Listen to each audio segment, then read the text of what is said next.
A city on the verge of greatness. A new type of city, based not on the man, but on the automobile. The car. The symbol of freedom and vitality.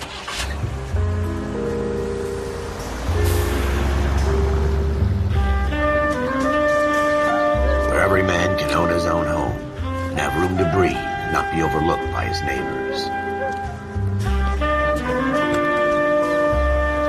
A city where a man's home is his castle. A quarter acre of the dream made possible by victory.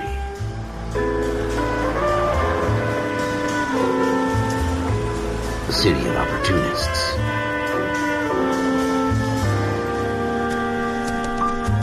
A city of dreams, where Hollywood will shape the thoughts and desires of the entire planet.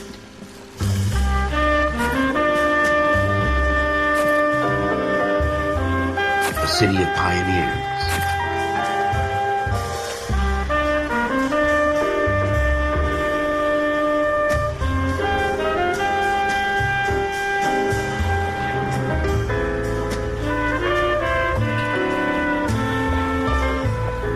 A city of dreamers.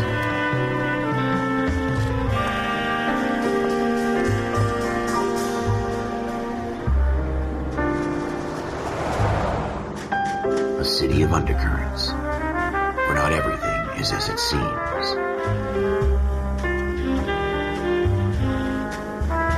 A 20th century city that will become a model for the world.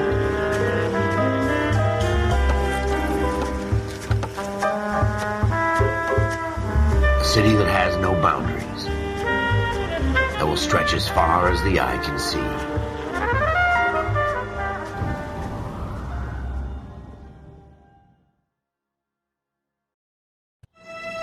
In the Marine Corps, you deal with the chain of command. Mistakes get made, but you deal with them. You know what you're fighting for and that you're on the same team. But dealing with corruption is like chasing shadows. You never know whether the guy you're talking to is on the pad, or whether it's your partner, or maybe even the watch commander. So who do you trust, Cole? I made up my mind a long time ago. KGBL calling car 14 Adam. 14 Adam, come in. Go ahead, KGPL. 14 Adam, see the detective at ambulance shooting at 6th and Industrial Street. Unit 16 William requests uniform assistance for an evidence search. 14 Adam, code 2. Roger, 14 Adam en route.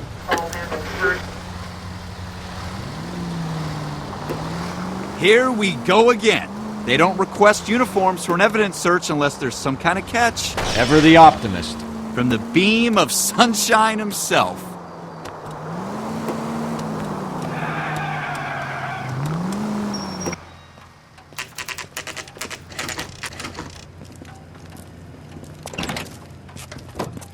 Floyd Rose, Homicide. You might back up? Yes, sir. Phelps and Dunn, Wilshire Division. We had a shooting took place down this alleyway. We have the Vic, Scooter Payton, a Negro male bagged up and on his way to Central Morgue. Witness says a tall white guy, our shooter, put 2 in the Vic's head and then threw his piece. I need you guys to try and recover the gat. You want us to look anywhere in particular? Give it your best shot, guys. The dead guy's a lowlife. I'm not expecting any miracles here. And if we recover the weapon? Bag it and return it to technical services. You hurry it up, Floyd. We I'm got outta places here. to be. Happy hunting.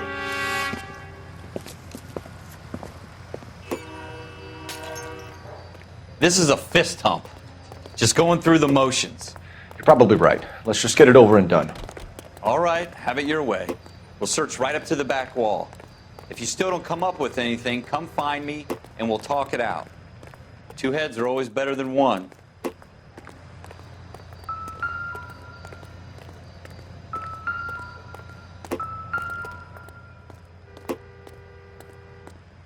Look at this junk.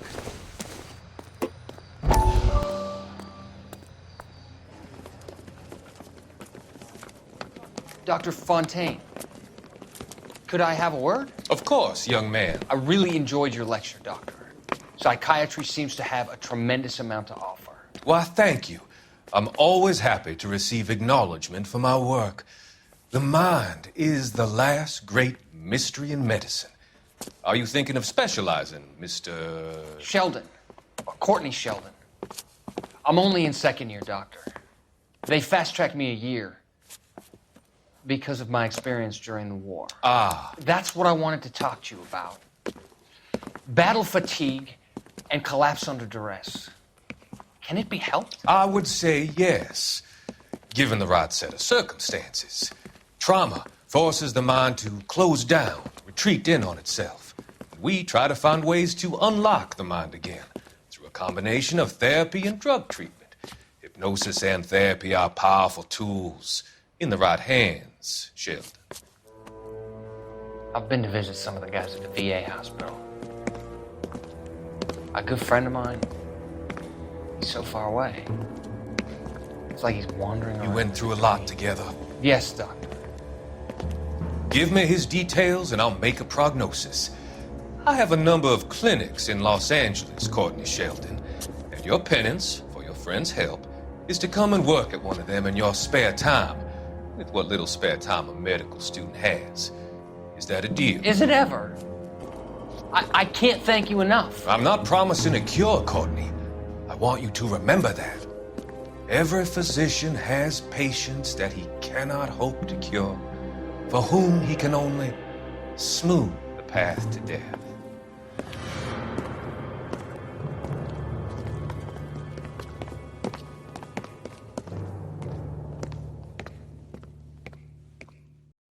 It's not my job to pick through other people's trash.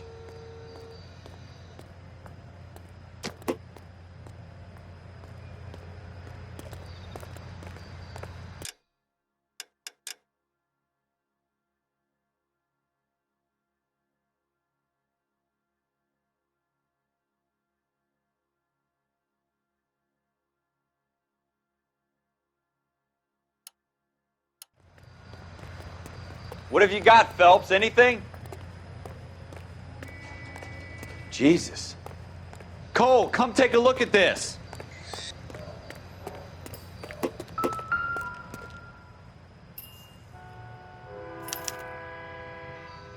Shooter put him up against the wall and blew his brains out. Hell of a way to go. Doesn't really matter how you go once you're gone. Don't get all deep on me, Phelps.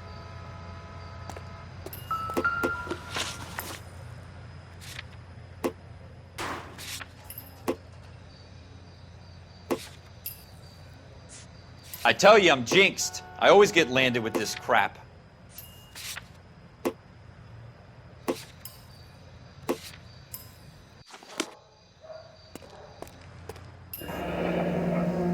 We're never gonna find it.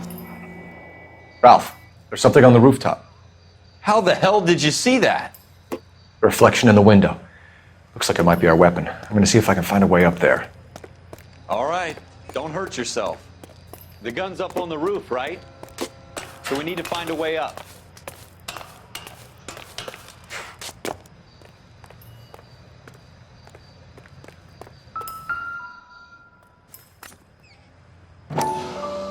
What kind of chumps do these homicide guys Smith think & Wesson, we are? serial S71893.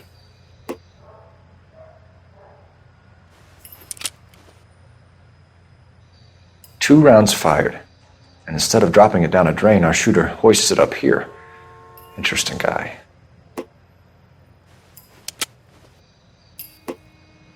We should follow up on this now, before the perp tries to leave town. We have the gun, Cole.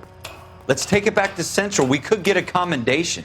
Could show some initiative, Ralph, and see if we can come up with an owner. That's a long shot, Cole. It's a pretty fancy gun. You know a local gun store? Sure. There's a place a couple of blocks from here.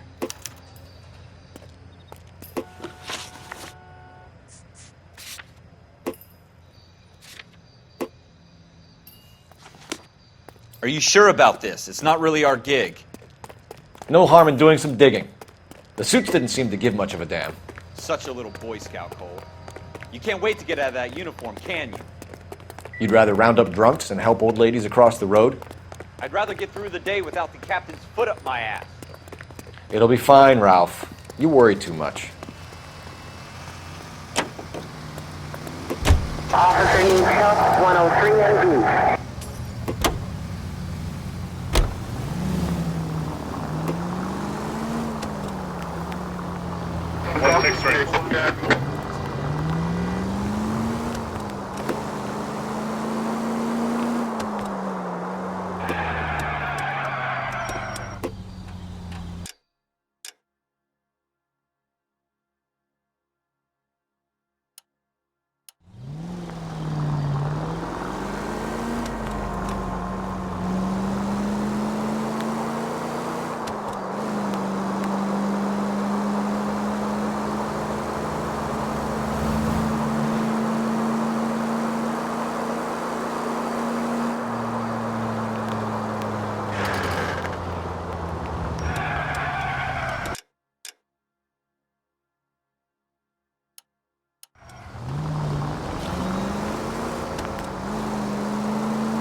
Officers Phelps and Dunn.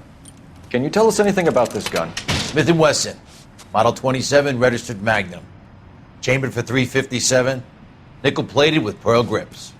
Same gun used by General Patton. You're not suggesting he's the owner? No, I'm not. You seem to know a lot about the weapon. I ought to. I sold it. You know, this piece will stop a rhino. These babies are only available special order. Here's my Smith & Wesson order book. You mind if I take a look? Be my guest. This is about something bad, right? Model 27 with pearl grips, Cole. You see it on there?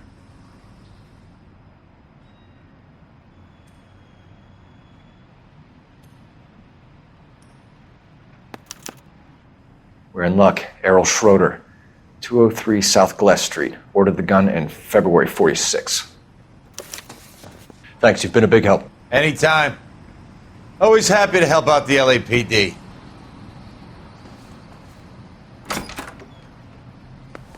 Do we call it in? Let's see if he's at home. Owning the gun doesn't prove he pulled the trigger.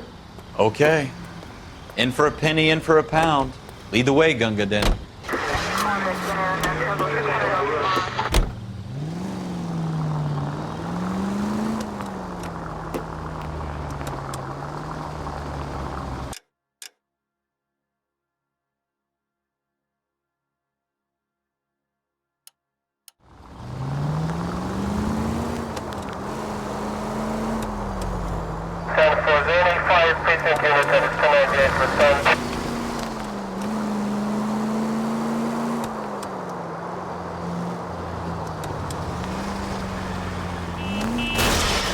Are you blind?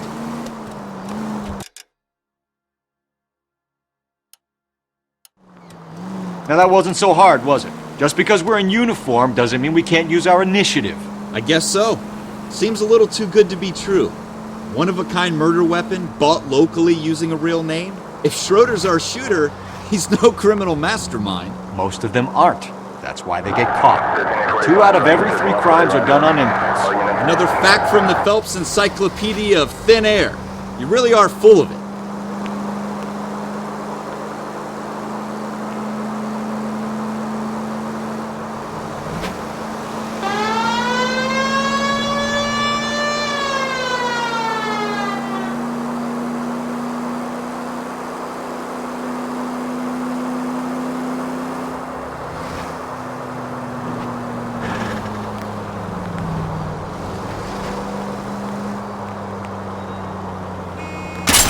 God damn it, Cole!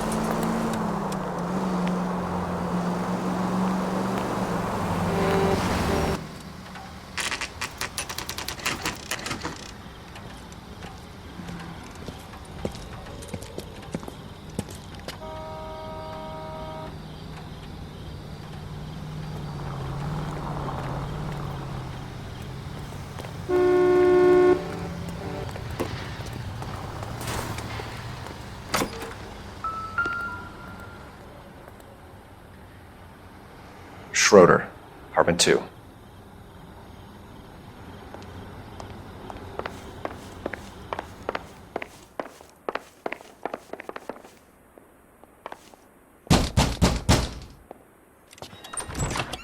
What do you guys want? I'm Officer Cole Phelps. This is Officer Dunn, Wilshire Division.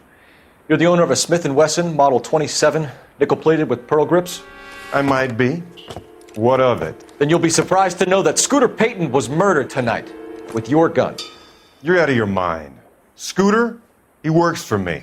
I have that gun here in my drawer. What the fuck is going on here? You're under arrest, Schroeder. Cuff him, Ralph. No way. You're not taking me down for this. That was a very bad move, Schroeder.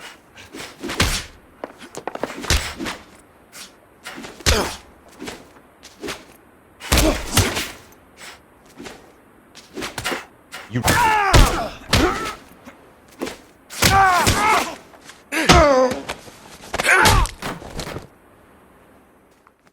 Ralph, you all right? I'm fine. I hardly felt it. He's lucky he caught me off guard. Keep an eye on him, Ralph. I'm gonna take a look around.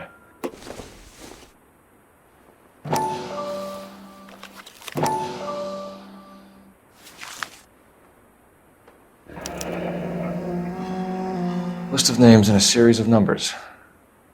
Floyd Rose's name is in this book.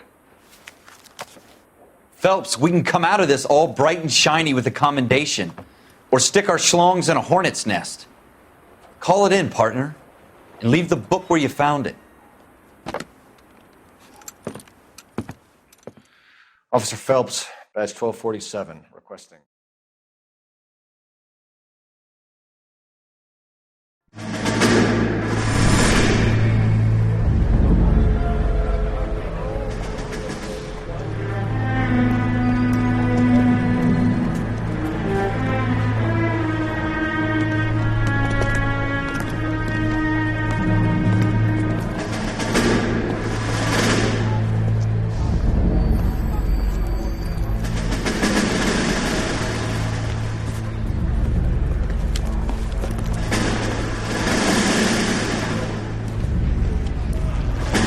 You dumb fucking sons of bitches, get in this line now before I lose my temper. Excuse me, Sergeant, but... Excuse me? Fuck you. You say another word and I'll break your fucking head and have you in the brig. Some of us are here for... I know why you're here, asswipe.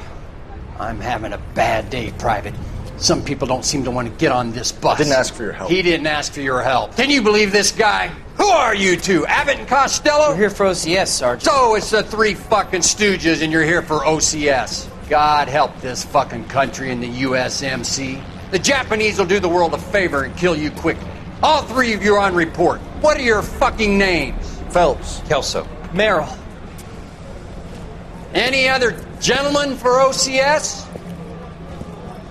OCS is at Elliott. You take the Camp Elliott bus over there. This bus is for MCRD. This bus is for men who want to fight.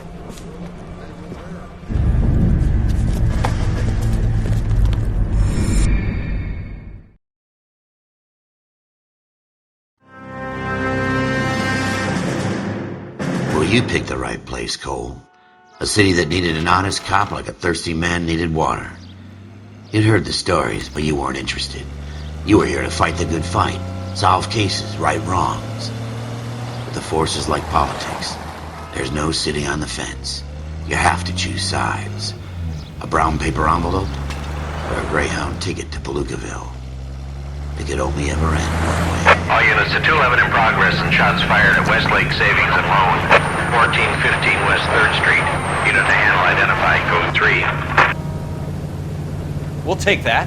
It's only a couple blocks from here. 14 Adam calling KGPL. We'll handle the 211. Roger that, 14 Adam. Be advised, suspects are armed and dangerous. Roger, KGPL. 14 Adam en route.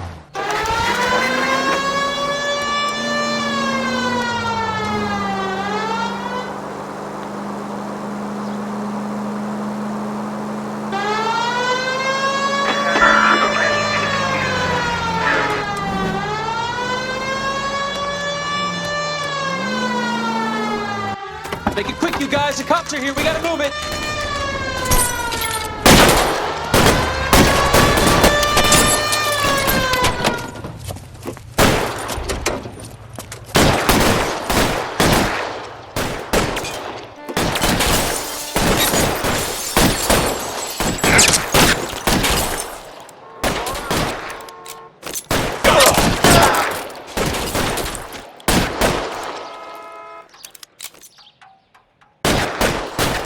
Weapons on the ground, now!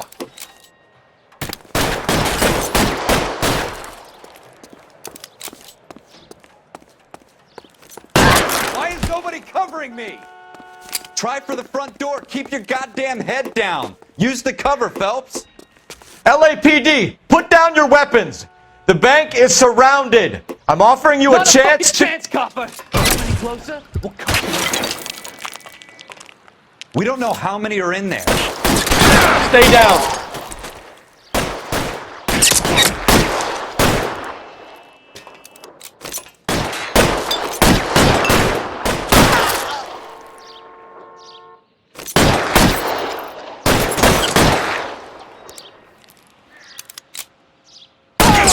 Stay in cover!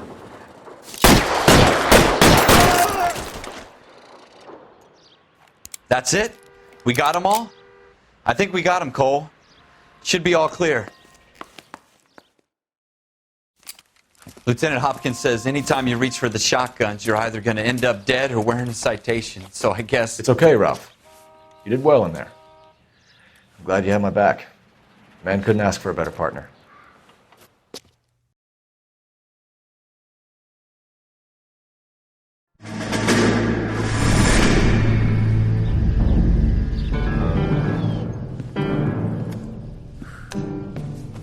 This kind of opportunity comes along once in a lifetime, Hank.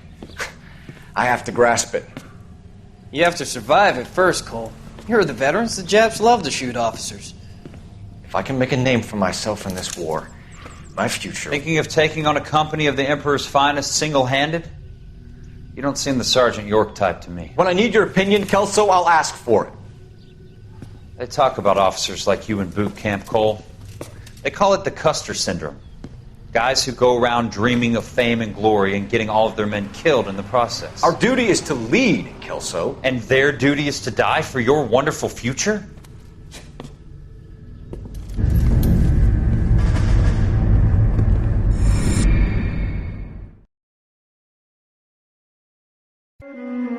Cole Phelps and Jack Kelso. With some people, it's as simple as chemistry. Two guys who should have been friends, but their personalities got in the way. Phelps, a good guy, wound way too tight. And Kelso, a quiet man who could never walk away from a fight. Well, it's a shame you don't like to talk about it, Cole. Ralph, friends who want to stay friends don't discuss religion or politics. And in my case, you can add the war to that. I know that bum. Wendell Bowers. I put him away before he jumped parole. Get after him, Phelps. I'll head him off in the car. Wendell Bowers! Stop! LAPD! You can go screw yourselves. Why, you! He's hiding in the alley!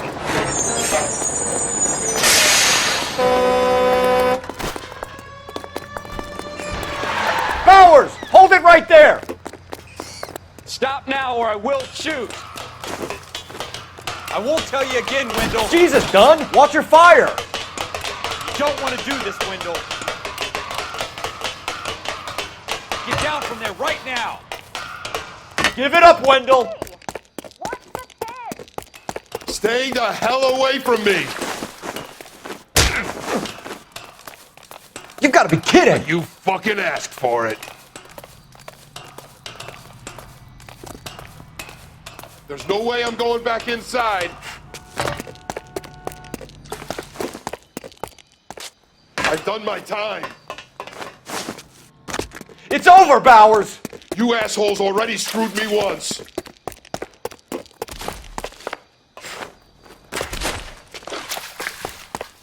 Give it up, Bowers! There's nowhere left to go! Looks like we've got the place to ourselves.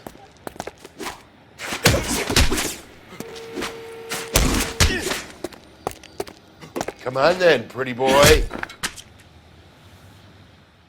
How you doing, Wendell? Your parole officer's feeling lonely. He's got a hole in his life for an asshole like you. You can make it up to him in 10 years' time. Watch your head. This hump will be back in the Iron Hotel by tomorrow night. Nice work, Cole. You run track in high school?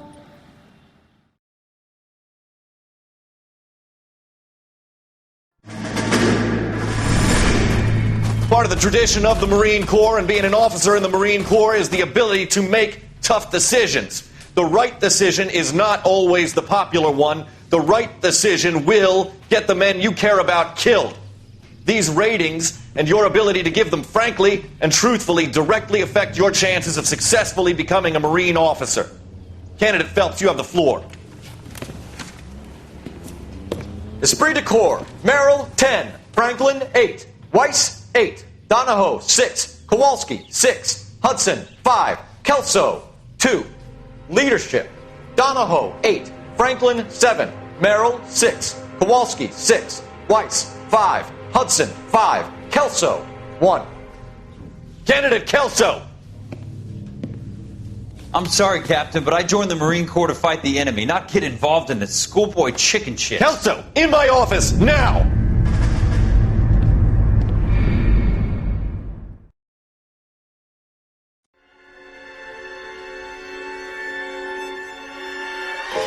For every cop, there's the case that makes you. Gives you that leg up. Gets you recognized as the shining new star in the squad. The case that you solve that shows that you have the gumption, the gung-ho, the get up and go to make you stand out from your average rank-and-file patrolman. This could be the one, Cole.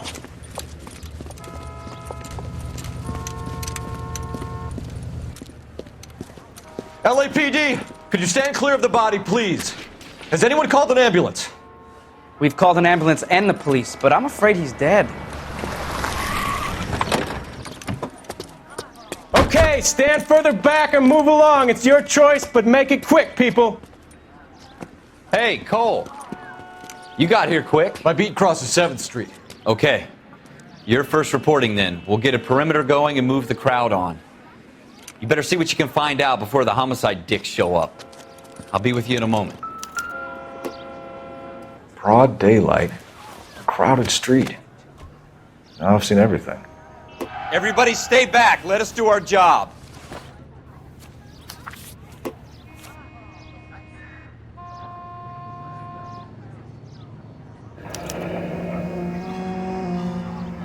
C. Galetta. Layaway receipt.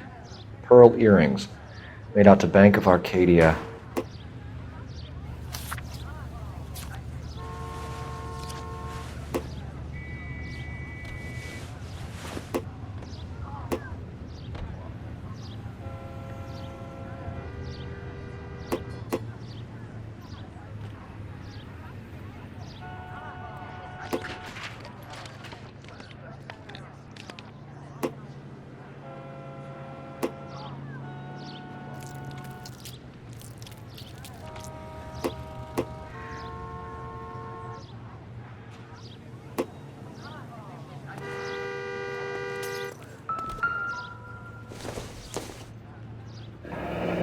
Shell casings. These look like 32s.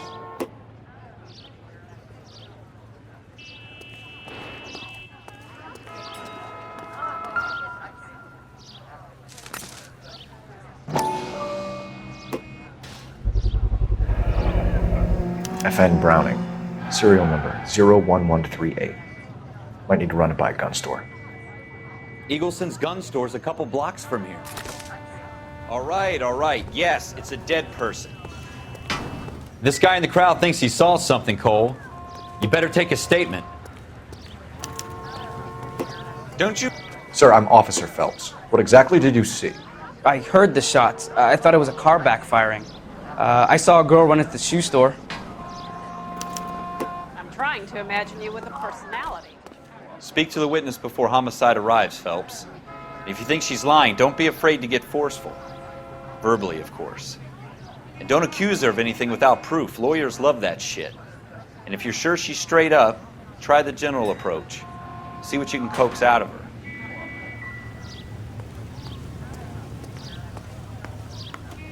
Don't you people have anything better to do? Can I help you, sir? I'm Officer Phelps, miss. I'm here about the shooting. Did you know the victim? He was my boss. Mr. Gage. Mr. Gage's first name. Everett. And you are? Galleta. Clovis Galleta.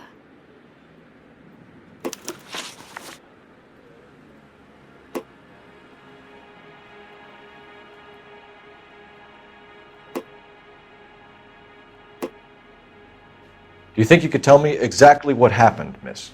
I look around the shops at lunch. I was in a store when Mr. Gage, my boss, bursts in yelling that I'm late on my lunch. And? We came back. I was angry. I walked in front. I heard shots. I turned and saw Mr. Gage fall.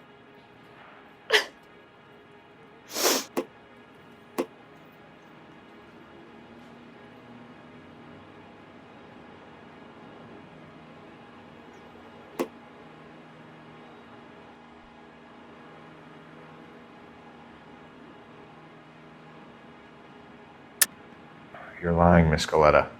You know what happened and why. You're going to tell me. There's nothing to tell. I've done nothing wrong. How can you prove different?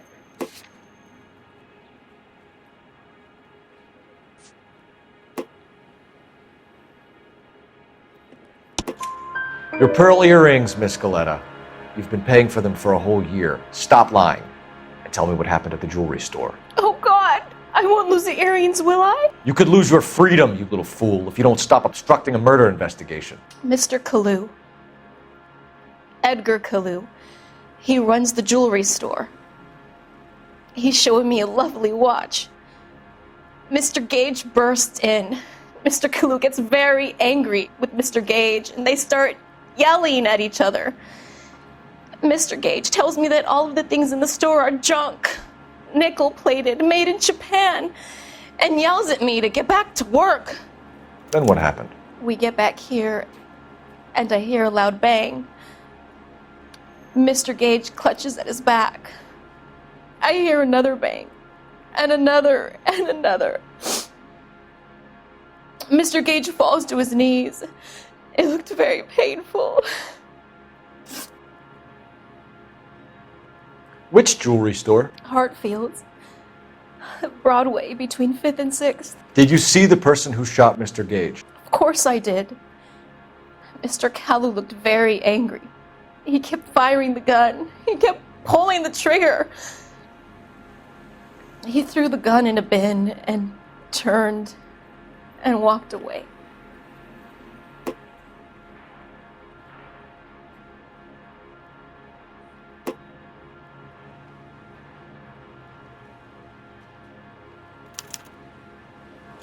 You're making me angry, Miss Galetta. Is that what you want? Tell me why Mr. Kalu shot Mr. Gage. Mr. Gage hates Jews. A lot of people do. It's not my fault if he has nice things. How many shots did you hear, Miss Galetta? It's difficult to remember. It sounded like there were so many, and they were so loud.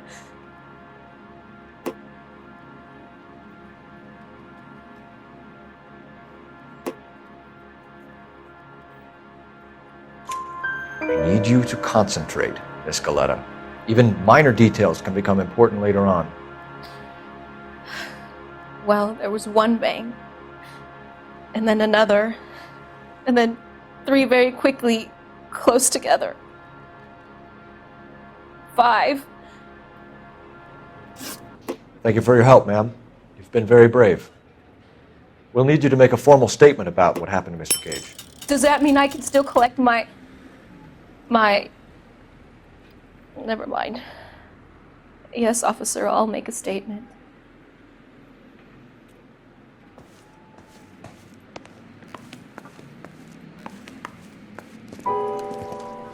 We have the murder weapon.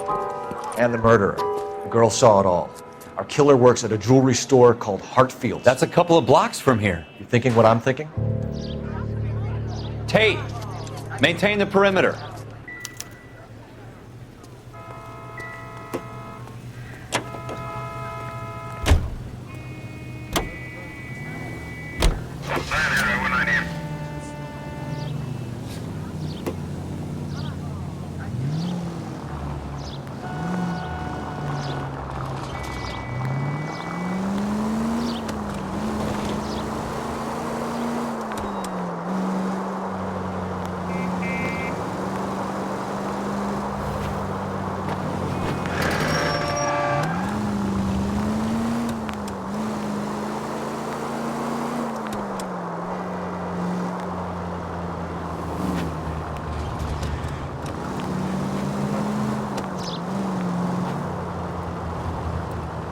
Watch it.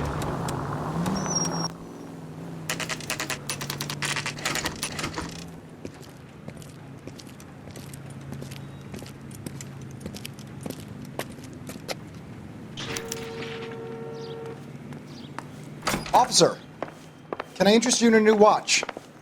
Officer Cole Phelps, are you Edgar Kalu? No. Mr. Kalu is out back. He said he'd lie down. I'll buzz him for you. Son of a bitch! Go, Cole, go! Get away!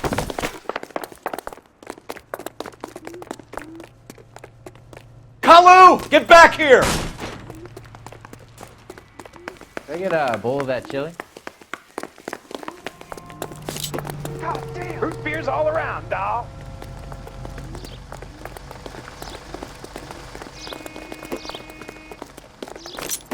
Too late, Kalu!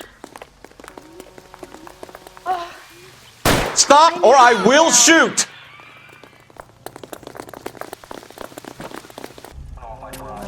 Edgar Kalu, you're under arrest for the murder of Everett Gage.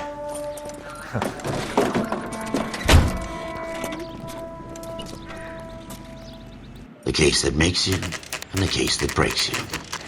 The one you never solve. The one that keeps you awake at night. The case that gnaws at your guts and ruins your marriage. The case that keeps you propping up a bar as you relive the what-ifs, the might-have-beens, the half-leads, and the half-truths. The case that other cops murmur about whenever you walk past. The case you never, ever discuss. God's mill may grind slowly, but it grinds finely, son. I hear it's you who nabbed our malefactor from the shooting yesterday. Yes, sir. Then tell me, Boyle, I hear you're quite the climber, a man of initiative. How would you like a chance at smiting this man with the sword of justice? You're asking me to conduct the interview, sir? I am, young Phelps. You've only been with us a short time and you've assembled yourself a stellar arrest record. Not to mention the fine work you did in the war, sending heathens back to the hell they came from. But I'm curious as to whether you can turn your hand to interrogation. Takes a certain animal cunning, lad. Do you think you might be ready for that? Yes, sir. I think I am. Good man. You need many things for a conviction, young Phelps. A motive, opportunity, hard evidence, and best of all, a confession. If you fail in the former, you can always use a modicum of violence to obtain the latter. How are you feeling, lad? Fine, sir. Very good. The evidence is overwhelming. May the cat eat him and the cat be eaten by the devil. Bring me a confession, young Phelps. This is your chance. Don't fail me.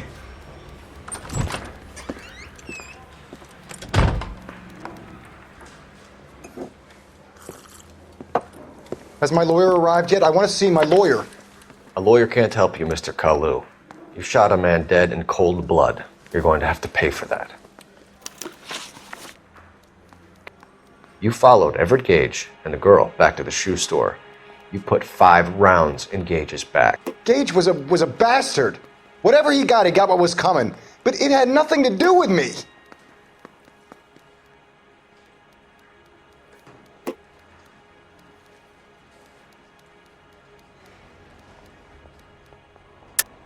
You shot Gage, and we know why. We can put you at the scene. You can't prove anything.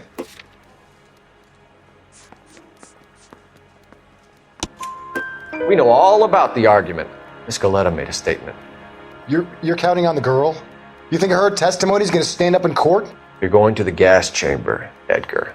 That Jew-hating fuck couldn't leave me alone. I had a sale. That girl was ready to buy.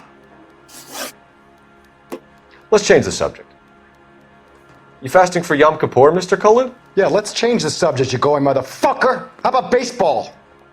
You're not denying you're a Jew, Mr. Kalu. This is America. It's not Germany. It's not a crime. Some people don't like Jews, Mr. Kalu. Yeah, and I guess you're one of them. Gage hated Jews, didn't he, Mr. Kalu? I don't know what you're talking about. You left-wing leaning parasite. You expect me to sit here and listen to your drivel? You call me that? You sit there and you call me those names, you goddamn goy putt snatcher? You and that stup Gage! Why did you do it, Mr. Kalu? Gage. He's in the Chamber of Commerce. He's in with all those momsers. He blocked every proposal I ever put forward. Kike this and kike that. He's been trying to ruin my business for years. Edgar Kalu, I'm charging you with the first-degree murder of Everett Gage. I respect your beliefs and your right to hold them. I hope for your sake the jury can commute to murder in the second degree. May God have mercy on you, sir.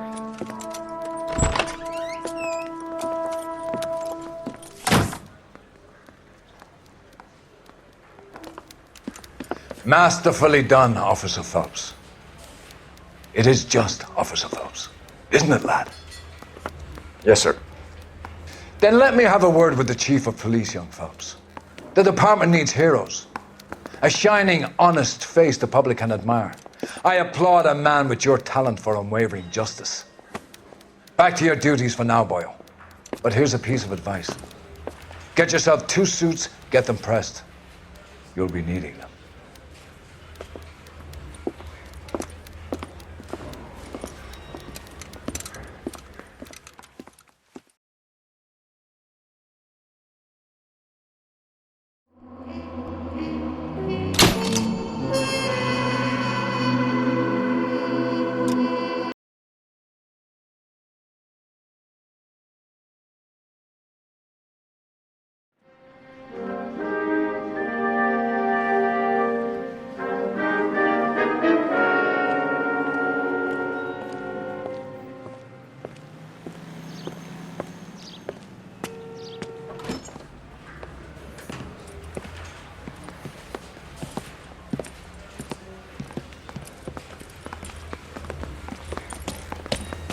Here's your new desk, kid.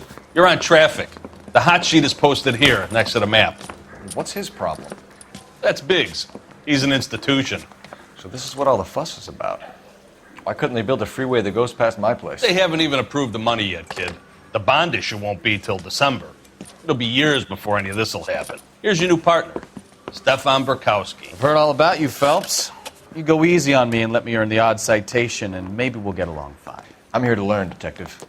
Oh, he's an intense one, isn't he, Mel? Who's intense? The newly minted detective here, Cole Phelps. Hi, Phelps. I'll be keeping an eye on you. I could spend a little time basking in reflected glory.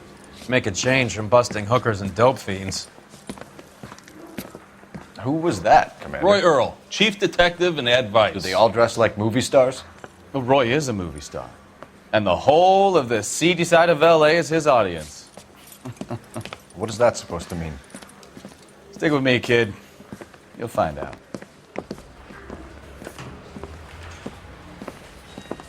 And now some housekeeping. Warm Central Division welcome for Detective Cole Phelps. Some of you guys may know Phelps. He's the cop who broke the jewelry store murder. Stand up and take a bow, Phelps. If it's all right with you, That's sir. That's an order, Phelps. Shh, quiet, everybody. Phelps is one of only 2 serving LAPD officers who received the Silver Star during the war. Really gave it those lousy Japanese, eh, Phelps? I did my best, Captain. Why are you war heroes always so modest? I've partnered Phelps with everybody's favorite Pole, Stefan Burkowski. Hope you like work, kid. Burkowski sure as hell doesn't. Well, that's why we have partners, right? Okay, can it, guys. Stick with Burkowski. He's a good cop. He knows traffic inside and out. I'm going to start you out with 1 case. You do okay, I'll give you a couple more. You screw up, you'll be rousting vagrants and running license plates. Now get down to the PE Freight Depot, 6th and Alameda. A patrolman called in a suspicious vehicle. Signs of foul play. See what you can find out. Come on, Phelps. He ran the light on Olympic.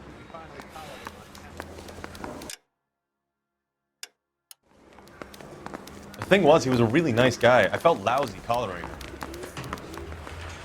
I just wish he'd hurry up. They really pushed you through quick, didn't they? 6 years on patrol before I got this desk. You're song and dance right now. What do you want me to say? I didn't ask for any favors. Phelps, there's a crime happening somewhere. Go find it.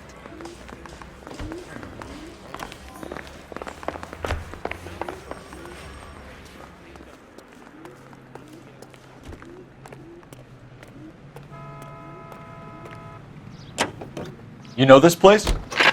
Sure. Near the old gasworks and Signal Depot in the warehouse district. I'll direct. All units, a 459 just occurred at 6th and 7th. So, Any unit tell me a to little handle about yourself, code 2 Phelps. identified. Are we friends now, Burkowski? We have to work together. Don't be so touchy. I grew up in San Francisco. My father was in shipping. I went to college at Stanford, did 2 years ROTC before Marine OCS at Camp Elliott. Shipped out in early '45 as a first lieutenant and fought in the Okinawa campaign. was wounded, shipped back home. Did a year on the beat. Now I'm here. So you won the Silver Star. I don't want to talk about it. Now let me get this straight. You single-handedly killed 40 Japs on this hill in Okinawa. No. You were up there all night, draped in the flag, knife between your teeth, gun at the ready. You finished? The Emperor Hirohito himself leading the charge against you. I did my part, Bukowski. What did you do? I kept the streets of LA safe for the people. Yeah. Now I get it. Unfit for service. No, fuck you, Phelps. I earned a bravery citation during the Zuda riots. Sounds like you had it rough. I did my job. No one is saying you didn't. I did 6 years as a patrolman. That's the third time you've told me. All units, a 459 just occurred at 6th and 7th. Any unit that handles code 2 identified.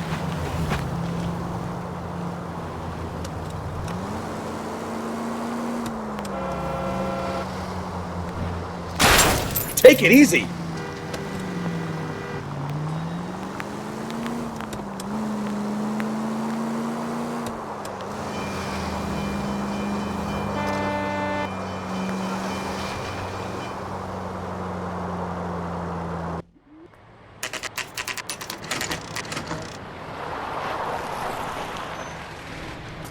That you, Bukowski? Go on through. Parking lot straight ahead.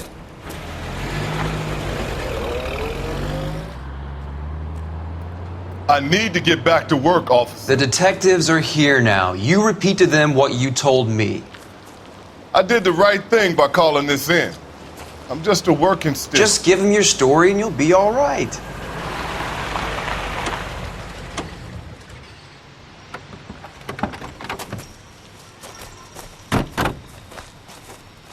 This is your first case, Phelps. It's okay to admit it if you're stumped. If you don't know what to do next, just come talk to me and we'll see what we can figure out. Thanks, Stefan. You're okay.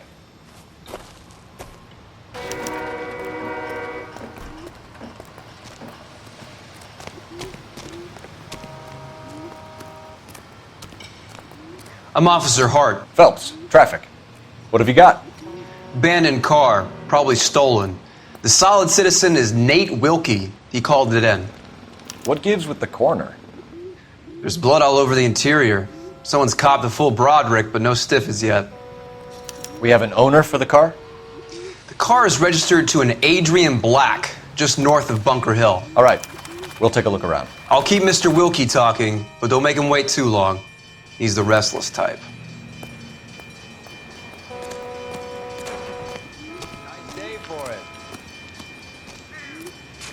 How long you gonna keep me here, sir? I better get back to work, sir. This doesn't pertain to the case.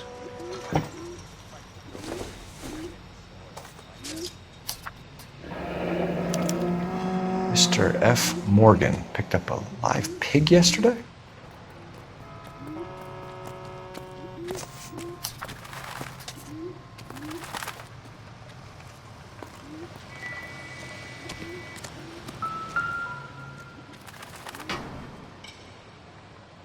The victim looks to have lost a lot of blood.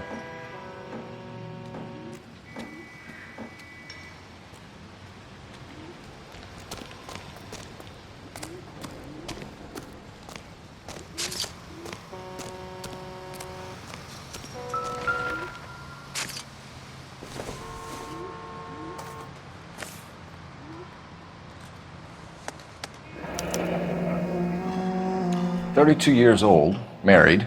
Sounds like an average guy. What was he doing out here?"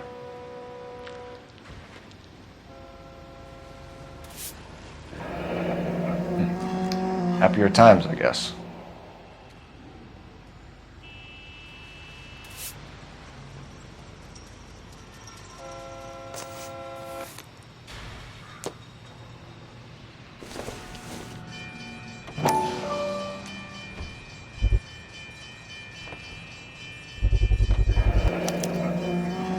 Stenzel glasses. Home repaired by the look of it.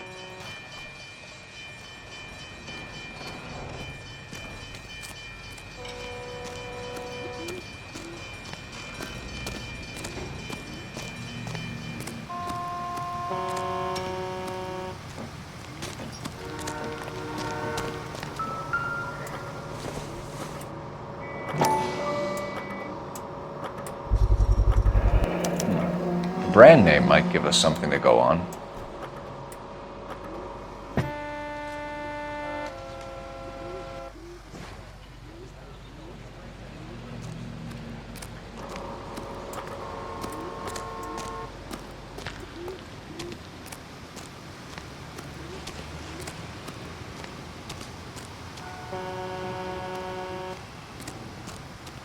Doc? Detective Phelps. What have we got? A lot of blood for a blunt force injury. Victim must be in a very bad way. Any sign of the guy? Not unless he's in the trunk of the car.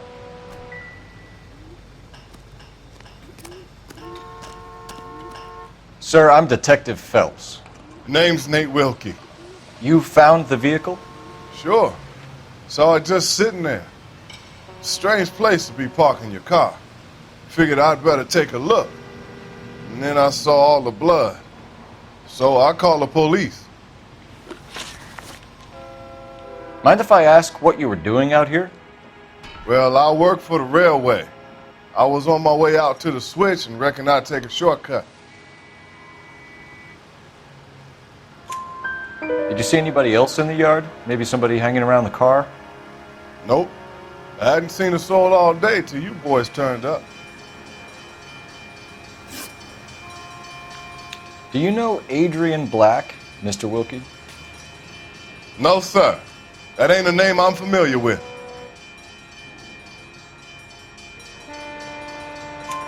You ever seen the car before?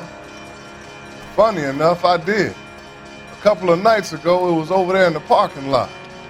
I know most of the cars are parked here regularly, so it kind of stood out. The wallet by the car. Was there anything in it when you arrived?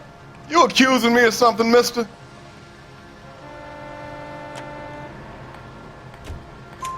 Do you want the patrolman to hold you down while we turn out your pockets, Mr. Wilkie?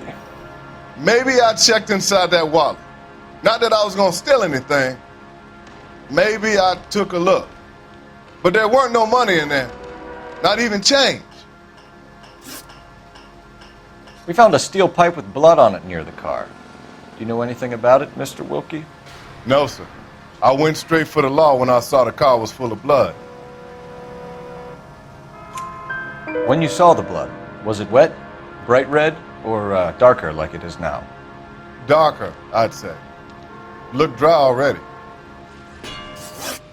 Thank you for your help, Mr. Wilkie. We'll contact your employer if we need anything more from you. If you have to, I guess. I can't really spend no more time over this. Somebody's got to inform the wife, Phelps. If you're done here, we'll head over there now.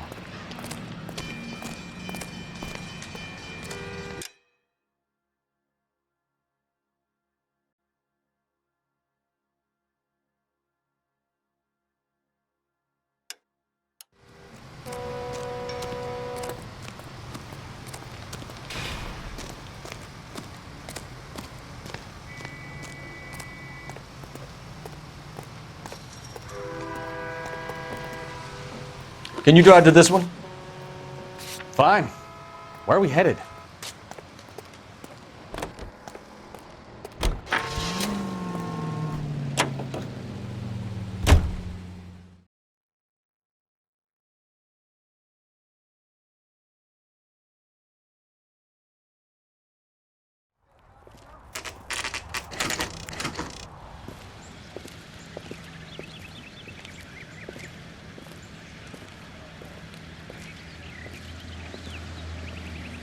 Let's go introduce ourselves. You talk to her, Phelps. I'm no good at this shoulder to cry on stuff.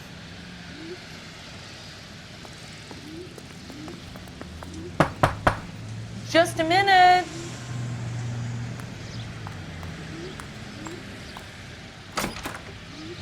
LAPD, Mrs. Black. May we come in? We have some bad news and we'd rather discuss this in private. I'm Margaret Black. We can discuss this in the living room. Please come in.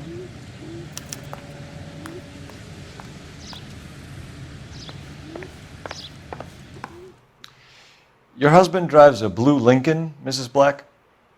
That's correct. The car has been found abandoned, and I'm afraid there are signs of foul play. I knew something was wrong when he didn't come home. We believe your husband may be injured. We found a pipe on the scene with blood on it. Oh no! My poor Adrian! Does the name Insta-Heat mean anything to you, ma'am? Yes, it does. We've just had a new water heater installed. Whereabouts, Mrs. Black? Just outside the kitchen window, at the side of the house. I'd like you to try and stay calm and remember everything that you can about last night. My partner and I are going to take a look around. When you're ready, we're going to have some more questions for you. Is that okay?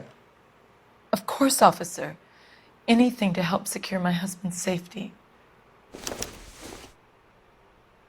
Well, let's check the place out. Come on. Have a good look around. There's got to be something in here to go on.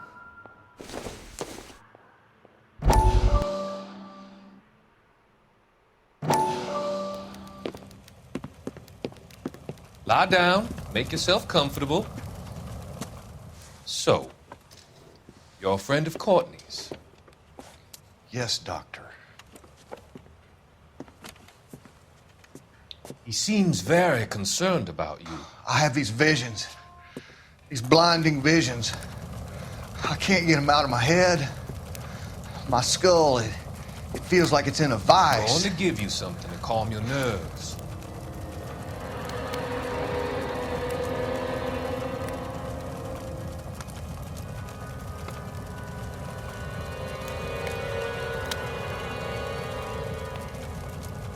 I want to take you on a journey back. I want you to remember the good things about your past, occasions that made you laugh, times that made you smile.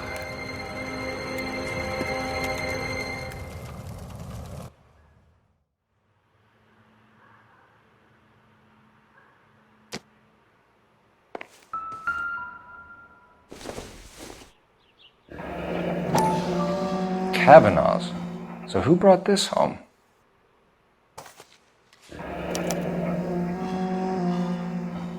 Maybe Adrian was a patron. R and I should have an address.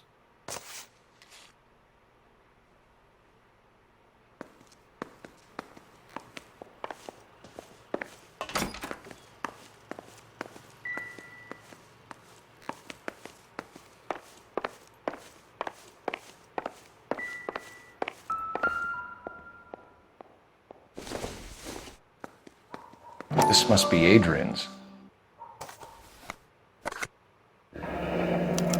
Stenzel. So the glasses are a match.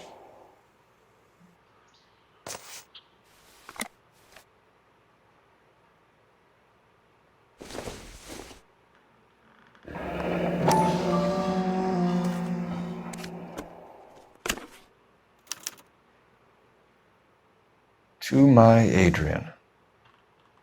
This thing gets more and more interesting.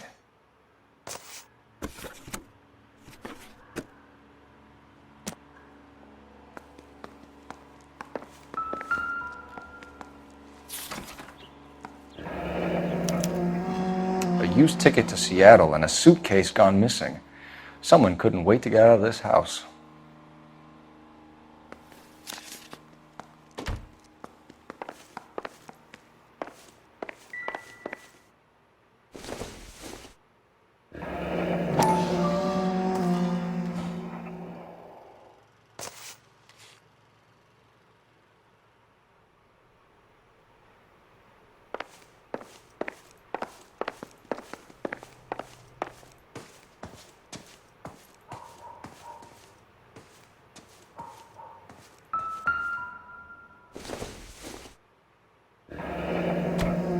Separate bedrooms, separate pictures. What gives here?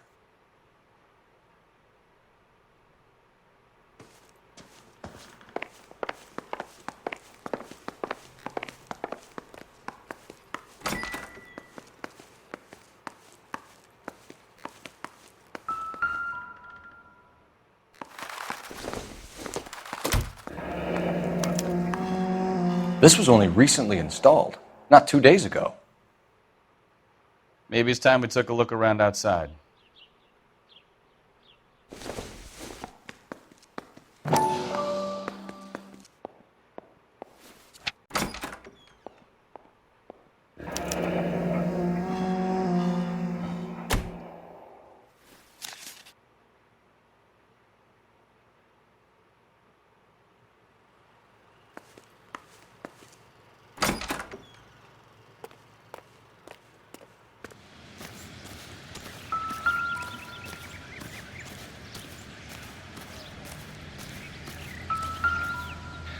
No use leaving the thing half finished.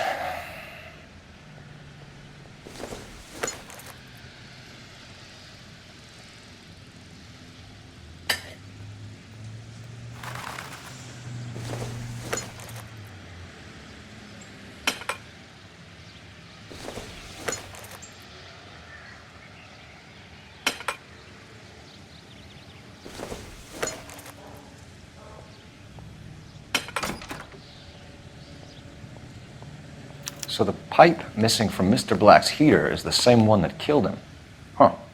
Seems like the assailant is a little closer to home.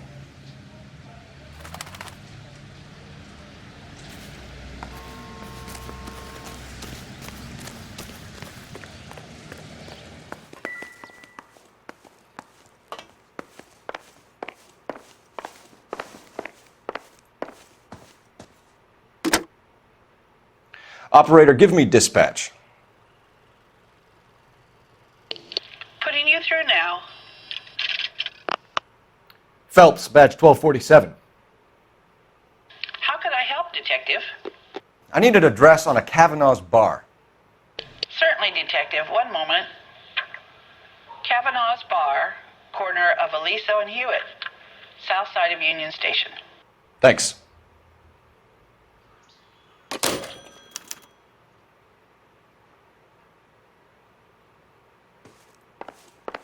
I'm all right now, detectives.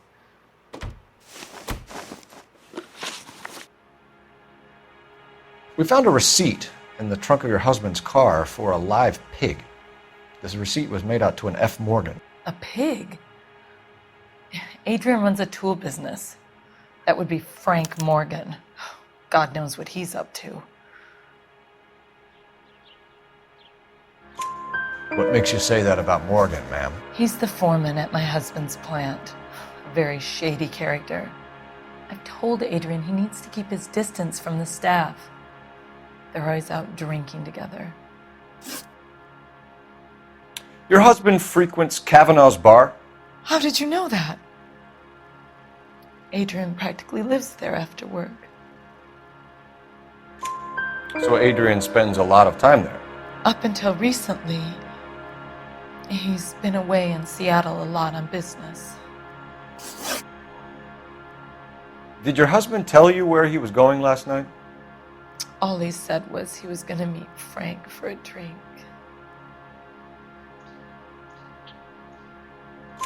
So nothing out of the usual then?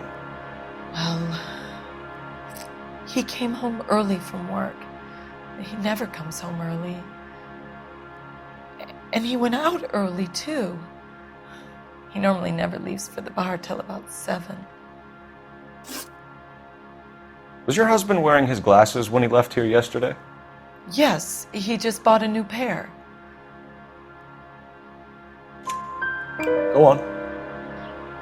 I kept telling him to throw those old ones away. He tried to repair them with tape. They look terrible. Tell us about the photo of Adrian in the bedroom. What is there to tell? It's from his most recent business trip to Seattle.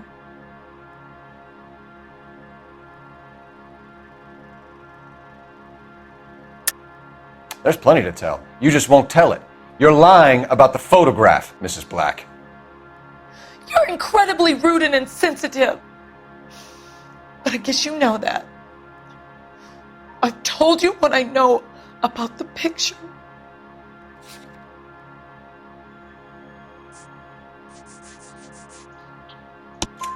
What about Nicole, Mrs. Black? Was your husband going to leave you for her? I've seen the photo frame. He thinks I'm stupid, but women sense these things. I don't know if he intended to leave me or if it was just a fling. God only knows. I only want to know that he's safe. I think you should come clean with us, Mrs. Black. Your husband is missing, and after our search, I'm willing to call the circumstances suspicious. Can you account for your movements last night? You're not accusing me, are you? What an awful thing to say. I was here all night, of course, waiting for Adrian to come home. Is there anyone who can vouch for that? Well, no. I was here alone. I cooked Adrian's dinner and waited, but he never came home. We'll keep you informed, Mrs. Black. Please do, Detective.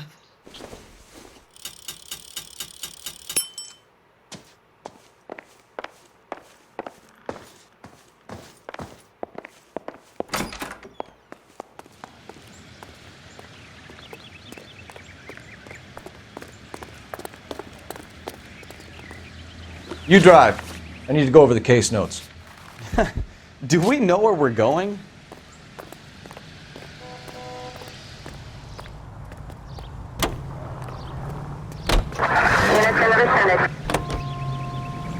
Jesus, I'm glad to be out of there. Mr. and Mrs. Black don't seem to have the happiest home life. He's too scared to divorce her, and she's too much of a shrinking violet to throw him out. If this hadn't happened, they could have stayed miserable together forever. You think she could have killed him? She sure as hell doesn't seem the type, but stranger things have happened.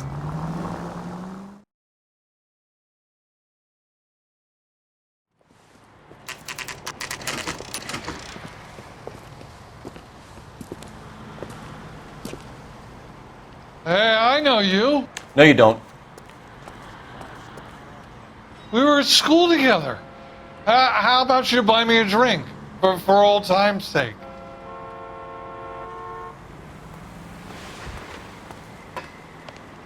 Would you recommend the Looking for special? someone?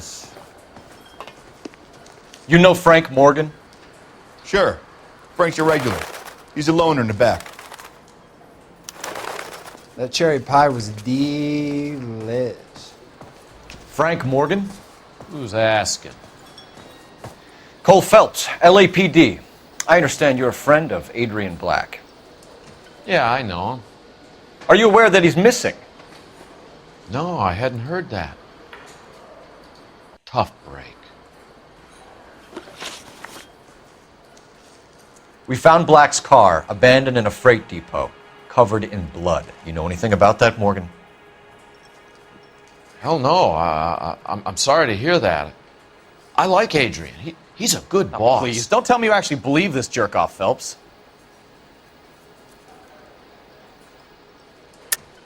You're lying, Morgan. You were there. And you're talking out your ass, detective. How about you prove I was out at that rail yard?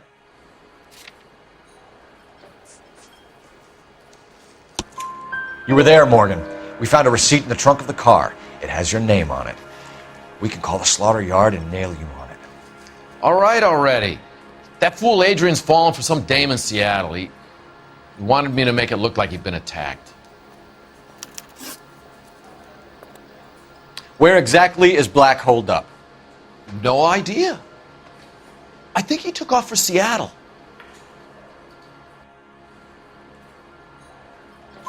I'm tired of your shtick, Morgan. Spill it! Or we take you out in the alley and we knock it out of you. He's holed up at my place. He's waiting for some money to come through before he blows town. An address? It's an apartment house at the corner of Temple and Figueroa. Apartment number 2. I think that's all. Thanks for your help, Morgan. We appreciate it. Hey, I'm just glad I could help. I love cops. Cuff him, let him go. It's up to you, Phelps. There's no way I'm writing this idiot up. Oh, sister, I was so tight I could.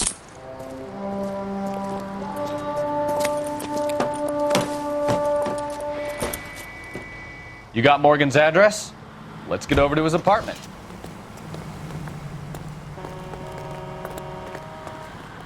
You know the way. You can drive. Where are we going?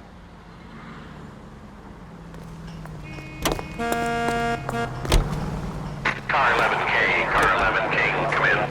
Car 11K, come in. 11K, go ahead. Message from Technical Services. Blood found in the abandoned Lincoln at the PE Freight Depot is not human. Repeat, not human. Compositional analysis reveals swine as the most likely match. Roger, KGPL. Time to reel this guy in, Phelps.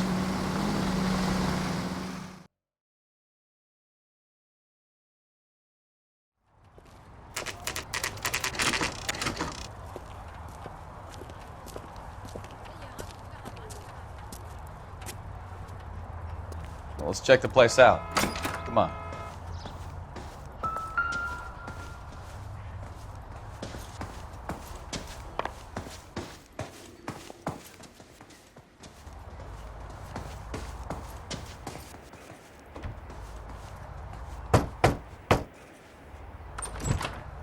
Help you, gentlemen? LAPD detectives, Mr. Black. You're under arrest. Look, I'm really sorry about this. I never tried to hurt anyone. I just needed to get away from LA. I won't put up a struggle. Just let me get my things. Knew it! Phelps, go after him. I'll try and head him off in the car. Remember, the gun is the last resort. There's no point running, Adrian.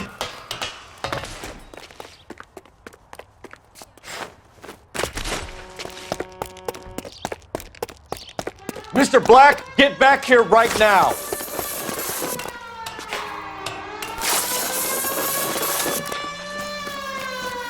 It's over, Adrian. Stop right there, Adrian. Why not just come clean with her, Black? Why the melodrama? I thought it would be easier. No, it just got a whole lot harder. Adrian Black, you're under arrest for conspiracy and fraud. We'll see what the DA has to say about wasting police resources on a wild goose chase like this. You're gonna lose your wife, lose your job, and probably end up in the big house. I hope she was worth it, Adrian.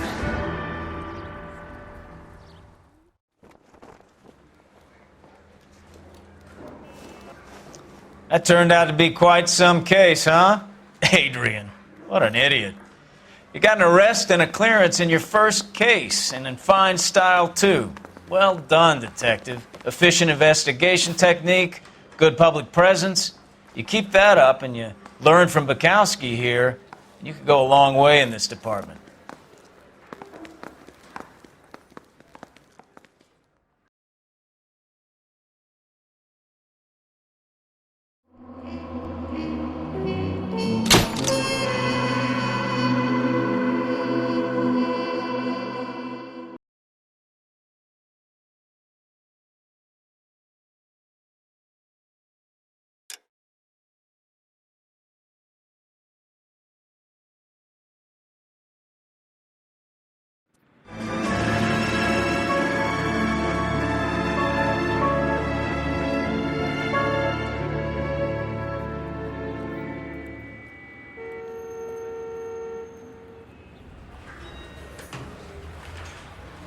Okay, we're gonna keep this short. I'm already late for the DA. First up, Phelps, Bukowski. We got a report of a brand new Packard abandoned in an empty lot off 2nd Street between Olive and Grand.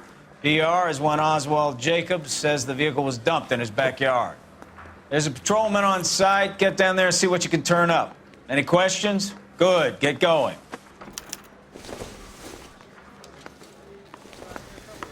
Better go earn our pathetic wages. Rimsky, O'Halloran. Intelligence has information on a stolen car racket. An abandoned vehicle. We catch all the good ones, huh, Phelps? Sounds like there's more to it than that. Nobody dumps a shiny new Packard unless they borrowed it without asking. You don't say. You're on fire today, Einstein. Very funny. Come on, my intense protege. Let's go save the world.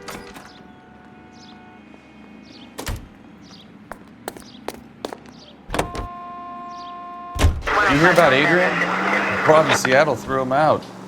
Wife says she's gonna take him back. Women generally show more compassion. What are you talking about? Adrian dumped on her. He was humping the secretary. Margaret should show some pride. Pride comes before a fall, Bukowski. I'm talking from experience.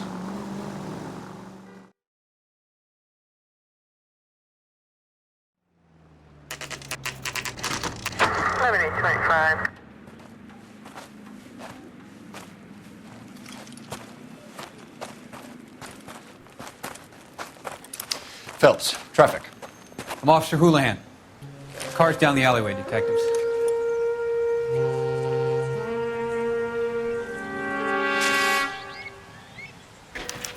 We got a call about an abandoned vehicle. Yes, sir. The car has flags. Might be some kind of diplomatic vehicle. Has anyone touched this vehicle since you arrived? No. And that Jacobs bird over there was on station before I got here. We'll talk with him in a moment. Give us some time to look the place over. Sure, take your time. He's a sore-headed old son of a bitch anyway.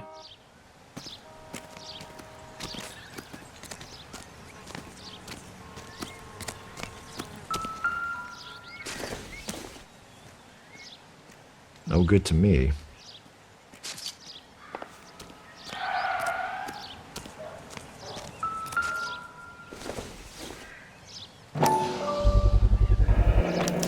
Combination wrench. Must have used it to remove the wheel lugs.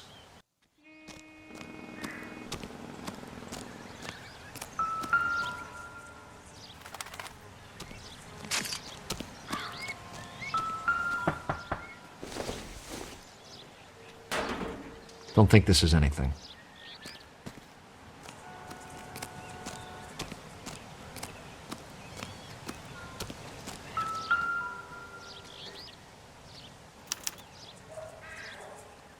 It's owned by the Argentinian embassy.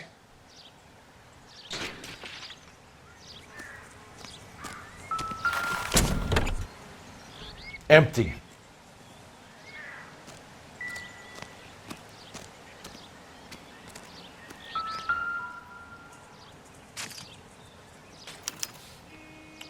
Stealing the wheels is for amateurs. The car ring would have stripped it in a warehouse.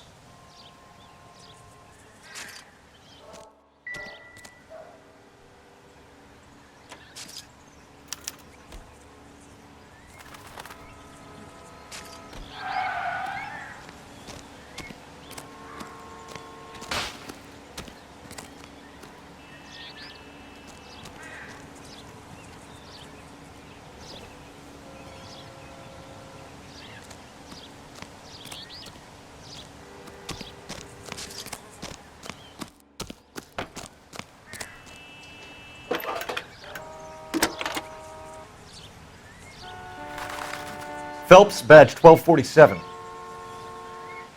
How can I help, Detective? Could you run the name Dewey Brothers? Possibly a dealership or car mechanics workshop. One moment. Dewey Brothers Packard Dealership, 629 Figueroa Street. Got it. Thanks, ma'am.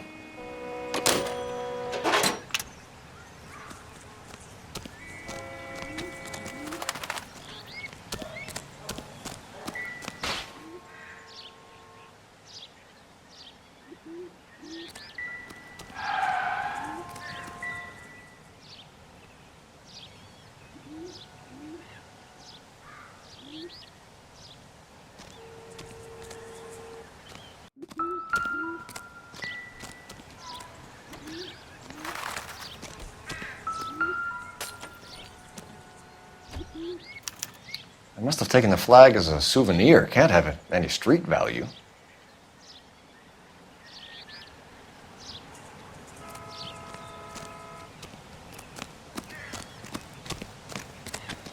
Oswald Jacobs? That's right. What exactly happened here, Mr. Jacobs?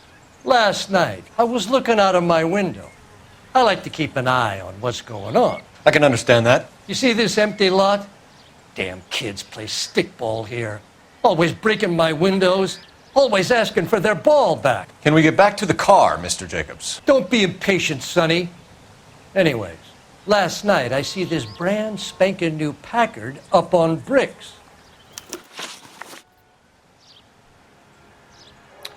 Did you see who stole the Packard? Hell yes, I did. I saw 3 goddamn Mexicans going to work on it.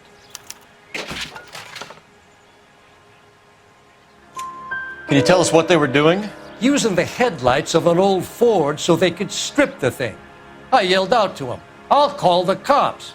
So they loaded up their car and drove off, tooting and hollering and yelling obscenities at me in Mexican. You speak Spanish, sir? No, I do not.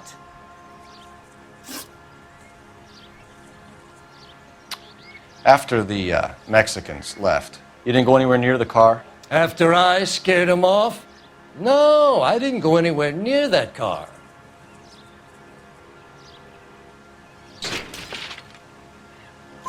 You went out to the car. Once they were gone, you had to take a look for yourself. I was curious. Ain't no law against that. So what if I took a look around that car? You can't be accusing me of nothing.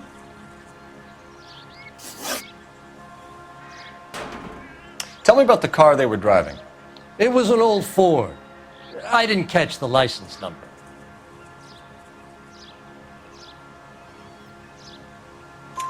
You look like the kind of guy who notices details. You're right there. The car was old, but it looked brand new. Candy apple red paint job stands out a mile. What exactly did you see them take? They was working on the tires. That's all that was took.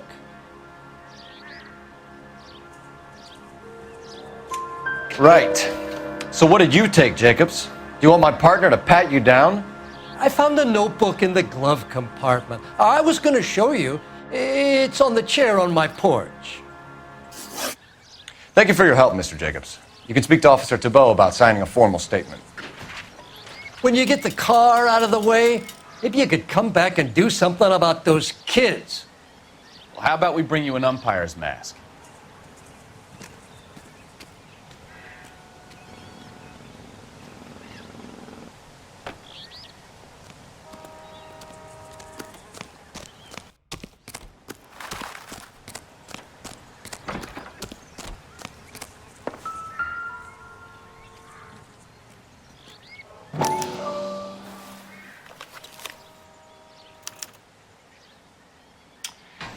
Okay, so we have the owner of the vehicle, a degenerate. I'll run John Madsen by R&I.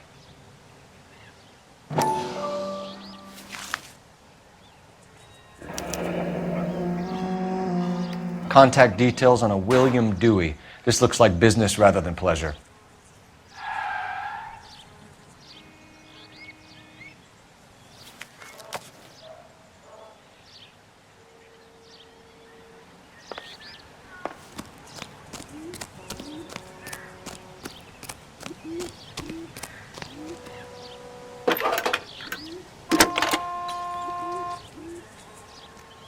Cole Phelps, badge 1247. How can I help, Detective? Can you put me through to Michigan 2458, please? Connecting you now. Hello, can I help you? LAPD, ma'am. Can I speak to John Madsen, please?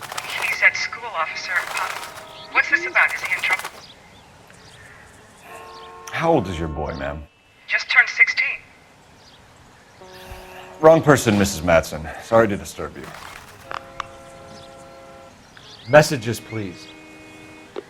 There's just one message for you, Detective.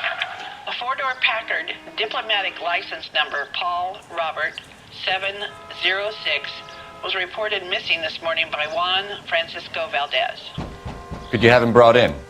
He's already here at Central, Detective. He's demanding an audience, as he calls it. Thanks. Can you get a message to Captain Leary? Tell him we'll be in as soon as we can. Thank you.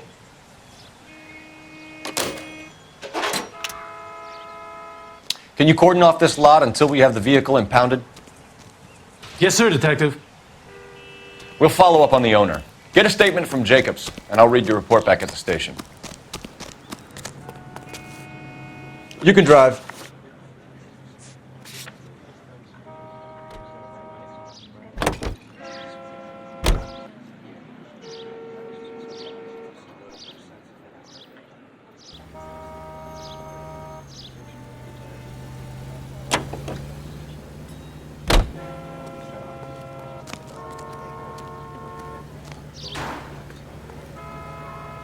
You drive. I need to go over the case notes.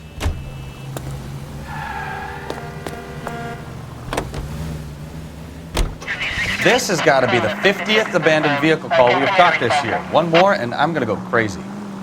Not your favorite cases? You kidding me? This is barely even police work. Of all the bad guys in this city, we get lumped with the ones who can't even be bothered to keep what they steal.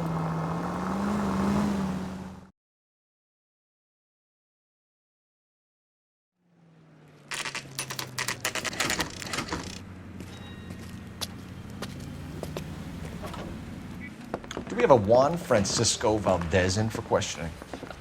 Sure do, Phelps. Your bird's an interview, too. And get this, he's wearing gloves and doing his best not to touch anything. Can you beat that? Sounds like we don't want to keep this guy waiting. It's this way. Hey, you think those bikes... That's that cop. Seems like a decent guy. About time. Are you the senior officer I requested? I'm Detective Phelps, and this is Detective Bukowski. Have you any idea how long I've been waiting to speak with you? I am needed back at the consulate, and you keep me here like a common criminal. All right, friend. Let's take a deep breath and start all over again. Mr. Valdez. Consul General. I insist on my full title. Where did you purchase the car? My secretary and driver arranged the purchase. A disreputable place, Dewey Brothers by name. As soon as I can have it arranged, I will have my Hispano Suiza brought up from Buenos Aires.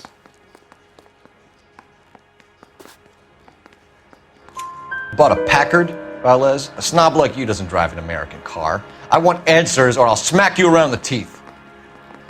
William Dewey offered me a substantial bribe to make a purchase at his establishment. It is not unusual to make this kind of transaction in the civil service. Tell that to the Argentine taxpayers. Consul General, we have located your car. Can you tell us how it was stolen? It must have been stolen from the consular garage. Terribly inconvenient, of course. I want the perpetrator soundly flogged. Unfortunately, we don't do that here, Your Worship. You have a pretty good idea who stole the car, don't you, Consul General? Are you going to tell me, or do I shake it out of you? There's no call for violence. I suspect a disgruntled boy from the car dealership. You have a name for this kid? Gabriel, like the archangel. I have no surname. So tell us about this kid, Gabriel. You had a run-in with him? Mecánico. A presumptuous young man who did not know his place. He presumed to ask me questions. We do a lot of presuming here in the United States, Consul General. It comes with the turf. You fuck young boys, Valdez. Are you a madman? This will cause an international incident.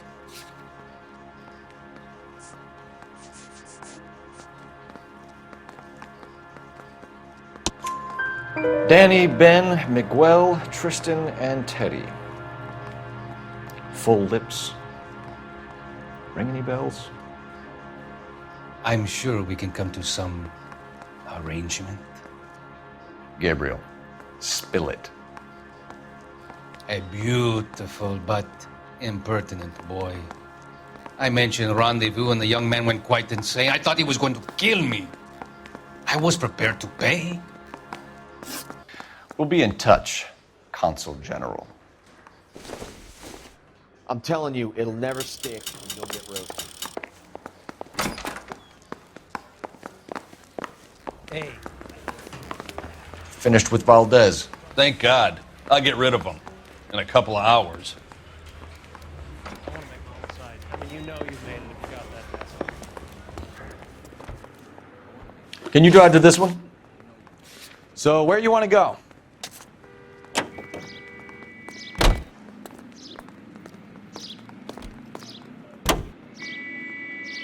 Mr. Valdez moves in some peculiar circles for an international bon vivant.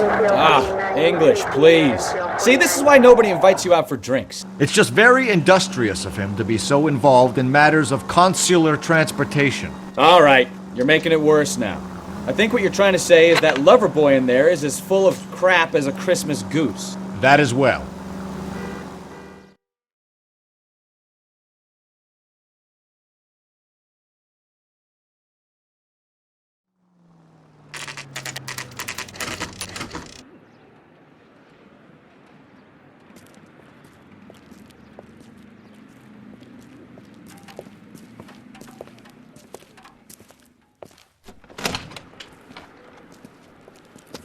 Don't tell me, let me guess. You were making your way past the lot, caught sight of the new model 4-door, and couldn't help yourself. You could see yourself in that car and just had to take a closer look. Well, I can't say as I blame you. LAPD, Mac. We'd like to speak with the owner. That's me, William Dewey, proprietor, at your service. We're investigating the theft of a Packard belonging to the Argentine embassy. Are you missing a combination wrench? I don't know, Detective, but I know how we can find out. Follow me.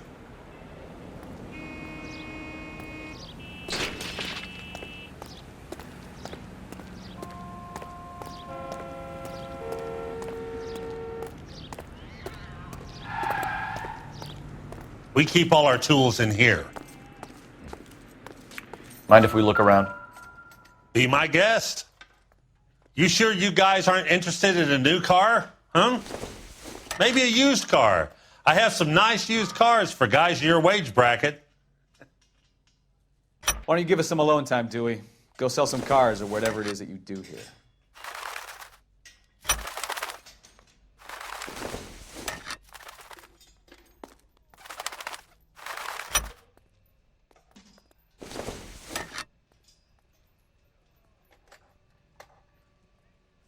That's not right.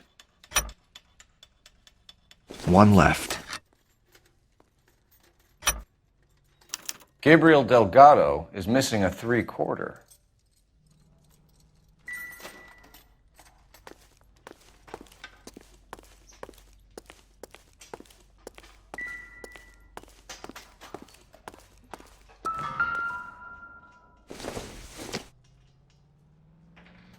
Doesn't look like anything.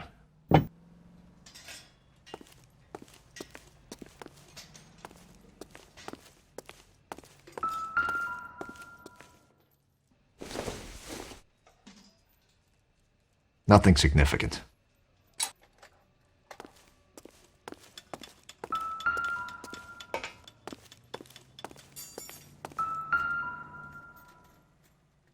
No good. We need diplomatic plates.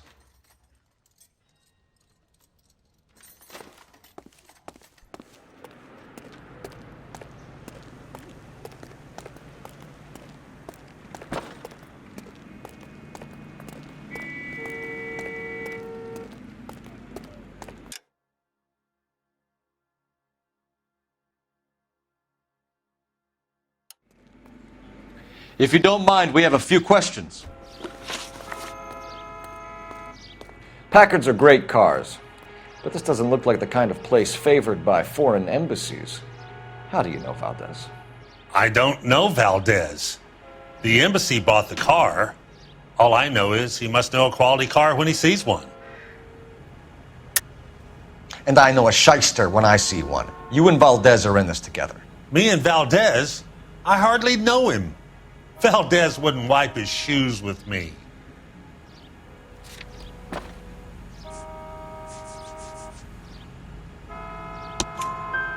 We found your contact details in Valdez's notebook. He had to be calling you for something, Dewey. Okay. So I met Valdez in a bar. We cut a deal and he bought the car through the embassy. I cut him some change on the side. It happens all the time. Where can we find Delgado? I don't know. He sure as hell isn't here. Address, Dewey, or my partner shoves your head in a car door. Okay, all right. Apartment 3, 103 Hill Street. And tell him from me, if he ever shows his face around here again, I'm gonna kick his butt from here to Kingdom Come. A wrench from this dealership was used to strip the wheels from a Packard last night, Mr. Dewey. A couple of Hispanics were seen taking parts. We've had a spate of thefts ourselves. Comes with the location. Thieving bastards will steal anything the minute your back is turned.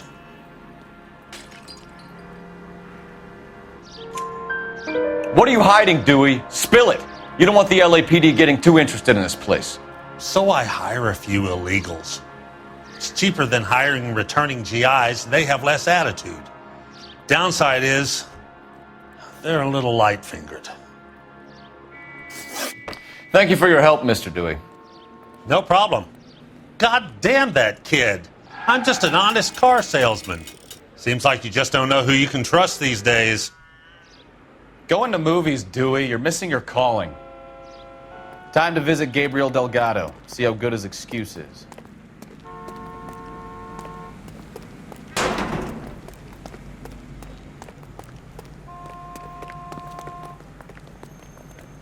You're behind the wheel. All right. Where to?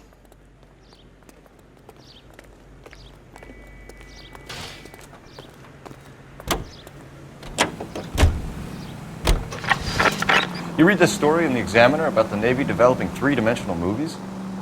What's a dimension? You know, like a graph. Vertical axis is Y and horizontal is X. Well, that's clear as mud. Third dimension would be Z. So things would be popping out of the screen. That's ridiculous. Scare people out of the theater. In God's name would want that. I don't know. People scoffed at the idea of talkies in color, and look what we have now.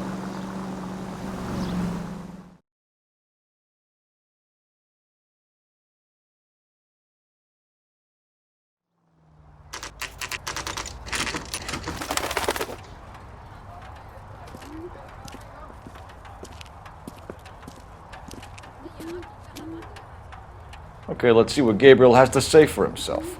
I just hope our Archangel hasn't already flown. What the hell is this guy doing?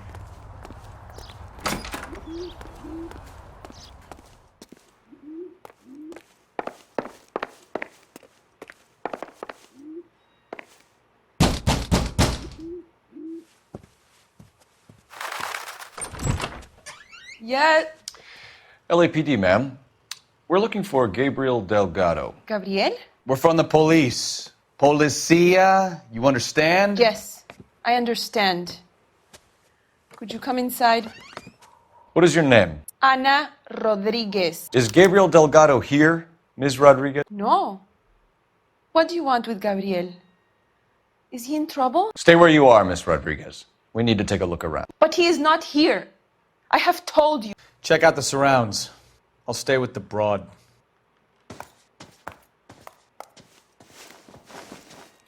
So how far along are you, Anna?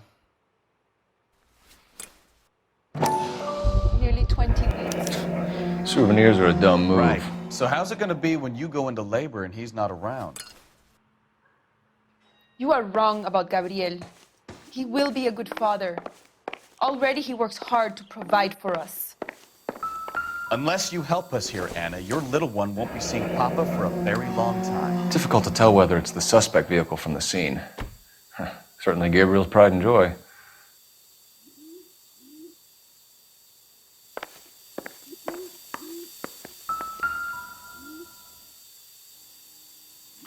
Serving breakfast for two, Anna? You should have cleared up.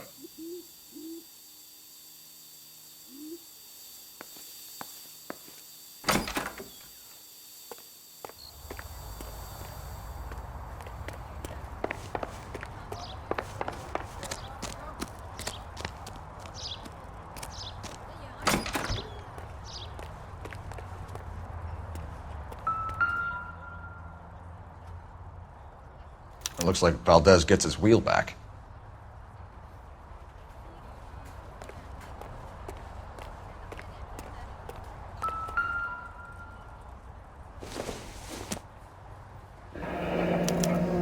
Diplomatic license plates.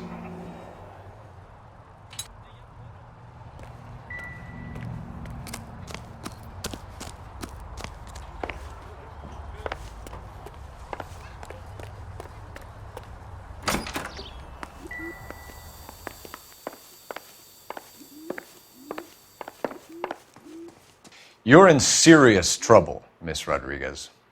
But Gabriel is not here. I have done nothing wrong. Why did he steal the car, Anna? The customer insulted him. He has his honor, no? His honor, Anna? He said Dewey's friend tried to make a woman out of him. He no longer respects this man, Dewey. He took the car to show this maricón that he is a man. Tell us the truth, Anna. Has Gabriel been here? I haven't seen him for at least 3 nights. You keep lying to me, and I'll send you and your baby to jail.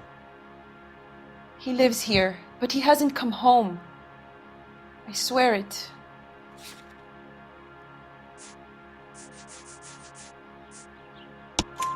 Enough, Anna. There are signs all over this place that he's been back. He was here last night. I have never seen him so angry. He went out to his shed and put some things in it. I don't know what, and I don't want to know. I love him.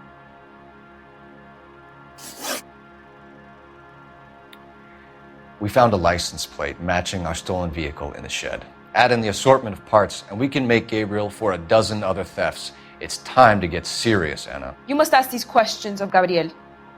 I know nothing of these car parts. Then tell us where he is! If your baby is born in prison, Anna, the corrections officers will take it from you. You will see your son or daughter through a metal grate for half an hour a week. The start line is on 1st and Santa Fe. There is a spillway under the bridge that leads to the river.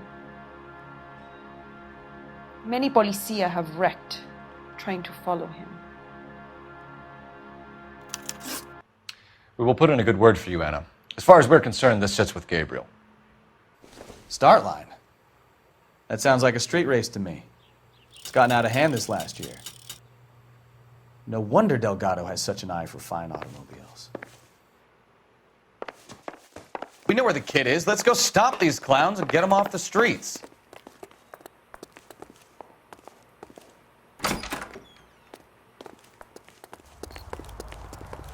The cops have been talking about. You know the way. You can drive. And where exactly are we going?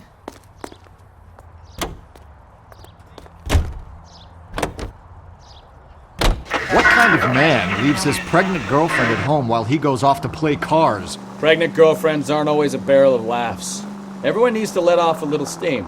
Some guys wouldn't come back home at all. Are you talking from experience?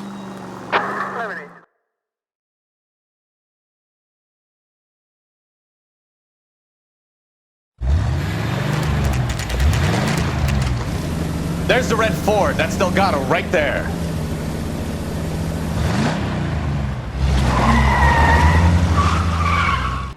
Quick! They're getting away! Phelps, 1247. Requesting assistance at 1st and Santa Fe. Reports of an illegal street race. Stay on Delgado. Quick as we shut one of these races down, another one springs up somewhere else. Kids used to steal cars to sell them. Now they just want to wrap them around a lamppost. The next 16-year-old I have to peel off the sidewalk, you're calling the mother. I've had enough of those to last me a lifetime. Delgado is our boy. Forget the others. Step on him, fellas. Take him out.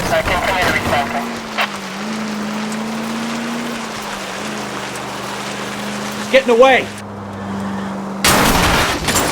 Gonna lose him.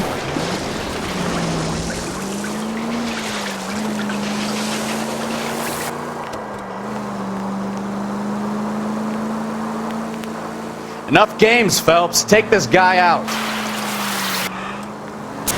You ain't shit, Flaca.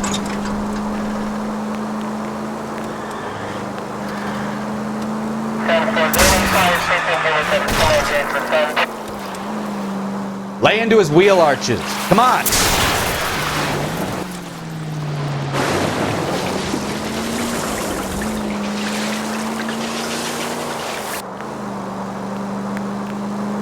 God damn it, Cole, hold it steady.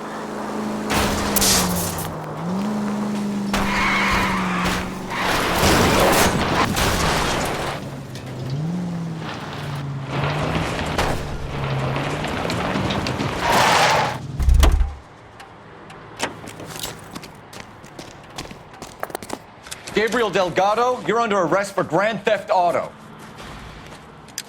Fuck you, puto! You should speak to the maricon! Valdez, I showed him! Now who's the man? I should have burned his fucking car!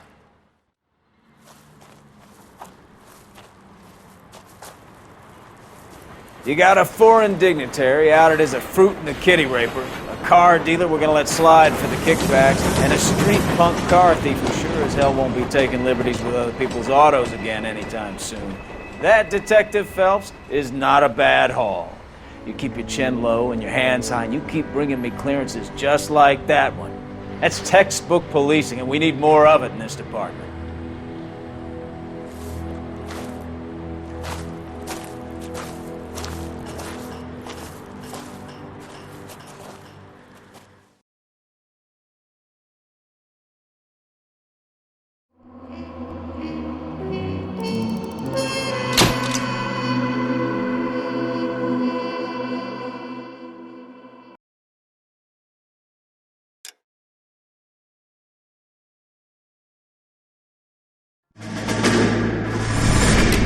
You have any plans for weekend Liberty, Jack? My sisters have been working in Los Angeles in a bomber factory. They're coming down to visit. I'm meeting them at the station at 6. Good for you, Jack. Are they cute? They're my sisters, Hank. Attention! Final inspection before Liberty.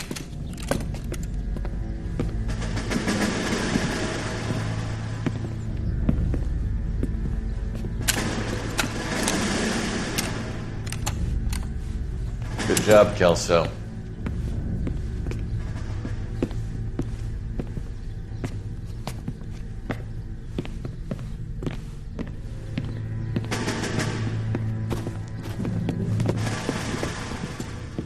Are we going somewhere, gentlemen? Full inspection. It had better be exceptional if any of you want liberty this weekend.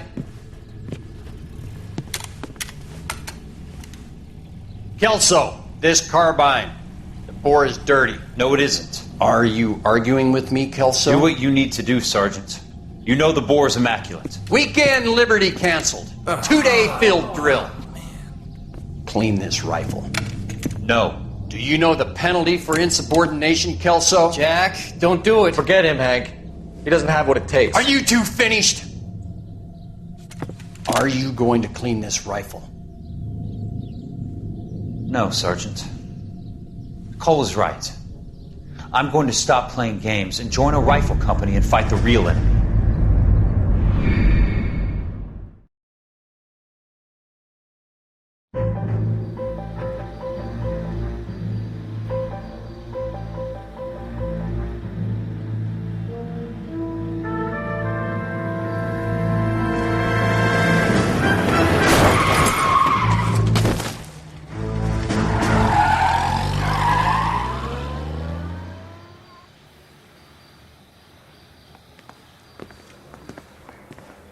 All right, gentlemen, I just got this handed to me. A hit-and-run felony at Ray's Cafe, 208 North Los Angeles.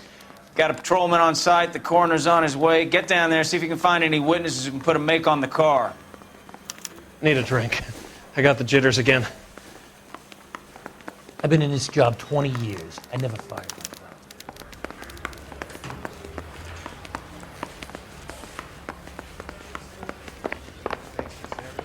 You got it made.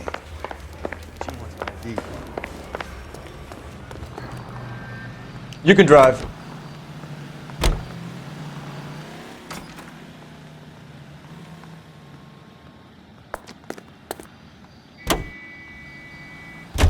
Looks like the DA is going to press charges. Anna Rodriguez might do time. I'll speak to the DA. She suffered enough. I don't know, Cole. She's an easy make, and the DA likes convictions. I'll convince him to let it go. How you do that? I'll give him something better.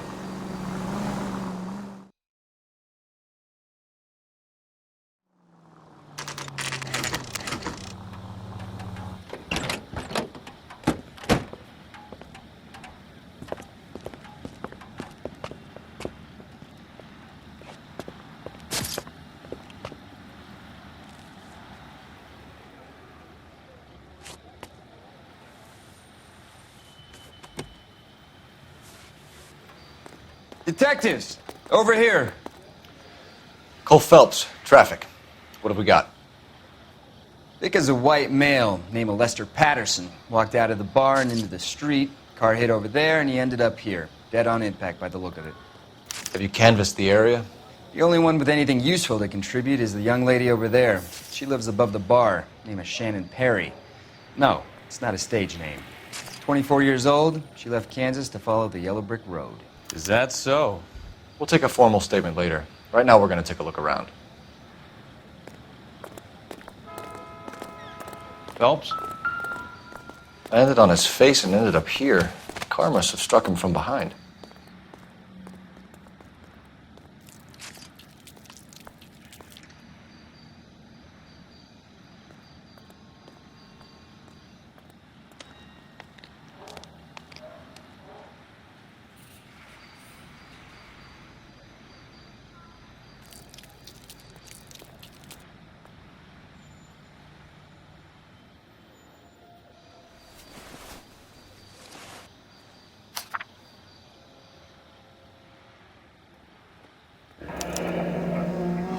Patterson has life insurance.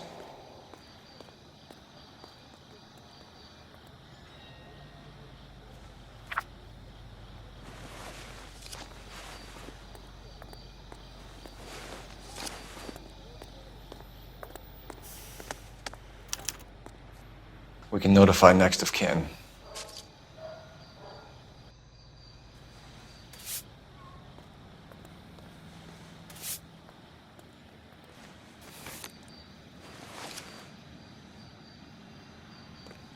What have you got on the victim? From all reports, he was intoxicated at the time of the accident. I'll know how intoxicated once I've done the autopsy. Looking him over now, I'd say he died on impact. What about the chest wound? Isn't that inconsistent? Very common in auto injuries. Look for a car with a prominent hood ornament. Those things are killers.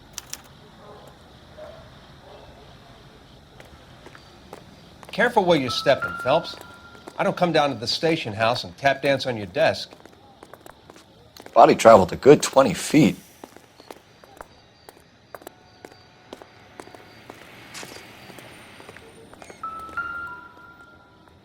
This blood is a long way from the body. Car must have been going like a bat out of hell.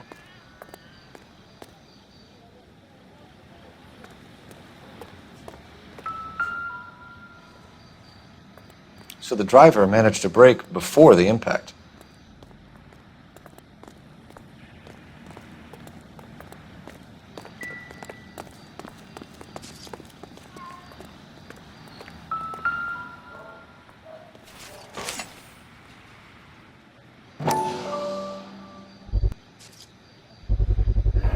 A knife covered in blood. Could be a steak knife. This is a hit-and-run case, Phelps. Anyone could have thrown away a kitchen knife. In any case, we'll want tech services to scrub the alleyway before they bag the knife.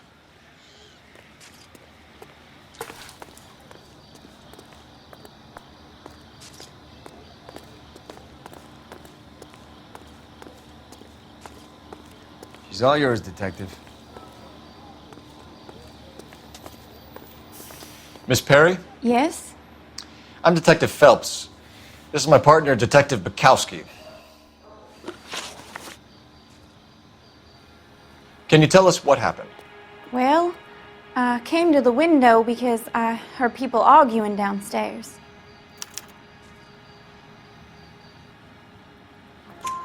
Then what happened? I saw a car hit that poor man and knock him down the street. What kind of car was it? A dark red Lincoln Continental. Did you see the license plate? Only the first three letters, I'm afraid. 3C8. Tell me more about the argument you heard. Well, there were two voices. A man and a woman, that's all. Why are you holding out on us, Miss Perry? I'm sorry. I was hoping to tell my story to the newspapers. I'd like to get my picture in the paper. Trying to find work as an actress, and things are pretty difficult. Cough it up, sister. We don't have all night. People arguing? They were husband and wife. I could tell by what she was yelling. Intimate things. Very embarrassing for the man. Thank you, Miss Perry. Your information has been very helpful. You can go now. You really think so? I hope you find that driver and put him away. You certainly got away with the dames, Phelps. Give it a rest, Bukowski. Let's see what the patrons have to say. I'll take the bartender. You work the rest of the room.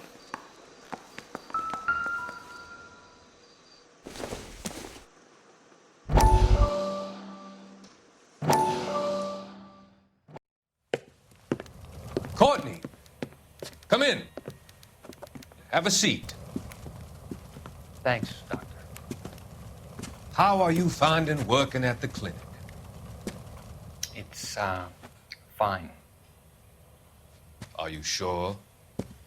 Can I be honest with you, Doctor? I would hope so, Courtney. I was hoping that the therapy would be more beneficial. Treatment can, unfortunately, be very long-term. So many of the patients here are addicts, Doctor. Many of them have been for years, Courtney. In the past, these people were condemned to sanatoriums. If we can reveal the root of the problem, then we have a chance to help them. And until then, they stay sedated? Do I detect a hint of reproach, Courtney?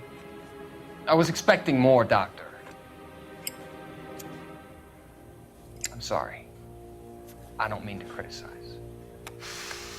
Part of being a physician, Courtney, is learning to be patient. How is it possible to keep so many of them on their medications, Doctor? Many of their addictions are illegal. Oh, many things in life are gray, Courtney. What may on the surface appear to be illegal is actually of benefit to society at large.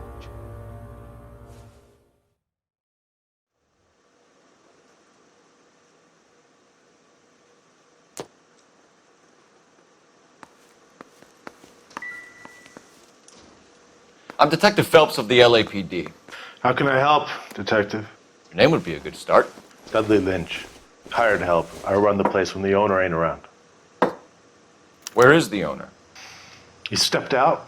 Somebody had to take Lorna, Mrs. Patterson, home. What can you tell me about the accident? Not a lot. It was busy in here, and all I heard was the impact. So what was he doing outside? It's against licensing regulations to drink on the sidewalk. Lester and Lorna were having a fight. The owner made him take it outside. It was pretty ugly. Do you know the victim? Yeah. Lester Patterson. He's a regular here, or he was. Not one of your favorite customers? Lester was special, but not my kind of special. Was Lester drinking alone? No. He came here with his wife. She didn't seem too interested in the booze, though. A witness overheard an argument. Lester and Lorna. There's nothing like airing your dirty laundry in public, is there? Why was Lorna Patterson in such a hurry to leave? What is going on here? Lorna was pretty upset, so Leroy took her home. Lorna and Leroy are close. They've been talking about opening a new bar. Leroy? Leroy Sabo, the owner. How long have Lorna and Leroy been talking about this new bar? Who knows? I just served the drinks. Bartenders hear all sorts of things. Are you going to tell me, or do we have to start playing rough? When Lester was drinking, he treated Lorna like dirt. He gambled away all their money. Lorna pitched Leroy about the bar. I don't know how interested he is. Is Leroy doing well? Hell no. The only thing keeping this place afloat are the poker games. Thanks for your help, Lynch. I'm going to need you to sign a statement with the patrolman. Sure, no problem. You get anything out of the regulars? They weren't giving too much away. They liked watching Lester and Lorna go a few rounds every other day. And Lester was a fan of the love tap.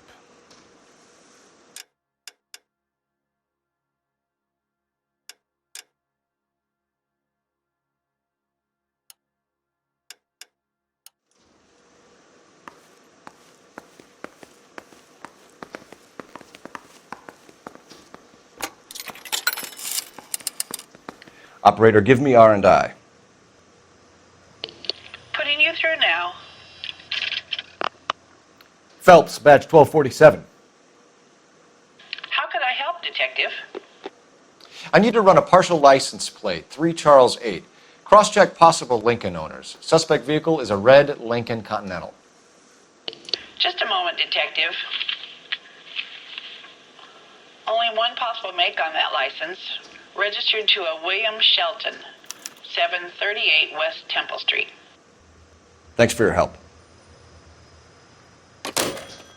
Looks like we caught a break on this one.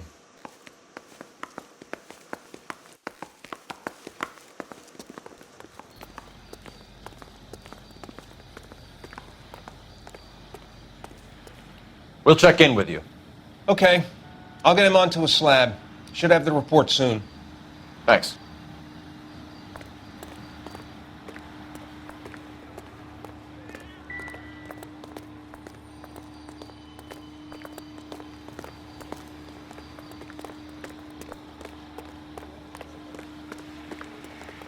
You're behind the wheel.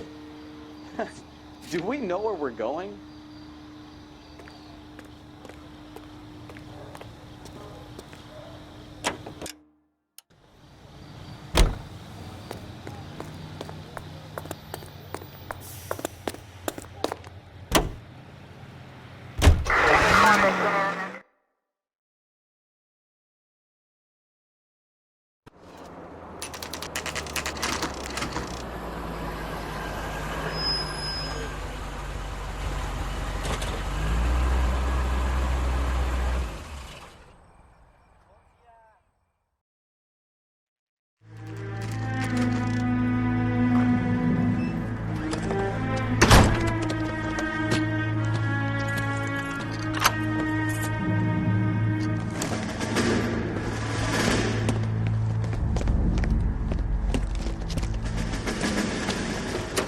That's the son of a bitch right there.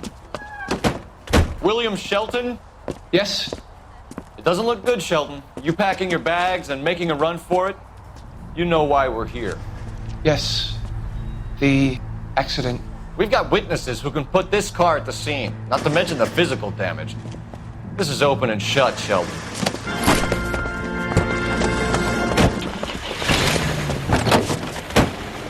That coward thinks he can run from everything.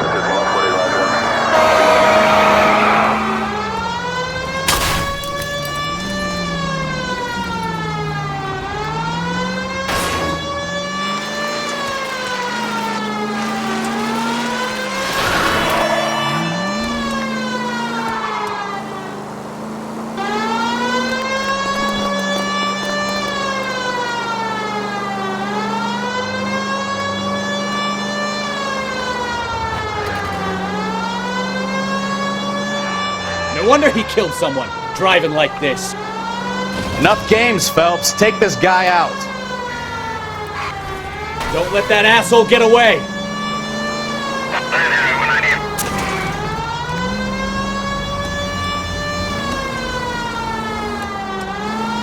Lay into his wheel arches. Come on.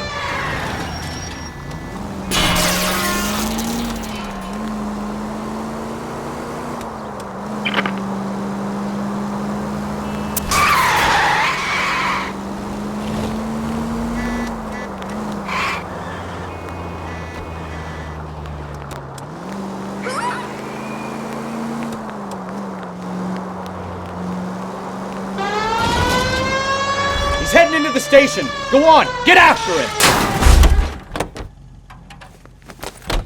Hold it right there, Shelton.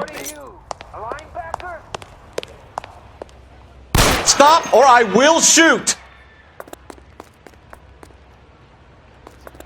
How does a vehicular manslaughter rap sound, Shelton? I hit him. I admit it. I just panicked, but it wasn't my fault. What do you mean? The guy jumped right out in front of me. He came out of nowhere. There's nothing I could do about it. Why didn't you stop? I've had accidents before. That's it. We're done here. The DA is gonna love you. They weren't all my fault. I'm a surveyor. I need my license for my job. There were people around. A woman and a man were standing right next to him. I thought they could get him to a hospital. I'm telling you, it's not my fault. The guy is dead, Shelton. You can't be serious. William Shelton, you're coming downtown. We need to talk about a manslaughter charge.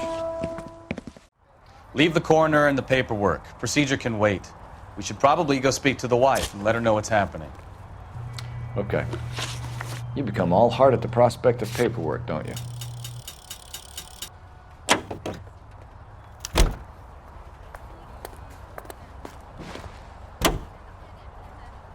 So the wife was there when it happened, but then left the scene. You're right. That's pretty unusual behavior. She could be in shock. I saw some people do some strange things in the war after their buddies got hurt. Maybe. Maybe she doesn't give a fuck.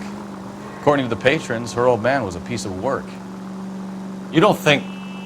Phelps, the guy was run over. So it worked out well for this broad. So what? Maybe she deserved to catch a break. Who knows?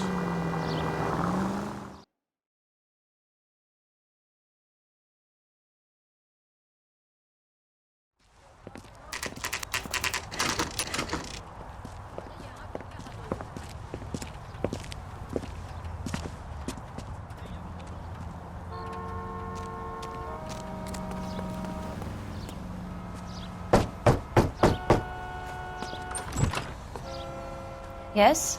Hello? Mrs. Patterson. Is this about my husband? We're investigating the incident, ma'am. I see. Come in, won't you?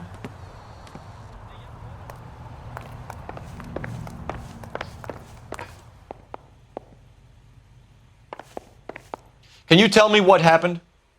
What's to tell? He got hit by a car and now he's dead.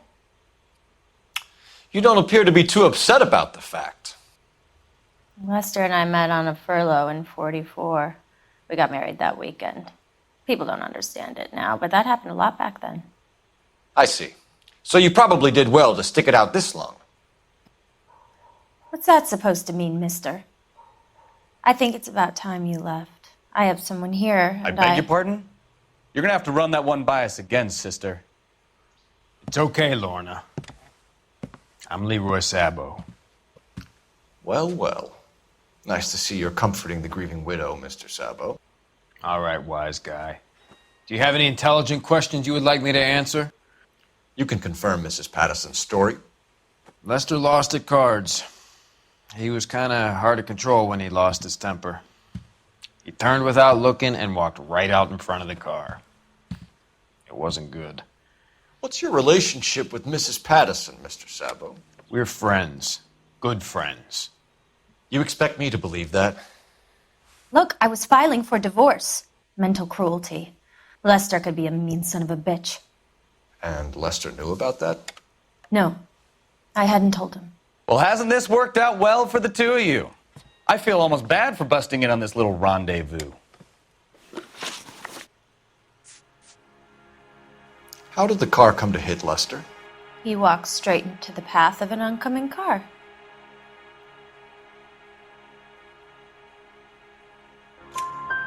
You expect me to believe that, Lorna.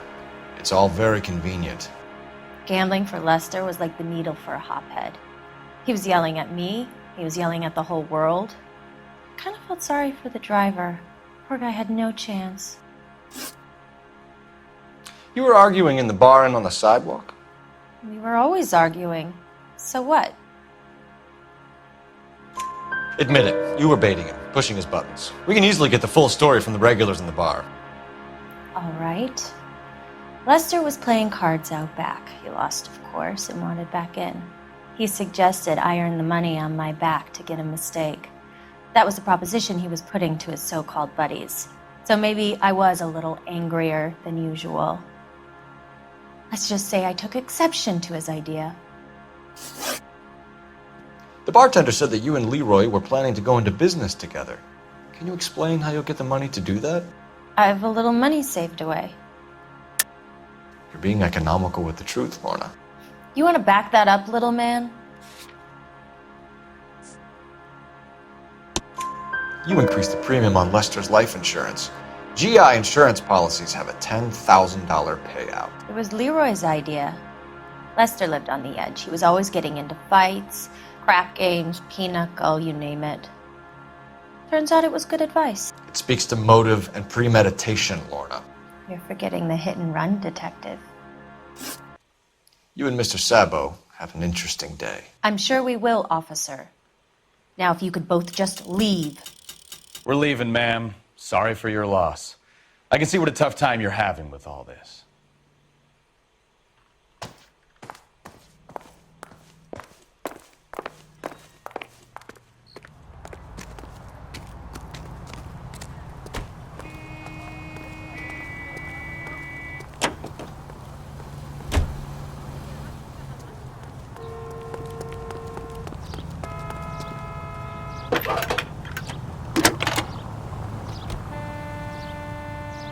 Phelps, badge 1247. How can I help, Detective? Messages for me, please.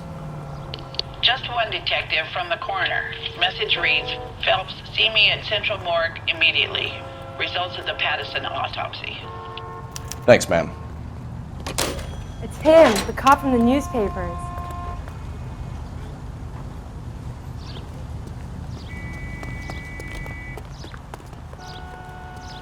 You drive. I need to go over the case notes. Fine. Where are we headed? 105 North Avenue, 52.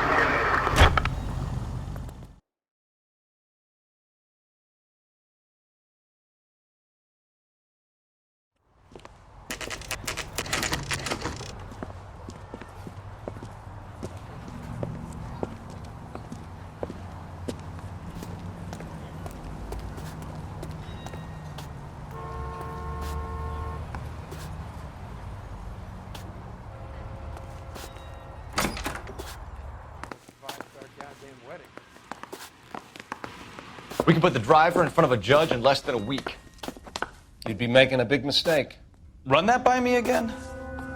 The victim was dead before the car hit him. 2 puncture wounds to the right side of the thorax. Second puncture reached his heart. You're kidding me. Been doing this job 23 years, son.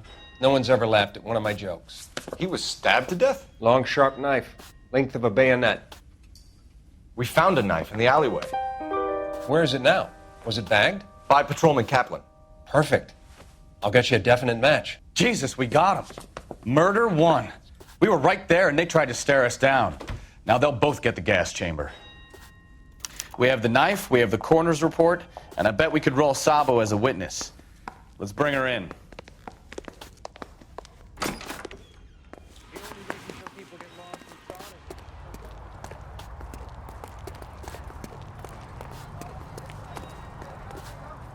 Can you drive to this one?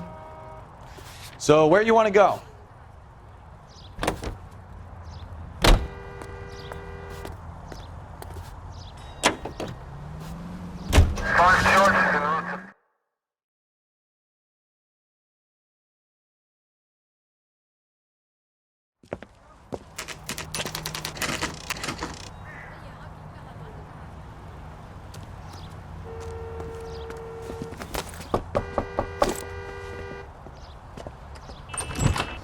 Spoken to the coroner, Mrs. Patterson.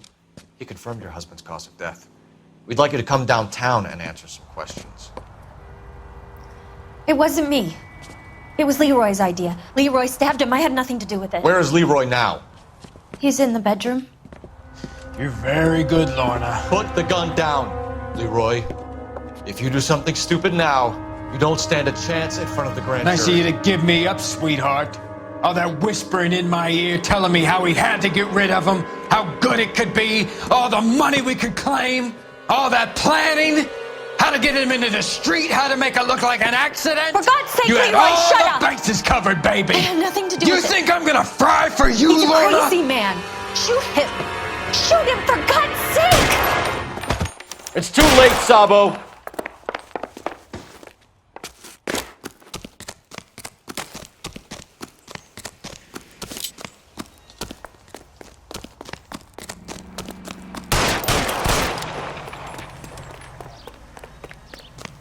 Oh my gosh!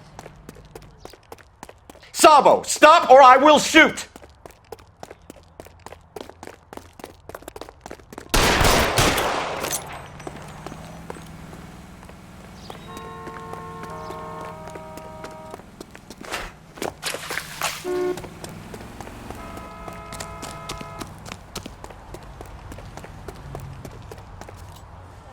Now, are we gonna make a bargain or what? How long do you think you can hold out? Put your weapons down and your hands in the air. Say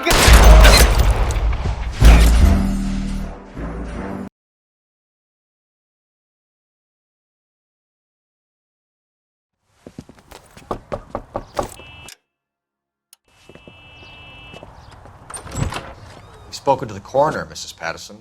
He confirmed your husband's cause of death. We'd like you to come downtown and answer some questions. It wasn't me. It was Leroy's idea. Leroy stabbed him. I had nothing to do with it. Where is Leroy now? He's in the bedroom. You're very good, Lorna. Put the gun down, Leroy. If you do something stupid now, you don't stand a chance in front of the grand Nice of jury. you to give me up, sweetheart. All that whispering in my ear telling me how we had to get rid of him, how good it could be, all the money we could claim, all that planning, how to get him into the street, how to make it look like an accident. For God's sake, you had Leroy, all shut the up. bases covered, baby. I have nothing to do You with think it. I'm gonna fry for you, He's a Lorna? crazy man. Shoot him. Shoot him, for God's sake. It's too late, Sabo.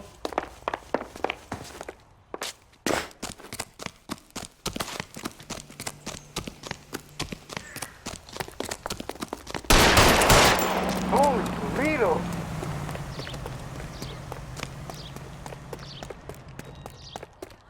Sabo, stop or I will shoot!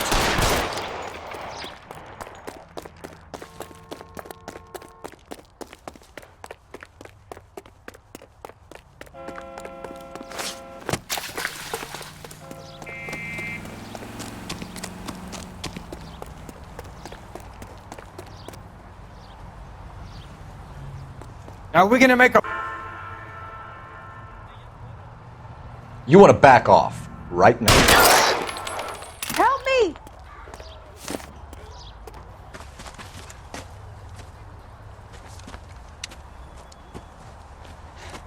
You look spooked, Phelps. I thought you'd been under fire before. It never gets any easier, Bukowski.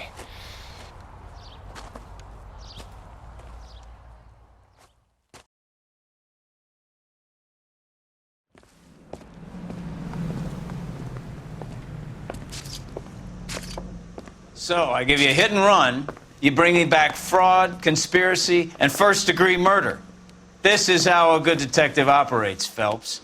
You take nothing at face value. You keep digging and asking questions until you get to the truth. You got some sharp elbows on you, detective. I like that. Keep up the good work.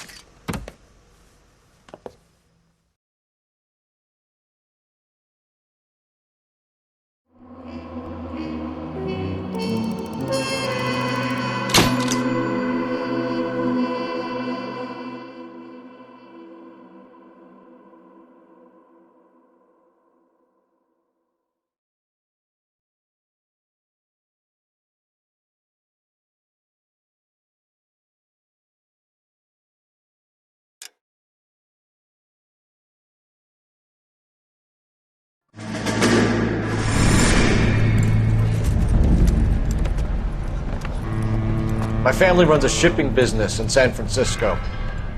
We used to have 2 ships a week to Tokyo. We've been in shipping for 2 generations, Hank. I've never been on a voyage anywhere. I feel like Odysseus in the beginning of his journey. The Odyssey took 10 years, Cole. This is the American century. America can rule the world after we win this war. We need to stay alive, Cole. These men are counting on us. Have you heard what the veterans are saying to each other? No. Golden Gate and 48. That's 4 more hard years of fighting.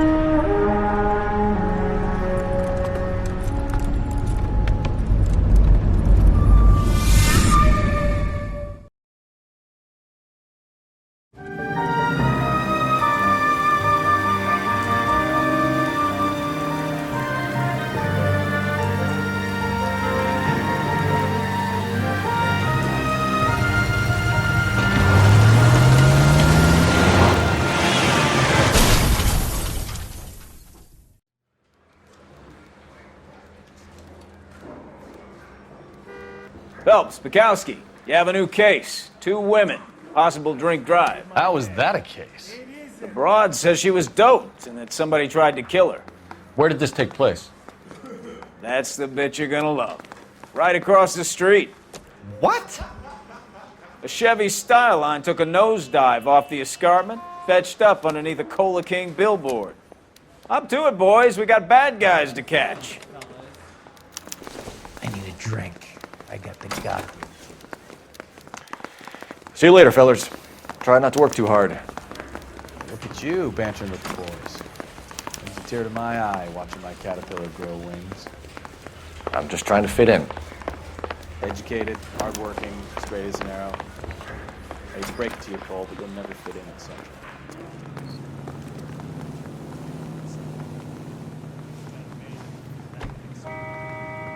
You know the way. You can drive.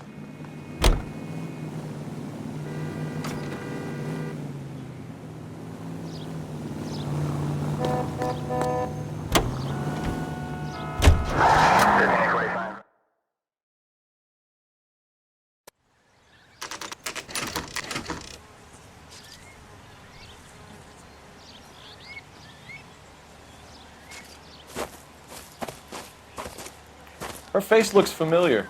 Well, that's June Ballard, Tarzan's sister, beast of the Amazon. She's married to Guy McAfee. The captain has moved to Vegas now, but the 2 of them still have juice. Phelps, traffic. Detective Phelps. Hey, Bukowski. Long time no see. You could have called this in by megaphone, Enrique. Phelps, this is Enrique Gonzalez. Enrique was a pretty decent middleweight. What do we have, Gonzalez? Broad drives right through the empty lot and off the side of the escarpment. Her story is that a movie producer doped her and her friend and sent the car over the cliff. Was anyone hurt? Driver's beat up.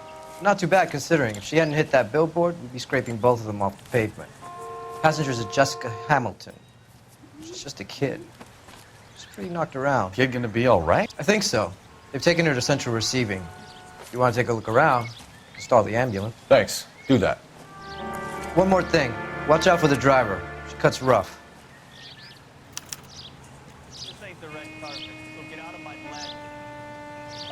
If you're looking for the coroner, he's down by the crash site.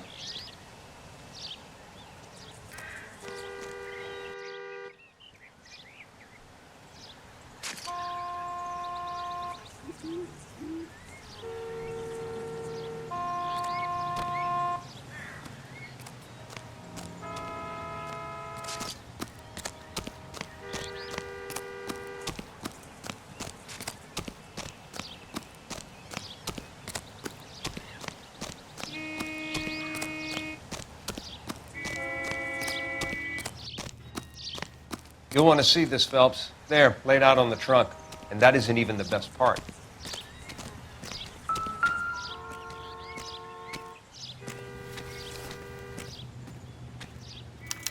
They've been torn off.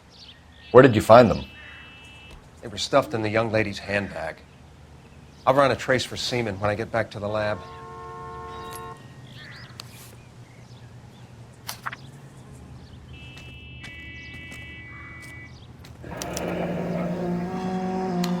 She's a long way from home.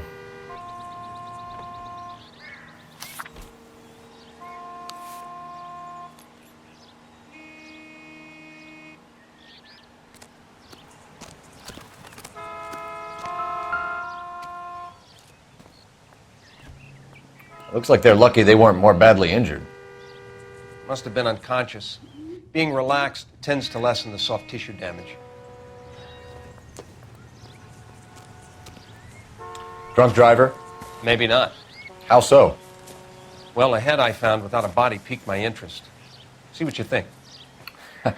Alas, poor Yorick, I knew him, Horatio. Is it real? No. I think it's supposed to be a replica of an Indian shrunken head. It's some kind of curio or movie prop. See the casting marks? What's it made from? Plaster of Paris would be my first guess, then painted.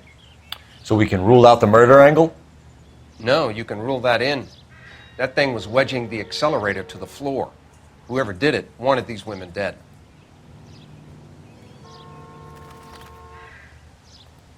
How does someone manage to tip their ride Find straight anything off interesting? a cliff?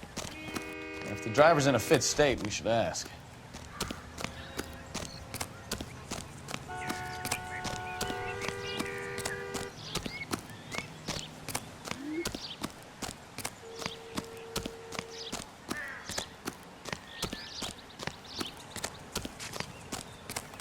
Mrs. McAfee, we would like to ask you a few questions, if that's okay. I prefer to use my maiden name, June Ballard. You might be familiar with some of my work. Can you tell us what happened here? You're kind of cute for a cop. Maybe a bit on the serious side. What about me, June? I'm a big fan of Beast You? of... I don't like. Keep out of this. We understand that you're still suffering from the effects of the accident, Mrs. McAfee.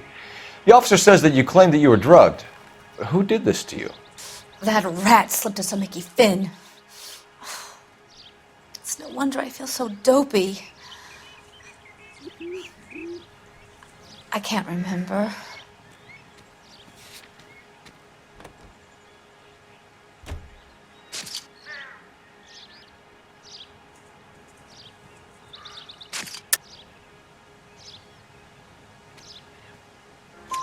It's a serious offense to withhold information from the police during a criminal investigation, madam. I told you to call me June. You're making me feel like an old lady. And don't bother your handsome head about this. My husband will settle the score with Mark Bishop. What can you tell us about the passenger in your car? Jessica Hamilton. Poor Jessica. It's been a rough day for her. She's desperate to break into movies. What more can I say?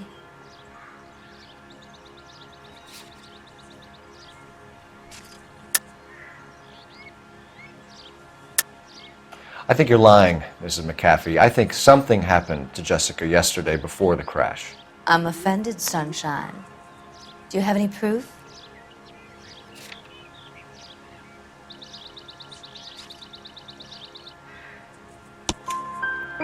Miss Hamilton's underwear were physically torn from her body. She wanted to go to a casting. I took her to a casting. Whatever happened after that is between her and Mark Bishop. We found a shrunken head. It was used to tamper with your car. You see, I normally don't drive off cliffs. The last thing I remember is getting behind the wheel.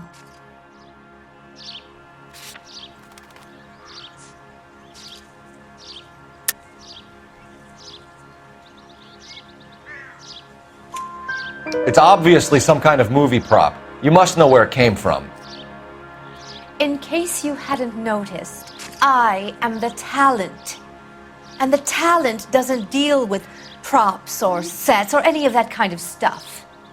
Why don't you ask Mark Bishop which prop house he uses? You mentioned a Mark Bishop. You think he might have had something to do with this? He's a movie producer. As for his involvement, you just leave it to me and my husband to worry about.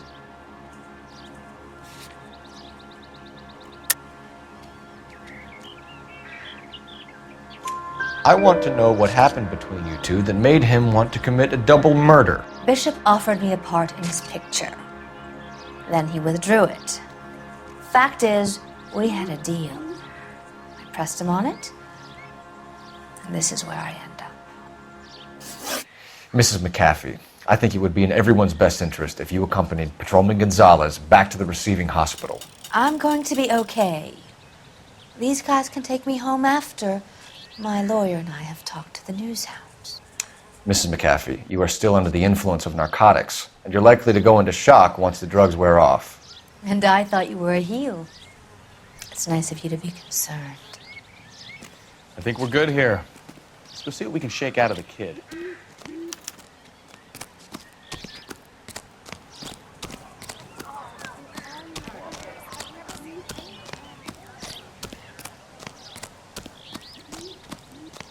You can drive. Do we know where we're going? KGPL to car 11K, 11 King. The car crash victim has regained consciousness at Central Receiving Hospital.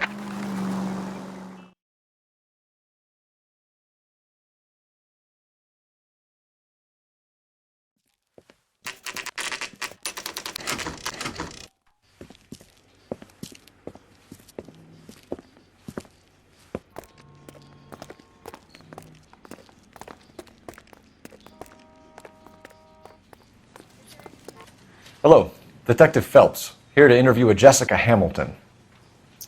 Jessica Hamilton. Oh, yes. She's in the room, right behind you, Detective. You can't hold me here. Hello, Doctor. I'm Detective Phelps. You're attending to the young lady from the auto accident? Yes. She's conscious now, but I doubt she'll remember much.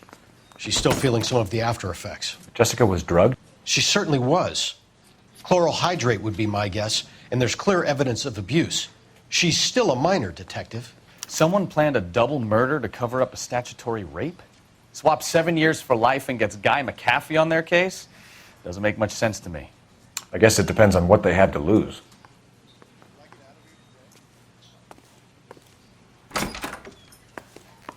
Feeling better since this morning, Jessica?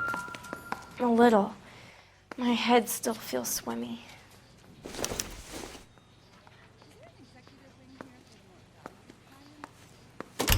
Hello, Jessica.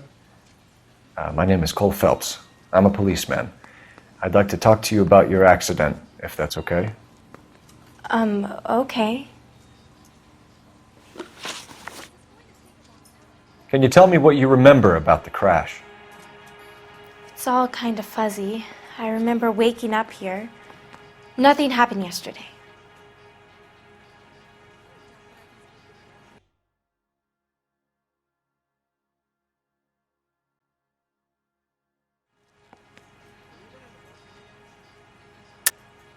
Tell the truth, Jessica. Why the big cover-up? I'm not lying to you. We found your underwear in your handbag, Jessica.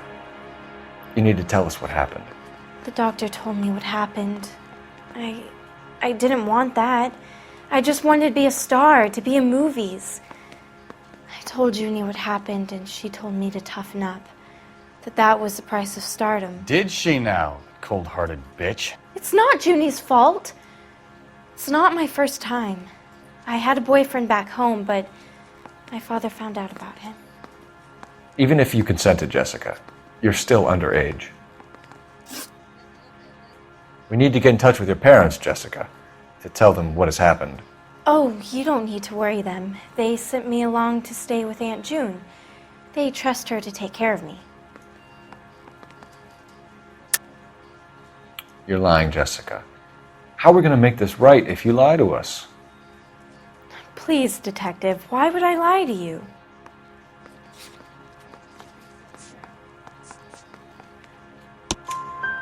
Because you're a runaway, Jessica, and you don't have your parents' permission to be here.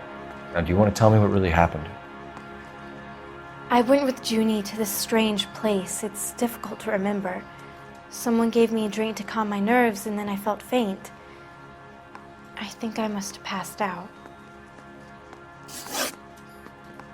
How did you meet Mr. Bishop? Well, Junie is a big movie star. You probably know that. She's doing a new movie. What's the story with Bishop and Mrs. McAfee? Why does he want the two of you dead? That can't be true. Mr. Bishop seemed very happy today. I mean, yesterday. And that's why he wedged a shrunken head against the accelerator pedal and punted the two of you over an escarpment? I overheard Junie speaking to him on the phone a couple of times. Screaming, really. She can be very hard sometimes, Junie. But they seemed okay yesterday, like they worked it out. I know what happened to you, Jessica. Where exactly did it take place? Please, it's scary. It's really difficult to think of anything.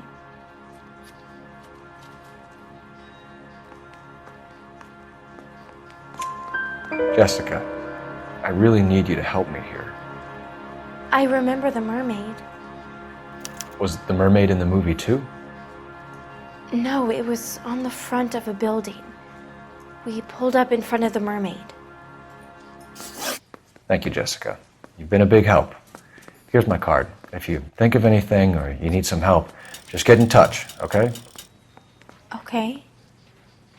I think it might be a good idea if you went back home till you felt better, Jessica.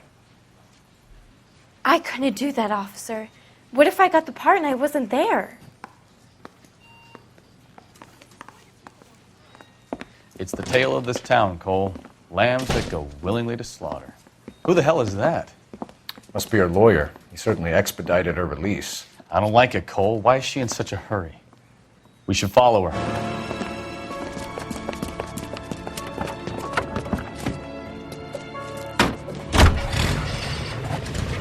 There she goes. Come on.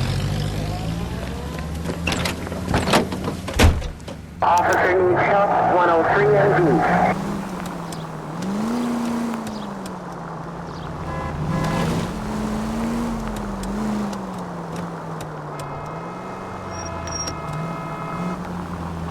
Ballard is definitely up to something.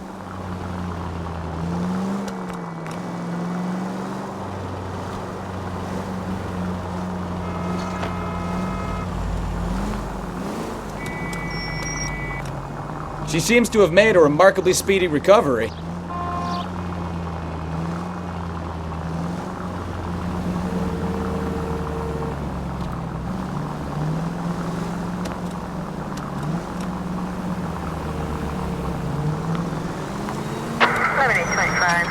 You've got a pretty funny idea of what keeping a low profile means, Phelps.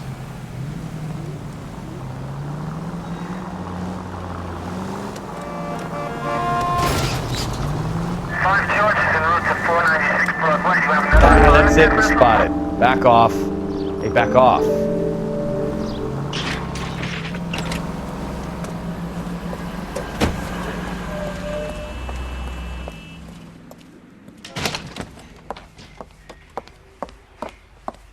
Get in there and see what she's up to.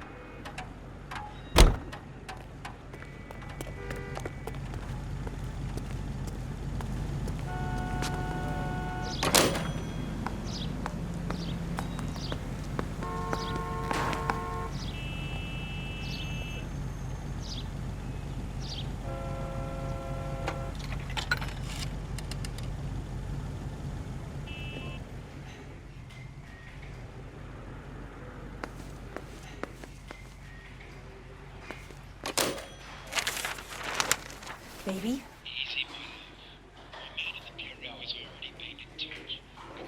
No! I don't want him taught a lesson. You know what I want.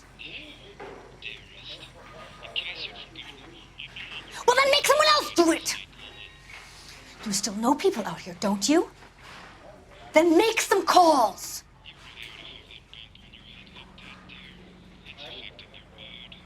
I'm gonna be very clear about this. You get this done, or I'm... Wilson's Hotel. Mr. Mark Bishop, that son of a bitch, lives in apartment 803. Sure, I got the film.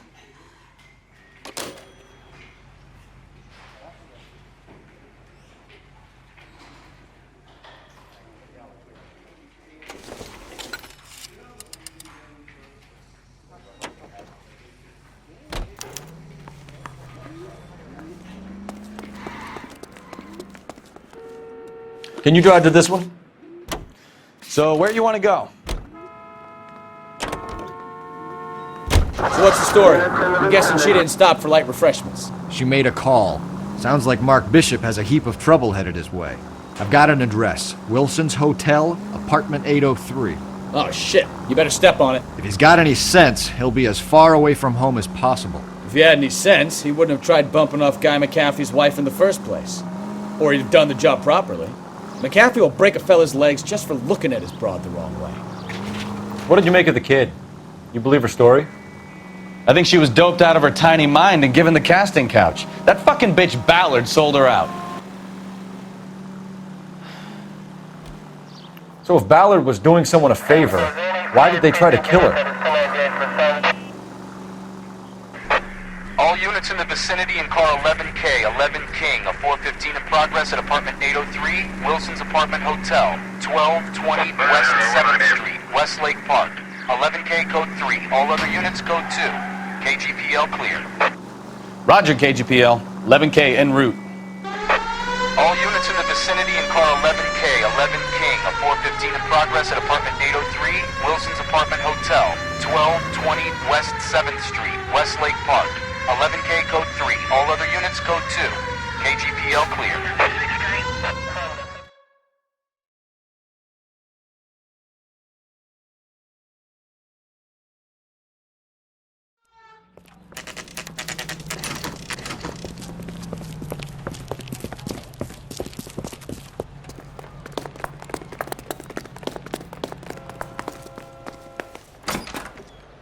I'm Detective Phelps. We received a call about a domestic disturbance in apartment 803. Oh, the detectives. Listen, Mrs. Bishop's pretty upset. Take the elevator and then left down the corridor. It's the last door on the right.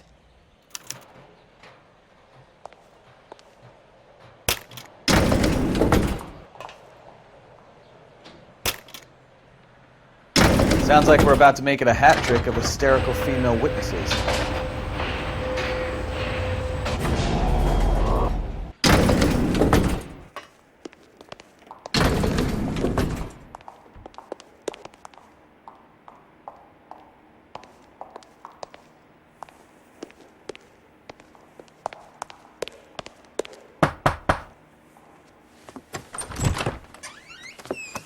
LAPD, ma'am.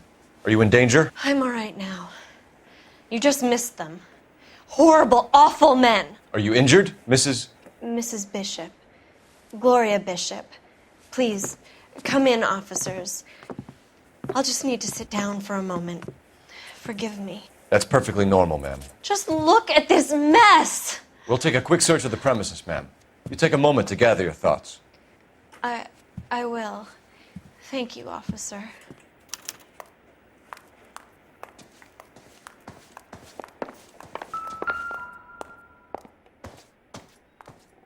Presented to Mark.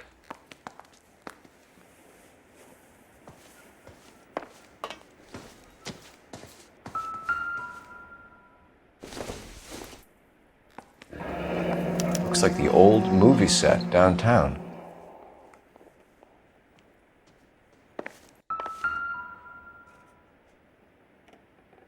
Great Wall of Babylon. A replica of a replica.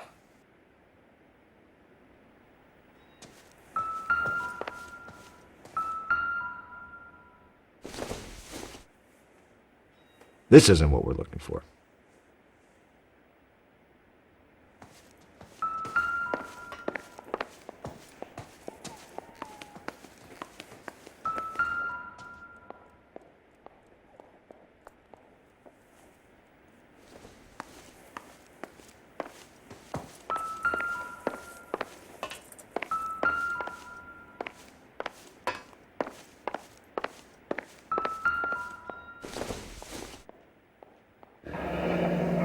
Looks like we found our mermaid.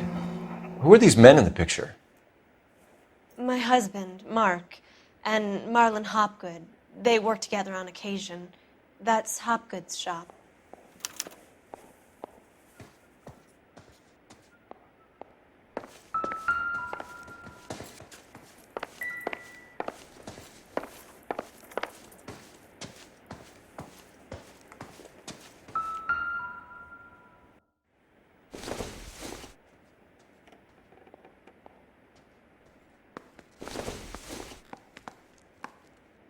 Hasn't given me anything to go on.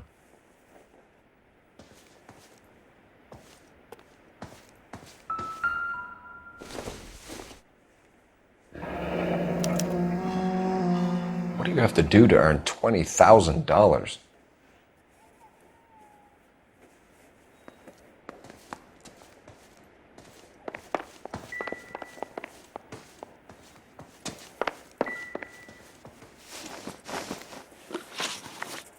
Those men, I think they work for Guy McAfee. Do you know the name? No. Why should I? June Ballard is married to Guy McAfee. Have you heard of her? That slut. She's been badgering my husband for days. Mrs. McAfee alleges that your husband tried to kill her and her friend last night. I think you should tell us what you know. My husband's a movie producer. This has something to do with his new picture. He doesn't include me in his business. June Ballard said she had a deal to be in his new picture. Mark repeatedly told her no. He had Joan Leslie lined up for the role. That's how he got the finance. June made all kinds of threats. She was very rude to me. You know June Ballard? We were both on the same picture a few years back. That's how I met my husband. Where can we find your husband, ma'am? He told me he would be on set. That's all I know. Either we find him or McAfee's people do, Mrs. Bishop. If you care for him, you should make sure that we find him first. I do care for him, but I don't really know where he'd go if he were in trouble. Hopgood might know. Why is your husband paying Lorna Hopgood $20,000? Lorna? Marlon's ex-wife? Are you sure? Your husband looks like he's being blackmailed. They obviously have something on him if he's prepared to kill to cover it up. Why is the payment going to Hopgood and not McAfee? Lorna works at a check-cashing place in Hollywood. You need to ask Hopgood why he needs that much money in cash. Your husband was at a casting yesterday with a young girl? Not that I know of. He told me he was looking at locations. The picture's been cast. Jessica remembered a mermaid. The mermaid on the front of the prop store. You better come clean with me. This is a sick town, Detective. Are you sure you really want to know? The truth is, my husband likes them young. And you think that's okay?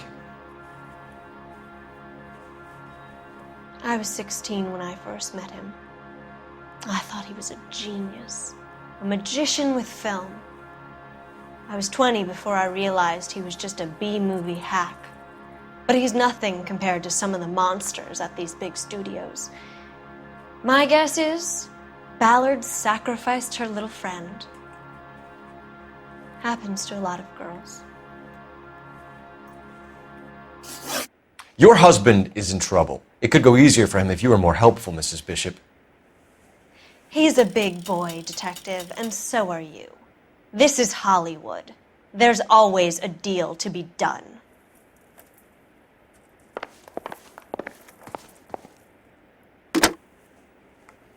Operator, message for KGPL. Putting you through now. Phelps, badge 1247. How can I help, Detective? I need a location on a silver screen prop store. Just a moment. Silver Screen Props, corner 3rd and Figueroa. Thanks.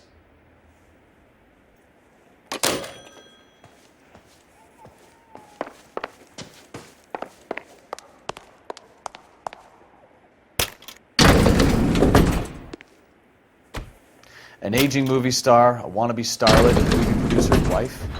They're finally rubbing shoulders with the almost rich and famous.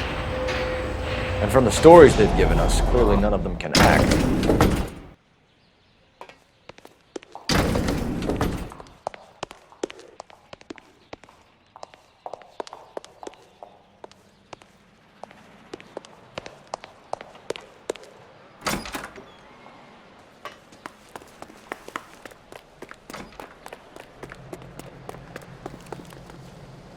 You drive. I need to go over the case notes.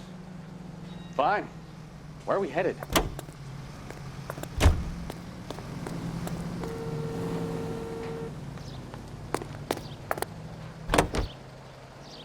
Mrs. Bishop knows more than she's letting on. She doesn't seem to realize how much trouble her husband is in. The LAPD are the least of their worries right now. You'd think she'd have gotten the hint after those hatchet men redecorated her apartment. Maybe she's just loyal. Or she's in on it. She didn't seem like your average giddy broad with nothing between the ears. Or she might just be trying to buy enough time for Bishop to put a couple of oceans between him and McAfee.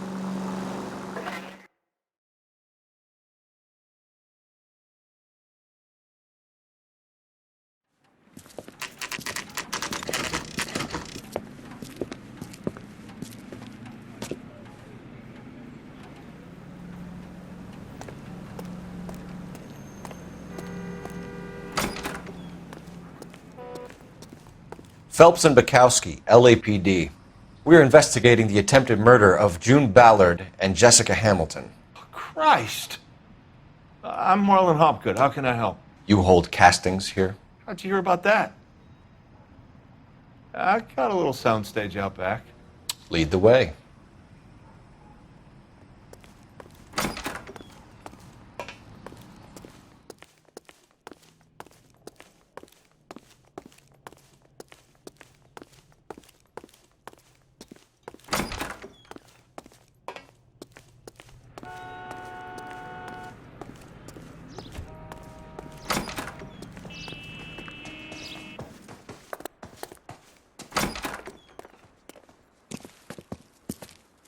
Keep him here, Stefan. I'm going to take a look around. What's this got to do with me? Don't try my patience, knucklehead.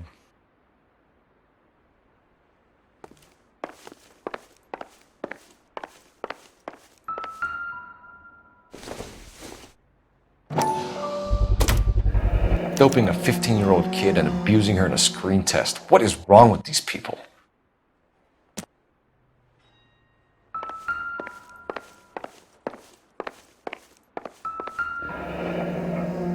Turn off the lights, Hopgood. Why would I want to do that? Humor him. One-way mirrors. There's a room on the other side. Huh. Well. Find a way into that peep den, Phelps. I'll stay here and keep our pervert company.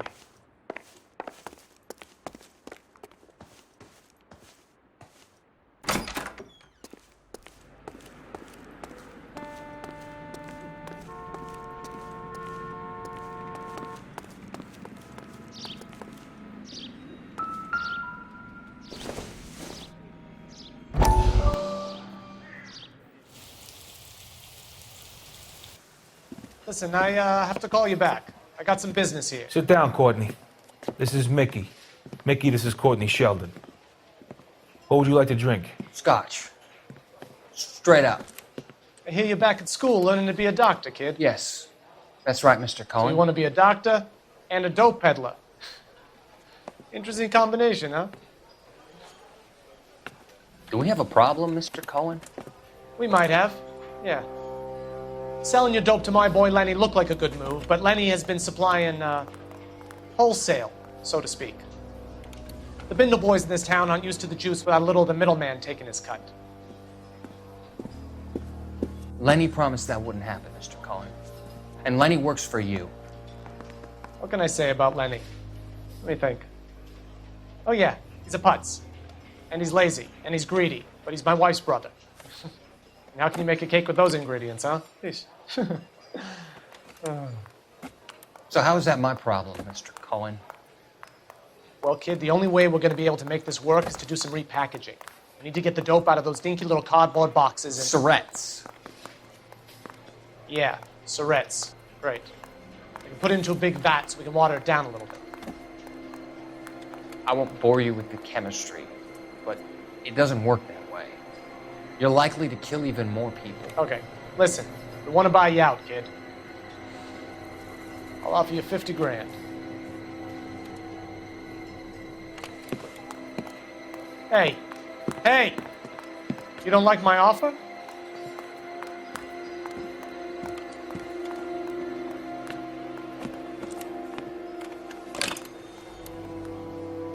Sheldon kid? I think I want him dead.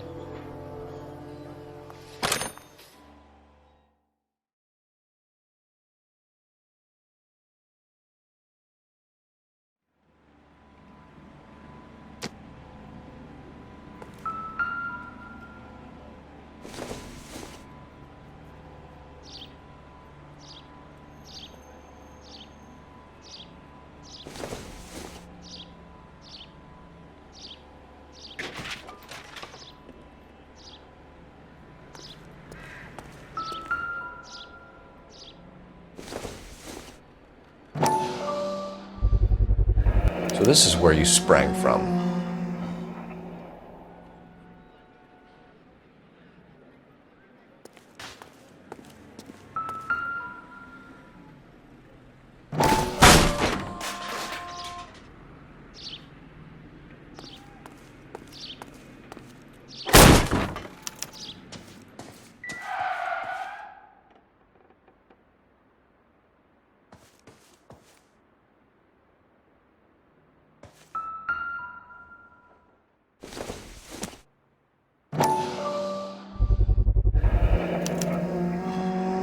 Jungle Drums, 8th and Francisco. Attention, Mark Bishop.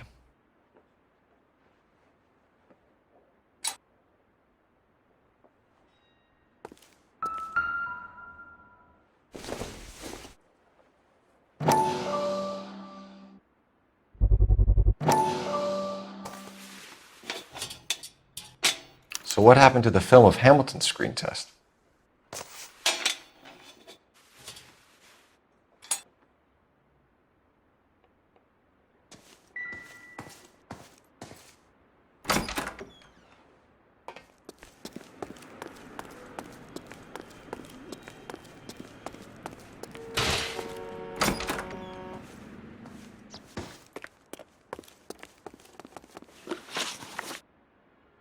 You ever do any work for Mark Bishop? Mainly do work for the studios. RKO, Republic, Warner Brothers. So yeah, when Bishop was doing work for a studio, yes. When did you last see him?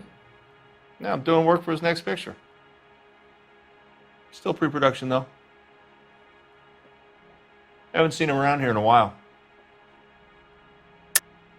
I know you're lying, Hopgood. Bishop was here, and you know exactly what he was doing and what he left lying around afterwards. You come in here without a warrant, and now you start throwing your weight around?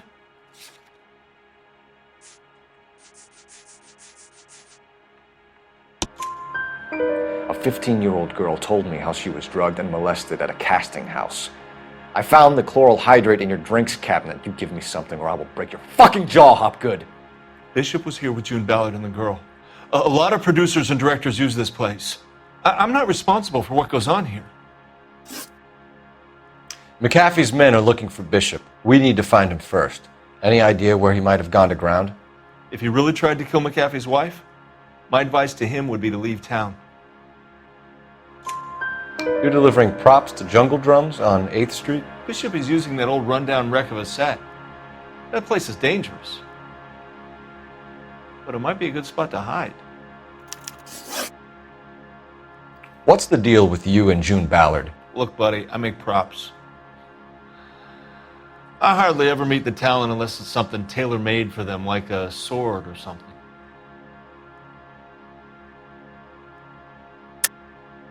You and Ballard are blackmailing Bishop. That's why he cracked. You got nothing on me. My hands are clean on this.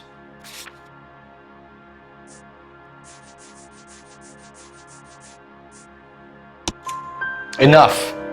I've been in your peep room, Hopgood. I've seen your smut pictures and the camera setup. You made a movie of Jessica. I found the canister. The deal is I get to sell the movies to burlesque houses and private collectors. These movie guys love seeing their cocks on screen, but part of the arrangement is I never film their faces. June had me film Bishop, and then she kept the movie for insurance. He went apeshit when he realized his face was front and center. Who has the film now? Who else? McAfee. Ballard had what she wanted. Where does the money come into it? What money? Enough of the lies. I told you I get my cut selling dirty movies.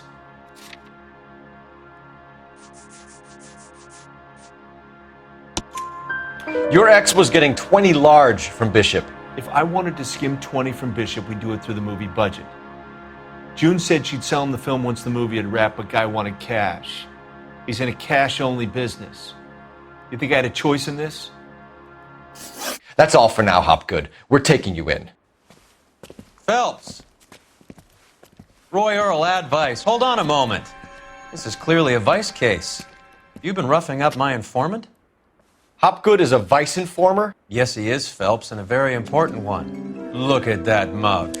Have you been upsetting these two officers, Marlon? So we just drop it? You do if you know what's good for you. You need to catch the movie producer before an angry husband does, from what I'm hearing. I'll be making a full report to the captain, Detective. You do that, kid. We're all very impressed with you. Let it slide, Cole. Let's get out of here.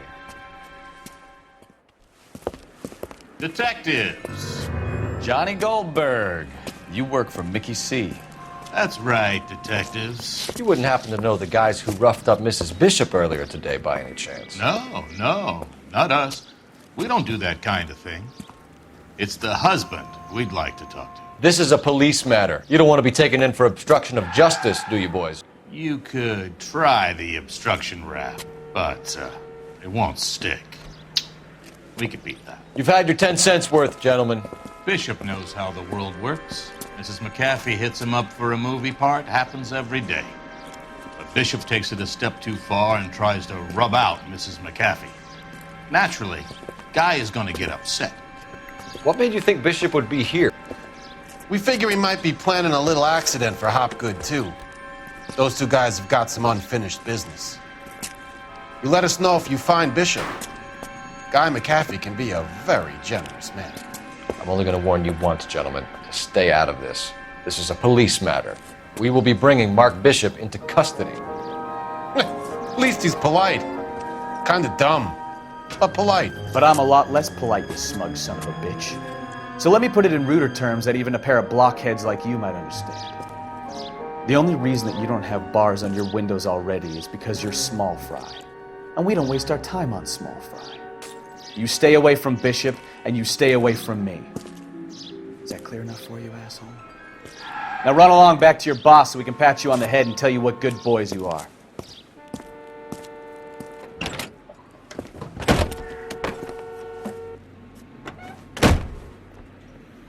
I don't think they like your little pep talk, Bukowski.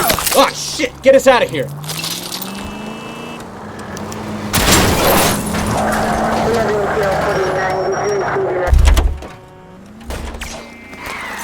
They really don't want anybody getting Bishop before they do.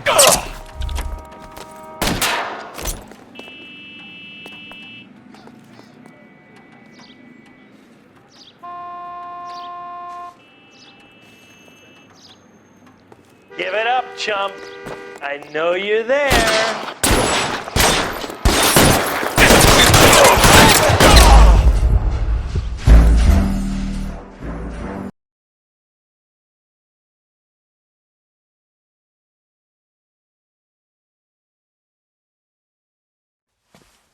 Phelps!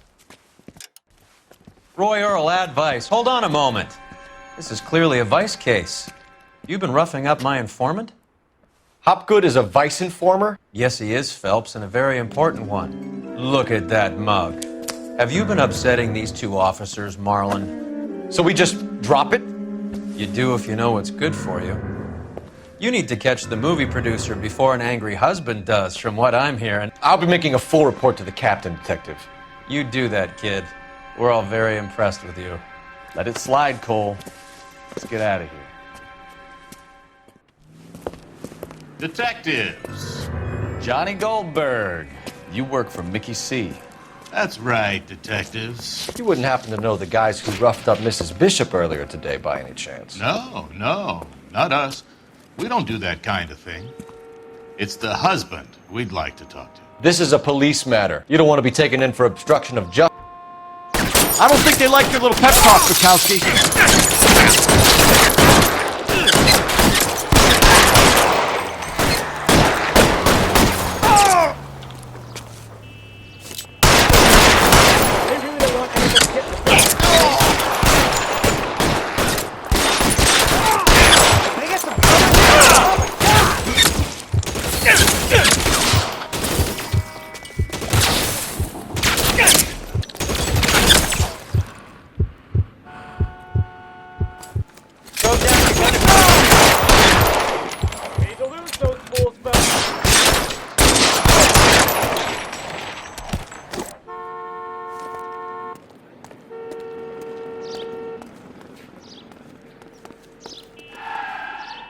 You're behind the wheel.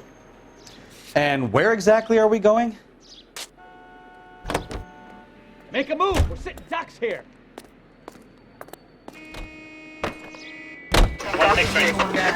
Let's see him chase us now. Onto the movie set, Phelps. Let's roll. Oh, Christ. And they say working traffic is like watching paint dry. You know how to piss people off, Bukowski. Hey, if they're prepared to gun down cops in broad daylight, McAfee really means business. Seems like we're the only ones who want Bishop alive. I have a good mind just to let him go work on the son of a bitch. I'm about done putting my life on the line to protect some child molester. That's our job, unfortunately. They don't get to dole out the justice.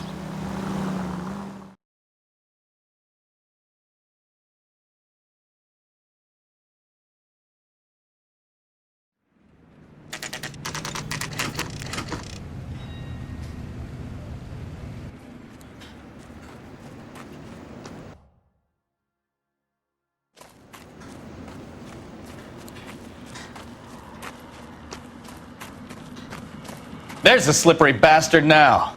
No. God damn it! Mark Bishop, stop! LAPD! Get him, Phelps. I'll cover the exit. 11K calling KGPL, requesting assistance at 8th and Francisco, the abandoned movie set. My partner is pursuing suspect on foot. We're trying to help you, Bishop! 3, KGPL. This is all a big mistake!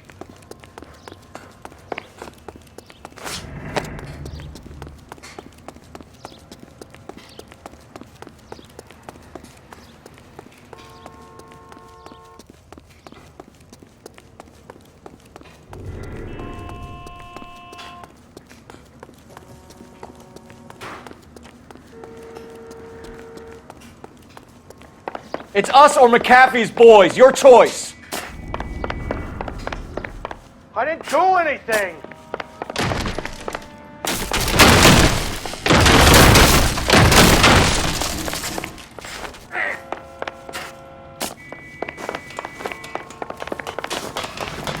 Get the hell out of here, you goddamn maniac!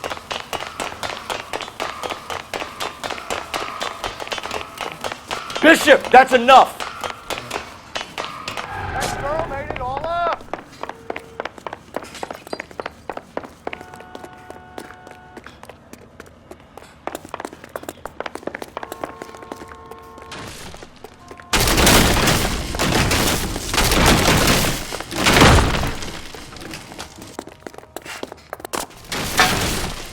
Don't make this any harder on yourself, Bishop. It's June Ballard! She's blackmailing me! Hands in the air, Bishop! Move another inch and you're dead.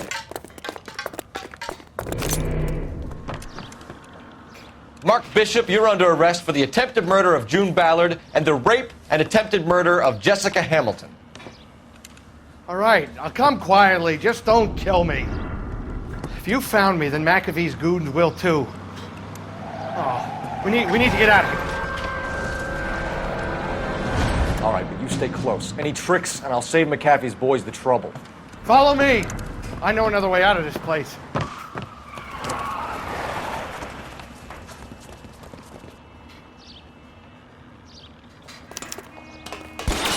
Christ, detective, they're trying to kill me! Last chance to back the hell down! It's this way.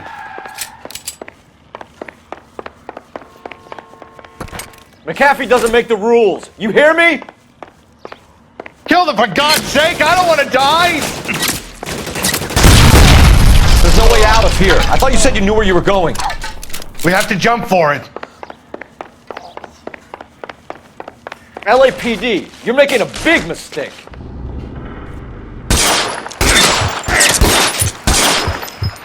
Come on, it's this way.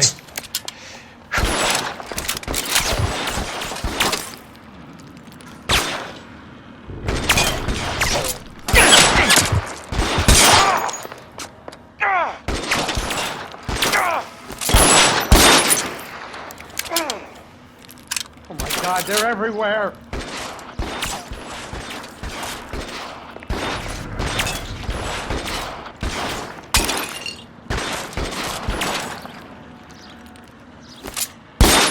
McAfee, get me out of here.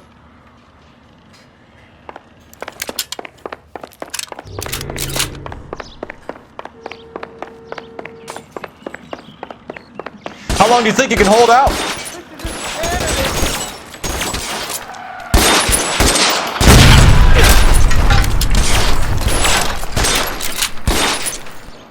For the love of God.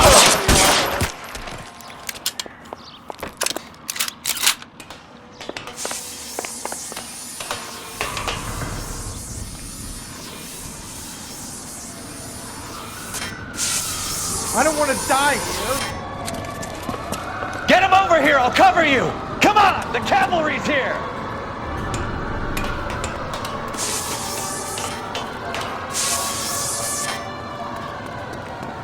This is all Ballard's fault.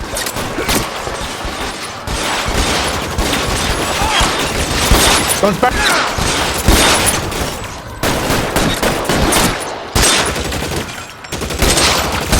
Stay down!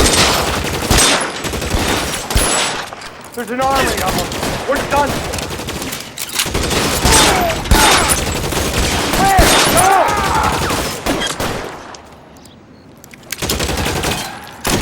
Stay in cover. I should have known that big was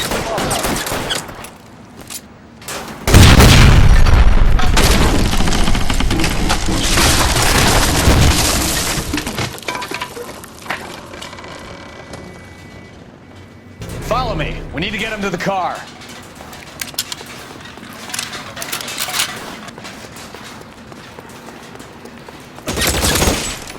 Find some cover. this way!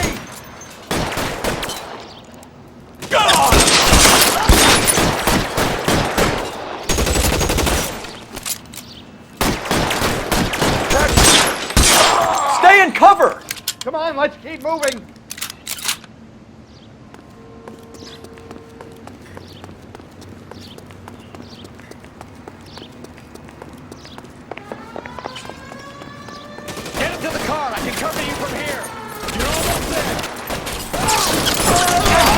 Weapons on the ground now.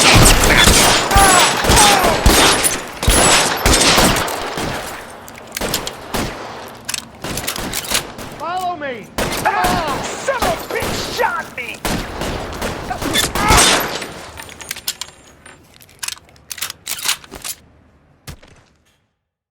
Now, this is what I call a result.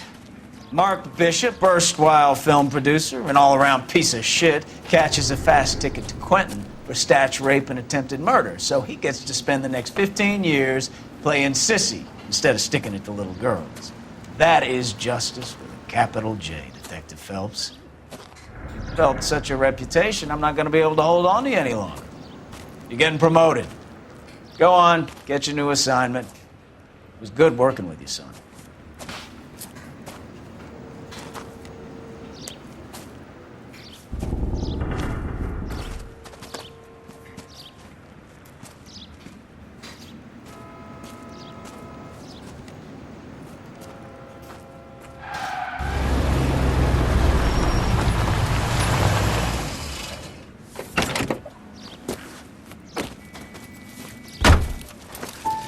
Phelps, Bukowski, this your work? Can I help you, Detective? Sorry, Cap. Didn't see you there. Yeah, I'll bet you did. This is a traffic case. You need something? I'm here to buy a drink for the 2 LAPD traffic cops who broke the back of Guy McAfee's private army.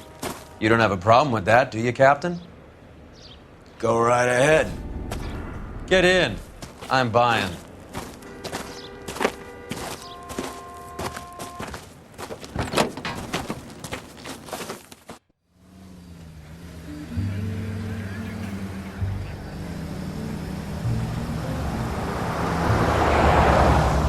You'll like this place. A lot of movie people hang out here. You like jazz, Cole? The hopheads love it. Sure, I guess. Big bands and swing I can understand, but this bebop palaver? How are you supposed to dance to that? This is Phelps, Leroy. Be nice to him. You'll like this place. They treat you right. You like a table, Roy? What do you think we want to do? Stand at the bar like I'll chumps? get a table ready for you then. Don't look so happy to see me, Alphonse. I might get the wrong impression. Cole, this is Alphonse. He's a French Negro from Africa. Can you beat that? The Congo. A pleasure to meet you, Alphonse. Is Elsa singing tonight? Yes, she is. She has the next set. Come on, Cole. You can meet Elsa while they're fixing us a table. You'll like her. She's something else. Maybe another night, Roy. She's pretty beat up about it. Get your hands off me. Don't ever tell me what to do or what not to do, Alphonse. You got a nice club here. Don't spoil it. If you will follow me, detectives.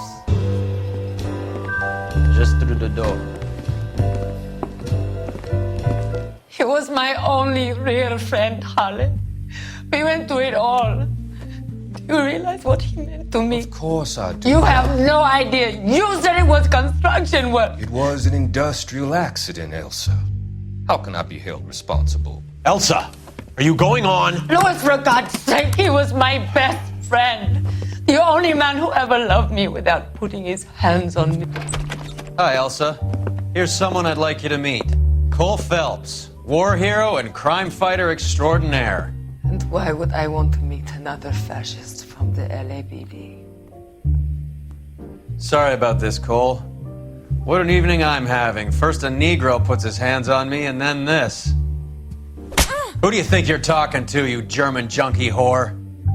Don't you ever forget your place with me again. Do you hear me? Evening, Doc. How's business? Sanguine. Louis, help me here. I'm gonna have to give her something before her performance. Blow it off, Cole. These artsy-fartsy types always get a little flighty. Meet Dr. Harlan Fontaine, doctor to the stars. Mr. Fix-It to the mental wreckage of Hollywood. So what about that drink, boys?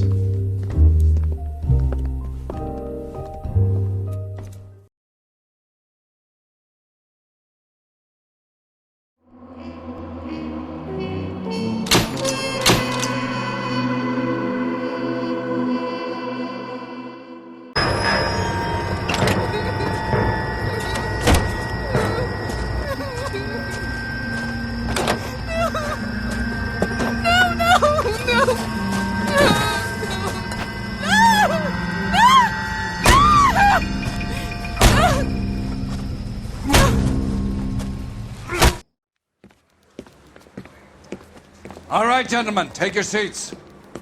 Let's get this over before lunch. Floyd Rose of the Homicide Squad has decided to take early retirement. We will all miss Floyd and the steely edge he brought to his police work. The department has arranged a wee drink at the Galway Arms to quench the mighty thirst a man gets from 25 years of police work. Floyd's departure leaves a place at the top table, and the chief has seen fit to promote Cole Phelps from burglary to the homicide desk. Stand up, Phelps. Take a chair. You're in the major leagues now, Sonny. Rusty Galloway, a fine lawman of the old school, will be taking you under his wing. Your first case is the murder of a woman, found last night and bearing all the signs of the werewolf. Get out to the scene, lads.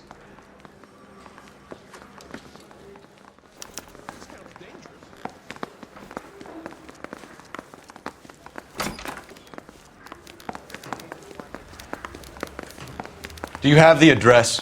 It's been all over KGPL. It's off Temple Street, between Belmont and Glendale. One of these days.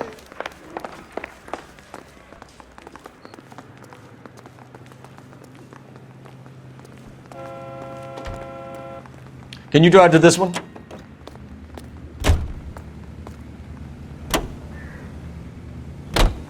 What happened to Rose?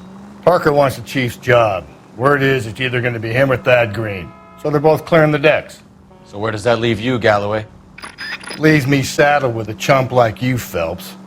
I didn't ask for you and I don't want you, so keep it to yourself. See if you can learn something about seeing how a real cop operates. What did he mean by the werewolf? The Dahlia. The Daily News came out calling him the werewolf killer. The Examiner came up with the Black Dahlia. We any closer to catching him? Not a chance. 6 months and hundreds of guys running down leads and we got nothing. You don't think this has anything to do with it? No, I don't. 90% of murders are domestic, Phelps. Some guy gets into a beef with his wife, he takes it too far. This will be the same.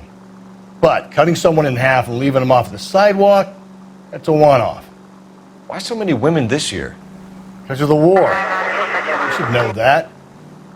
Guy gets to kill people every day in combat. Comes home, he's expected to take lip from his wife. What do you think's going to happen? It's that simple. Like I said, most of the time it is.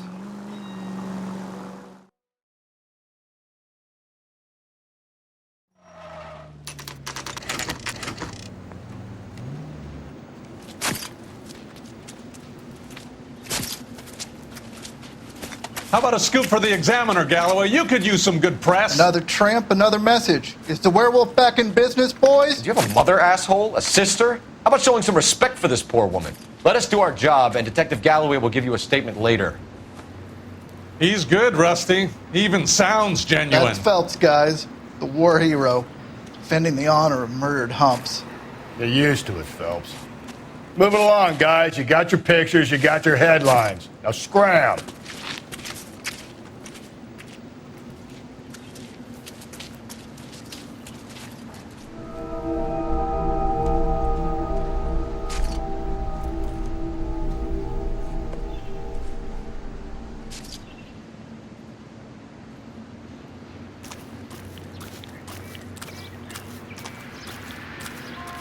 Patrolman, this your beat? Yes, sir. Well, part of it. Kids park here, they use it like a lover's lane. It's a working neighborhood. Some trouble, but nothing like this. It's known locally as the Morgues. You were first on the scene? Yes, Detective. No one's disturbed the body? No, sir. We cleared out them vulture reporters so Pinker and the coroner could work. They're waiting to talk to you. Go house to house and see what you come up with.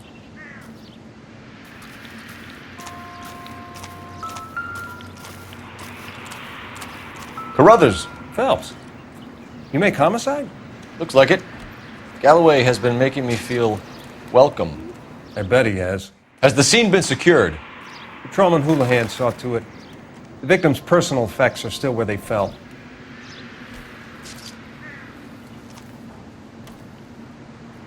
Cause of death? Could be the head injuries. She has been badly stomped. The cuts look superficial. I'll know if... What caused the blunt force injury to the face? Could be anything from a baseball bat to a lug wrench. I'll have more details after the autopsy.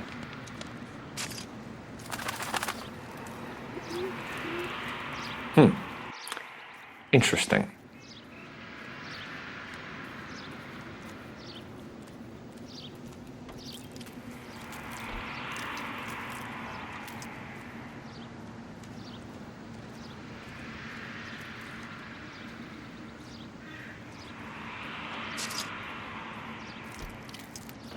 What about this wound on the finger?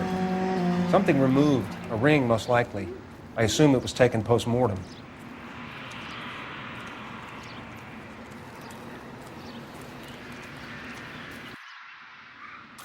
What's the writing on the victim mean? BD.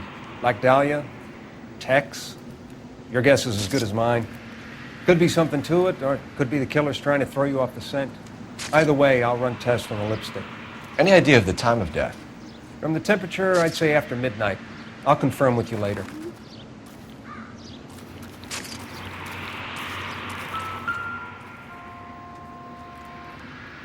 What can you tell me about the shoe prints? Men's size 8s. Pinker lifted impressions for me to compare back at the lab.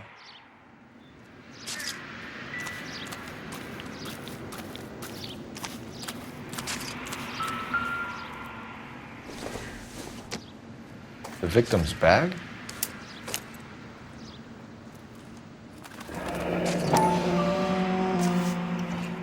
Looks brand new. Can't be the one used on the body.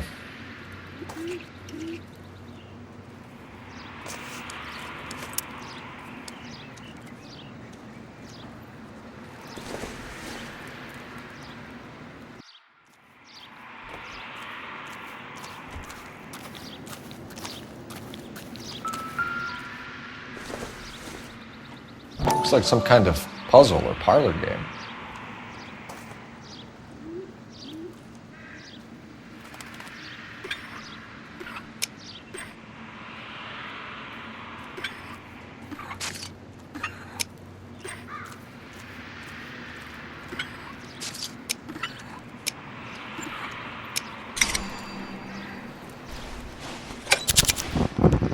The Bomba Club. Why steal a table lighter?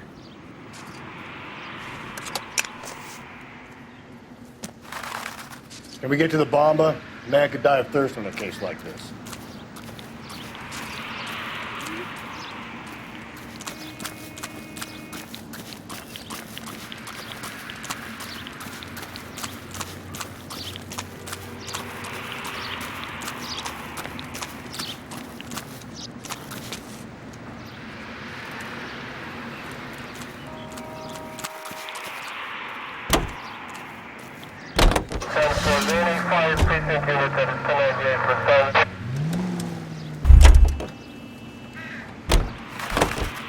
You can drive.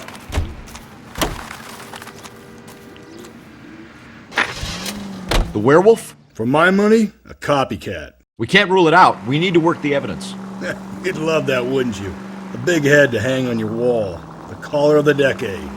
You've been working evidence on BD case for 6 months and got nicks. There's a difference, Rusty. Oh, yeah? I just started working it today. Okay, hotshot.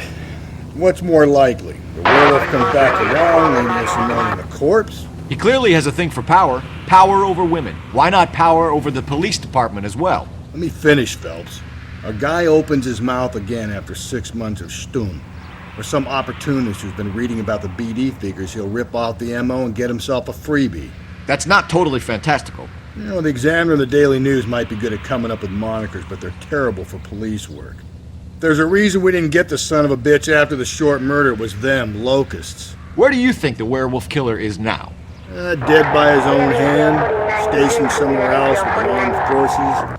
San Quentin, another town, another country, who knows? So, Phelps, I understand you want to turn this into a big case, but it doesn't work like that, all right? A case will come and find you. Can't make it something it ain't, understand? So you don't think the werewolf has continued to operate in the Los Angeles area? No chance. We would have found him.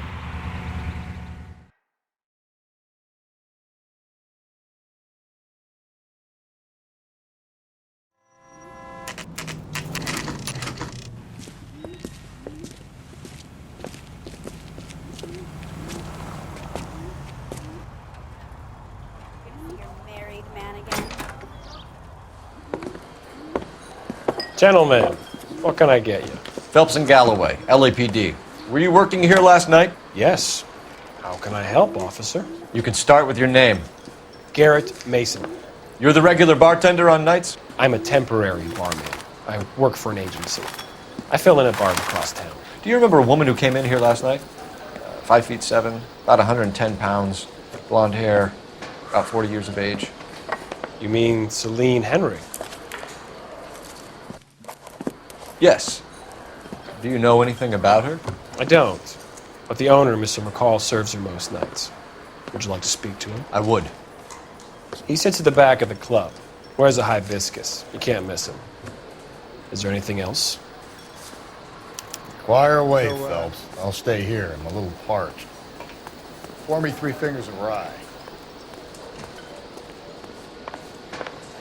Detective Phelps, LAPD.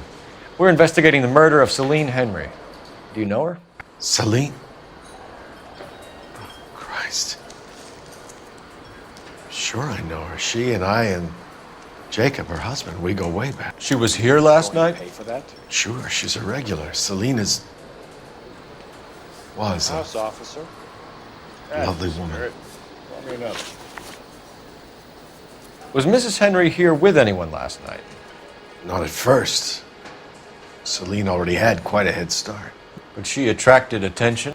Certainly. A few gentlemen became very enamored with her and her stories. One guy in particular.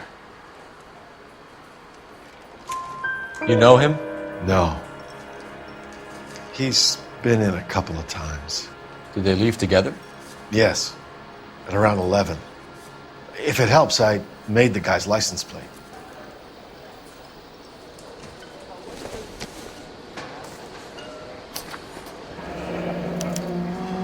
I think this could be a great help, sir. Thank you.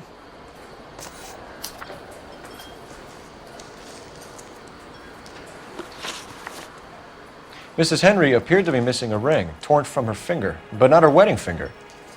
Celine always wore a red garnet ring on the large side. Larger than life, like Celine herself. Did she have it a long time? Sure. Since way back in her flying days. Did her husband buy it for her?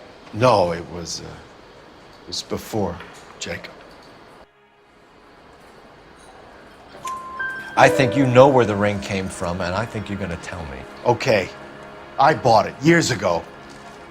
I carried a torch for Celine in those days. Guess I always have. Her old man never knew about it.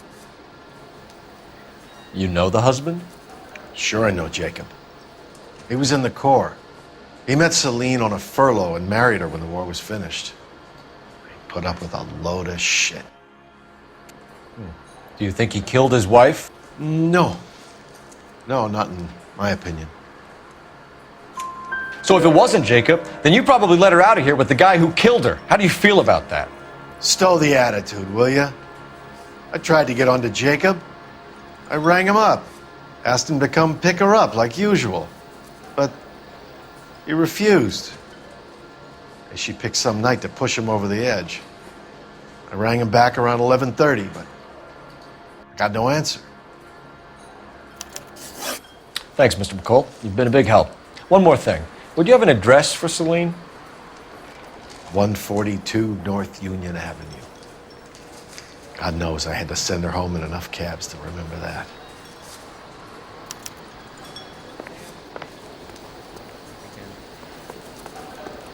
Who drove me? Let's get out of here. Hey, what's the hurry? My stool was just starting to warm up nicely.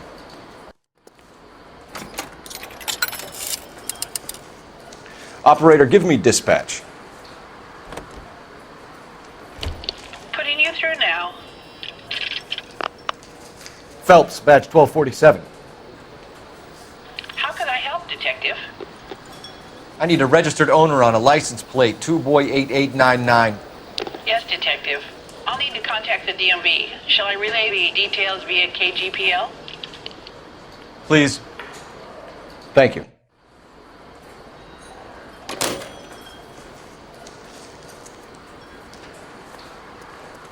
You're gonna see your married man again? You know the way. You can drive. And where exactly are we going? 105 North Avenue. You find the booze helps you get through a working day? Sharpens my investigatory instincts, Phelps. A smart lawyer might use that to throw out anything you collect today.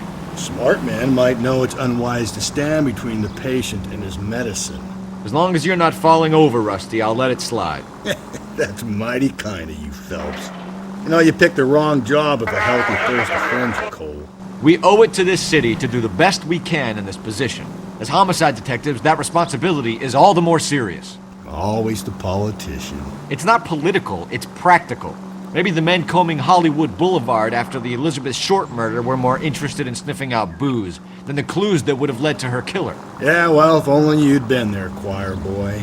Betty Short would be alive, the Japs would have spared Pearl Harbor, our ancestors wouldn't have tasted the forbidden fruit. Minor syntactical error, Detective Galloway. I never claimed to be able to prevent crimes. I only suggested a proficiency in solving them. Guess that's the drink slowing you down. Oh my God, brother, oh brother. It's worse than I could ever have imagined.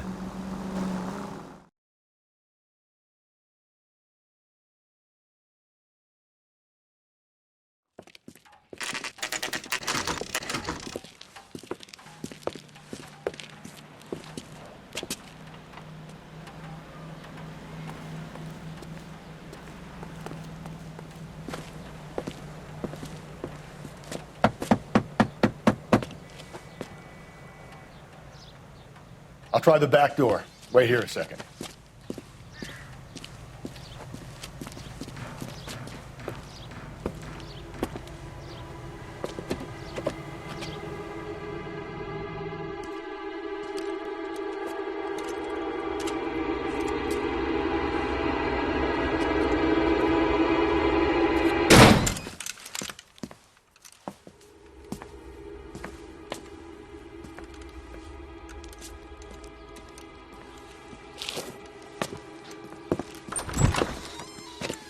Side window's been jimmied. Looks like somebody's creeped the joint.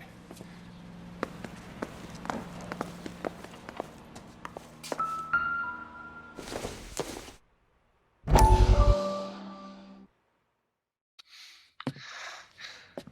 said I had to go back, Doctor. The fires are cathartic. They allow you to confront your past. You said the house would be empty.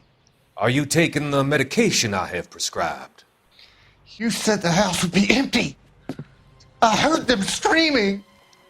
Circumstances were unfortunate. My colleagues had made all the necessary arrangements. You said the house would be empty. You're killing me. The deaths were unfortunate, but you have dealt with death before. I want you to come to the clinic and we can deal with it. You said the house would be empty. How can I find peace?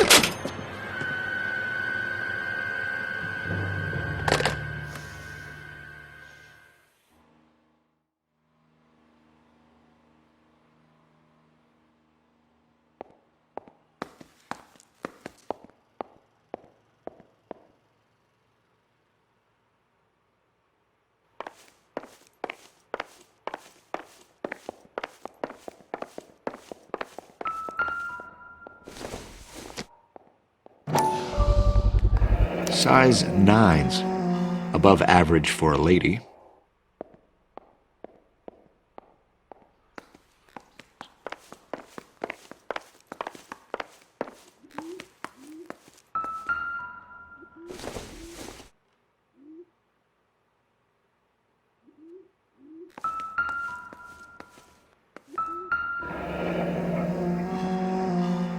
Burglar used the pry bar.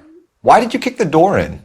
You think I'm gonna climb through a broken window in a $30 suit? You got another thing coming, Buster.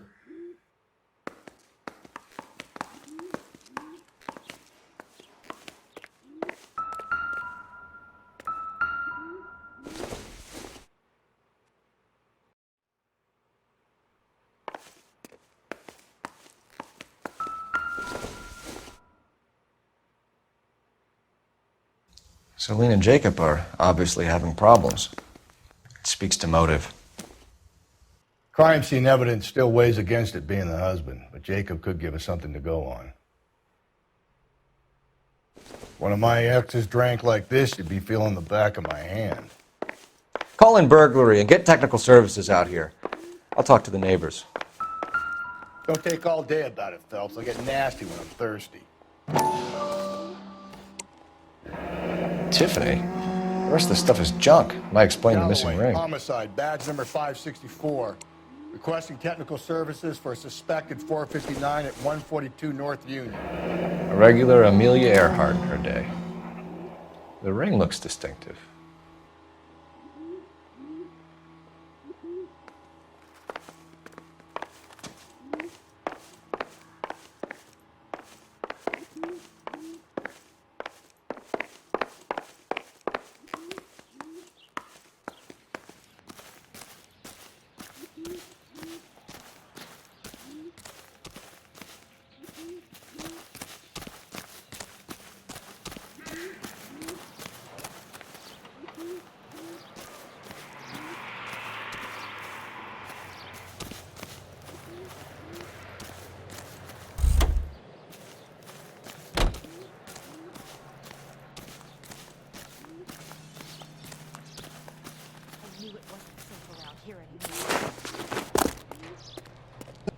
LAPD.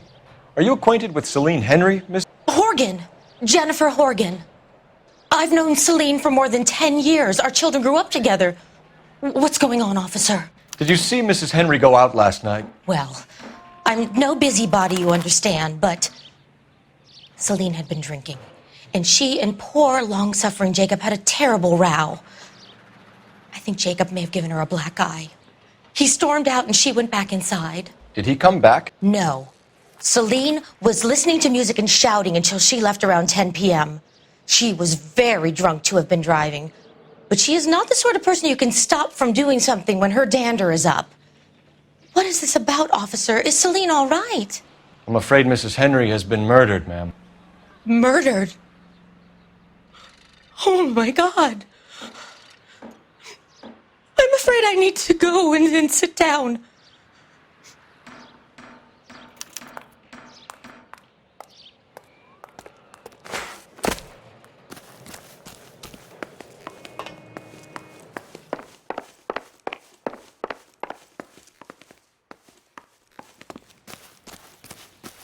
Let's see what Jacob has to say for himself. I don't think Jacob is our man, but we should see what he has to say. Top of my class back east.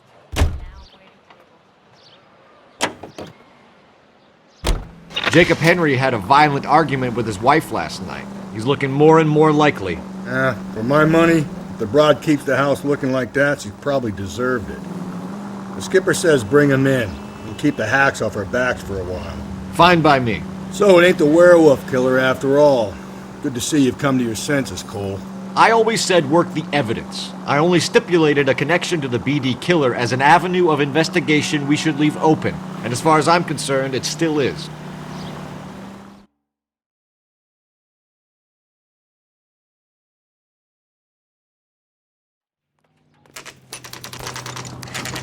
Okay, Phelps, we go in hard. You follow my lead.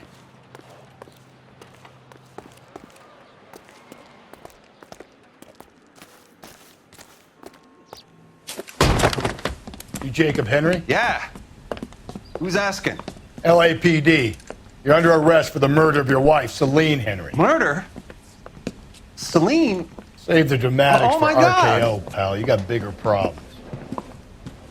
What the hell are you talking about? You come in here, you tell me that Celine is... Take a seat, Mr. Henry. That she's... We're gonna have a look around, then we'll talk. Jesus, I'm sorry.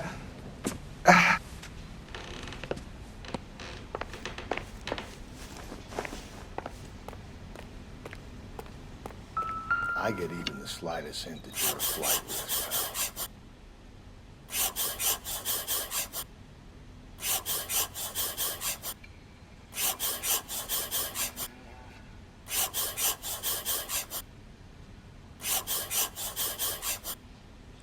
The oldest problem there is atmosphere what thick to in do here. about the old lady. Wait till you try the gas chamber.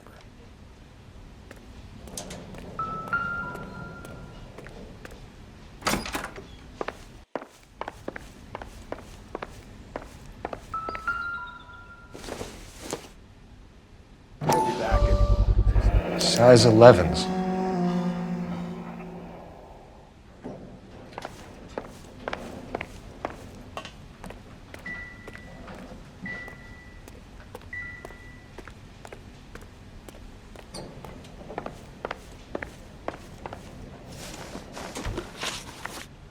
So who could have killed Celine? Where did she go last night, Jacob? A bar, I suppose. Look, I don't know. You know where she went, Jacob. You're lying. Why would I help you if you keep lying to me? Look, I'm telling you, I don't know.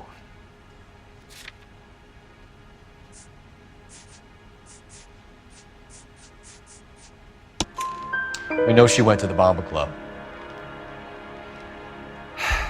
The bartender there, he calls me if things are getting out of hand, and I go and I bring her home. He called me last night. I said no. Phone rang a couple more times after that. I ignored it. I'm gonna have to live with that. When did you last see your wife, Mr. Henry? Last night. I went to see her. We talked. Things got a little out of hand. I left. You don't remember what time you last saw your wife alive? Look, I'm sorry. I left. Maybe 9 p.m. Might have been a little later, but right around 9. Why did you kill her, Jacob? Things will go better if you come clean about it. That's a lousy thing to say. I never gave up on my wife. I don't believe you, Jacob. I think you didn't have the guts to do it yourself, so you had someone else do it. You want to back that up with something, Big Mouth? Huh?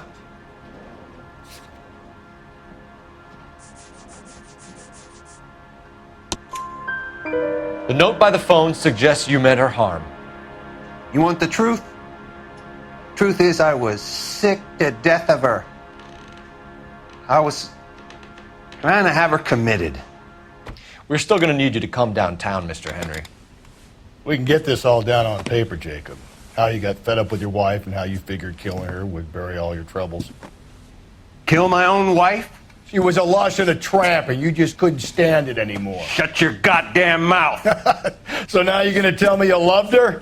Ah, the DA goes all gooey over remorse, Jacob.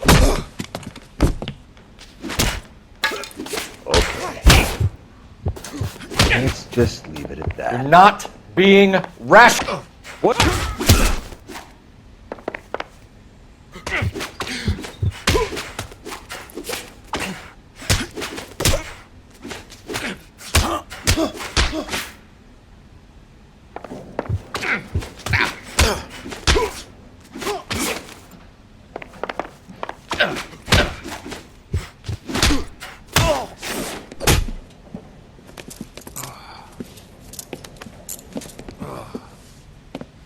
Call it in and get a squad car dispatched. And check for messages. I'll keep old Slugger here company.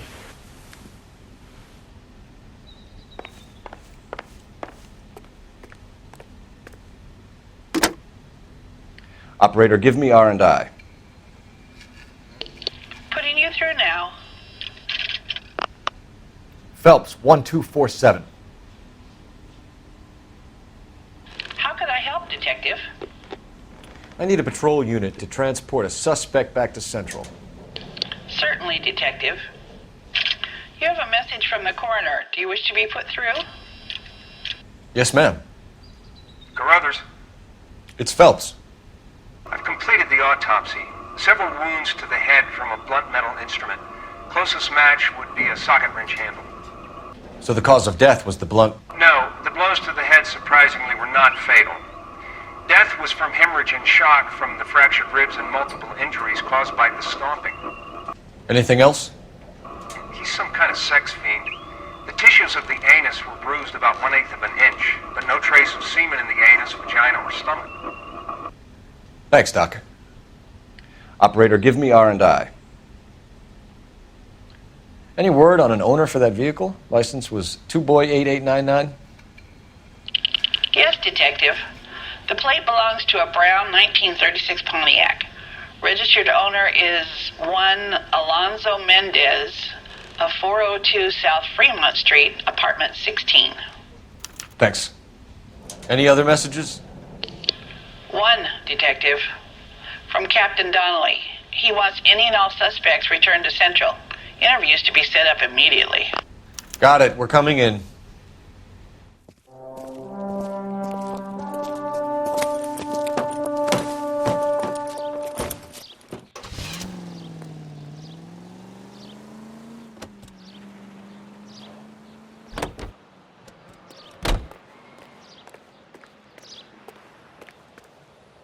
You drive. I need to go over the case notes. Fine. Where are we headed?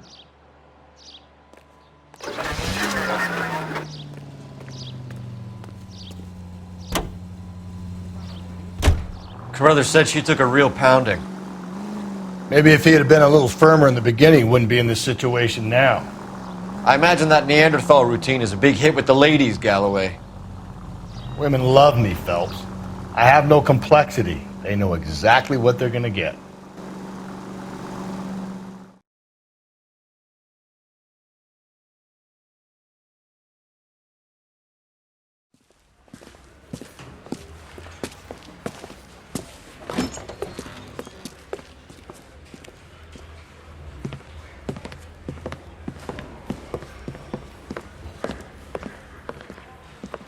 We have a firm lead, Captain.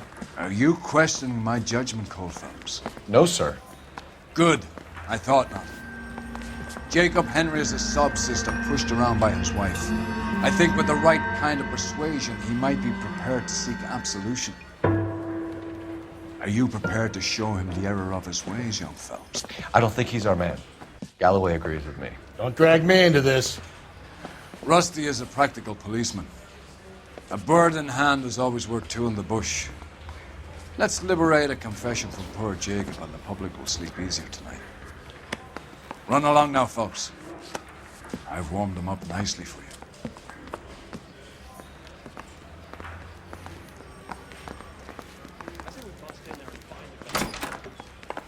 Doesn't look good, Jacob. You're in a big jam here. You lie to me, and I can't help you out. Do you understand me?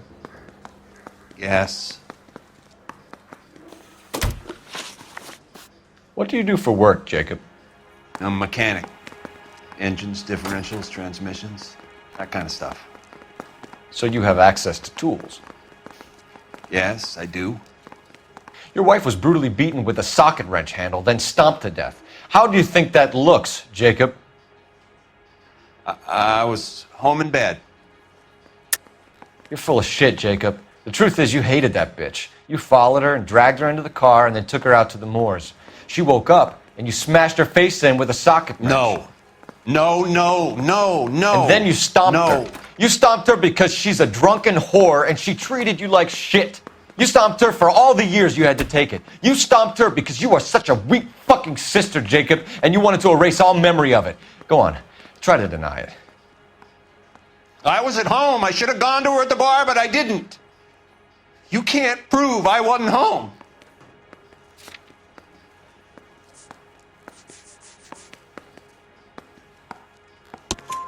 I can. The bar owner, McCall, gave you up. He called your house right at the time that someone was smashing Celine's skull in and got no answer. If we find that socket wrench, you're gonna fry. Get it off your chest. Tell me you killed her. I killed her, all right. I killed her dreams. She was an aviator, famous in her day, flying around up there like a bird. But she never wanted to come back down. You know, my pop was a sod farmer, dirt poor. I joined the Corps, trained to be a mechanic. I did better than my father did. I worked hard for it. It's all you can ask of a man. But Celine, she never wanted to come down from the clouds. She wanted everything I couldn't give her. All I had was security. That was never going to be enough. You did it. Everything points to you. What does Tex mean, Jacob? I don't know what you're talking about. I need a reason to believe you, Jacob. You want a confession? That's what you want? That's exactly what we want. Seems to me there are two types of marriages. First, where the couple love each other equally and everything's roses. And then there's the other, where one person loves the other more than life itself and always puts them first. Chumps like me, who love them no matter what, no matter how badly they behave. That's it. That's my confession. I love my wife. And I'll take any test you got to prove it. Your marriage was over. You took her in and she threw it back in your face. You didn't go over there to hurt her. It just got out of hand. It's not how it was. You're lying, Jacob. It was falling apart and things got violent. I'm not lying. I'm telling you how it was.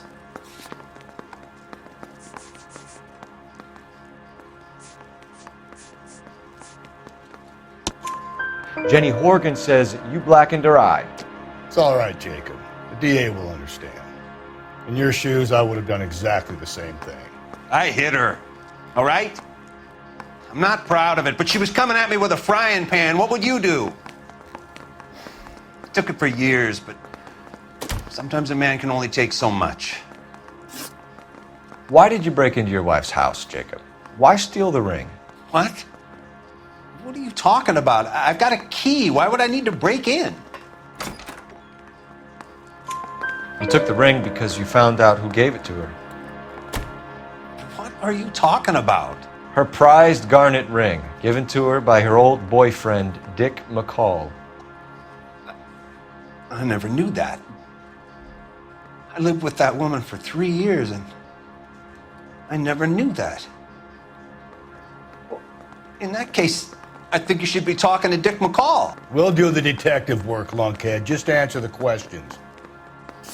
I'll see what I can do for you, Jacob. But I'm not promising. It still looks bad for you. Phelps, you failed me, son. We have another lead, Captain. This guy Mendez could be our man. I hope so, Phelps. I really hope so. I'm deeply disturbed by your style of police work.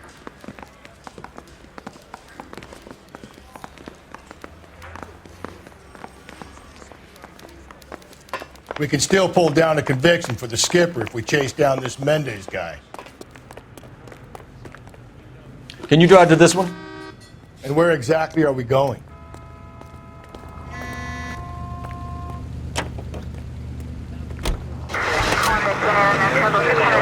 Alonzo Mendez. Sound like a man who moonlights as the werewolf? Don't sound like a man I'd let my daughter anywhere near. You've got a daughter. Spend enough time drinking, Cole, you'll find yourself with any number of things you don't want when you're sober. So that's why you never sober up. Exactly.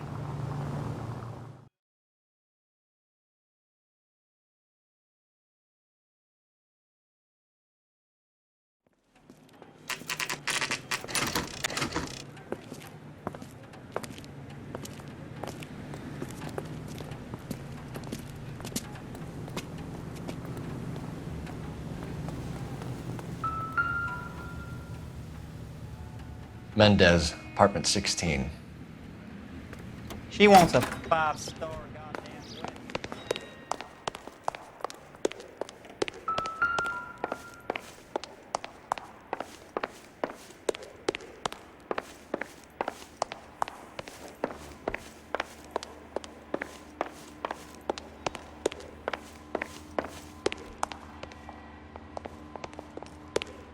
Don't bother knocking, just kick the door in. Take a look around and see what you can find.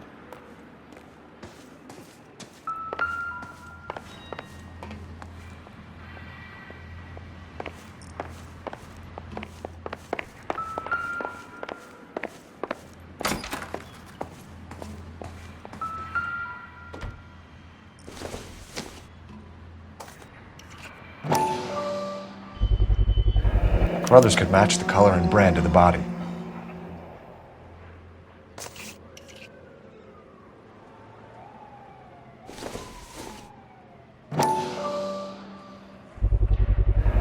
Consistent with Celine's injuries, and the blood can be typed. We have the murder weapon. We better get Pinker down here. Why keep it? Why not throw it away? Think these clowns are geniuses? Thank your stars you caught a break. Captain Donald will begin to like you. Hey! What gives? LAPD, you're under arrest. Do not lose that son of a bitch. I'll go get our wheels. Mendez, stop right there!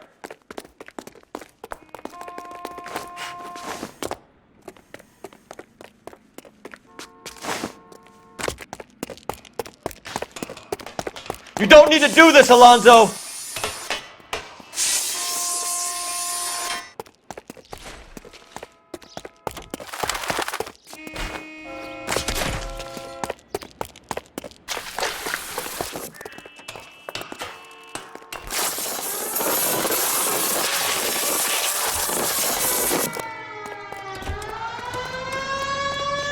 Get in and drive.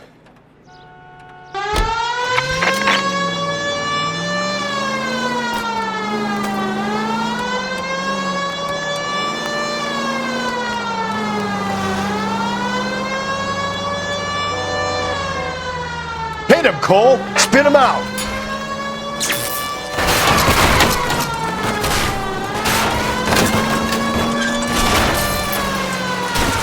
I got an idea. Get him next to my window, Cole. Keep me alongside his vehicle, and I'll stop the son of a bitch. Hit it. Clean this asshole off the road.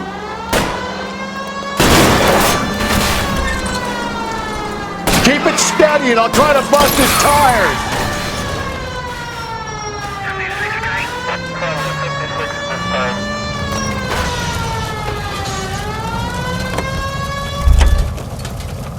You're under arrest for the murder of Celine Henry. Give it up! LAPD!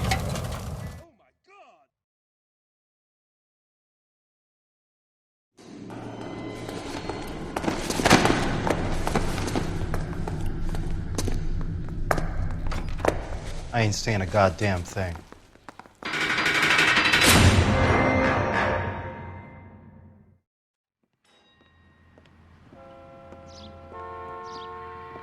You did a grand job, lads.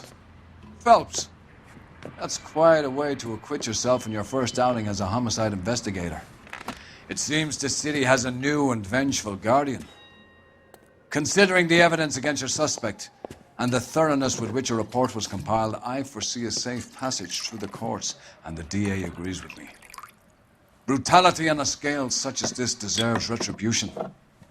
The people and the press of this city demand it.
Galloway. Got it, Skipper. Yeah, I'll bring him. He's my partner, after all. What have we got? New case. White female dumped in plain sight in the grass at the end of Hill Street. Hacks are all over it. Captain's trying to fend them off. That sounds awfully similar. The first rule of police work is make no assumptions until you've seen the evidence. Skipper wants you to have your newspaper face on, college boy. I think I know the place where they found the lady. It overlooks Sunset Boulevard. Let's go.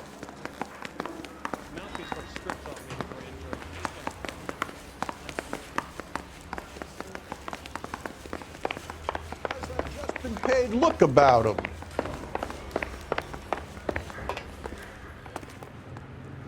You drive. I need to go over the case notes.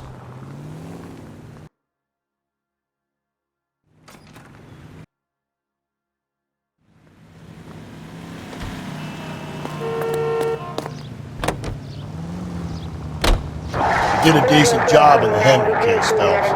Not bad for your first time at bat. Thanks, Rusty. But don't go getting ahead of yourself. That's one clearance under your belt. Now it's a new day with a new dead lady that needs our attention. And no assumptions until we see the evidence, right? Right. See, I knew you were a fast learner, Phelps. We might get along after all.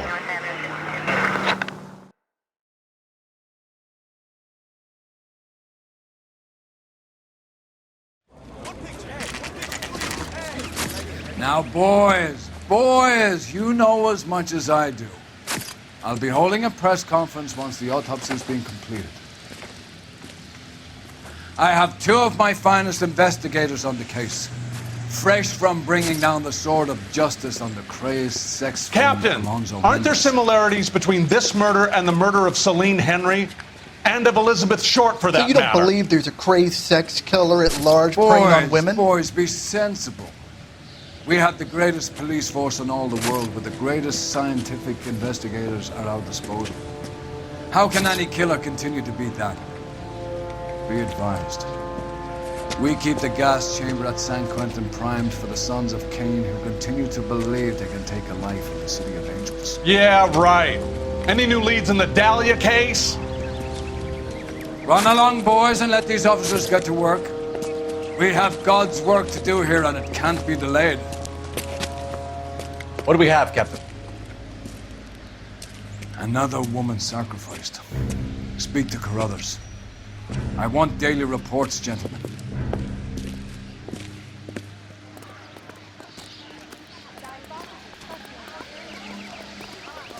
Detective, I was first on scene.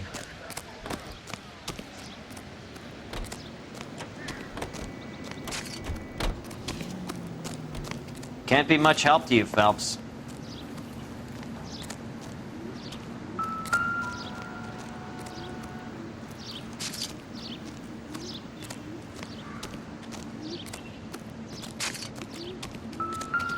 Similar remote. To what? The Dahlia? I don't think so. Celine Henry. That's a closed case. This is probably another sad sack who lost his temper with a broad who wouldn't put out. Are you a suspect, Rusty? Watch your mouth, Phelps. All I'm saying is we got enough to do without reopening closed cases. Talk me through it, Mal. Severely battered, on display. Footprints would indicate that she has been stomped. Size of the footprints would seem to indicate a smallish men's shoe. What size shoe did Mendez wear? You finished? No, I'm not. At a glance, I would say strangulation was the cause of death. I'll need to do further tests for semen. Angry boyfriend. If they were married, they'd be at home. Not humping out here in Lover's Lane. You mind if I examine the body? Be my guest.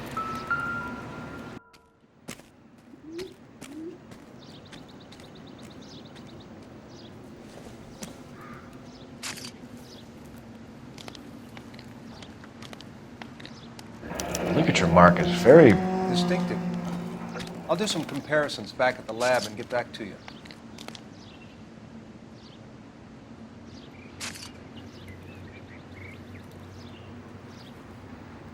What's this mark? A cut on a finger. Fourth finger, left hand. A wedding or engagement ring. Violently removed.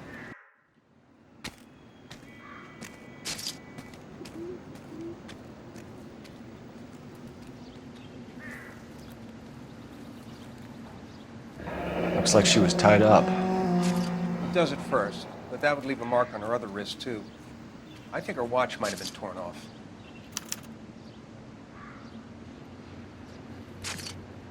The stomping angle in the Henry case, was it reported in the press? Sure was. Every detail a copycat would want was there in the story.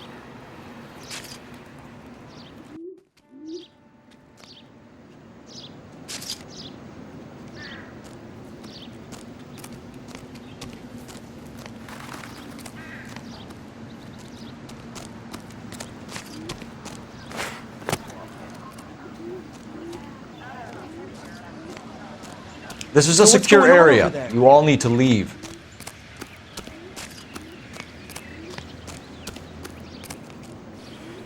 I was closest, sir. I got the call. Not much more I can tell you.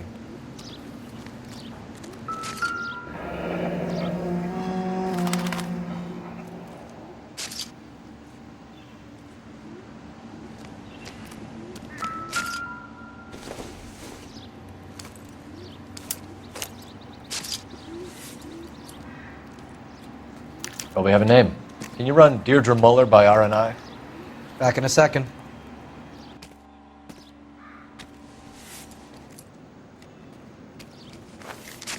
If the motive was robbery, why not take the money?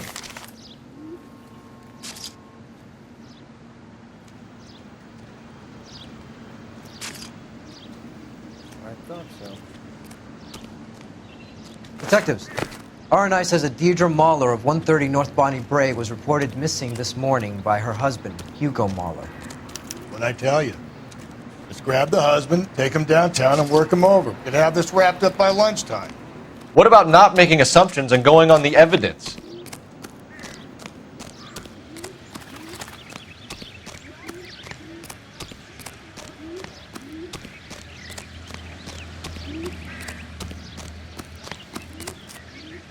You're behind the wheel. And where exactly are we going?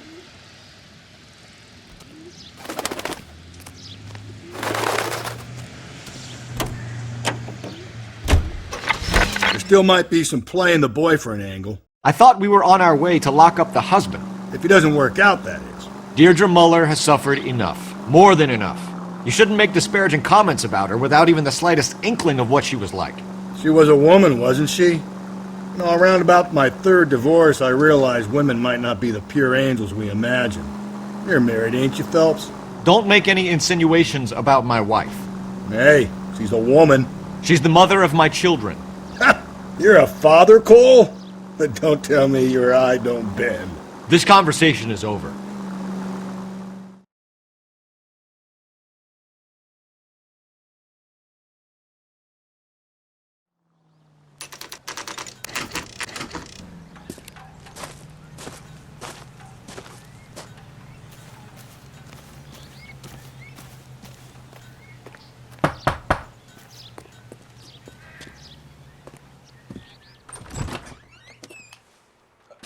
Phelps and Galloway, LAPD. Is your father home? He'll be home soon. He's been out looking for Mommy. What's your name, miss? Michelle Eloise Mahler? Can we come in? I suppose so. Thank you. Could you have a seat for me, Michelle?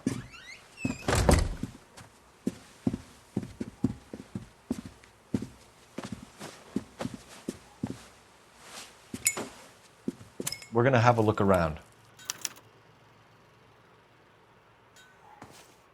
He'll be back any moment. Just sit tight. Not sure this means much.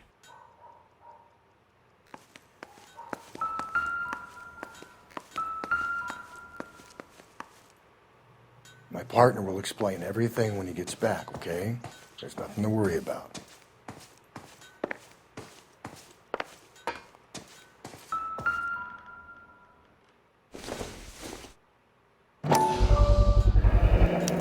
Work boots. Size 8s.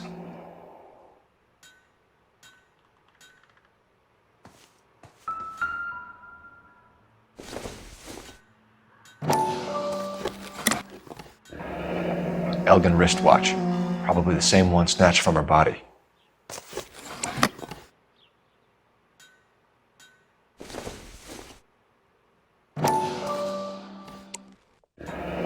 No sign of a wedding ring.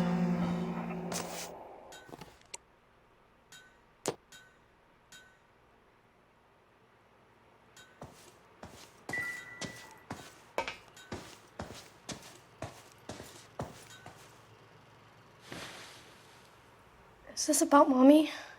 Daddy is trying to find her. Please tell me she's okay. I'm sorry to have to tell you this, Michelle, but your mother is dead.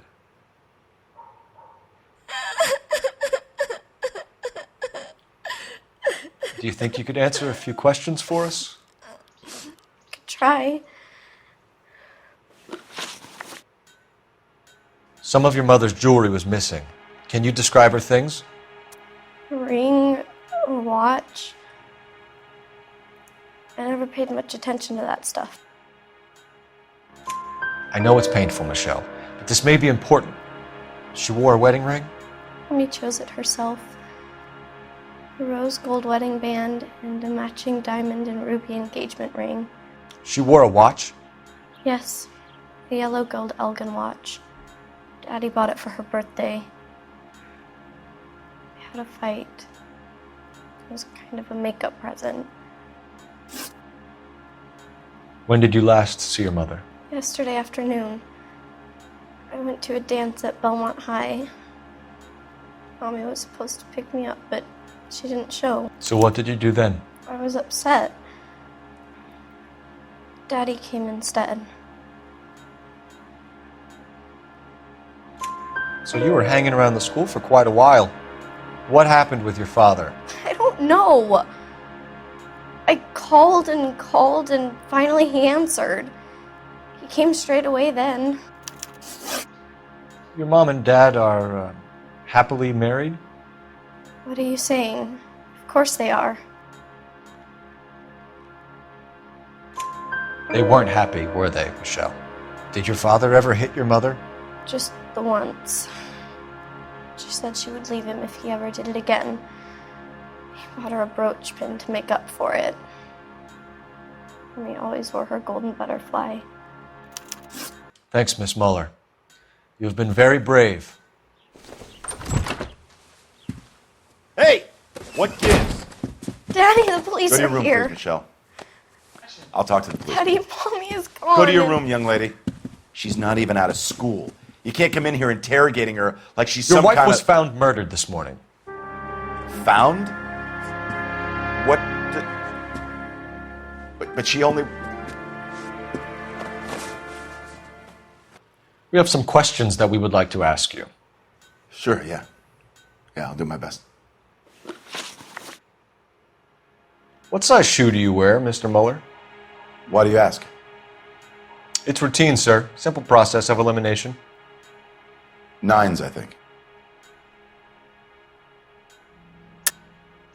Why are you lying to me, Mr. Mueller? Why would I lie to you at a time like this?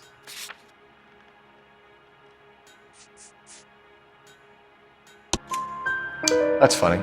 The work boots we found here are size 8s. Why lie about it if you've got nothing to hide? Because I always get teased about the size of my feet. You know, small feet, small... Always been true in my experience. You phoned in a missing persons report this morning? Yeah, that's right. My wife didn't come home last night. She left around 9:30. Michelle was out at dance. She called me to let me know that Deidre didn't turn up.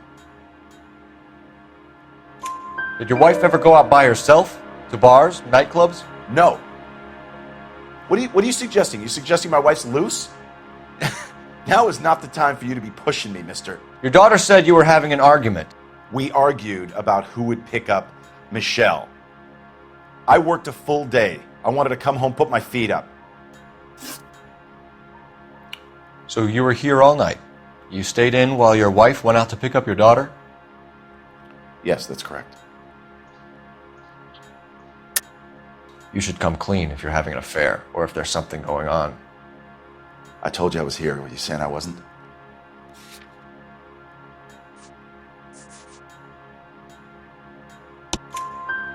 So why did you take so long to answer the phone when your daughter called? Okay, I went out for a while. I was driving around. It's my way of relaxing.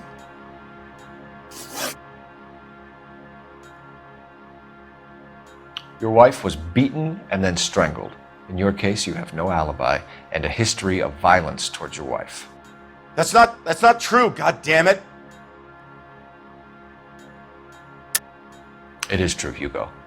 You're a violent man. You try to keep a lid on it at home, but sometimes you lost control.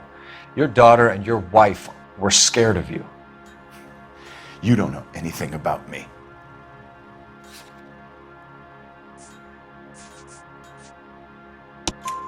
I know about the golden butterfly, Hugo, and how you bought your wife off the last time you heard her. She liked to spend money, all right? Dresses, jewelry, her hair. It drove me goddamn crazy. Do I look like a Rockefeller? Nobody likes a cheapskate, Hugo. Getting hostile with us is a very bad idea, Hugo. I'm no murderer. Make some arrangements for your daughter, and then present yourself to Central Station for questioning. You gotta be kidding me, Phelps. Put the cuffs on him. This is an outrage. I didn't kill my wife. Your daughter is in the next room, Mueller, so I'm giving you a break. Don't make me change my mind, and don't make me come looking for you.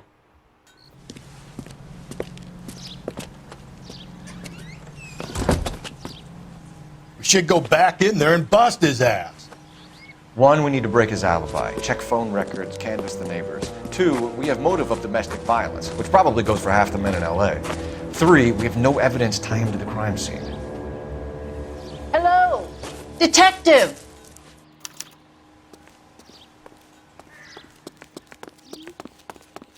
Yes, ma'am. I heard the terrible news over the radio. And you can help us with our inquiries? Yes, sir. They had a row last night. I heard Mrs. Mueller screaming. Did you see Mrs. Mueller come home late last night at all? No, not at all. I did see Mr. Mueller put something in the incinerator earlier this morning, though. I told you he was our guy. Now let's get this bum downtown and into a cell. Look, there he is now.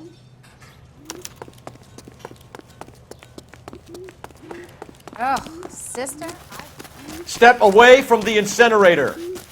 Don't let him get away. Okay, but no shooting. We need this guy to make the case.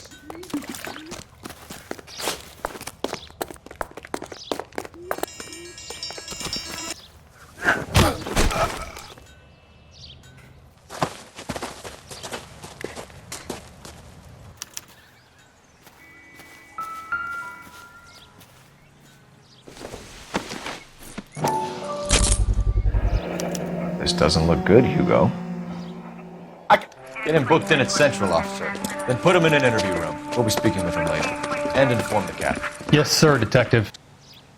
Is there someone you can call, miss? I don't want home and You need somewhere to stay, Michelle. You have other family? Grandparents? Aunts or uncles? call Aunt Helen, but she lives in Bakersfield and Call her. We're gonna get someone down here from Juvenile Hall to talk to you in the meantime. We ought to get some uniforms down here, clean up, take care of the kid.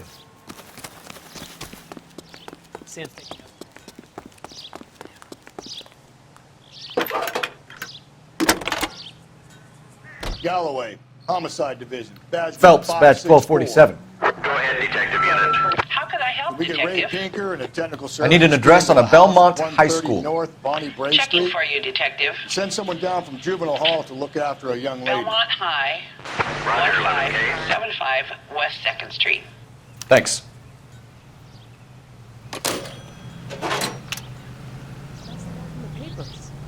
Solve that big case. Inform Detective Phelps that the coroner has a report waiting at the police morgue downtown when he's available. Can you drive to this one? Got it, KGPL.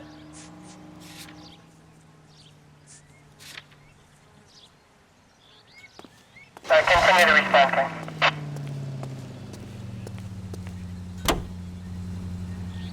I'm surprised, you know.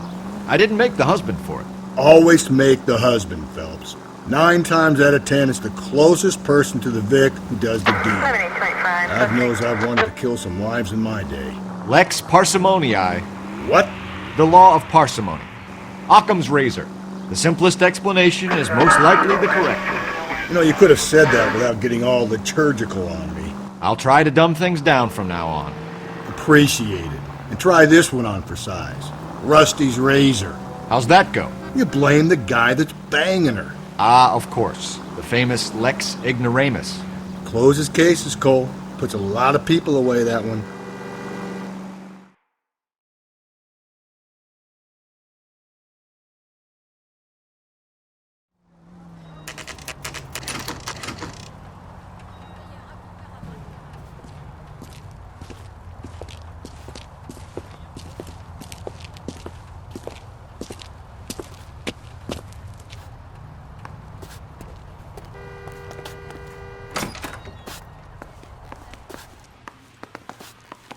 Phelps, Rusty, thanks for coming. Can you blood type the shoes that we bagged and see if they're a match? Sure. It'll all be in the report, but I'm assuming you want the details now? Please. Cause of death is strangulation? Correct. Take a look at the samples on the bench.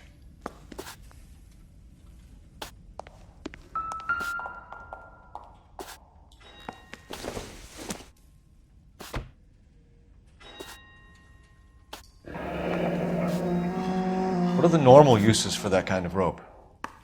On boats, mooring lines. Correct. Although Ray says that they're sometimes used as bell ropes in churches. So are we looking for a sailor or a minister? Well, in my experience, sailors seem to have the greater libido. Was Mrs. Muller criminally attacked? No external or internal traces of semen. Thanks, Mal.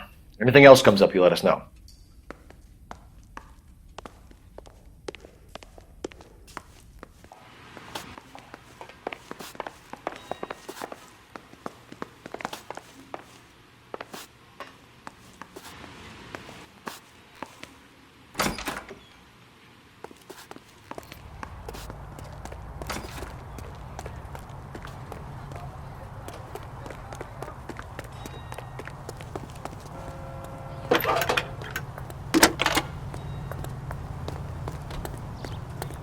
Phelps, 1247.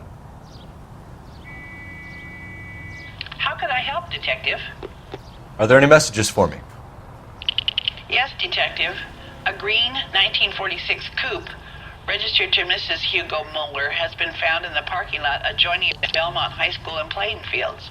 Captain Donnelly wants you to head down there immediately to take the school janitor's statement.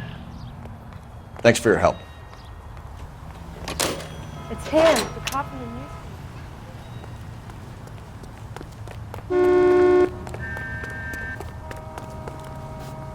You can drive.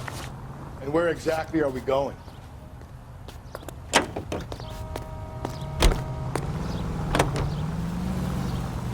Not exactly the happiest of places, the coroner's office. Carruthers is a good man, professional, diligent.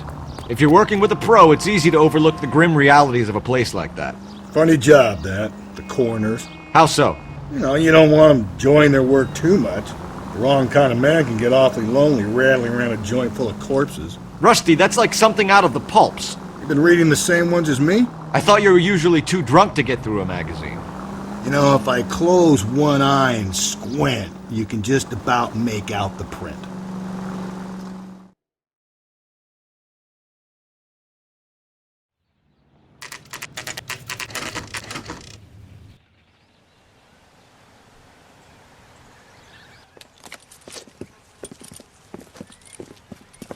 This is the car? Yes, sir, Detective. Have you looked it over? Superficially. I was told to wait for you guys. Thanks. We'll take it from here. What time did you see the person park the car? Late last night, after school social, maybe 1 a.m. I've been keeping a good eye out lately. We've had problems with the child molester. And this was the same man? I don't know, sir. I mean, I'd like to say yes, but truth is, it was pretty dark. All right. Tell me about this man you've been having trouble with. He hangs near the playground, tries to befriend the children. He was around here last night before the dance. Is he violent? Yes, sir, I would say so, yes. There's the son of a bitch now! Hey, you! Go, Phelps. I'll take the car and see if I can cut him off.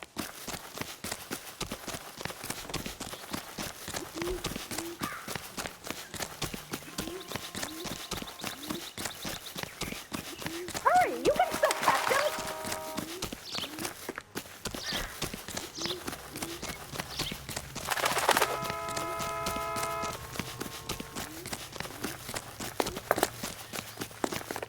There he is, officer. Be careful. He looks dangerous. Lock him up and throw away the key. There he is. See him?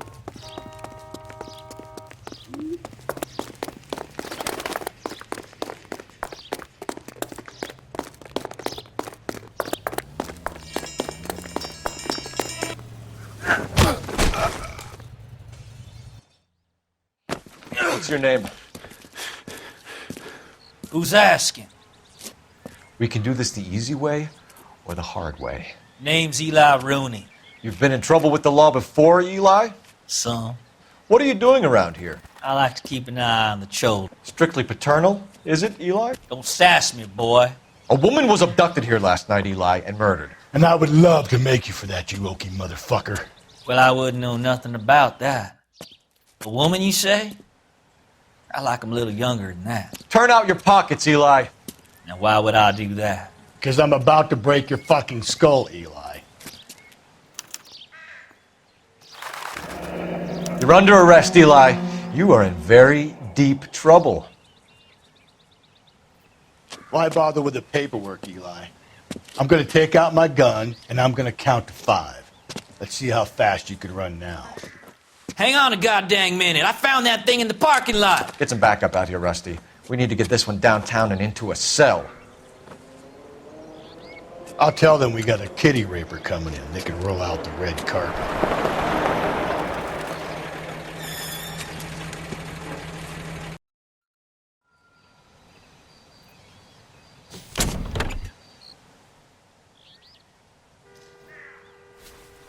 Blood and skin samples. We better get Ray Pinker out here.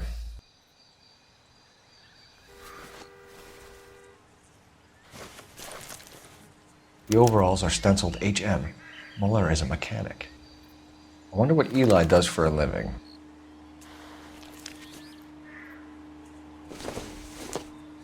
It's from a Chrysler. Could be important.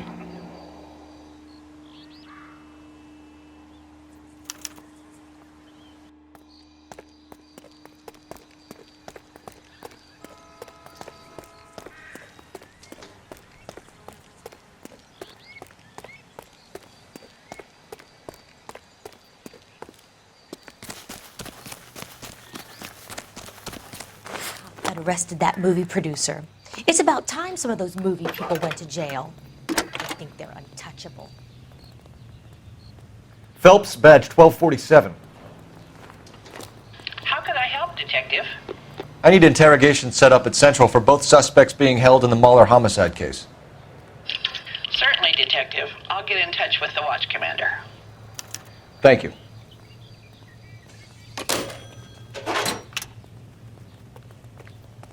You know the way. You can drive. Fine. Where are we headed?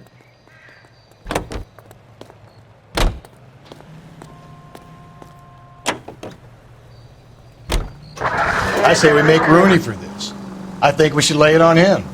He was near the car, he had her jewelry, the DA will love him for it. Even if he didn't do it? Who cares whether he did it? You have kids, Phelps? He needs to be taken permanently out of harm's way. And we let Mueller slide? For a while. He gets a free pass for now.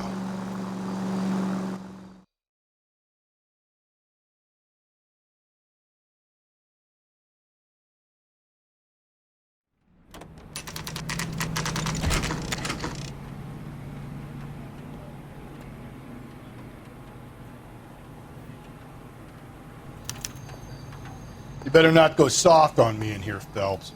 We'll work the evidence, Rusty. Let him do the rest. Are they ready? Moeller's in 2 and the pervert's in 1. Get in there and get a conviction.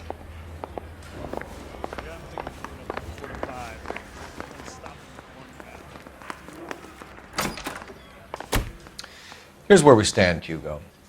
Your next-door neighbor heard screaming coming from your house. You were burning your blood-stained shoes. You have no one who can confirm your whereabouts last night. Your daughter says you're a violent man.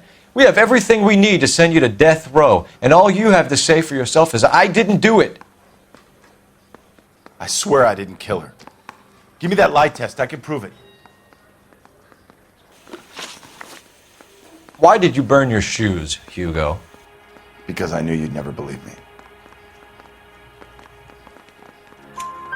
Believe what? It's rabbit's blood. A guy at work brought him in and I helped him skin them.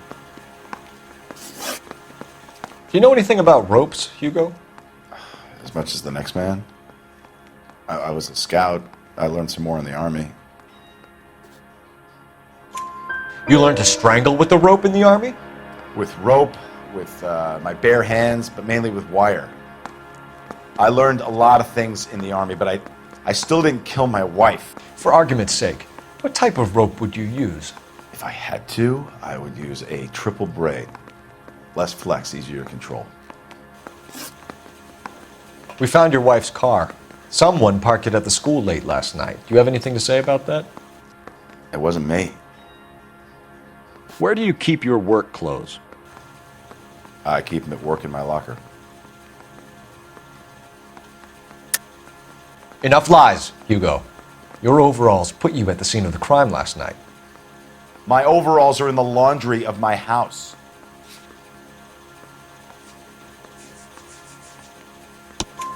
Green overalls, blood-stained, with the initials HM found in the trunk of your wife's car. They can't be mine. Why, Hugo? Because if they were yours, they'd be in the incinerator too? Your wife was beaten with a tire iron, Hugo. An appropriate choice of tool for a mechanic. I know nothing about any tire iron. You're lying, Hugo. You're gonna have to come clean on this. You got no proof.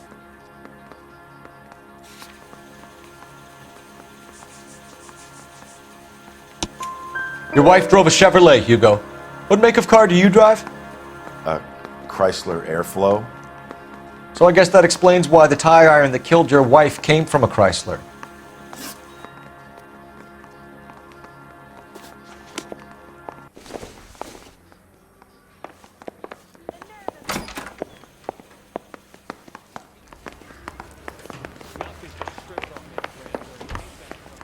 Boys. Captain, we were on our way to interview Eli Rooney. Yes, Phelps, I know. This particular fiend is an old acquaintance. I have tried to reaffirm his belief in a wrathful and terrible God. Whichever way it goes, I'll be dealing personally with him.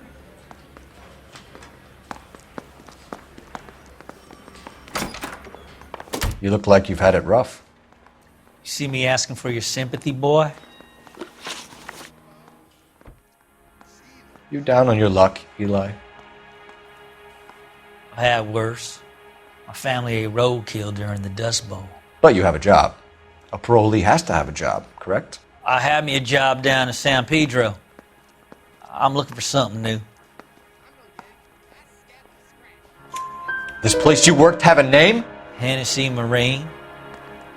You can't miss the place. Big yellow letters, HM out front. They give you any workwear, Eli? Sure. Green coverall. Dang thing was hot. Felt like I was back in the pen wearing it. You ever tie up any of your victims, Eli? It's not a nice thing to go calling them. What would you call them? I can't say. I learned a long time ago not to go talking about the things I like. Talking about it just seems to get people's dander up. Answer the goddamn question, Rooney, before I brain you. See what I mean? Short answer is yes. You have any preference regarding rope, Eli? I know a good rope from a bad rope, if that's what you mean. That's not what you mean, is it? Any old rope will do me fine.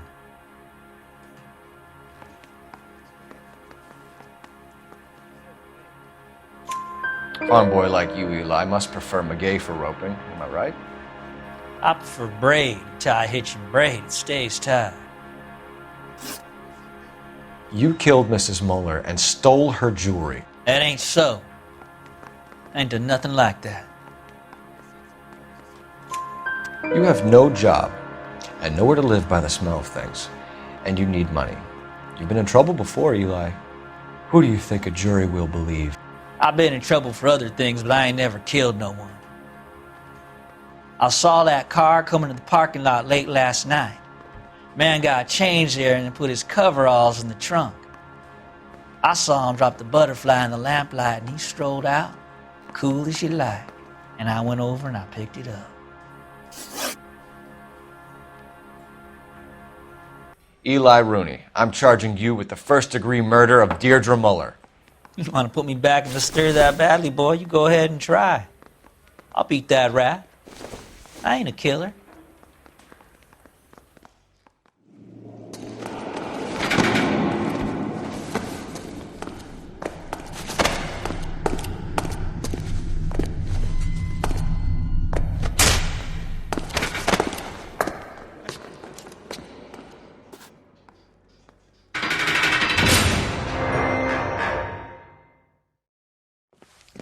Phelps, Galloway, congratulations are at hand. Drink, boys? I think you'll receive a commendation for this one, gentlemen. In the meantime, I'll speak to the DA about expediting the passage of the case. We need swift and merciless justice for poor Deirdre.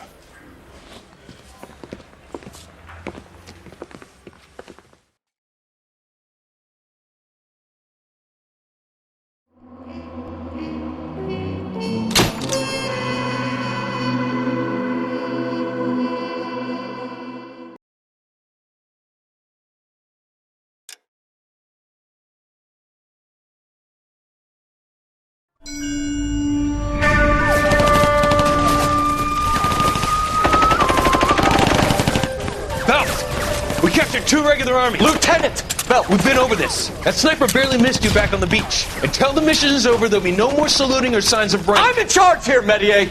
Do you wish to interrogate the prisoners? No, they're beat. Why they look so sullen? You're wondering why we haven't killed them yet. There is no greater shame than being taken prisoner. Get this, Golden Boy actually seems to know what he's doing. See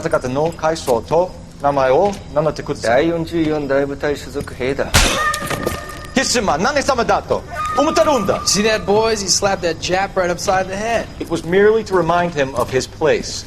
His shame was the tone of voice that he used with a superior. I respect the Japanese, Corporal. Respect, we're here to kill the sons of bitches.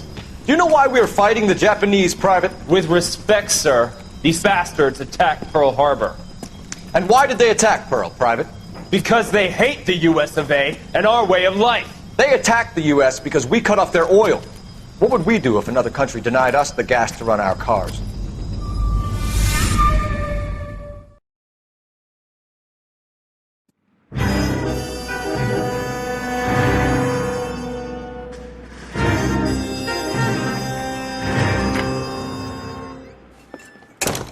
Ah, Phelps. I was just discussing with Finbar here how well you were doing. Have a seat. Yeah, it's my real name. And you can just forget all about it. You boys have a new case. A poor Hispanic woman murdered near City Hall and left lying naked in an alleyway. Another naked woman, sir? Yes. We seem to have had quite a run of them since the Dahlia fiend first struck. Phelps is politely trying to hint that he thinks the Mendez case is hokey. Well, young Phelps, you win some and you lose some in police work. You're happy with the Mueller case, sir? Over the moon, boys! The DA couldn't be more pleased with the evidence, the witness, and the lack of an alibi. Now, get out there and catch me another sinner.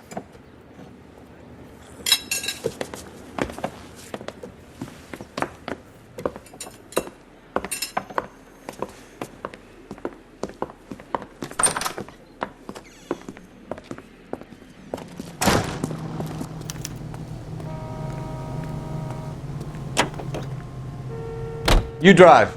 I need to go over the case notes. You have the address?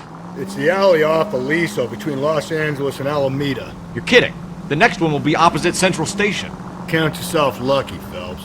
Most guys would kill to land a case so close to their desk. Yeah. It means they can pop in to hit the office supply of hooch whenever they need it. You know, that ain't a bad idea. That is not a bad idea at all, Phelps.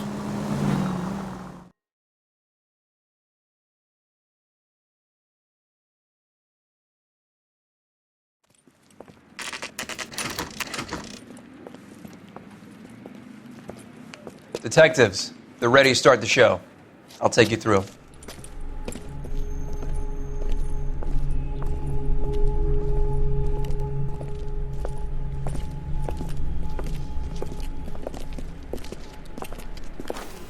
Oh, for Christ's sake. Crothers, Pinker. Cause of death is pretty apparent. We thought we'd best wait for you. When you're ready.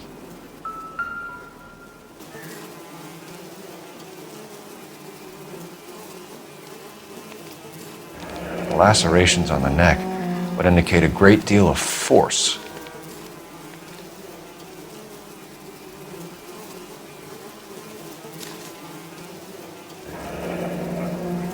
Only 21 years old.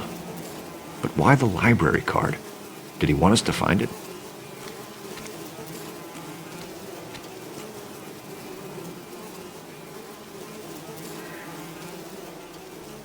Another wedding ring torn from the finger. No skin under the fingernails.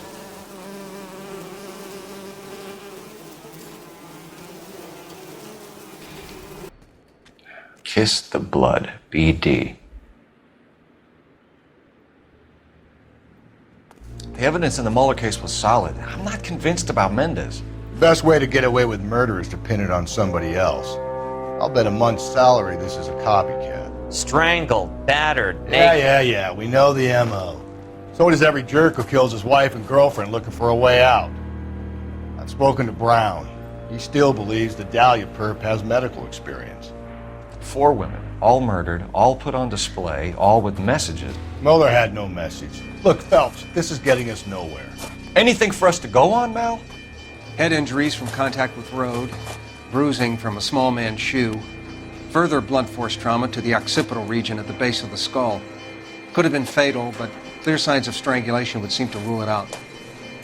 Lipstick appears to be a similar color to the other cases. I'll see if I can nail down a brand.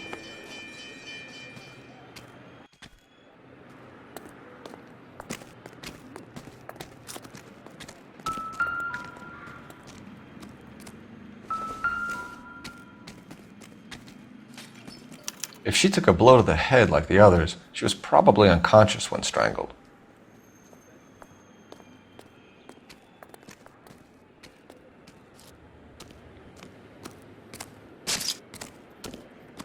You catch all the good ones, Phelps.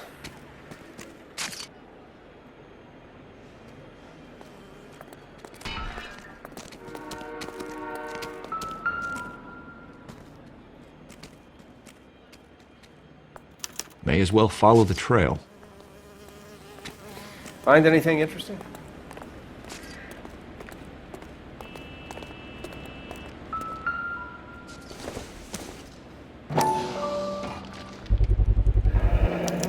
Antonia. Huh, same as the library card.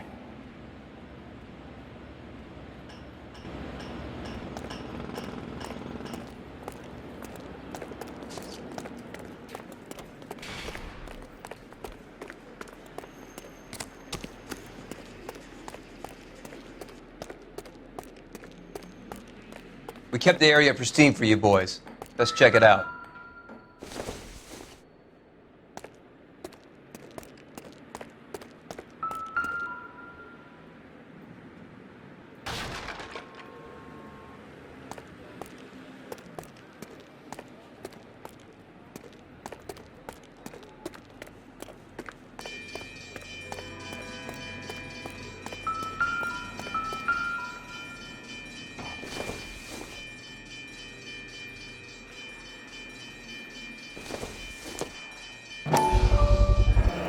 Proximity to the scene, plus the bloodstains. No way is this coincidence.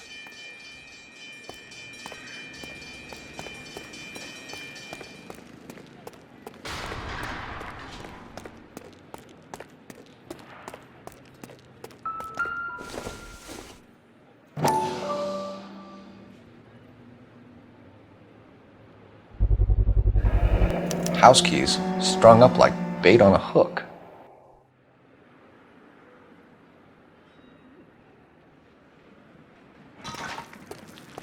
You think he's trying to lead us somewhere?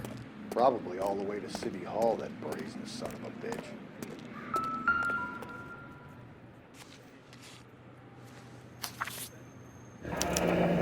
That's got to be a code or a cipher.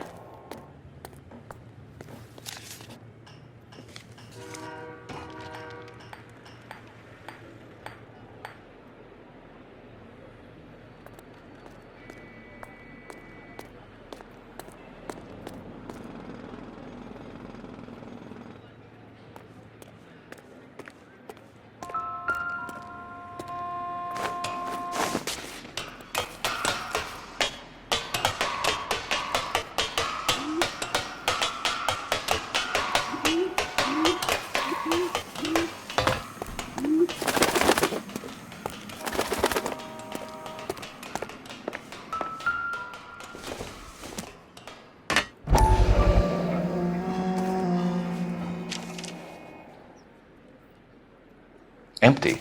Where is all of this meant to be taking us? He clearly wants us to find these things. He's left them for us. There you go, Phelps. You got a new M.O. I told you it wasn't our guy. Or he might just be getting more confident.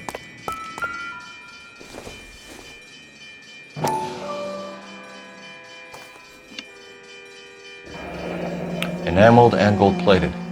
This was precious to her.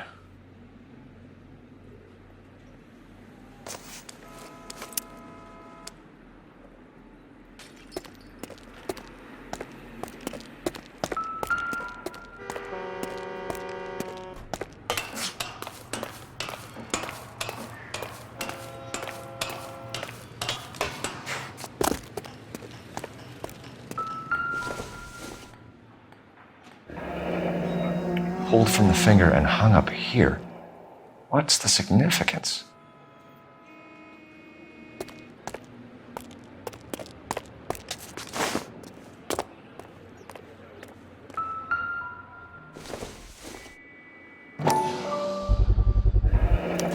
Looks as though the killer was decorating with this.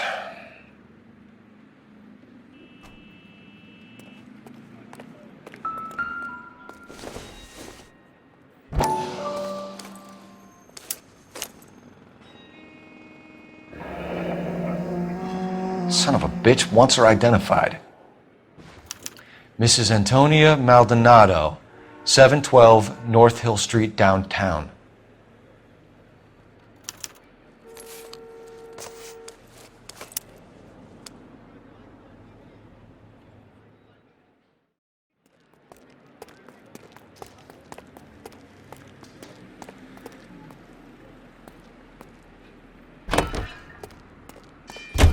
You can drive.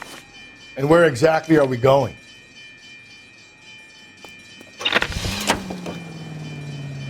It was Mrs. Maldonado, right? That's affirmative. All right, so then there's a husband we should be looking for. Get him, we've closed the case. Rusty's razor, of course. I don't want to question your tried and tested techniques, Detective Galloway. But doesn't the DA require sound casework before he'll close the book? Not if he's got a confession. And, there's ways of getting it. I'm sure.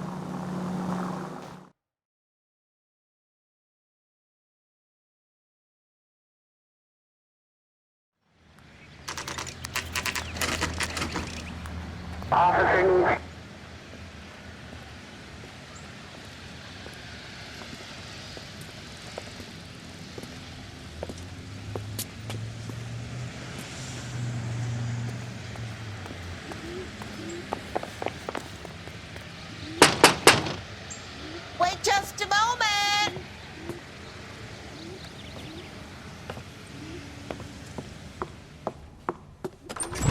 I'm sorry.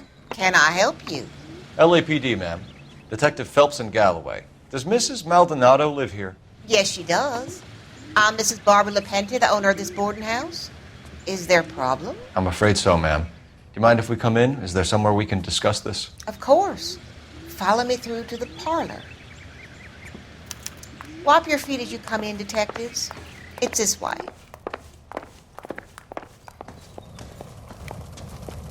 Mrs. Maldonado was found dead this morning. Dead? Oh, no. She can't be. I'm afraid she was murdered, ma'am. We need to take a look at her things.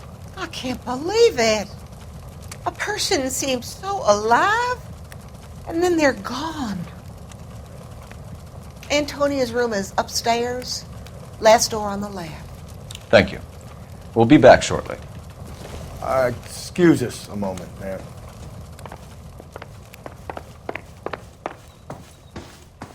Hey, Cole, let's get moving.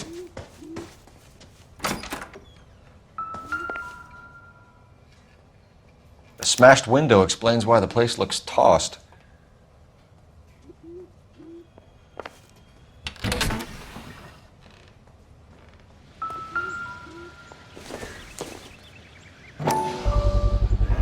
So someone broke in using this thing instead of a crowbar. Wonder where it was taken from.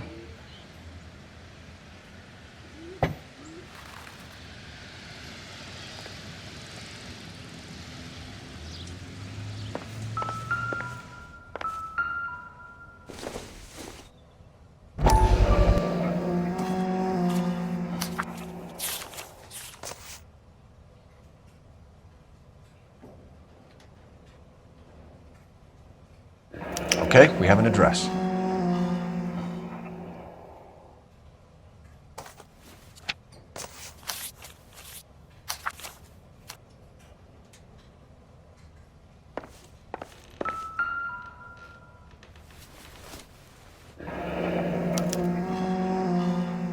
The charm bracelet wasn't among the crime scene evidence.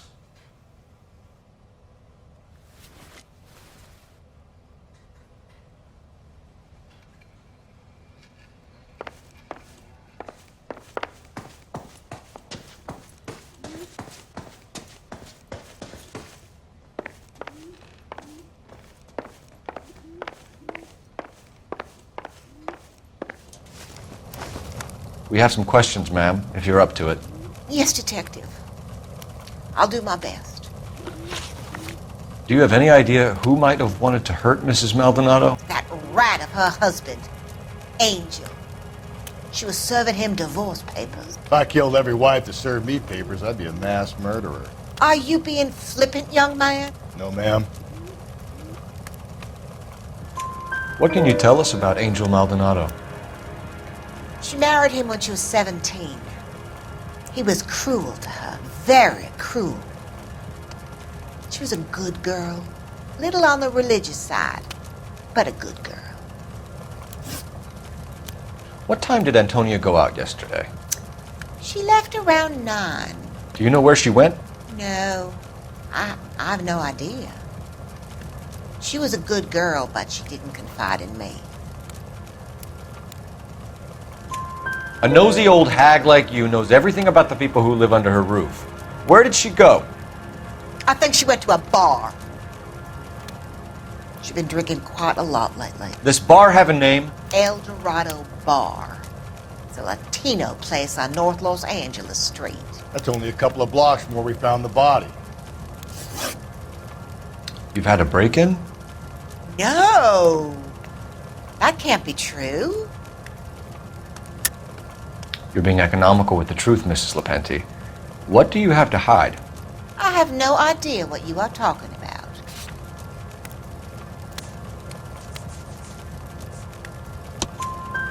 So Antonia lost her keys and used an iron bar to jimmy the back window? I heard a noise in the early hours of the morning. I thought it might be a raccoon at the milk bottles. It'd be very bad for business if this news got out. I have a reputation to protect. Antonia and her husband were estranged? Yes.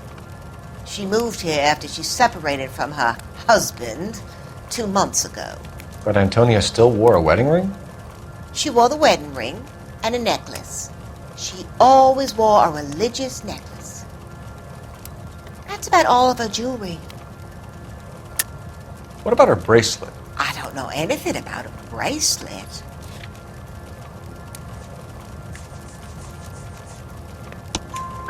In her wedding photo, she's displaying a charm bracelet. That thing? She never wore it. He gave it to her. She always kept it in that wooden jewelry box. Thanks, ma'am. You've been very helpful. Pay a call to that husband of hers.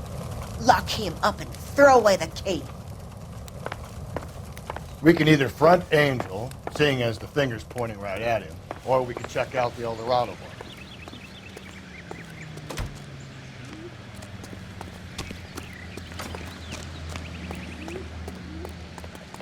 You're behind the wheel. Fine. Where are we headed?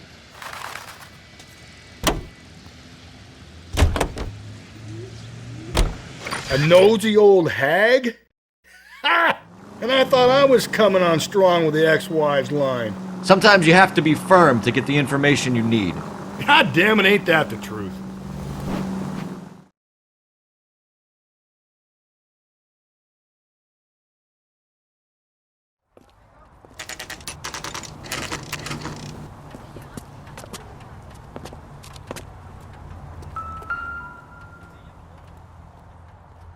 Maldonado is in apartment 304.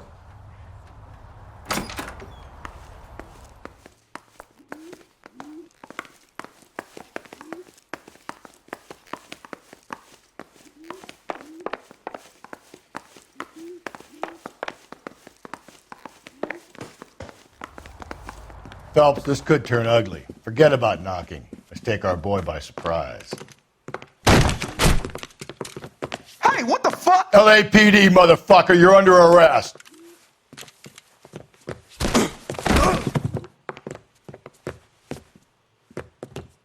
I got a heart. What are you? Stay back, or I'll have to put... Now look. I got nothing.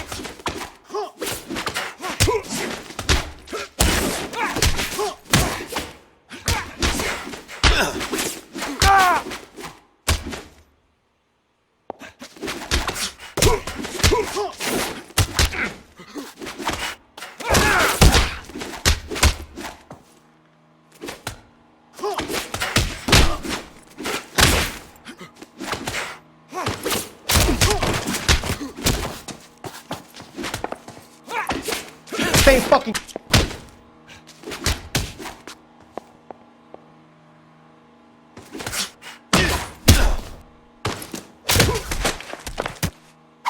Maniac! Damn. They got some decent shots in there.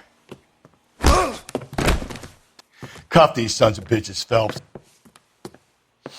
LAPD, you two are under arrest. Call for some backup, Finbar.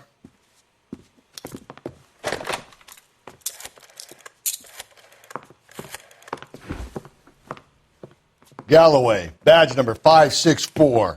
I need a prowl car at the apartment building 330 North Hill Street. 2 suspects need transporting to Central.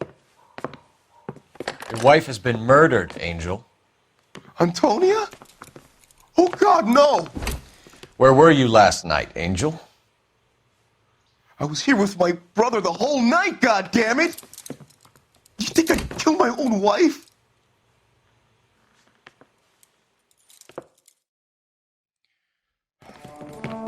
We should get the whole place going over, then talk to the neighbors. And Phelps, I don't care that you just got smacked in the head. You don't call me Finbar.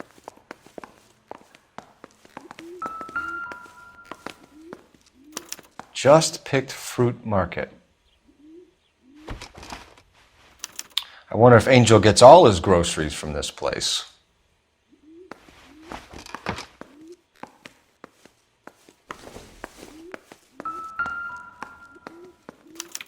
This will take some explaining.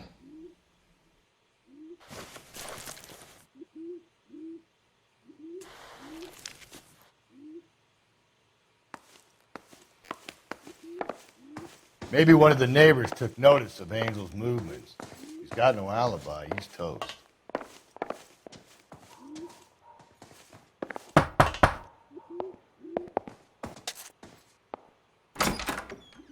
What do you want? LAPD. We're making some inquiries. Make it quick. I work nights. So you weren't home last night? No, I was at work. You know nothing about Mrs. Maldonado fighting with her husband? Those two? They're always screaming the place down. Thanks.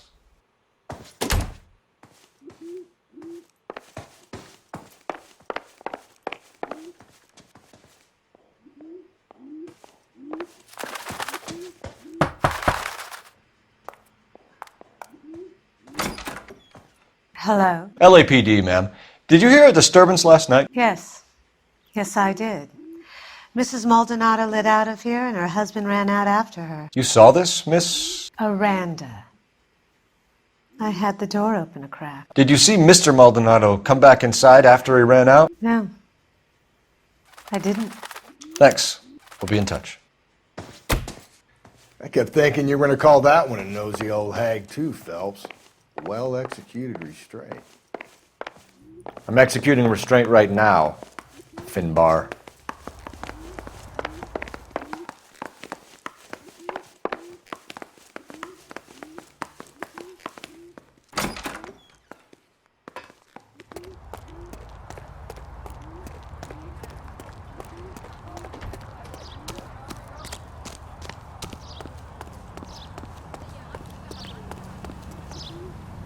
Can you drive to this one? And where exactly are we going?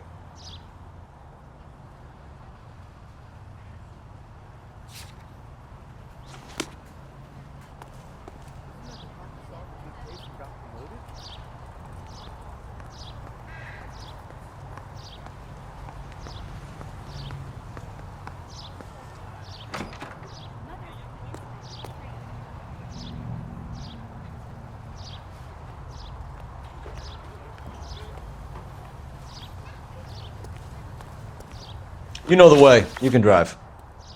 Fine. Where are we headed?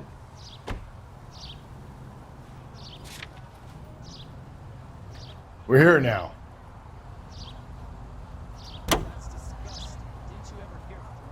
Car 11 King, come in. KGPL, 11 King, over. 11K, Captain Donnelly and Detective Sergeant Finis Brown urgently request your presence at Central. A new letter has been found. 11K, en route. You can drive. And where exactly are we going?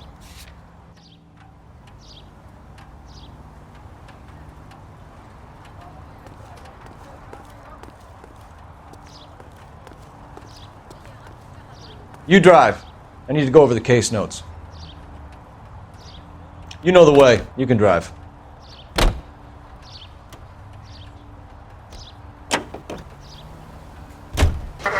Think there's anything to the divorce angle? I've been through 3, Phelps. No big deal. After a while, you just numb yourself to the experience. But Angel, he's a young Latino man. It would hurt his sense of who he is. He'd see himself as a failure, a woman taking control over his life. Then she fronts him and he snaps. Works for me. That makes Angel a killer as well as a piece of shit.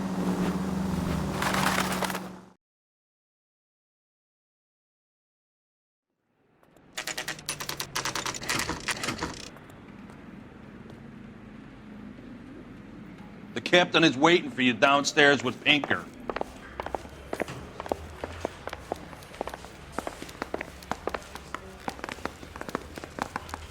We got a stake ad down on 2nd later. The heck?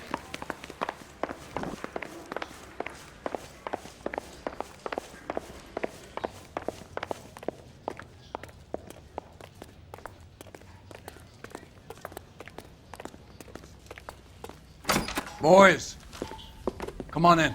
Phelps, have you met Finis? Pleased to meet you, sir. This information is confidential and doesn't leave this room. The new letter was left in the back seat of a cab. The driver thinks it was put through the window and not left by a customer. We're checking all his fares back 24 hours regardless. Good. Like the previous letters, it's been assembled from headlines and typed from the Times and Examiner, then glued to an envelope. What is the other note? This one? That's also new. A poem, hand-typed. Do you mind if I take a look? Go ahead.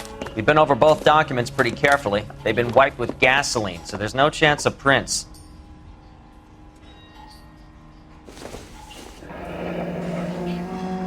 That's the message from the Celine Henry case.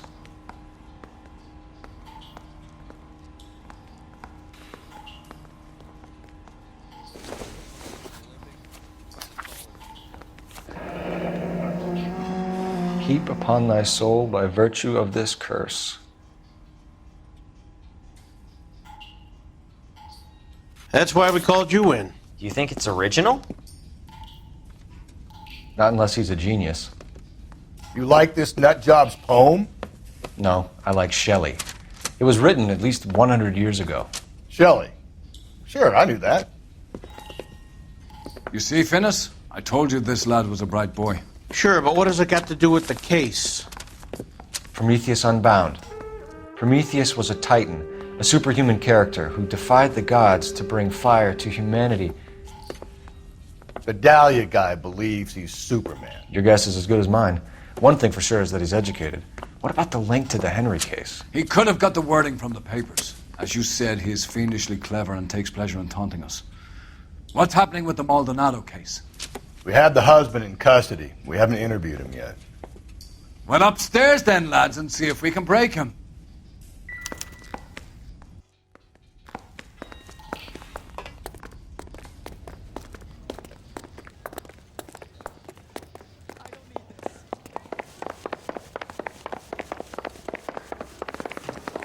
Comes from olives. Where's baby oil?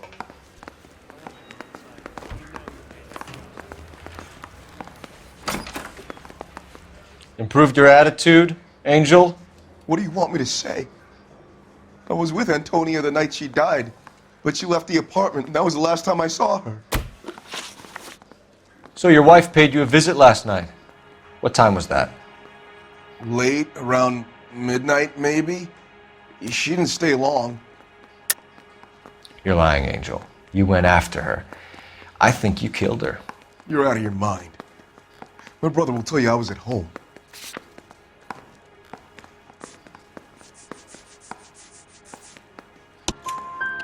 We have a witness who confirms that you were arguing, that your wife ran out, that you followed her, and didn't come back. I know this looks bad, but it's not true.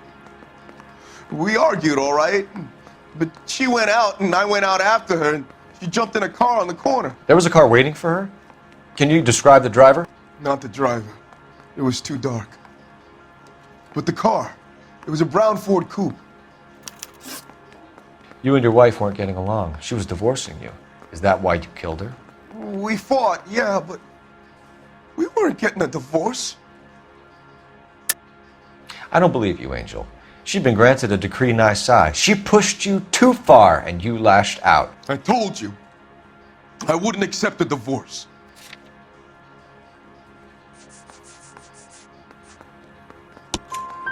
The judge had set a date. You were going to be paraded in front of the whole city for your cruelty to her, Angel. I told Antonia. Oh, Jesus. She came in drunk, out of her mind. She doesn't normally drink. She was looking around in her bag. Said she wanted to serve me papers. Me, her own husband. So I slapped her down. She ran out. That's the truth. What size shoe do you wear, Angel? Size 8. What difference does that make? When we found your wife, her jewelry had been removed. Was she wearing her religious medallion last night? Sure. She always wore that. What about the charm bracelet? Was she wearing that? You know about that? She never wore it. She didn't like the message. She kept it locked up in that box of hers. Your wife has been brutally murdered. So how do you explain your shirt being covered in blood? You found that? I cut myself shaving. Angel, I'm not going to waste any more time on this. Give me something or I'm going to have you charged. My brother, Ippolito, he said some bad things about Antonia last night. So I had to sock him one. We got into it. Keep talking. She said she came from the El Dorado bar. And? It's not one of my places. We used to buy fruit at the market down the street. But the creep there was always running his eyes all over my wife. What's the name of this fruit market? Just picked fruit. Ord Street downtown. One last question, Angel. Do the words kiss the blood mean anything to you? No. Sounds sick to me. You're not in the clear by any means, Angel. You're going back into a cell. You should think about whether you have anything else you need to share with us.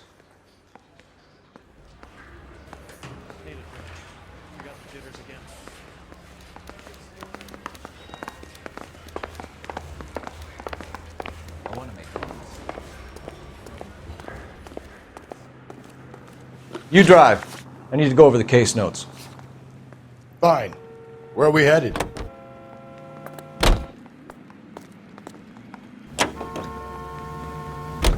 You don't think it's strange that all these murders are happening to girls who've been out drinking? No. A broad drinks, she gets a bit tight, she starts mouthing off. This leads to that, and she ends up in an alleyway. It's a sad story, but this town's seen it play out 1,000 times, Cole. Why don't you want to see a connection here? Because there are perfectly good real-life suspects for every one of these murders. We don't need to go looking for the monster under the bed.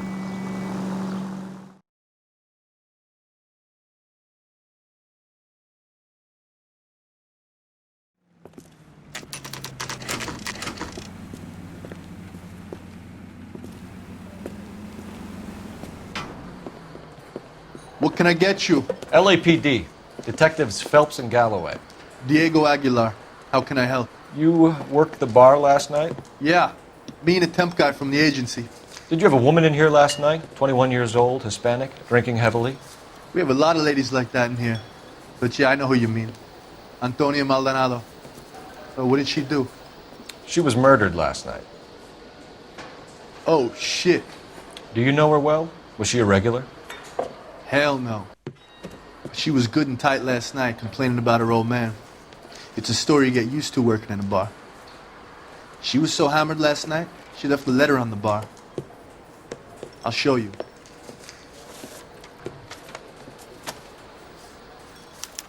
Sam has taken me to Palm Springs for the weekend.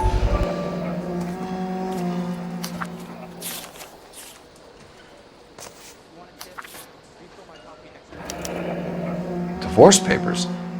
Did you open them? No need to. She was shouting about it and waving the letter around. Said she was going to show him.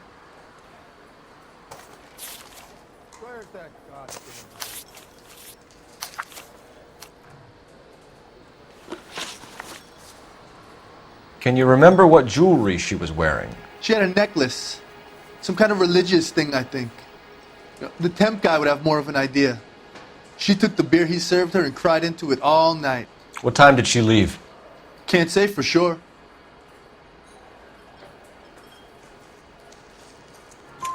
Where did she go?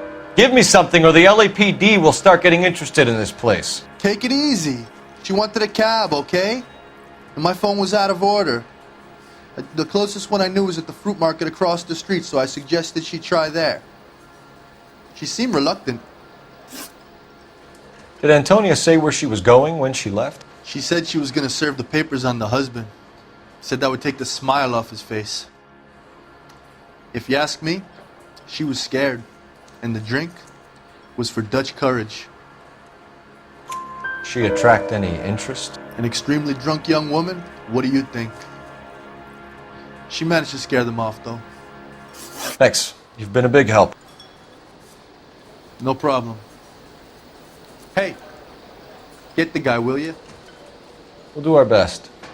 One last question. What size shoe do you take, Mr. Aguilar? A broad 9. I have wide feet.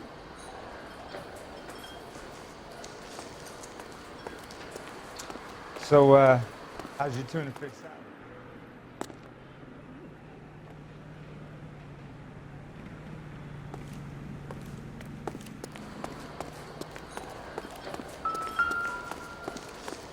Sir, do you work here?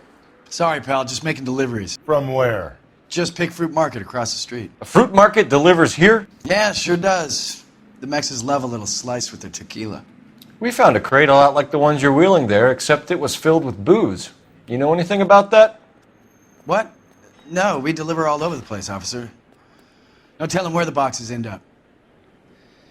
Excuse me, I have to get on with this. Fine, thanks.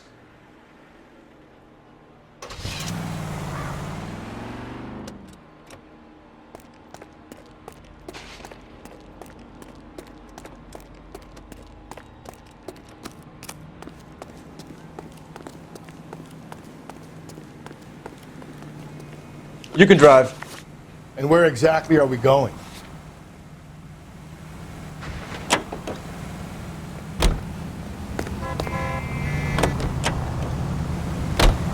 Another letter? I thought the letter was from a nut. These letters? Brown and Hanson believe they are genuine. From him. And now we sent another. You know, I really hate this fuck. This Black Dahlia guy. Have you seen the body? Fucking case just gnaws away at your guts. Hollywood.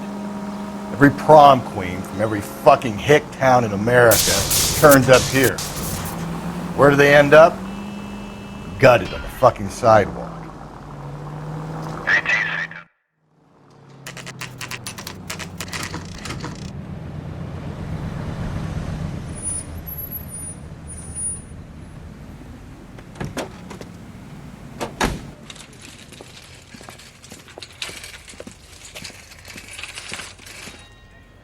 Handbag was left just up there, overlooking the market. Could have come here from the start and saved ourselves a day's legwork.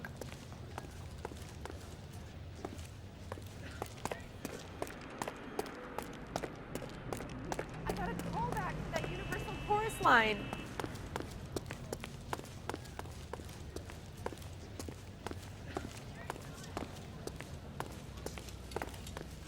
Sir, Wait.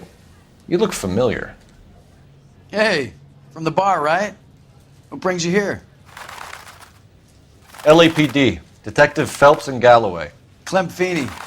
What can I do for you? Did you happen to see a young woman last night? 21 years old, Hispanic? Sure, she came by last night. Why do you ask?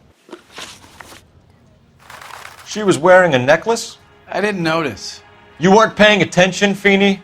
Hey, you're getting the wrong idea. Exactly how much fruit do you sell here after midnight, Clem? Look, not much. I sell the odd bottle on the side to the after-hours crowd. Look, I don't want any trouble. I'm just trying to make a buck. The young lady arrived around midnight? Yeah, something like that. Used the phone for a cab and then left. You already knew Mrs. Maldonado, didn't you, Clem? Sure, I met her before. She seemed like a nice lady. Her husband went apeshit one day when he caught me talking to her. She had me back until last night.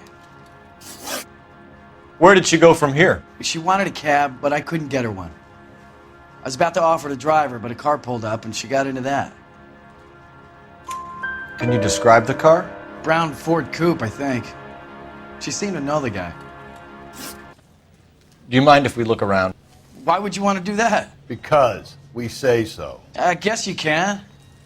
Don't you have to get a court order or something? I have rights. Clem? Shh.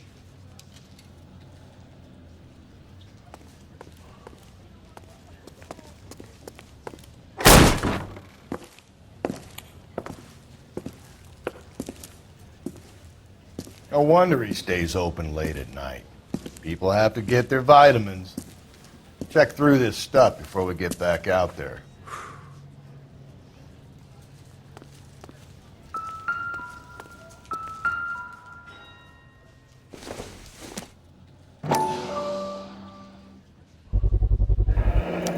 Why cut someone who was already dead? It's a typical power thing. Once the stiff is dead, the creep usually feels they can do whatever they like. You must have seen it during the war.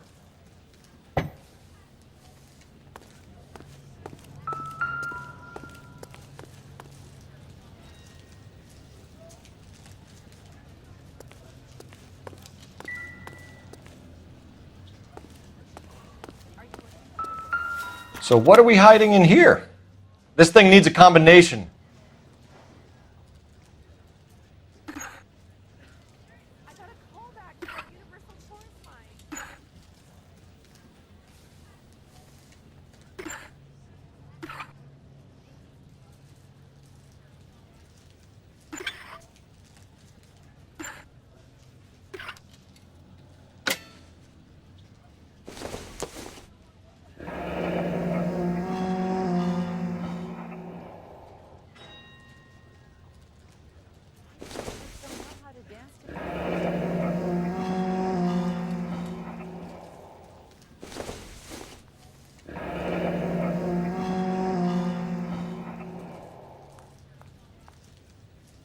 This fruit stall punk gets about 10 seconds to explain before I pull his fucking arms off. Clem!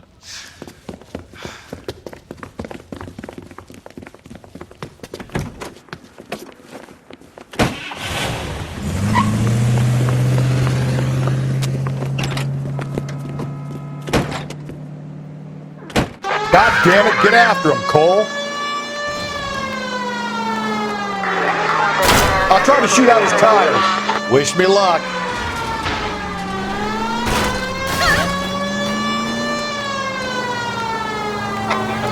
We should have grabbed him when we had the chance, Phelps. When we had the chance, we didn't know he was our guy.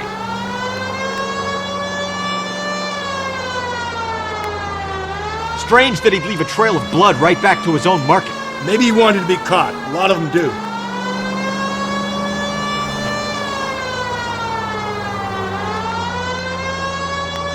It's almost too perfect, isn't it? There's no such thing as too perfect.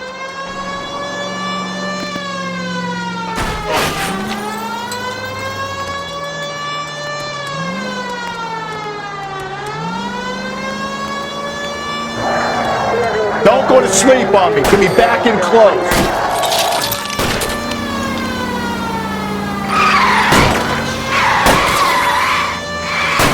Keep it steady and I'll try to bust his tires.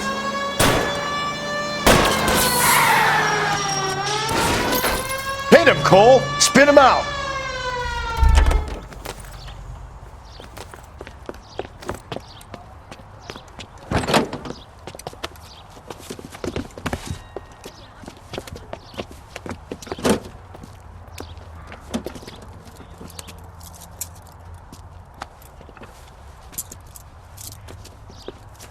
You're a sick man, Clem.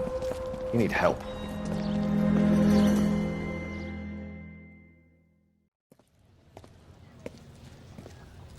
Outstanding job on this case, gentlemen. The poor woman can now rest in peace. I'll pay the fiend a personal visit myself and remind him that crime in this city does not go unpunished. When they finish with him at the receiving hospital, we'll have him up before the grand jury. I have a meeting this afternoon with the mayor lads. I'll be sure to mention your names. Now, on your way.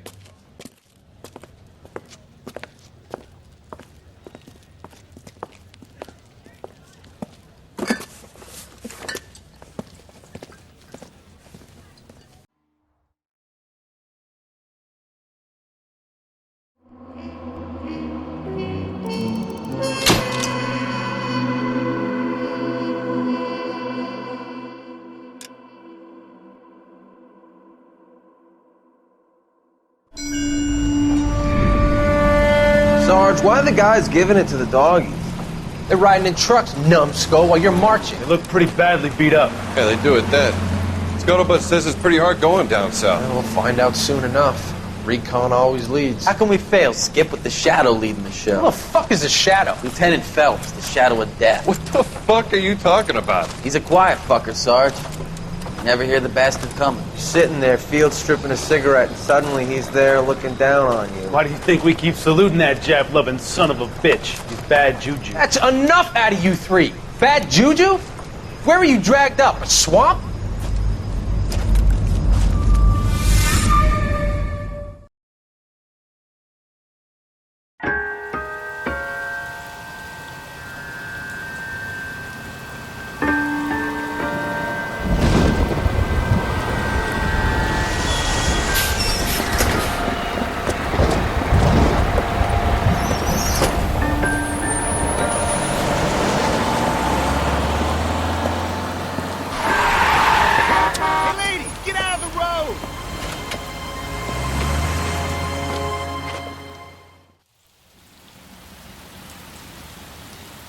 Good morning, gentlemen, and what a grand morning it is, too. We have just cause for celebration. Galloway and Phelps are sending another fiend to San Quentin. A nice showy trial, and he'll be strapped down with gas seeping into his tiny reptile brain. Now, to fresh business. Galloway and Phelps, the task is at hand. The address is on the hill, north downtown off Fremont Avenue. Skipper, is the new letter genuine? Now, boys, we all know how many imbeciles have confessed in the short case. Ray Pinker will let us know in good time.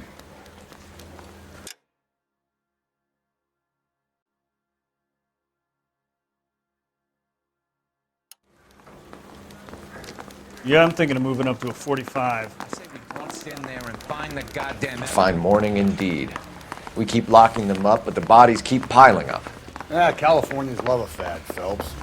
As long as the bricks hold up at San Quentin, there'll always be killers in this town to send. Greetings from sunny California. When's it going to stop?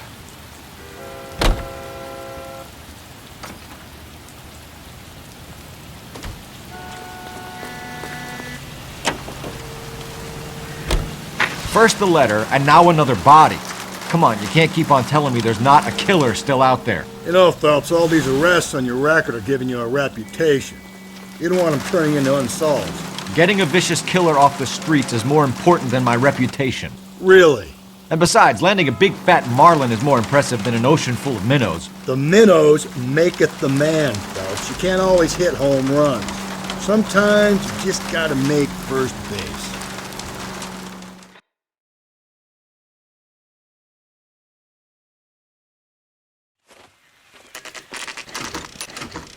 Detectives? Phelps and Galloway, homicide. Scene is secure. The rest of the patrolmen are going door to door, canvassing for witnesses. Thanks. Keep me informed. Will do, Detective. This looks awfully familiar. I think that's the impression the boys from the Examiner took with them as well. There's nothing original under the sun. Why should murder be any different? What do we have so far? Not much trace evidence to speak of. Storm blew in around 10 last night, and the rain washed most of it away. And the body? Looks like she was tipped out of an automobile from the tire tracks and superficial injuries. Strangled with a length of rope. And for my money, it's triple braid again. Time of death? From her temperature, maybe 2 a.m., but it was cold last night. Usual head injuries? Blunt force trauma. Knock him over the head, then strangle and mutilate. No message with this one. At least she was left clothed. I doubt very much he was concerned with her dignity. The green silk dress is very distinctive. Any sign of her other shoe? No. And no handbag or other personal effects.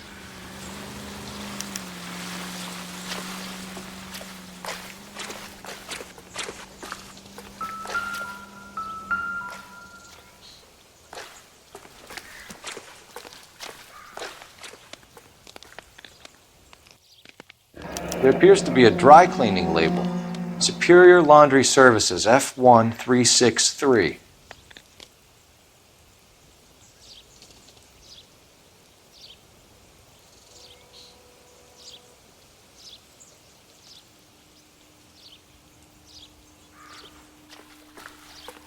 Find anything interesting?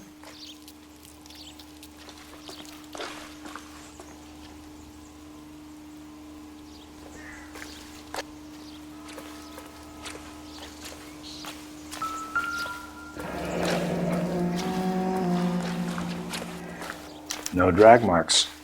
The killer was moving around, surveying the scene.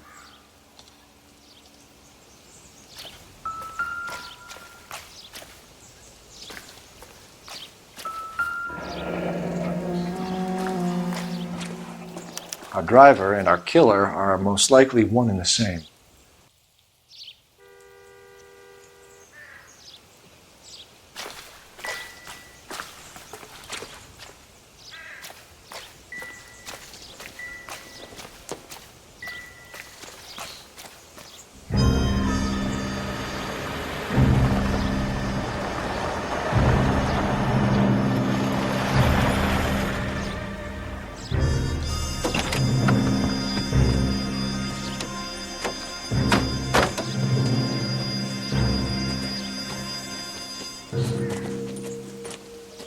Detectives, I've been working the houses across the street and up the block. This lady thinks she has something for us.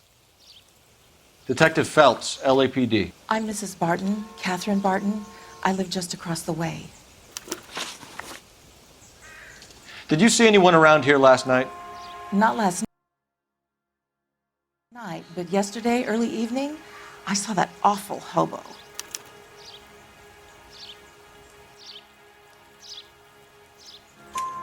Do you have a description? Tall, gaunt, horribly disfigured. I think he may have had an accident in the war. He's a very scary, angry man. Any idea where we might find him? One of the hobo camps around here. He's some kind of hobo leader. They all follow him around. Thank you, ma'am. You've been a big help. Of course. Anything I can do to help. I'd hate to think that something so ghastly could happen right here and nothing be done about it.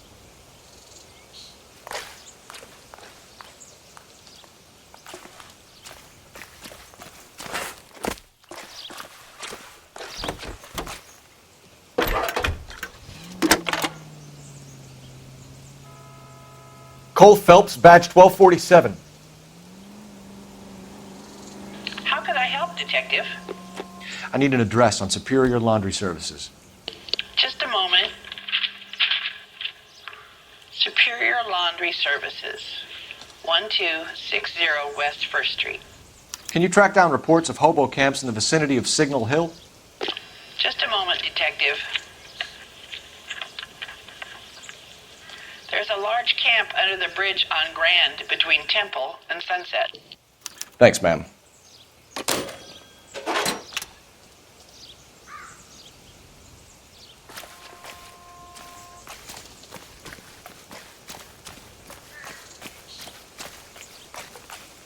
You know the way. You can drive. Fine. Where are we headed? No message. Excuse me? There was no message. Where? On the Vic. The last bodies had something written onto them. This one didn't. I'm failing to follow you. Can't be the same guy is what I'm saying, right? Before you start trying to link this to Maldonado and all the others. There are more factors to consider than the messages, Rusty. This doesn't fit your pattern, Cole. End of conversation. Understand?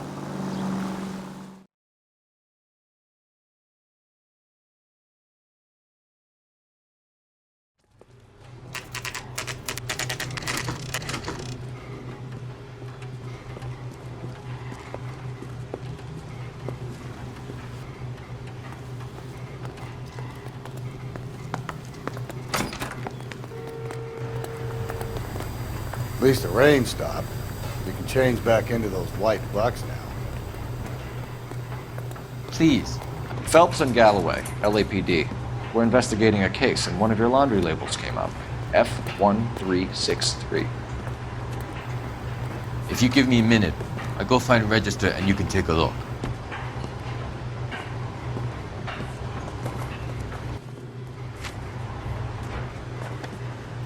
You take a look for yourself. I've got clothes that need pressing.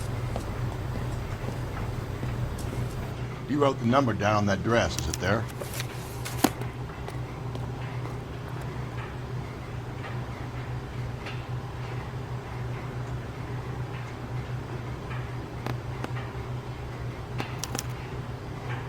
Mrs. T. Terrellson, 43 Emerald Street, Westlake.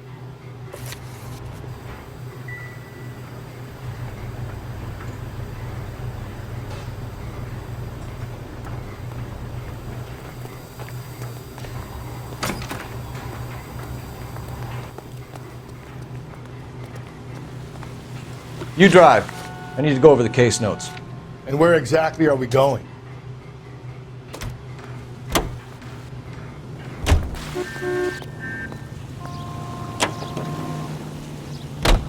I've got a feeling we're about to meet another wife killer. You've always got that feeling, Rusty. Yeah, and it's usually correct. Please, for once, can you not let your assumptions color your detective work? Just you wait. Nordic types show a particular disposition for this stuff.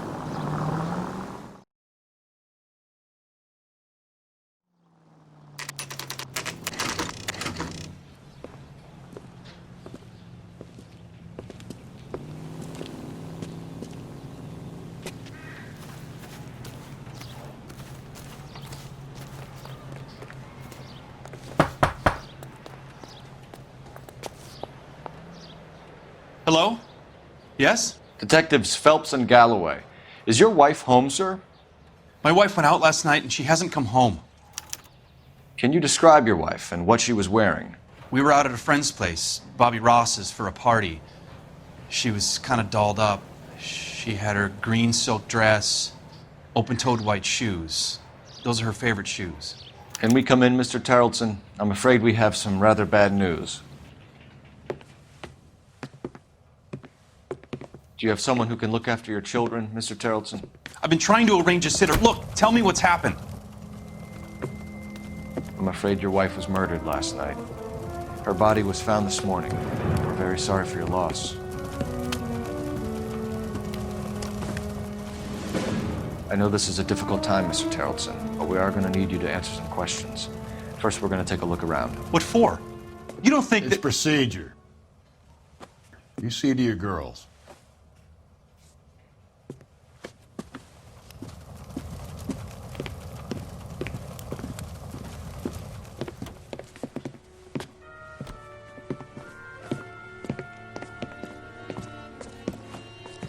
Stay here till Daddy's finished talking to these men. Where's Mommy? Everything's gonna be all right, sweetheart. We would like Mommy to come home now, Daddy. What's the problem, Terrellson? Let him search. You got nothing to hide. You want to hear something funny, Terrellson? Some bums think filling out a missing persons report... It would take a smarter man than me to connect that.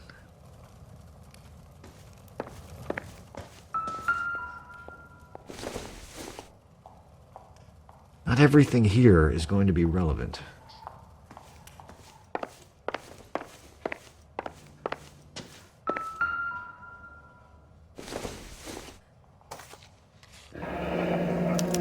Need to check if she was a regular.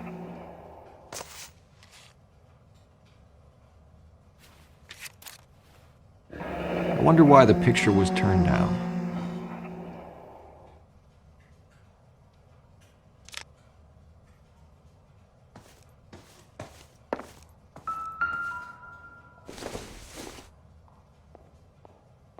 Circumstantial.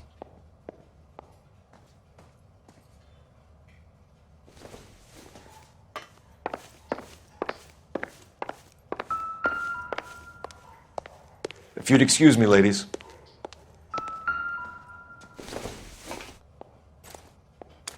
So she went out without her handbag? At least she was spared that particular indignity.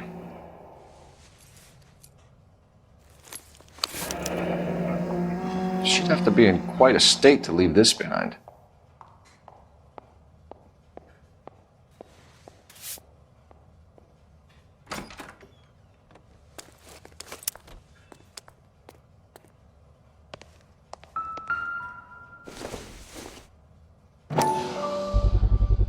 We could see if Pinker can match the impression to the crime scene.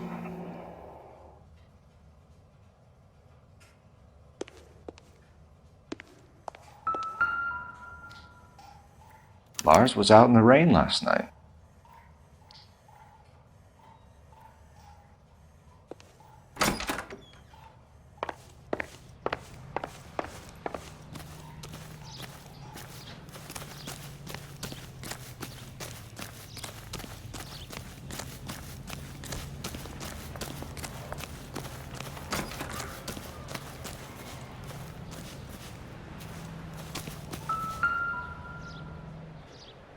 Looks like a match with the ligature marks.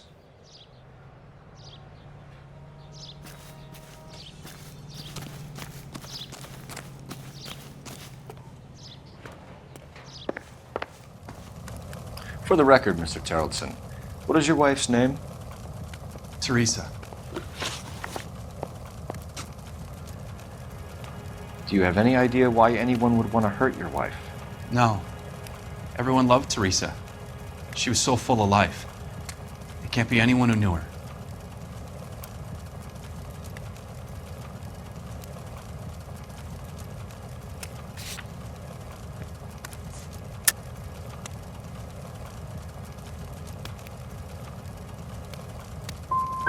So you don't know anyone who would want her dead? No, I don't. You said you went to a party at Bobby Ross's place? That's right, Bobby had a bunch of people over. We were having a good time. She said she was bored and decided to leave. You let your drunk wife leave the party and go off on her own? Look, I was angry. I was having a good time. She has to go and ruin it. We always have to do what she wants to do.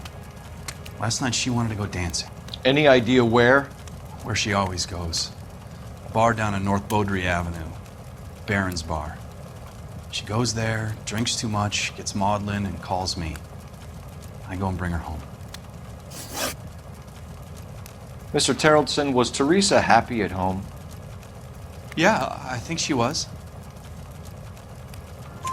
Spill it, Terrelson. We like the look of you for this, so you better give us something. We're at the party. She has a few and says she wants to go out dancing. We only have the sitter until 9. I get mad. I tell her to go ahead, but I'm staying. She storms out. Look, I'm doing well at cards. I hardly ever do well. I married her because she was so much fun, but now she drives me fucking crazy. What time did she leave the party? About 8:30, maybe a little earlier. When was the last time you saw your wife? Around 8:30. The card game at Bobby's was wrapping up. I played out my hand and drove home here. Paid the sitter and went to bed. You're lying, Lars. You didn't come straight home, did you? And how do you figure that?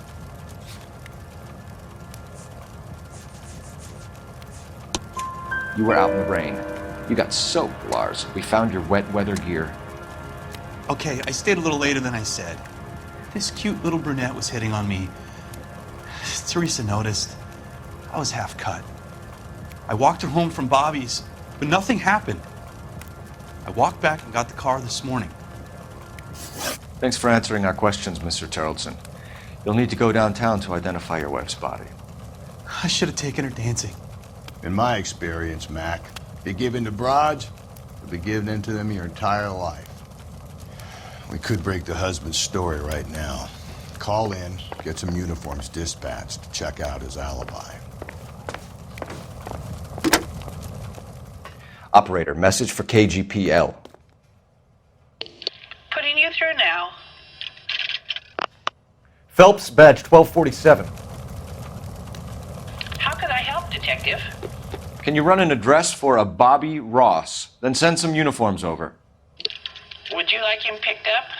No. Suspect says he was with Ross last night. We need to confirm the alibi. I'll get a prowl car dispatched. Thanks for your help.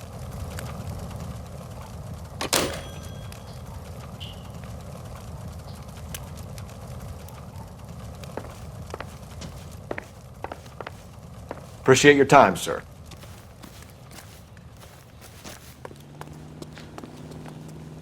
You're behind the wheel. Fine. Where are we headed? You believe this guy's story? Kind of rings true.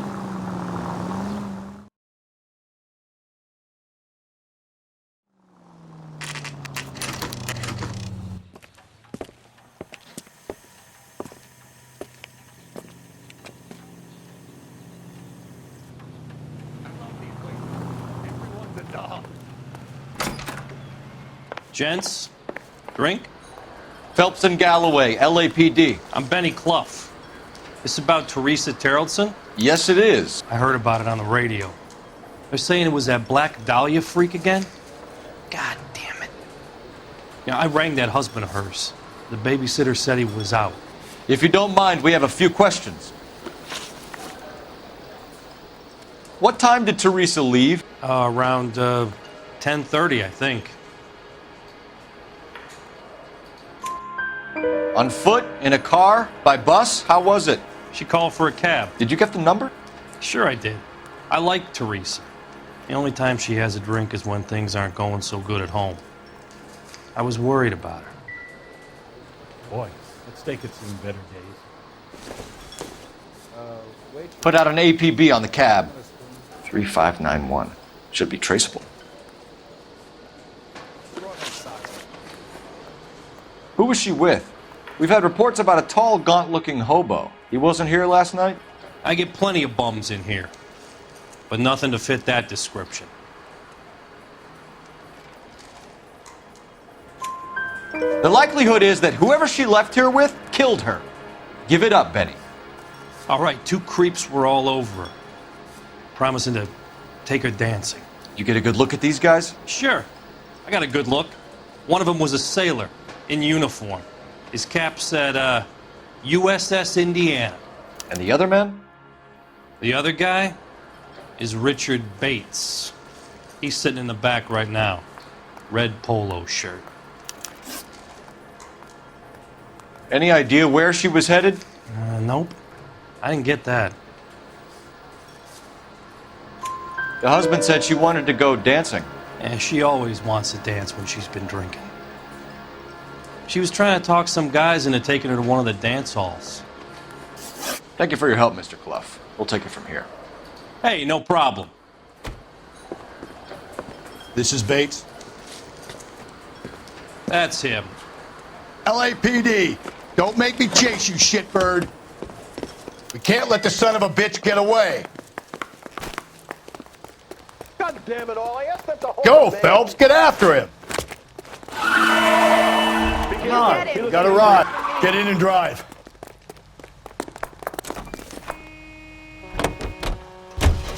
I thought you were gonna leave me there. Who knows what this guy will pull when he's cornered? We could have a killer on our hands.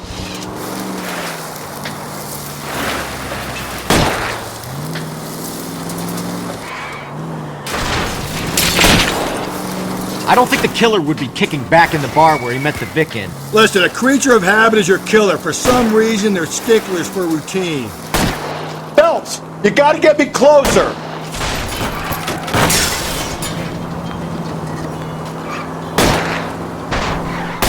Hit it.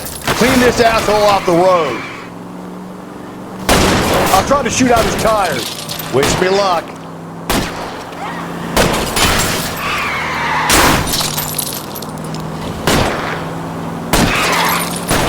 Let's end this farce. All right, you got me. I've had enough. Hands behind your head! Okay, Bates. You're gonna answer some questions. I have a choice in this. Last night, you went drinking with a lady in the bar. Now she's dead. And your face is all messed up. I'm in the clear on that. She preferred a sailor. You could lay it off on him. Are we finished? Do you want my partner to sap you? Tell us what we want to know. She was okay. Drunk. Pissed off at her old man, wanting to go dancing. I thought I'd ply her with a few drinks and get my end away. Looks like your salty had the same idea. So what happened when you left the bar? Sailor boy laid one on me. A cheap shot. After that, I don't know. You've done time, haven't you, Richard? Is that why you ran? I'm on parole. On what offense? Sexual assault. Look, I was lying there on the sidewalk. He flags a cab and jumps in with the broad. We're taking you in, Bates. How come? Just for a chat. Nice private chat. I'll explain my theory of once a degenerate, always a degenerate. Take him to Central. He's a material witness in a murder case. Find him a cozy cell. Richard here knows the drill.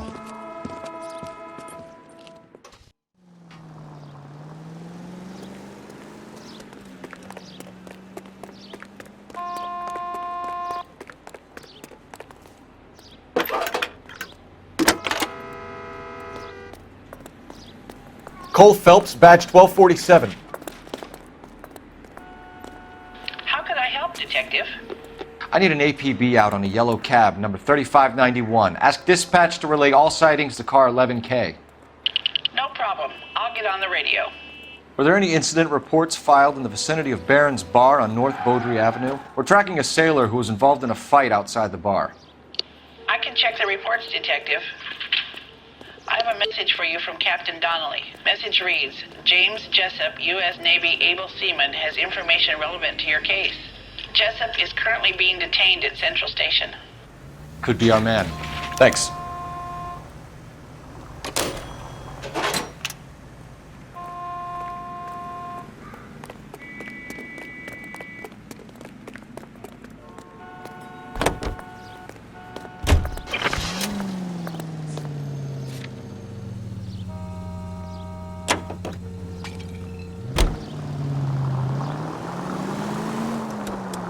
Car 11K, we have a response on your APB regarding yellow cab number 3591. The vehicle has been identified at a gas station.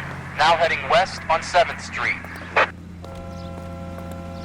Garage on 7th Street. Let's hit it, Phelps. The cab driver might tie this whole thing together. I hope you're right.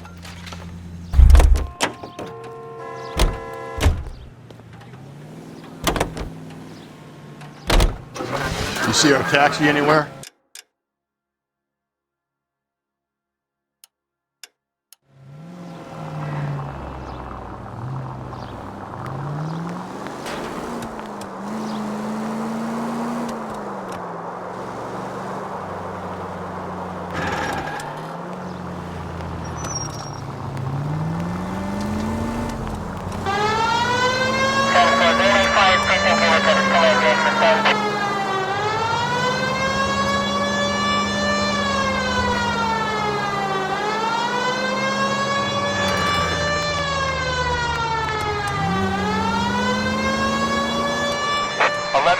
Yellow cab number 3591, sighted at the corner of Wilshire and Whitmer. Repeat, Wilshire and Whitmer, 11K. Where's that cab got you now?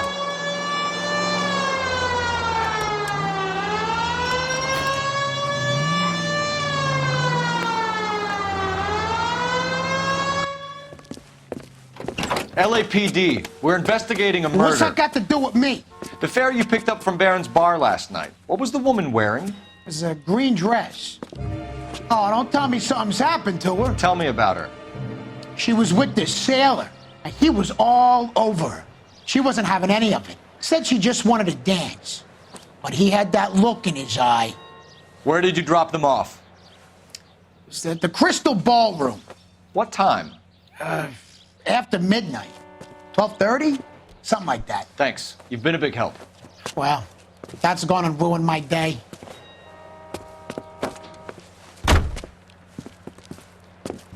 Any Century unit, a possible 415 at Alvera Street Plaza, unit to handle code 3, identify.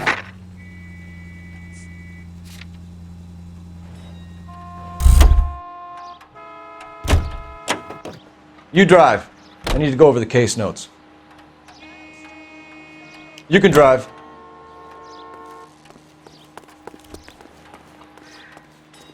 You know the way. You can drive.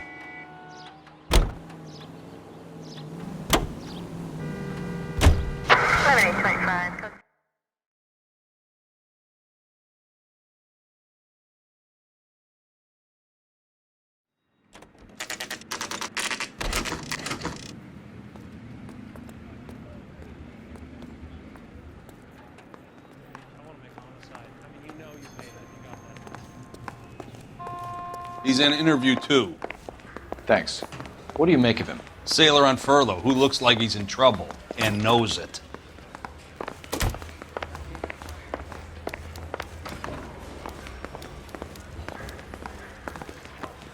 Detectives Phelps and Galloway.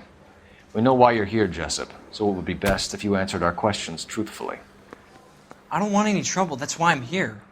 I heard on the radio about this lady getting killed. I got leave from my CO to come down straight away. So why did you kill her? I didn't kill anyone.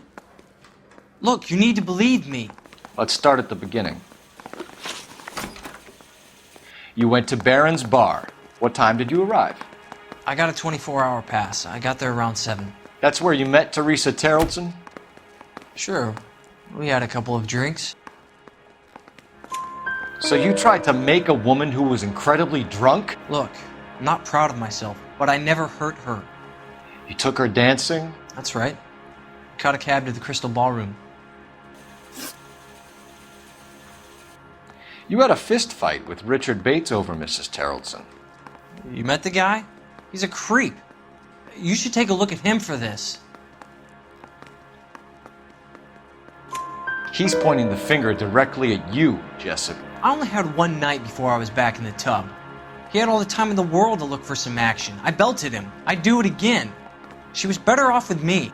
Sure. You're a shining example of chivalry, Jessup. Where did you go after the Crystal Ballroom? I think the wind had gone out of her sails by then. She caught a cab and I caught a bus back to the base. We spoke to the cab driver. Tell us what really happened at the Crystal Ballroom. I'd had enough. She was all upset about her husband bawling about her kids. She looked old. I left around closing, maybe 1:30. We got on a bus and she fell asleep on my shoulder. Which bus? An All-American, 249. I went past her place. She jumped off and I stayed on it downtown. After that, I caught another bus to San Pedro. The Indiana's down there. She's being scrapped.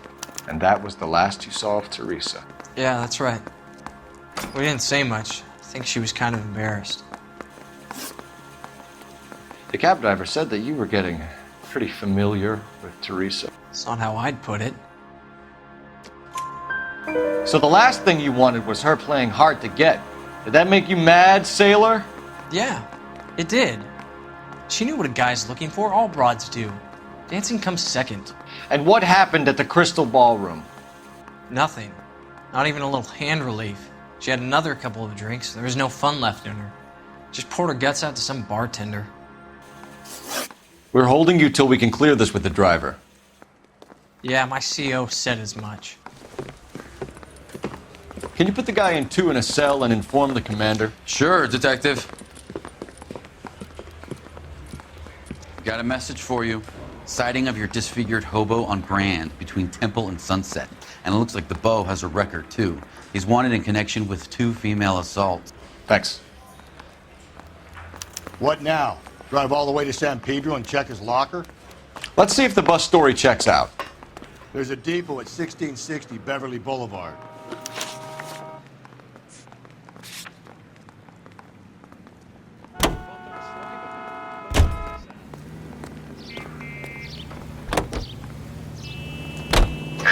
Three suspects in the can and one on the hoof. And still no hard evidence on any of them. KGPL to car 11K. 11K, come in. 11K, go ahead. Patrolman reporting that Bobby Ross's car game is breaking up at midnight. 11K, roger that. Plenty of time to get downtown, Cole. It's possible. Have them bring him in. KGPL, could we have Lars Terrelson picked up? 11K, roger.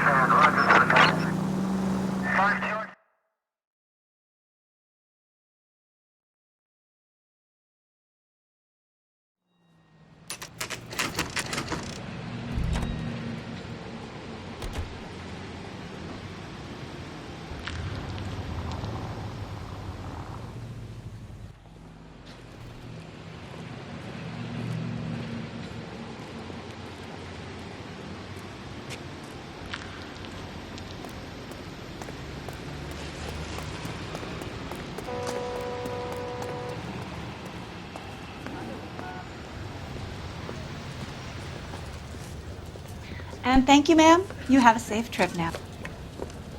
Where are you boys headed today? LAPD. We're after the driver of All-American 249. Would have been around midnight onwards last night. Just a minute.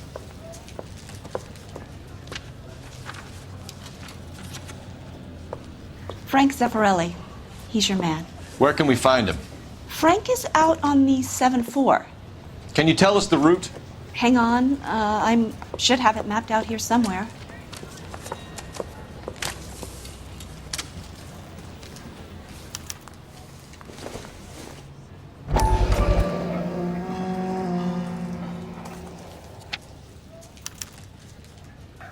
I'll need to run the loop. We're not going to drive the whole thing, are we? Won't take long. We have a siren.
These people!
There's some kind of problem, buddy?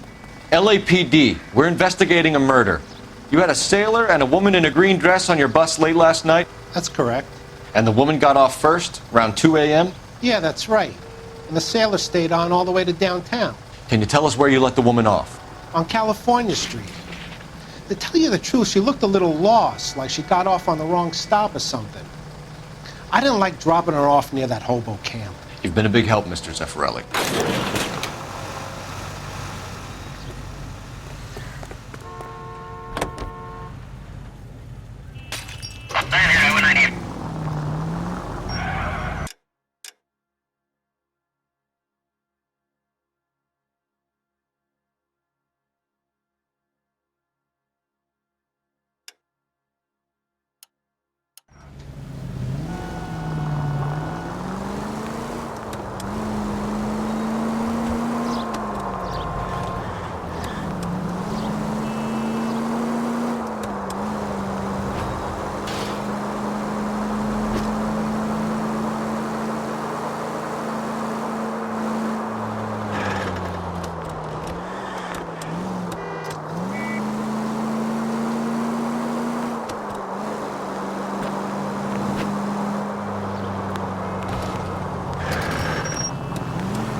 Units in the vicinity.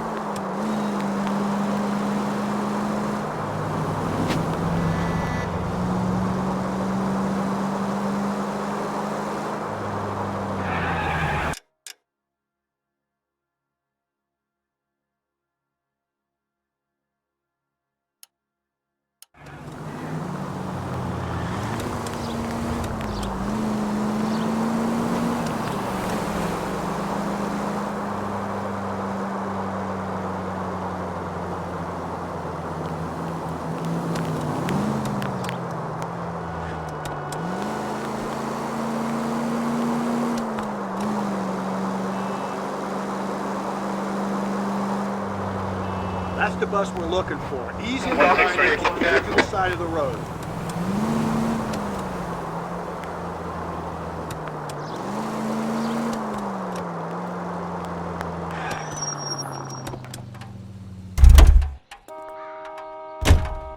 So Sailor Boy escaped by the seat of his bell-bottom trousers. He left the broad alive. Left her by the hobo camp. Which means he's as good as killed her. We can't eliminate any of them, but the disfigured man should be our starting point. I'm gonna call for some backup. These bows hate cops. I think we ought to investigate the hobo lead. Well, if you think we ought to, I guess we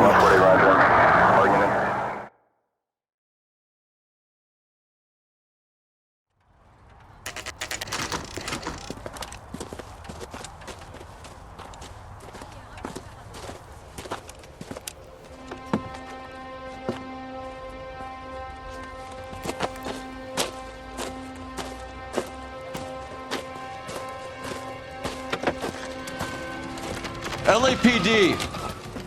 We'd like a word with you. Save it for someone who's interested. They're fascists. Come to move us on and steal what little we have left. 6 rounds won't get us far. I need you to stay copacetic. You need to hold out to the cavalry line. How do we do that? Like this. Buckshot, keep him down, fellas. If you want Your disciples know what you did last night? We need to fight for it!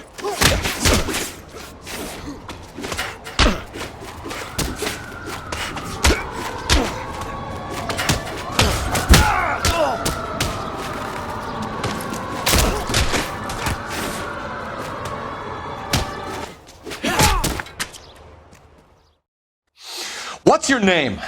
Comrade Stalin. Very funny.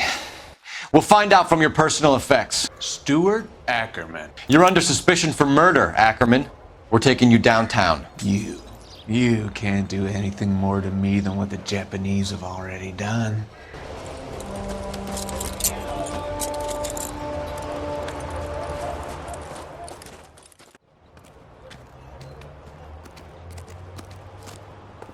The Kremlin's over here, Phelps. Toss it, see what you find.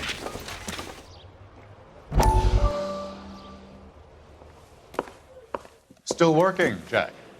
I'm off to the Lighthouse Club in Santa Monica. Hello, Jack. Mr. Benson, this is Courtney Sheldon. He's a buddy of mine from the war. Well, I'm sure you two will want to polish some old war stories. Good evening, Jack. Mr. Sheldon. Good night, sir. Take a seat, Courtney.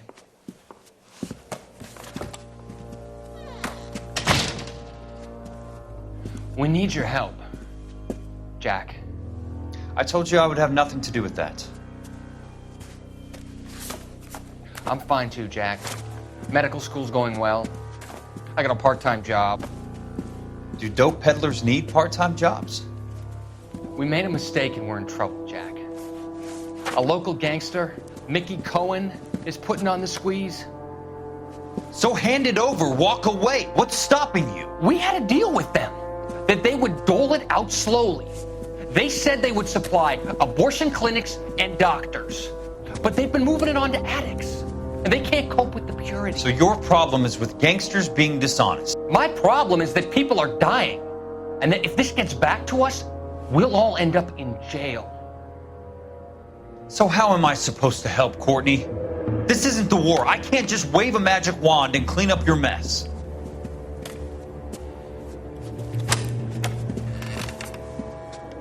We want you to negotiate, Jack.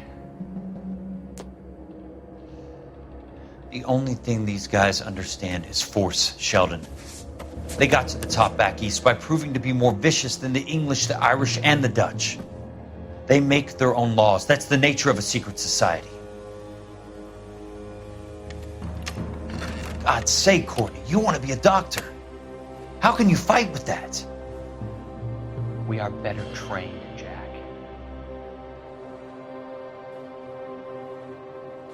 I didn't make it through the war to come back to this kind of shit, Sheldon.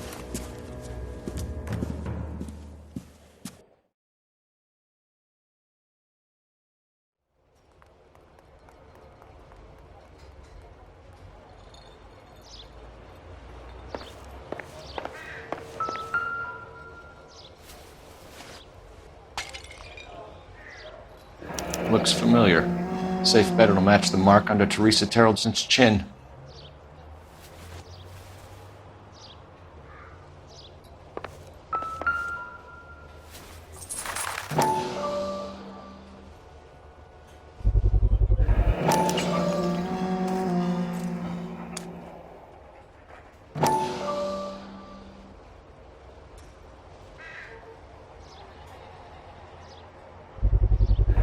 Ackerman doesn't look like much of a dancer.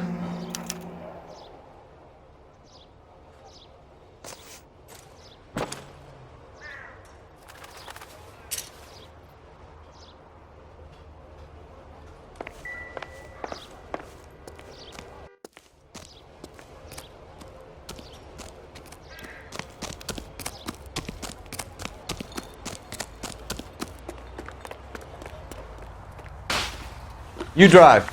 I need to go over the case notes. And where exactly are we going?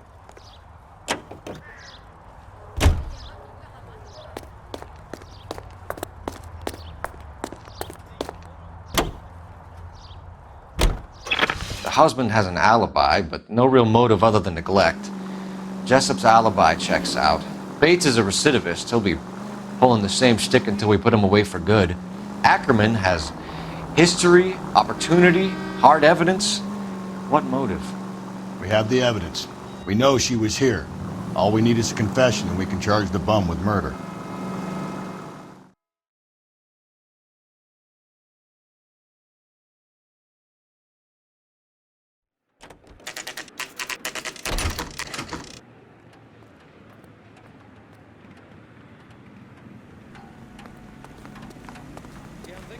We're going this way.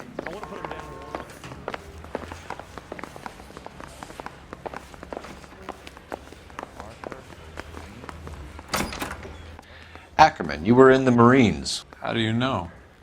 The Corps selected big guys for flamethrower duty. That's how you got the burns. Life expectancy was 5 minutes for a guy in flamethrower detail. What kind of a government puts weight like that on a man's shoulders? You'll get no argument from me. It was a heavy load.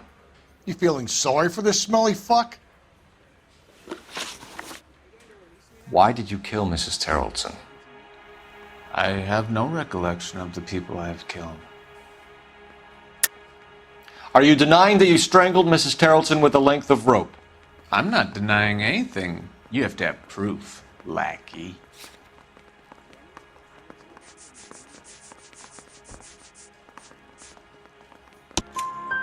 We found a matching piece of rope in your lean-to. I think we'll find the blood will match too. I own no property. How could it belong to me? A bus driver dropped Mrs. Terreldson near your camp around 2 a.m. Why did you take her up to the hill? Which hill? I have many places.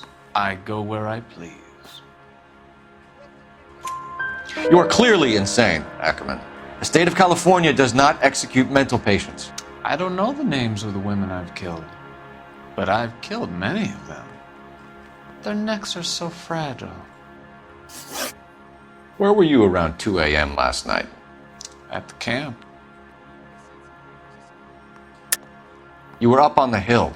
You were seen during the day. We have a witness. We have evidence. Come clean with me, Ackerman, and I'll see what I can do for you. I despise your pity. You have nothing that links me to this woman.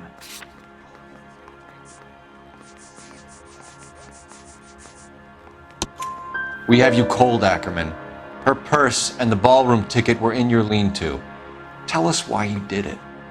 I kill because people need killing. It's what I was trained to do. Stuart Ackerman, I am charging you with the murder of Teresa Terrellson.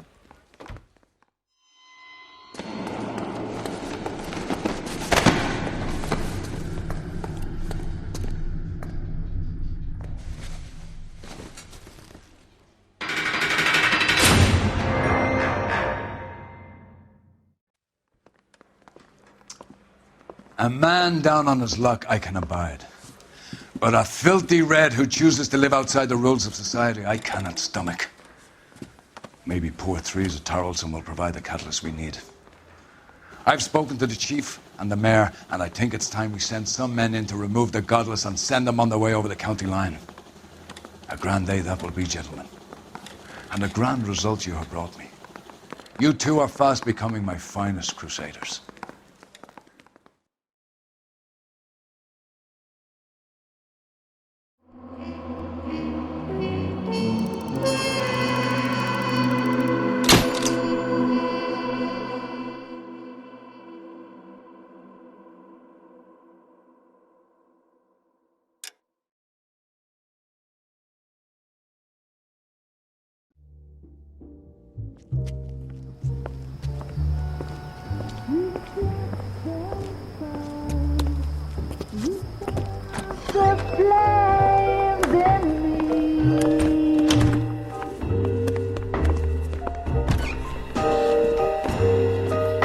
And now my heart's a blazing ruin.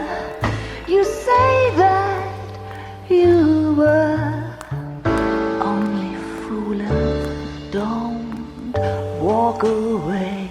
Don't do me wrong.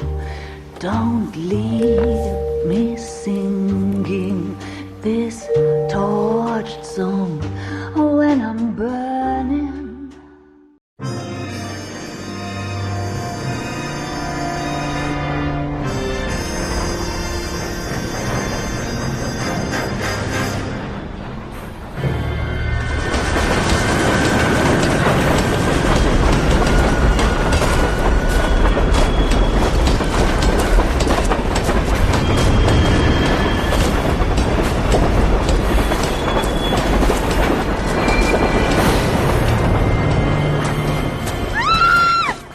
Of course we will look into it.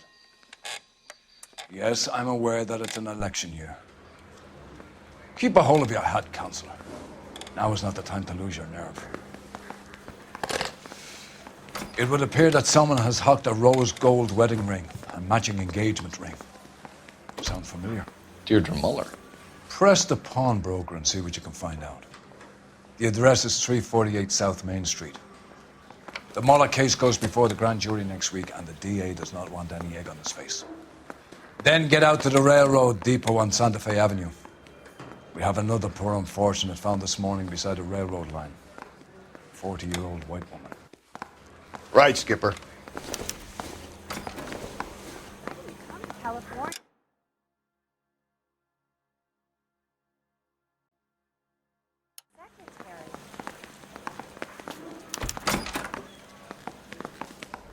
Another body, and Deirdre Muller's ring. The Emperor may soon have to come to terms with the fact that he's wearing no clothes. Exactly did you get that book of riddles shoved up your ass, Phelps? Is that what your old man paid college tuition for?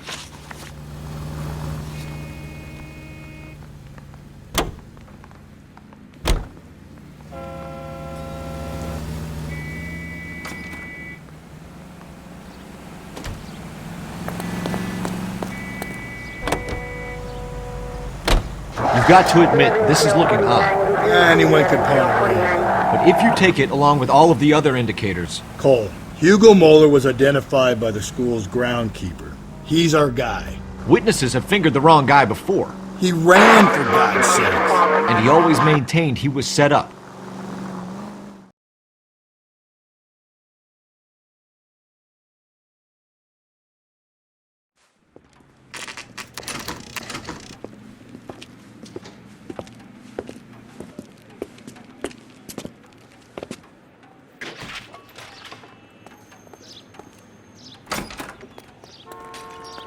How can I help you boys?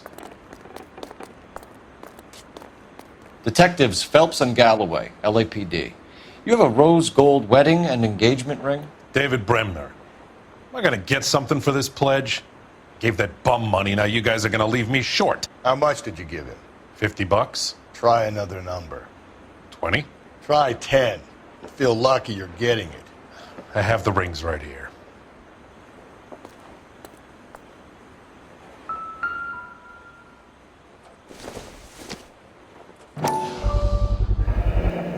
What's this mark here? Maker's mark. Usually traceable. That one came from Hartfield's Jewelry down on Broadway. Thanks for the tip.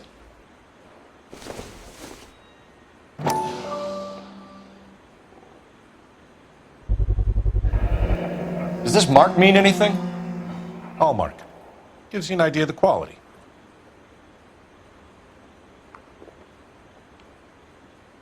What have you got on the guy who brought these in? Goes by the name of Percy B. Shelley. Gave an address. 15 Poland Street, London, Tulare County. Can you give us a description of the man who pawned these rings? Not sure. Medium height, medium build. Dark hair, I think. Sorry. He just had one of those forgettable faces. We'll be in touch, Mr. Bremner.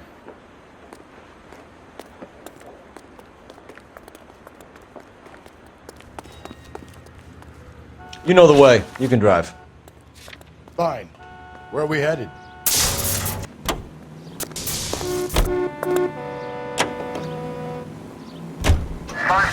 We have a problem. We could have the local troopers check out the Tulare County address. The address is bogus. Perp is having fun with us. The guy who's been sending the Dahlia letters is also the guy who pawned these rings. How do you figure that one? Percy Bysshe Shelley wrote the poem that came with the Dahlia letter. If the Dahlia letters are genuine, then the man who killed Elizabeth Short may have also killed Deirdre Muller. And how do we prove that, Phelps? Skipper ain't gonna like this one bit. We're gonna have to rely on this guy tripping up on his own vanity.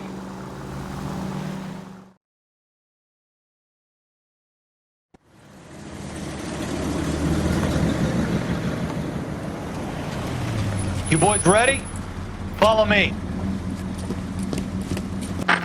We should keep this development with the rings under our hat until we speak with the captain. We're all on the same team, Rusty. Chain of command, Phelps. The skipper will decide who needs to know. Got it? I get it, Rusty. Just don't like it.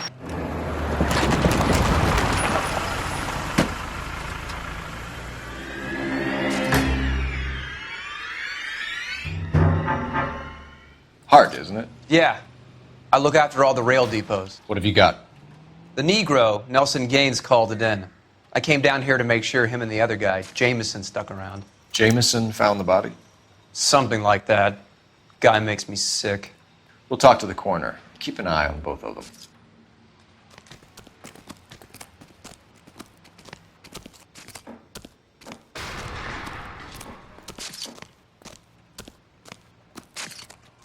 Wouldn't park there if I were you. What are you thinking, Ray? The city keeps tossing us dead bodies. We're just running to catch up.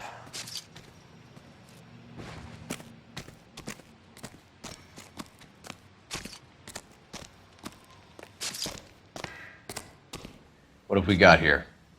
White female, approximately 40 years of age, lipstick smudges on the face, but no writing, at least nothing legible. A blunt force trauma to the temple, nose, and eye regions. Ligature marks point to the probable cause of death being strangulation. Any idea of the time of death? From her temperature, after midnight would be my guess.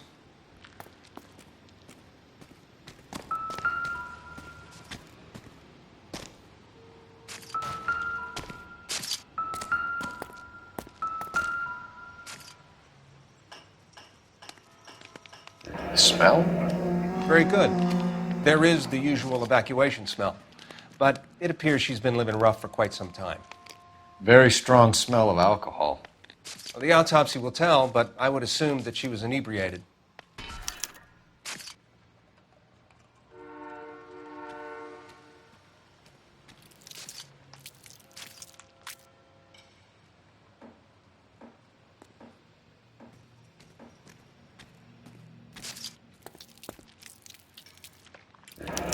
Another missing ring. Certainly seems I've been swabbing a lot of bare fingers recently. Can you be more exact about the time of death? No later than 2 a.m. The state the body was in, a 1 or 2 hour window is the best I can do.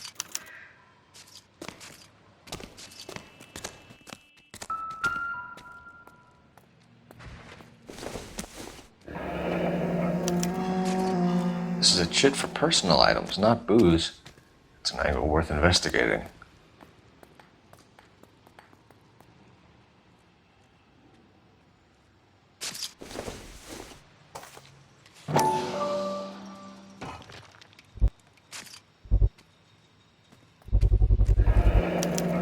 Maybe someone at Mensch's will remember her.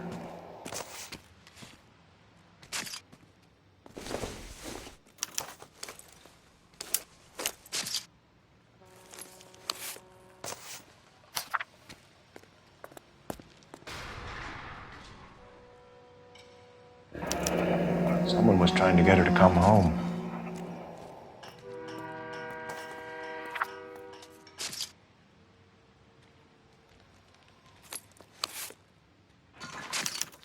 We could go over to the lot and see what they know about her.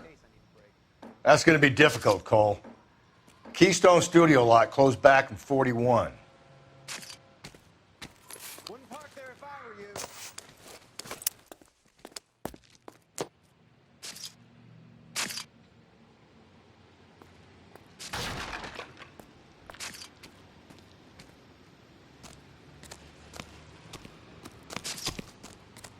Detective Phelps and Galloway, Homicide. Can you tell me exactly what happened? We were shutting cars over to the main line when I saw this man here lying on top of this woman. The woman wasn't moving and seemed to be in a bad way. What time was this? About 7:30 this morning, sir. Thanks for your help. Have you given Patrolman Hart your details? I have, sir. Thank you. You can go now.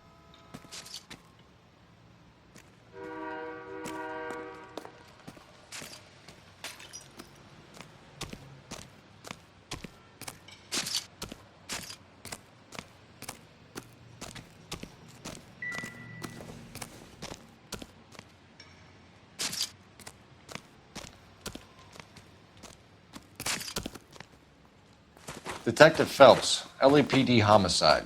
John Ferdinand Jameson. We need you to answer some questions, John. If you don't mind, I prefer Ferdinand. Don't push your luck, knucklehead. What were you doing to the body, Ferdinand? Are you sure you won't be upset? Try me, Ferdinand. I was kissing her. It's not against the law. Shut up. There's no Take law your against beating it. like a man. Turn out your pockets, Ferdinand.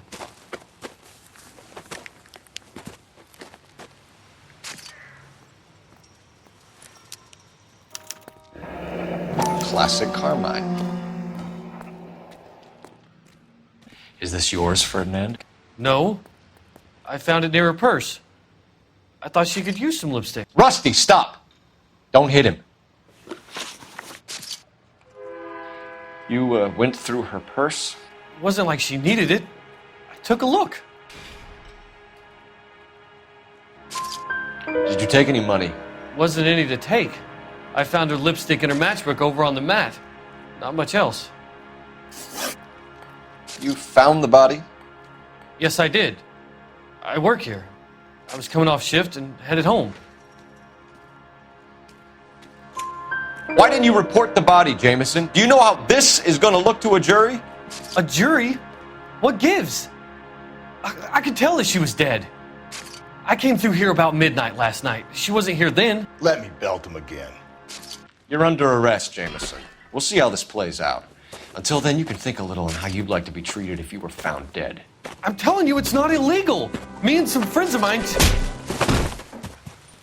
Clyde, you get this sack of shit into a cell. I'll deal with him later.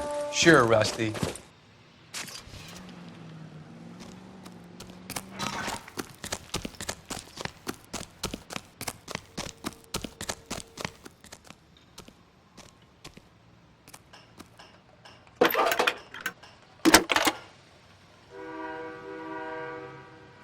Phelps, 1247. How can I help, Detective? I need an address on Levine's Liquor, closest store to the Santa Fe Avenue rail yard if possible. Just a moment, Detective. Closest store would be the one at 939 South Hope Street. Thank you.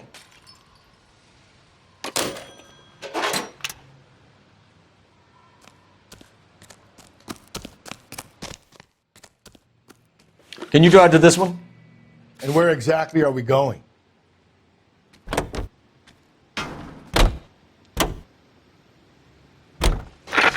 You read that those goddamn Chinese want to sell the relief food that we're sending them? Yeah, I read about that.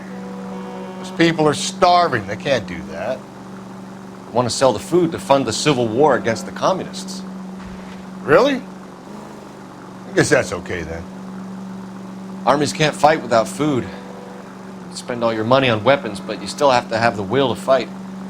Fortunately, the Reds will win in China. Watch your mouth. You know what you're saying? The people of this country overthrew a king. You think the Chinese will balk at an emperor if they are starving?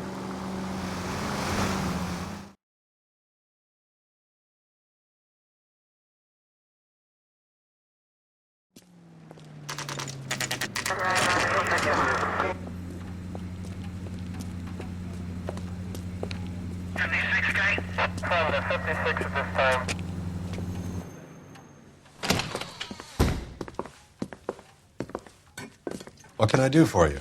LAPD, Phelps and Galloway. We're making inquiries into the murder of Evelyn Summers. Evelyn? She's dead? You knew Evelyn Summers, Mr.? Robbins. Yes, I knew Evelyn. I was a good friend of her ex-husband. She kept some of her stuff here. Can you show us, please? Sure. Come this way.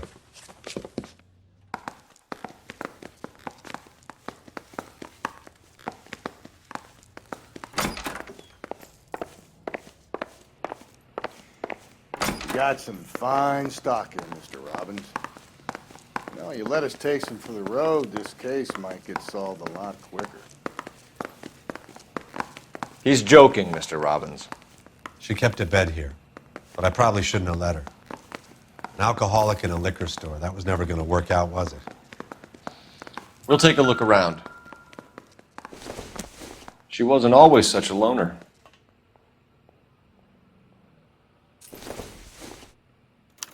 Evelyn was reading Aristotle? Evelyn wasn't stupid. The only stupid thing about her was her need to drink. And she was borrowing books from Grosvenor McCaffrey.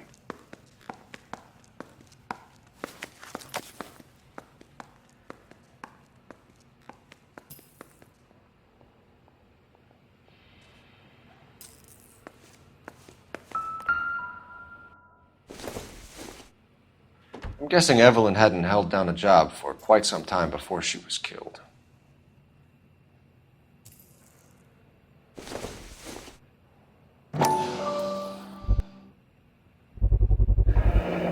Rawlings Bowling Alley.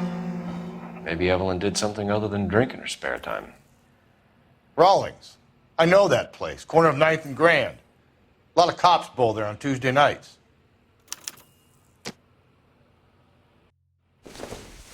When exactly did Evelyn work in the pictures?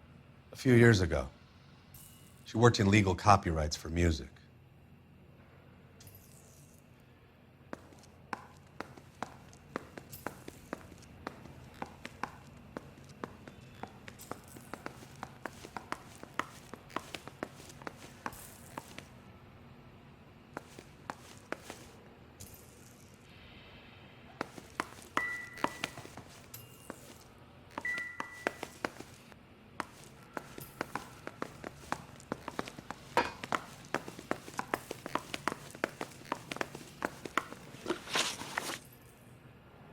We're trying to account for Evelyn's movements yesterday.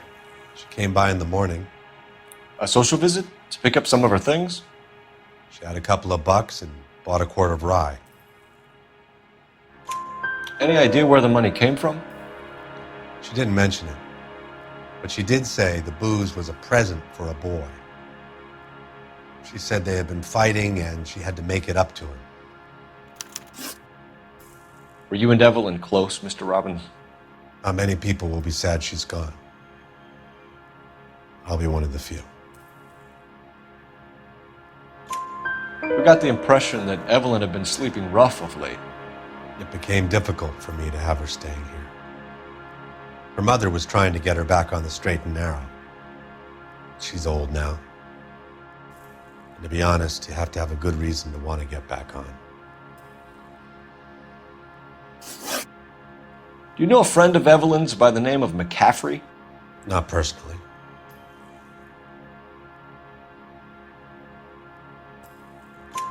We're struggling for leads, Robbins. Did she know McCaffrey? She idolized him. From what I gather, the feeling was far from mutual. He seems to peddle a revolutionary stance, fixing the ills of society. You could see how it would appeal to down-and-outs like Evelyn. Thanks for your help, Mr. Robbins. No problem. Hey, I'd like to make arrangements for the funeral. You think I could get in touch with Evelyn's mother? Put in a call to the watch commander at Central Station, Mr. Robbins. He'll be trying to reach the next of kin. Thanks. Get the guy, huh? Evelyn never hurt anybody.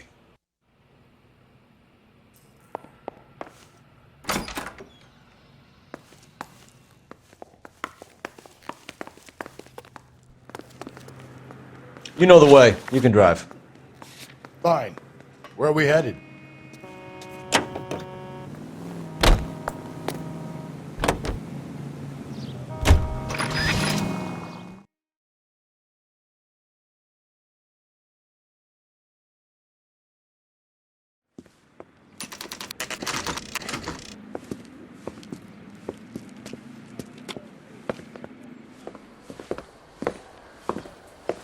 Drink, fellas.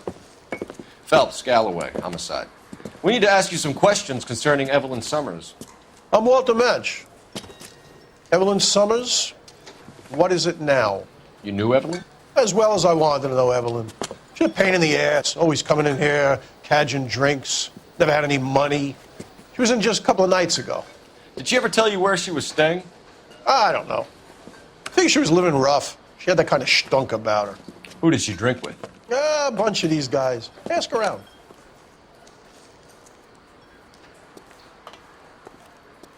What's your name? Grosvenor McCaffrey. Mind if I ask you some questions, Mr. McCaffrey? I'm just a starving writer, Detective. What do you want to ask about? Evelyn Summers, and why she was found beaten and strangled in the rail depot on Santa Fe. Okay. I see your point. How well did you know her? I can't say that I knew her. It was more like I was aware of her. Do you have a criminal record, Mr. McCaffrey? Nothing serious. I've had a few skirmishes. Do you want to save me some time, or do you want me to look up your file? Industrial disputes, strikes, workers' rights, that kind of thing. A regular fifth columnist. Nice to meet you, comrade.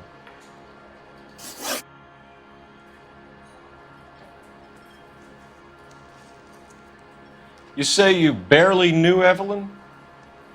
Yes, that is correct.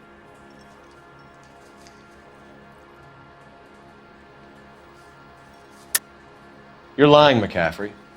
You looked down your nose at Evelyn, but you knew her, and you have some idea of what happened. I hope you're holding aces. I'm telling you again, I barely knew the woman.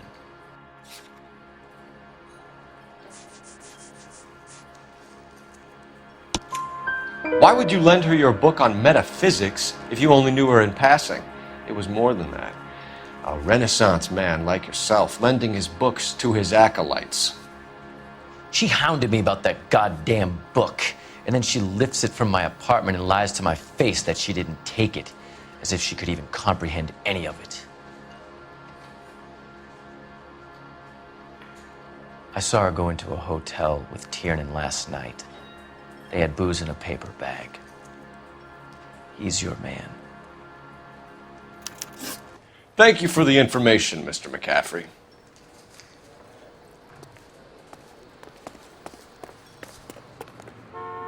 You're behind the wheel.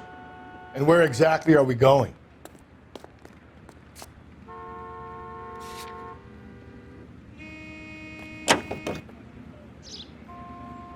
Car 11K, car 11K.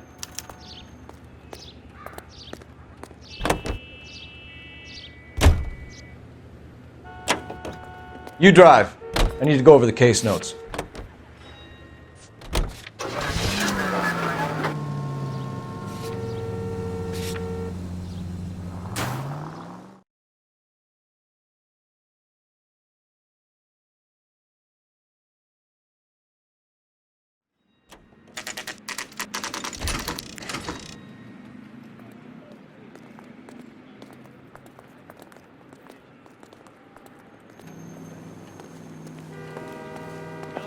Strips off me at the grand jury. He's got The captain is downstairs with Ray Pinker and Carruthers.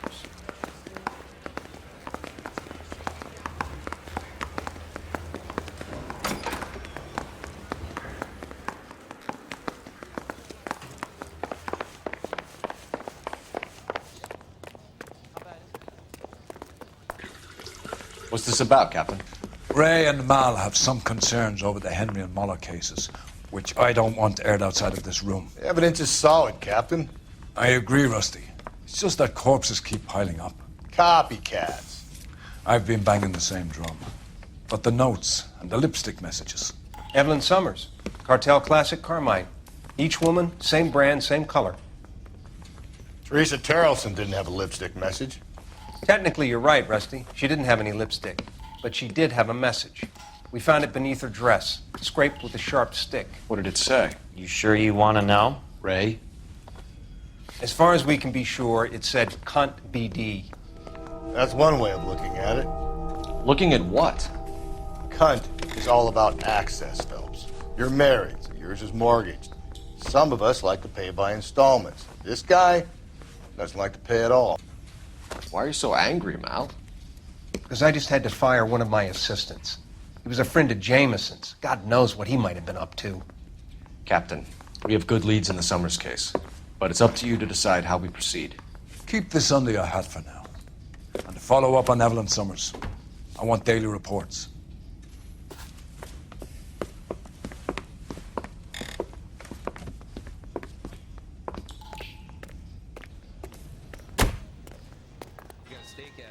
We got our orders. Back to the Summers case. Get an address for McCaffrey. He'll have blown the bar. I'll meet you outside.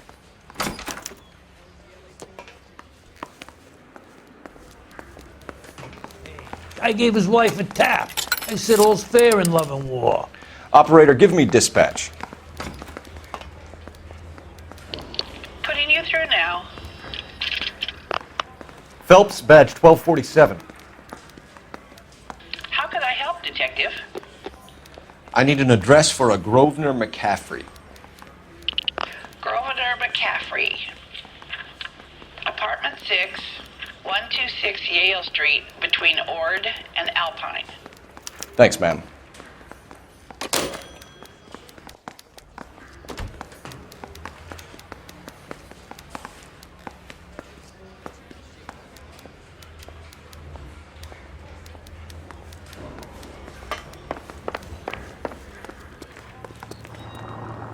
You can drive. Fine. Where are we headed?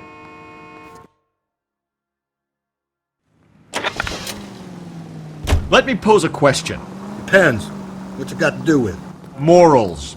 Would it bother you to put the wrong person away? Depends. On what? On whether anyone except the poor son of a bitch in the slammer ever found out.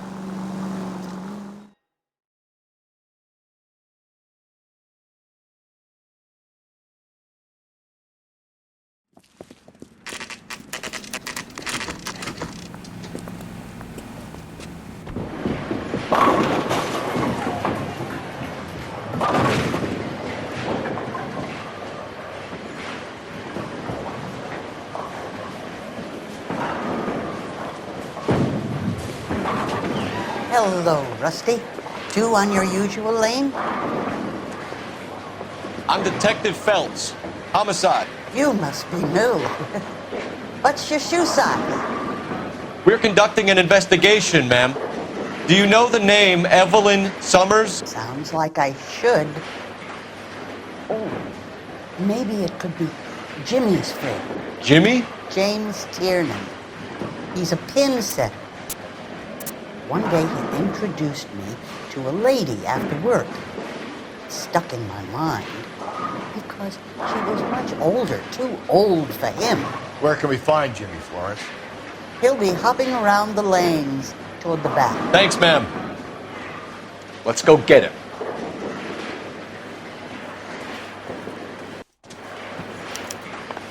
Would you recommend this?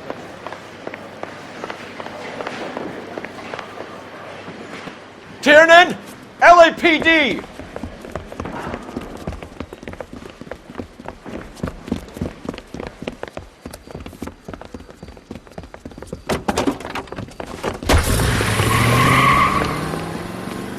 There!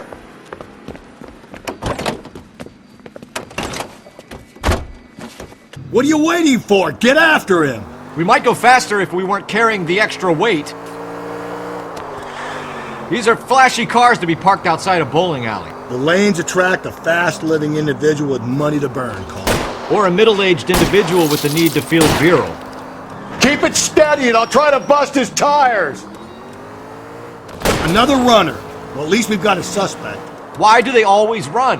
I'm sure we've got the wrong person in more than one of these homicides, but they always seem to lam it. You know, your theories are not airtight by any means. Don't go to sleep on me. Get me back in close. Hit him. Clean this asshole off the road. If this isn't the killer, we can at least get him for reckless endangerment. That's unless he runs into a wall and saves us all the trouble. He's going through the square. I hope the people see him in time to get out of the way. What if they run because someone's setting them up? Because they feel like the deck is stacked against them? Don't make up ridiculous stories for them, detective. Leave that to the perp's imagination. Whoa, looks like we're going...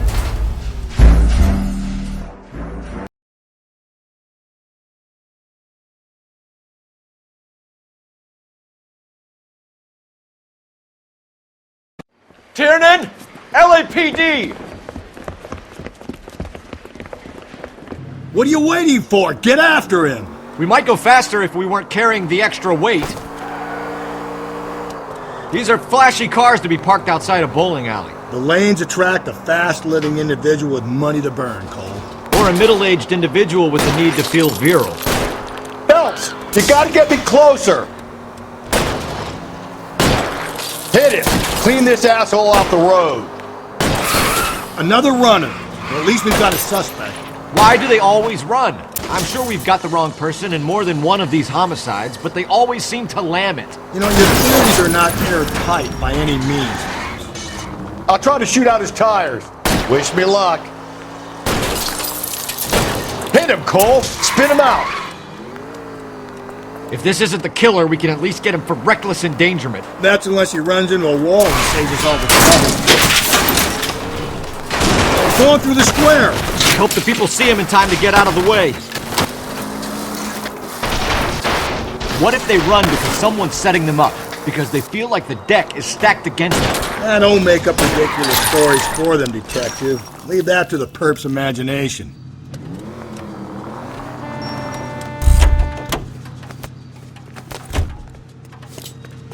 Put your hands where I can see them.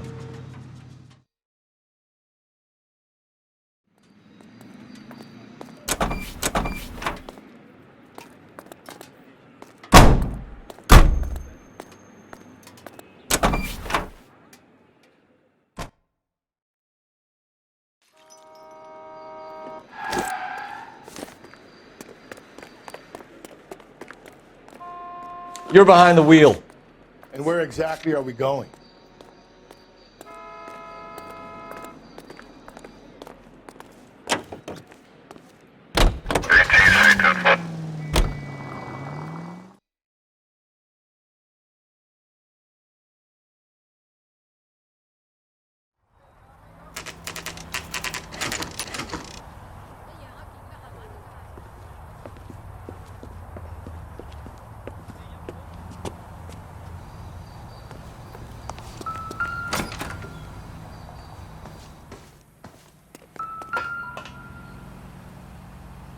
McCaffrey is in apartment 6.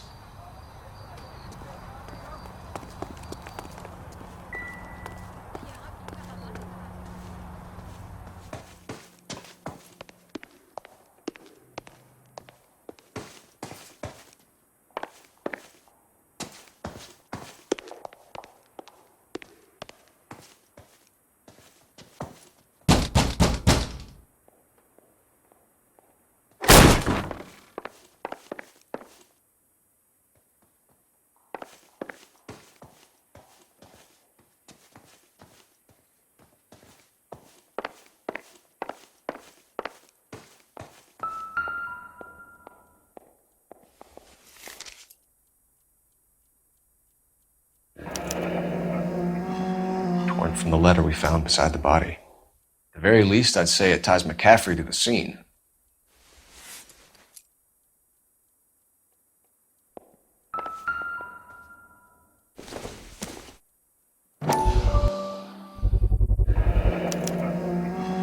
He said he was at home. He said he didn't know her. And we have the book. Let's see Carruthers argue his way out of this one. Is that you, Grosvenor? Who are you guys? What are you doing in here? We're from the LAPD, ma'am. Do you know where we might find McCaffrey? I'm his neighbor. Is he in trouble? Look, lady, we need to find him, and in a hurry. Are you going to give me trouble? He has a pigeon coop up on the roof.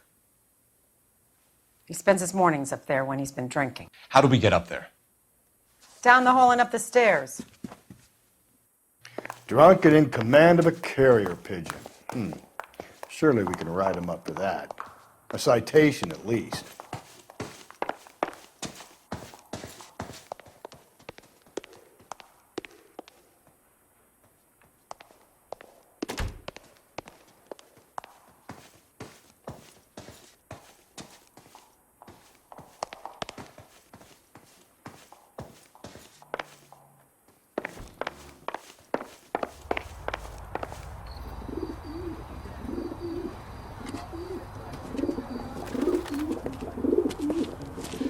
McCaffrey! Running on a hangover, McCaffrey? Sit down and we'll talk. I'll go get our wheels.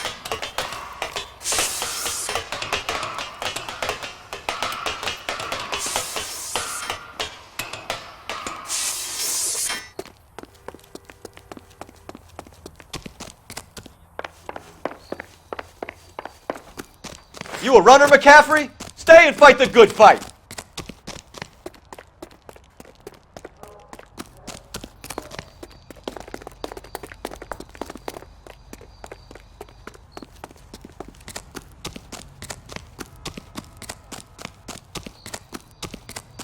Give it up, LAPD! See him?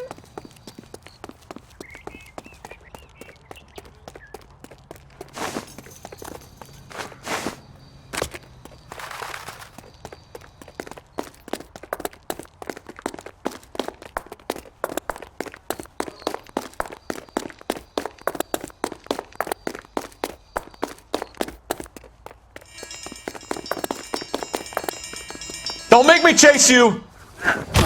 McCaffrey, you're under arrest on suspicion of murdering Evelyn Summers.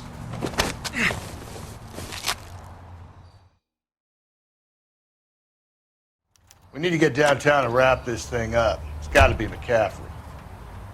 Unless Tiernan set him up. You don't think that asshole Jameson did it, do you? Whoever did it. At least it wasn't that Dahlia fuck. How do you know that McCaffrey didn't do the Dahlia? We have a list of over 200 suspects. His name was never on it. If you think the list is exhaustive, Rusty, who am I to argue? Listen, let's just work the case at hand, shall we? Then we can sit down and put all the puzzle pieces together at a later date. I'll hold you to that.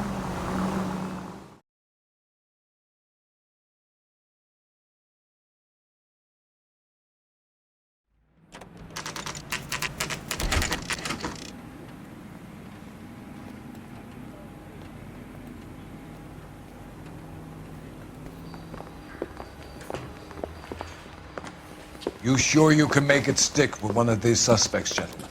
It's either McCaffrey or Tiernan, sir. I think Jameson is An aberration. All right. I'll deal with that degraded lunatic myself. He's got some fearful retribution coming. Tiernan is in one, McCaffrey is in two. I want the confession from one of them. Don't fail me, young Phelps.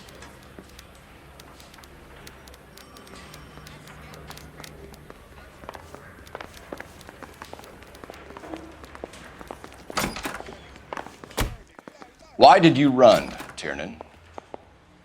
I was the last one to see Evelyn that night. I knew you would think it was me. Can you describe your relationship with Evelyn? I barely knew Evelyn. Keep lying to me and I'll have you charged and in front of a grand jury before your feet touch the ground. How can you possibly prove Evelyn and I were more than friends?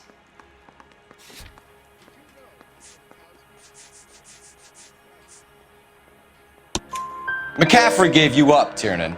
He says he saw you go into your hotel with Evelyn. I met Evelyn at the public library. We would read for a while and then go for a drink. Last night, we went back to my hotel room and had some more to drink. I must have passed out. I woke up and she was gone. What time was this? Around midnight, maybe later. And there's no one who can confirm this. No, there isn't. I knew you wouldn't believe me. Aristotle's Metaphysics, the book that belonged to McCaffrey. McCaffrey saw her looking at her once and laughed in her face. And you're saying Evelyn stole it? She wanted something of his.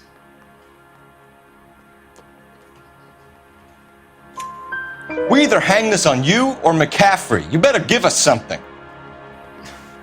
Well, McCaffrey's been in trouble with the law before. I mean, he always makes out it was some kind of labor dispute, but, you know, I'm not so sure. You and Evelyn were drinking together last night, and she had no other place to stay. I don't know what happened last night. I don't remember. You're lying, Tiernan. You've been fighting with her. You fought, and I'm not lying! She got up and left! That was it!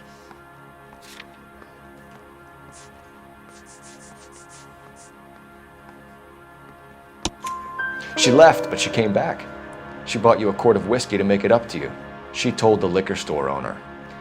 You're in deep trouble, buddy. She said she loved me. She wanted to care for me. But she would never stop talking about McCaffrey. McCaffrey was a writer, and McCaffrey was a hero. McCaffrey cared for the little guy. Did you kill her, Tiernan?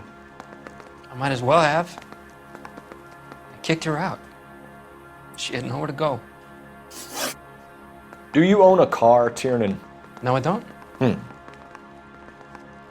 Have access to a lug wrench? Well, we use a lot of them to clear jams in the pin setting machines. Coroner's report says that Evelyn was killed with a wrench. I think you did it and then planted the evidence at McCaffrey's apartment for us to find. We went to his apartment.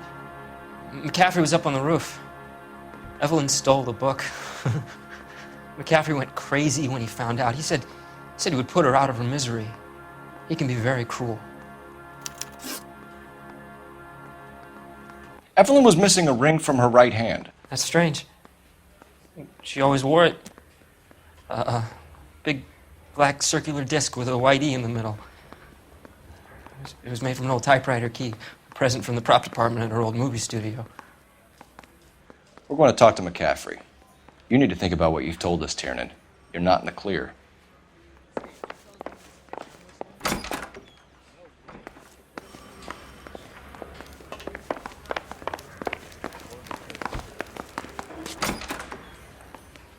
You ready to answer some questions?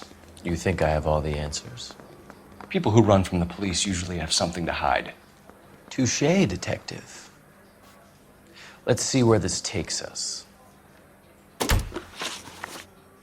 Evelyn died sometime around midnight. Remind me, where were you? I was at home, writing.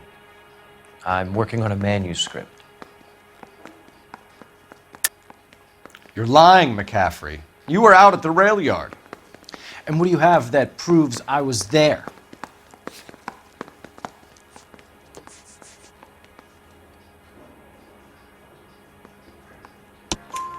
How about half of Augusta Summers' last correspondence with her daughter?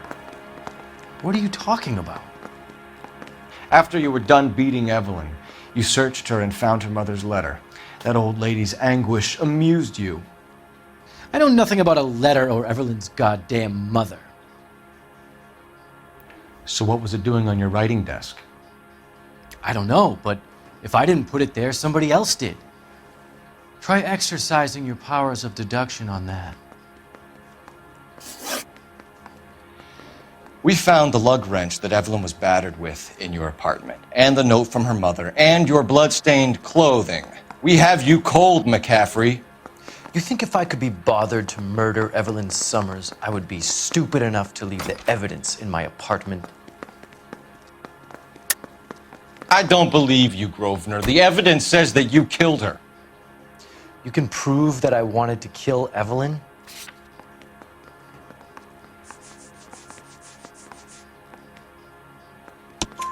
Tiernan is prepared to testify that you threatened Evelyn's life in his presence. Self-preservation. That's understandable.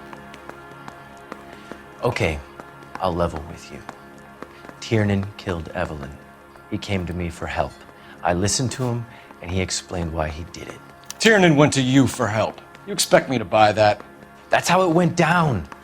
I told him he made a terrible mistake, but he would be throwing his life away if he went to the cops. I took his things and told him I would dispose of them. But you didn't. Speak to Tiernan. He'll give it up.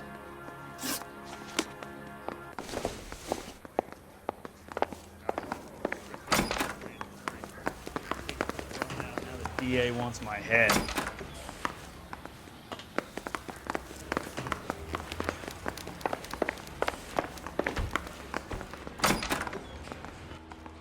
You spoken to McCaffrey? I can go, it's all been cleared up? Not quite. We have one more question we need to ask, James. Then I think we will be done. Sure. Go ahead. So Evelyn passed out, and you walked out. What happened next? I woke up in the morning, very hungover. I thought Evelyn would have come back. I know you're lying, James. You went out looking for her. Tell me what really happened. I don't know what you're talking about. How can you say I wasn't in that hotel room?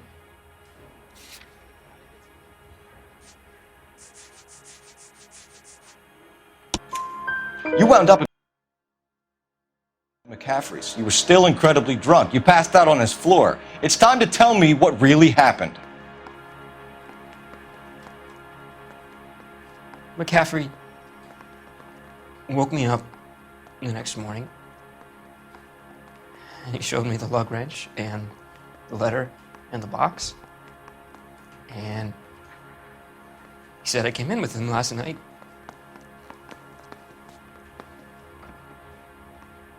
He said that I killed Evelyn,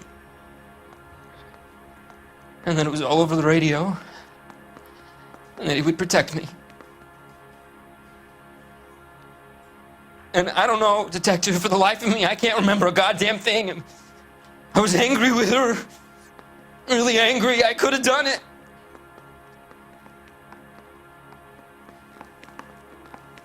Was it me?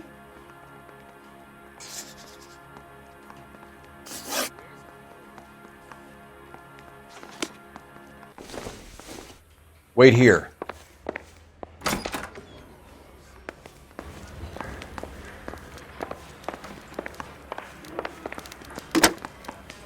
Operator, give me R&I. Putting you through now. Cole Phelps, badge 1247. How could I help, detective? I need the jacket on a Grosvenor McCaffrey. Just a moment, detective. McCaffrey was formerly under surveillance by the Red Squad. Convictions for petty theft. Dishonorable discharge from the Army during training at Syracuse. Assault on a local woman. Says he almost beat the woman to death. Thanks.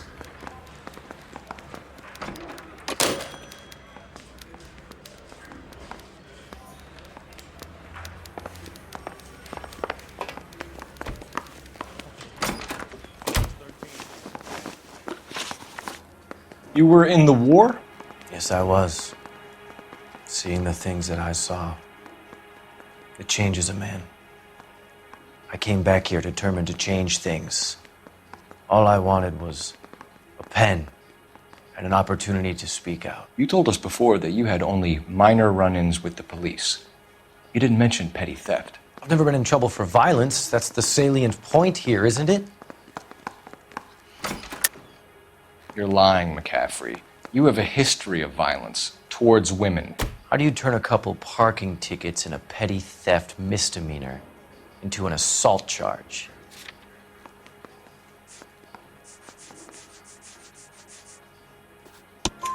We know all about you and your dishonorable discharge, beating some poor woman near to death in Syracuse. You've never been in combat, McCaffrey. Your whole life is a fraud. She was a goddamn peasant whore! She tried to steal from my wallet. I could have fought for this country. I could have... You beat her because she stole from you, because she tried to outsmart you. The ignorant audacity of the bitch. What is a man supposed to do? Sit there and take it? How is a man supposed to call himself a man? And Evelyn Summers, a poor, drunken nobody, stole your book. And she got what was coming to her. Grosvenor McCaffrey, I'm charging you with the murder of Evelyn Summers. She was a sad lady who never hurt anyone except herself. I hope God finds a way to forgive you. Congratulations, boys, you bagged the fine catch. Another red to boot. Grand. Now, I want you to put this business about a repeat offender out of your mind. This McCaffrey creature shows no remorse, and neither will the grand jury. You would have to walk a long mile to find a better candidate for an unmarked plot at a prison graveyard.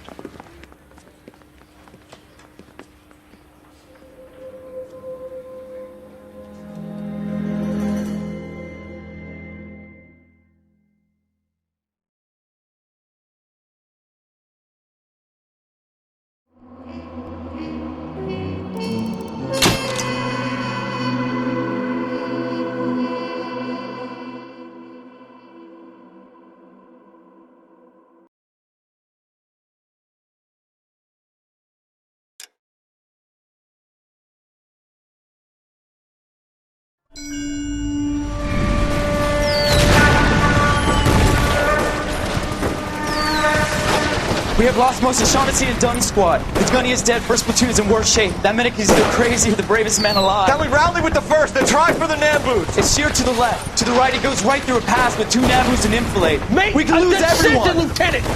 Get back off this fucking bridge! They'll start walking the mortars back to their own positions. We only have minutes. I'm in charge here, Sergeant. Get your men off the bridge, Lieutenant. What's your unit, Sergeant? We don't have time for this, Lieutenant. What's your unit, Sergeant? I company 22nd Marines, Lieutenant, and we just saved your ass by fording the river. My orders are to reconnoiter the...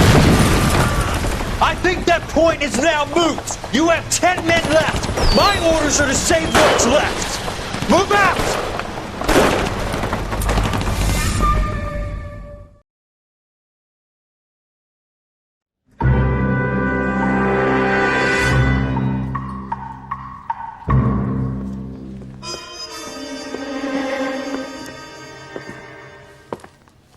Well done, lads. You did well with the Summers case. But we have a problem. The examiner received a new letter today. Do you mind if I take a look, Ray? Go right ahead. They've both been rinsed in gasoline like the previous letters, so I can't lift a print.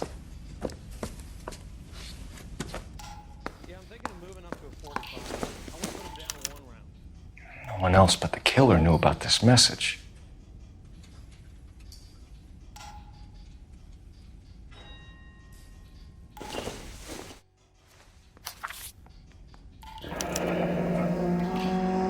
Another snippet from the Shelley poem.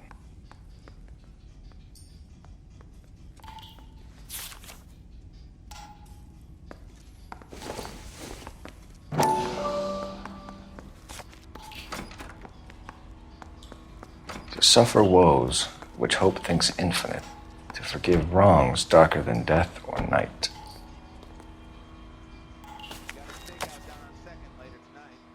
If the note is from the Dahlia maniac, he definitely also killed Teresa Terrellson. Mal and I agree. But where does that leave us? If this is the Dahlia killer, And he is responsible for the Tarleton murder, not to mention the Muller Hang case. on a moment, Skipper. Let me finish, Rusty. We have 5 birds in hand and none in the bush. The department will not survive a scandal if we have to let them all go without catching a fiend first. Your careers will be over for a start, gentlemen. Looking in wonder. Ah, fuck it. I knew this run was too good to be true. I hid myself within a fountain in the public square. You like that stuff? What is it supposed to mean? It's supposed to... Forget what it's supposed to... What does he want? Where are you going with this, Cole? He's obviously taunting us. He believes he's far more intelligent than we are. Okay, it's some kind of story, right? A guy that God hates, chains him up. It's an allegory, Rusty. A what? Story with 2 meanings. A symbolic meaning. But that's what he wants us to think. Could he be using it literally? Within a fountain in a public square? Could it be that easy? Can somebody tell me what the fuck is going on? The fountain in Pershing Square. Come on, we have a clue. Captain, thanks, Red. Be careful, Phelps. This is his game you're playing now.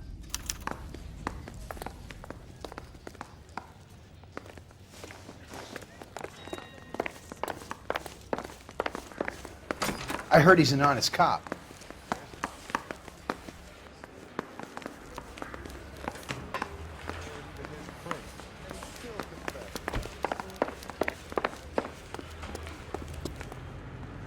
Can you drive to this one?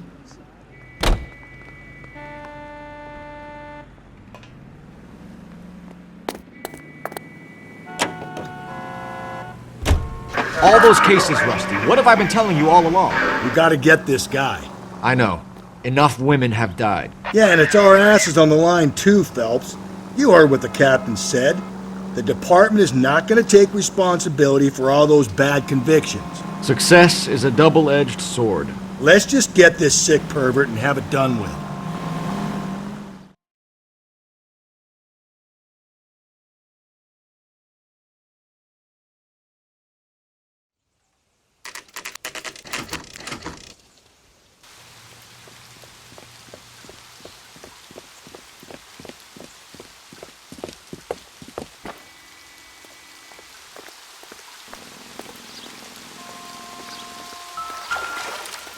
Rather you than me, Phelps.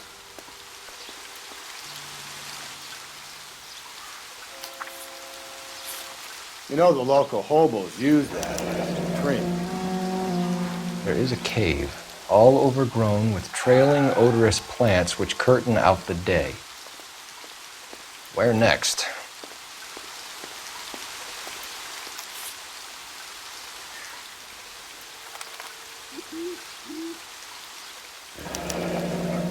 Elizabeth Short, Betty Short, Black Dahlia. Elizabeth Short's social security card. Jesus Christ. That's not all. There's another stanza from Shelley. Can you work it out? You got a city map? See if you can work out where he's taking us. I don't like this freak leading us around by the nose.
You know the way. You can drive.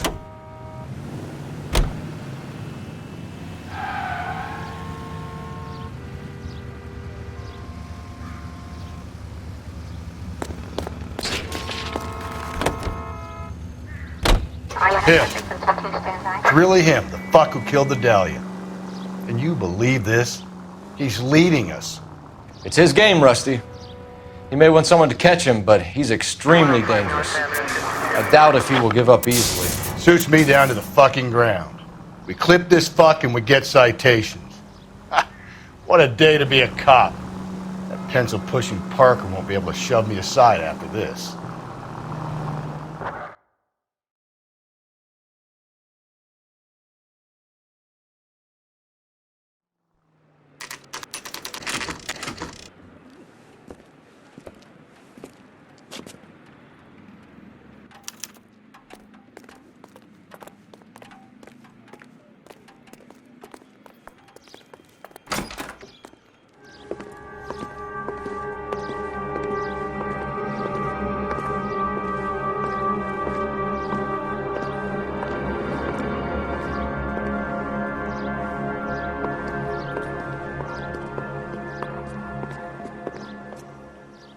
Can I help you, sir? Detectives, LAPD. This is very important, sir. How do we get to the top of the chandelier? You what? Have a little faith, pal. We're in a real hurry. Head up to the top floor. There's an access panel and a ladder in the maintenance room.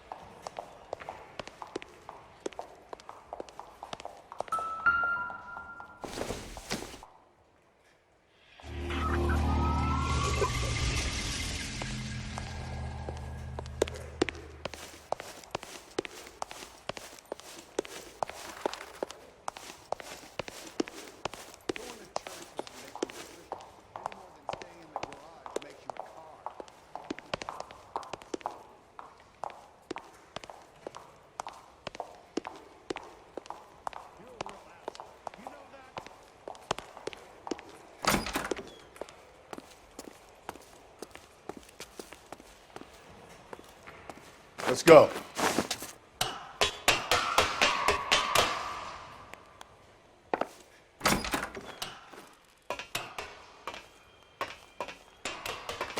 I'm going out there, Rusty.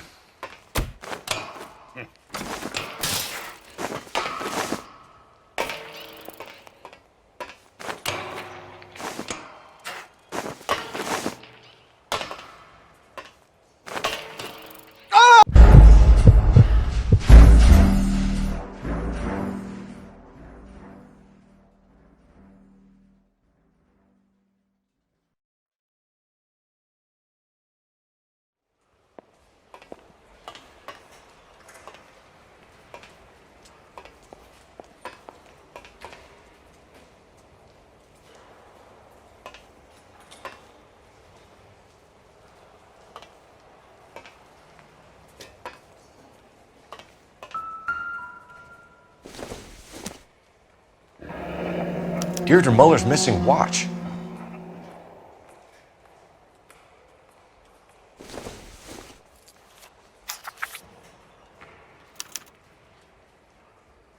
From the temples high of man's ear and eye, roofed over sculptures and poesy. Where have I seen that?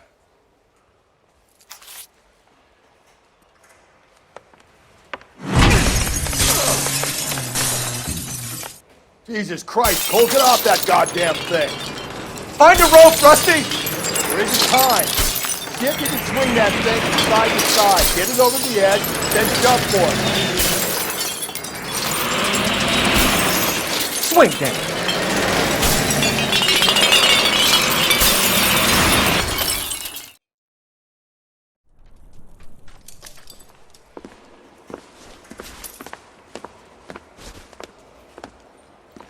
That was too close. Yeah, well, the higher you climb, the further you fall. Let's get out of here. Another Dahlia clue? No. A yellow gold wristwatch. The Mulder dame. Yes. And a scrap of the poem. Another location. If I can work it out.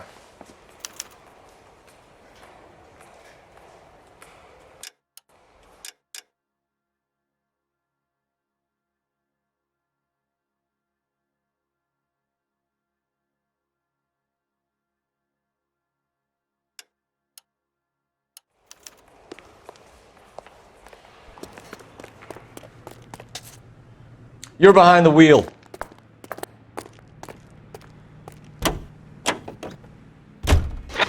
He keeps mementos from all his victims.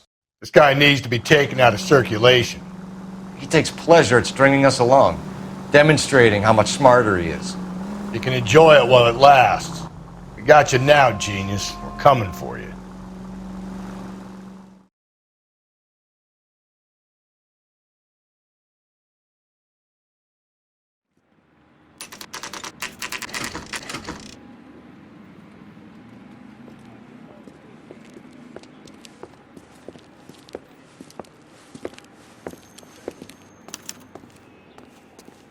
I'm pulling rank here, Cole. I'm not hauling myself up there. Let's go get it. You'd slow me down anyway, old-timer.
Sometimes a step backwards is a step in the right direction.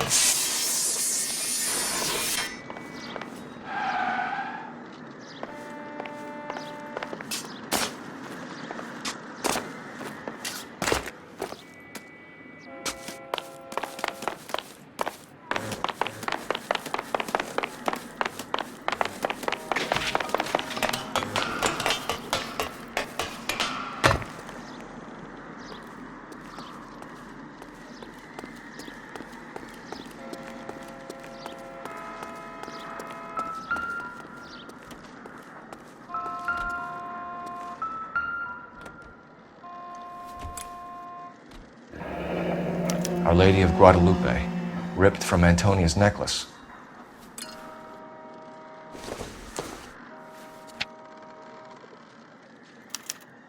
Round which death laughed, sepulchred emblems of dead destruction, ruin within ruin.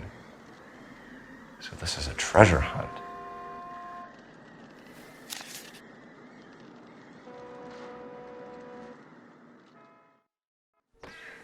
What is it this time? The religious medal from the Maldonado case. The Dahlia, Moeller, Maldonado. When this gets out... We still have to find the guy, Rusty. Another poem. Well, you must have some idea, right? Come on, Phelps. We're on a roll here. Don't let me down.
hear he's an honest. You can drive.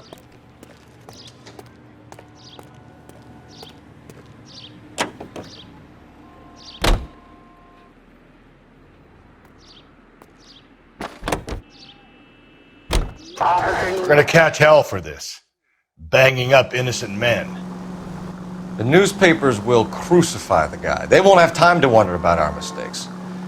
We'll be okay, Rusty, as long as we catch the guy. I hope you're right, Cole. We'll be famous if we make this case.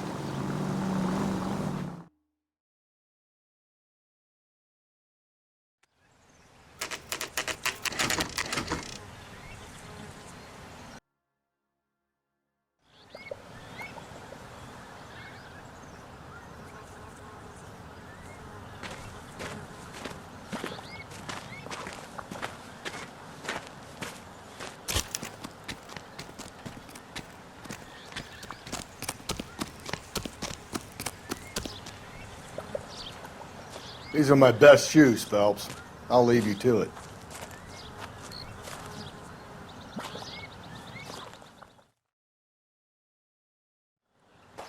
Very funny.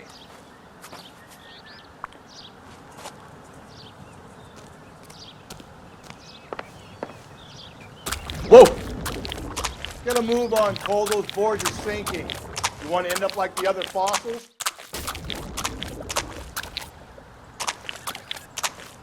The gangway snakes around, Phelps. Can you see it through the tar?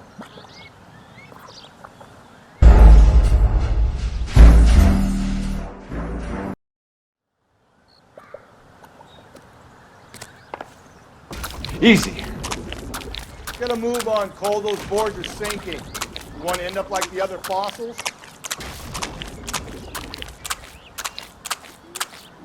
The gangway snakes around, Phelps. Can you see it through the tar? Steady.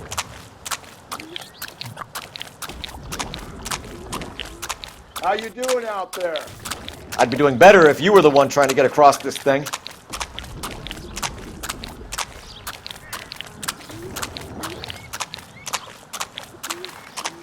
Whoa!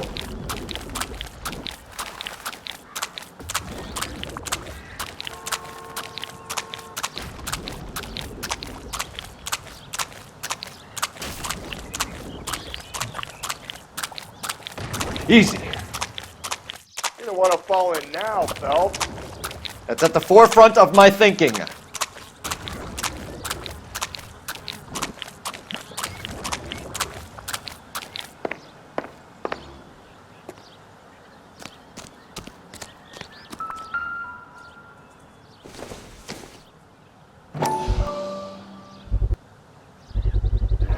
One of Teresa Terrelson's shoes.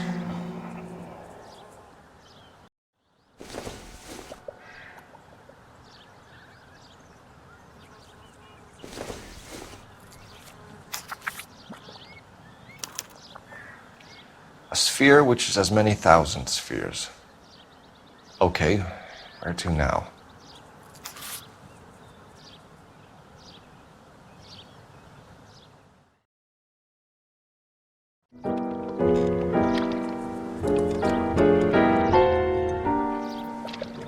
What is it? An open-toed white shoe, and another stanza from the poem. Oh, I really thought that hobo bum did the Terrelson broad. Confessions from the insane aren't the most credible evidence, Rusty. Is this thing over? It's all part of his power over us, making us run round all over the city for the crumbs he's leaving us. So if we keep this up, we can find the guy?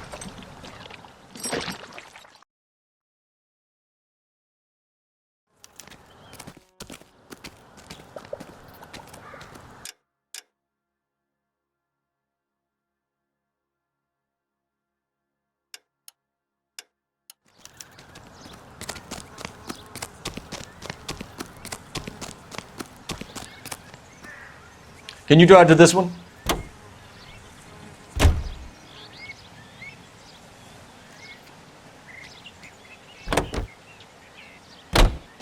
So this guy looks out for women in bars who've had too much to drink. Who are emotionally disturbed. Need a shoulder to cry on, he plies them with booze. Probably offers them a lift home. then beats their brains out and strangles them. Could be any schmo hanging out. No, not anyone. He displays the bodies, leaves us messages. For all the violence, it's very controlled behavior.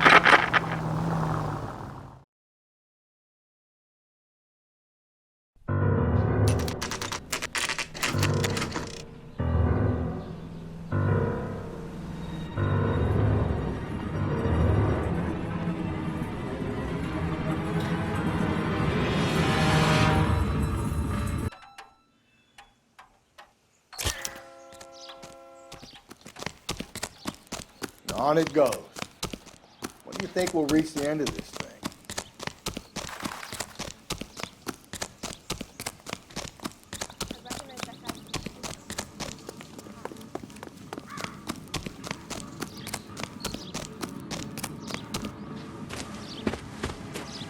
You ever been in here, Galloway?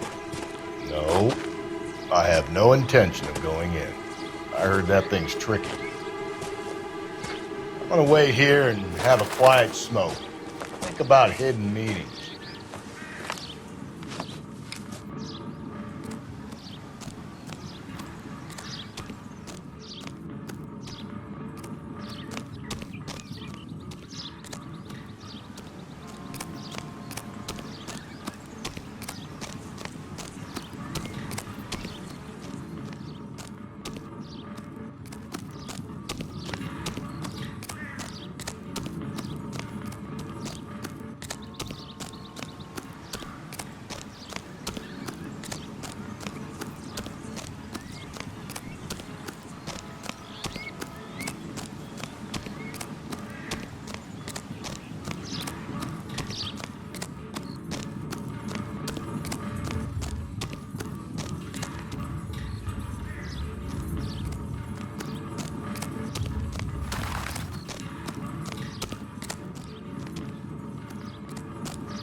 Once belonging to Celine Axford Henry.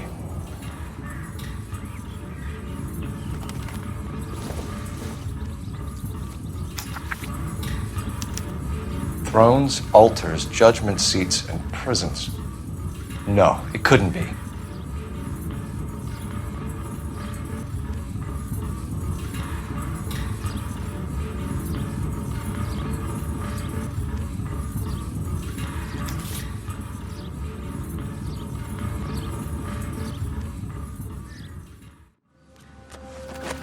See? That was easy. I found Celine Henry's ring. How far does this thing go? How did we not catch this nut job?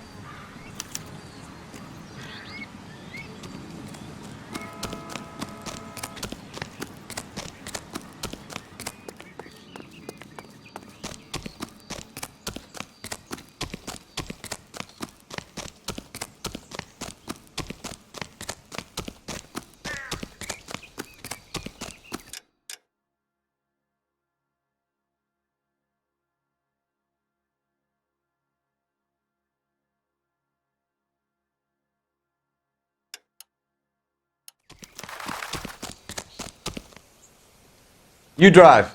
I need to go over the case notes.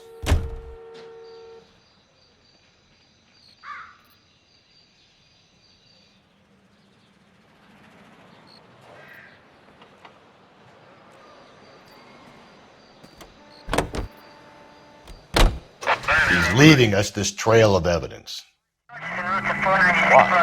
Vanity. He wants to see if there's anyone out there smart enough to catch him.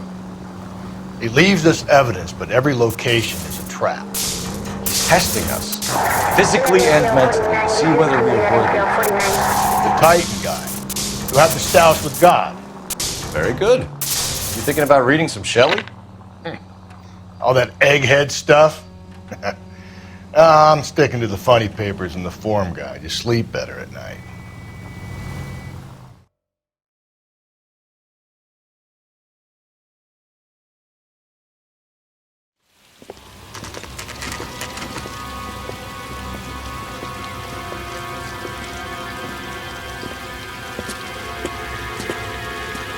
There's the throne up there.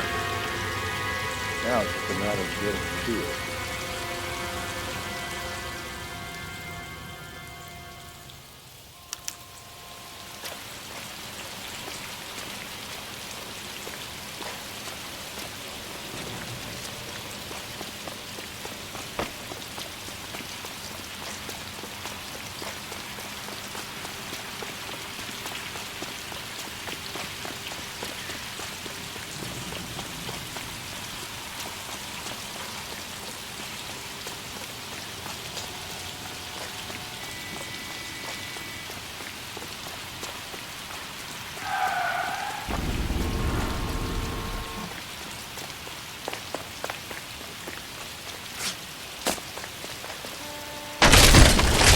Jesus, now look what you did! Hang on, Cole, I'll get you off of there!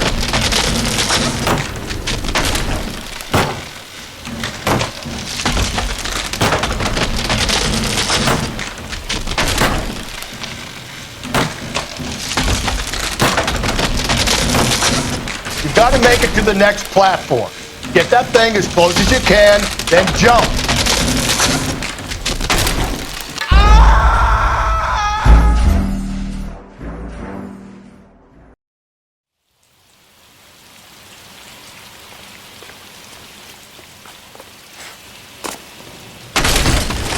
Jesus, now look what you did! Hang on, Cole, I'll get you off of there!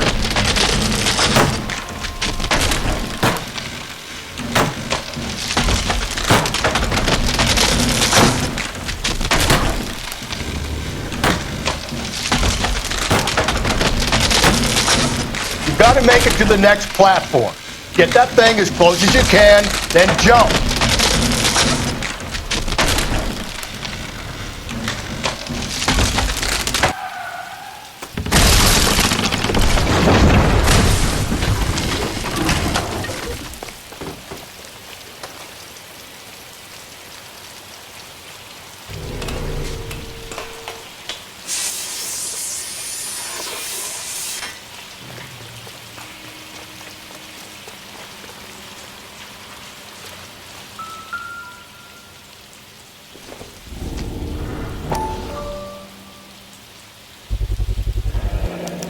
Typewriter ring.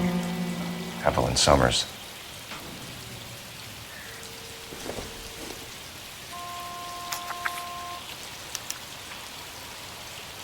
The place he calls home. End of the line.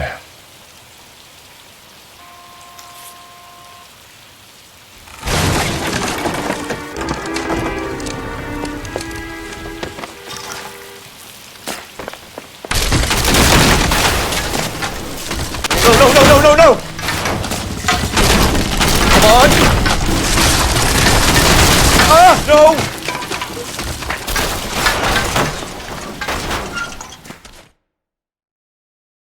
I thought the whole thing was gonna come crashing down on him. I thought so too. He murdered Evelyn Summers, Rusty. The last trophy was her ring. You find another piece of the poem? Yes. The last piece. You sure, Cole? Let's find out.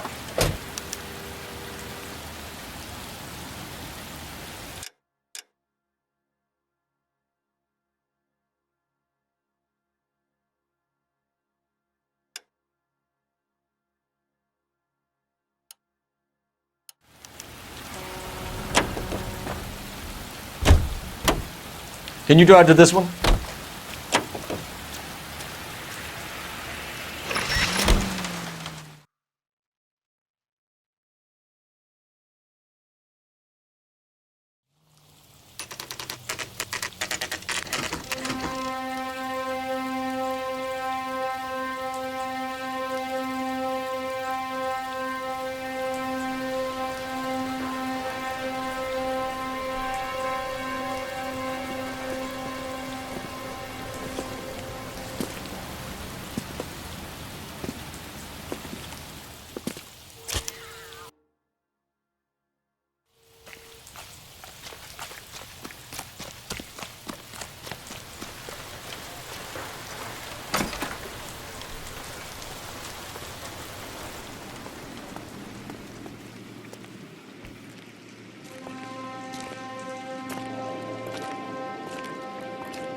Reminds me of my days as an altar boy.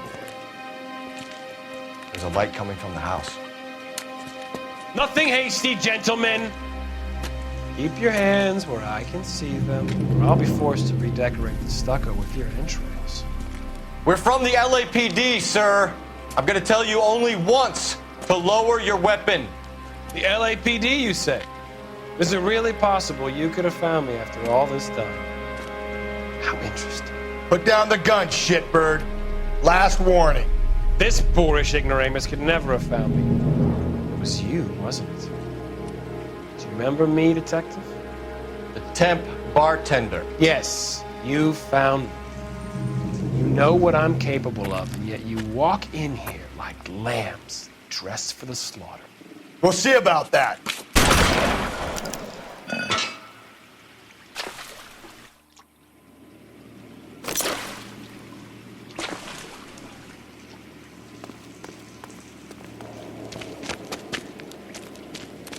Where did he go? Down the tunnel? We can't let the son of a bitch get away.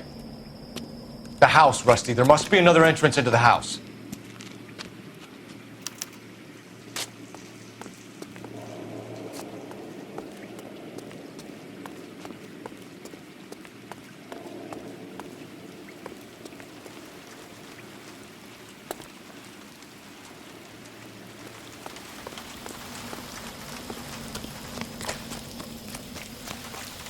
LAPD! Give yourself up!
Oh, sweet Jesus.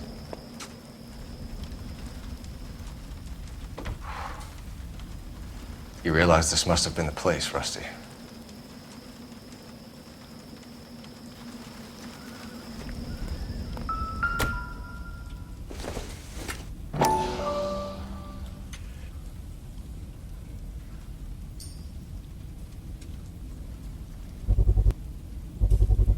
I hate to think what he's done with this thing.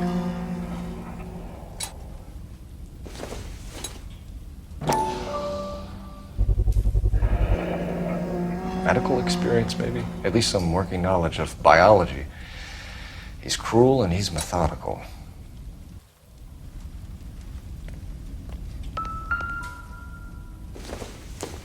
It's the basis for all his riddles. Prometheus defied the cruel gods. This guy thinks he's doing the same thing. Defying gods can be hazardous to your health.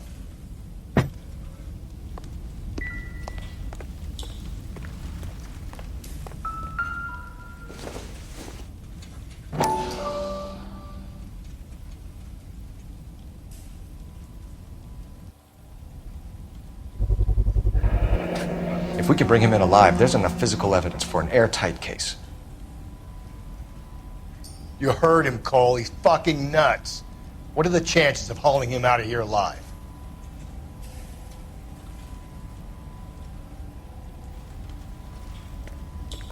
We're going down there? I'll go. Call for backup and keep an eye out above ground and see where this thing comes out. Don't let me down, Rusty. You're an interesting man, detective. Why the police force? You're obviously overqualified. Reinforcements are on the way. Cease and desist.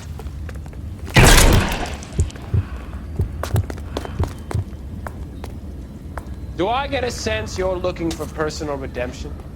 Do you think we have something in common?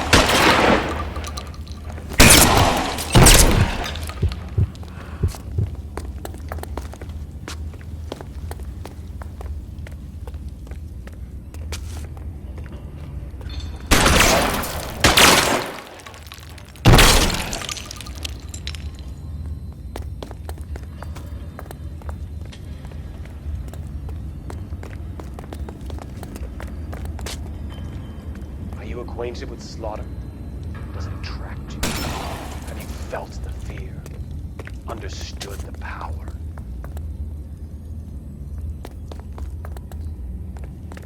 This thing has come to an end. You know that. Are you comfortable out of the light, officer? Are you comfortable here?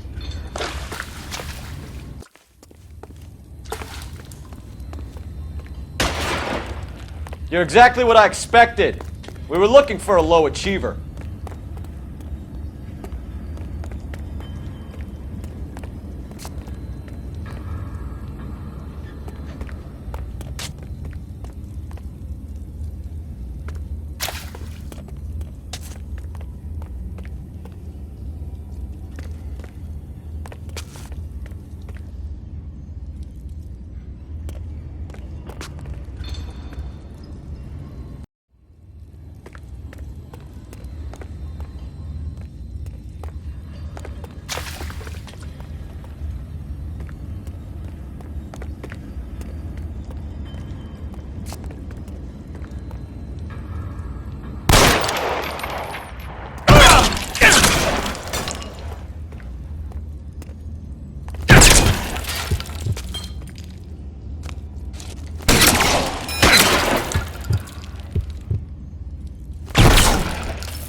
We're going down there?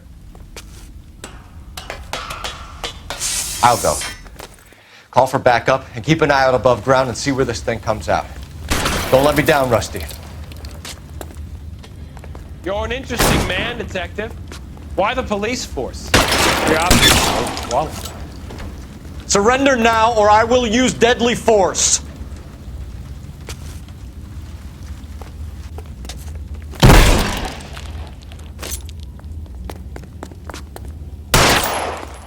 Do I get a sense you're looking for personal redemption? Do you think we have something in common?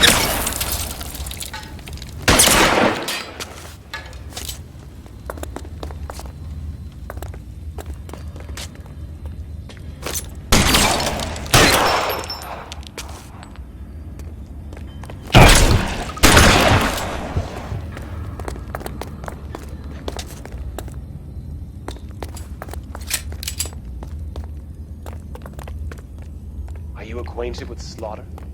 Does it attract you? Felt the fear? Understood the power? This thing has come to an end. You know that. Are you comfortable out of the light, officer? Are you comfortable here?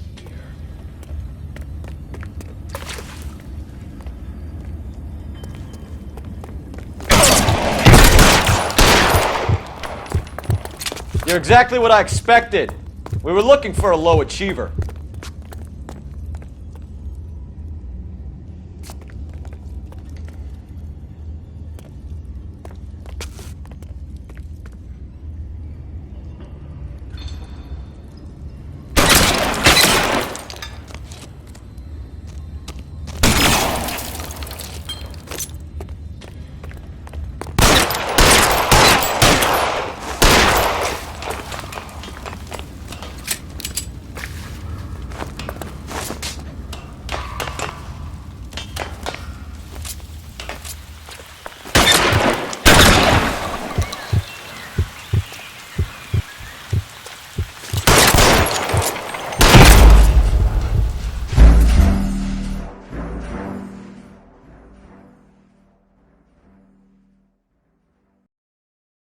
We're going down there.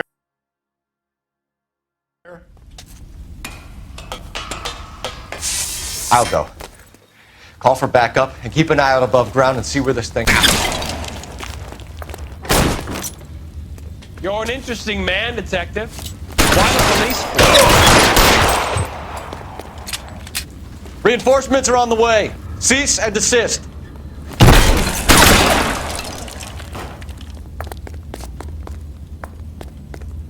Do I get a sense you're looking for personal redemption? Do you think we have something in common?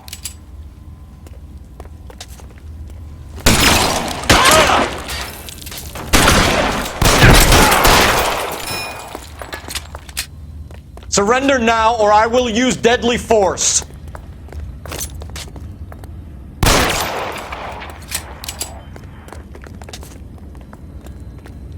Are you acquainted with slaughter? Does it attract you? Have you felt the fear? Understood the power? Are you comfortable out of the light, officer? Are you comfortable here?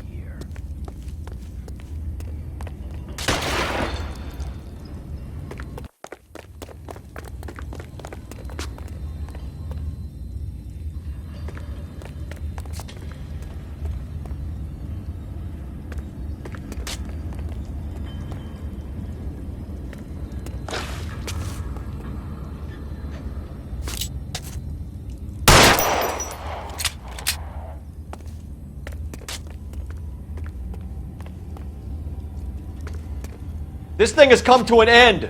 You know that.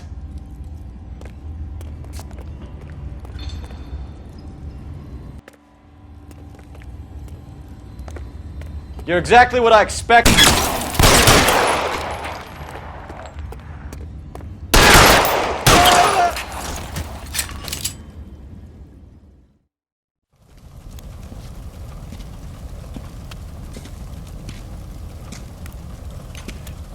Where's the press, Cap? I think Phelps and I should get a medal for this. This has got to be the case of the year, right? The case of the century when you think about it. Are you finished? Yes, Skipper. Good. Because there won't be any press briefings or commendations.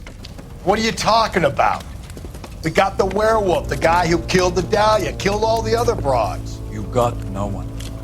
Mason was a ghost. Can you at least tell us why, Captain? Mason is the half-brother of one of the most highly elected officials in this country. How high? Beyond the moon for mere mortals like us, Rusty. There'll be no more mention of him. The city owes you both. But there'll be no mileage in ever bringing this up again. What's going to happen to the suspects in the cases, Captain? I won't be a part of that. A bit of missing evidence at the grand jury. A procedural error here, a mistake there. They'll all be quietly let go. The DA knows how we'll have to play it. That's it? I'm afraid it is. And I have some news for you, Phelps. No more rooting around in the entrails of cadavers and corpses for you. The head of Vice has asked the chief for you. I'm reluctant to see you go to the glory boards of advice, but my hands are tied. Go home to that lovely wife of yours. Celebrate your promotion.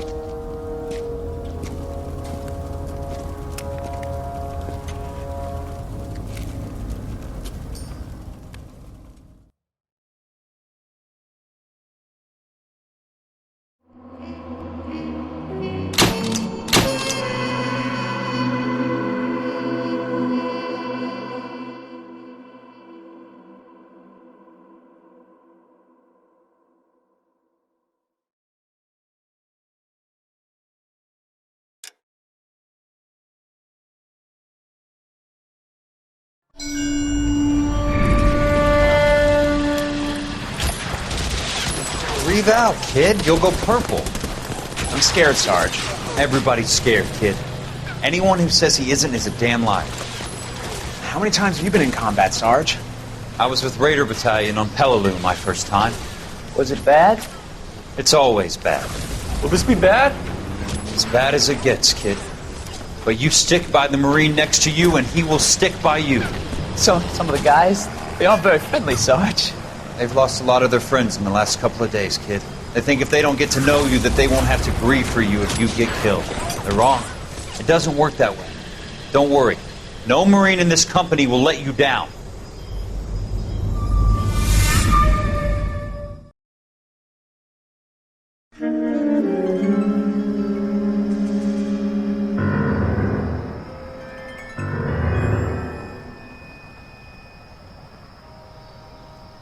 Phelps, welcome to Vice. This is your new partner, Roy Earl. Take a seat. A special request was made to transfer you to Ad Vice. We need a man with your kind of starch on this desk, son.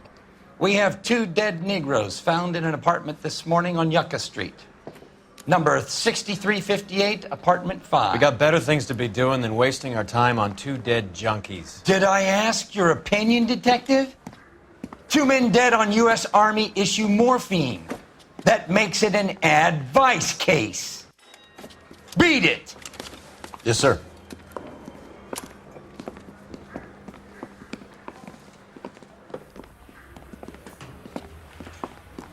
You and the lieutenant have some history? You could say that. We used to be partners. So, you're working with the big boys now, Cole? I guess so, Roy. I thought Homicide was the primo assignment. That may be the case. I asked for you personally, Phelps. I had to pull a few strings to get you over to Advice. How does it feel? The lieutenant seems to think I'm doing okay. Okay? Don't get humble on me, Phelps. You're doing great. You're the department pinup boy. War hero and crime fighter. What a combination. I can assure you I'm no war hero, detective. Let's rouse some hopheads.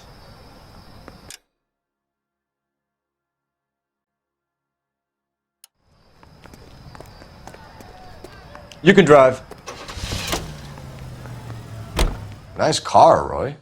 Is it department issue? No, this is my sled. You can't be seen slumming it in a Nash if you're in Vice, Cole. Meanwhile, we got needle freaks kissing it goodbye all over Central Avenue.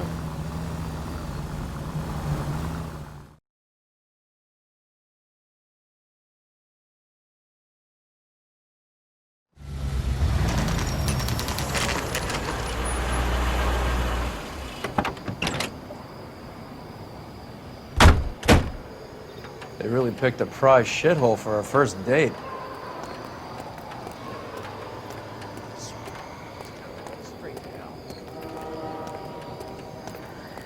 It's up the stairs, detectives. Around the corner, last door on the left.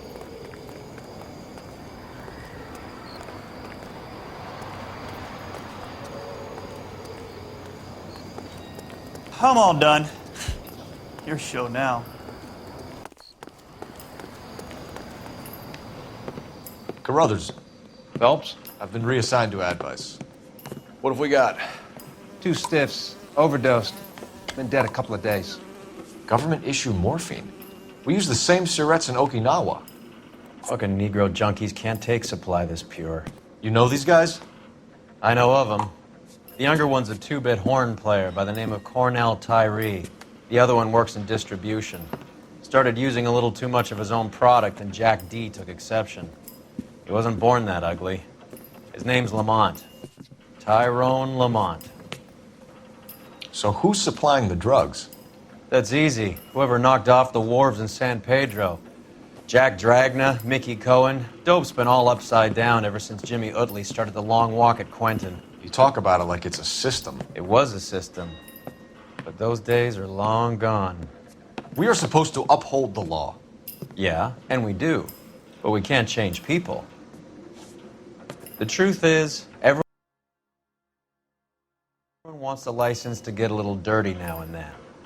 Our job is to keep it manageable. That's how you see it? See it any other way, and you better forget about being a vice cop. Can we get on with this? Today, preferably?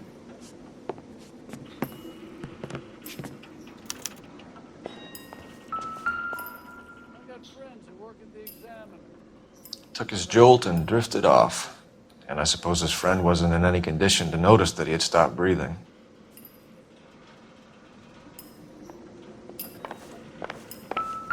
One cigarette is enough to knock you out for combat trauma. 2 of them will stop your heart.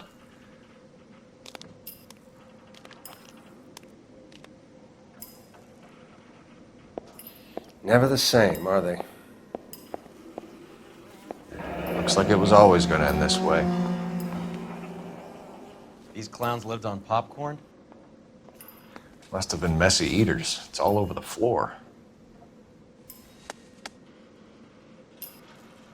They say only the good die young. I hope it was true in your case.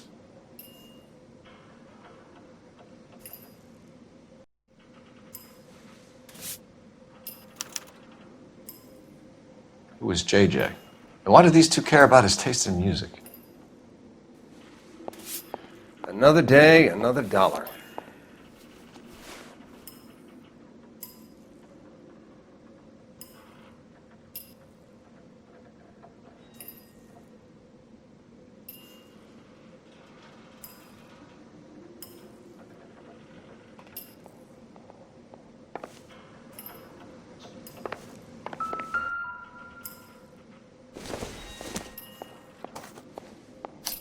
Find anything interesting?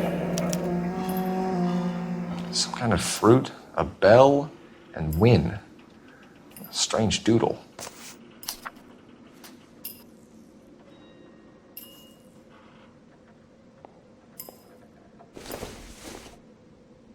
I wonder what's the correlation between love of the needle and love of the music. Another day, another dollar.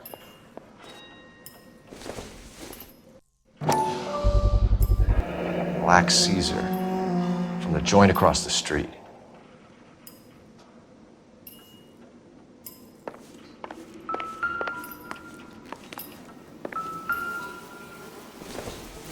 A bit heavy for an empty cup. They've been getting their fix right over the counter in broad daylight.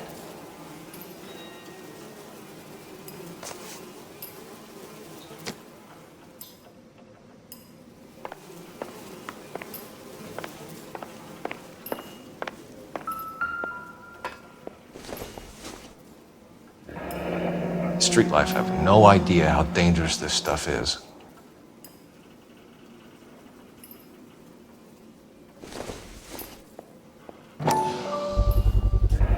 No cooking or preparation. Must have been the easiest fix these 2 ever had.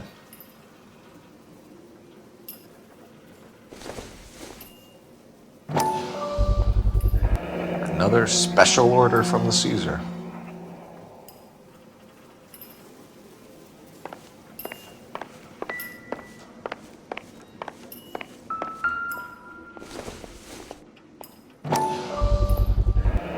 Another day, another dollar.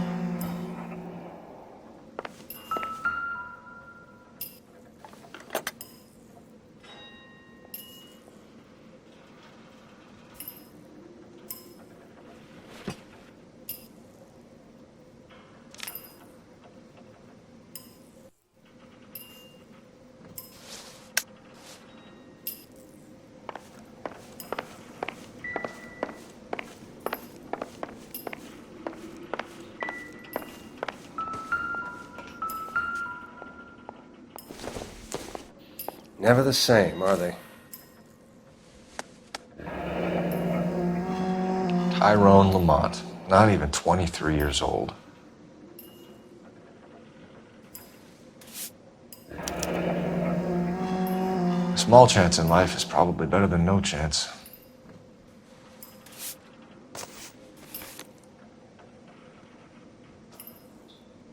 The Emperor across the street appears to shift a lot of popcorn. Let's shake him down. Another day, another dollar.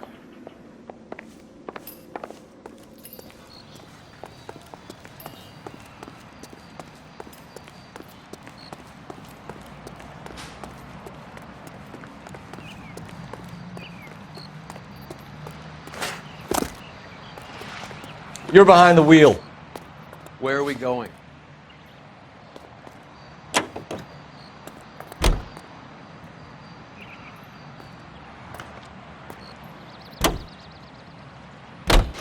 right. Let's wrap this up before I actually have to work overtime instead of just claiming for it. You're a true inspiration to us all, Roy.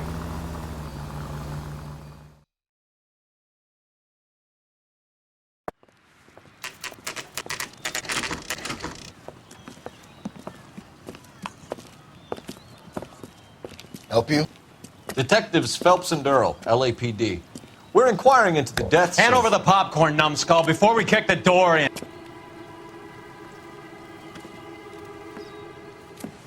Get that son of a bitch! Where were all these policemen when the crime was being committed?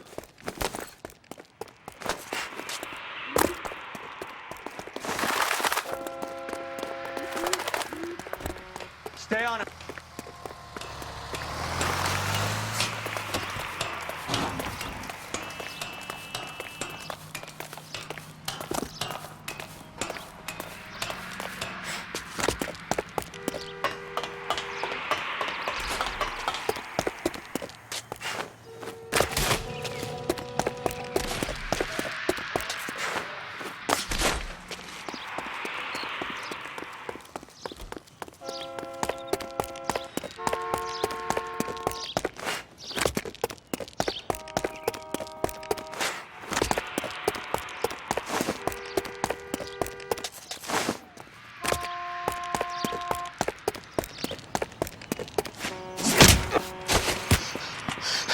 Eddie, help me out, man. They're trying to kill me. You gotta help me out.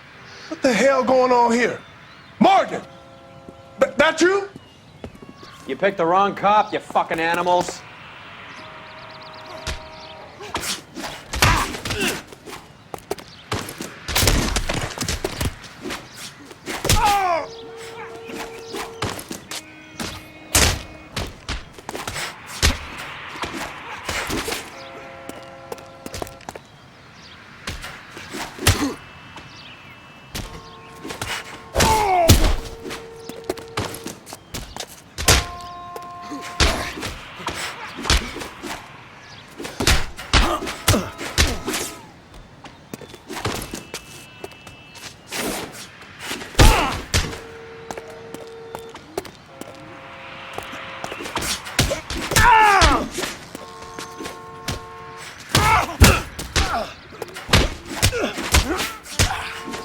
I ain't scared. I'll be doing you a favor, break. What's your name? Morgan. Half an answer is no answer to me, asshole. Fleetwood Morgan. Keep an eye on him, Roy, while I take a look around. Keep very still, Fleetwood. Don't give me an excuse to shoot you.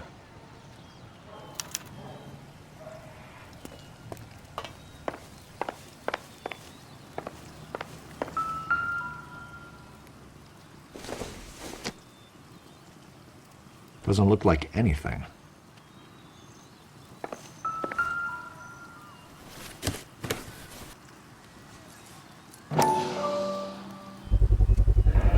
Morphine. Might not be filling, but I'm sure it's satisfying.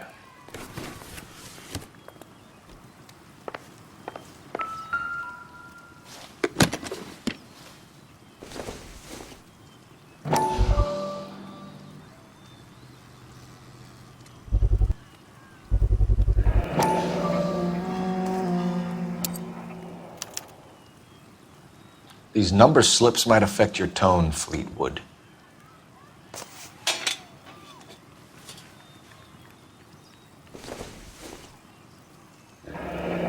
Should be stamped on the reverse by the issuer.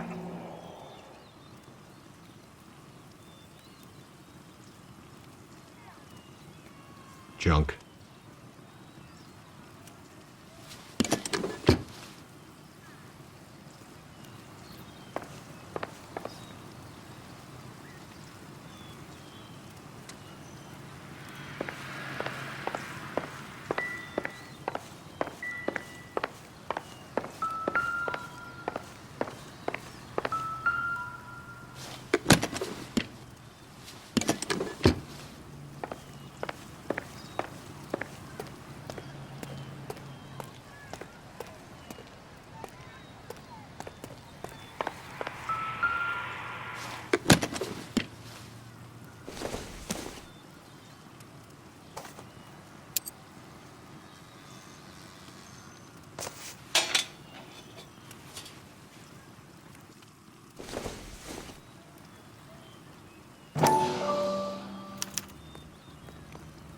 Maybe Morgan can give us something on this Jones character.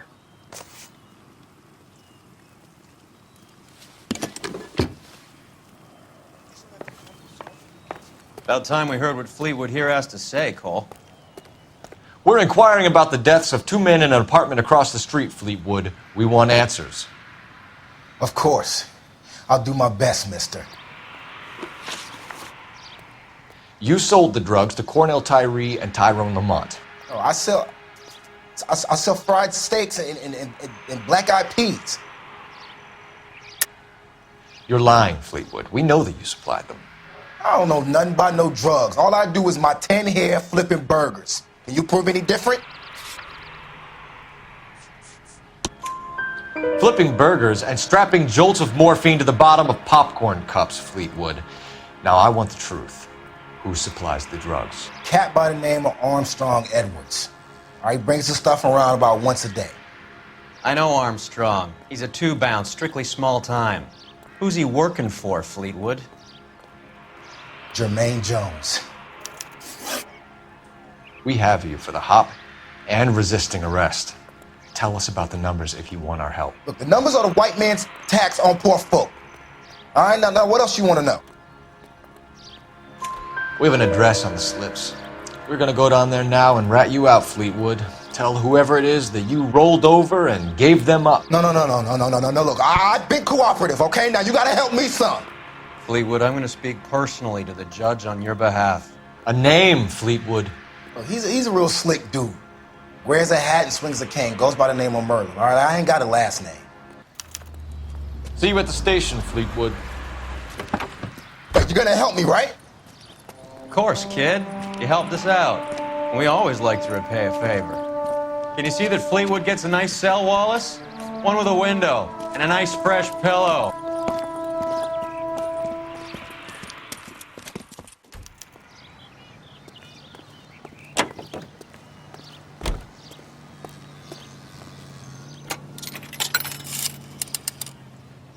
Operator, message for KGPL.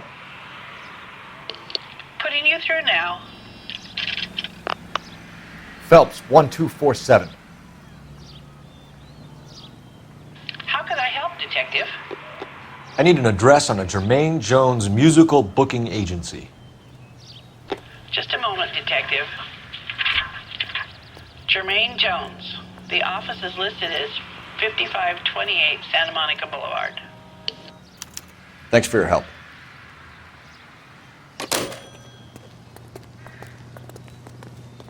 That's that cop.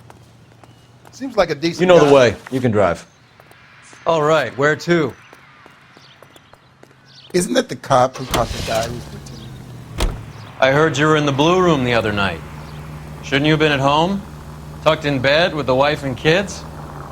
Where I go is your business? It couldn't have had anything to do with a certain delightful but damaged German girl, could it? I don't know what you're talking about, Roy.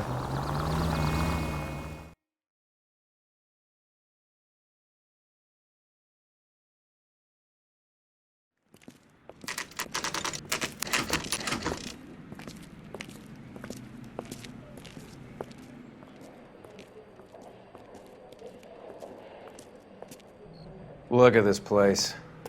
I'm guessing not much talent comes out of this talent agency.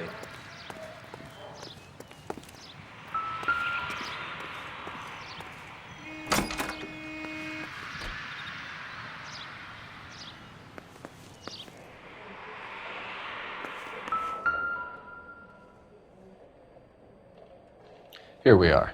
Jermaine Jones, 238.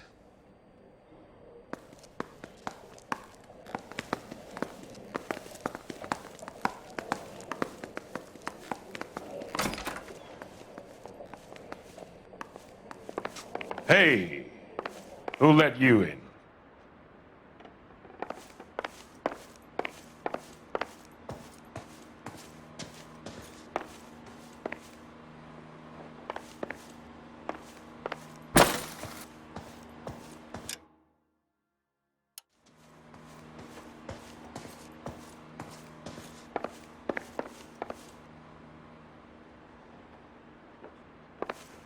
You boys looking for work? What kind of actor you supposed to be? Jermaine Jones. Don't bother getting up. Your flunky Fleetwood Morgan just snitched you out. I wasn't planning to. Now you think you could tell me who the hell you are? LAPD. We'd like to take a look around. The hell you will, motherfucker. You carrying a warrant? No, do we need one? Search the place, Cole. What do you think you're gonna find, policeman? Huh? Scott Phantom. Fine radio. Shortwave, AM and FM. My father has a Scott. You ain't allowed to do this. I got rights.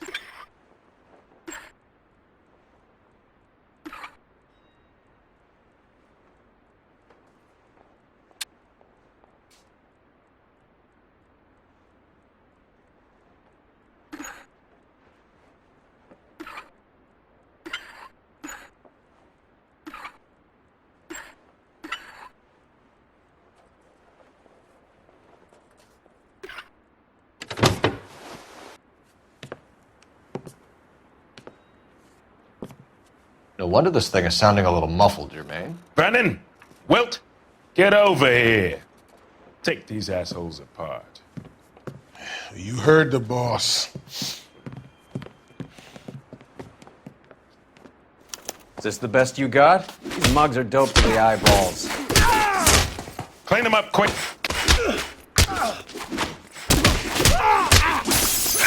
Quit dancing around and hit me! Sit tight, asshole. Pretend you're at the parlor getting your nails done. Cole, you better search through that stuff in the radio before you brace our friend here.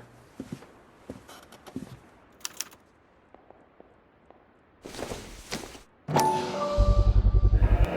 many starving musicians pay with perfect, clean 50s?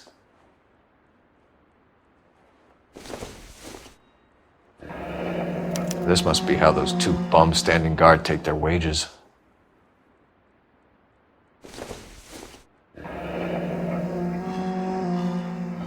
Your friend Fleetwood was also a betting man, Jermaine. Too much for felony possession. I'm thinking intent to supply.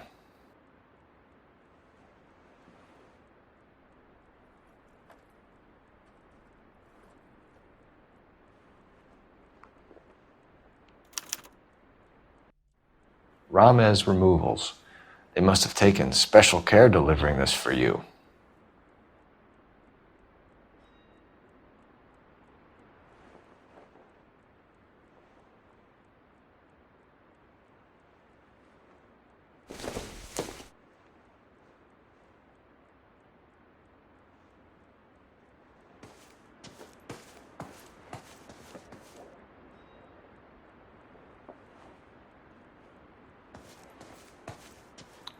Lamont and Tyree are dead. At a stretch, the DA could have you on felony murder for supplying stolen government... Tyrone and Cornell are dead? They're on a slab downtown with the ME examining their last meal. Popcorn washed down with morphine. You offering me a deal? I have a pet judge who hates blacks. He'll give you 50 years for your two buddies. Another 30 for stealing from Uncle Sam. You'll be out by the time you're 110. Imagine the changes you'll see. I get the message. How much is this gonna cost me?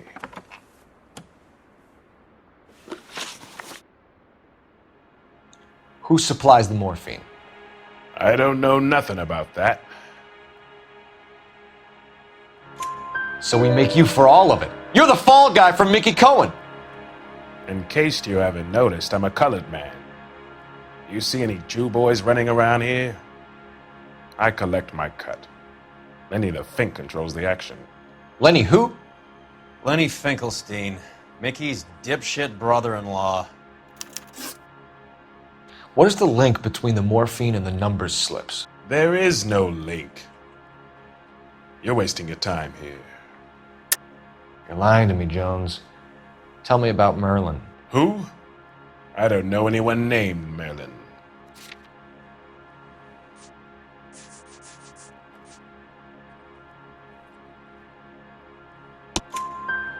Fleetwood Morgan will testify that you and Merlin are expanding out of illegal gambling and into drugs. Okay, so I buy from a cat goes by the name of Merlin Otti. Merlin runs the lottery for the Jew boy. The Fink has a new line in drugs. You squeal me out, I deny ever telling you. Tell us about Otti. Otti's a gambler. Fronts points on football games, fights, the horses, numbers. Chicken crossing the road. Motherfucker will take the odds on anything.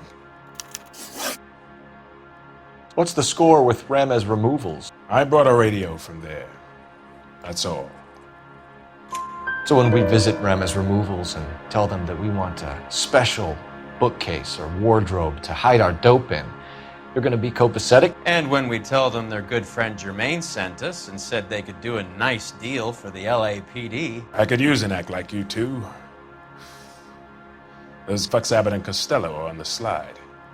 Hollywood could use another couple of deeply unfunny white bread humps like you. Very good, Jermaine. You have character. Now cough it up. Ramez is a good friend of Lenny the Fink. You getting the picture? Take them all in. We have a deal, right? We're after the morphine. I'll speak to the DA on your behalf. You have my word.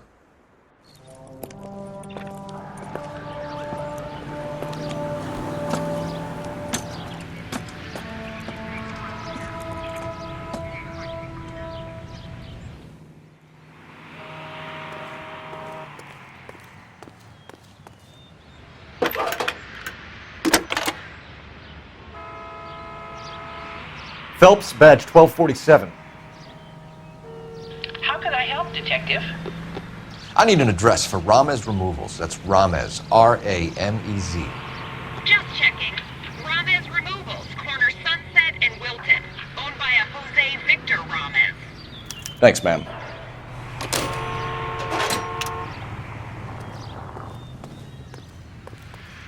Can you drive to this one? Fine. Where are we headed? That broad got shot.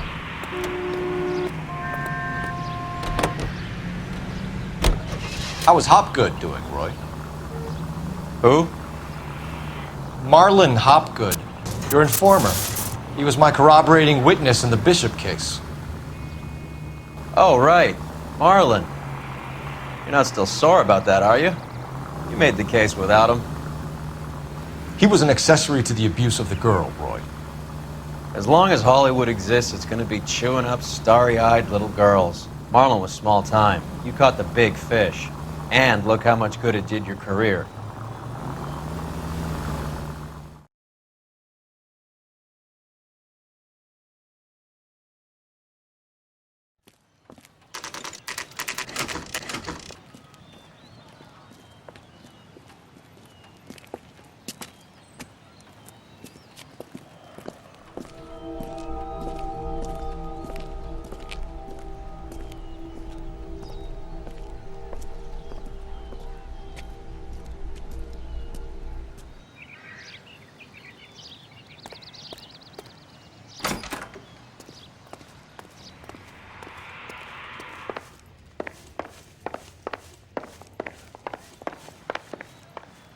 Detectives Phelps and Earl, LAPD.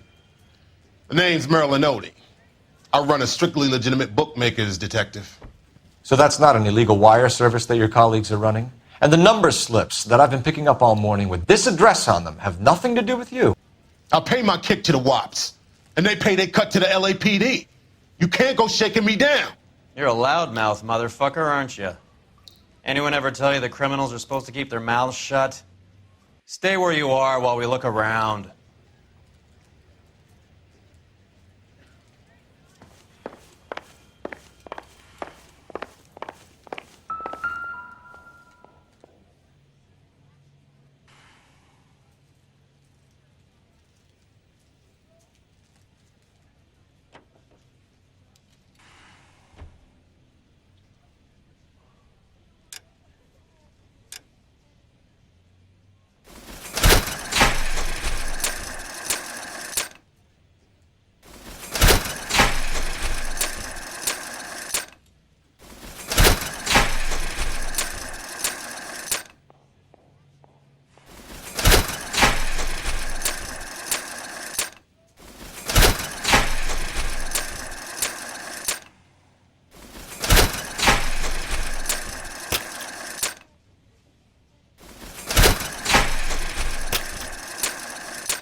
I think Ramez's place is our next stop.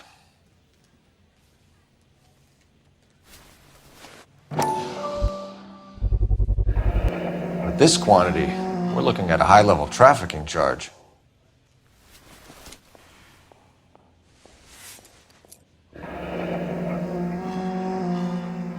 Thanks for the paper trail, Merlin.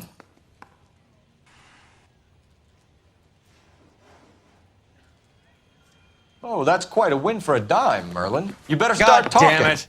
Get after him, Phelps. Give it up, Adi.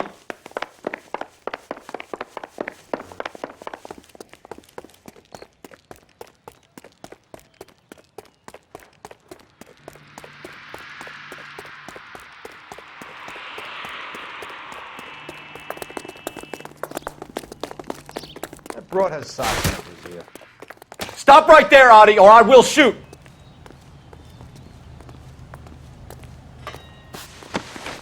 My father says All right, relax, motherfucker, you got me. Nice wand, Merlin. Too bad you couldn't pull off your vanishing act. Make your joke, smart guy, but don't damage that. That there's a valuable antique. You don't say. Maybe you ought to have a look at this, Cole.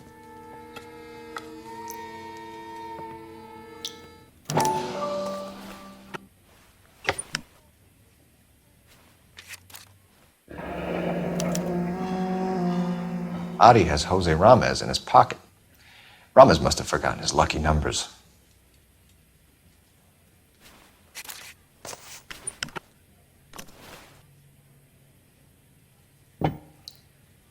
Would you like to calculate the odds on you going to prison for a very long time, Merlin? I'm not going nowhere. I've paid my contributions, and I'm not getting hustled by you. We're only interested in morphine. Army surplus morphine. What do you have to say about that? I heard about that. Big robbery on the ship. Ain't my line of work. I prefer something with a sporting outcome. You distribute for Lenny Finkelstein. You're a patsy for those gangsters. I don't know what you're talking about. I distribute for the LAPD, motherfucker.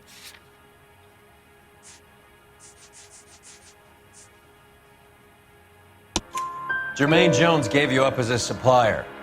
He says that you're Lenny's sissy, and that you'll do whatever Lenny tells you. Me? That nigga's a dead man. I moved the dope Jose brings me. Jose Ramez? I ran a clean numbers racket until those two motherfuckers went into the dope business. Ramez seems to owe you a lot of money. We all owe somebody. So it has nothing to do with the proceeds of the morphine shipment? It's a gambling debt. The Heaps took over the wire service and screwed me. Now I just do what I'm told. Run numbers and shift dope. Jose's no different. He just thinks he's a big man that can run up tabs. You're not the guy we want, Merlin, but we're taking you in. Maybe some time in a cell will help you remember something worthwhile. Fuck you, and fuck you. You'll never put a charge on me. Take this bum in. Take the long way around. And don't be gentle with him. You got that? Yes, sir.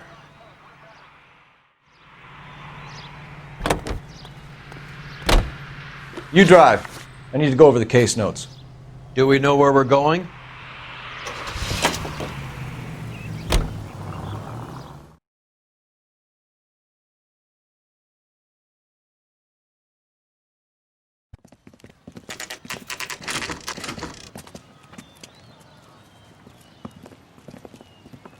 LAPD. We're here to see Jose Ramez. What's it about? Routine inquiries, sir. Can you tell us where we can find him? You missed him. He was in the delivery truck, just went out. God damn it.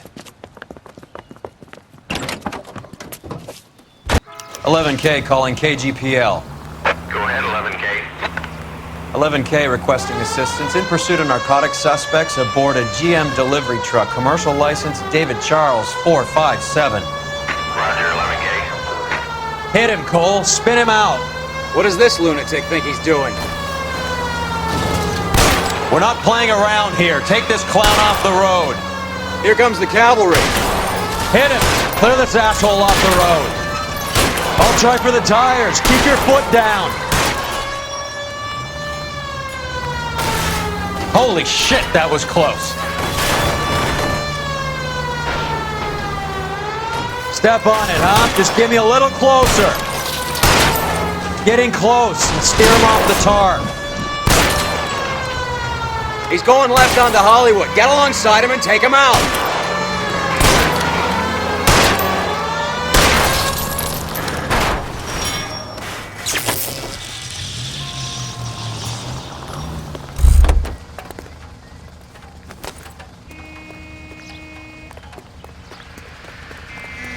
Show me your hands!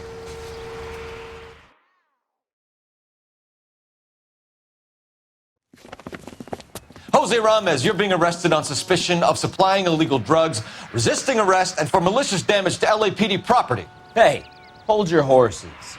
I supply furniture, not drugs. And that thing back there, that was an accident. Some furniture came loose. That's all. Save it for the DA, Chico. Keep an eye on him. We're gonna take a look around inside.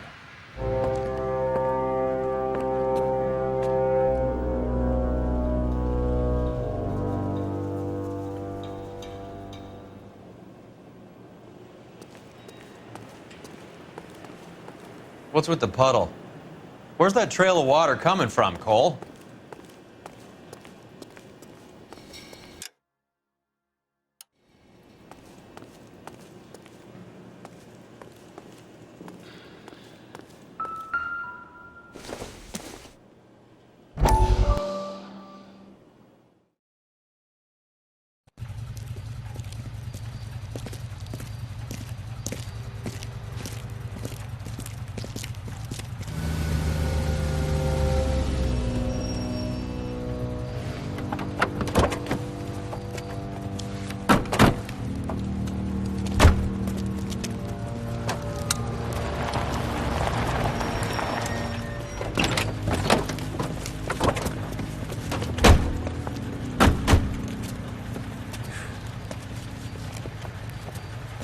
Couldn't you think anywhere else to meet, kid? We like to choose our ground. What is that supposed to mean? Huh? It's something Wellington said at Waterloo. The guys who win normally choose where to fight. We're gonna fight, kid? The two of you versus my boys here? I love the fight game. I went a few rounds myself. You and your friend, he looks tough, but I don't like your chances. Nah. We don't have to fight, Mr. Cohen. We have you an enfilade. What the fuck is that? Some kind of steak? It means my men are in cover, but that they can still shoot you. If those were my orders, you would all be dead now. Are you kidding me? This is a $200 coat. You got some balls. Kelso. I hope you didn't scratch the paint of my new Lincoln. Mm-mm. These guys are getting out of the dope business, Mr. Cohen. You'll have no more problems from them. The morphine is going to disappear back into the sea. Hang on. You're getting hasty. There's a lot of dough on offer here. Thanks for the offer, Mr. Cohen, but we are going to have to politely decline. After today, the morphine is no more. This isn't the way we normally do business. I'm aware of that, Mr. Cohen. Call me Mickey. Are you aware of the risk, huh? I'm giving it to you straight, Mr. Cohen. There will be no more morphine. We made a mistake and would like to back out gracefully. If you come after us, we will be forced to come after you. You've been polite up till now, so don't stop making threats. I don't make threats, Mr. Cohen. I'd like to thank you for your time. Is that guy your idea of muscle, kid? There's something you should know about Jack, Mr. Cohen. He killed 6 Japs hand to hand with just a bayonet and a K-bar knife. His outfit, the 6 Marines, killed over 100,000 Japs in 3 months in Okinawa, and he was in the thick of it. Those Japs are little guys, right? Yes, Mr. Cohen. About your size.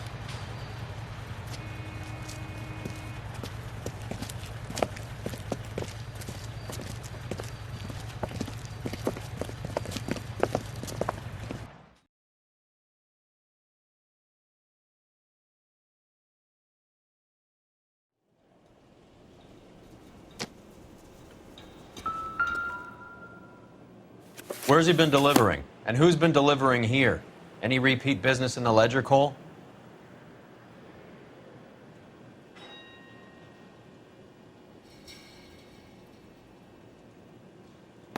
Why is Ramez buying so much ice?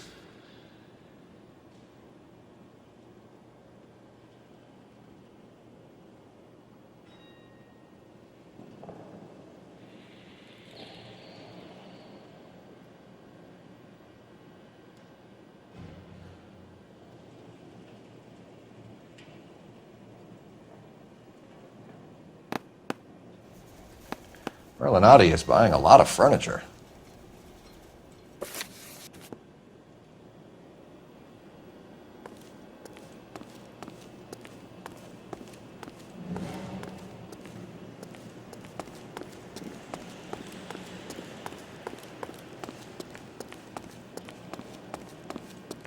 There must be a way through the back.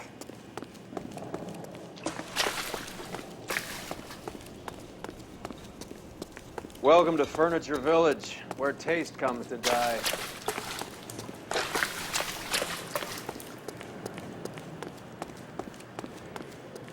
What a pile of junk. My mother would be in heaven.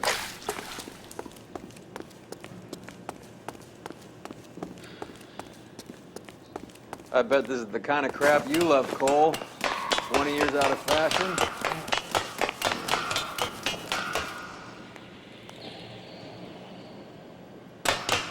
Smells of old people up here.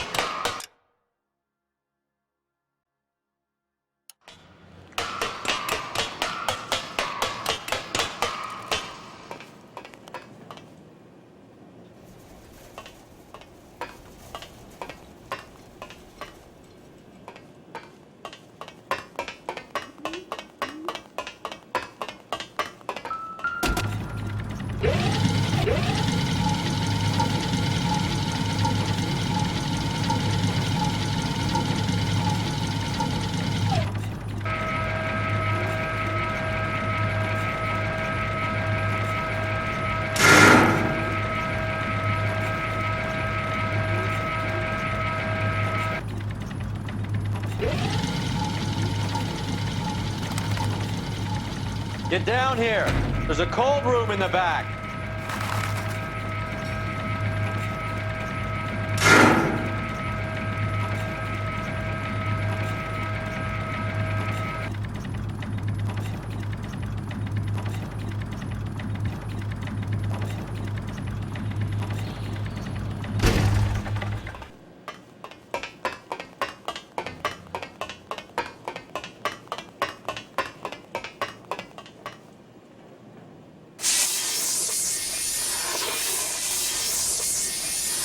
I think we know where the water's coming from.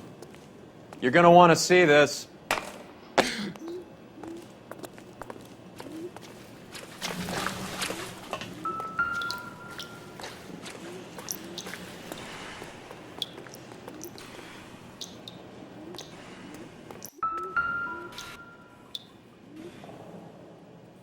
There's something frozen inside.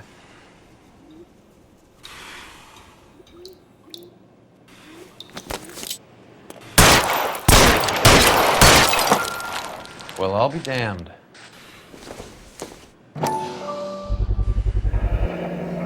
This must be how they transport the morphine.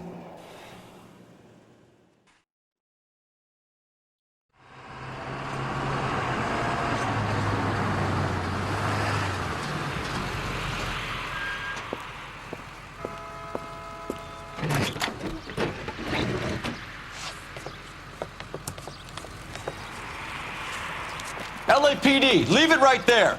Everyone out of the vehicle and put your hands up. There's something in the ice. He's making a run for it. Let him have it.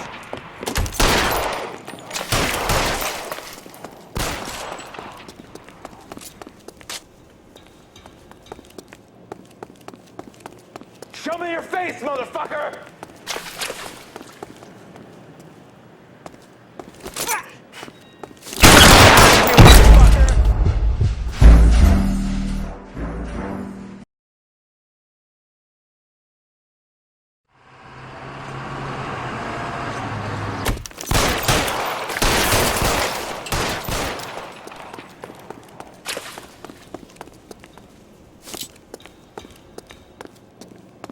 I'm wide open here.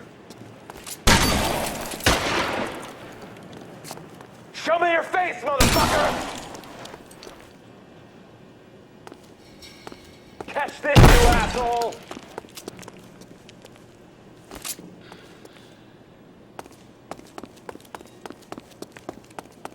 Show me your face, motherfucker!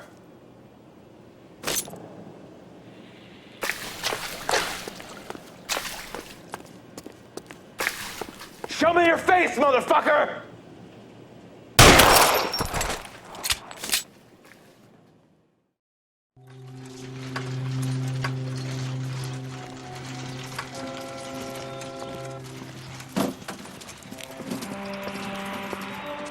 Take them all to Hollywood Station. Have the ME and tech services go over this place. Where will you be? Hunting polar bear.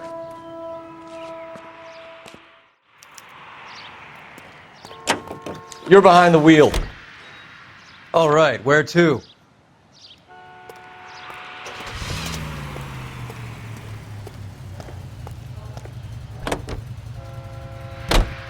Is Audie serious? Is the LAPD turning a blind eye to narcotics? Keep your shirt on, Phelps. Drugs are prohibited. Doesn't mean people don't want to take them. Limiting supply doesn't mean that we have limited demand. I understand that. I know that the average Joe needs to unwind a little, let his hair down at the end of the week, but morphine? Heroin? It's important to demonize hop, Phelps. Looks good in the papers. But when all is said and done, it's just another chemical like booze. A lot of people in high places think we're doing the city a favor by keeping the dope rolling into Central Avenue. Donnelly certainly believes we need to keep them anesthetized. Better jobs and opportunities would go a lot further. Will you listen to yourself?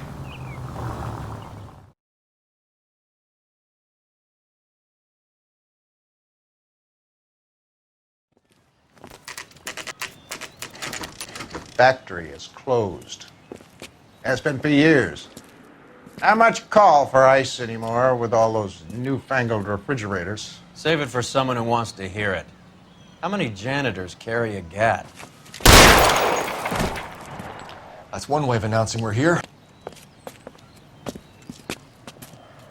Give it up, Finkelstein. Your brother-in-law will get you a good lawyer. My brother-in-law hates my guts. Come and get me if you want some daylight through that suit of yours. Oh, and I get massacred, cocksuckers! They're after me, goddammit. These schmucks cannot leave this building alive. Give me some goddamn cover! Throw out the guns! Your move, mister! Come get me!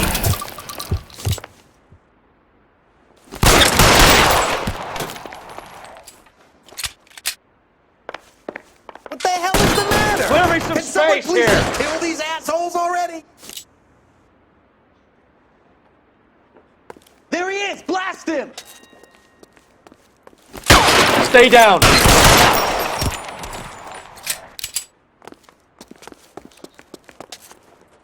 I ain't running out of friends or guns in here anytime soon. Give me some goddamn Understand? cover! Stay in cover!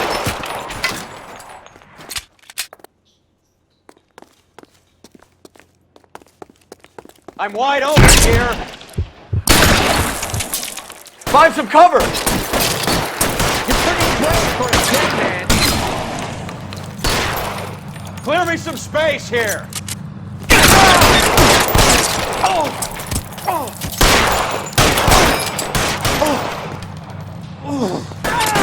Pour it on, goddammit! Keep shooting. How long do you think you can hold out?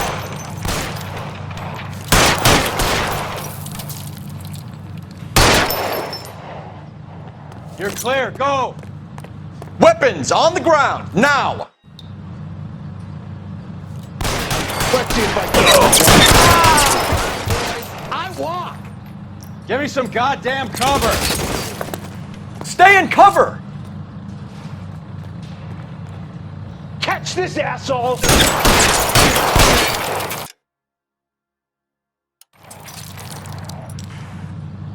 You're covered, Phelps.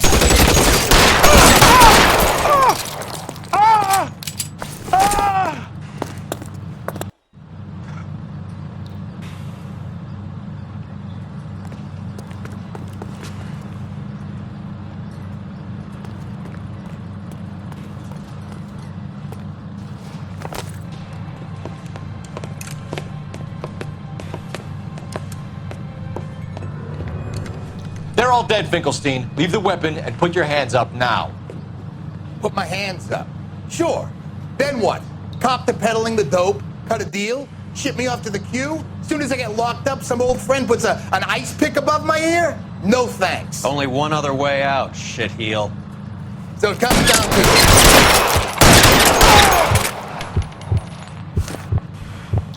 Let's have a look around, now that we finally got some peace and quiet. I think I've had enough ice for one day. This stuff has got to be worth at least 100 grand. So Finkelstein robbed the ship?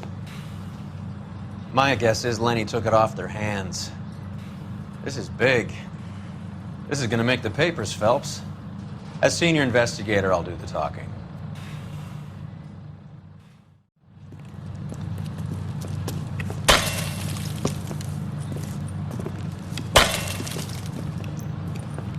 Well, well. Who would have thought that Roy Earl's handpicked new partner would have turned out to be such a great case man? This is a good result, Phelps. As far as we can tell, Lenny the Fink was moving the morphine across the city and as far north as Frisco.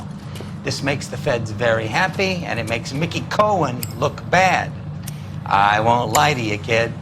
I like the headlines. I like them a lot. You keep this squad in the papers, and we'll get along just fine.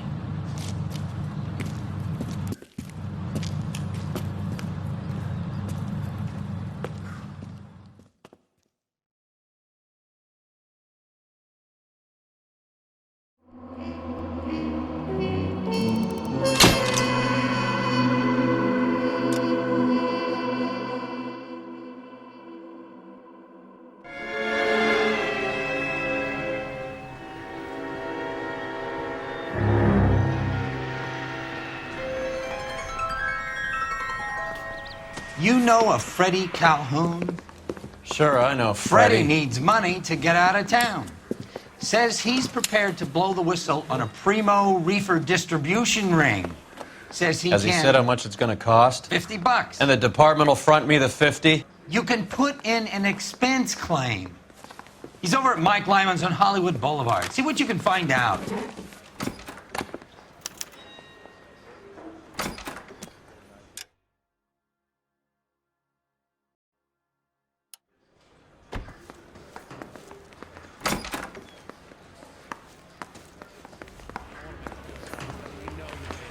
That desk. $50? Do they think I'm made of money?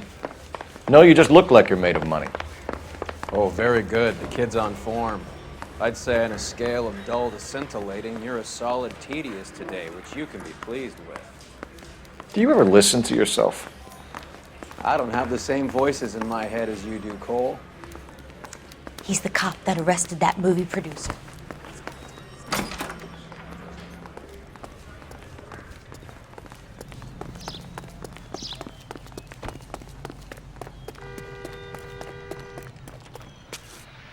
You can drive.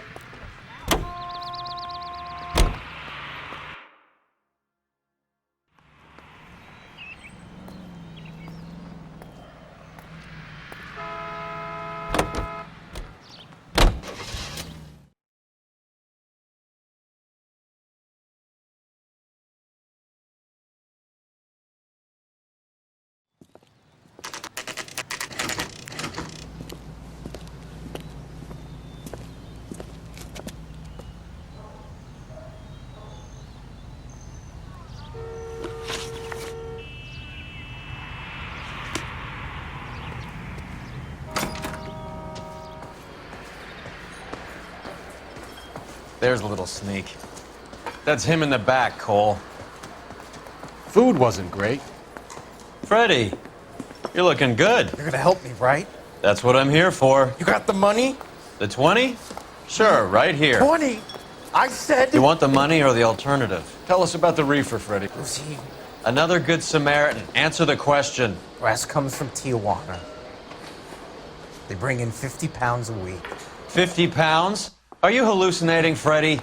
Gets stashed at a house at 1452 North Las Palmas. Names, Freddie. The guy at the house is a spick that goes by the name Juan Garcia Cruz. Be careful. He likes guns. How do I get my money? Do me a favor, Freddy. Spend the money on a bus ticket. You can't last forever on a snitch jacket. My father says I'll never be an Let's go actress. visit this Cruz character. 50 pounds of dope. Crazy.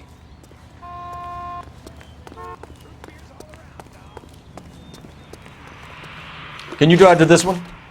Fine. Where are we headed?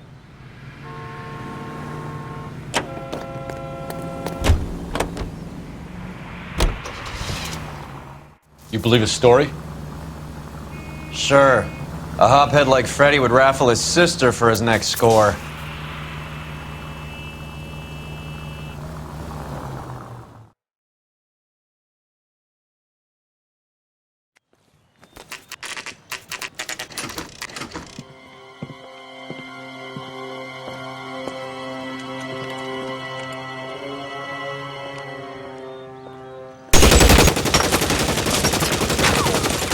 Call for help.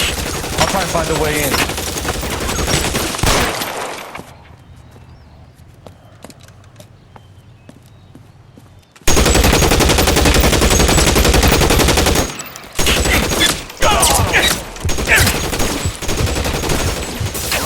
Calling KGPL. Officers need help at 1452 North Las Palmas. Shots fired and officers need help at 1452 North Las Palmas. Roger, 11K. All units, officers need help at 1452 North Las Palmas. Officers need help at 1452 North Las Palmas. Shots fired. Units to handle identify code 3. Throw out the guns.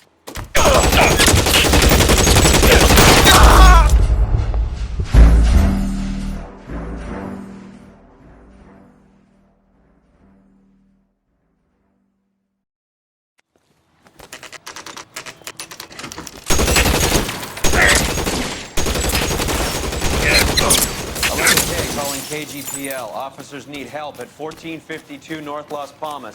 Shots fired and officers need help at 1452 North Las Palmas.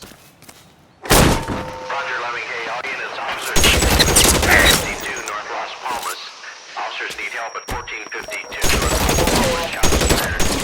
Units to handle identify code 3. Kill a cop, and it's the electric chair.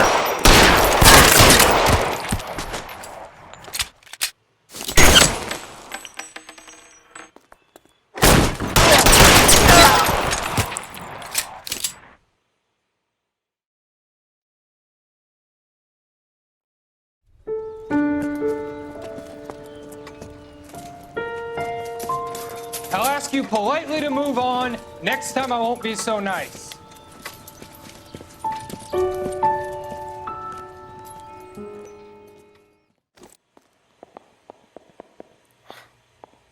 You guys don't half leave a mess. What happened? Dope peddler, Juan Cruz. He opened fire and, well, the rest of the story tells itself.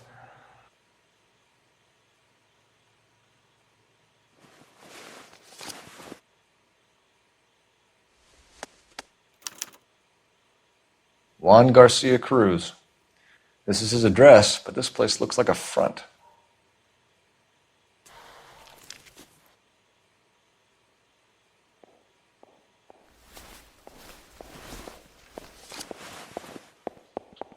A silver dollar.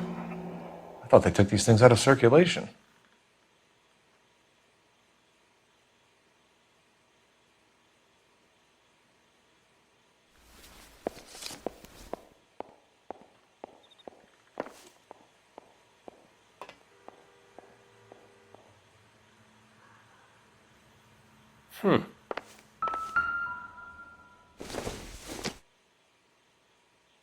Nope.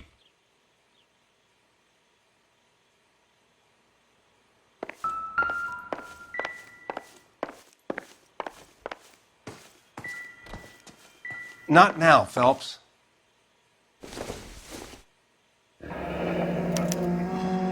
Is this a drug or a village in Borneo? Doesn't appear to be in Spanish.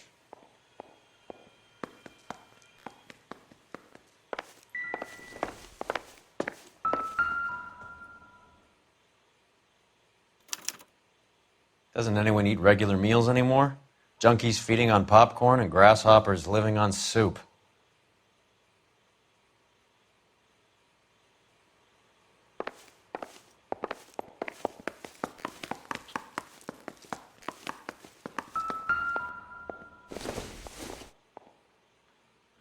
It doesn't appear to be connected.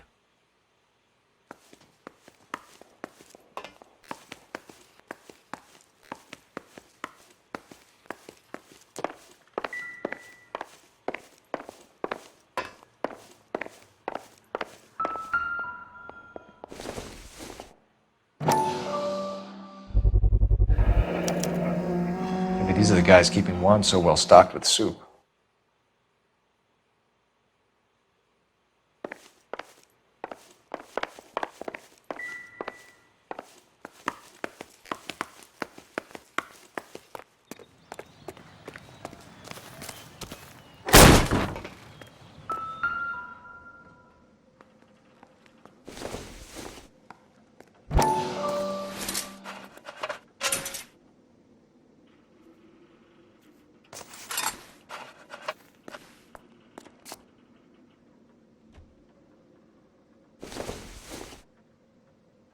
I don't think so.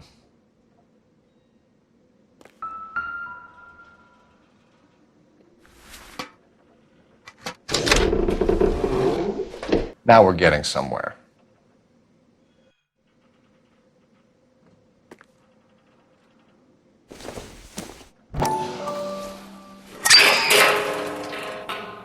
Ha!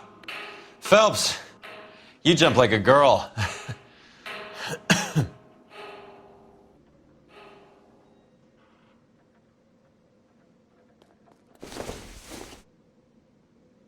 This isn't what we're looking for.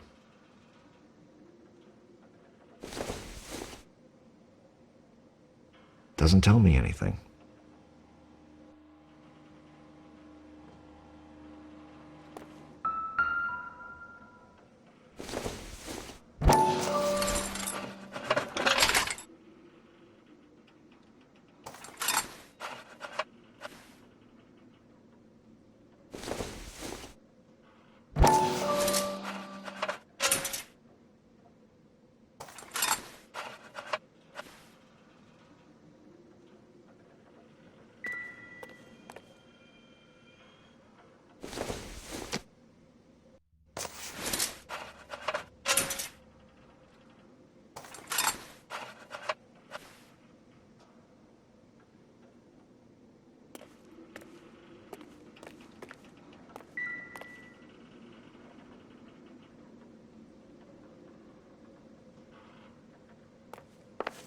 More soup? Who in the hell keeps a secret stash of soup? You hungry or something, Phelps?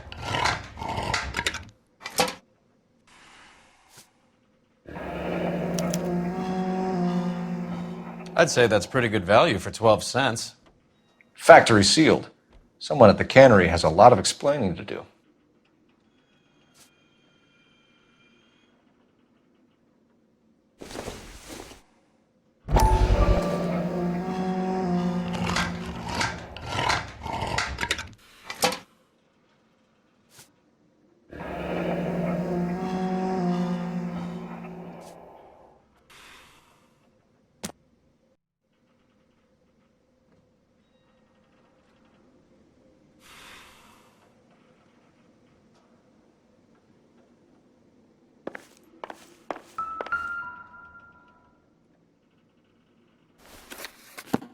With Juan dead, we need a new suspect, Cole. Is there a pattern to the deliveries?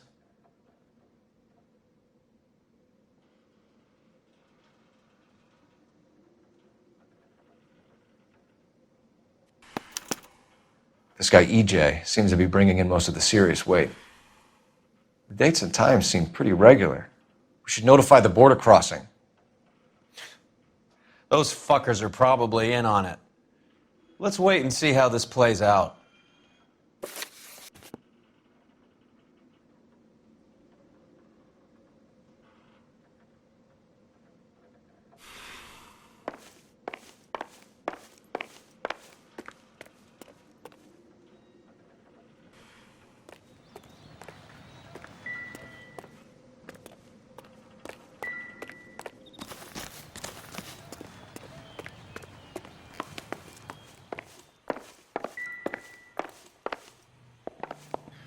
Another day, another dollar.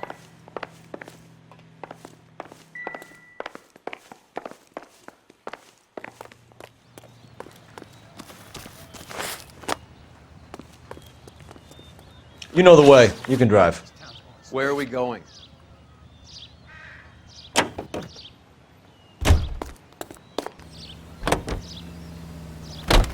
Carruthers says the morphine is still turning up. Makes sense. We have no idea how much of the stuff Lenny shifted.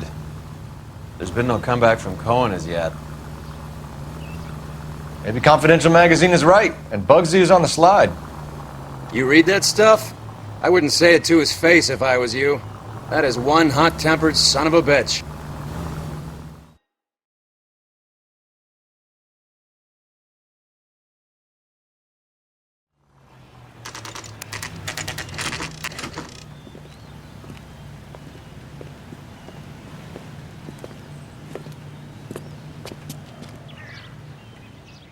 Right.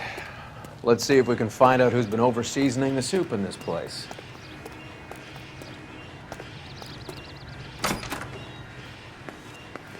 LAPD. Who owns this factory, ma'am? Mr. Parnell. Howard Parnell. I'll let him know you're here. Please, take a seat. If you don't mind, we'll come with you. If you must.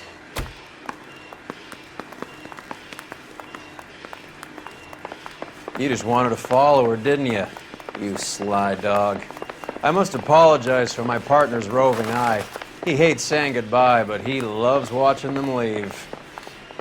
Give it a rest, Roy. If you could show these men in to see Mr. Parnell, Doris. They're from the LAPD. Follow me, gentlemen.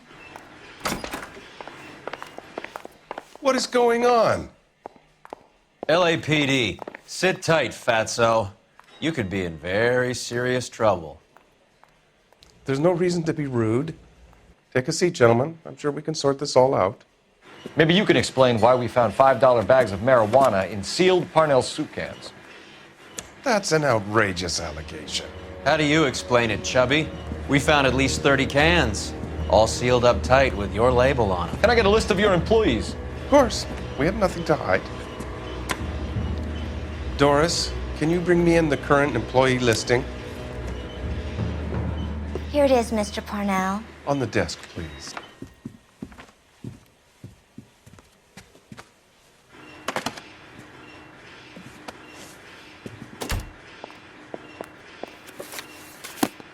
Any name on that list that rings a bell?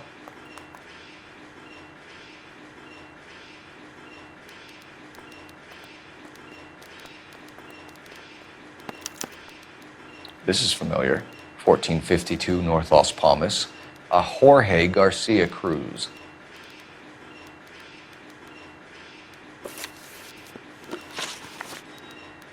The factory sealed cans we found suggest a very professional operation, Mr. Parnell. We're looking for an inside man. I know nothing about this. I want this stopped as much as you do. Tell me what I want to know, Parnell, or I will have half the LAPD down here tearing this place apart. You're hiding something. Am I right in thinking you would not want to pursue misdemeanors outside your drug case? Depending on what you call a misdemeanor, we might be prepared to turn a blind eye. The truth is, I employ a lot of illegals. No one wants to do menial work anymore. Most of my factory staff are wetbacks. The local blacks and Chicanos all want jobs in aircraft factories. Presumably because the pay is a lot better.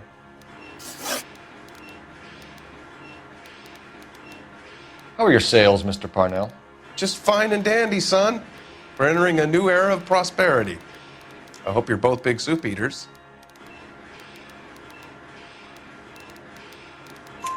Mr. Parnell, do you know what kind of trouble you're in? Come clean with us. Okay, so things are a little flat. We're deciding whether to lower production. It's taken a while to adjust to not having any military contracts. You know, we sold Uncle Sam 5 million cans of minestrone. Ever heard of Juan Garcia Cruz? Not that I know of. He has a brother employed here. You know him? We employ large numbers of Mexicans. I'm not familiar with them all. That's funny, Parnell. He has the same address as his brother Juan, who we shot dead less than an hour ago. You better give me something. Look, I'm not involved in this. I'm getting enough grief from Washington. There's an investigation going on into profiteering. Like a guy shouldn't be able to turn a buck while the war is on. I'm sure thousands of dead Marines sleep soundly knowing that you did okay. Tell us about Jorge Garcia Cruz. Jorge? I had no idea of his last name. His team does daily maintenance on the conveyor belts and cookers. So he's here now? No, maintenance is at night. Night shift finishes around midnight. He would usually come in around 9 p.m. and have everything ready for the morning shift at 6. We'd like to take a look around the factory floor, Mr. Parnell. I hope we won't have to shut down the line. No, nothing like that. Thank you. I'm grateful for that. I'll show you around myself. I hate seeing how things are made. This is gonna be like that time I went to the slaughterhouse and couldn't eat steak for a week.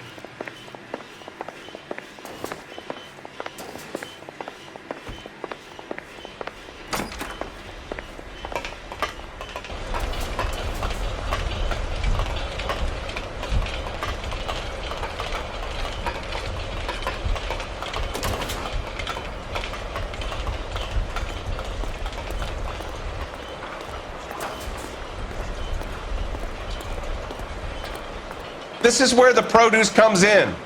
We peel and sort all of the vegetables and add them to the line in regular quantities. Fascinating.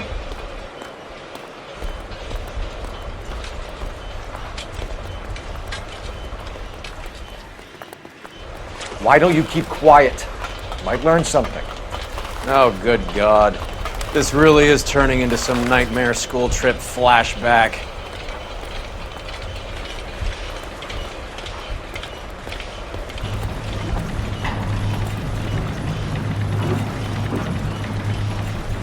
This is the hopper, which boils and purees the vegetables. The other hopper is for the pasta. This way, please. You're loving this, aren't you, Phelps? The soup is ladled automatically into cans. Next stage is labeling. I'd like to see the packing and dispatch area, if you don't mind.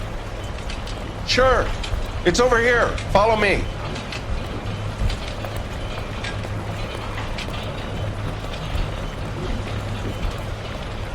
This is one of our dispatchers. Sergio, right? Yes, sir. These men are from the LAPD. Sergio here records our outgoing deliveries. They all go in the book. Just there on the desk. We're looking for repeat business in large amounts, Cole. What's going on, Parnell? There's enough soup going to this place every day to feed a company of Marines. What are you talking about?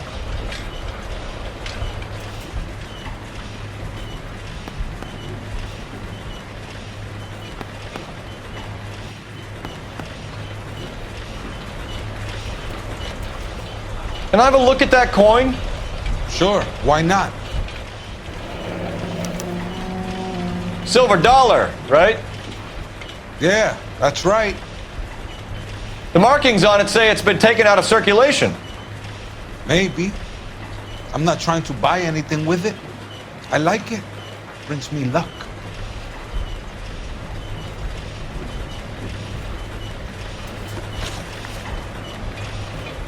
Do you have access to the canning area?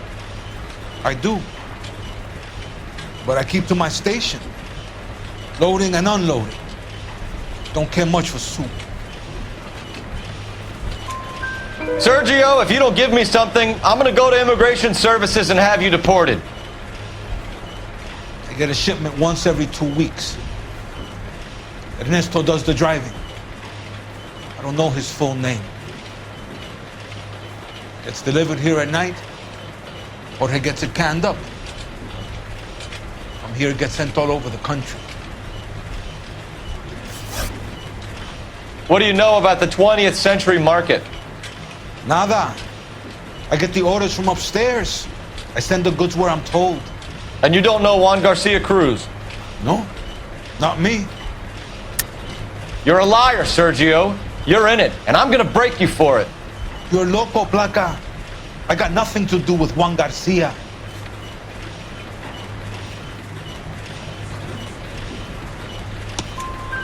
We found a matching silver dollar on Juan Garcia.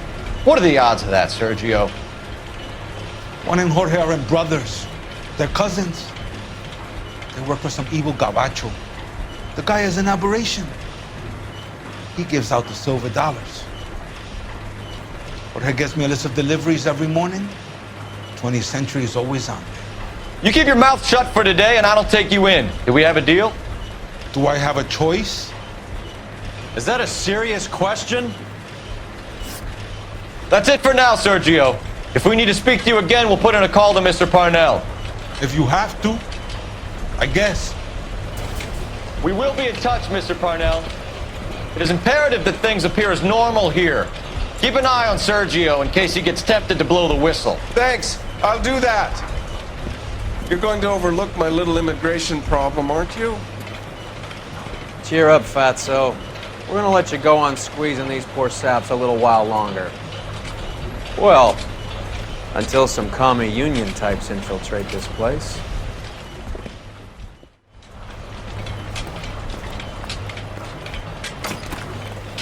I am glad to be out of that place. I never knew fresh vegetables could smell so bad.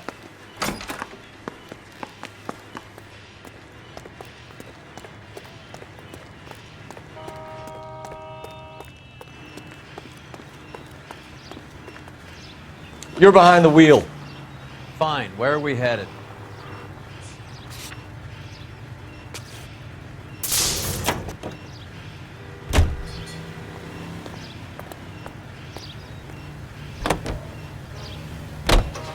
How many years have you been in Vice, Roy?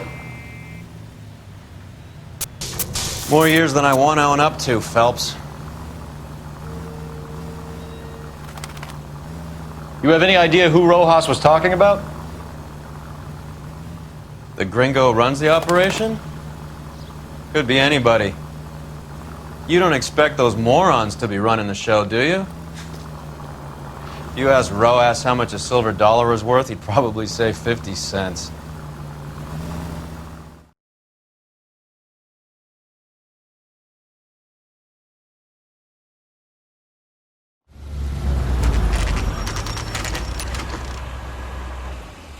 Sit tight. Let's take a look at what's going on.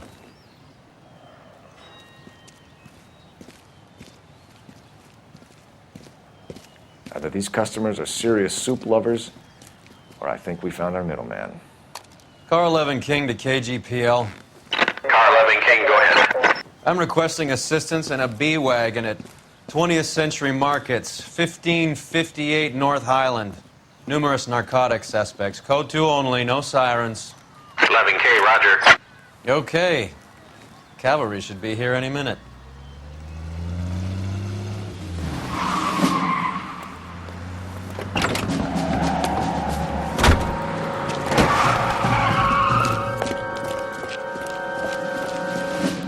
LAPD, nobody move! I'll take my chances.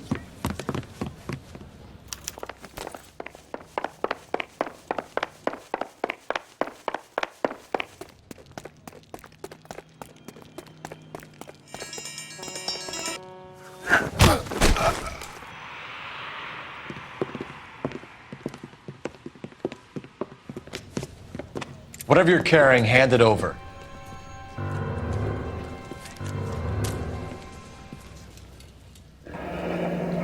I'd say he's got about half a can left. I guess that makes me a pessimist. You can't take me in. Take you in? Be glad he didn't shoot you. I wouldn't have chased you. If it was up to me, you'd be talking out of a hole in the back of your head. I want information. Senor, I would like to help you, but I got a family in Mexico I have to provide for. And my compadres are very unreasonable. Your compadres? Turn out your pockets. I need Ray to run down these silver dollars. I need to make a deal I need guarantees. You have identification?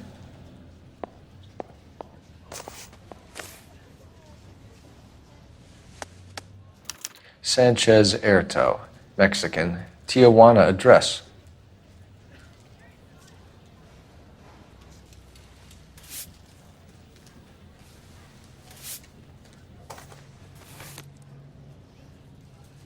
Here's the deal, Erto. You give me information, and I won't give you to immigration. Give me EJ, the driver bringing in the shipments, or I'll make you for it. I run the shop. That's all I do. Tell me the goddamn truth. You are in this with the others. I told you I know them. I told you my family's at risk. What makes me part of their gang?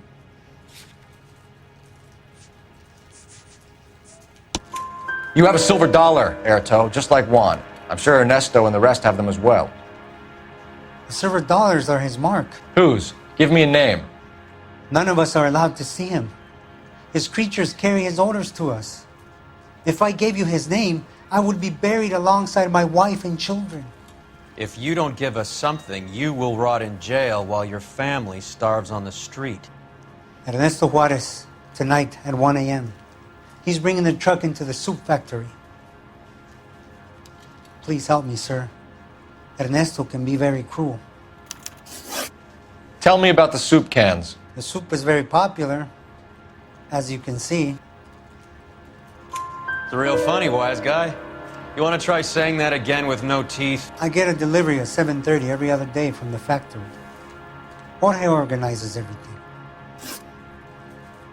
We know about Jorge and Juan. Juan is dead. Tell us how you know the Cruz boys. Ernesto put together this thing. He brought in Juan, Juan brought in Jorge.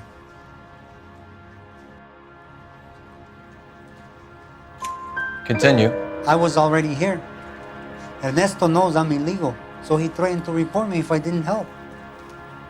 And the money is good. The gringos and the gringas, they love the reefer. And I didn't want to have to leave and start again in San Francisco. You're breaking my heart. You're under arrest, Erto. I'll speak to the DA and see if he will agree to not seize your assets or deport you. That's the best I can do.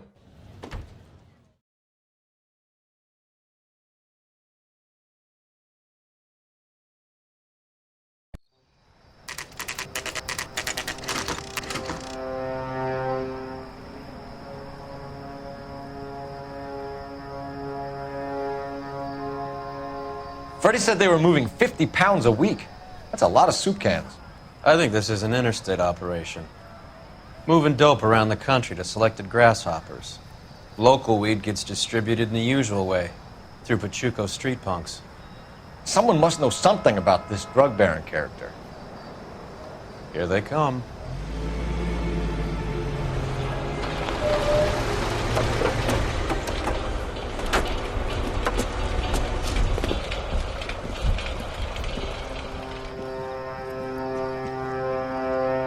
Let them unload the goods first.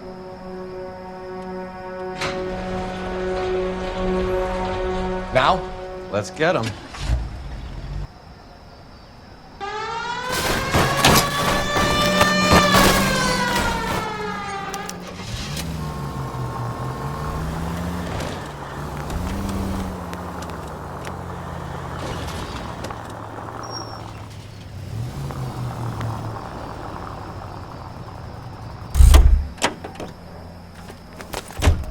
All right, move. Move! Let's go!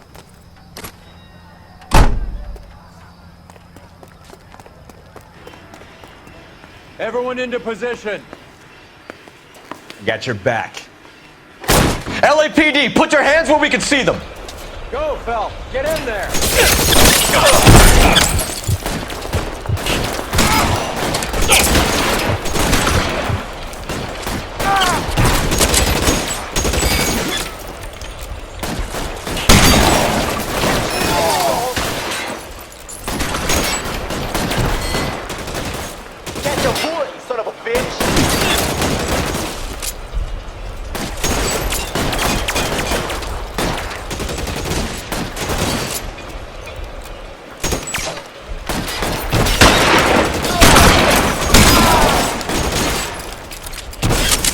How long do you think you can hold out? This one's got your name on it.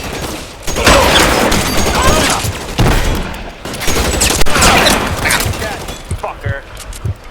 Weapons on the ground, now!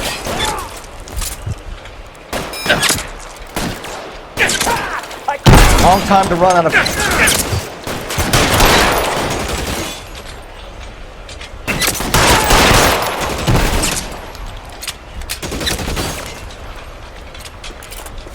Throw down your gun if you like. I'm still gonna...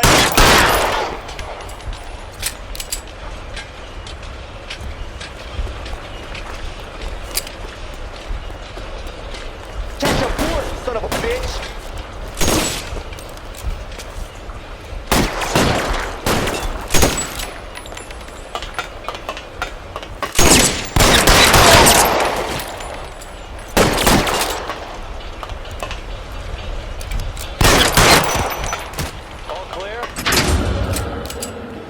I think that's the last of them, Cole.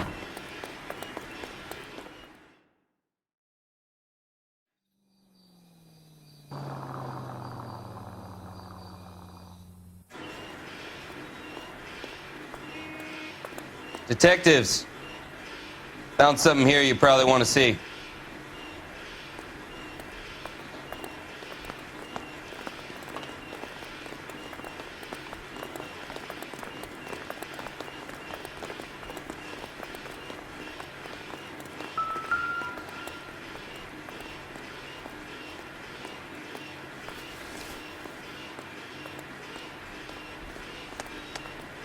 Tijuana address. We should see what the federales have on it.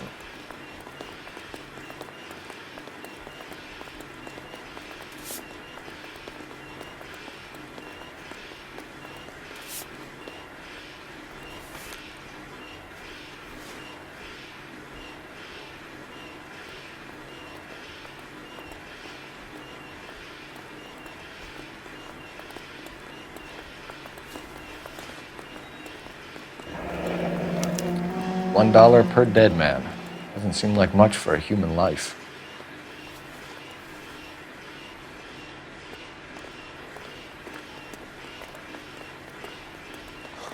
God damn. I think we found our stash, Cole. Take a look in these boxes.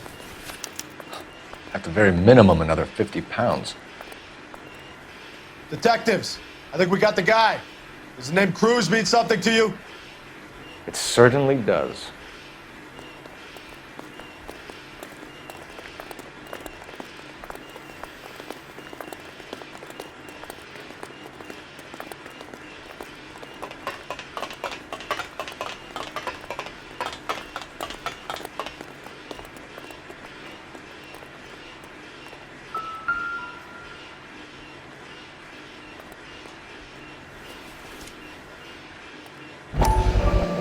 Be $1,000 here.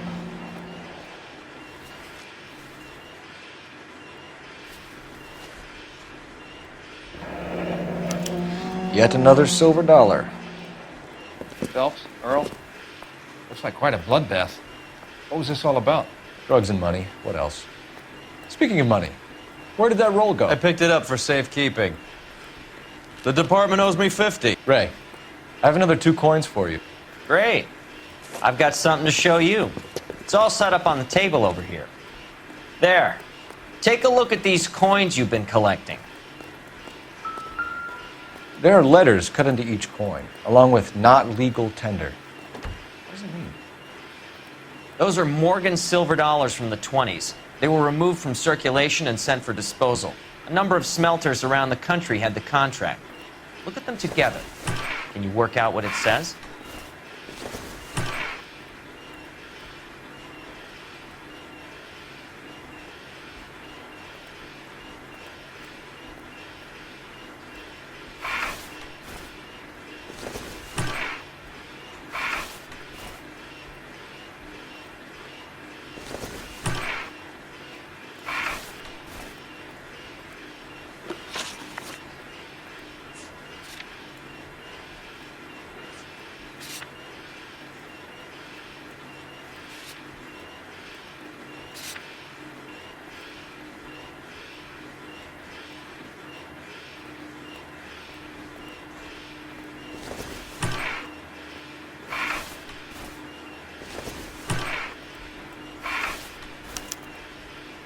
first coin, MAS. The second, ANG. The third, KAY. The fourth, MET. The fifth, ALS. Masanke Metals. A metal foundry. Would you like the address? Would I ever? 1034 Vine Street, Hollywood. We'll finish up here. It's already been a long night, Phelps. See if you can talk them into giving themselves up.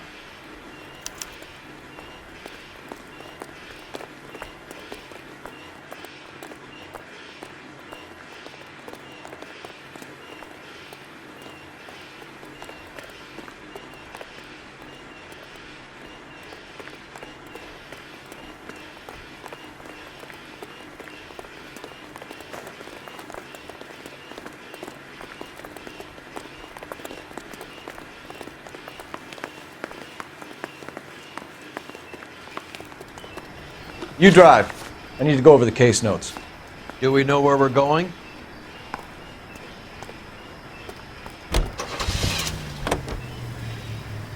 I hope that big wad of cash doesn't weigh you down. Get your priorities straight, Phelps. We're close to bringing in one of the biggest dope cases of the year, and you're worrying about unsubstantial evidence?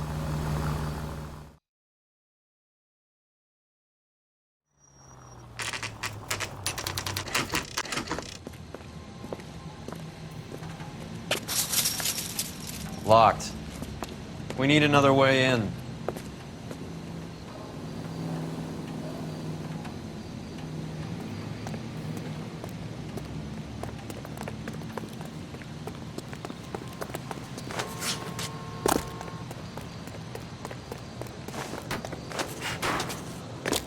Yep, that'll work.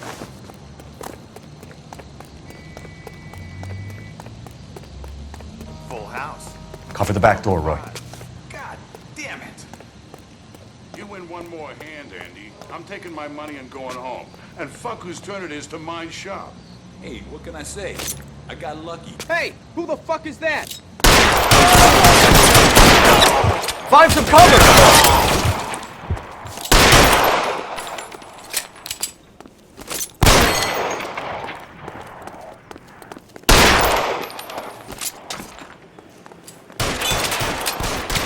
Your move, mister! Come get me!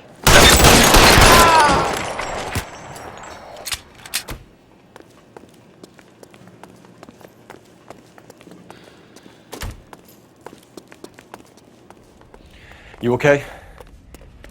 I'll tell you when I see what's waiting for us at the top.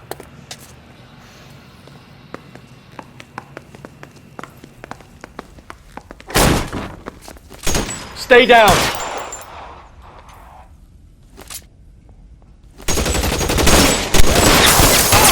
Son of a bitch!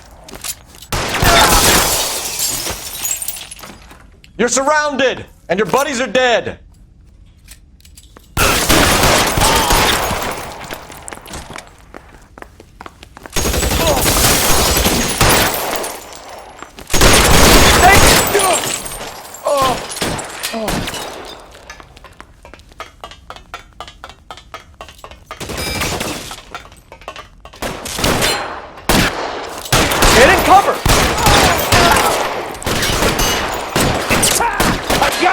Son of a bitch! Yeah!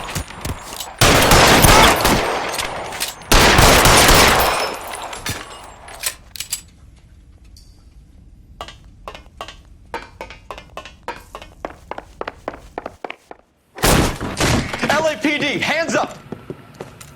Victor Sanders. You know this guy? I should have known. Of course I know Roy. Roy and I have had an arrangement for many years. You're under arrest. Am I?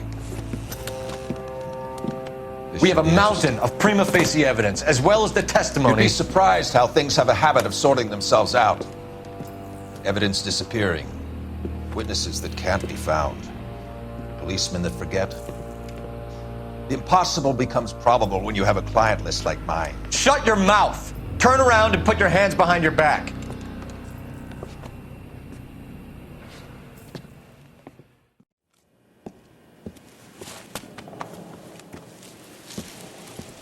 Working vice can be a thankless task, Phelps.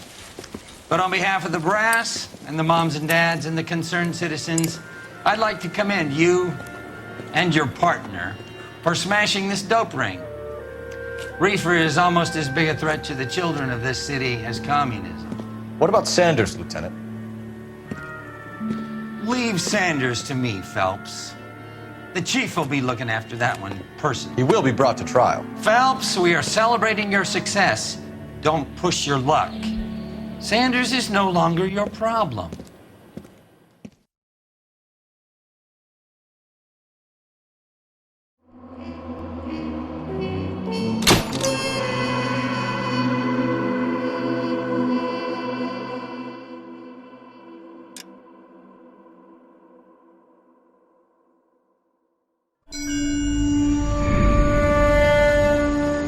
Your platoon is what remains of recon. I'm folding you into the 22nd. You'll be going up that damned hill tonight. We're intelligence gathering, sir. I don't need intelligence, son. I need men who can hold rifles and kill Japs. Tonight, you're a rifle company. We've got cooks, mechanics, and stretcher bearers all going into the line. We aim to break them tonight, Lieutenant.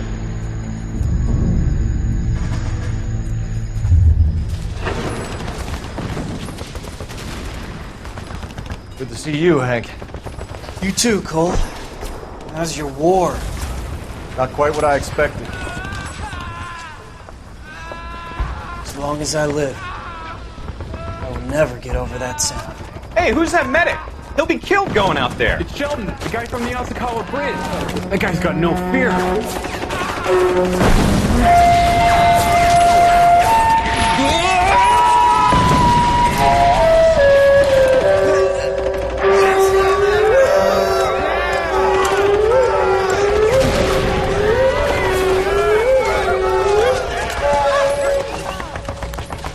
He didn't make it. I didn't go out there to save him. What are you saying, man? I went out there to put him out of his misery, to ease his pain. Do you have a problem with that? Murder, Corman. That's war, Lieutenant. Smell the stench. Feel the horse's breath on your neck. You need help, man. Call for me tonight, Lieutenant. When you're up on that hill. I've been up there 3 times already. The circles of hell have nothing on Sugarloaf Hill. Get this madman out of my sight!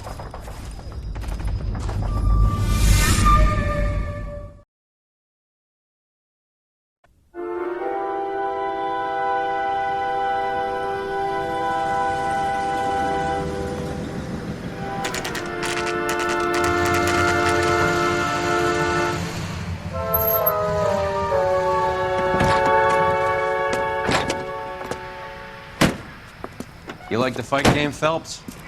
I did a little boxing in the Marines. I found it a pretty humbling experience.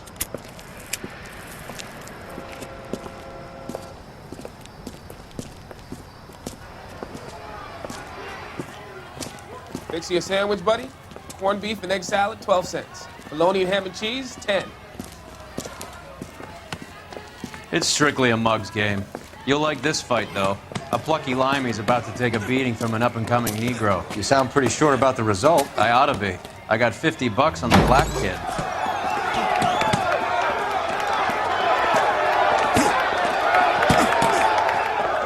Let's get a ringside seat.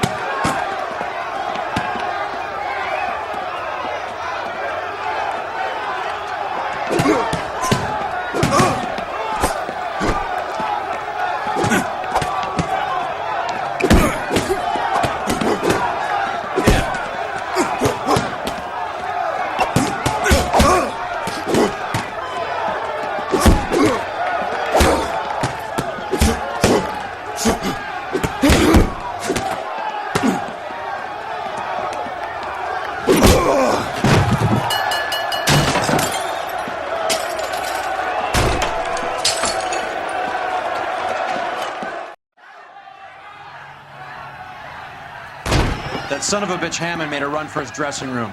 Let's find out what's going on. God damn you, Albert! You get out here right now! Step back! LAPD!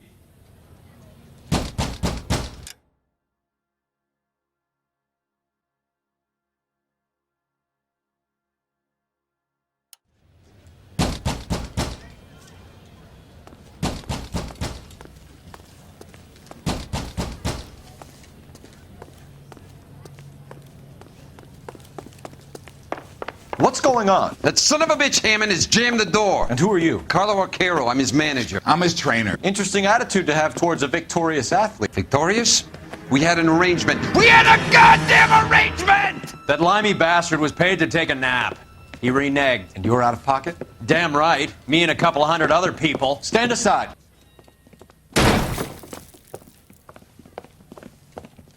He squeezed out the window. I'll put an APB out on him.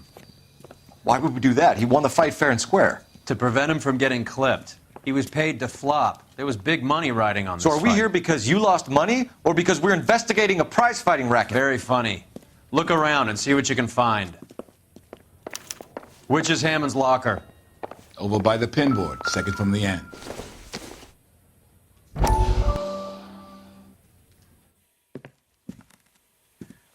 You look troubled. I'm in a jam, Doctor. Can I help, Courtney? Is it money? No, Doctor. That's okay. Do I have your professional confidence? Whatever you say, we'll never leave this room.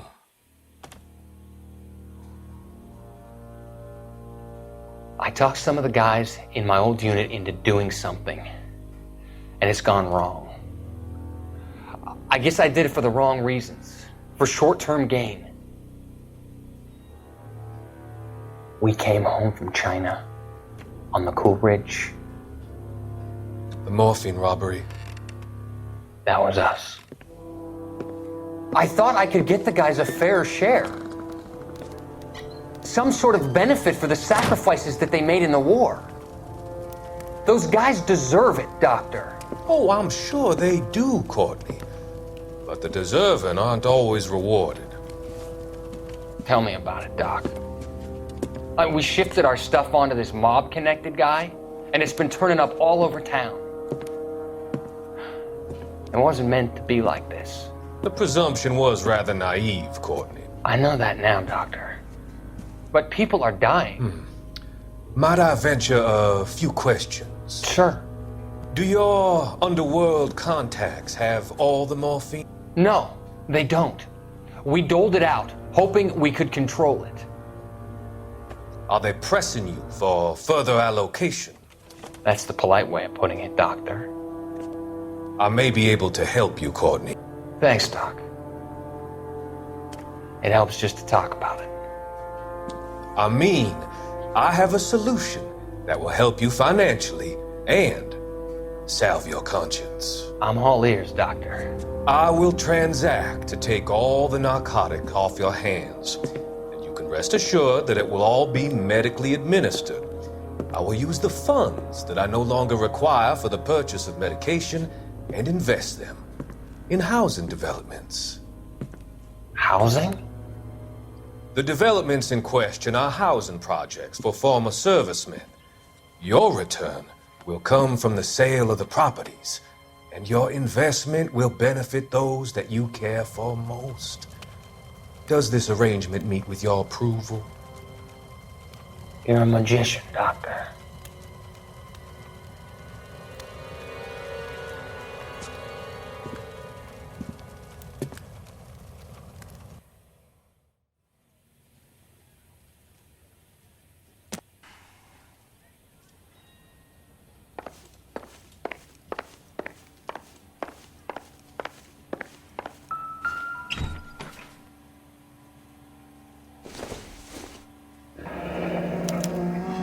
There's a phone number we can run by R&I, plus a bunch of names and odds. You're not the only one who likes a flutter, Roy.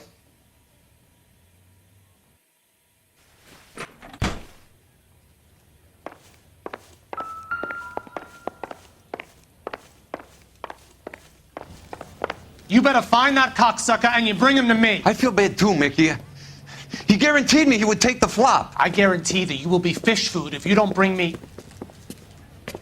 Roy, you out of pocket too? Mickey? Seems that way. Don't worry about it. My boys are out looking for him. Well, you'd better call them off. This is a police matter now. If anything happens to Hammond, I'll testify that you made threats against him. Who's the Greyhound? He's a frisky one, isn't he? Cole Phelps? Mickey Cohen. I know who he is, Roy. I, met his brother-in-law.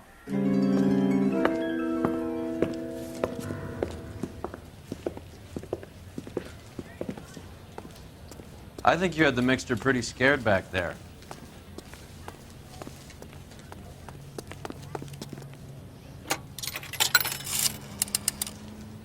Operator, give me dispatch. Putting you through now. Cole Phelps, badge 1247. How could I help, Detective?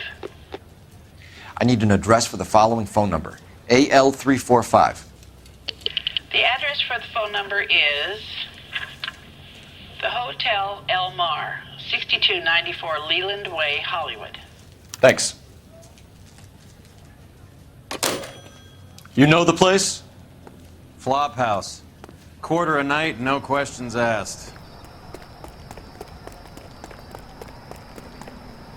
You know the way. You can drive. All right, where to?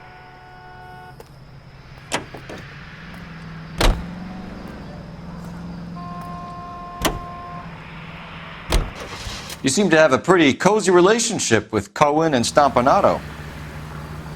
Do I note a hint of reprimand in your tone, Detective? Talking to gangsters comes with the turf. You should try out Mickey's place. He's got a haberdasher's up on Sunset. See if he can get you out of those old man's clothes that you slink around in. It's a front for his illegal activities. It is that, but he does carry some very sharp suits. If it's okay with you, I'll stick with Brooks Brothers.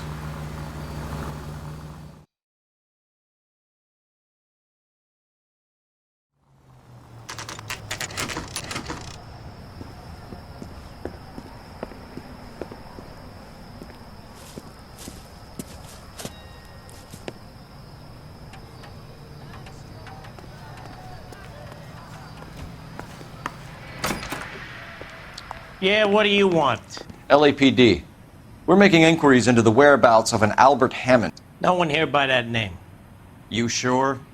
Sure, I'm sure. This isn't the sort of place where people use their real names. Take a look at the register if you don't believe me. She wants a 5-star goddamn wedding. Okay, so look for prominent Tommies. That should narrow it down. The only reason some people get lost in thought is because it's unfamiliar territory.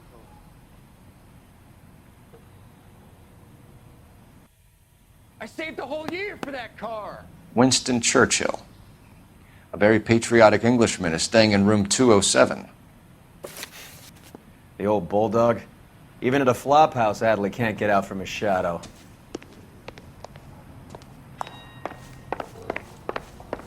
Hey, don't mind me.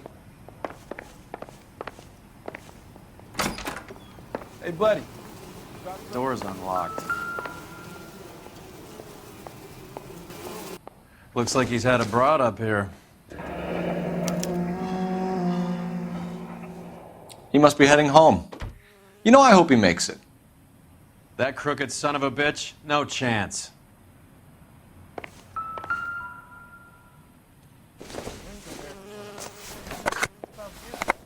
Does Albert have somebody special? I didn't see anyone in his corner at the fight.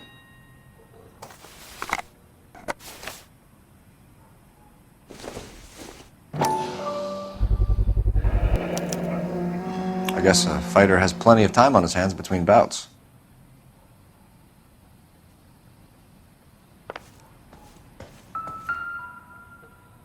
Instaheat. Adrian Black's product of choice. Seems like a lifetime ago.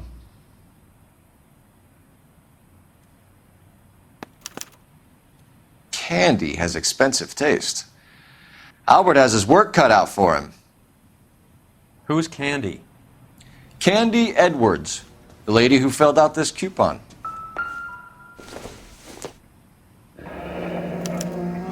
Looks like Albert has been doing some homework. 11 grand would be a nice little nest egg. All right, let's go after his girl. See if that gets us any closer. Early bird gets the worm. Hey, isn't that the cop who solved the big case and got promoted? All right, let's go after his girl. See if that gets us any closer. Can you drive to this one? Do we know where we're going?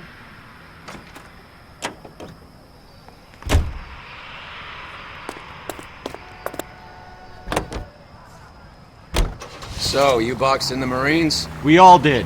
Standard training. I can't imagine you ever played dirty. The only prize for taking a fall was 1,000 push-ups.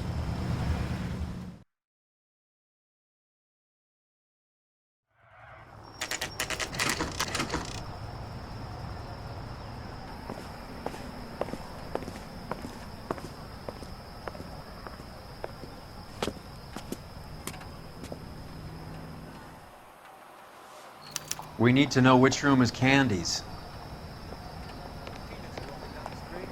One was assaulted. LAPD, ma'am. We're looking for Candy Edwards. Apartment 7. You take the outside stairs by the parking lot and turn left at the top. You friends of the Italian guy? Italian guy? Yeah. Sleazy type? Gave his name as Carlo. I didn't like the look of him, but Candy has some funny friends. Thanks. This Candy broad must be as sweet as she sounds. All these gentlemen callers.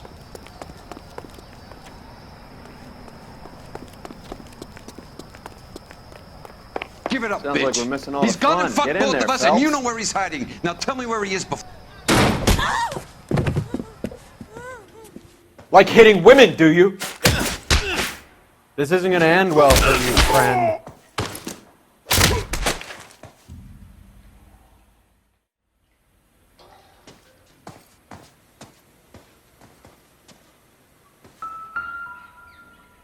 Out cold, but breathing. Give her a minute and take a look around.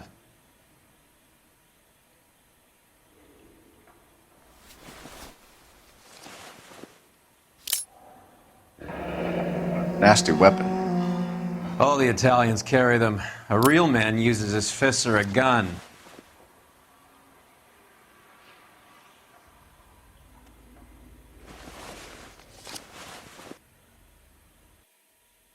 Carlo here seems to have the same friends as Hammond. What are the odds on them all being bookmakers?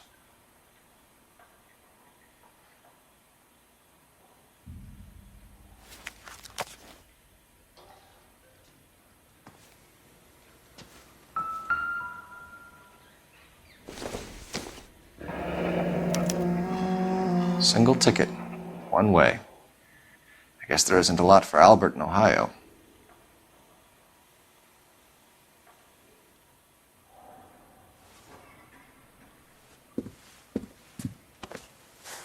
Take a seat, Miss Edwards. We have some questions for you to answer.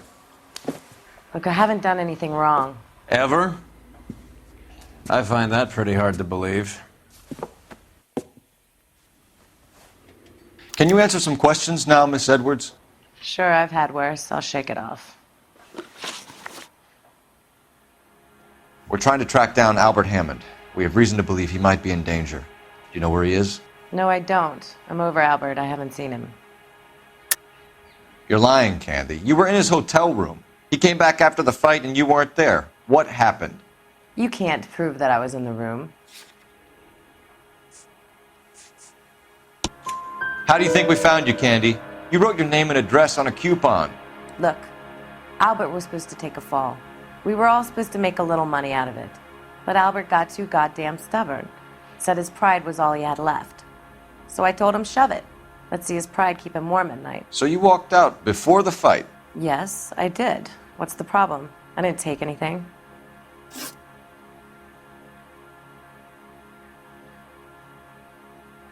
Do the names Harry, Mervyn, or Ray mean anything to you?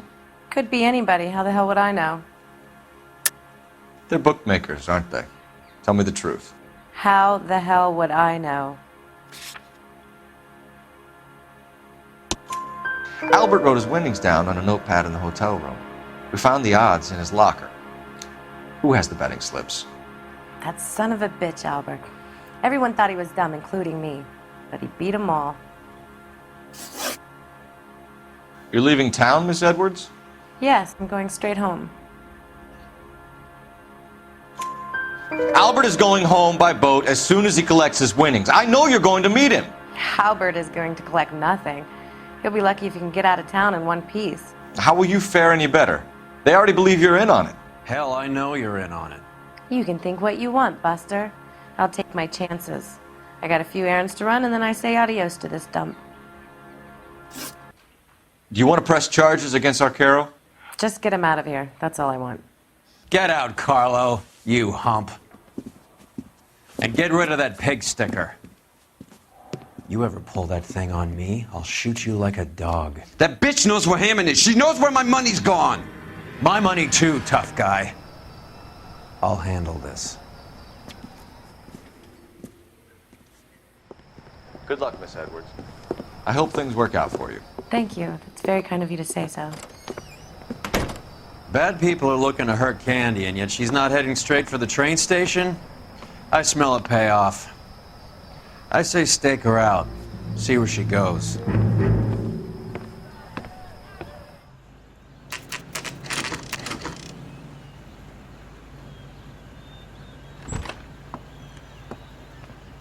Tail this broad. Don't let her get away, but don't get spotted. I'll bring up the car behind you.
Move in.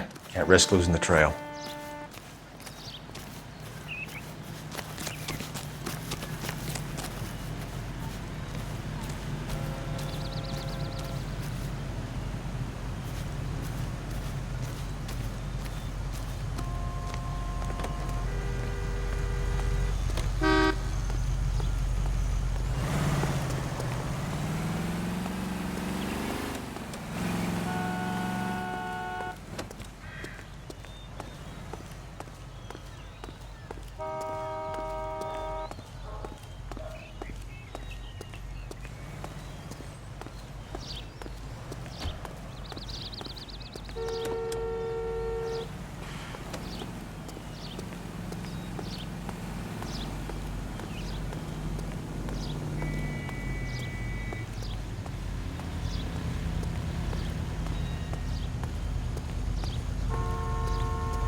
Bookmakers? Yes. Surprise, surprise.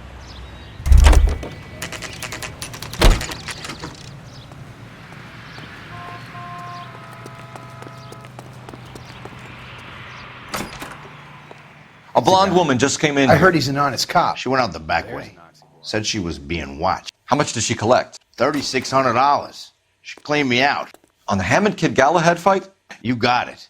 I'm not complaining. We all made a lot of money on that one. Huge plunge on Galahad, and then Hammond knocks the bum out. So she collected the money and went out through the back door? Nope. She made a phone call over there, wrote something on a notepad, and then left.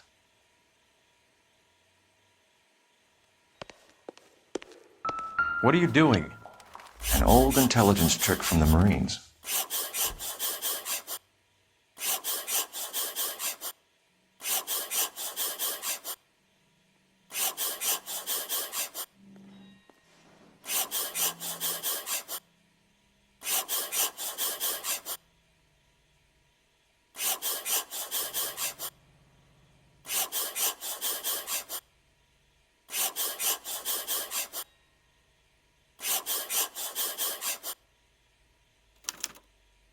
We know where she's headed. Let's get moving.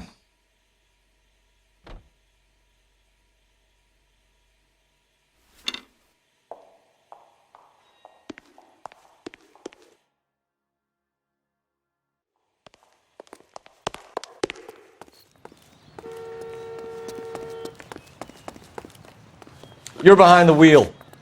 Fine. Where are we headed?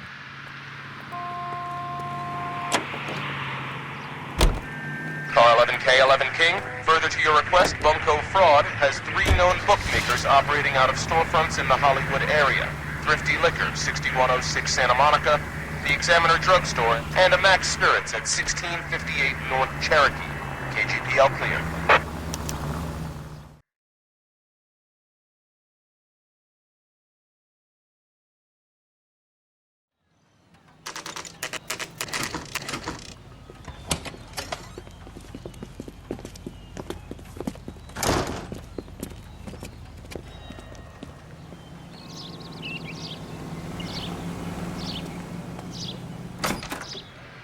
Detectives Phelps and Earl, LAPD. Relax, Cole. You just have a blonde in here, Mervyn? Sure did. I'm just about to close up. She took me to the cleaners. 4,000 clams and change. How long ago did she leave? Maybe 5 minutes. Called a cab. Asked for a number. I told her there was a card over there by the phone.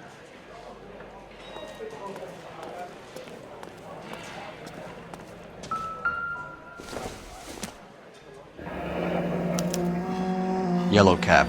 We need to get after her, fast.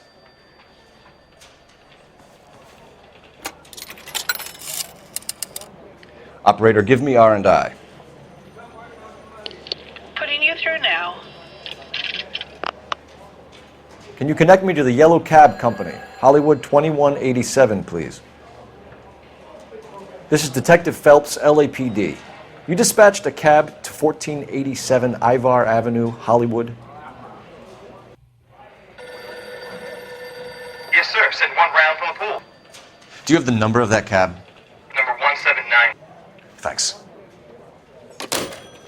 We're done playing around. Get Mervyn to give us an address on Ray's place. You have any idea who Ray is? Sugar Ray.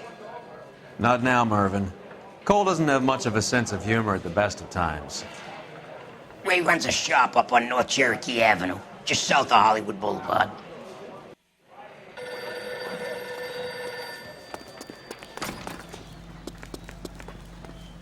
You can drive. Where are we going?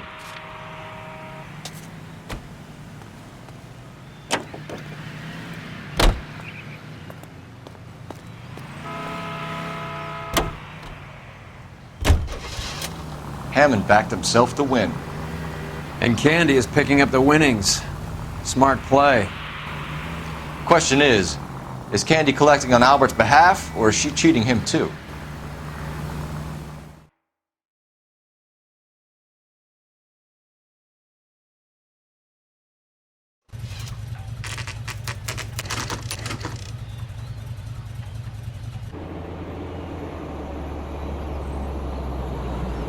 That's the cab waiting up ahead. She's not in the car. Don't get too close. She must be inside.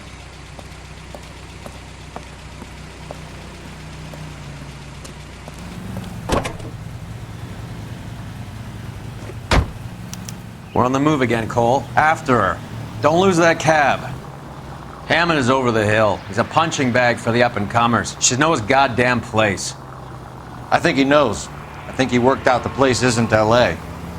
He's punchy. His brain's going to mush. Winston Churchill? Give me a break. Churchill is a fighter, Roy. Hammond didn't just scribble down the first name he could think of.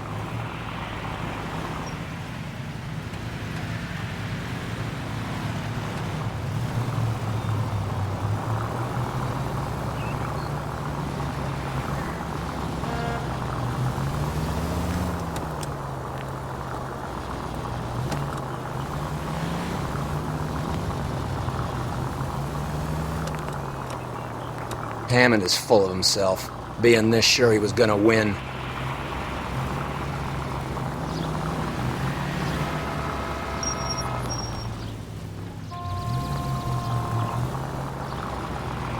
Now would be a bad time to forget how to drive.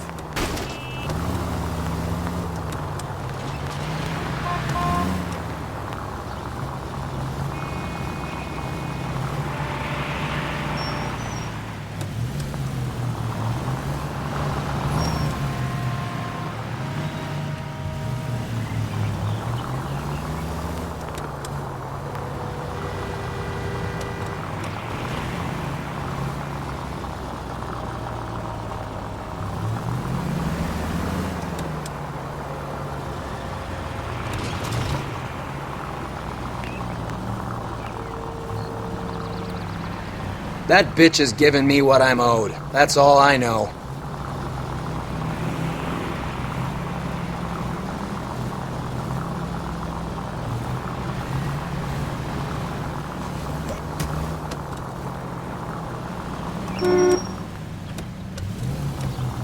You got a pretty funny idea of what keeping a low profile means, Phelps.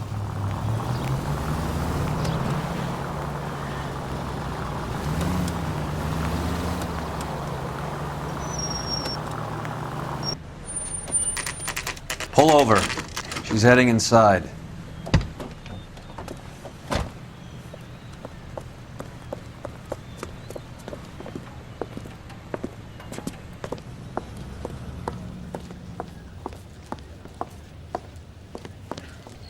I think I just saw Hammond. I'll tail him. You get in there and stay with Candy. Make sure you don't let her see you. This guy's got a screw loose.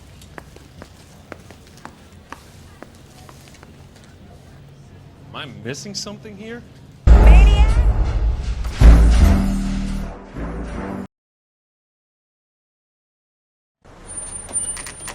Pull over. She's heading inside. I think I just saw Hammond. I'll tail him. You get in there and stay with Candy. Make sure you don't let her see you.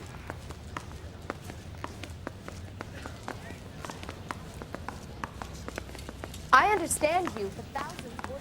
That's that Maniac!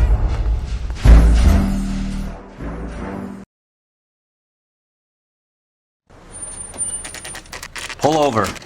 I think I just saw Hammond. I'll tail him. You get in there and stay with Candy. Make sure you don't let her see you. What the hell?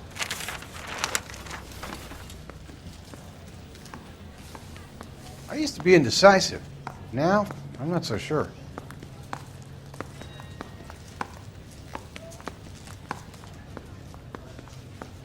I swear, this town's going straight to hell. Isn't that the cop who caught the guy that was pretending to be dead?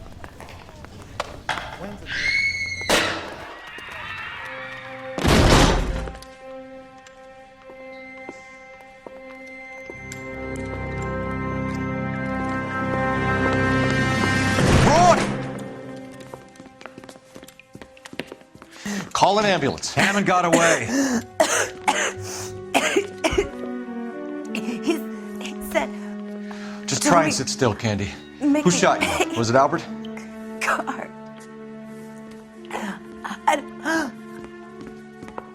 They're on the way. I have a patrolman searching the depot. The chief's putting together a manhunt for Hammond. He got the money, right? Looks like it. A tough bird, our limey friend. Using his girlfriend as the bag woman and then getting greedy over the split. He won't make it out of town. That's how you see it? I told you that cocksucker was a crook.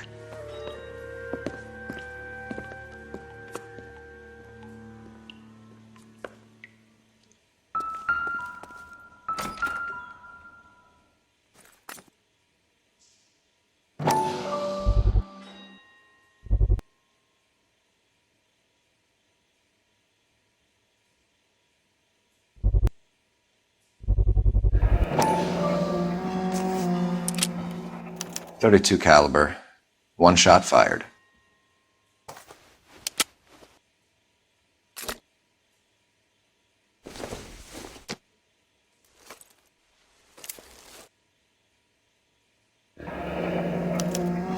The Egyptian Theater.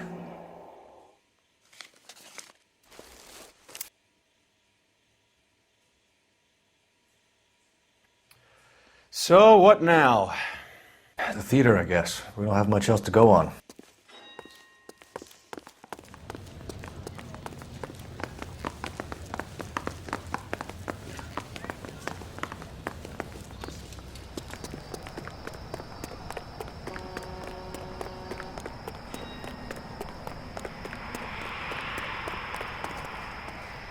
You drive. I need to go over the case notes. All right, where to?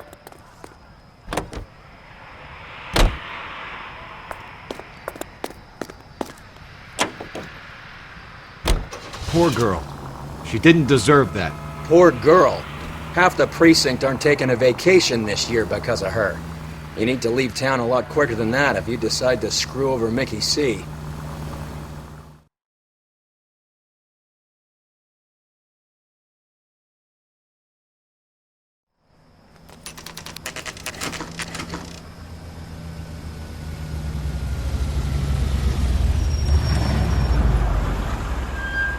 This seems like a long shot. Aren't they all? Car 11K, Car 11 King, come in. Car 11 King. Message from the coroner. The cause of death was a knife wound. Repeat, a knife wound. Revolver appears to have belonged to the victim. Son of a KGB all clear. bitch. He stabbed her. I thought you said real men use their fists, not guns. That guinea cocksucker. You think he got the money too? Come on, Roy. We're bringing this whole tragedy to its conclusion.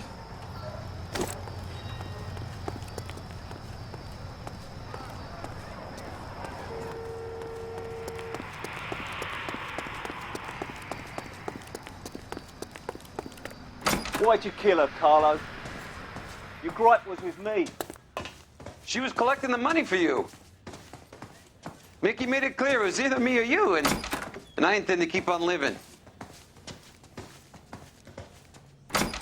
She stole those betting slips. She was running out on me. And you were gonna let her? No, I let her collect. I set her up, just like she set me up. Just like my manager set me up. Everyone wanted me to take a dive.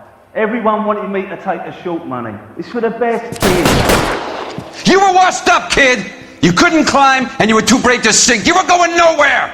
Maybe, but I had heart. I was a Royal Marine, Carlo. If I lost a fight, it wasn't for lack of trying, and it wasn't for lack of courage. I didn't have much, but I had that. I did it for you, and that's how you repay me! You did it for yourself, and so did little boy. You did it to make a quick buck, and Candy did it to make her dream come true. Blah, blah, blah. I've got the money. All I need to do is get rid of you. It's gonna be a shame, kid, but that's business.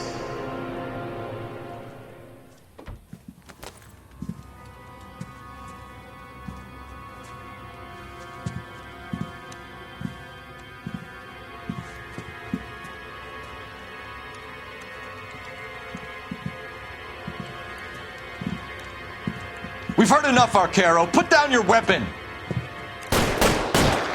You're making a big mistake, Arcaro.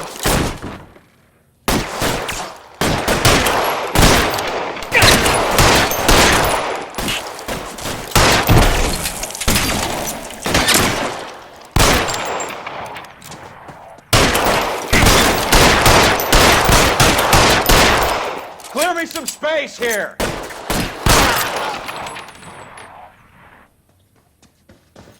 Come on, Cole. Carlo's a dead man. Hand it to him and find him.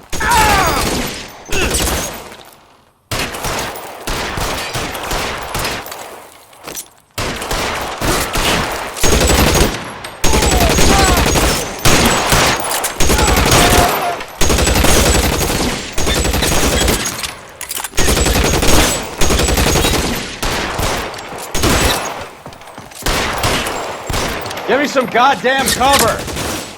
Stay down.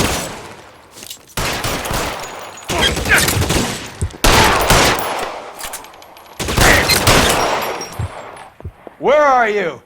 You limey cocksucker.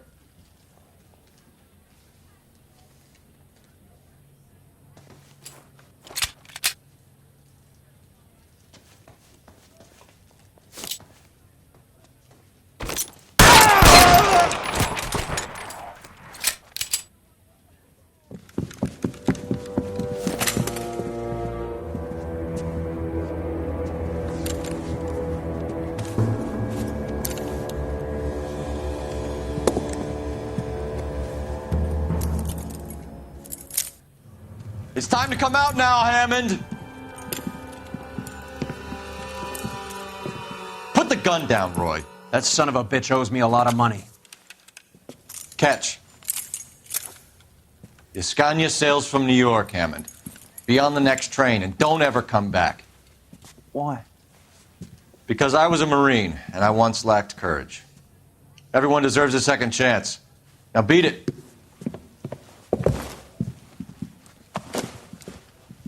Fuck you!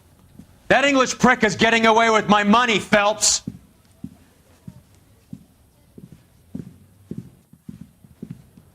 Donnelly and the Homicide Squad send their best, Phelps. They're more than pleased that you wrapped up the Edwards killing. They're a little mystified about the motive. You have any ideas on that? Crime of passion, sir. Looks like some sort of love triangle between the manager, the fighter, and his girlfriend. No sign of the scrapper? No, sir. Looks like he left town after the fight. Okay. It's Homicide's problem now.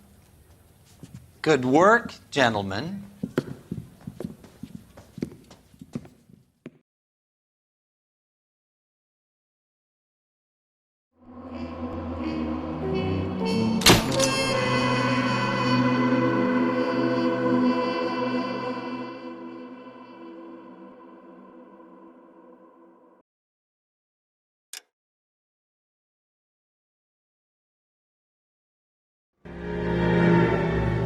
.187 at 5810 Murata Avenue. Homicide wants you over there. The coroner thinks the broad was whacked using the Army morphine. Don't say anything, Roy. Just get over there.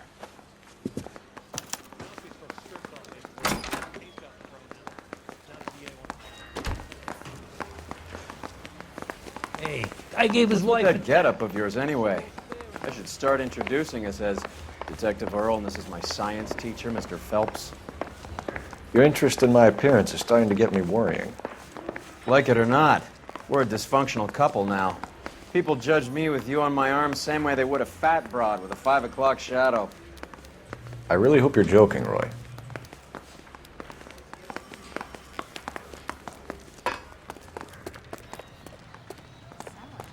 Can you drive to this one?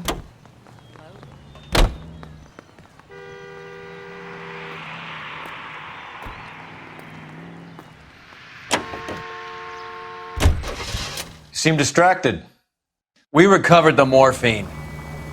Some of it might be unaccounted for, so what? That's life. We did our job. Closing one case opens another. Do you have any idea what is really going on while we're wasting our time following this stuff? Are you going to tell me? The deals being done right now will change the face of LA forever, and we're wasting our time on some hump. Someone's little girl. Visit the morgue at the end of the month when the John and Jane Does are cremated. Their percentages. The odds for and against lightning striking.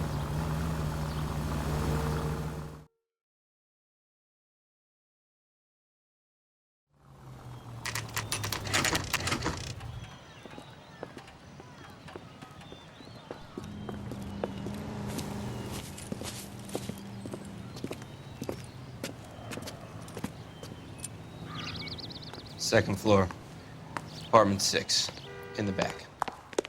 Thanks.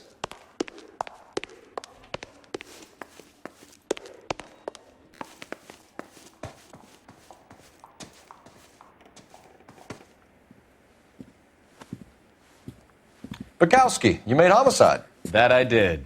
Good to see you, Phelps. You two want a hug? Or can we get on with it? Relax, Rusty. 26 years old, fashion model. Found in the tub by the cleaning lady, Mrs. Reynoldson. She called it in. We heard Carruthers thinks... Carruthers likes to make work for people. Overdose of sleeping pills. Falls asleep in the tub. Rest in peace. Case closed. Here, here. Mal is 100% that it's murder.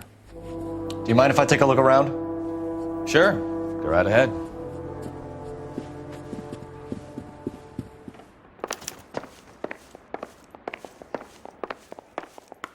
Phelps? Mal, we've had a look around. Rusty thinks it's a waste of time. What's your theory? Come on, Mal. Tell us why we were dragged down here. If the victim was alive when she entered the tub, water would have entered her lungs. The water is violently churned in the windpipe as she drowns. The result is that a lot of foam is generated. This foam is found at the mouth and nostrils in almost all cases of real drowning. Notice anything about our Vic? May I took a look? Be my guest. Take a closer look at her head and neck. Her neck is bruised pretty badly.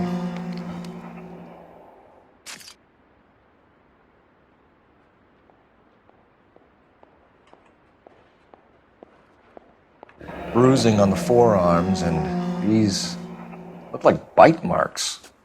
Very good.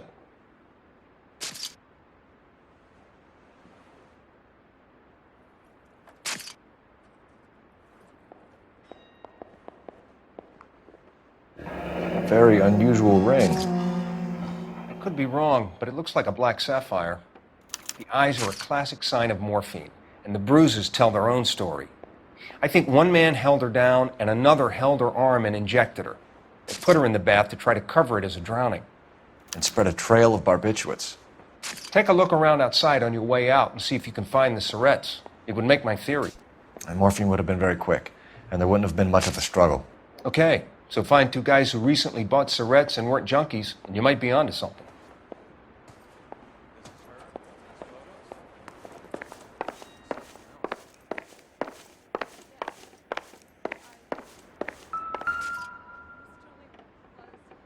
Quality English smoking jacket.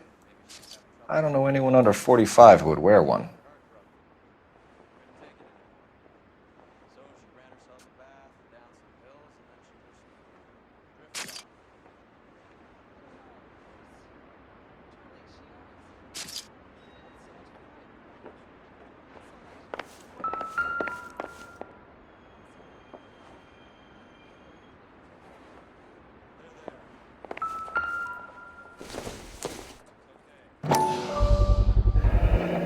Looks like barbiturates.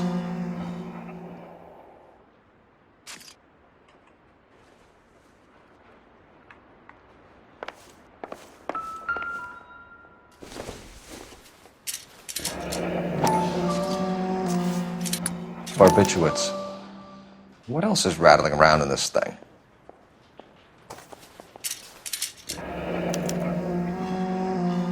We should speak to a doctor. Prescribing both drugs would make her life a roller coaster.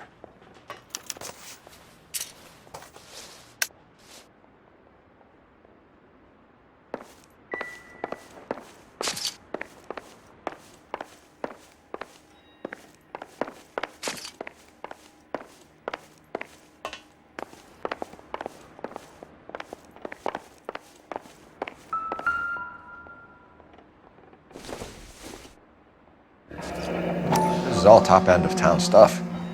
Gives us somewhere to look.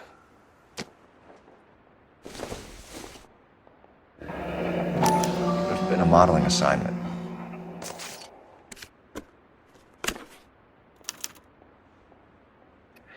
It's a place to start.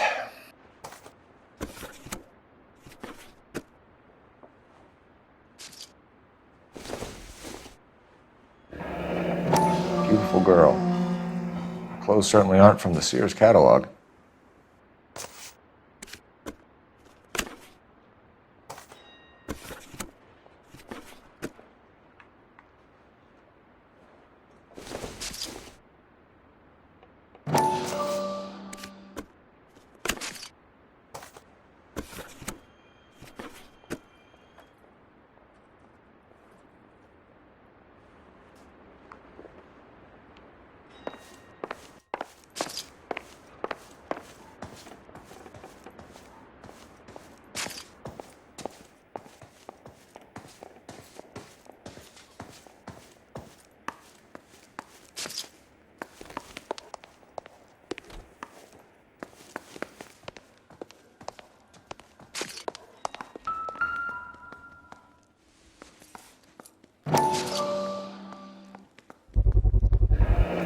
Mal will be pleased. Well, that's hardly conclusive, given the number of those things we've come across recently. The autopsy will confirm it one way or another.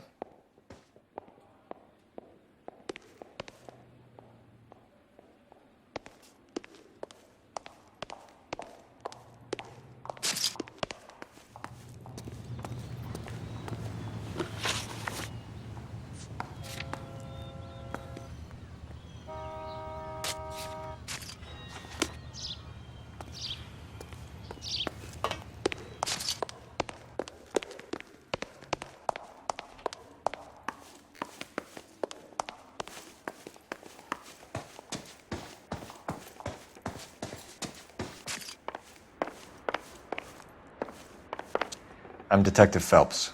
I'm here to try and help Julia. Do you mind answering some questions? Virginia Reynoldson, I'm just so shocked.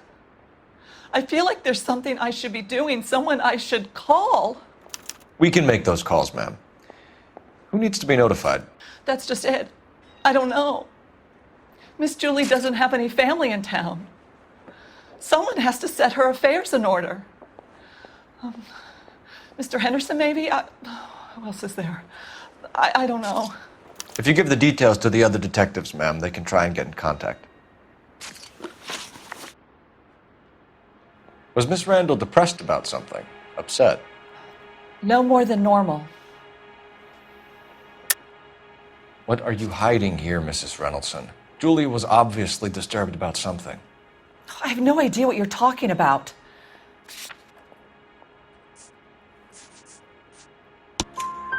She was taking barbiturates. She couldn't sleep. You must have seen them in her room.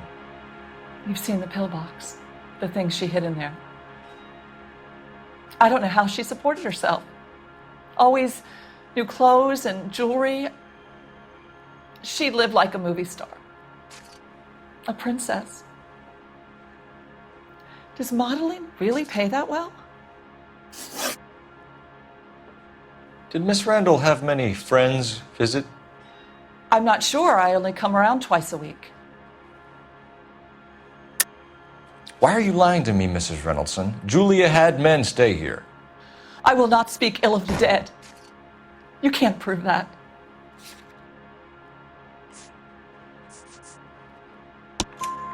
Who owns the smoking jacket? I wouldn't like to tell tales, you understand. That's Mr. Henderson's. An older man, very distinguished looking. He seemed very much in love with her. Where would we find him? I'm sorry, I don't know. He said he lives in San Francisco. What was it like working for Miss Randall? Perfectly fine, officer. Mrs. Reynoldson, it seems like there's something you want to tell me. She was very high-strung. Lovely one moment and screaming at you the next. She wanted it all, and she wanted it damn quick. Of course, being so beautiful, it seemed like she was going to get it. Not the way it's turned out, though, is it? Thanks, Mrs. Reynoldson. You've been very helpful. One of the other detectives will take your statement, and then you can go home. I think our work is done here. Stefan, Rusty, we'll take a look around outside and then follow up these leads. Can you get some guys to run down the jacket? You think Carruthers has called it right? He rarely gets it wrong. I don't know. I'm with Galloway. I've met enough girls in my time who can't handle their dope.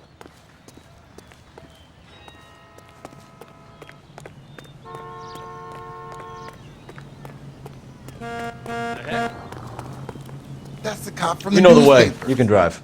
Do we know where we're going?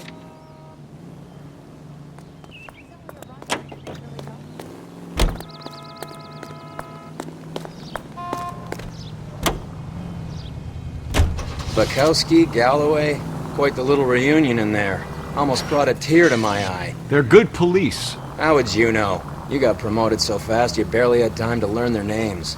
Let me fill you in. Bukowski's a pushover. Galloway's a drunk. You could learn a thing or two from both of them. Please. They couldn't work a vice case if their life depended on it. I don't see why they'd be any better or worse at it than me. I noticed you said better. Hubris disguised as humility. Kind of your trademark, don't you think? Why do you always twist everything? Galloway's got nothing to prove. He's been on Homicide for years. And he's welcome to it. You're a terrier, Phelps, and that's what I need. Not some old bulldog who can't get up a flight of stairs without coughing up his lunch.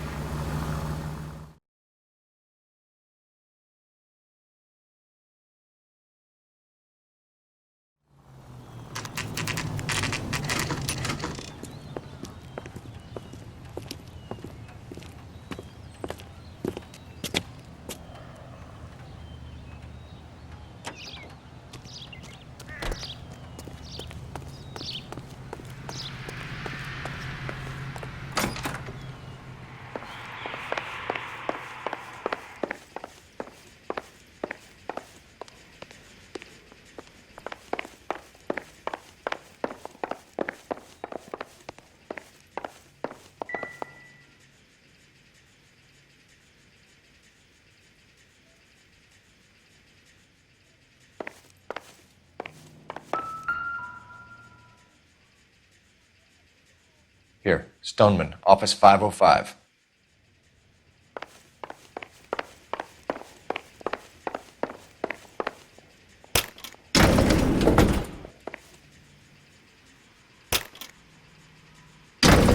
I swear, if we locked up every doctor in this town, Vice would be able to work half days.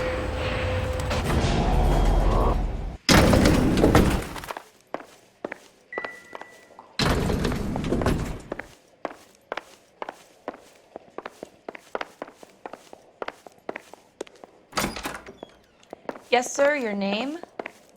LAPD. We'd like to see Dr. Stoneman. Dr. Stoneman is with a patient. Would you like to wait? No, we wouldn't. Tell him we want to see him now.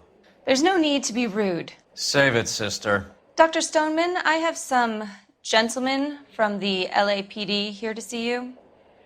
Send them in, please. I'll see this patient again after they've left.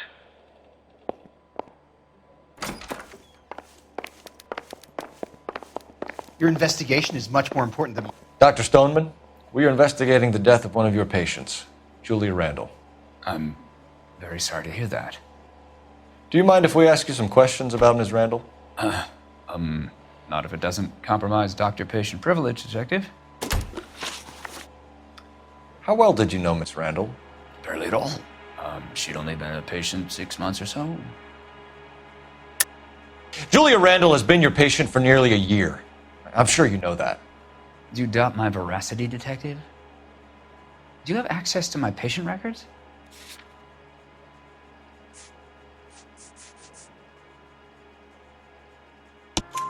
Your prescriptions contradict you, Doctor.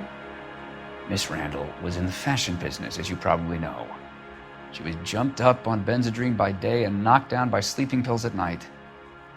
I told her to slow up, but no. Life was too short for her. And you supplied the prescription for the Benzedrine? It's not illegal, Detective. A lot of young women in her line of work use it for weight loss. You wrote Julia Randall a prescription for Benzedrine. How can you account for that? Miss Randall was in the fashion business. She wanted to control her weight. Benzedrine is addictive, as I'm sure you know, Doctor. As I warned her, but she was determined. She said she needed it to control her appetite. Sounds like you knew her pretty well. I knew the line of work she was involved in. That'll be all for now, Dr. Stoneman. We'll be in touch.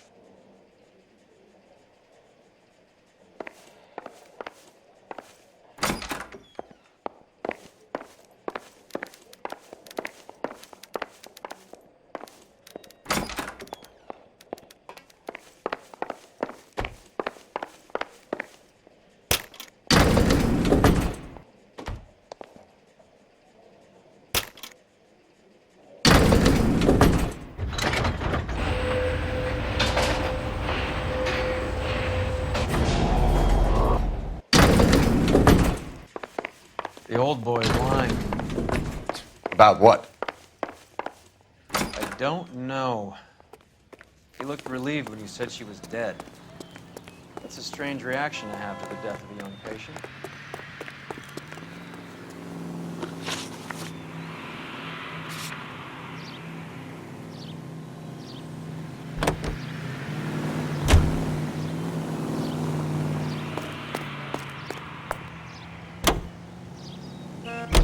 Have you noticed how Croakers only pull out the physician-patient privilege card when they got something to hide? There are certain things people have a right to keep private. Until it gets in the way of police work. And it's only private when it suits them. A couple of drinks and every doctor I've met will spill your darkest secrets in a heartbeat.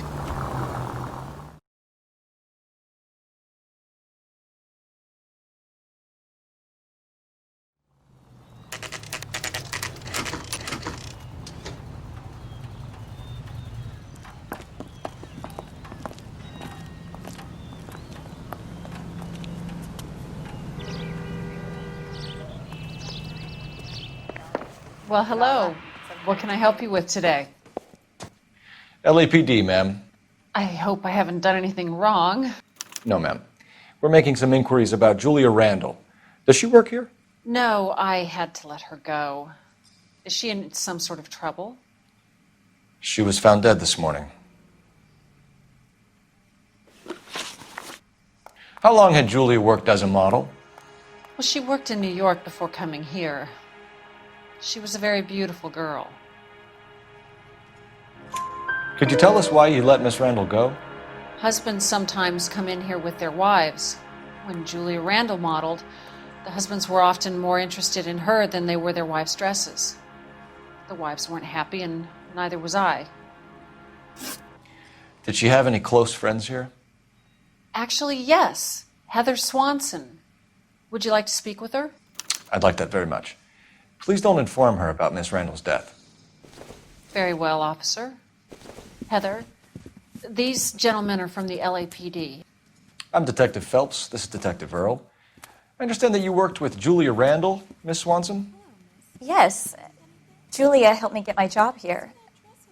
She's not in any kind of trouble, is she? She's a hellraiser, isn't she? Lives a fast life. Oh, no. Maybe Mrs. Stanley would call her that, but I wouldn't. She's full of life, a wonderful company. That's a lovely engagement ring. Do you like it? Henry gave it to I'm me. very interested in engagement rings. Do you mind if I take a closer look?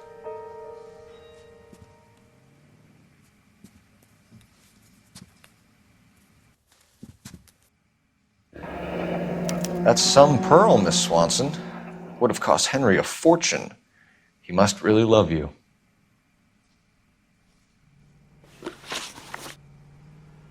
How did you meet Julia? I was introduced through my fiancé, Henry Arnett. Henry is your beau. Tell us about it.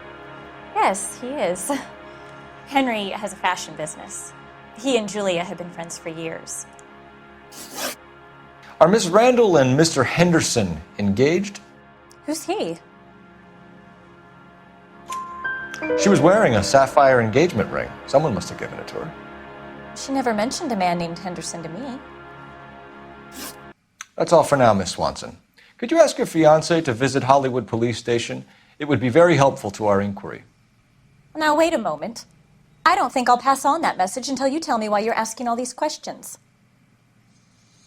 Julia Randall was found dead this morning. What? Oh, no.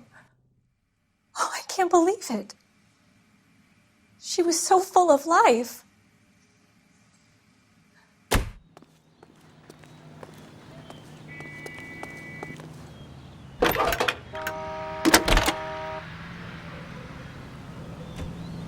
Phelps, badge 1247. How could I help, Detective? Messages for me, please. Yes, Detective. The coroner's been asking to speak to you. I can connect the call if you like. Please, thank you. Al? Cole, can you get over here? I just finished the autopsy. Sure thing, Mal. We'll be right over.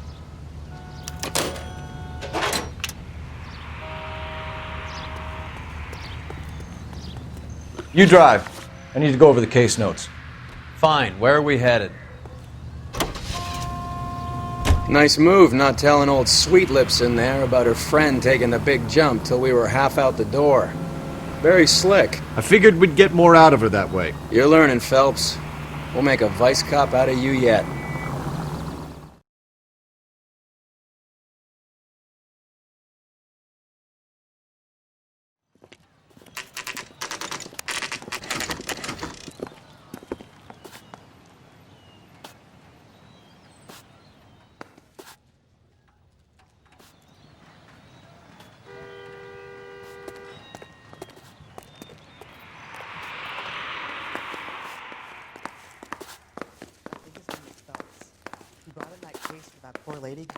Cole, Roy, I have some information for you. You're the only person enjoying this, Mal. Get on with it. The bruising confirms 2 sets of hands, so we have 2 killers. Death was caused by heart failure due to an overdose of morphine. Have you dragged us down here to gloat? We already heard your theory. We agree that she was murdered. Yes, of course. I have something else to show you. All right, Mal, what gives? The dead guy's name is Jimmy LeBlanc, career burglar. He came in this morning. Someone stove his head in with a lump of 2x4. So what? Good riddance. I found 2 cigarettes in his jacket pocket. Wow. Hang on a minute, Roy. We're listening, Mal. No sign of morphine use and no metabolized morphine in his blood. scratch marks on his face. Which could be from getting his head remodeled. Time of death, Mal. Maybe an hour or two after the Randall girl. So you're saying Laughing Boy here could be one of our killers? That's a hell of a long shot. Thanks, Mal. We'll check it out. I found something else.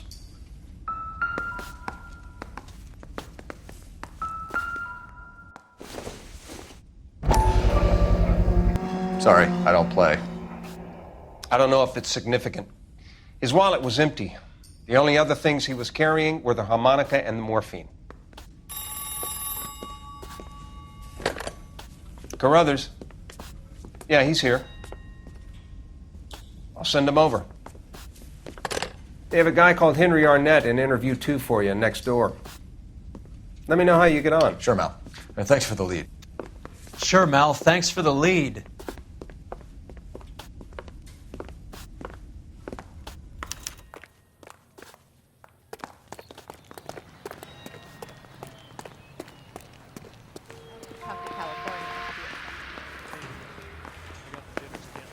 Arnett is in interview 2, Phelps. Go help him get whatever it is off his chest.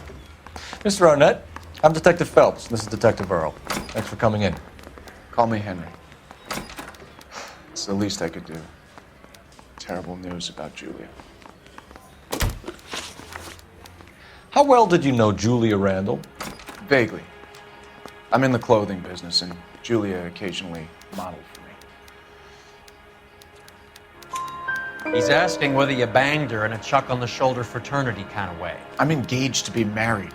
It wouldn't be polite. Answer the question. This will remain private? Heather won't have to know? Yes. We had relations. Miss Randall's landlady said she was seeing an older man. Could have been. I wasn't privy to all the details of Julia's private life.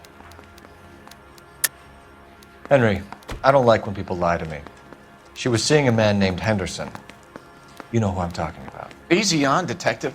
I may have heard of Henderson, but I don't know his full name.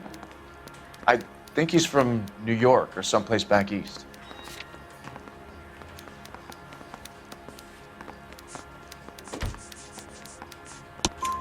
That's funny. Julia told her cleaning lady that he lived in San Francisco. Okay, you got me. I don't know where he's from. Julia wanted money. She always wanted money. She thought she could get something from this guy. She was wearing a distinctive engagement ring. You think she might have convinced him to buy it for her? Maybe he did, yeah. Maybe he and Julia were getting serious. Ever heard of a Jimmy LeBlanc? No. Should I have? Is he an entertainer or something? So you wouldn't have any reason to believe that LeBlanc would be involved in Julia Randall's murder? If this guy is a criminal, he might have been involved. But like I said, I've never heard of this LeBlanc character. Heather told us that you were in fashion. That's right. Yeah, the bum took a swipe at me. Put him down with my saddle. Some kind of traveling salesman? Once I got out of the Corps, I used my... You were in the Marines? Sure. I'm proud of it. The Fighting 6th. You were in the 6th Marines? Yes. I was a captain. Which company? Various companies. We had a lot of casualties. Which engagements? Okinawa. A couple of other places. That will be all for now, Henry. You've been very helpful.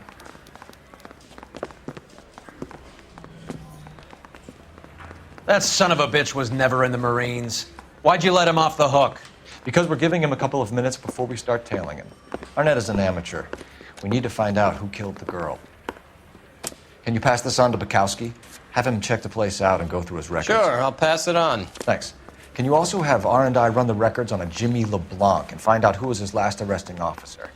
Have them get in touch via KGPL when they have some information.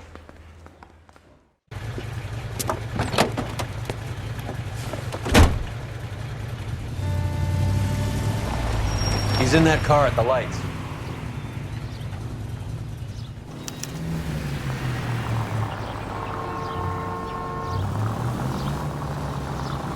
He was squirming like a worm in there. Don't you love it when they pull the war hero excuse? Actually, maybe you don't.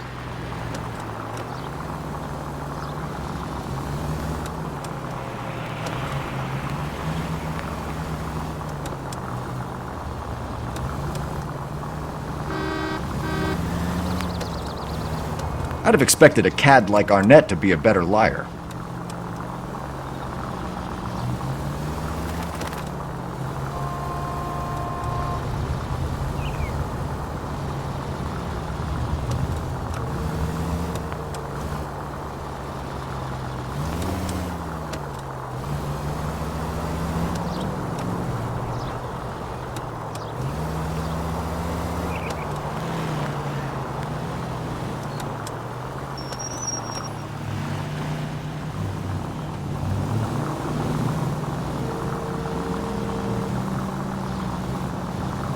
Where are you taking us, Henry?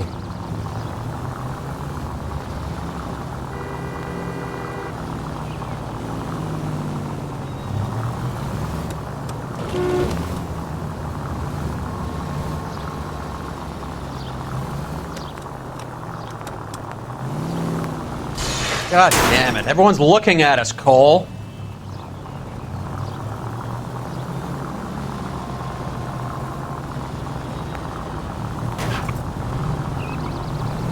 Damn it, we got pink. He's off, quick.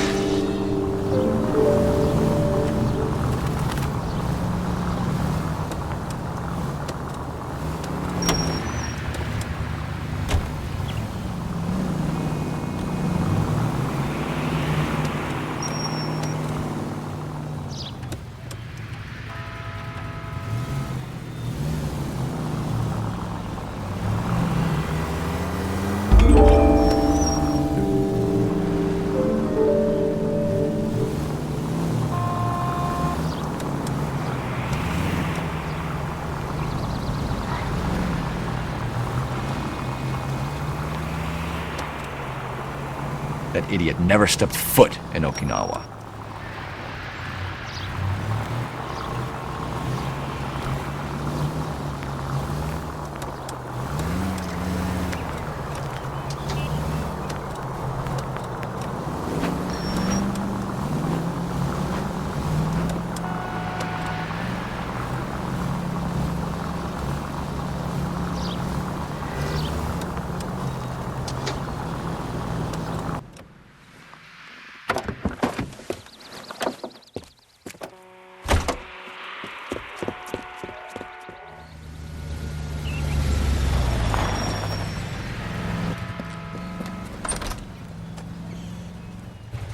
He needs money and fast.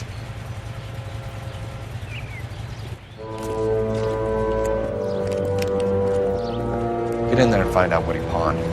I'll stick with him, see how he intends to spend the money. Too much slack. Gotta get closer. Hoof it, Phelps. I'll bring the car around when I'm done here.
Move in. Can't risk losing the trail.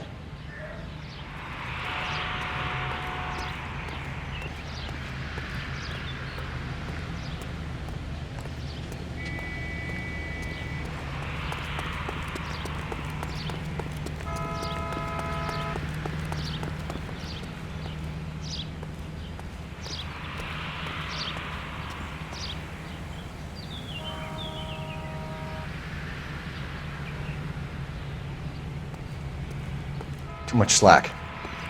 I get closer.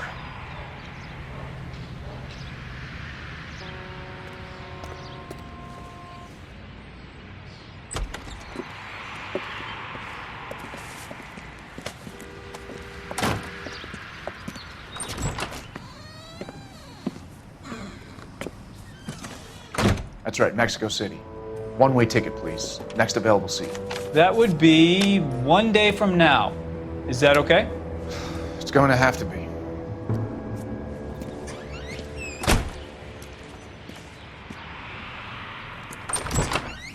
LAPD, the man who just came in here, he bought a ticket? Yes, sir. To Mexico City, tomorrow night. If you hear from him again, don't mention this conversation. What have you got? He bought a ticket from Mexico City. Tomorrow night. That's good. But this is better. Oh my God. It's Fabergé.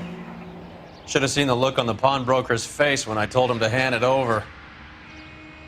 The guy who owned the joint thought it was worth at least 10 large for a cigarette case. Arnett only got 600 clams.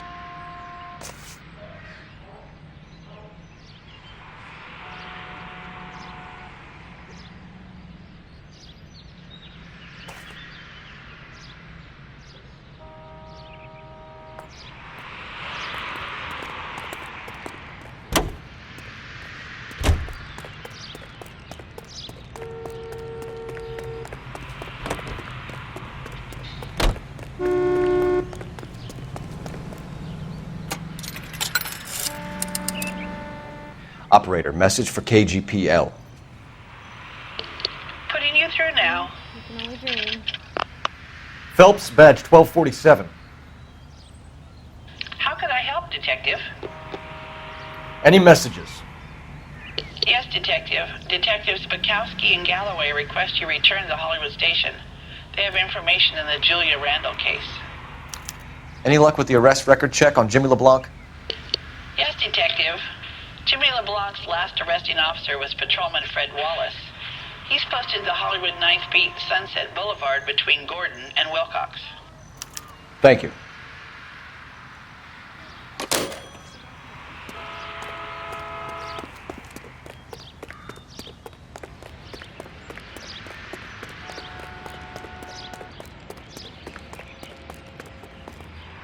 You can drive. Where are we going?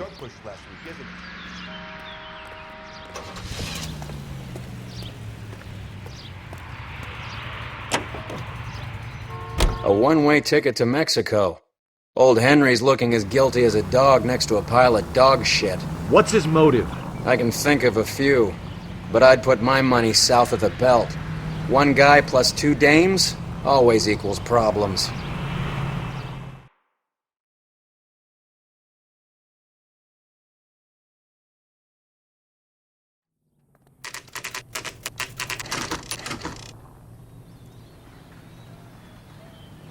Sir, I need the contraband list. Items stolen over the last year. Hang on, I'll dig out a copy for you. Here you go. Thanks. Is the cigarette case on there? I want to make Homicide. I mean, you know you've made it if you got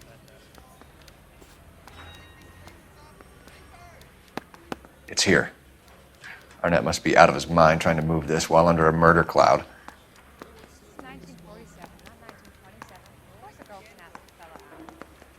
Julia Randall's ring. It's here.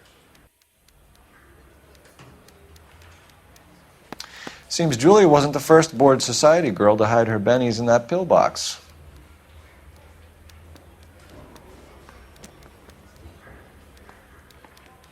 Even the engagement ring was purloined. Arnett is a cad.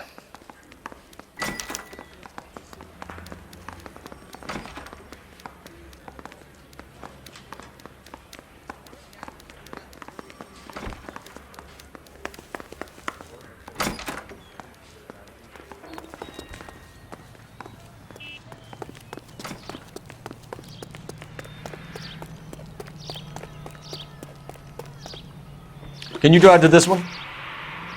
All right, where to?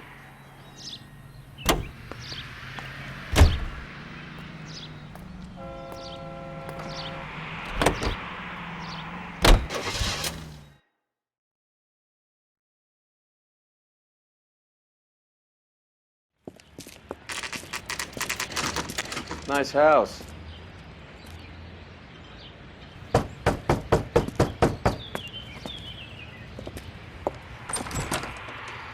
LAPD, ma'am. Is Mrs. Eavestrom in? She is.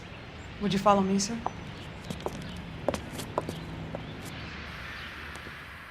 I am Mrs. Eavestrom. How may I help you? We appear to have recovered some stolen goods that belong to you, ma'am. Yes, of course. That terrible burglary. Would you like something to drink? No, thank you, ma'am. We have some questions, if you don't mind.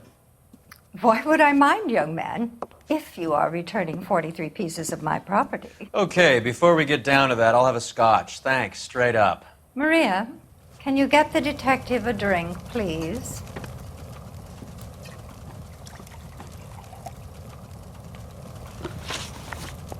Can you describe to us what was stolen?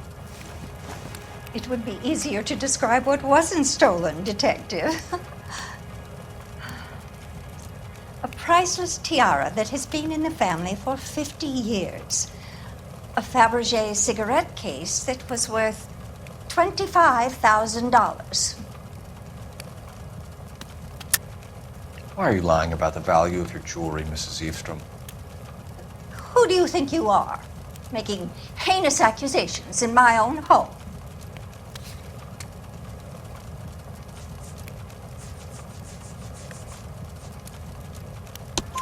We recovered the cigarette case from a pawnbroker. No one knows the real value of an item better than those guys. I inflated its value for the insurance claim. There. Are you satisfied? My daughter's boyfriend was quite taken with the case. I think he was even more disappointed than I was when it was stolen. What can you tell us about the burglary? That terrible night, at least a year ago. But let's not go into that. Let's talk about what you've recovered. Were you in the house when the burglary took place? Good heavens, no.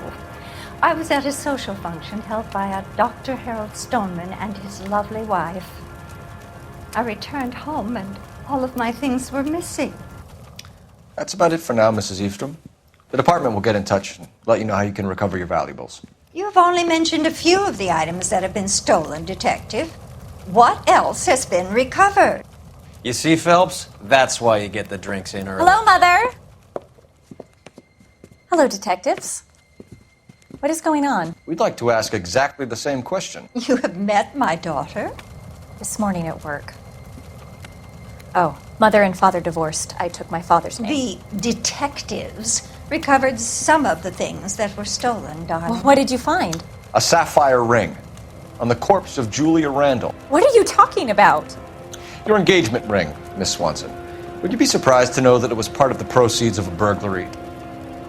That's an outrageous allegation! Yes, it is. I suggest we go straight to Henry Arnett's place and sort this mess out.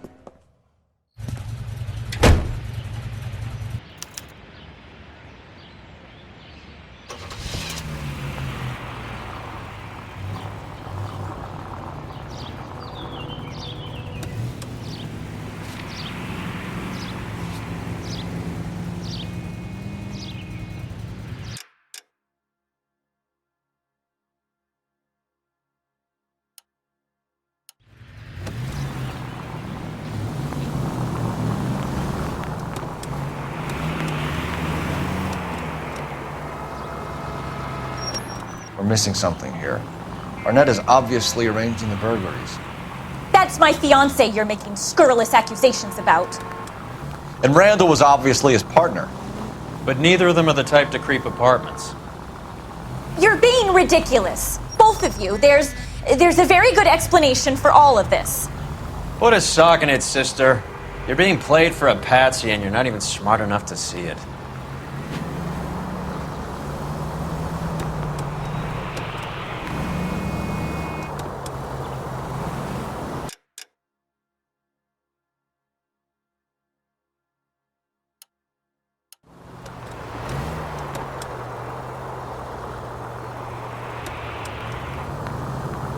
KGPL calling car 11K. 11K come in. 11K, message from Detective Bukowski.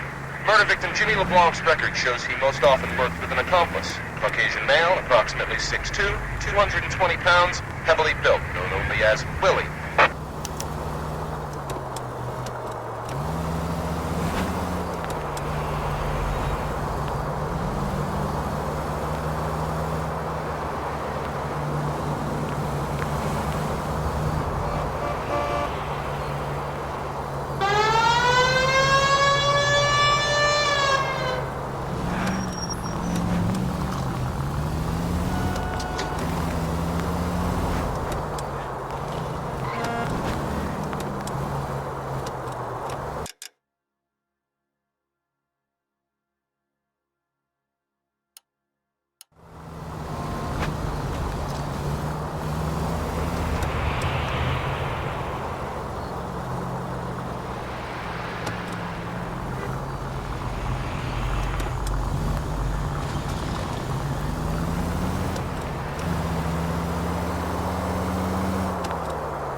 Come on, sister.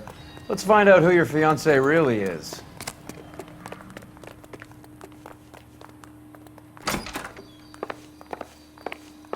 Welcome, sir. I'm sorry, are you a resident?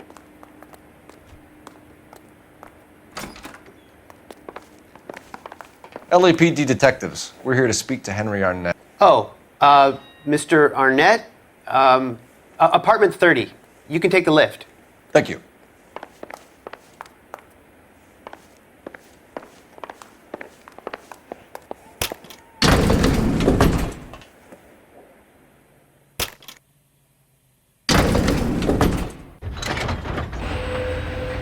Well, isn't this just nice and awkward?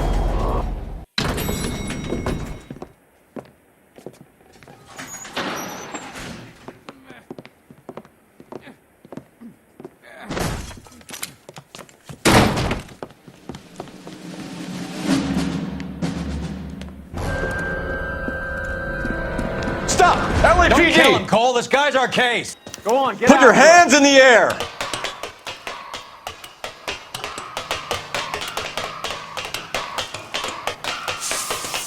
Give it up! LAPD!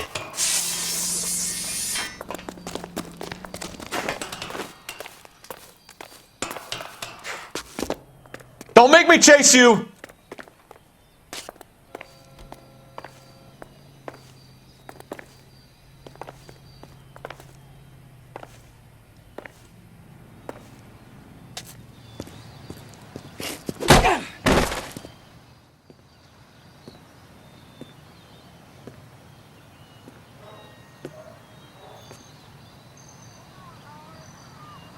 Looks like he got you good, Phelps. Yeah, he really packs a wallop. How did I get back here? Under your own steam, miraculously. You came in through the window, said hello, and then keeled over. How was Arnett? He's coming around, too. He's all hopped up. Good time to get some answers. You missing something, Henry?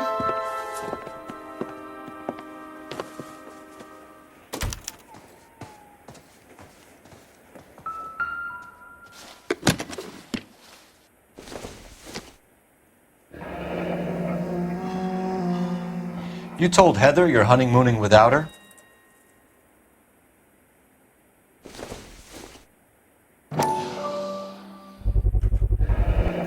Vacheron Constantine.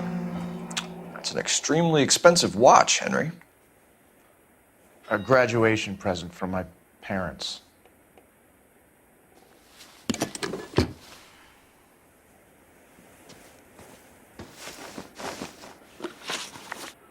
We know all about the jewelry ring.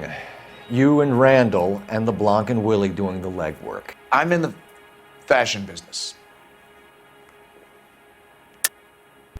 You're lying, Henry. How can you prove that I'm involved, Detective?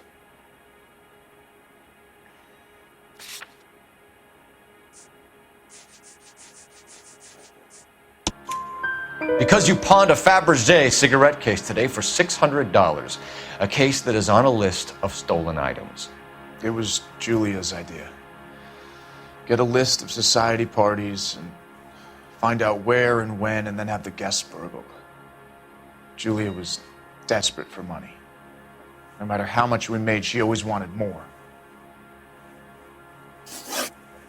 Why did Reed and LeBlanc kill Julia Randall? I wanted to stop, to get out of that life. I was going to marry Heather if she'd have me. Julia told the others that they were out, that she was going to create a new gang.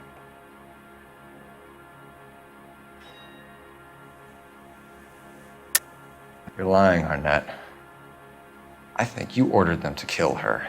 It was made to look like suicide, and when the coroner saw through that, you knew it was time to run. I told you I was involved in the burglaries. I had nothing to do with Julia's death. Why would I need to run?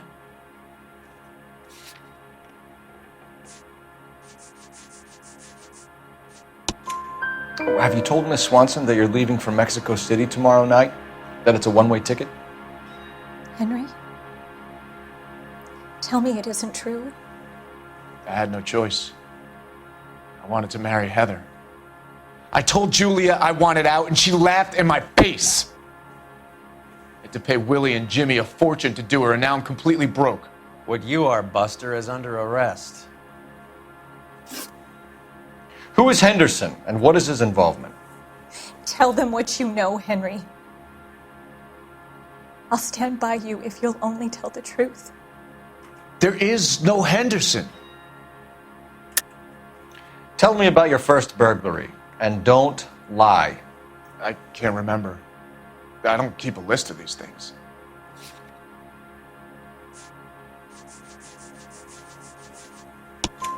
Your first burglary was a Dr. Harold Stoneman. Do you want to explain how he is involved, or shall I?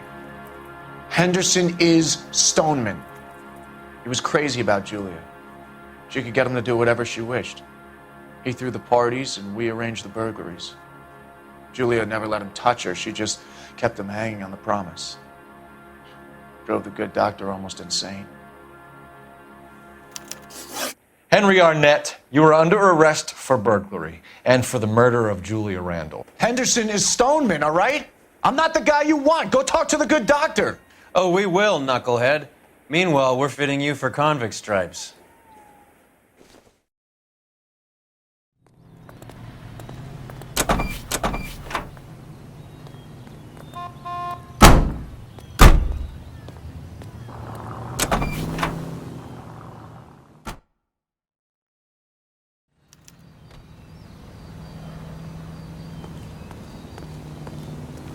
You know the way. You can drive.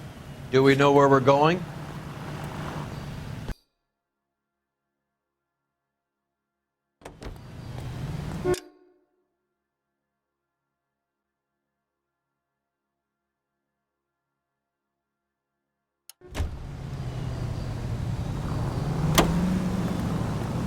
I guess the wedding's off. He only robbed her mother and killed her best friend. Cut the guy some slack. So how does the doctor fit in? That's what we're about to find out. Maybe we should ask him to give you a quick once-over. That meathead gave you one hell of a pasting. I've had worse. You should have seen yourself staggering back in there like a drunken sailor. Next time you can take the runner, Roy. I didn't box in the Marines, though, did I? I should have never told you that.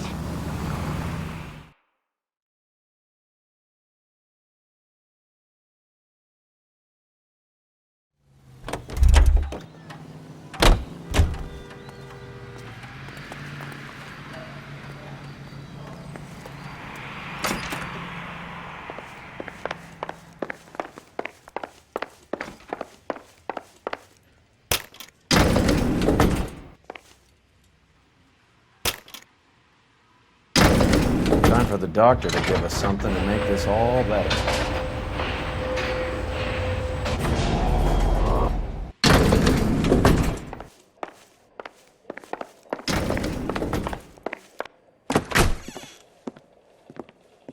Hang on a moment, sister. Tell him it's Henry Arnett, and tell him it's urgent. I can't do that. Tell him, or I'll charge you with obstruction of justice. Doctor, I'm afraid Mr. Arnett is here to see you, and he says it's urgent. Send him in. I told you never to come. Tell us the truth, Doctor.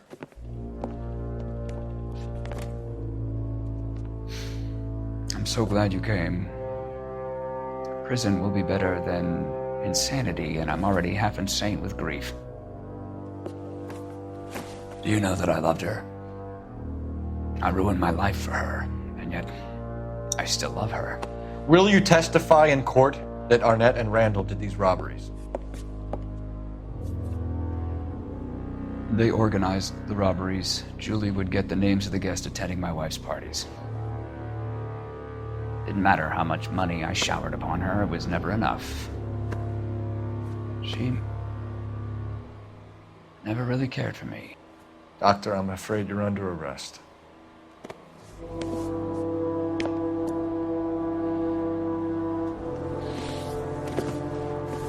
The practice.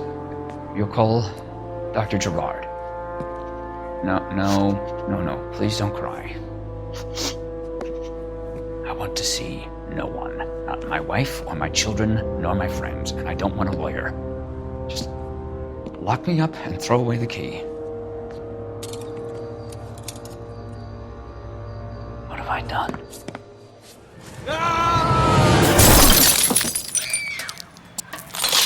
Didn't see that coming. God.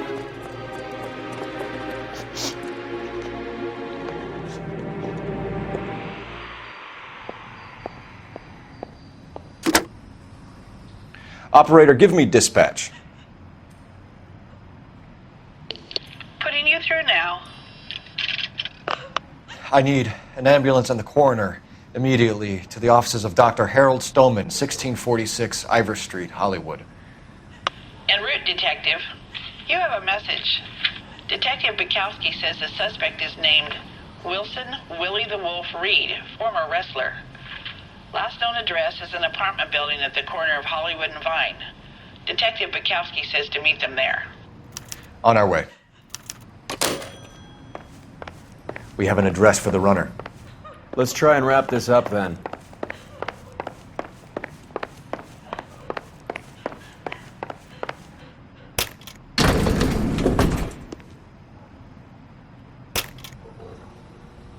That old boy really fell for that broad. She was incredibly beautiful. Would you throw it all away for a woman?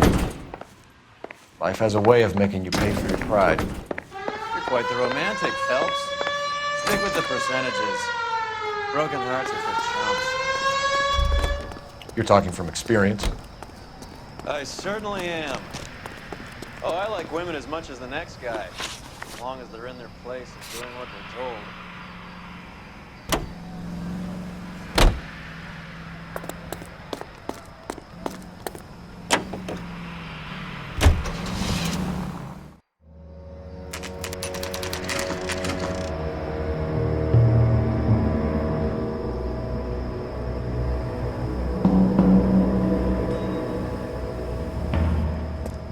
He's around here somewhere. A big guy. Neighbors say he always wears basketball shoes and a cream jacket. And get this, the kids around here say he plays the harmonica. Find the game well and have the commander set up a dragnet. We want the area closed off. We'll take this side of the street.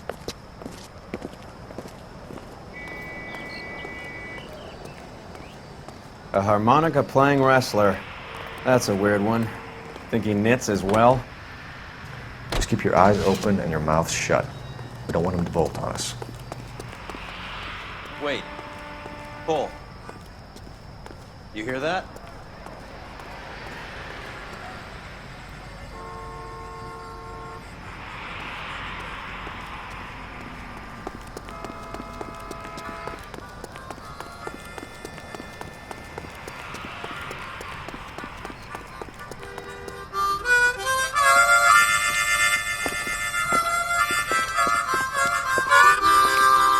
Wilson Reed, LAPD, give yourself up.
Hold it.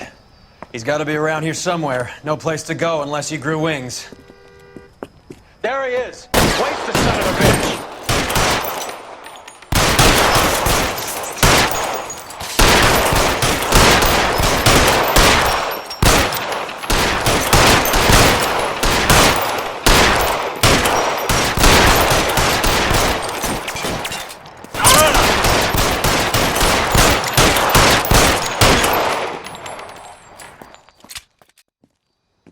Son of a bitch really picked a spot for it up here, didn't he? Julia Randall's folks are flying in from New York tomorrow to claim the body. I saw her on the slab. So perfect. Looked like she was made of porcelain. She really made an impression on me. Julia had that impact on a lot of men. Christ, it's cold. You guys did good work here today. Roy, I think you should buy your brother officers a drink. Do you now? That's very generous of you, Lieutenant.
We're being overrun. We have to get off of this hill. That's one of our 50 cows still firing, Cole. The 22nd are still fighting.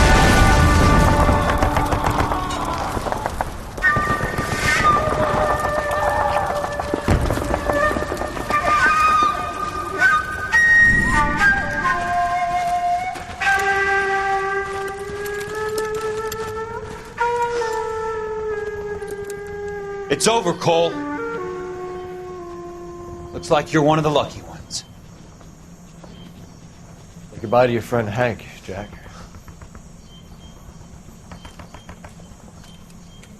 He was your friend too, Cole. Is this how you're going to leave him? Are you wounded? Scratch, Kelso. Well, get up and get out of that fucking hole! Find a stretcher while you're at it so we can get him out of here. Who's the senior officer here? I guess that's you, Cole. You were up here all night? Yes, sir. And your command? Gone, sir. Sorry to hear that, son. But God damn it, we have beaten these bastards back. It's the beginning of the end, and it was one here. You're a goddamn hero, son. What's your name? Lieutenant Phelps, sir. I'm recommending you for the Silver Star, and promoting you to First Lieutenant.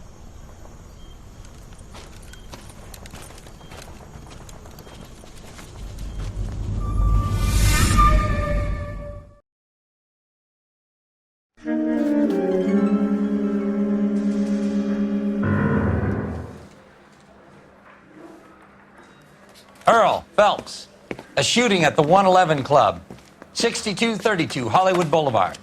Sounds like a homicide beef. 2 of the dead guys caught in the crossfire were carrying Army surplus morphine. Get over there before Homicide tramples all over the place. We already cleared that up. Judge in Pasadena took the big sleep yesterday. He had a personal stash of 20 cigarettes. Appears we didn't get all of it.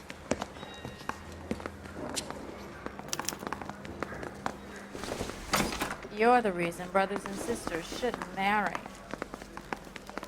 God damn it.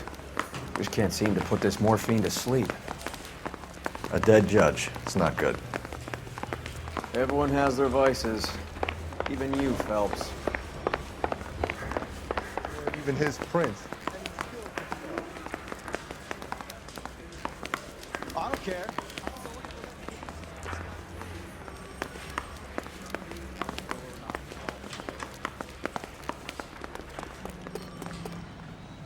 You drive. I need to go over the case notes.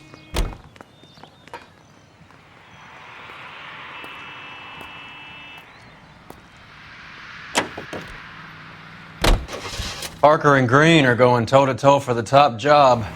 There's a change in the wind. About time. This wind will be like a tornado, Phelps. Parker's got a puritanical streak. You never know we'll get swept up in a thing like that.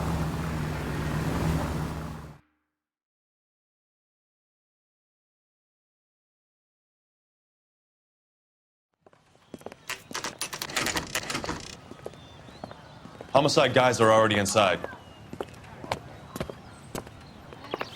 Bukowski. Phelps, back again. We're here about the morphine. Over by the bandstand. You can see what's left of the owner, Eddie McGoldrick, 26, former Marine. I know Eddie McGoldrick. He was a non-com in my old unit. I'm sorry to hear that, Cole. Waitress said he recently came into some money and bought the club. Who are the other Vics? 2 musicians, Biddleston and Bowe. And get this, they used to be in a 4-piece, but the trombone player and the drummer OD'd. Don't tell me. Lamont and Tyree? We've met the rest of the band. Now they're a no-piece. Do you mind if we take a look around? Be my guest. You might want a word with the hostess, too. I'll keep her company until you're ready.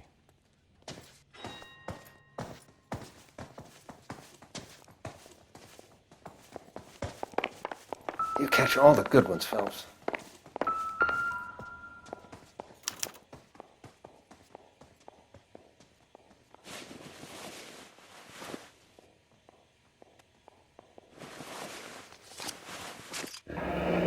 Do we have a new source, or is this coming from what's left in circulation?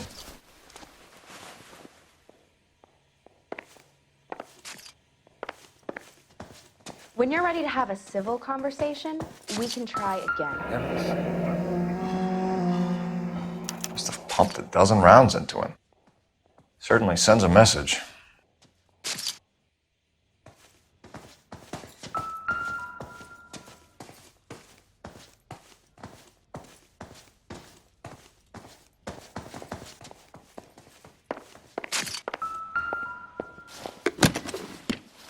Well-maintained, custom case. Someone cared for this instrument.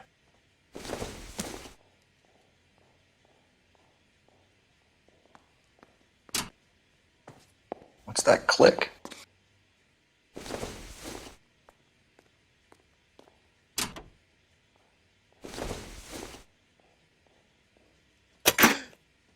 Neat trick. The case must have cost more than the trumpet. We should follow up on the musician angle.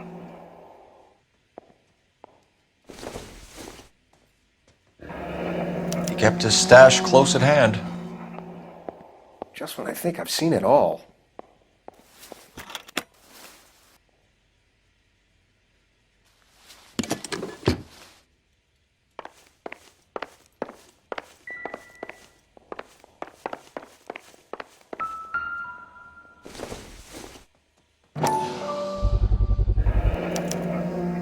Dozen packs to a carton, 100 cartons or more. Looks like a couple of months' supply.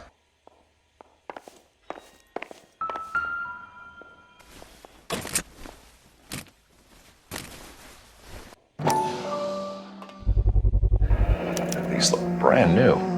Never fired. They haven't been degreased yet. We could check on the serial numbers. Is this guy hunting for bear? Look at these things. They're BARs. You get the odd guy who sneaks one of them home from the war. How did he get 3 of them? Army surplus morphine, Army surplus weapons, Army surplus valors. Sound familiar? We should get back to the station and check the details of what exactly was lifted from that ship. Find anything interesting?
Ma'am, I'm Detective Phelps, Administrative Vice Squad.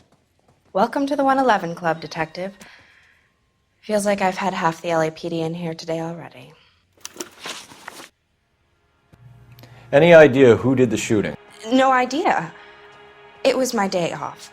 If I had been here, honey, I'd be full of holes just like the others. You want to level with me, miss, before we start taking an interest in you. This place has been on the slide for years. Eddie turns up, buys the club, then we start getting visits from tough guys. Next thing you know, we have the St. Valentine's Day massacre. Are you getting the picture? Tell us about Eddie. Eddie didn't know a thing about running a nightclub. He came into some money and waltzed in and bought the place. The previous owner thought all his Christmases had come at once. Where do you think he got the money? My guess was that he was selling the sort of quality product that you don't need to advertise. Thank you for your help, man. Eddie was in over his head, but he was a decent boss.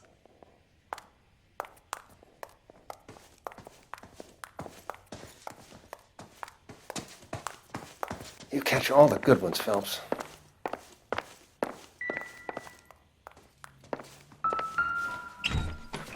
They didn't even try to crack the safe.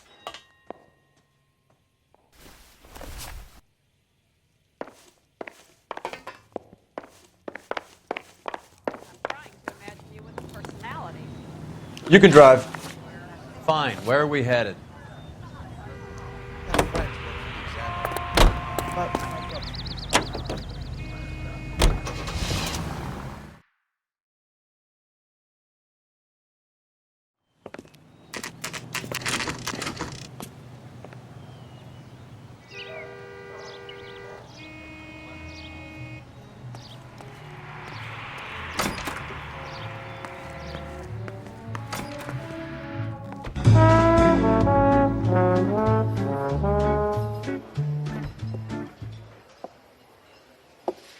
Take a break, boys.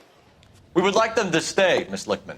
We're making inquiries into the recent deaths of 4 musicians. Since when have the police cared about dead black men? Good point. We don't. What we care about is 2 tons of Army surplus morphine showing up on the street. If you care about working in this town, you better give me something on Biddleston and Bow, or their knucklehead buddies Tyree and Lamont. And this is your idea of making inquiries, Untersturmführer?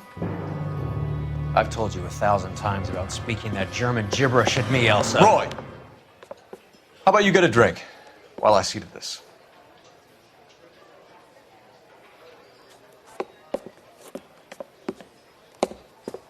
Will you sit down?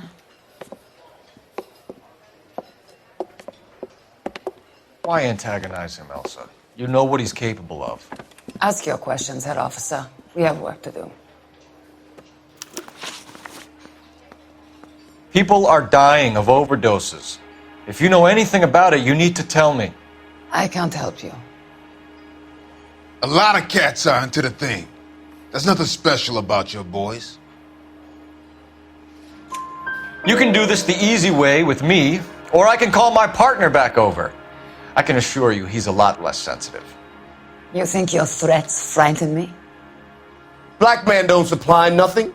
You think there's a black man in this town holding on to 2 tons of morphine? He'd be dead in a minute.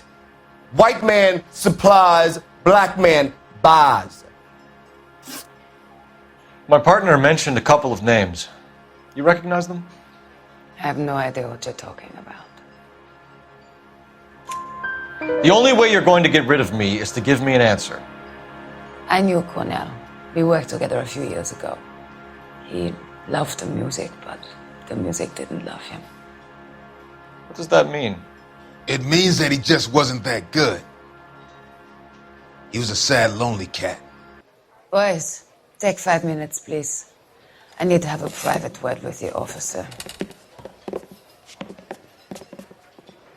Why do you ask people to risk talking about a subject that could have them jailed? Drugs are against the law, Elsa. And you're so full of courage, you have never felt ashamed.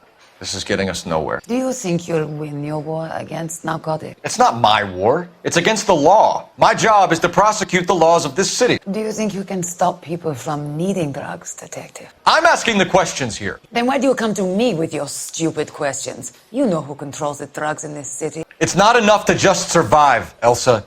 You have to try and make the world a better place. Brave words, and very noble. But words are just words, Colfax. She's right. We need to pay a visit to the Mixter. Cohen? Do you know where to find him? This time of day? You'll find him holding court at the Macambo. He can wait. There's something I need to be sure of. Give me till tomorrow morning. Don't do anything I wouldn't do, partner.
Move in. Can't risk losing the trail.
LAPD, we're looking for Mayor Cohen. I believe he has lunch here. There's not going to be any trouble, is there? Which table? Number 3, if you'll follow me. Broad has socks in it, Brazier. Where's that goddamn waitress? Broad has LAPD. socks in it, Brazier. We have some questions Hi, regarding. Mickey. How's it hanging? Fine. Just fine, Roy. I see you brought Iga Beaver along. Hope he's not going to put the shakes on me again. Cole Phelps, Mickey Cohen. Good afternoon. He has manners. Aren't you a little green for this kid? Meet Johnny Stompanato, Cole. He has the biggest schlong in Hollywood and the smallest gun. Or maybe that's the other way around. I can never quite remember. You're a funny guy, Roy. Haven't I always said what a funny guy Roy is? And how much fun it would be to get together with him sometime. Poor Johnny. He's the dark, sensitive type. He's a serviceman too, Cole. Johnny was at Okinawa. You were in the crotch? 6th Marines. The lieutenant who won the Silver Star up on Sugarloaf. I've heard of you. Something like that. All right, have we finished flirting? You got something to discuss, Roy, or are you going to stand around beating the meat while my lunch gets cold? We have some questions. Do I need my lawyer? Your brother-in-law, Lenny Finkelstein, was selling stolen morphine. He had 1/3 of the shipment. Old news, kid. I don't know anything about what Lenny was up to. So I'm supposed to believe that you don't know what happened to the rest of the shipment? Lenny, God rest his soul, was a moron.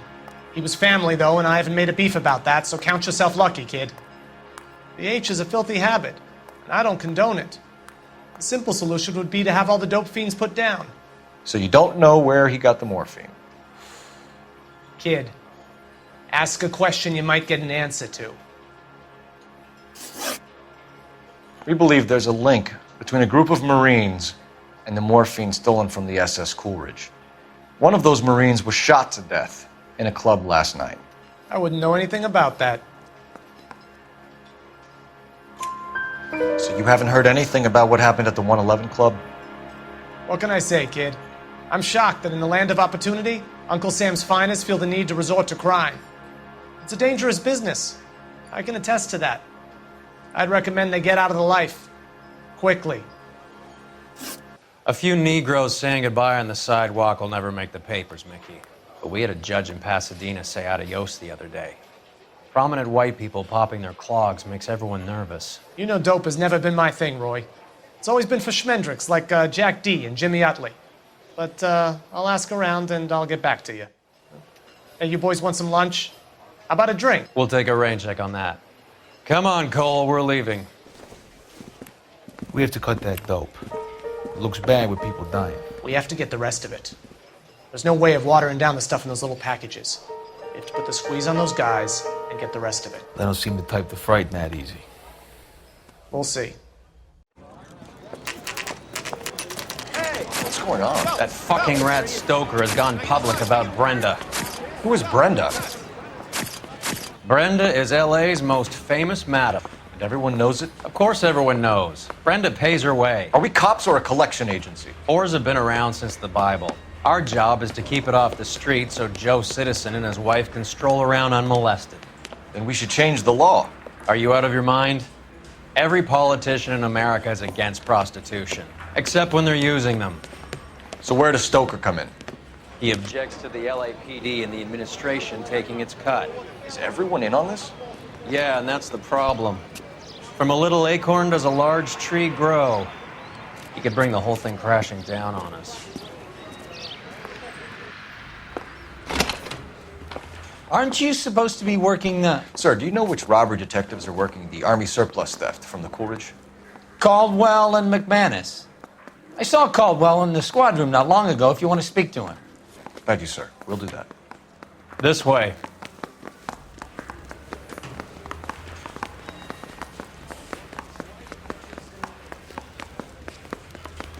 1947, not 1927. Of course a girl can ask. Harry, you got a minute? Sure, Cole, anytime.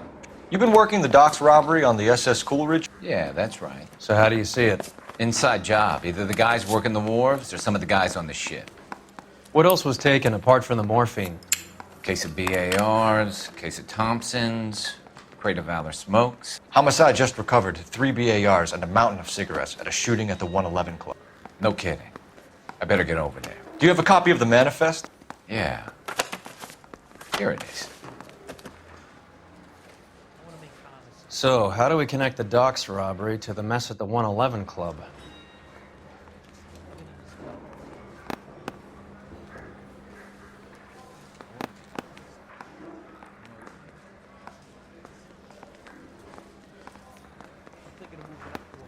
Enough to arm 3 companies.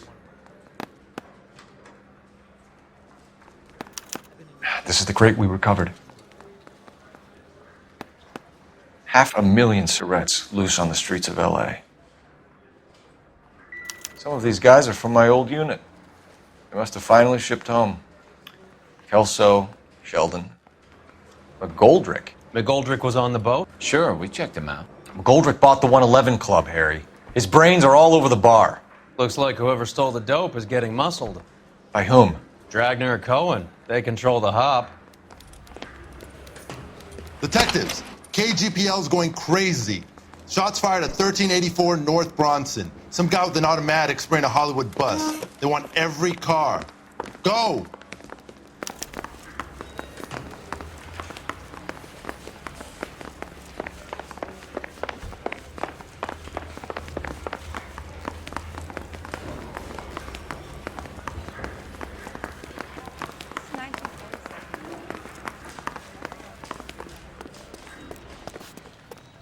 You're behind the wheel. Where are we going?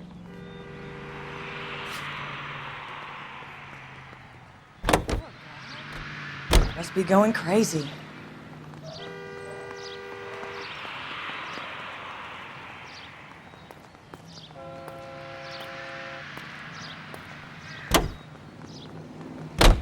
All units, officers need help at 1384 North Bronson.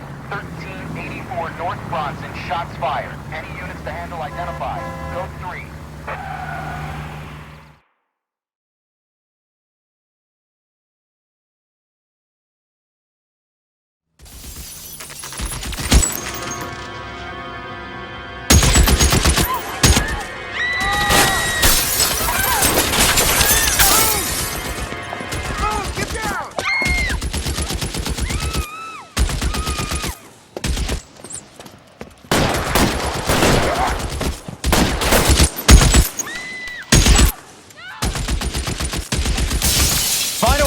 Stop that son of a bitch! Can't make this stop. Shooter has a machine gun! He's empty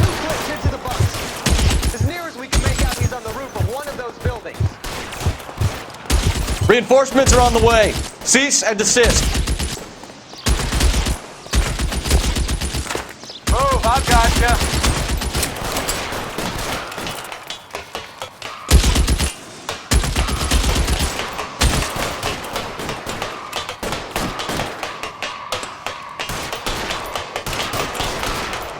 LAPD, drop the gun now!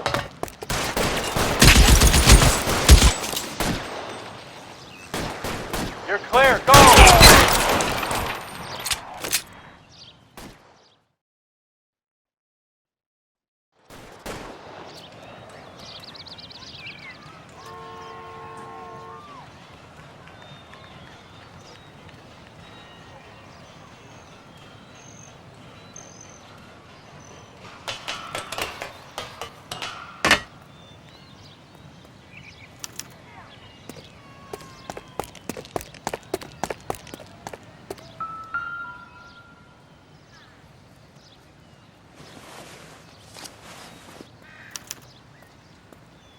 Phone number and restaurant table.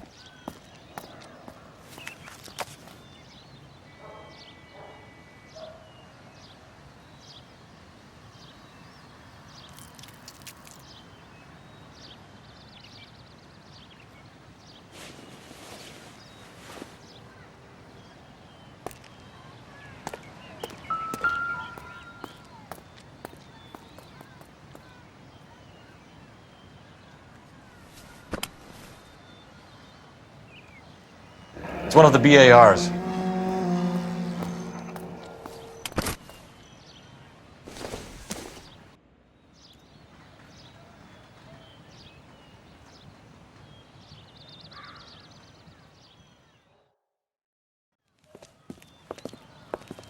I know that guy. Felix Alvaro. He's one of the guys from the ship? His name was on the manifest. Looks like McGoldrick wasn't the only one to get a message. Hey, Alvaro. Hey, Lieutenant. He's just a plain detective now, Chico. Who's the jughead? This is my partner, Roy Earl. We just want to find out what happened. What happened is that someone took a shot at my bus.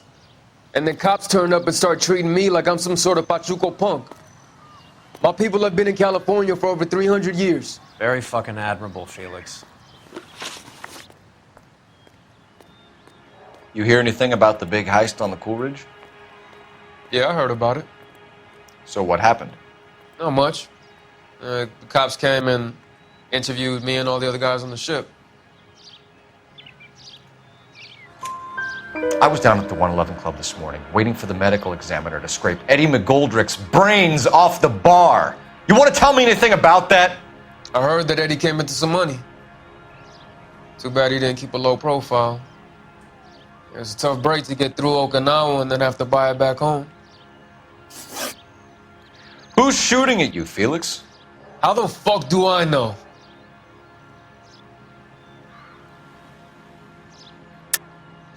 The dead guy on the roof works for Mickey Cohen.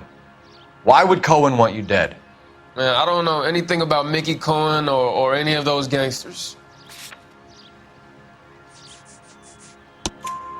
Your name was in the sniper's notebook.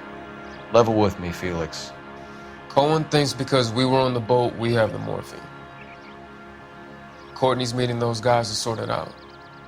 Courtney Sheldon? Yeah. You remember Sheldon, don't you, Cole? We'll be in touch, Felix. You heard that Jack is in L.A.? I saw his name on the manifest. He's been here a couple of months. Sure glad to see you got over your wound, Lieutenant. I mean, Detective.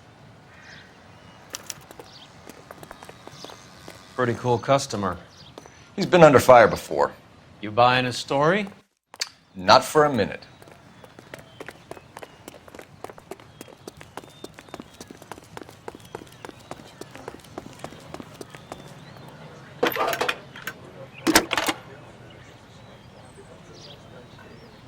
Phelps, 1247.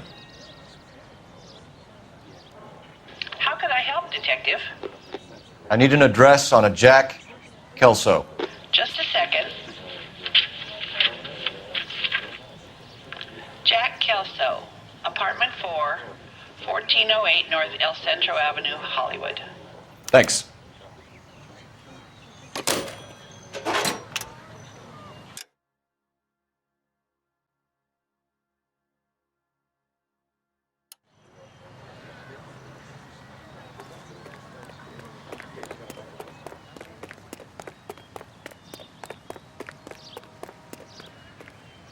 You can drive. All right, where to?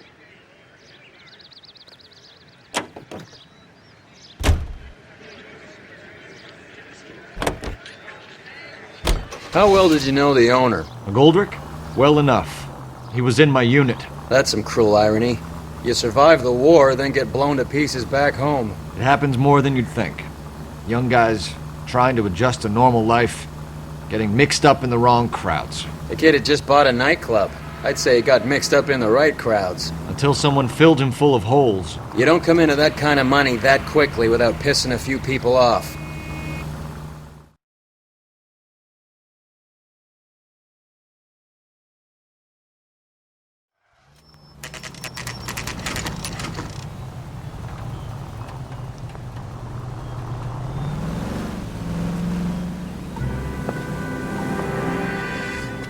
Hello, Jack. This is Detective Roy Earl. Hello, Cole. We would like a word. Would you like to come inside? Actually, we'd prefer if you'd come downtown with us. Do you mind? Do I have any choice? No. You don't. Are you going to tell me what this is all about? It would be better for all of us if we discussed it at the station. Bad move, Cole. How have you been, Jack? Cut the crap. You pick me up in front of my apartment like a common criminal and then expect small talk? Fuck you.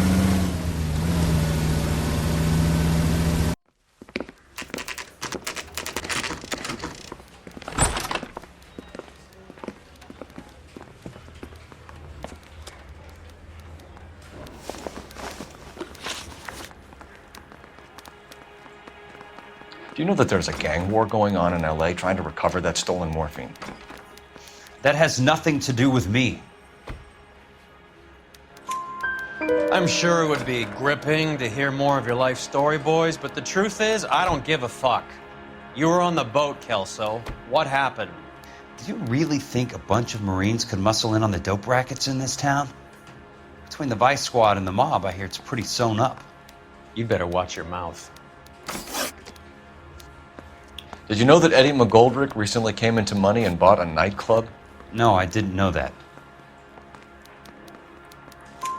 And you didn't know that some mobsters blew his brains out last night? No, I didn't. You heard that a crate of BARs went missing? No, I didn't. I saw Felix Alvaro today. Good. How was he? A little pale.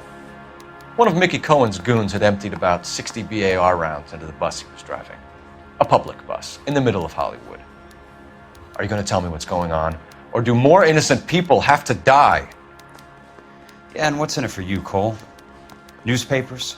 More glory? Another promotion? Another medal at the expense of men who fought for their country? Count me out. What do you know about the Army surplus robbery from the Coolidge, Jack? What I know is that on 3 separate occasions you would have been dead if it weren't for me. I don't know anything about the robbery. People are dying because morphine intended to help servicemen is being used on the street. Now we have guys from our old unit being killed by mobsters. We can put 2 and 2 together, Jack. Gratitude isn't a concept that has much effect on you, is it, Cole? Answer the question, Jack. Let's get this over with. I was interviewed when the robbery took place. I don't have anything further to add. Jack, we just want information. Bullshit, Cole. Did you seriously believe that dragging me down here would get me to give up my own guys? You call yourself a Marine? Trying to make a name for yourself with this shitheel? Look at this chump with his $200 suit and $2,000 car. The tough guy act is really impressive. I like you, Jack. I'd like to make you for this. I really would. I'm going to be working on it and keeping an eye on you. You can go now. Shooting, Robert Steiner, 6780 West Sunset Boulevard. The victim is a Chris Majowski. Another name for the manifest?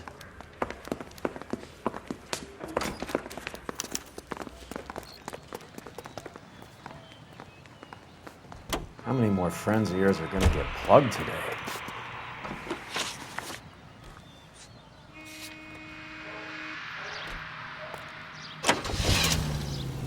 Talk about tension.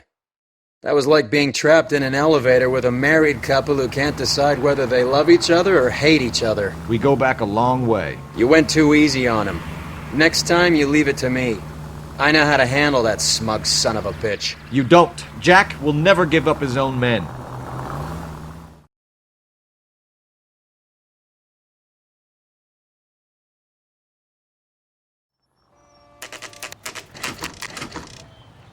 They just walked up and shot the man.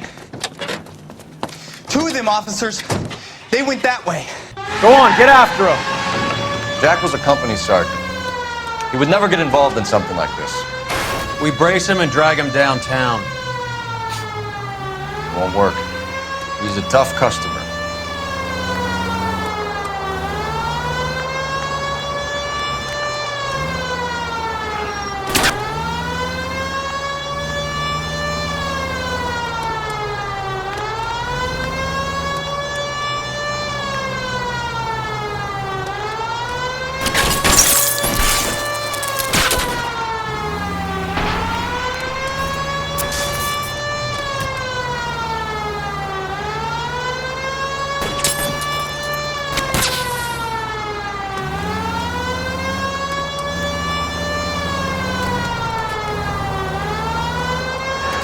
I can't take the shot from here, Cole!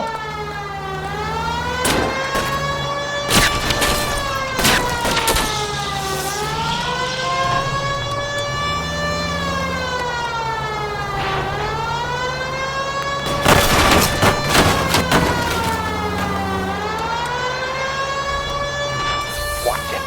These guys aren't gonna go quiet. Open fire!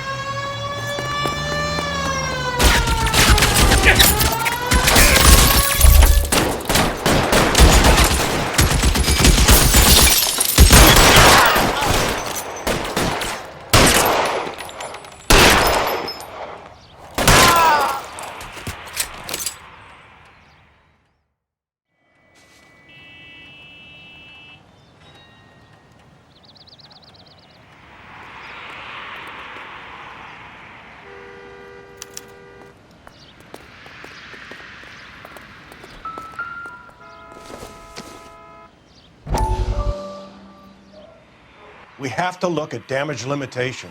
We can't allow that strumpet Brenda Allen to bring down the whole administration. We've got to put a lid on the press. Can't someone talk to Harry over at the Times? It's too late. The Times would look ridiculous if we dropped the story now. Who is this Stoker? Stoker's a lily-white. Nothing that will fix this in the short term. My law and order credentials are disappearing as we speak. Can we get Brenda to leave town?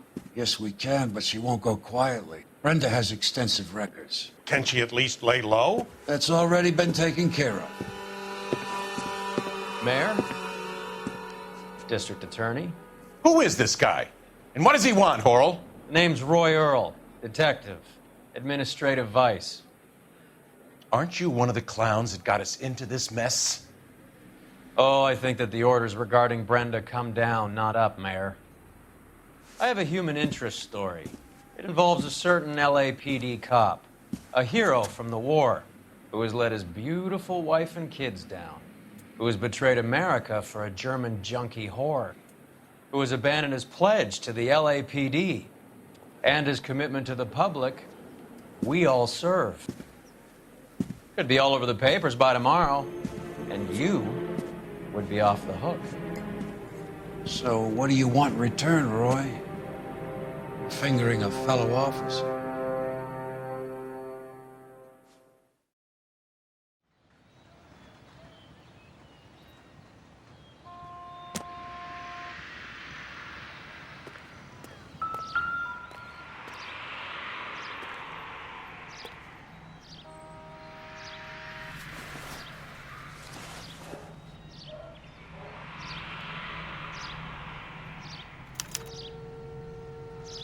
An LAPD file.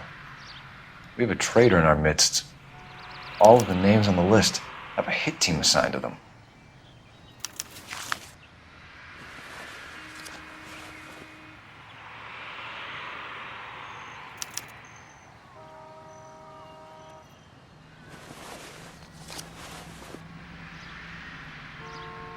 Cohen is meeting with Sheldon tonight.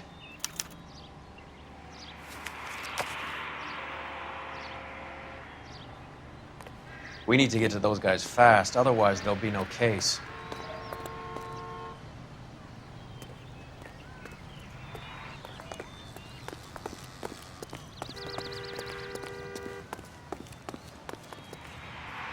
You drive. I need to go over the case notes. Fine, where are we headed?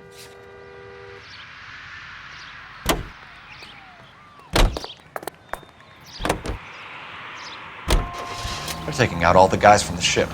Why? How does that get them the dope? They obviously don't know who has the morphine, and they're waiting for someone to crack.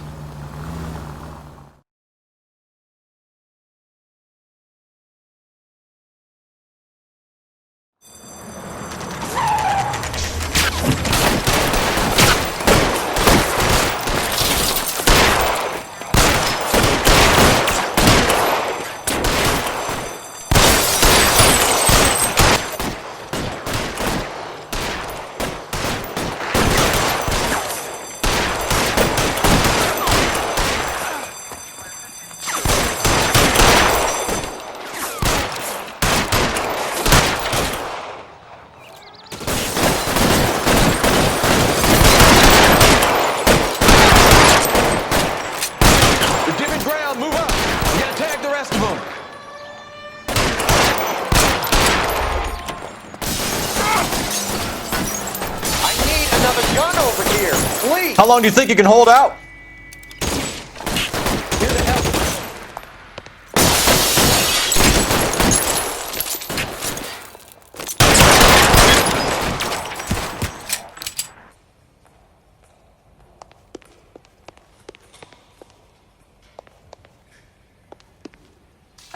Real clever, asshole.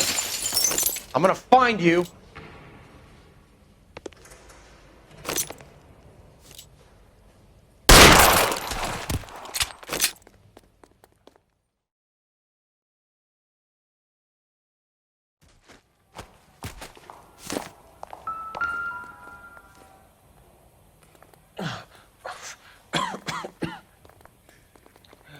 Tell Courtney.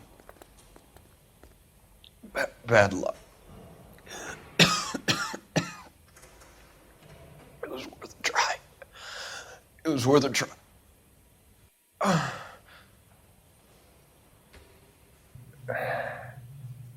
God.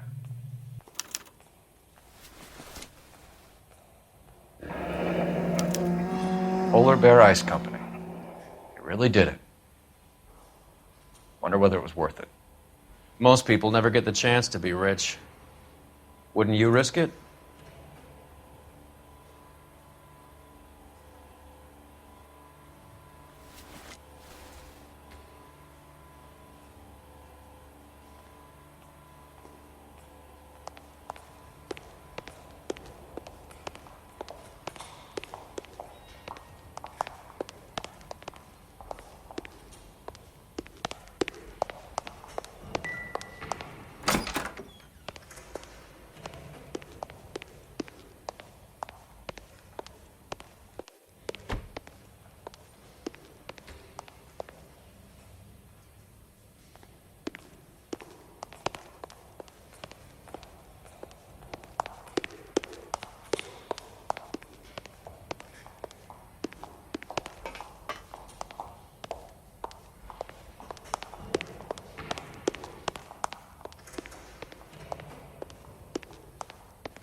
Looks like Sheldon is bringing his own fire team with him.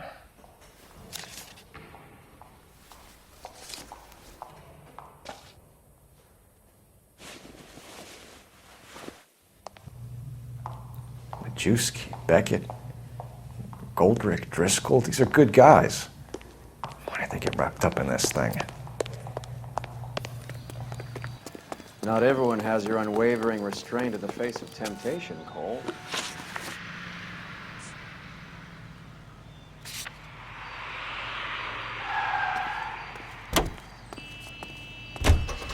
Beautiful day. Hope we have no trouble. This isn't looking good. I feel like the fat kid at the back of a race. You sure it's Cohen making the hits? All fingers point his way. Your buddies are in way over their heads. Being a Marine doesn't mean shit out here.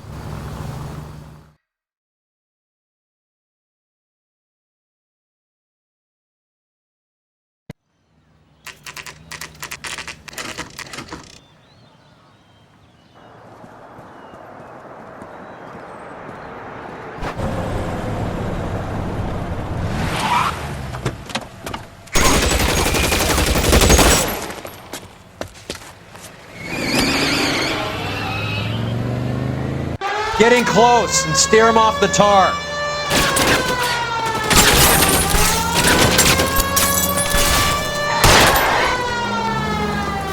No good. We need to get closer.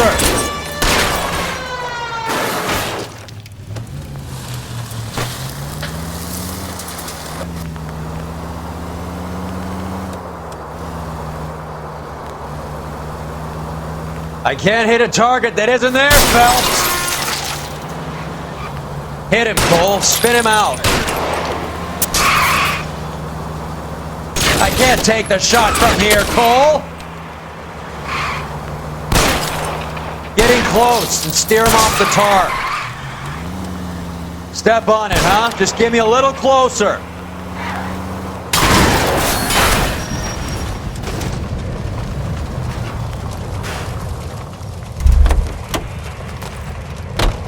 LAPD, put your hands in the air.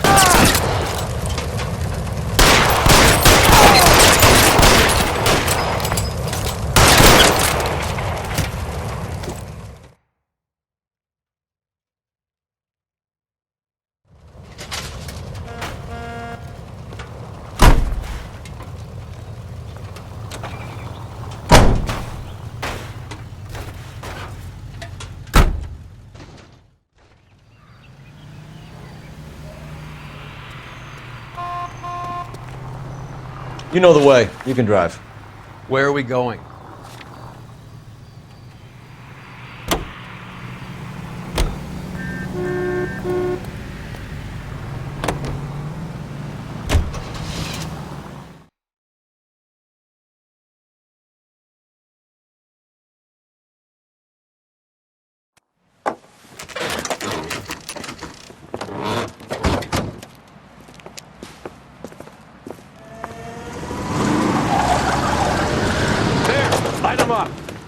All right, let's kill these red bastards.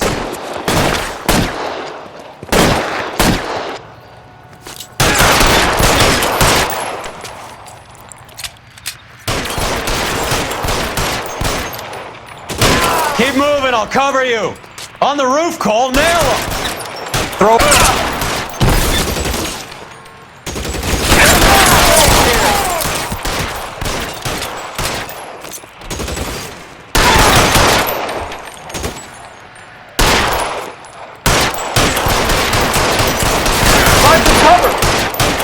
making a run for it after them.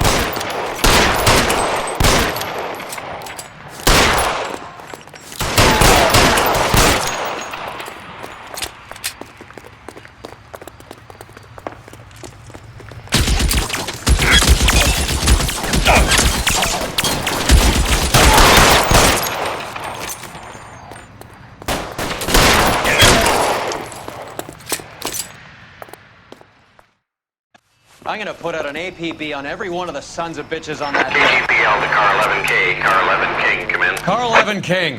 11K, go to Hollywood Station. Take Courtney Sheldon is at Hollywood Station requesting an interview with Detective Cole Phelps. Well, I'll be damned. That's not correct protocol, 11K. I'll take that as a roger. Car 11 King en route.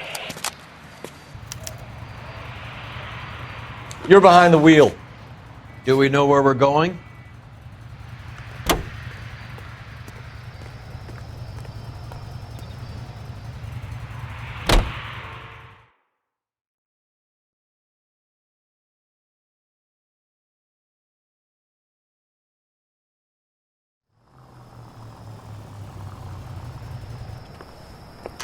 Roy, in my office, if you please. I'm working a major case. I'm not close, Cap. It's gonna have to wait. Let Phelps do the interrogation. But, Cap. No buts. This is more important.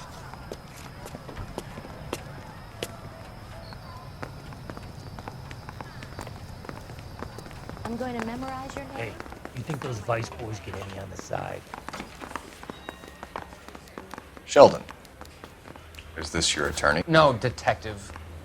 This is Dr. Harlan Fontaine. He came down here to help me out. How do you do, sir? You stole the morphine from the Coolidge. You can't prove that. Let's see if I can try. And what is your relationship to Sheldon, sir? Tutor, mentor. Mr. Sheldon is a medical student of mine. He has a very bright future. Oh, that's nice to know. Too bad all of your war buddies won't get to see your graduation. I would have asked Beckett or Majewski or Driscoll about their involvement, but that's difficult, considering they're all dead. That leaves you, Sheldon. You can't blame their deaths on me, Phelps. You're lying, Courtney. The other guys aren't smart enough to attempt something like this. You either give it up, or I go after Jack for it. And how do you prove that, Cole?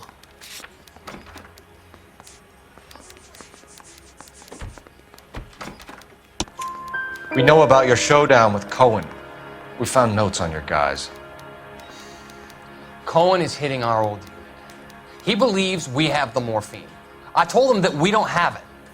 And that's the truth. Isn't it, Doc? I believe Mr. Sheldon. I think he's telling the truth, Detective.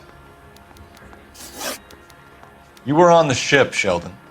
Yes, that's correct. So you had opportunity. But it doesn't mean that I was involved.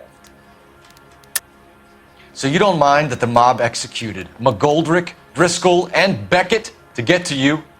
I don't know why you're trying to pin this on me. Where's your proof?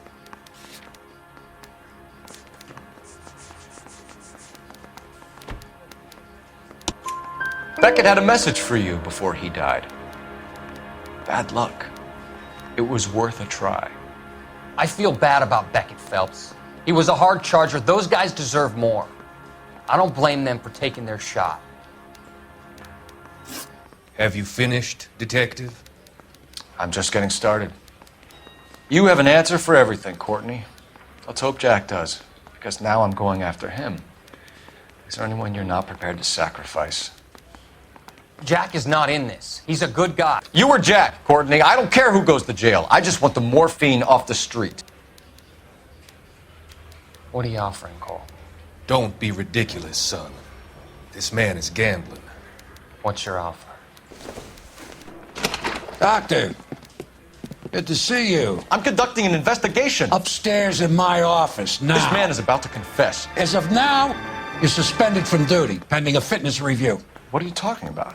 You heard the man, Phelps. Upstairs and face the music like the hero you were.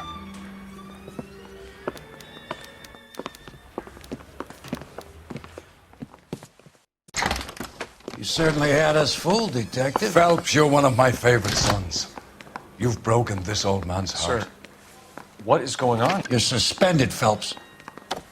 Hand over your badge and gun. Don't keep him waiting. What is going on here? Your wife's attorney has pictures of you and the German. Compromising pictures. She's pressing charges. You'll be formally charged with adultery. A criminal cannot serve as an LAPD officer, as I'm sure you're aware. I don't understand. How could you do it, lad? Your wife, your children, consorting with the enemy and a dope fiend at that. You're lucky the war is over. You'd be taken out and shot. The department doesn't need this kind of publicity, Phelps. Hand over the gun. Keep your head down until your board hearing. I forbid you to make any comments to the press. What the hell were you thinking?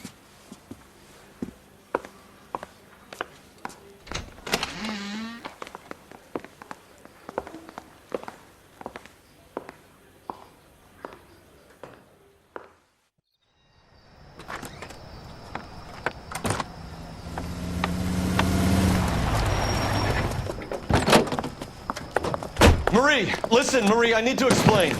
Please leave. You're upsetting the girls. Let me see them, Marie. They're my daughters. Go to her, Cole. You have done enough damage here. Do you want me to call the police? For God's sake, Marie. Can't we at least talk? What is there to talk about? Do you love her? Do you? What were you thinking? What about our children? Can you imagine what this has been like for them? Go away, Cole. My father has hired an attorney and you will be hearing from him. I'd like to explain, Marie. I'd like to tell you what I've been going through. What you've been going through. I have had reporters camped out on the front lawn all morning. I can't stand it, Cole.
Okay, everyone, keep it down.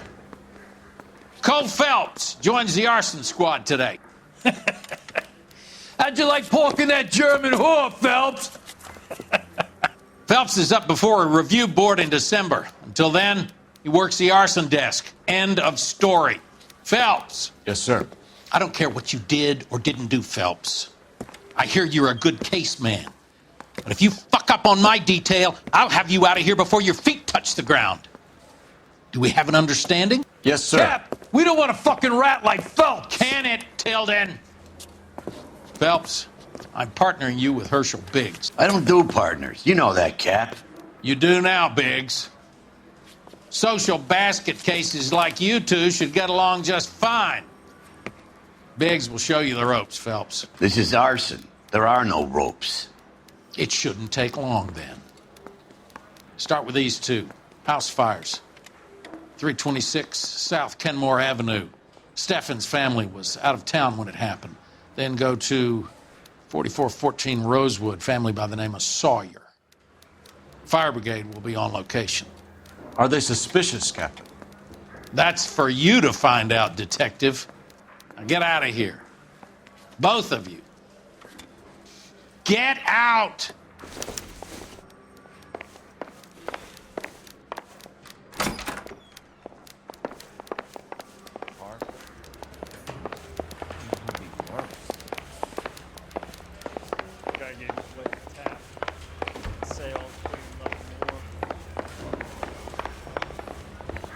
I was married by a judge. That broad has socks in it, Brazier. What the hell?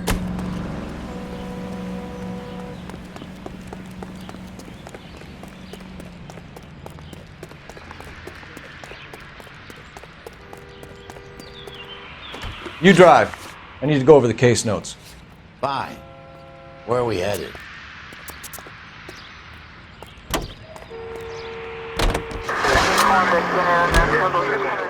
How long have you been working arson? We gonna do the small talk thing now? Talk baseball, exchange addresses? I don't think so. Feeling down, hotshot? Need a buddy? Or look somewhere else?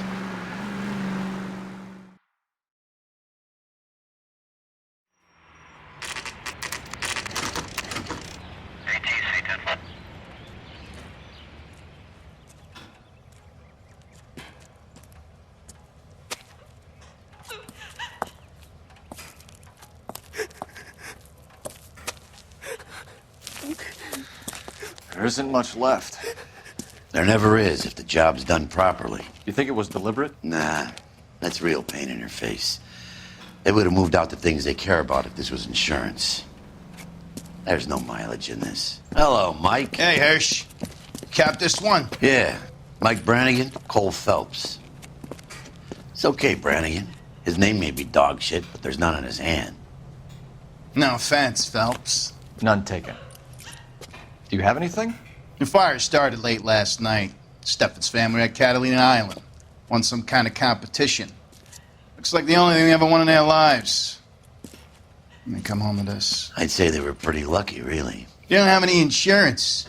Everything they own, including the house, is not a pile of rubble. Where are they sleeping? In the car. It's lucky the whole block didn't burn down. Word is they're bulldozing this whole neighborhood to build new homes for GIs. That's the man in the house. In the ruins. Terry lady is his wife. Well, take a look around. Come on, Phelps.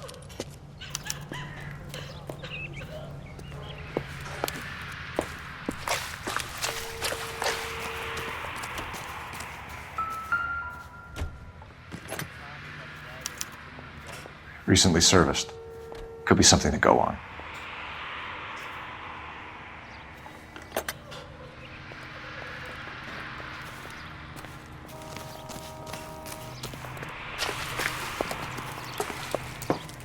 Mr. Steffens? Cole Phelps and Herschel Biggs, LAPD. I know it's a difficult time, but could we have a word? Don Steffens. You were out of town. We won a prize. We had a wonderful time. Came home to this. Do you still have the tickets? Sure. It's a formality, but we'll need to speak to the issuing agent.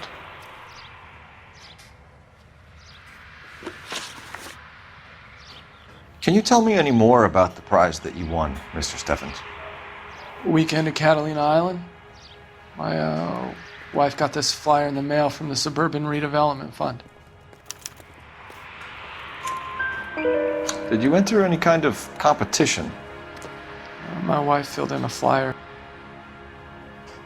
This lady just hung up and told us we won. It's the first time I ever won anything. The redevelopment fund. Did they offer to buy you out? They're building new houses. They showed their money and most of the neighborhood just packed up and walked away. But I never bargained with them. Everyone else is selling, but you're the holdout, aren't you? I was the last. I thought I could hold out for a better price. Now, my house is the center lot. So now you have to take the price regardless. Looks like it. I've got no choice. I have to put a roof over my family. That's all we need for the moment, Mr. Steffens. All right.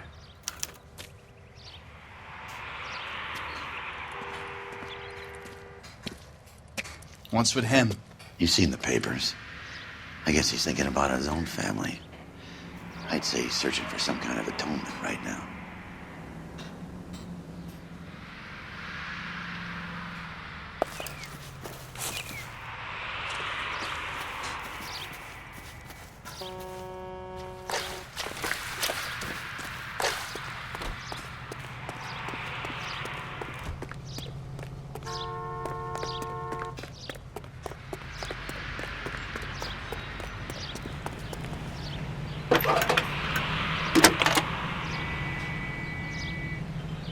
Cole Phelps, badge 1247. How could I help, Detective? I need information on the Suburban Redevelopment Fund. Yes, Detective. Just checking. The fund is a semi-government agency established to speed up the building of GI homes. It has private investors as well as a government endowment. Huh. Do you have an address for them? There is one listed here, corner of Beverly and Mariposa. Thanks, ma'am.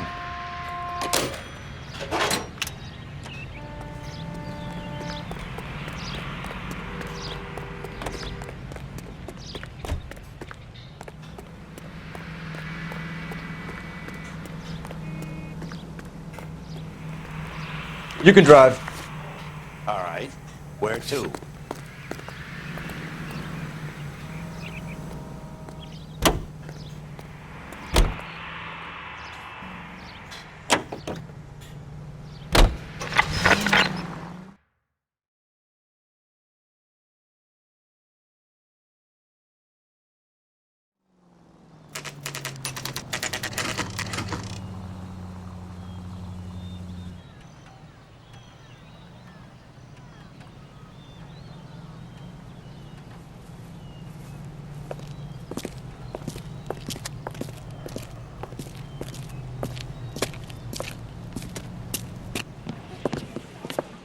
Detectives Phelps and Biggs, LAPD. John Cunningham. Can I help you, gentlemen? What can you tell us about the travel tickets that you issued to the Steffens family? Steffens. Let me see. Family of 5, I think. Trip by flying boat to Catalina Island. Tickets were issued last week and redeemed this weekend.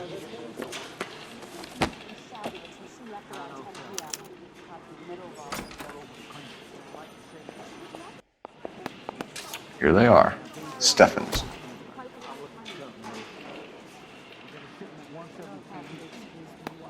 The Sawyer family, Rosewood Avenue. Tell us about the Suburban Redevelopment Fund.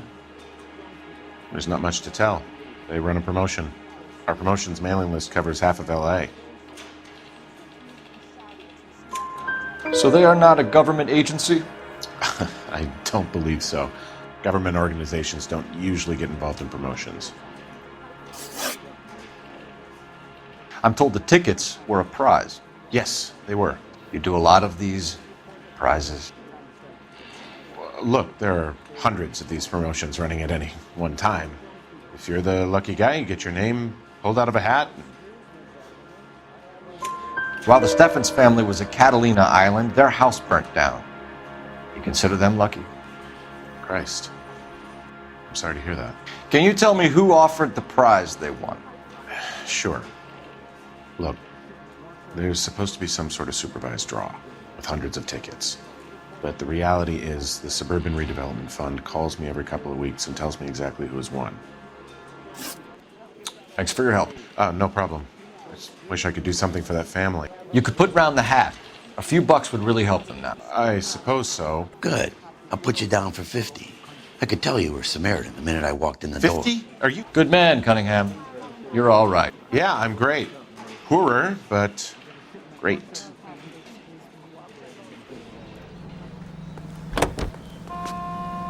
You're behind the wheel. So where do you want to go? 105 North Avenue. Let me guess. You want to check out the Suburban address. Great partners must think alike, Herschel.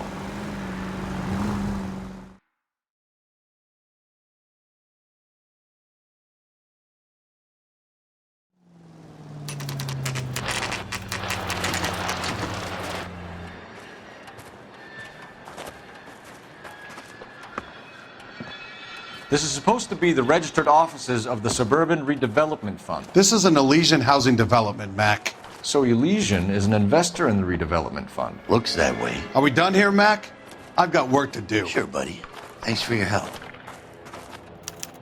Elysian are investors in the suburban redevelopment. So what? If you think I'm putting my pension on the line and harassing Leland Monroe without evidence, you're out of your mind.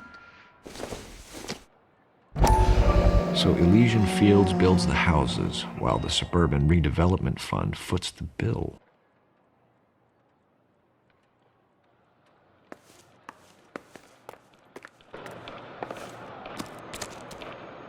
Can you drive to this one?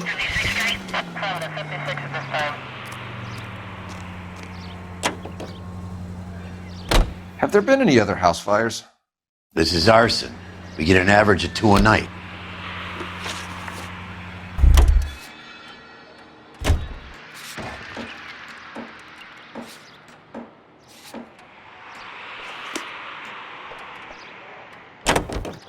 You drive. I need to go over the case notes.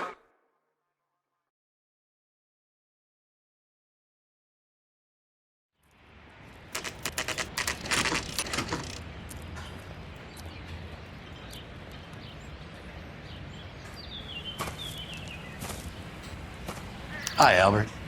We've caught this case. Hey, Biggs. We? You have a partner? What gives? This is Cole Phelps. You may have read about him. Oh, now I get it. Hello, Phelps.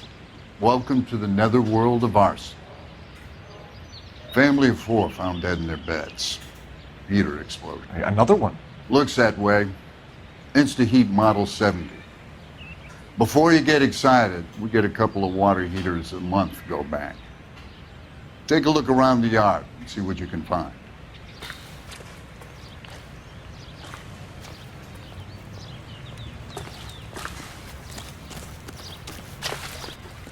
Mal. You gonna stick it out, Cole? I'm gonna try, Mal. What have you got? Family by the name of Sawyer. Mother, father, and 2 kids. All in bed from the looks of it. Oh, I'd say carbon monoxide poisoning. The burns are superficial. Time of death? I'd say about midnight. Anything more exact will take some time to determine. Lynch tells me this has something to do with a faulty water heater. Could be. There's been a spate of problems with a particular brand. I've got another angle in mind. You care to elucidate, Detective?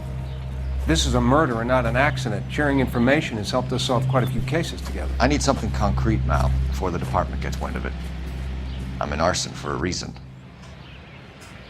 I feel sorry for your wife and kids, Phelps, not for you. But you're a good case man. One of the best I've ever met. I'll help in any way I can. Thanks, Mal. I'd say that's firm but fair.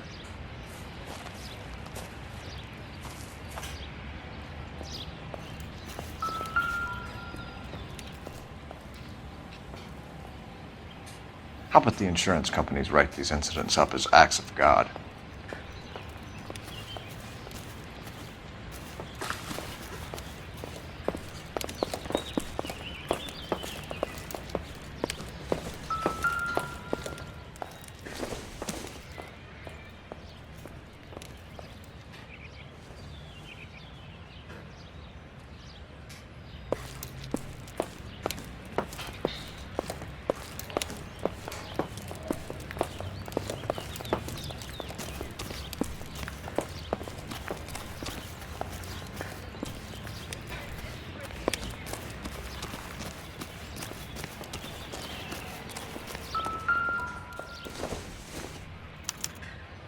Hey, Biggs! Is this significant? Regulator valve. Good find. Detectives? This is the next door neighbor. Detective Phelps. Can you help? They were supposed to be going away. They won a trip somewhere. But little Henry got sick, so they had to cancel. What are the chances? Do you know who ran the competition? Gulliver's Travel, up on Santa Monica Boulevard. Thanks. You've been a big help. Phelps, the guy across the street. I've seen him before. He likes fire. Hurry, you can still catch him.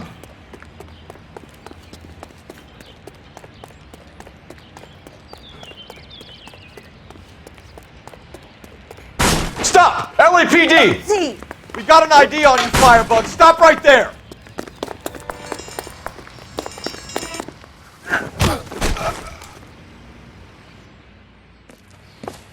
What's your name?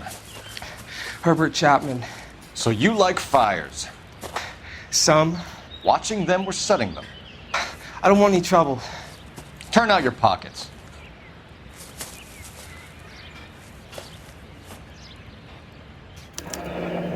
You're a naughty boy, aren't you, Herbert? I keep myself to myself. Cigarette in a matchbox gives you a 5 or 6 minute delay. You want more time, you use a mosquito coil.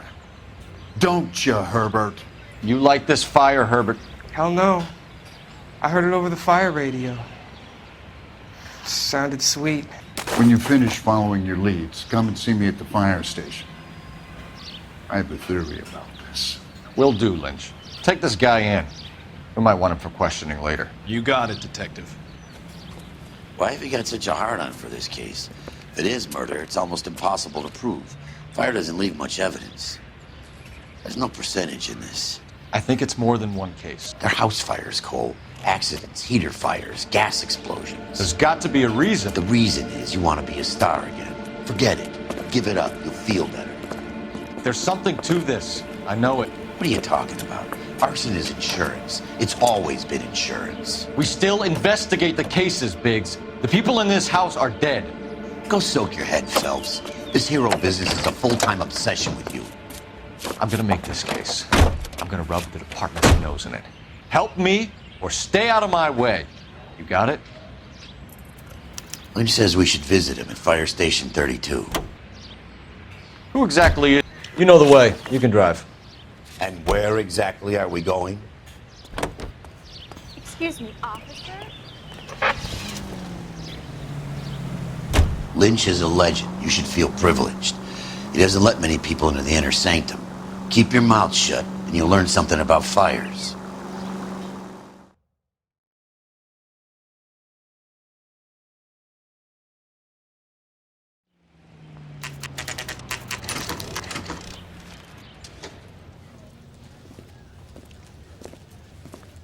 We came as soon as we could. Lynch. Biggs, you two investigating the house fire on Kenmore Avenue as well? Yep. Why? I had a look around the place while I was out there. Do you believe the fire? I deal in facts, Phelps. Evidence of an explosion. No obvious sign of accelerants. Wiring looks intact. Come and take a look at this. This the heater from the Sawyer fire, Al? Yes, it is. Huh. Looks like it was recently serviced. I have a theory, and it's a theory only. I don't have enough evidence to prove... Al, if you say it's so, we're listening. Okay, Phelps. You're a bright penny. You have a gas supply. You have a Bunsen burner as a pilot light. You have a regulator valve, and the balloon represents the gas expanding in the room. Now, the gas has to make contact with the mosquito coil to form an explosion. Let's see if you can work out the chain of events.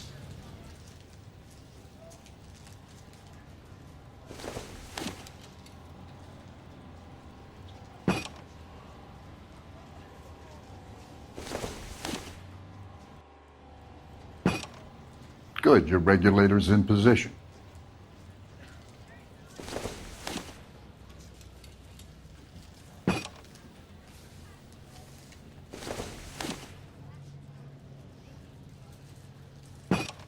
The gas bubble needs to be next to the coil if it's gonna ignite.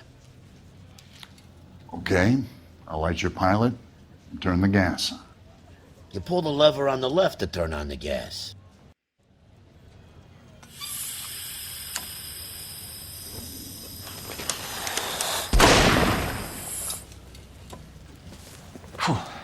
So that's how it's being done. Maybe. There could be a fault with these valves. I've adjusted this one for our experiment, but you need to take it to InstaHeat and see what they say. Their headquarters is on North Harvard Boulevard, number 262. Thanks, Albert. You're welcome, Biggs. See you at the next show.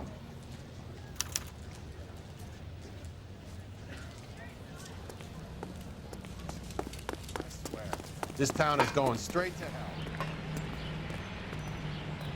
You drive. I need to go over the case notes. So where do you want to go?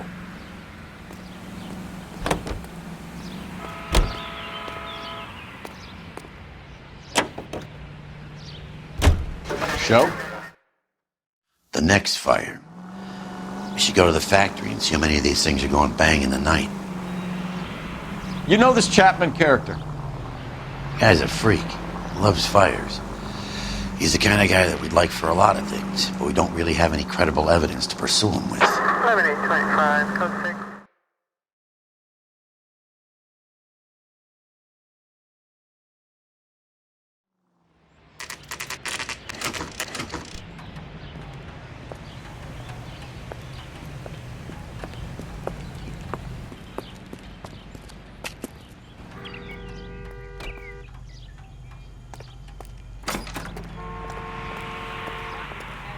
Personality.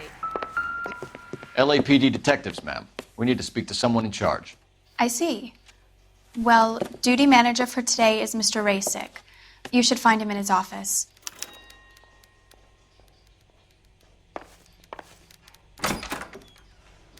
What the heck? That's the creep. Walked down on his wife.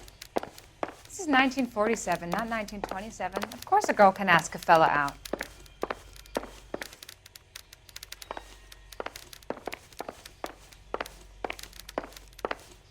If olive oil comes from olives, Advice? where does baby oil come from?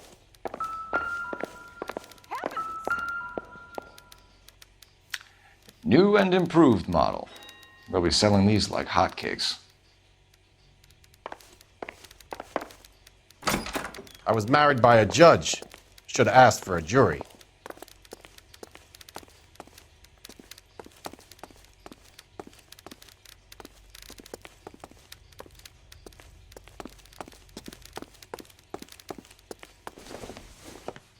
Detective Phelps and Biggs, Arson. We're investigating a couple of house fires. What can you tell us about this? Pressure regulator from a Model 70, yeah. Let me take a look.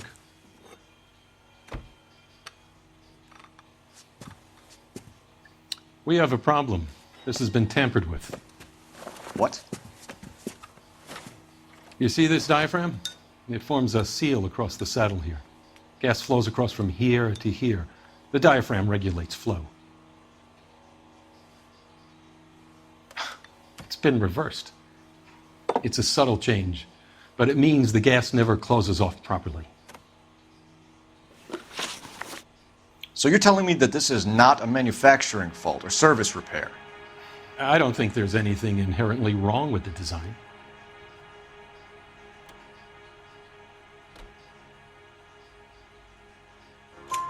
You're telling me that you've never had any problems with this heater? Look, we've changed the design since the Model 70. These things are still being installed? It's the demand. None of us could keep up with the amount of housing going up. At the budget end, we're still using some of the old stock. We are installing 100 heaters a week. They're not all faulty. They're not all safe either. Are these diaphragms prone to failure? They tend to go after a while. The rubber lasts quite a few years and then it perishes. So the guys' names that I've been seeing doing the repairs on the heaters, they're fully licensed and accredited. Sure, of course they are. I think you're lying, Rasick. I think some of your men aren't fully licensed. You're desperate to cover your sales. And how are you going to prove that, Detective? Name me one of my guys who would have overlooked a fault like this.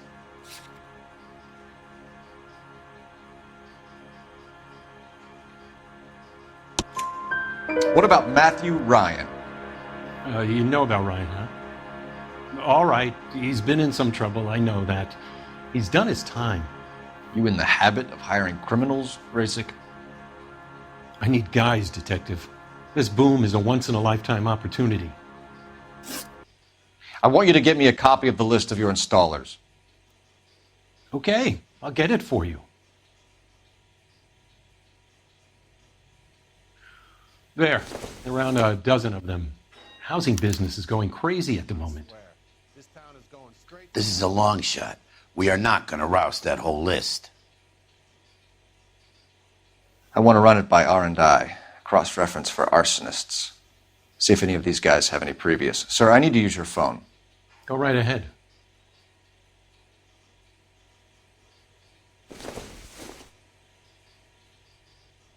You want a face full of knuckles?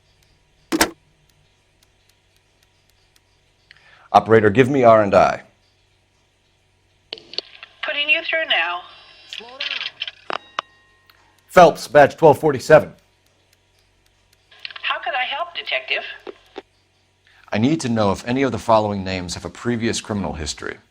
Okay, Detective, run the names. Acevedo Ernesto, Clemens Walter, Elgram John, Gable Leroy, Kelligrew Peter, Cutner Robert, Limehouse Albert, Manning Franklin, Neves Raymond, O'Brien Thomas, Ryan Matthew, Spurgeon William, Varley Reginald, Zurich Stephen. Clemens Walter. Previous conviction for arson and malicious damage. Burned down a house in Westwood in 1942. 4-year jail term. Thanks. Ryan Matthew. Charged for contempt of court. Attempted murder. Plea bargain down to assault charge. Anyone else? There is a Reginald Varley wanted for murder by Detroit Police Department. Thanks. You've been a big help, young lady. You look at this clown. Your employment roster is quite the rogues gallery, Mr. Rasick. Desperate times and... Do you have an address for Clemens? He's working on an apartment building on Catalina and 3rd. What about Ryan? Currently working at a housing development on Normandy and 1st Street. Varley, where is he? Beverly and Mariposa, currently working on a new housing development. Hey, Varley's a good guy. You can't harass all my people. These guys have lockers. Yes, they do, but my men have a right to some privacy. Don't you need a warrant or something? Show him and keep quiet.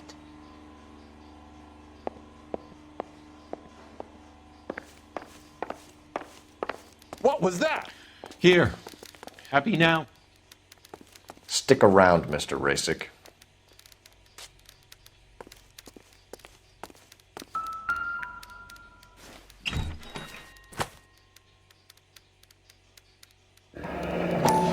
My company went through thousands of these in the war. Still got eaten alive. Varley has a problem with bugs.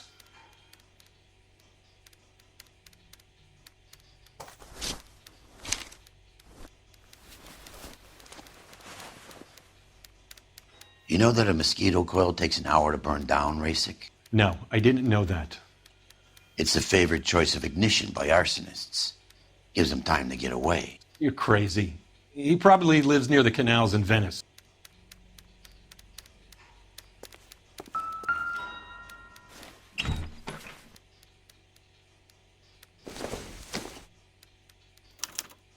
Some light reading on the merciless capitalist machine.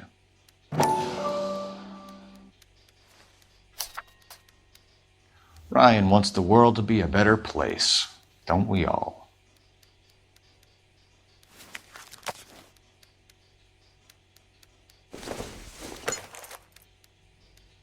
Maybe if... No.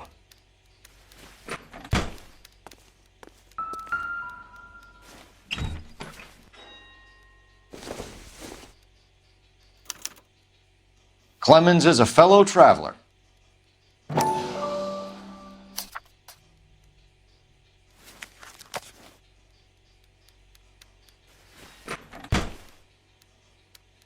Mind if I leave you to it? I got work waiting. 3 birds.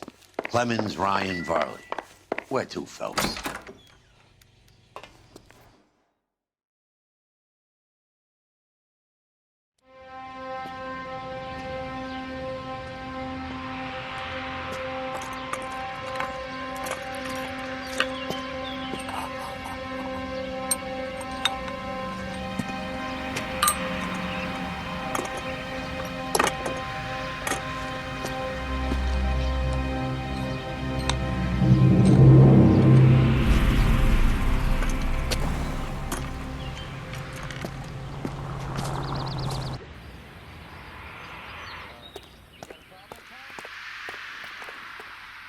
You're behind the wheel.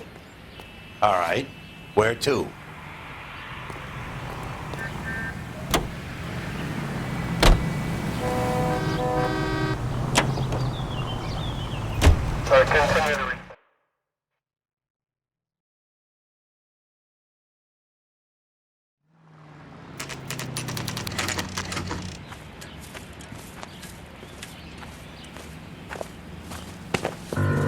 Biggs, LAPD. We want some answers, and we want them quick. Okay. What's this all about? Just tell me what you want. You know Reginald Varley? No? Can't say I do. Detroit PD is after Reginald Varley for murder. You want us to run you in for aiding and abetting, Clemens? Whoa. All I know about Varley is he gets kickbacks from some developer. Does their work first. Spreads it around if he can. You were licensed and worked for InstaHeat? I contract for them. So what? InstaHeat hires arsonists, does it?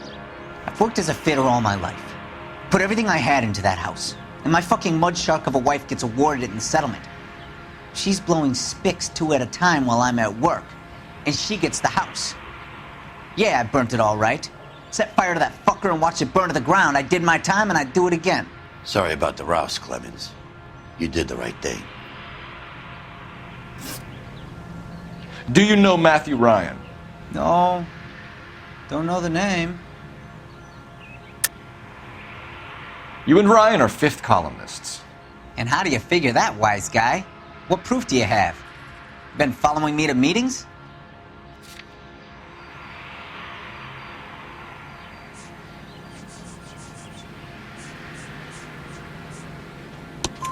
We found a pamphlet in your locker, Clemens. We can add your name to the register. HUAC might want to interview you.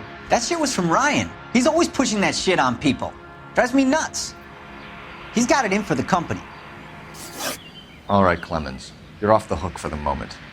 Can I get back to work now? Let's get out of here, Phelps. He ain't our guy.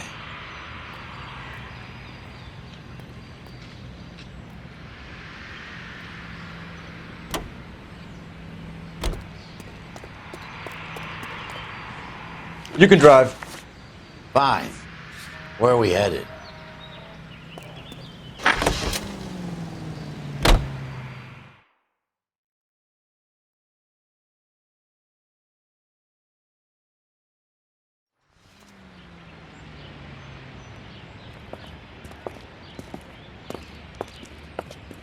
Are you Matthew Ryan? Who's asking? Detective Phelps and Biggs. Arson Squad. Arson? You heard the man. Let's just put this stuff in the car and I'll be right with you. Hold it, Ryan. I said... Son of a bitch.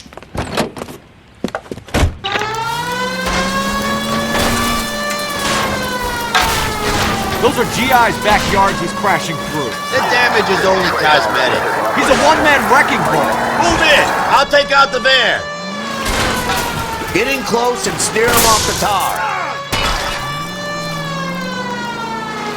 He's going to kill those men. They'll get out of the way. Only if they hear him coming. Close in, Phelps. We need to take Ryan down before he hurts somebody. Don't go to sleep on me. Get in close.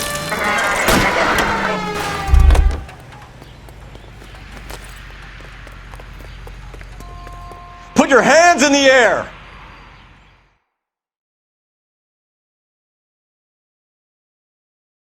Why did you run, Ryan? I was scared. You got a reason to be scared, Ryan? Matthew Ryan, I'm arresting you on suspicion of committing a series of arsons.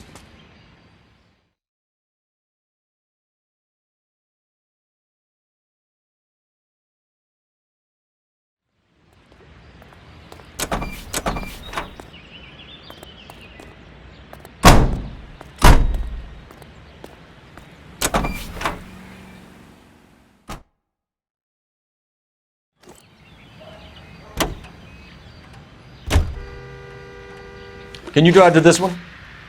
So where do you want to go?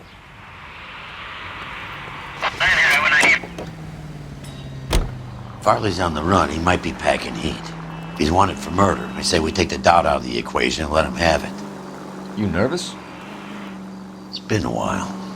You were in combat. In 1917. You know, I never fired my weapon in the line of duty. There's nothing to be ashamed of. I hope your piece is still serviceable, Herschel. I may be old and out of practice, but I'm still a Marine, Phelps. It would be better for our case if we could bring him in, Herschel.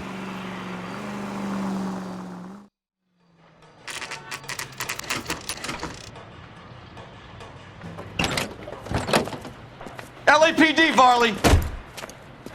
Stop or I'll shoot!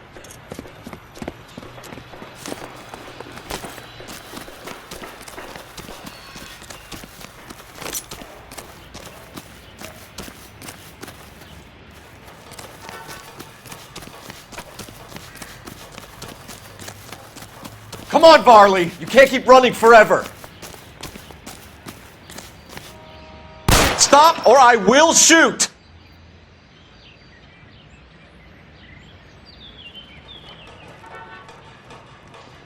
Why did you run from us, Varley? I'm gonna take a wild guess that you're the same Reginald Varley the Detroit police have an outstanding warrant on. How am I doing so far? I need a lawyer before I talk to any of you. Reginald Varley, you're under arrest for committing a series of arsons. You're also under arrest for murder. Detroit PD will be putting in a request for your extradition. Until then, you're a guest of the city. Arson? You can't hang that rap on me. Be quiet. Be thankful we don't shoot you. Are all the cops in this town crazy? Take him away, officer.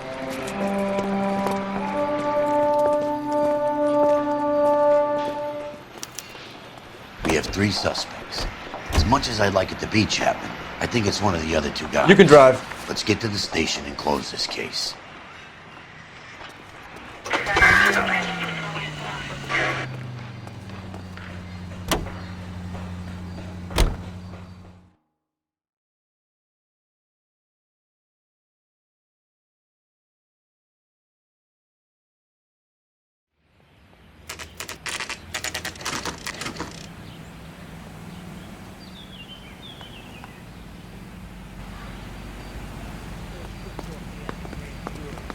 Was thrown out.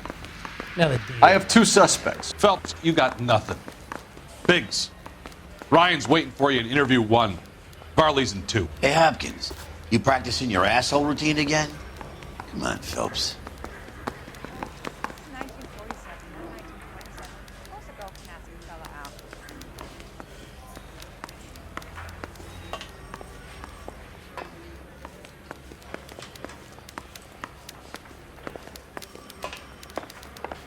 I didn't want to arrest the kid. We have Matthew Ryan in custody, Varley. I think all we need to do is ask him about this, and he'll rat you out. Fuck Ryan, that pinko bastard. Have you ever worked on a place on Rosewood Avenue? Family by the name of Sawyer? Maybe. I'm from out of town. I go where they send me. I don't do a lot of repairs, though. I'm flat out on new installations. Why are you lying to me, Varley? If Suburban wants their new installations completed, why are you bothering with wrecks like the Sawyer house? So I'm lying just because I can't remember if I was there or not? How can you prove that I was? Your name is on the inside door of their water heater. Okay. You got me there. Suburban, yeah, they wanted that guy out. Sawyer kept complaining about not being able to get his heater service, so they threw in a free service as a sweetener. I think he played him, though, because he still wouldn't sell. Word is, you're in the pocket of some property developer? Never. I got principles. How did Suburban put the squeeze on you? Did they find out about your record? There's no way you can link me to Suburban. You're wasting your time.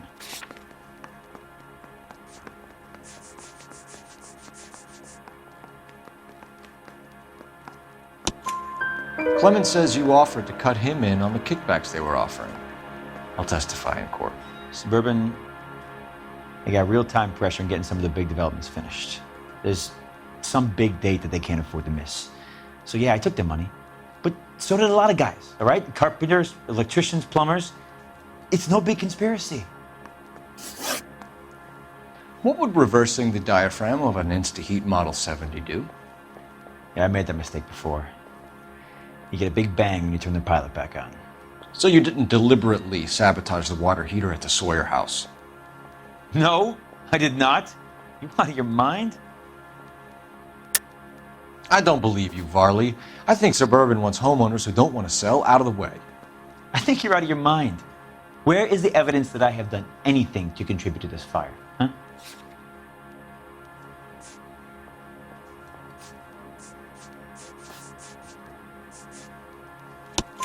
Arsonists use cigarettes and mosquito coils as time delay fuses. We found an open box of mosquito coils in your locker. Whoa, hang on! Those things, they belong to Ryan, all right? He asked me to hold them because his locker's full of stupid pamphlets. I thought he used them for camping.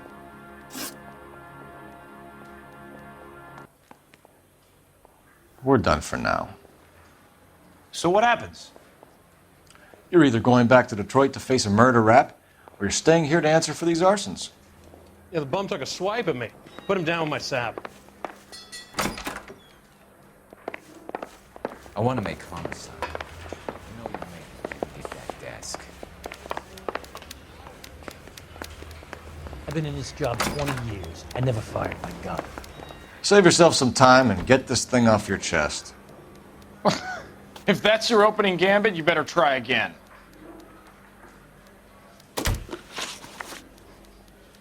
So you want to change the world, Ryan? Yes, I do. So does every reasonable person. And you're doing your part? Yes, I am. Does that include sabotaging water heaters to destroy a company? I have no idea what you're talking about. This is industrial sabotage, Ryan. It's all part of your campaign. You delusional detective. What campaign?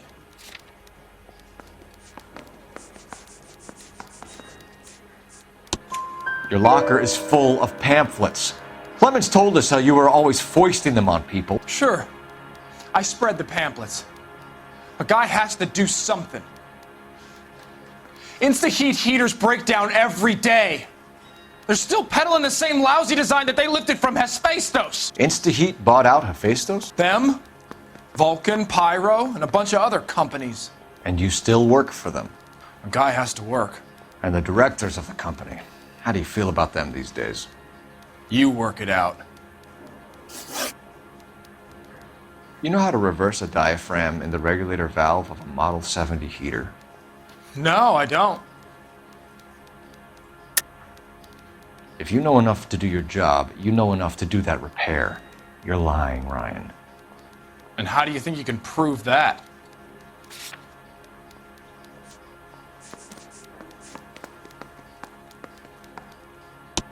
Your boss at Insta-Heat said that you've all been trained to do it. It's a common repair. Are you calling him a liar? Okay, so I know how it's done. But what would be the point? You'd just end up with a gas leak and then a small fire when you turn the pilot back on. And if you didn't reset the pilot and the gas spread, what was the cause of the fire in your own home, Ryan? I won't tell you. What can you tell me about the Suburban Redevelopment Fund? Nothing. I think Suburban is a front for your anarchist buddies. They're arranging for people to be out of town while you burn their houses down. Suburban? What's that got to do with me? That's Farley's bilk. He's the one with the cozy agreement with those fascists. You have a history of violence. I have no such thing. You were charged with attempted murder, Ryan. It was a court case. No criminal liability was the verdict. They said that they couldn't have known that the faulty heater installation would cause a fire. All I know is I lost my whole family. And the company that was responsible got away with it. What would you do? Which company? Hephaestus Water Heater Company. Matthew Ryan, I'm charging you with committing a series of arsons and for the murders of Hank Sawyer, Edwina Sawyer, Henry Sawyer, and Jessica Sawyer. You're putting an innocent man away here. You hear me? I didn't set any fires. I didn't kill that family.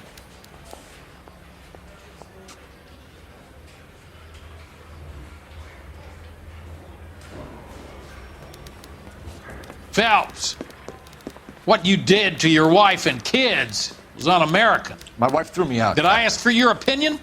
You're here to listen to mine. What I was going to say, before I was interrupted, was you did a good job on the Stephen Sawyer case. We don't often get results in arson, so well done. What about me? Do I get a little stamp on my hand or a lollipop or something? What you get is another case. A bad one, unfortunately.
You're 2 blocks behind 1st and 2nd. We have more buildings to clear. You know our orders, There's Sergeant. barely a building left standing or not on fire in your zone, Cole. Is your sector full of Japs? Questioning my command. The captain doesn't want anyone falling behind. Tell the captain we will join him when the job is done.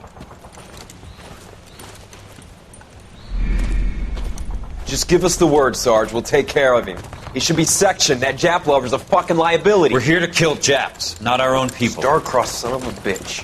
No one wants to serve under him. He's bad fucking luck. Can it? We've a job to do here. If I can live with it, you can too.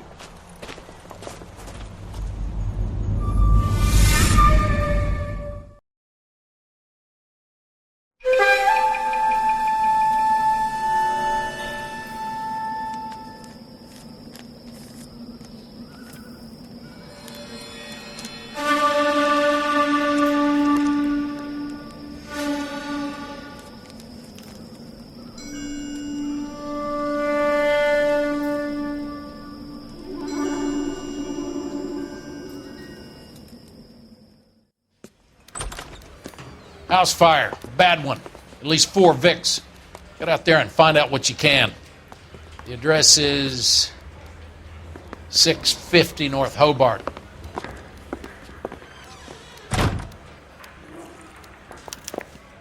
Nice boys get any on the side.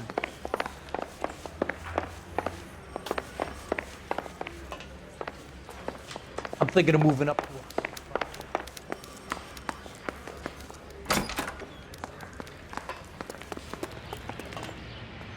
You drive. I need to go over the case notes.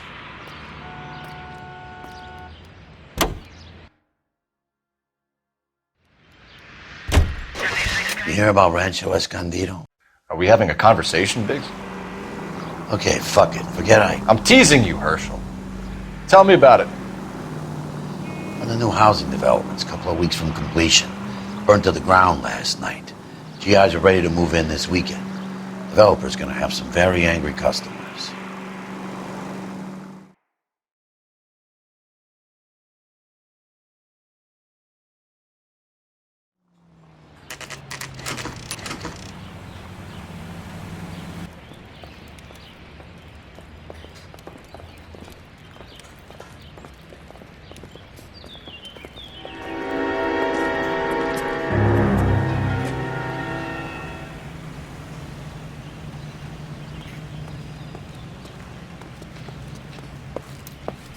You guys better see this. I hope you have strong stomachs.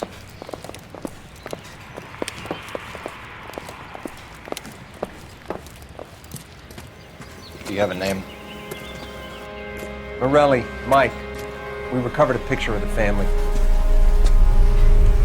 Okay. Anything else? To be honest, I just got here, Phelps. Best you talk to Lynch. He's the expert. Doesn't make any sense. Why aren't they scattered around like the rest of the debris? I think they've been moved. Ooh. I think someone moved them after the explosion and before the fire. Can you explain that, please? I'm almost positive the cause of death is asphyxiation due to gas inhalation. Look at the parts of their bodies that aren't scorched. The coloring around the fingertips is typical. They wouldn't have felt a thing. I think the fire damage is post-mortem. I think someone moved them into this room after the explosion. It still doesn't make any sense. Why would you run into a burning building?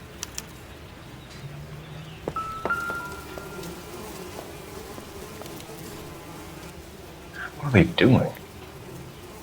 The prayer effect is from the fire. The muscles and tendons contract.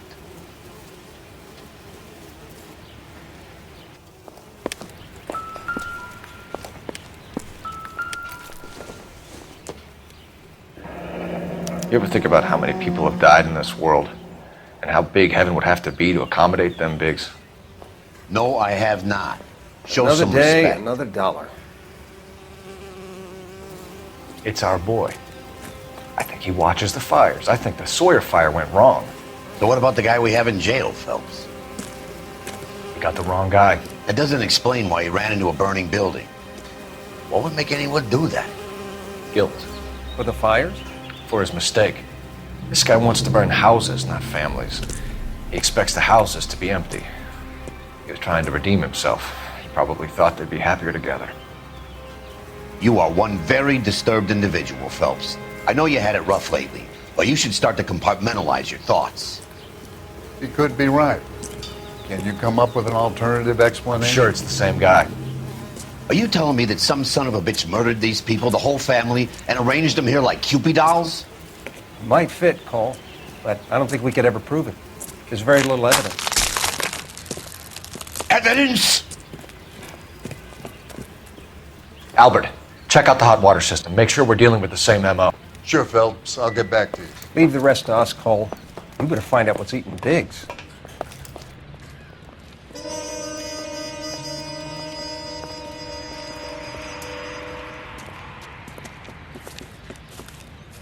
So something finally got to you. You want my help, pretty boy? You got it. You keep riding me and you won't be pretty much longer. We can get this guy, Herschel. You think you've seen everything, Phelps? I was with the 2nd Marines at Bella Wood. The things that went on in that farmhouse. My own guys on fire, screaming for a way out. You're not gonna get this guy. There's gonna be no photos and no citations. We're gonna kill this miserable fuck. End of story. You getting this? You remember the list from the travel agent? Sure. The Morellis were winners too. Their name was on that list. Christ. We should take a look around, work the neighbors, see what they know. I'll go across the street. Okay, I'll try this side. I haven't done this for years. You don't look like a fireman, son.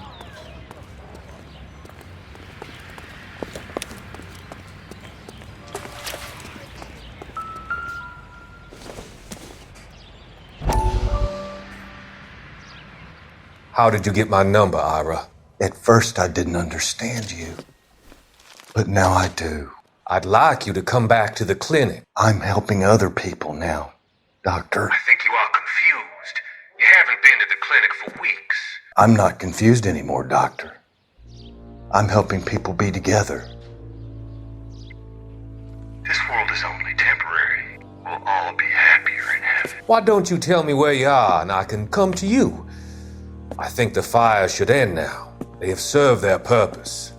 Oh, the fires are only beginning, Doctor. After the fires, everything will be beautiful and clean.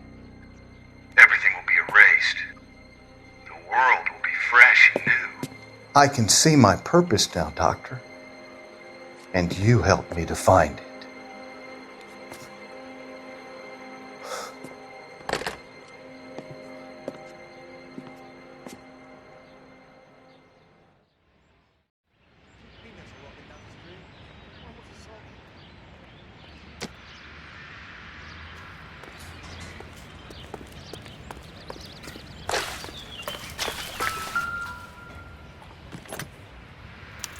Looks like the same model.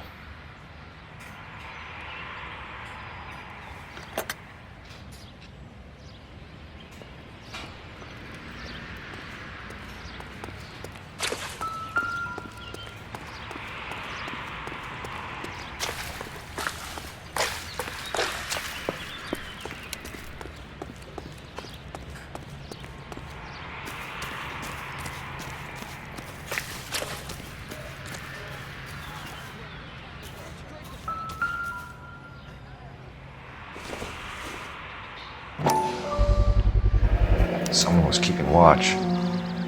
Looks like they were here for quite a while. Brand looks distinctive. Whoever he was wearing boondockers. I would know that imprint anywhere.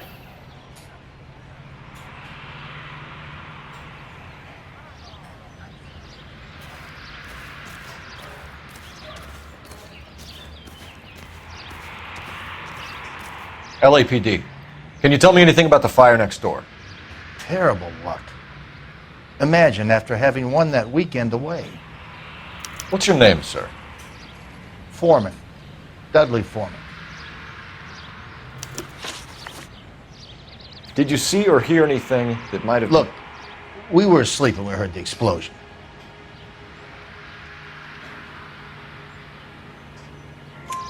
You didn't like Morelli, did you?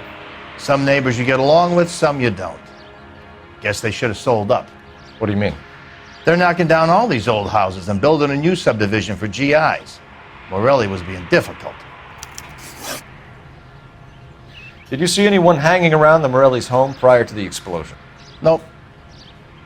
Can't say as I was looking out, though. You sure, Mr. Foreman? There are signs of someone hanging around over there by the fence. Hey, now that you come to think of it, there was a guy. Kind of tall. Skinny, though. Anything else? Orange lumber jacket, a beat-up hat, and no hair.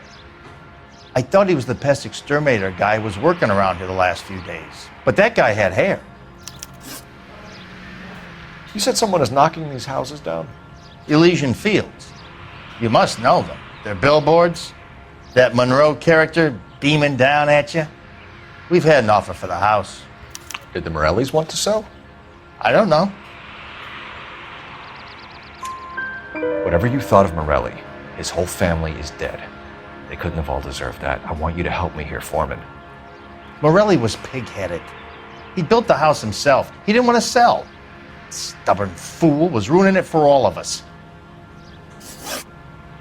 You said the Morellis had won a weekend away to Catalina Island? Yeah, that's right. First thing I thought after the explosion was, thank goodness they was away. But then I find out they was still in there. Who was running the competition? What? I don't know. You didn't enter yourself? I'd already agreed to sell. The competition was an incentive for those who were still thinking about it. Thanks for your time, Mr. Foreman. Sure.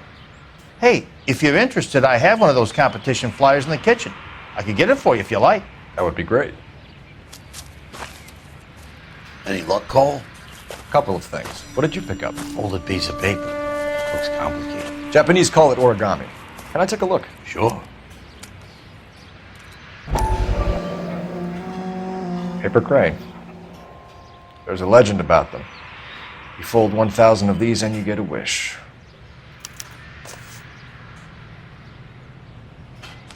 Hey, don't break it. I'm not. I'm unfolding it. It looks like a waybill or a flyer. For what? For Elysian Fields developments.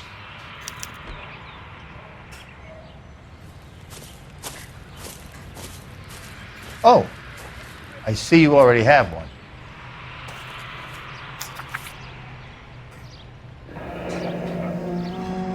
When did the flyer arrive in your mailbox? They've been arriving for weeks. This one was in the mailbox when I got home from work yesterday afternoon.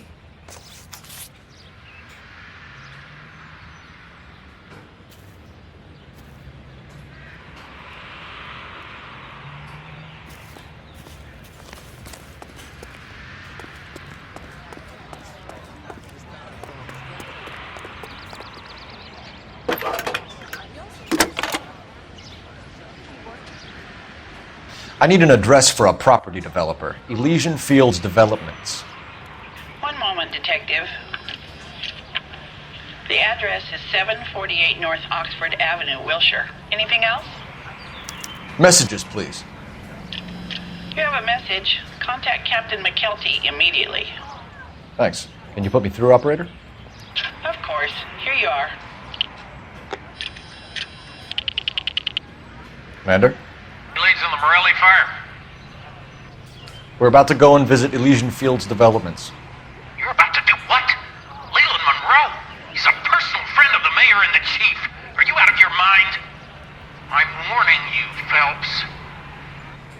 Commander, we have a line of inquiry. You have something, you bring it to me. You're hanging by a thread, Phelps. Do you understand? Yes, sir. Good. Have a report on my desk today. You were twice as smart. Kelty has warned us off over Elysian.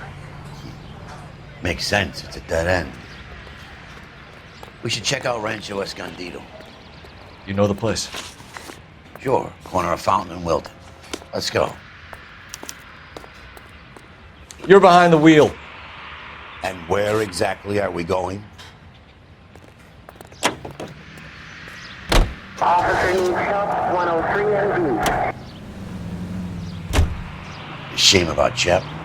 The arson desk has been trying to nail that son of a bitch for years. He's still in custody, Herschel. Want to bet?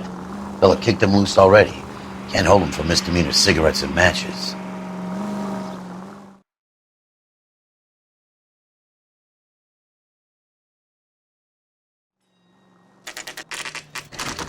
You know, there are times when you really miss a nightstick. There's more religion in the end of a nightstick than in 100 cathedrals.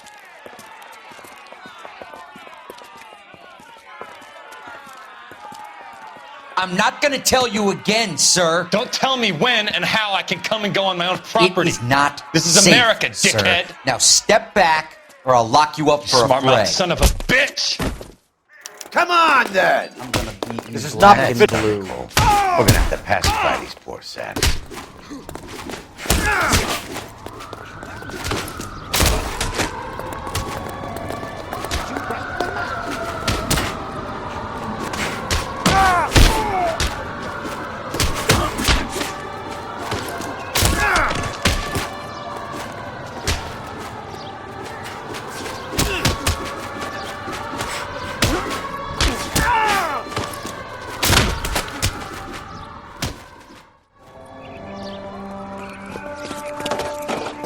Good thing you showed up when you did, detectives. Those folks were baying for blood. Okay, then. Let's see if there's anything left to take a look at.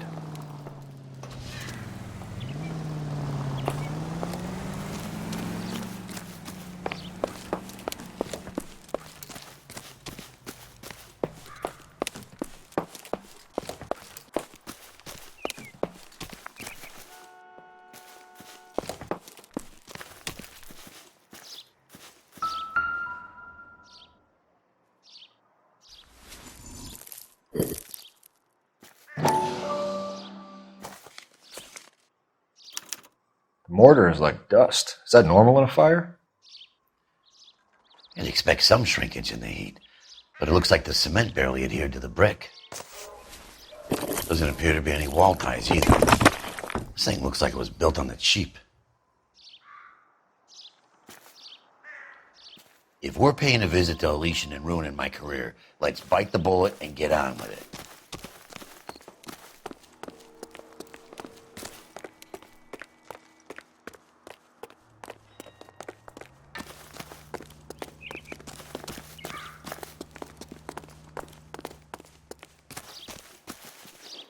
You drive. I need to go over the case notes. All right. Where to?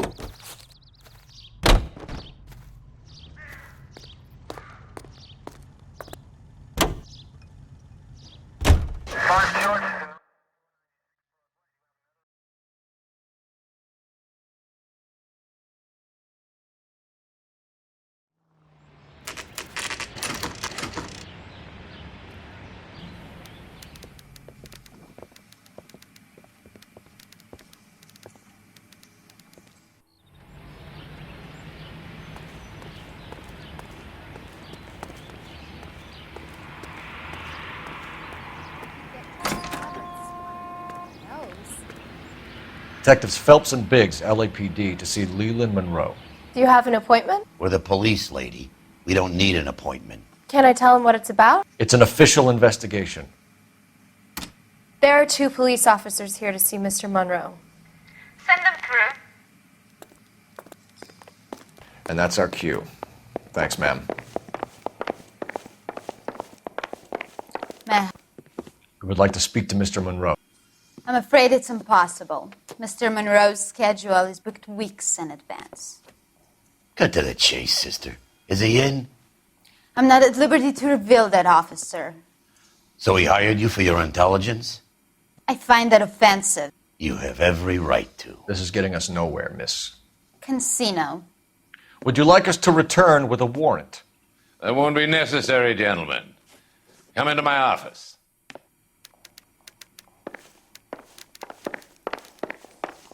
You like a cigar? Drink, boys. Sure, I'll have a scotch. Biggs!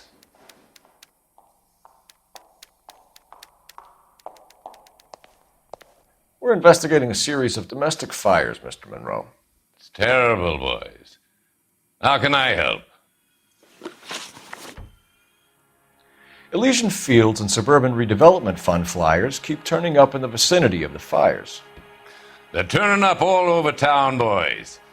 Can you imagine the current demand for housing? So that's your explanation, Mr. Monroe? Coincidence? Explanation? Why, what's to explain? I advertise on radio and billboards for buyers, and I advertise for sellers using waybills. We found a family burnt out in their home. Another house burned to the ground. Another Elysian Fields flyer. Our information is that they didn't want to sell. Are you saying that's something to do with me? Is that your point? Point is, every time we find a family barbecued, we find one of your flyers. Is that good advertising? What do you know about a competition for families to win free vacations to Catalina Island? My company runs many promotions. I'm not familiar with that one. Level with me, Mr. Monroe. You know all about the vacation offers. You can believe whatever you like, son. You're missing the vital ingredient called proof.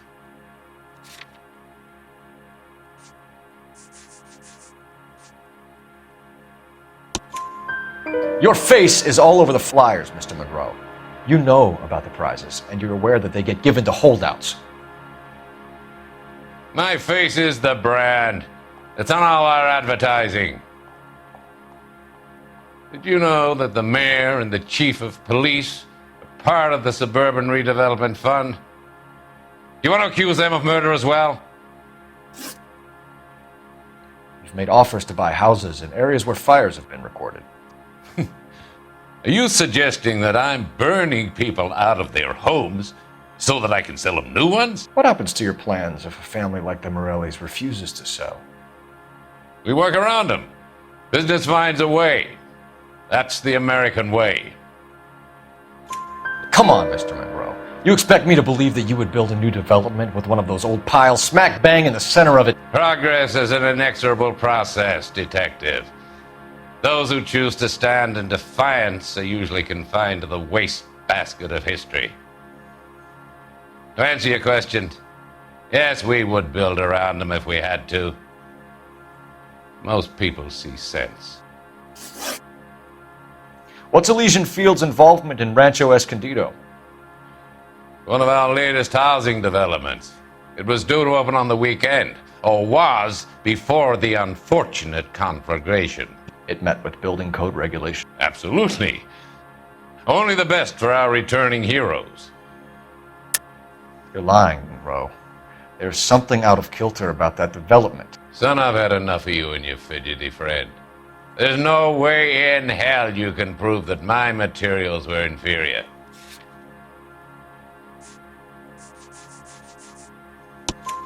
I'm no expert, but I think we'll find that the bricks being used on those houses are undersized and the mortar is faulty. And there's no wall ties connecting the masonry to the frame. Every building is built to a budget, boys. Those buildings were inspected and fully insured by California Fire and Life. Investment of that magnitude demands it. Do you think that they'd vouch for the buildings without examining them? The arsonists. Do you have any suspects? We aren't at liberty to say. I didn't think so. The contractors I use for waybills. Do you suppose it could be any of them? I have a list of their names if it'd be of any help. That would be very helpful, Mr. Monroe. Glad to hear it. I'm always happy to help the LAPD. My secretary will provide you with that list. Did you know that I'm on the board of the police pension fund? Glad to be of help, officers. What's the story? Any of these names ring a bell? Herbert Chapman is on this list. Find the phone. We need to know where we're at with Chapman.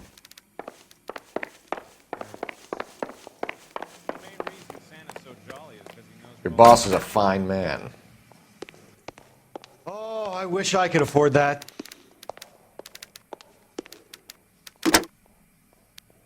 Operator, message for KGPL. Putting you through now. Phelps, 1247. How could I help, Detective? Can you check whether we are still holding a Herbert Chapman? Let me find out for you.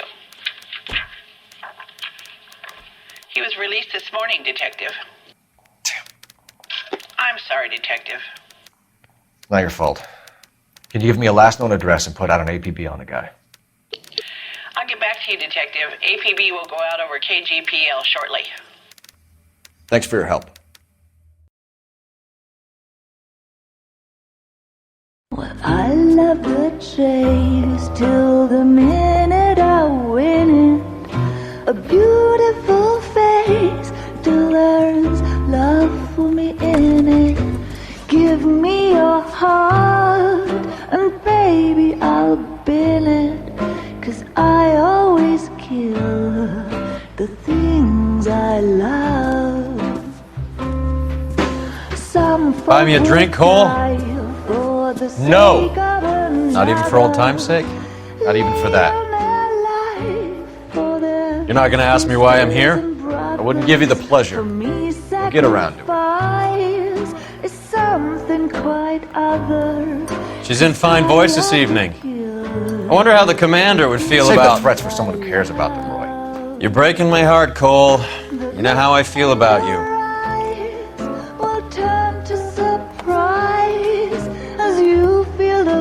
Stay away from Elysian Fields. I should have known that you were playing errand boy. You and your doofus partner. You have been warned. Thanks for your cooperation, officer. I love you. Stay away. You have no idea the type of people that are involved in that company. I have a pretty good idea, Roy. The same kind of people that sent you here. Your investigation is finished. Homicide will be taking over from here. I've heard we've had a spate of grass fires in the hills that you and that hunchback might be able to handle. Thanks for the drink, Cole.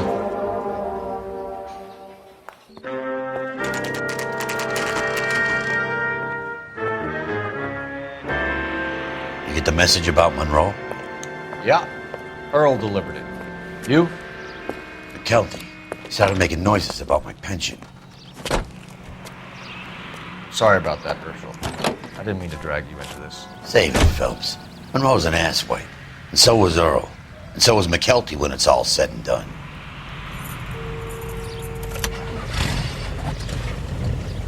KGPL calling car 11K. Can you drive to this one? Fine. Where are we headed?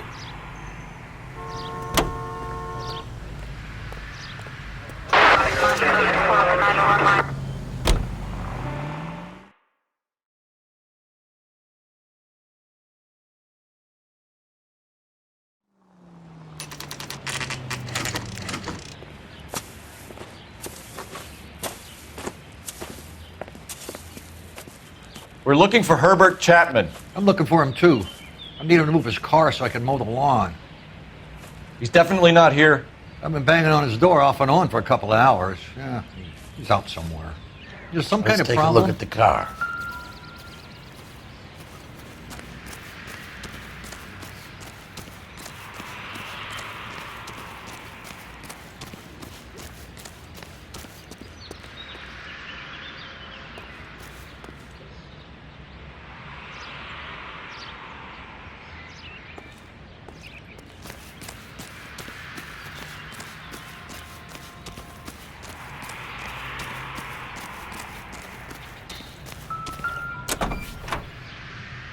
Let's see what he's hauling around.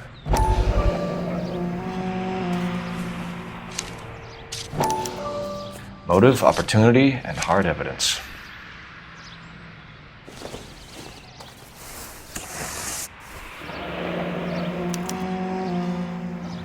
We should revise the APB. He's clearly armed.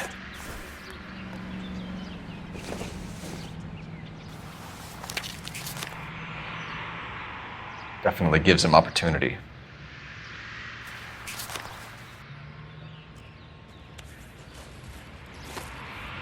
Holy cow. There he is. It's Chapman. He's coming out of the laundromat. Shit. He's seen us. Cops! Again!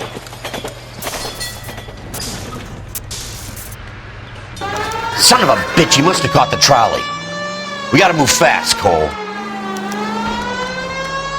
I'll call this in. Get some cars dispatched. Car 11K calling KGPL. Go ahead, 11K requesting assistance. In pursuit of suspect aboard the 1110 University streetcar. Currently heading east on Melrose Avenue. Advise all units. Suspect is in control of car and driving dangerously. Roger, 11K. All units, officers need assistance on Melrose Avenue. A suspect aboard the 1110 University streetcar headed eastbound. Approach with caution. Suspect is in control of the streetcar and driving dangerously.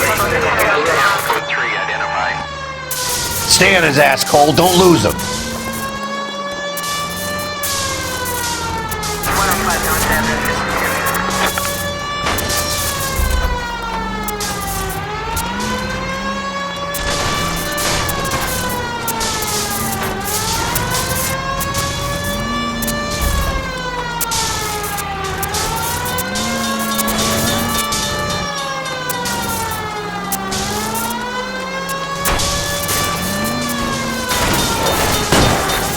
See if he can damage one of the wheels. Might act like a brake and slow the thing down.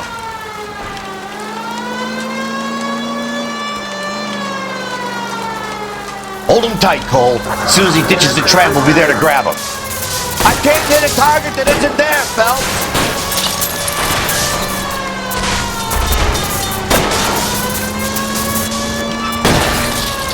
Get me closer to the driver's cabin. I'll plug Chapman.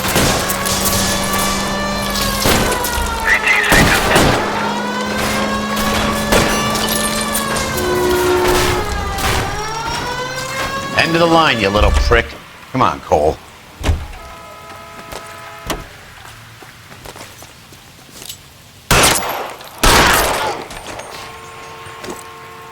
Looks like we have our man, Cole.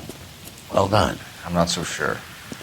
Chapman seemed to have his own agenda. There seems to be more to this than a personal vendetta. What are you talking about? The fires benefit Elysian in some way. I don't see Chapman and Monroe working together. You have a point. The evidence is good for Chapman. Hard to be worrying about his side of the story when he's blasting away with that big 45.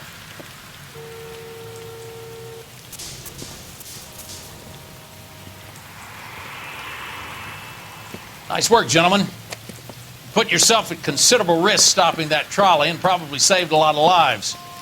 Anyone else but you, Phelps, and you'd be up for a bravery award. We've had our eyes on that slippery son of a bitch Chapman for as long as I can remember. I couldn't be happier than to wipe him off the scoreboard. I hope this puts to bed that crazy stuff you had going about Leland Monroe. What were you thinking, Phelps? You'll be calling Richard Nixon a crook next.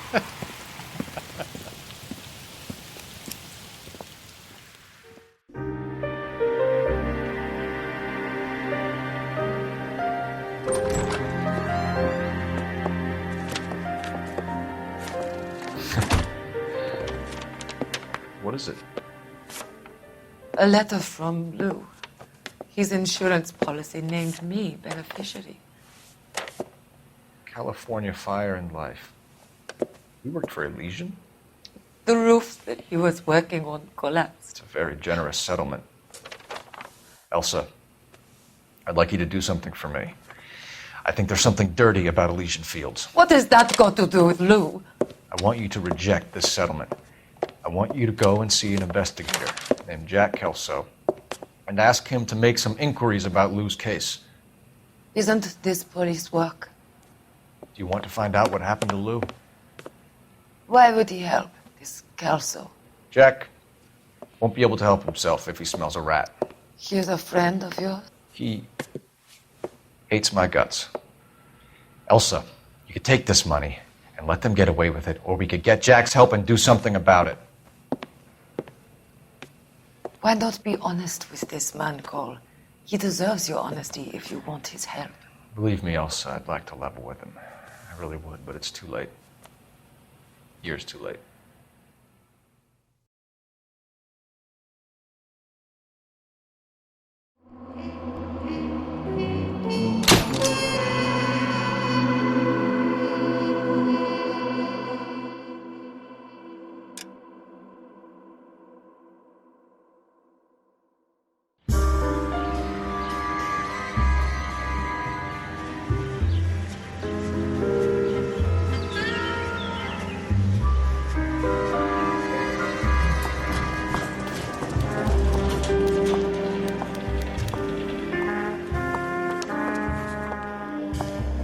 Mr. Kelso? That's what the sign on the door says, miss.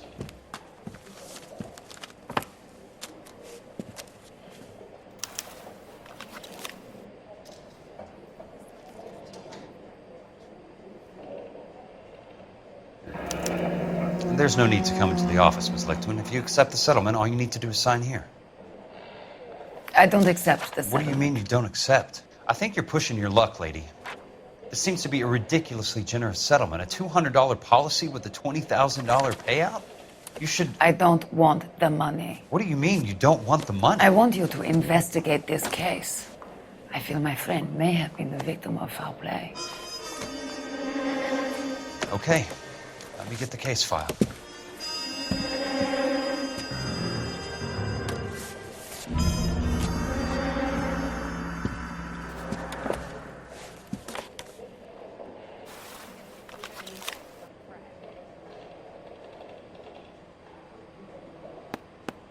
There's got to be more in these files.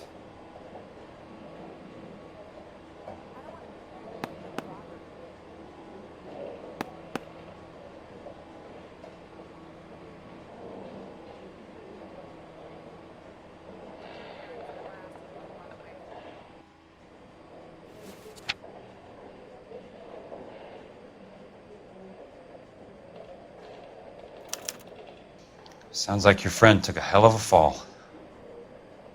I'm sorry for your loss.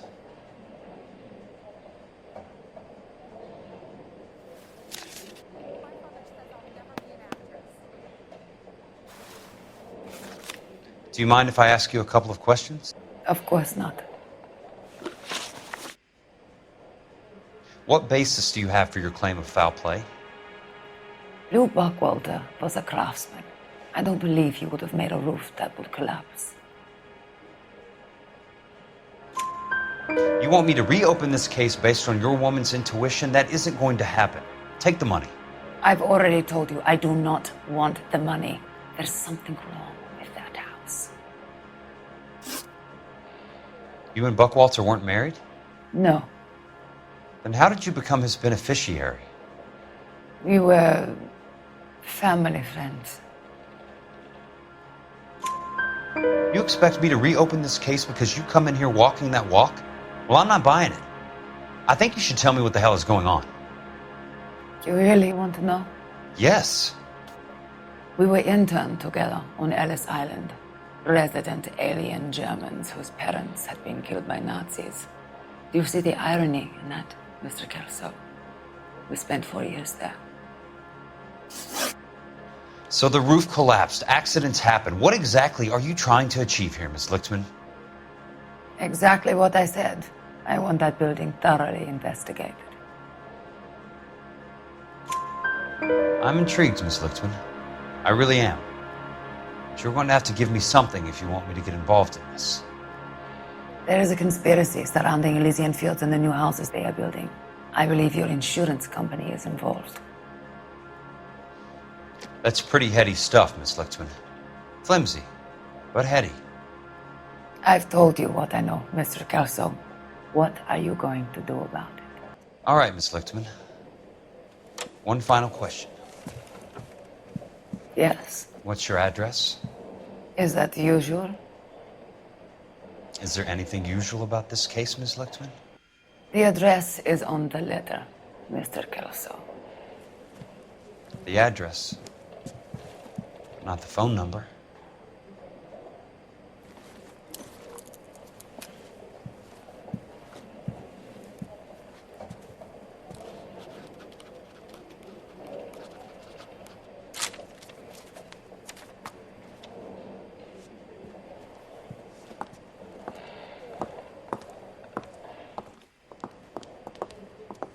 Mr. Benson would like to see you in his office, Jack. Upstairs.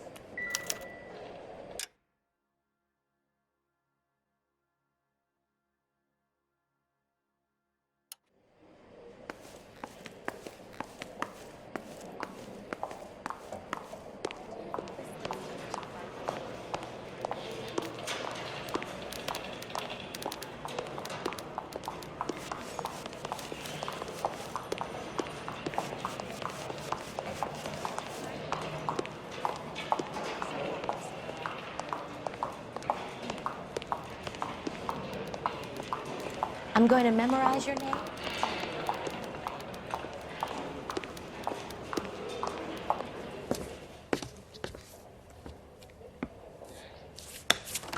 Mr. Benson, you wanted to see me?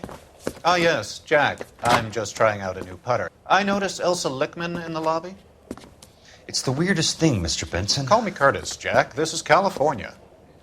Like I said, Curtis, this is a very strange case. How so, Jack? That lady, Elsa Lichtman, is refusing a 20 grand payout.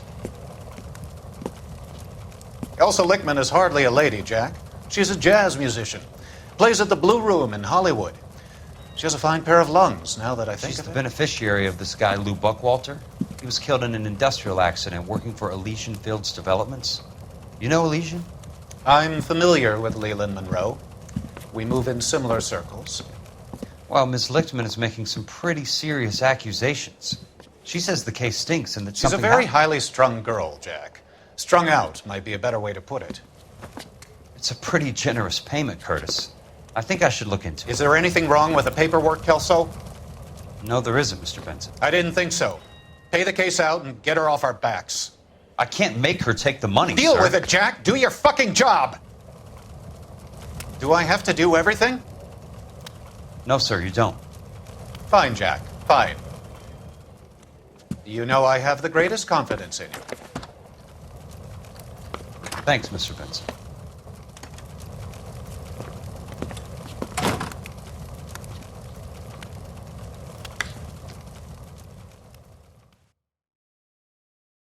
Mister, a man like you Your car, always Mr. loses Kelso? battle of wits because you're unarmed. Thanks, kid.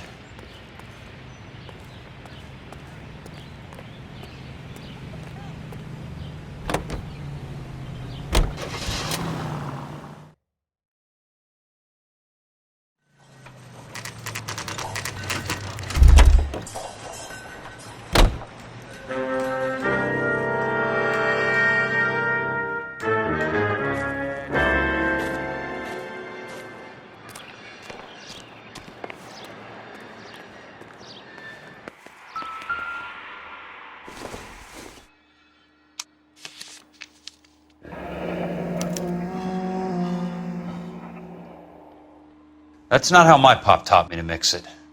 Someone is cutting corners.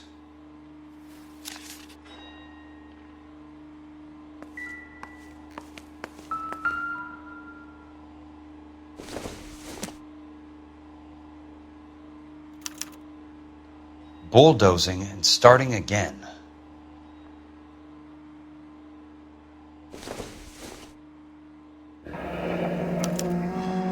Leland Monroe, the man with the grin. Looks like he doesn't like to be disappointed.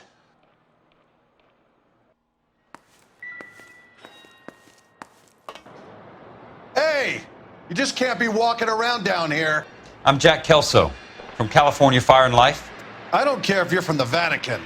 Buzz off! I'm investigating the accidental death of a Lou Buckwalter, and... You deaf? Do I have to beat on you? Looks like you do. You're a real ass.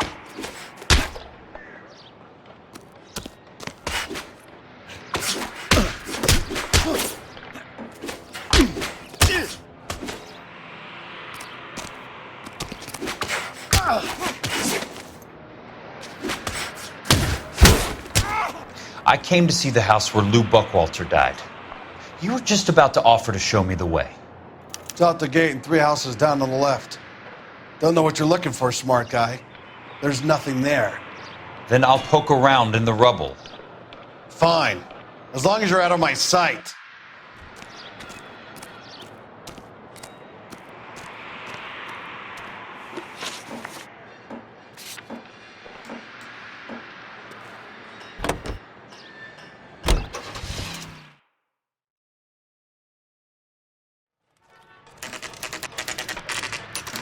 The place falls down, and then they bulldoze it.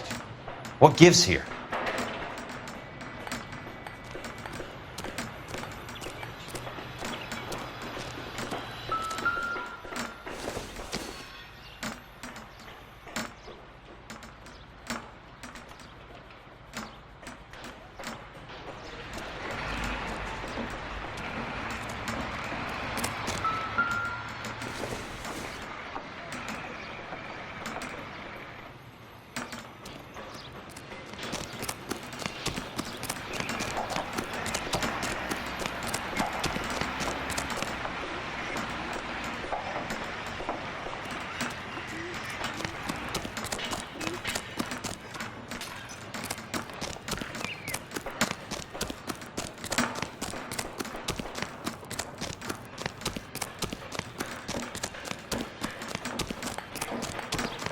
You.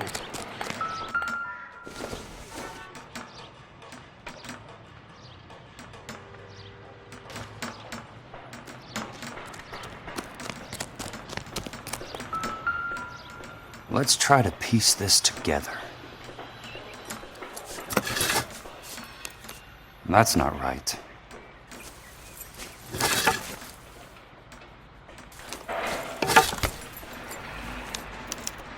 Keystone Films? Who gets their lumber from a film studio?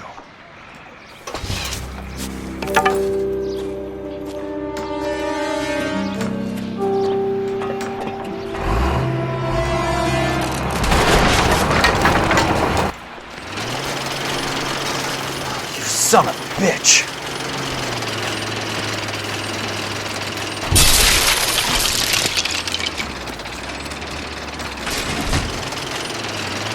Oh, shit!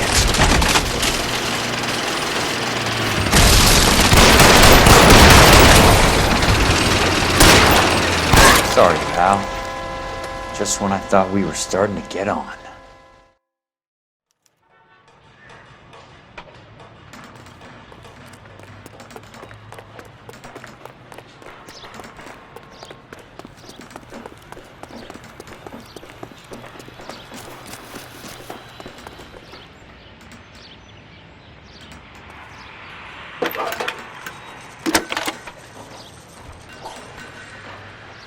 Jack Kelso, California Fire and Life investigator. I need an address on the Keystone Film Company. The address is 658 North Wilton Place. Is there anything else? No, thank you, ma'am.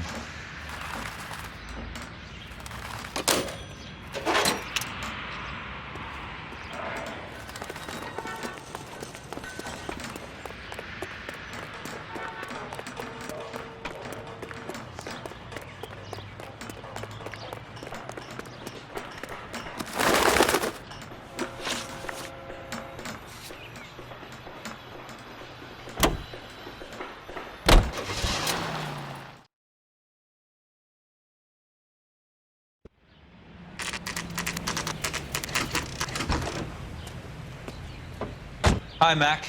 I work for California Fire and Life. I'm looking into an industrial accident. Here? No, not here. At a housing development over on Normandy Avenue. So? I found some lumber over there, had the Keystone name printed on it. We've been closed since 41. Never quite made the transition to talkies. The Suburban Redevelopment Fund are pulling the place down. Know anything about the Suburban Redevelopment Fund? Nix. Mind if I take a look around? I'm kind of hungry. If someone was to leave a couple of bucks here, I might wander down the street and get a cup of coffee. Is there a key to the gate? No. The only guys who go in or out are some delivery guys from Elysian Fields. They're working on a housing development over at Wilton and Santa Monica. You'll have to hop it.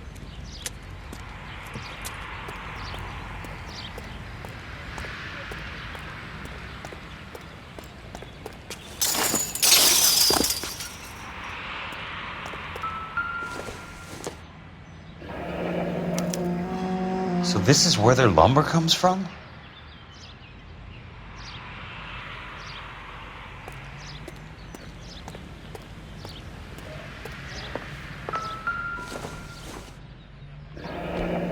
That's one way to keep your costs down. Too bad it won't support a roof. Gotta be something else around here. Wonder what's left in the buildings.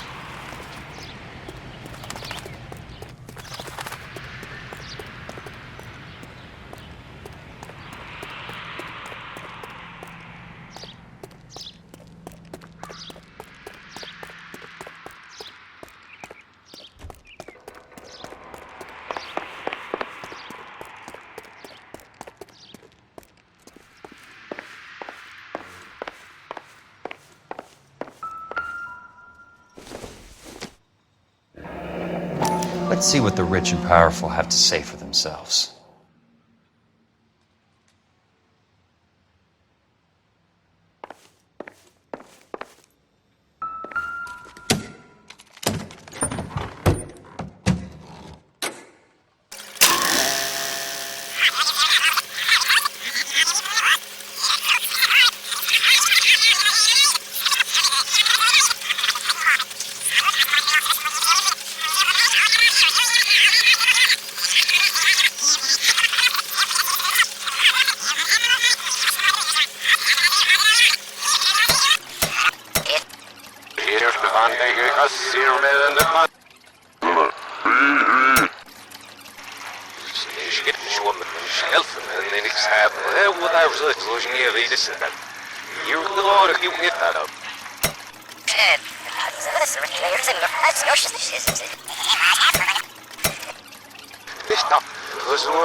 In a great day for the future of Los Angeles, civic leaders and businessmen joined forces to launch the Suburban Redevelopment Fund.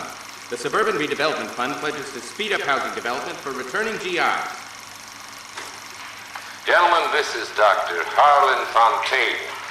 He's our latest investor in the Suburban Redevelopment Fund. Doctor, this is Curtis Benson. He's Vice President of the California Fire and Life. Pleased to meet you, Doctor. Ray Gordon, editor of the Times. Doctor. District Attorney Donald Sandler and Police Chief Warren. Gentlemen, I am delighted to be in such exalted company. You're making quite a name for yourself, Doctor, amongst the thespian fraternity. I find that those of artistic temperament are often of a fragile mental disposition. It's a short step from miscreant to recidivism, Doctor. Very true. But I think we could all agree that the City of Angels does rather well basking in the reflection of the motion picture industry. Hear, hear. And it's something that every sucker getting off a train at Union Station wants a part of. Gentlemen, we're here to sell the American dream, and Hollywood is our greatest advertiser. So, how is your new development selling, Leland? Cannot throw them up fast enough, Ray. And that's part of the problem, Leland. Washington is receiving steady complaints. There's a clamor for public housing. God damn it, Ray. Public housing is tantamount to communism. Now, that's why we fought this goddamn war. I'm telling you, it's Reds via the back door. You can't have it both ways, Leland. The new freeways are being built to service all your developments out in the boondocks. They're all being built with government money. The GI Bill is government money. There's a difference. What difference? The GI money ends up in my pocket. I hope you mean our pockets, Leland. We're all investors. Of course, Curtis. So, when will the freeway bond be passed on? It still has to be ratified. Takes a long time to raise $3 billion. I need to find a game well or a telephone.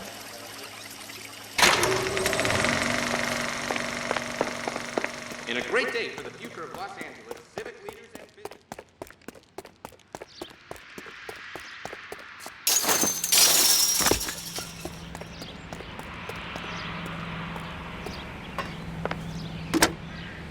Operator, I'd be glad if you'd put me through to police dispatch. Putting you through now.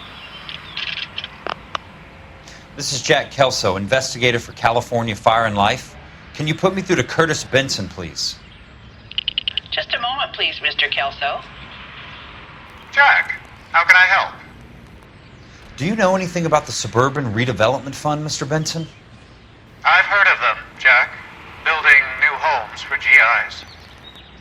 With green lumber that was used on movie sets. Jack, are you working the Buckwalter case? Mr. Benson, are you part of the Suburban Redevelopment Fund? Jack, I want you to listen very clearly. Call Miss Lichtman. Call her as soon as you hang up. Arrange to see her tonight and get her to agree to the settlement. Do it tonight. Do you hear me? Yes, sir. End of story, Jack. I don't want to hear another word about Elsa Lichtman or Luke Buckwalter. Can you put me through to Michigan 221? Putting the call through. Hello? Ms. Lichtman, it's Jack Kelso. Yes, Mr. Kelso. I've been looking into your case. Yes, and what have you found? It doesn't look good. I need to see you. Meet me at the Blue Room. I work there tonight. I take a break around 9. I'll be waiting at the stage door. We can talk then. Auf Wiedersehen, Mr. Kelso. Thanks, ma'am.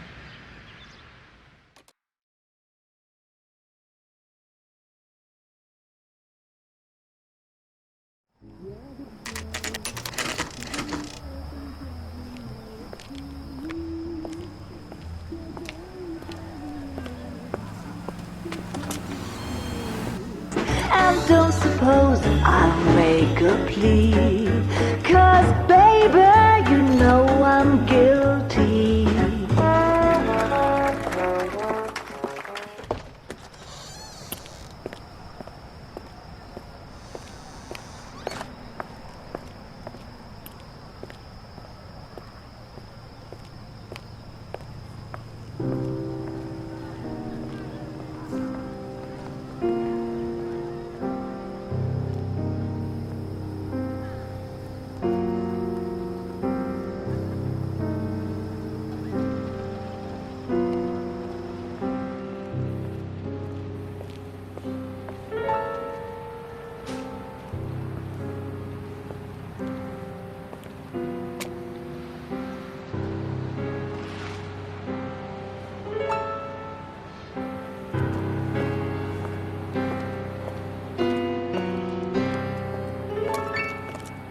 What were you doing with him?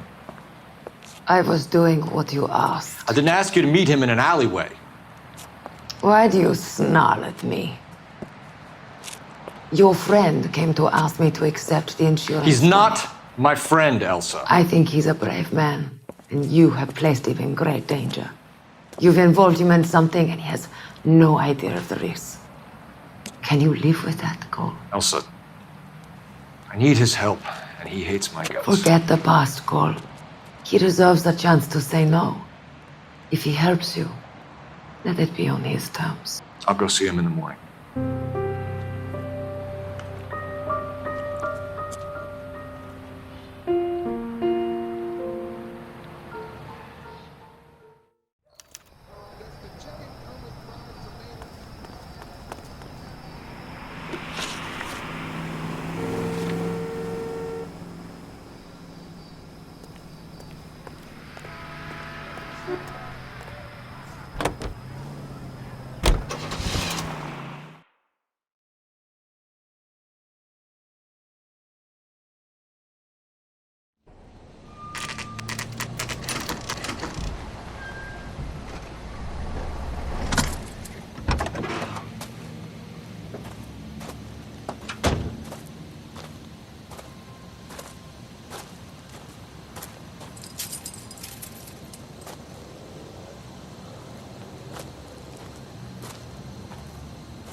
You lose something, Mac? I thought these private eye types were all wise guys with smart mouths. Looks like the snappy repartee has all dried up. Get on with it. What's your hurry, Mac? You got some place to go? You ever do the cat and mouse routine without a gun in your hand? Now that's more like it. Let's put a few gaps in that smile. Time for you to lose your teeth.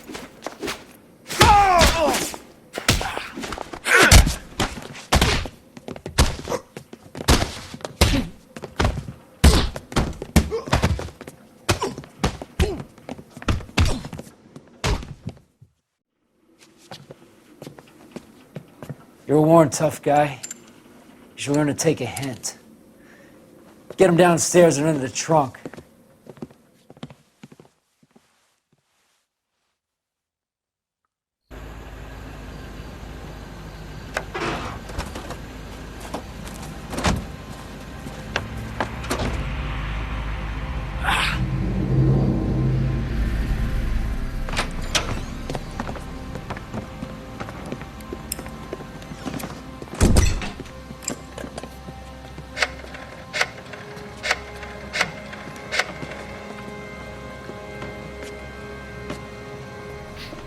Sure, he turned up all right. He's wishing he didn't. He's in the trunk. He's going nowhere. The boys introduced themselves.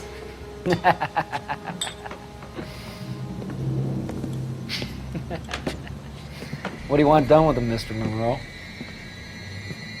Yeah, I know a good place. Pick up a shovel and a pick on the way. It's up in the hills behind Griffith Park. We'll deal with that German bitch next.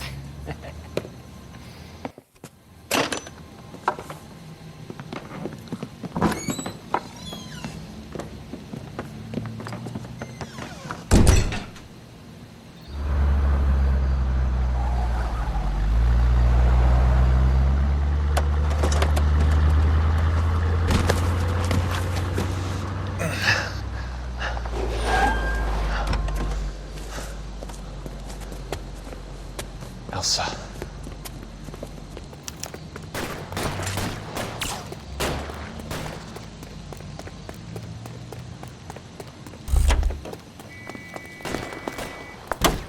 What the hell? Sorry, pal. Desperate times.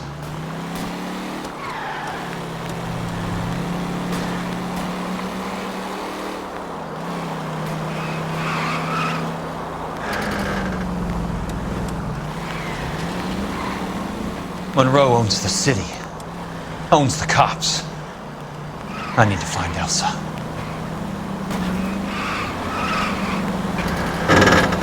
Must be his blind spot.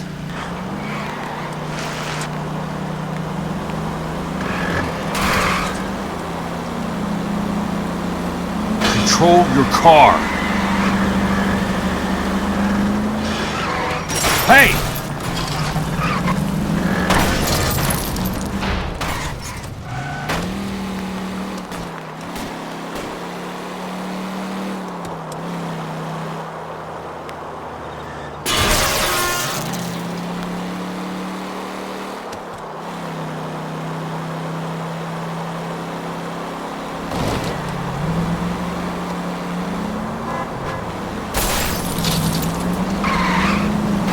Driving.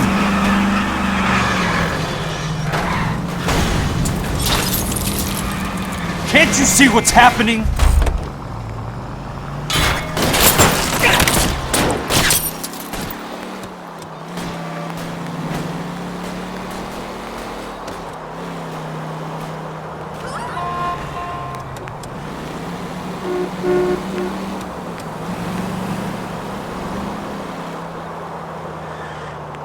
Where are they? Is that the last of them?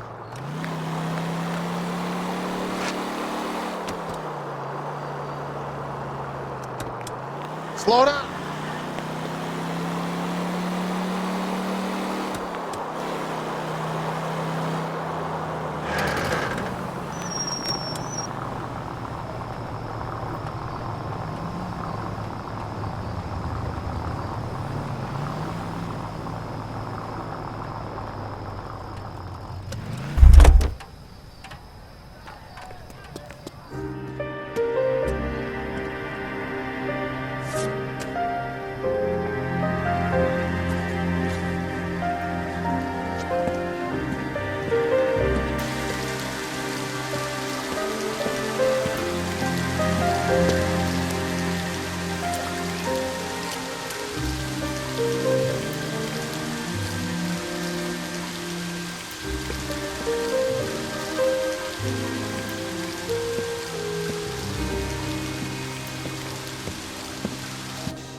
still carrying that Army 45, Cole.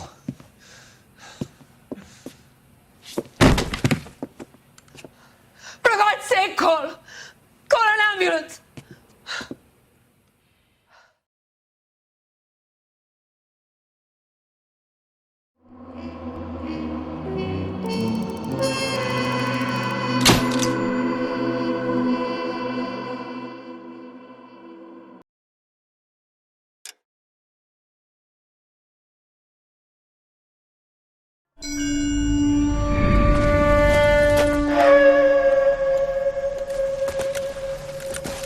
Satchel charges on the cave entrance from above. Covering fire on weapons team. Look for snipers in the trees. You know the drill. No risks, no heroes, no prisoners. You want some roast on this one, Sarge? No, you guys have done enough. Head back to Webb's. We are going to blow every cave we come across. Close them down and move on, people. Damn. I was hoping to get me a samurai sword. Skipper says that Phelps has fallen behind again. He's got his fire teams checking every cave. He's lost another flamethrower. He wants you to get over there and hurry them along.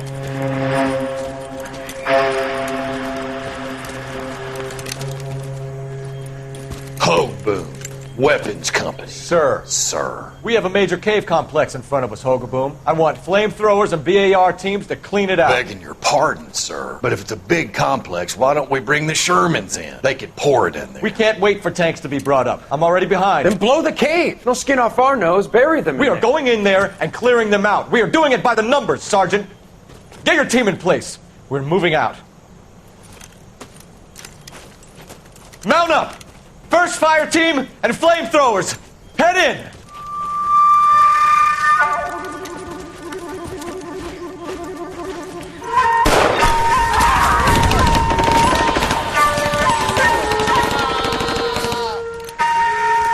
Where's he going? Where's who going? The big cowboy. He's going in. Who gave that order? You did.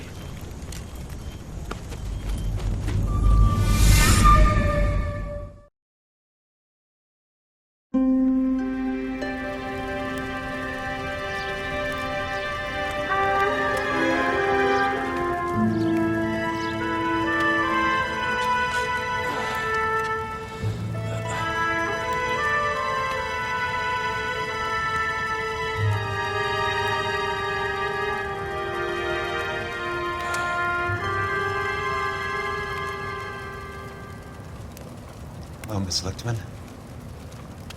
How long have you been sitting there? Not long, Mr. Kelso. You look lovely, Princess. You haven't exactly caught me at my best. It's okay, Miss Lichtman. I'm a big boy. I know how to take my licks. Please, call me Elsa. Okay, Elsa? What can I do for you? I'd like to explain because I can join the dots, Elsa. Cole needs your help, Jack. The police department have frozen him out. Look, you're obviously a brave lady, but you can't fight all Cole's battles for him. I just wanted to apologize for... You don't have to apologize. You were right about Elysian Fields. Tell me something. What was Lou Buckwalter's regular job? He was a carpenter. He built sets for RKO, Warner Brothers. Set carpenter? Perfect.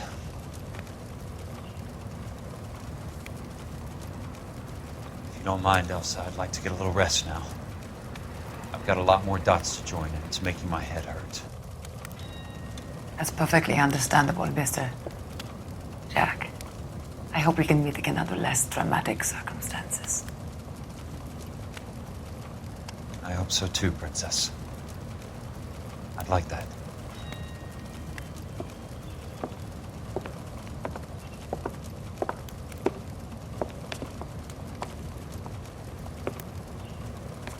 You Kelso? Who's asking? Peterson, assistant DA. You're in the wrong building, Peterson. This is a hospital. A wise guy. Let me tell you a story, Kelso. Can I get the abridged version? My head hurts. You're a funny guy, Jack. What do you want, Peterson? A colorful character mentioned your name. He said that you might know something about... There's a problem with colorful characters, Peterson. First they send you over a drink, then they buy you dinner, then you get a phone call in the middle of the night for a favor. Try rubbing shoulders with some solid citizens. They're the ones you're supposed to protect. You finished, Kelso? For the moment.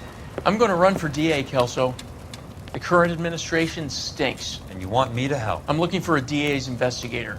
You get a gun and a badge and $120 a month. I get $150 a month now. I'm going after the Vice Squad, Kelso. It's going to get me elected. I've got something better. How about Leland Monroe? The property developer? You think I fell down the stairs?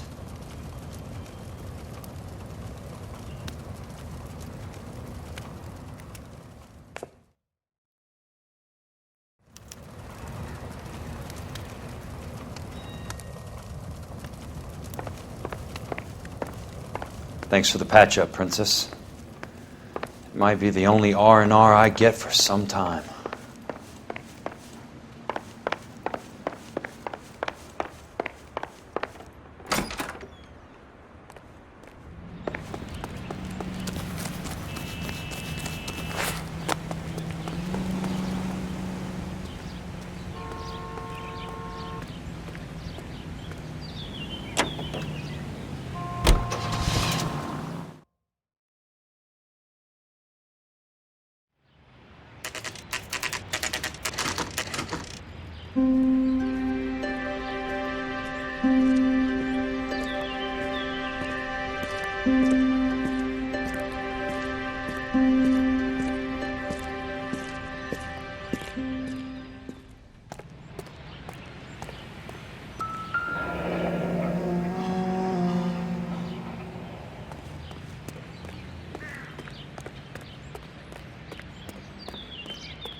Remember me? Jack, it's good to see you. You've caught me at a slightly inopportune moment. Can we do this some other time? Back off, Curtis. Move away from the door.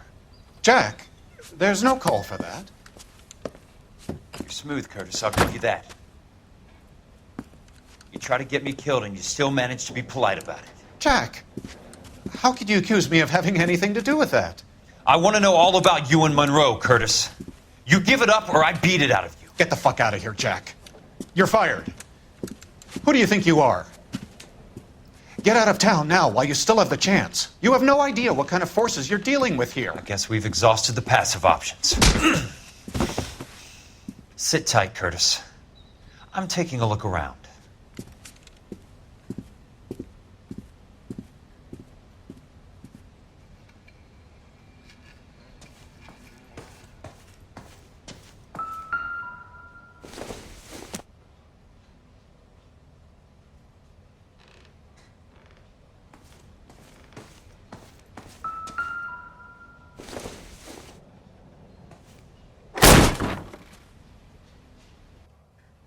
How old are you, Princess? 16, mister? How old are you really? Nearly 13. You take love where you can find it as you get older. Love?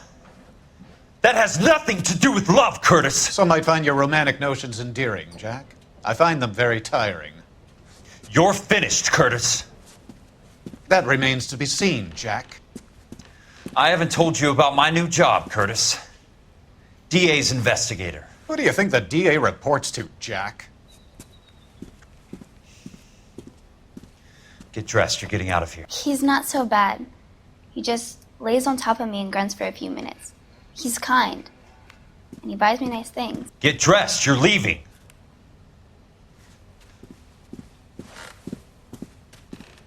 She will only come back.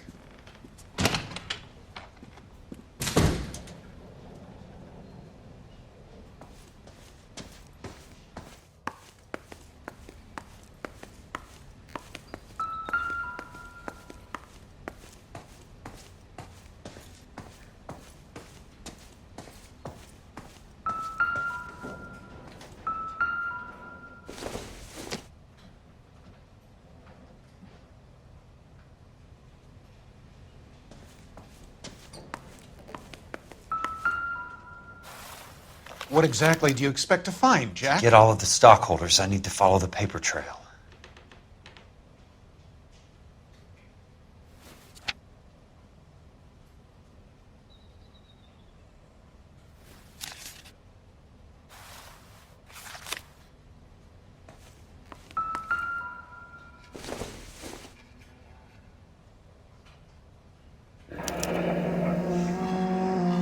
I knew you were in bed with Elysian, Curtis. Now I know why. Jack, you've made a terrible mistake. Get out while you can. I want answers, Curtis. So pay attention. Please, Jack. I'm not a violent man. I don't get it, Curtis. You're vice president of the company. Why take the risk? It's a simple business transaction, dear boy. You're lying, Curtis. Something happened at the company, didn't it? That's why you took the bribe. Bribe? What bribe? How can you accuse me of benefiting ahead of the company? I noticed that the share certificates are in your name, Curtis, not the company's. What did you use as collateral? Those sons of bitches in Sacramento. They passed me over for president. Sent me here because they believed it was a backwater. But they were wrong. Los Angeles will become the capital of the West, not San Francisco. This place will be the city of the 20th century. And I'm gonna get my cut, Jack. You're going to jail, Curtis. You and your cronies. We'll see about that, Jack. Tell me about the Suburban Redevelopment Fund. You're talking about the future of Los Angeles. You cannot interfere with these plans. Information, Curtis. Business people who have joined forces to meet the demand for new homes. You're lying, Curtis. They're going to burn those movie sets they call houses, and you're carrying the insurance on them. And how do you prove that, Jack?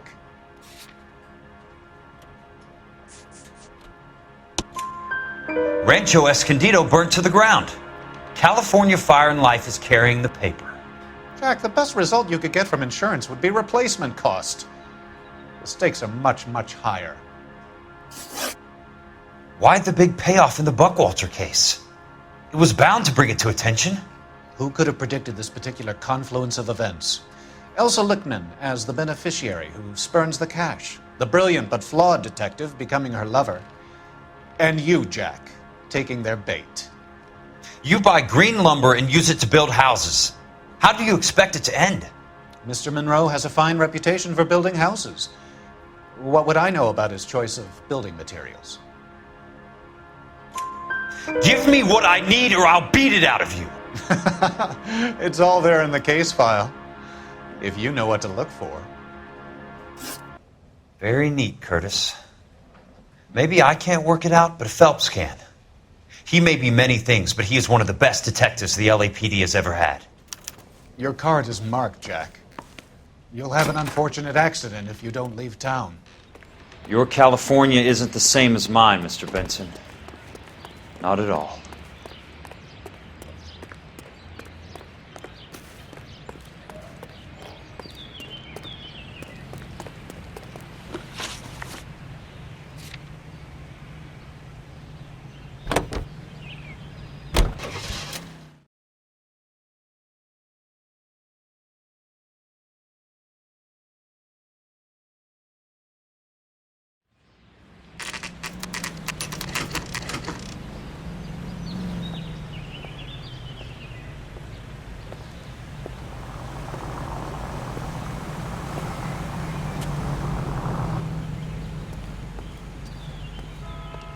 Married by a judge.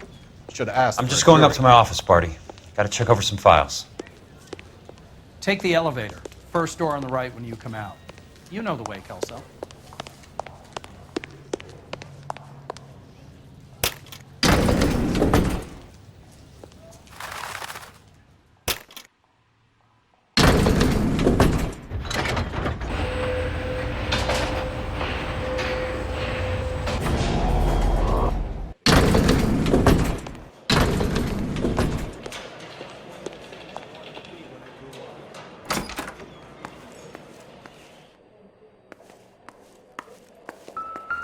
So, Curtis, what is it you don't want me to see?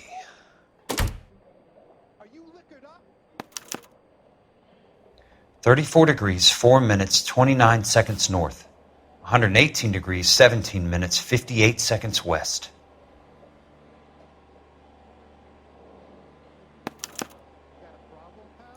Insured replacement value for the house is $900. Current value of the house and land is $3,500. Christ, how many of these dumps are we carrying on the books? I have a Detective Phelps of the LAPD here to see you. Have a seat, Cole. Where's the go-between? She's awful easy on the eye for a foreign girl. Does that private dick petter actually work on anyone, Kelso? It's not your style. You were always a little more direct. This is your dime, officer. Would you have helped me if I asked, Jack? A little chuck on the shoulder, shot of Semper Fi. Fuck you, Cole. Be a man. Why send a woman to do your dirty work? You're a cop. Why do you want my help? I thought a PI might be a little more discreet. I'm no gumshoe. I used to be an investigator for this company before your investigation got me fired. I'm sorry to hear that, Jack. I'm sorry about a lot of things. Is that an apology, Cole? It's a feeble attempted one, yes. Look, Jack, it's a murder case, and I need help to solve it. So what's it got to do with Elysian Fields developments? They're in it somehow. The flyers keep turning up whenever I find a domestic fire. They're boosters. Stiffing GIs for deposits, making them wait months for a throw-up house. They're already making more money than they can count. What's turned them into killers? So you believe me? This is why you dragged me into the Buckwalter case. Look, Jack, I'm sorry. But if not for me, do it for some of the poor saps who are dying. Or some of the leathernecks who are getting grifted. How about it, Jack? I know you, Cole. You're still beating yourself up over that medal on Sugarloaf. The medal you think you didn't deserve, but you just don't get it. Nobody deserves a medal. It's just the ridiculous situation you find yourself in and how you react to it. You think you failed up on that hill. But courage isn't a tap you can turn on or off. Courage isn't permanent. It's a tenuous and fickle thing. Courage and cowardice exist in every man. Get over it. You got it off your chest. I guess I have. Can you help me, Jack? I'm thinking about it.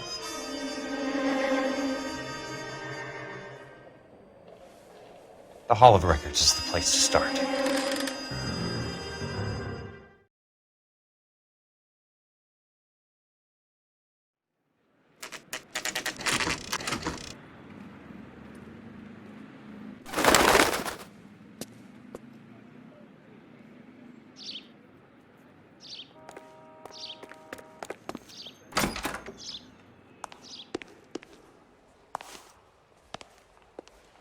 Hello there.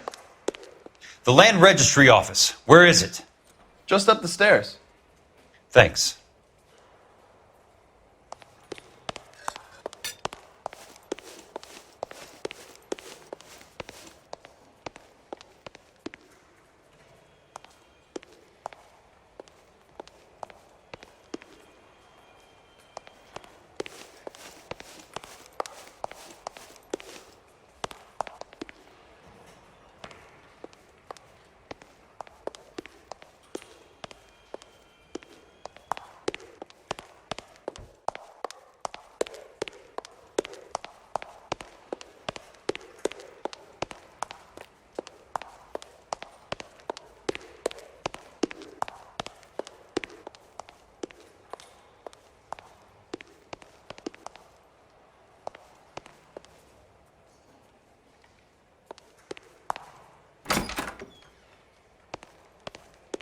This doesn't look like the Land Registry. That's because it isn't.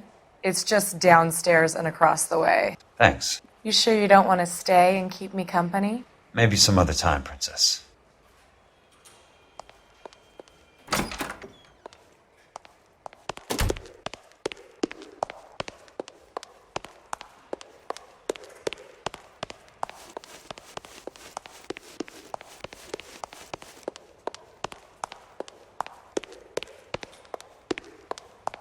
I'd like to see the company details of the Suburban Redevelopment Fund. Certainly, sir. Just this way.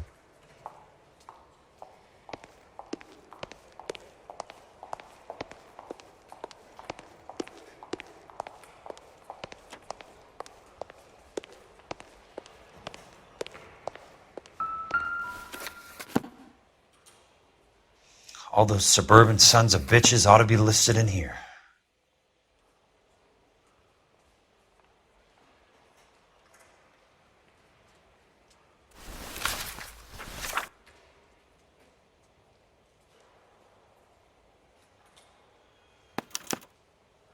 Courtney, for God's sake, what's he got to do with this?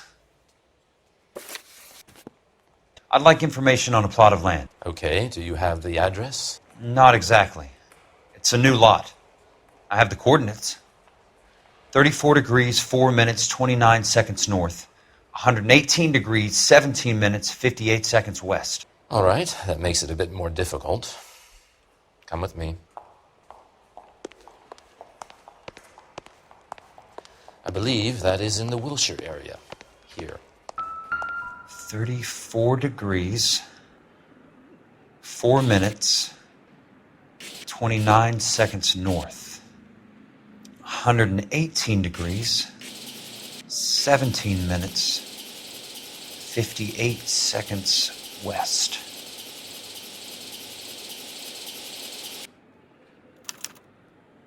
The lot number's 1876988. Unfortunately, that is just the beginning. We have at least 1 million lot numbers in the Los Angeles area. The registrations are in alphabetical order. You need to convert your lot number to a letter. How do I do that? Over here. Use this adding machine.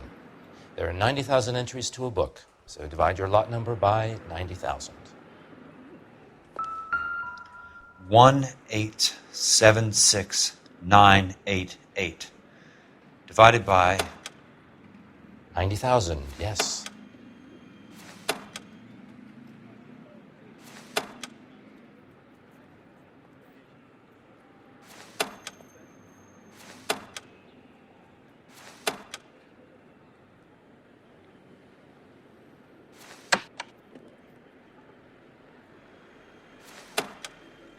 $1,876,988 divided by 90,000.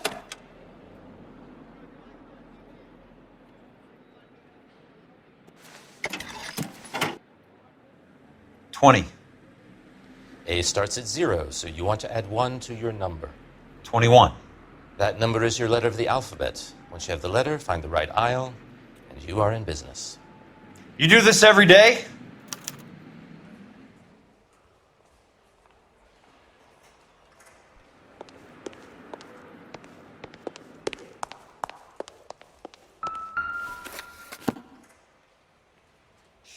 Let's see what the site is worth to them.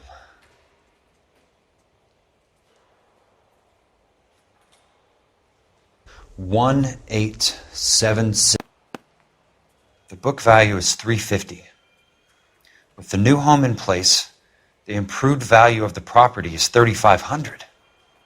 They can make a killing. But how do they pull it off?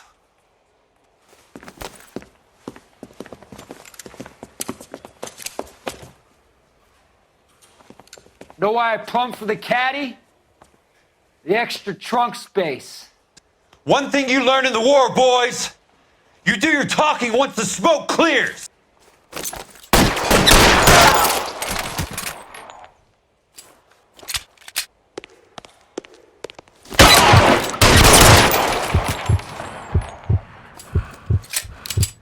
How long do you think you can hold out?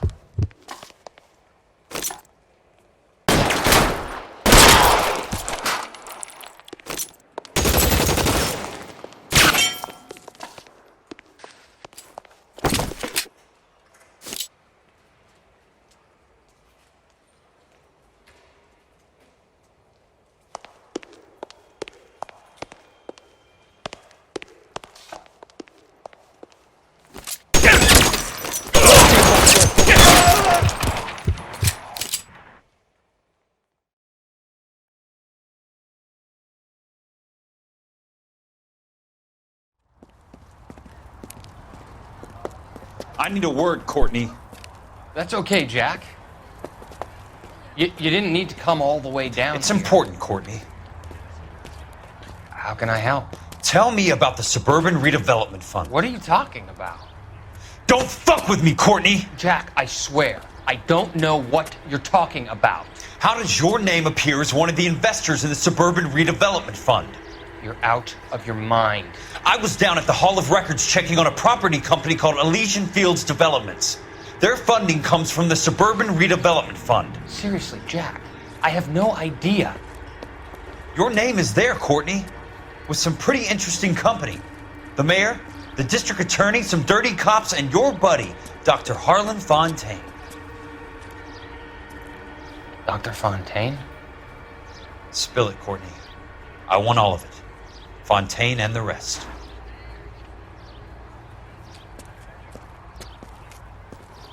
Fontaine took the morphine off our hands. Look, Jack, I know you said to get rid of it, but it's okay. I did something good for once. He reinvested the money for us. That's it. That's what's happening. They're building houses for GIs, Jack. I turned a mistake into something beneficial. Something that's going to help out the guys. Courtney, they're building matchstick houses. They're going to burn them for the insurance money. They'll probably stiff the poor bastards for the deposits. Please, Jack. Say it isn't so. Harlan's a doctor. A good one. He helps out a lot of people. Looks like he's helping himself, Courtney. You're the fall guy.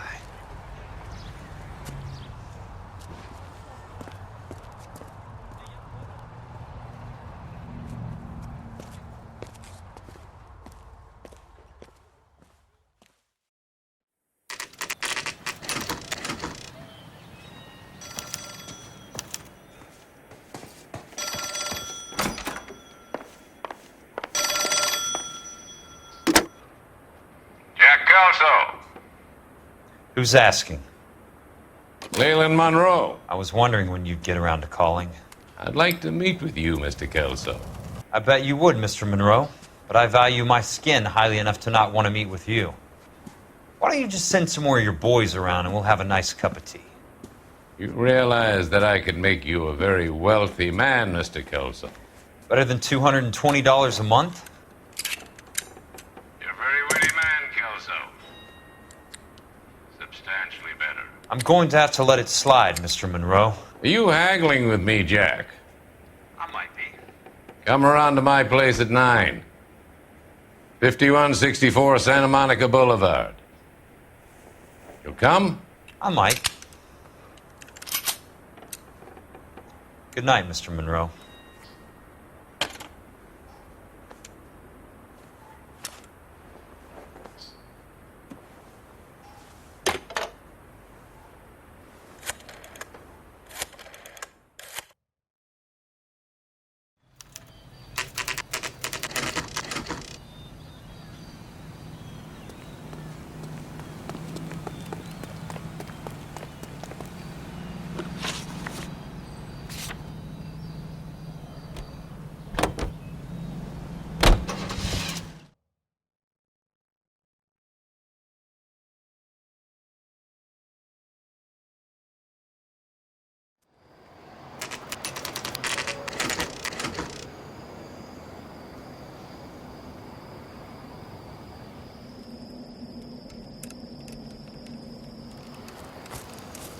I appreciate the help, all of you. We can reminisce later. I want a minimum of noise and no prisoners. No prisoners? This isn't Peleliu, Jack. These guys are grifting GIs. That's what they do for a living. It's okay, Jack. We all feel the same way. Just hasn't turned out quite the way we imagined. Let's get it done. Teams of 2 at the ready.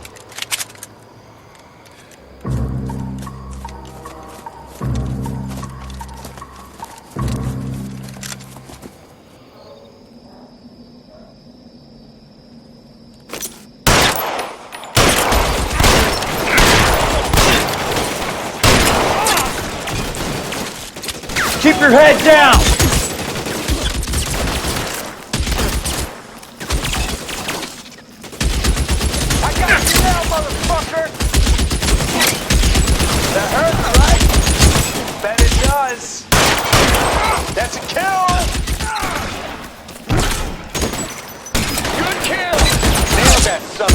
How long do you think you can hold out?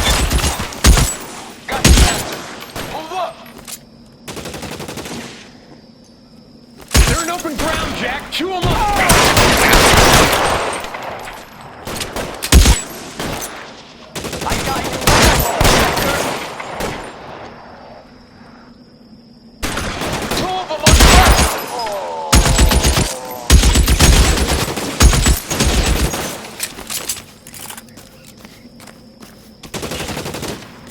They're in open ground, Jack. Stay down, damn it!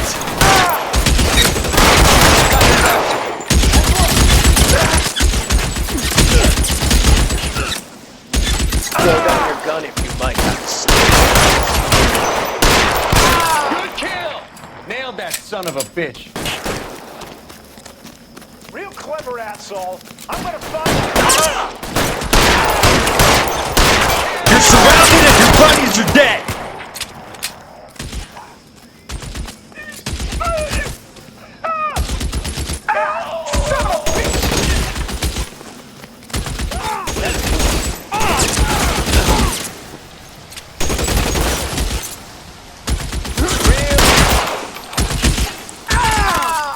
All right, men, hold the perimeter. I got personal business with Mr. Leland Monroe.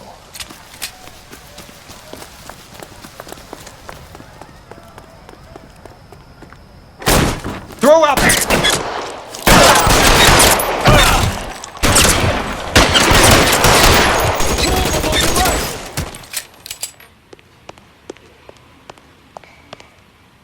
There it is!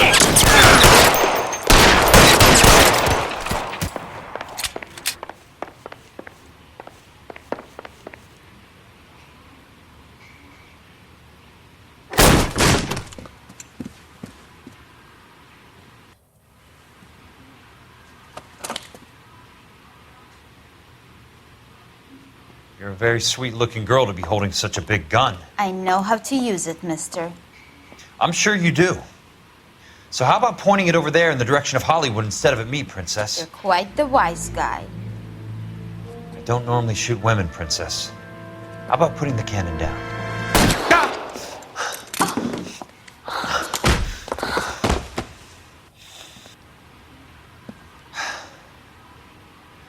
I didn't think you had the guts, sweetheart.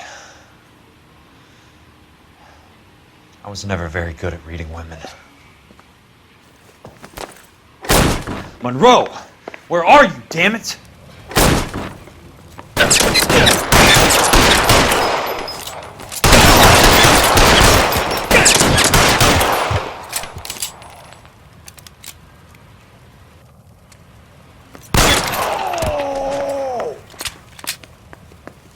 Weapons on the ground, now!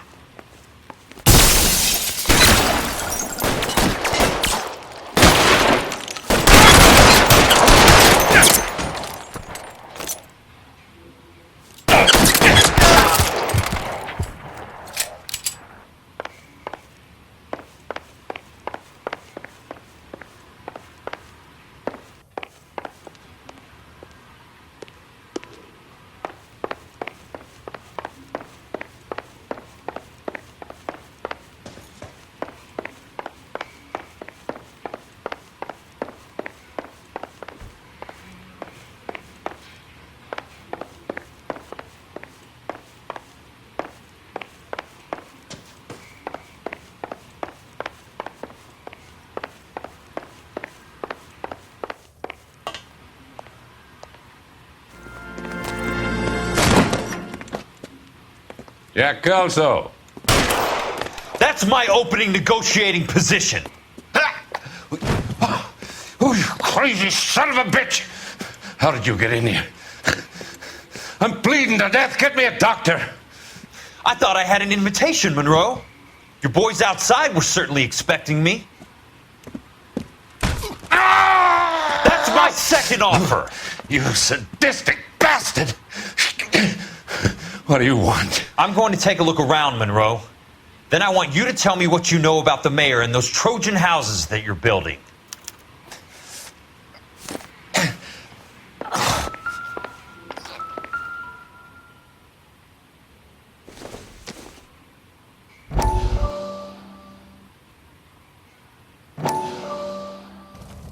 Dr. Fontaine, I need to speak with you urgently. Sit down, please, sit down. Tell me about the Suburban Redevelopment Fund.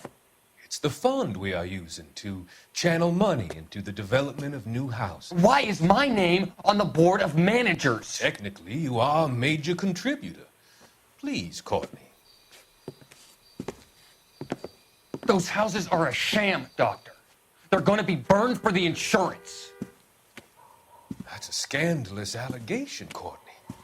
Do you have any proof? Jack Kelso, an investigator for California Fire and Life, has seen them. He was almost killed when he found out what was going on. I don't know what to say. I feel that I have been duped. Who do you think is behind this subterfuge? Jack says it's a property developer named Monroe. He said it goes all the way to the mayor. You cannot have believed that I was involved. I don't know what to believe anymore, Doctor. I hope that you weren't involved. Thank you for your trust, dear boy. Be still, Courtney. All of your troubles are finally over. Let them go.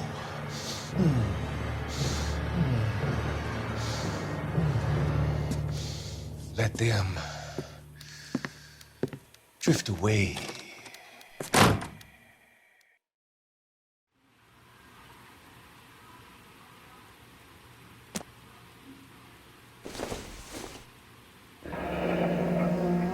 The Suburban Redevelopment Fund.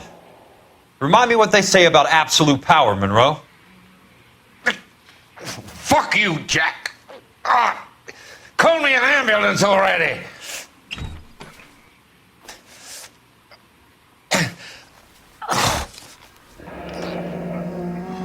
That's a hell of a payroll.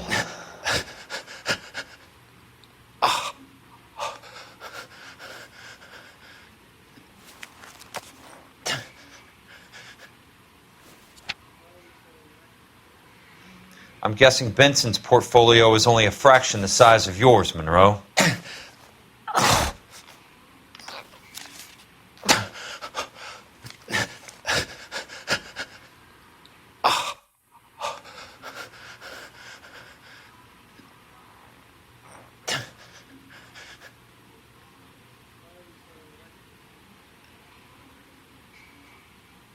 Smart. Keep the dirt on Fontaine under lock and key. This is your insurance.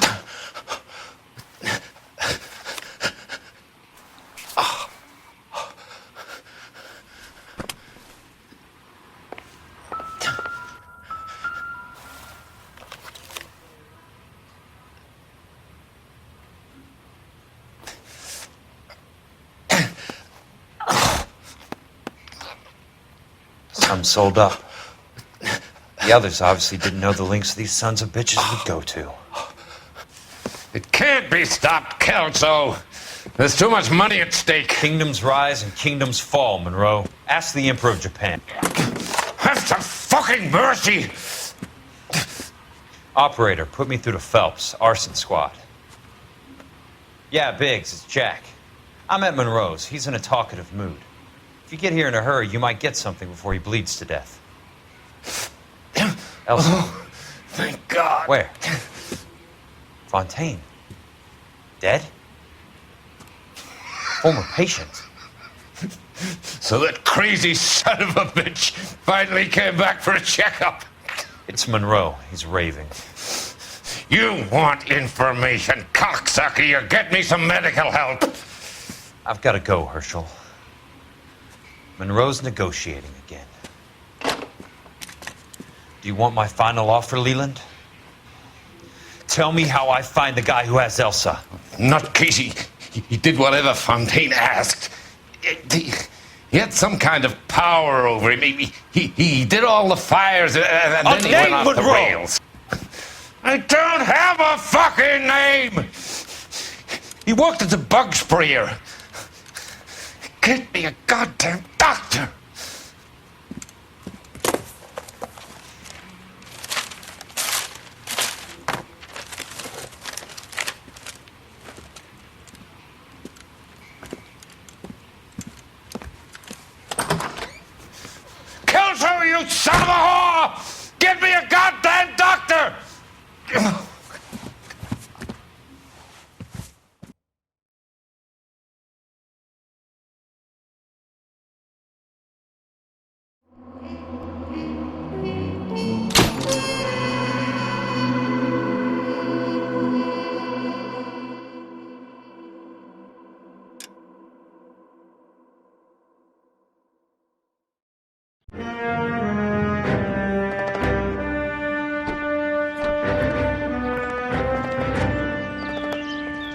Jack?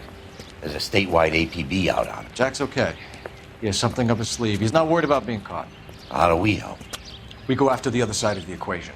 Jack has Elysian and its cronies running scared. We go after the doctor and some of the other guys. But the whole department breathing down our necks. It's time for action, Herschel. It's time for change. Jack's crossed the Rubicon, and we have to be on the other side ready to help. Christ, what was that? Explosion. Something big. You think it's the Reds? You think those Rusky sons of bitches that dropped the H-bomb on us? Calm down, Herschel. We need to be ready for the call. I'm not waiting for an invitation. Get in the car and head for the cloud. KGPL can give us the details on the way. All units.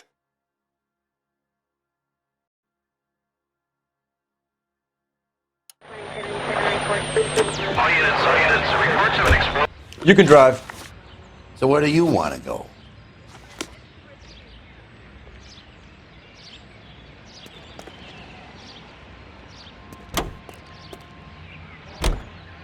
Look at the sky, Cole. No screwing around. We need to be in the car when the call goes out over KGPL.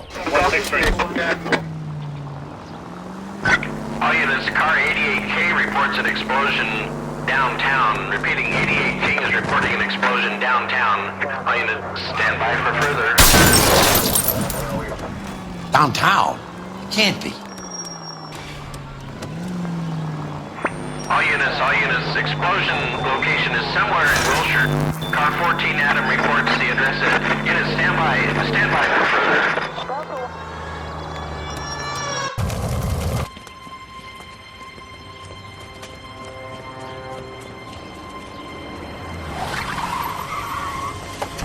We have looters around the corner. Cuff them or put them down. We need to get this area under control.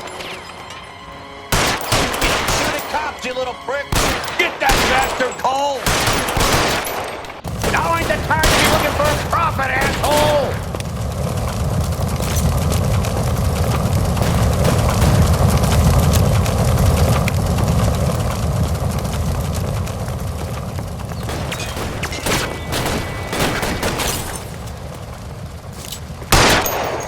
You sorry son of a...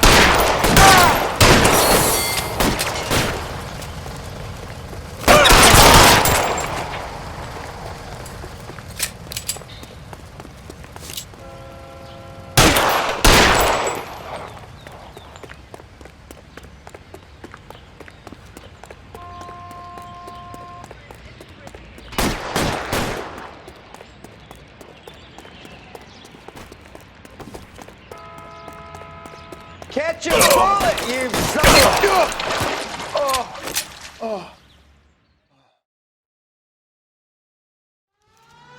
The commander will want us at the scene. Let's go. Jesus. I'd never seen nothing like this. I wish I could say the same. It's like a bomb's gone off.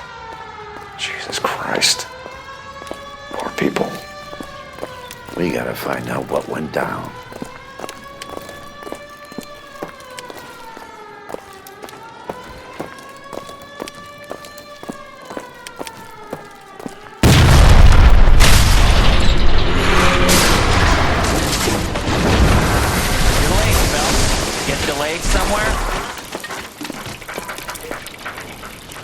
What in God's name happened here? Wasn't nuclear. If it was, we'd all be dead from the radiation. That's reassuring. What's radiation? Everyone inside the factory was vaporized. I mean, look at the size of that crater. What's going on over there? The mayor is going on television, appealing for calm. Television? Who can afford one of those things? Anything to go on? You're looking at the remains of Nicholson Electroplating. I have an idea of what might have caused the explosion, but I'm only guessing. Have a look around the rubble, see if you come up with anything.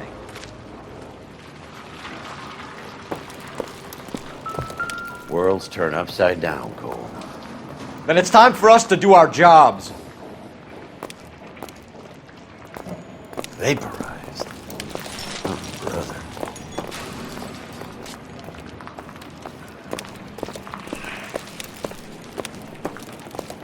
That's it, Mr. Mayor. We're wrapped. Well, good. Thank you very much, son. I think it went okay. Couple of pickups, sir, but that's to be expected. Nobody's ever done this before. get better with practice. That maybe goes for me too, son. Should have played it a little more somber. Hey, detective! I think I got something here. No, Mr. Mayor, you came across as, very resolute. Any idea what this is? Very large egg cup? A Viking helmet? How would I? Looks to me like some kind of machine component. An airplane part, maybe.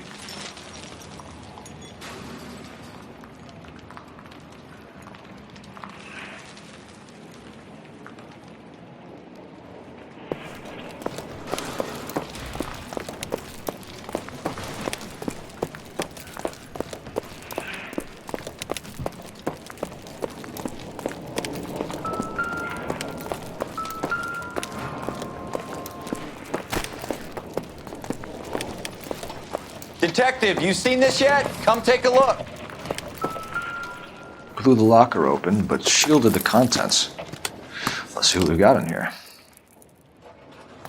Phelps, I think I found something over here. Only OSS agents use these things. We'll need to get the film developed to see if there's an espionage angle.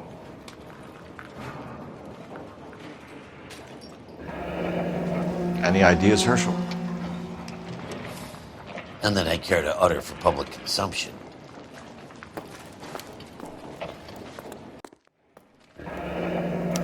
Tomoko Akamoto.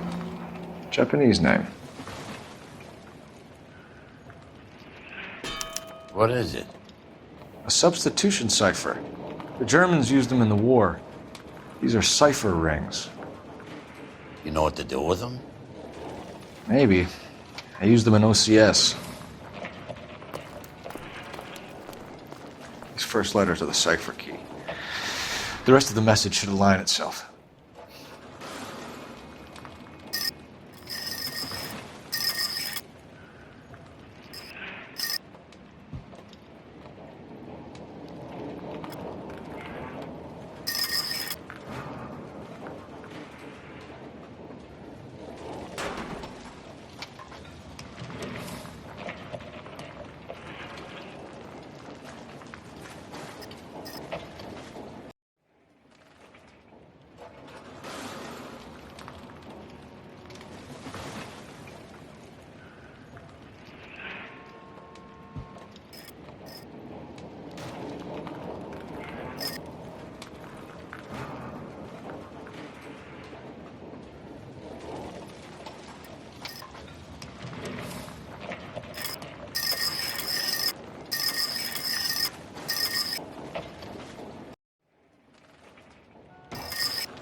It's an address. 133 North Vermont Avenue.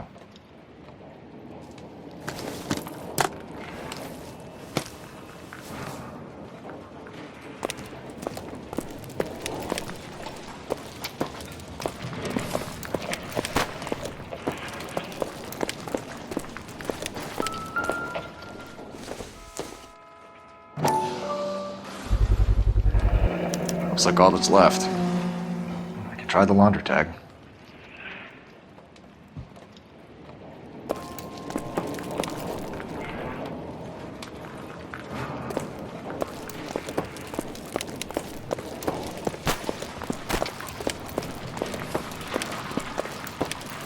This is a busy street, okay?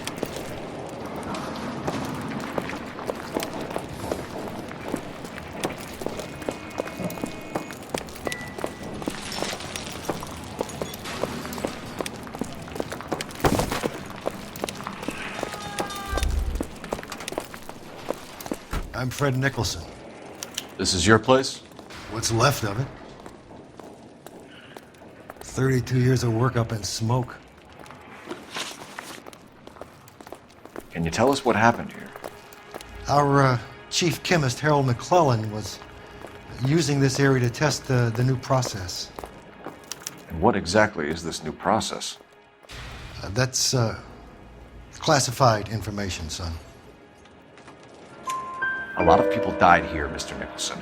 I'm prepared to go to the press and tell them it was your fault. What is the new process? A way to chemically polish aluminum. It's traditionally done by hand. It's extremely labor intensive. The process could be worth millions. Who is Tomoko Akamoto? Dr. McClellan's personal assistant. She came highly recommended. Akamoto was involved in industrial espionage. Was she working for you or for a foreign government? That's a ridiculous assertion. How can you possibly say she was a spy? How many of your other employees carry spy cameras in their handbags? Oh, Jesus, Mary and Joseph, she was selling me out. If she wasn't a foreign spy, who could she have been working for? There could be other plating companies, but the big customers for the process are the aircraft manufacturers. Lockheed, Boeing, Hughes, North American. What can you tell us about McClellan? A brilliant chemist. He approached me a few months ago with the idea for the new process. So no one has ever done this before? No, but it's legitimate research. So you thought McClellan could do what no one else could do? You were prepared to take that risk? Look, he was a trained chemist, and his ideas could revolutionize electroplating. And you would be rich? I'm a businessman. What's wrong with turning a buck? You blew up 6 blocks! And God knows how many people are dead. I regret that. That's laudable.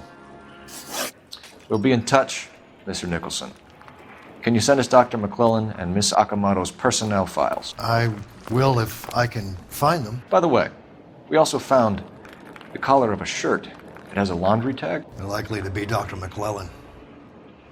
The majority of people who worked here don't use a laundry service.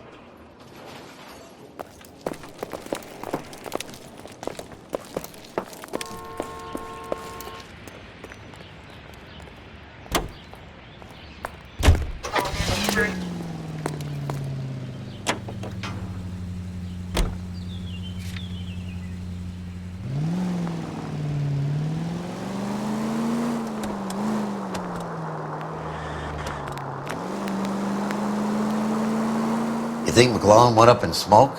Or is he still alive? You could ask the same question about Tomoko Akamoto. I guess you could. You got an answer? Not yet, but I'm working on it. Any unit in the vicinity, a citizen reports a 459 there now at 38 North Catalina. Unit to handle code 2 to identify.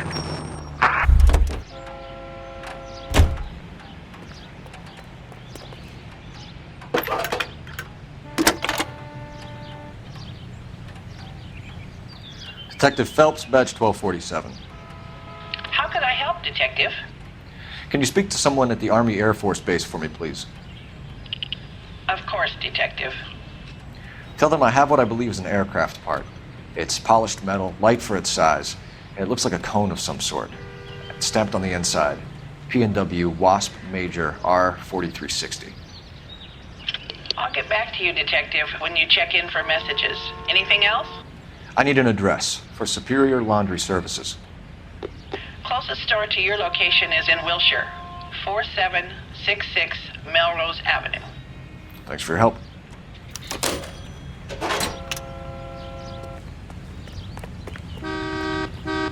You know the way. You can drive. Fine. Where are we headed?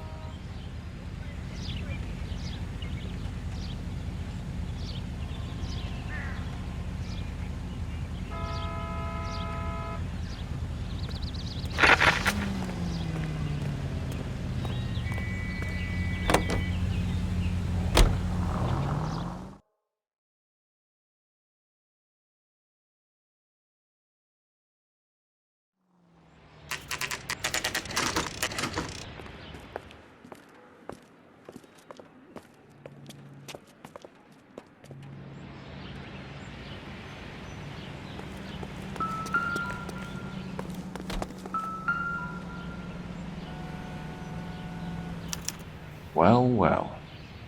Why the cloak and dagger routine, Miss Akamoto?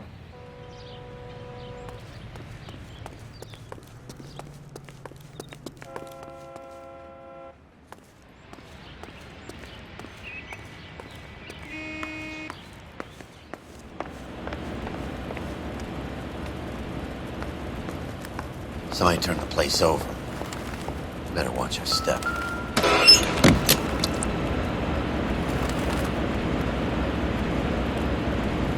You think I could fit in there? I couldn't fit in there. I'd like to think you would have had something more to say about getting shoved in a fridge, Herschel.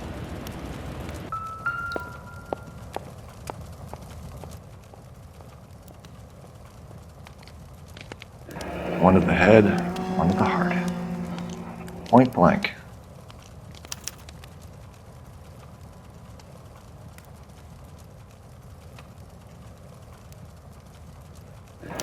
Could be a class ring.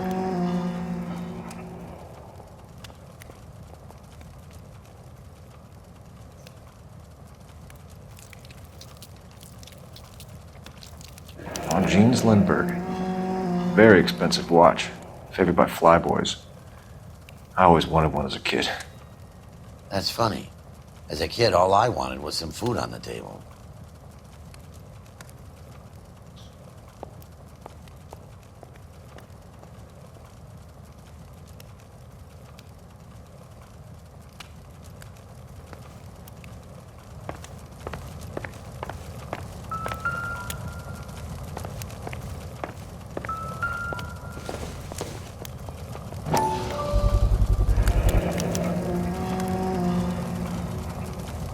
You know what this is, Biggs? Sure. That apartment gives you one of those when you retire.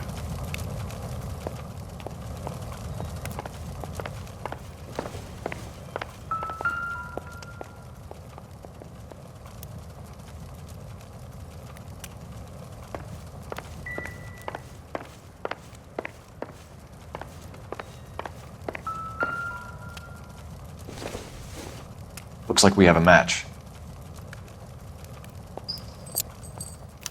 Interesting dame, this Sakamoto. What is it exactly? Microfilm. A document shrunk to the size of your thumbnail. Broad must have amazing eyesight.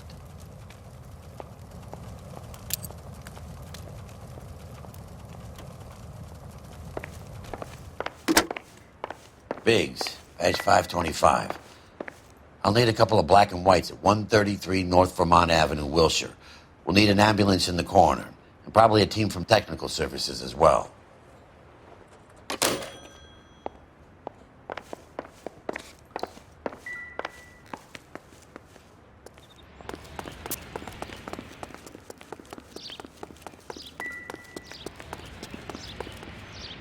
Can you drive to this one? All right. Where to?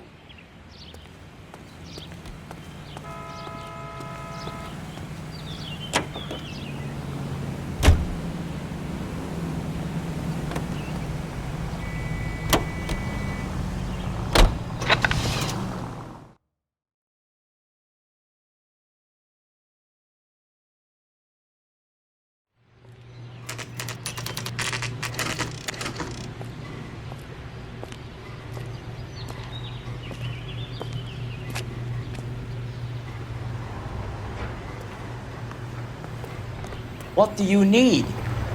Phelps and Biggs, LAPD. We have one of your laundry tags. Can you tell us who it might belong to? Are you kidding? I got work to do, Mac. Here's the customer book. Knock yourself out. Number was, J2620, Cole. Who is Hangstrom? Could be someone else from the factory. Does he have an address? No. Dead end. Thank you for all your help, sir.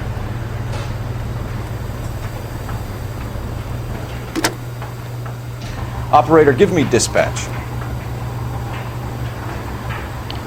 Putting you through now. Detective Phelps, badge 1247, messages, please.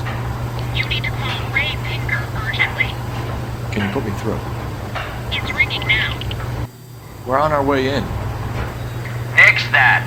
I got a message from Lindbergh Field. An airplane tech there identified your part. What is it? He said it was a prop spinner from either a Corsair or a B-50. A what? Fits over the center of the propeller and protects the pitch gearing. So it's a military part. Could be, but get this. The Spruce Goose runs 8 Wasp R-4360s. I think you better get over there and check it out. We're on it. I need an address for an Oscar Hangstrom. Checking. No residential listing for anyone by that name, Detective. Sorry. Thank you.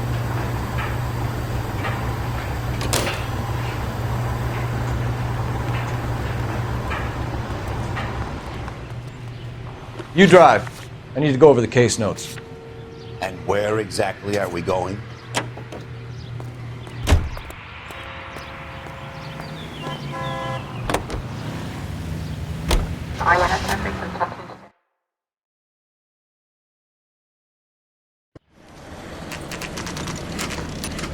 This is a military project, gentlemen. Can you state your business? Detectives, Phelps and Biggs, LAPD.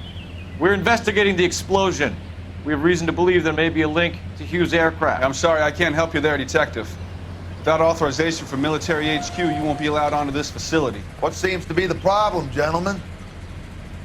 Hey, Biggs, you're not still with the LAPD. Right so, mates.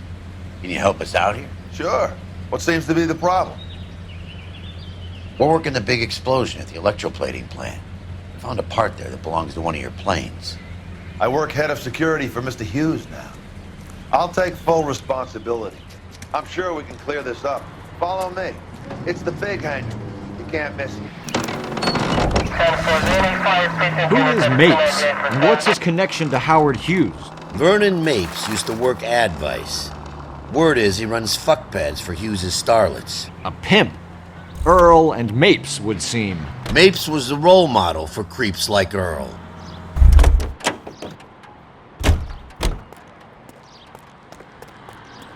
Follow me.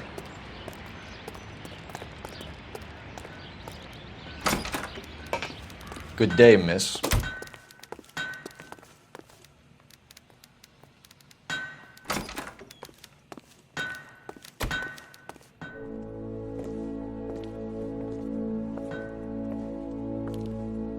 Can that thing really fly? Mr. Hughes believes so.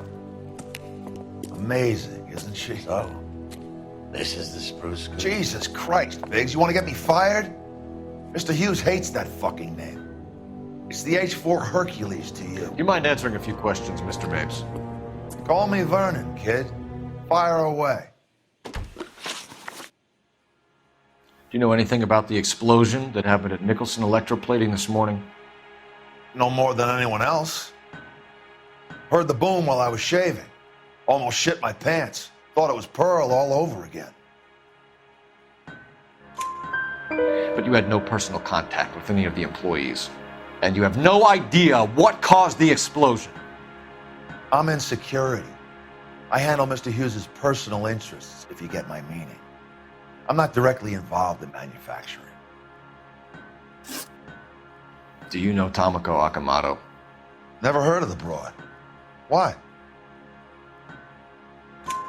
You don't happen to wear an LAPD tie pin, do you, Mapes? Sometimes. I have a couple of them from my days on the force. Do you know the chief chemist at Nicholson Electroplating, a Harold McClellan?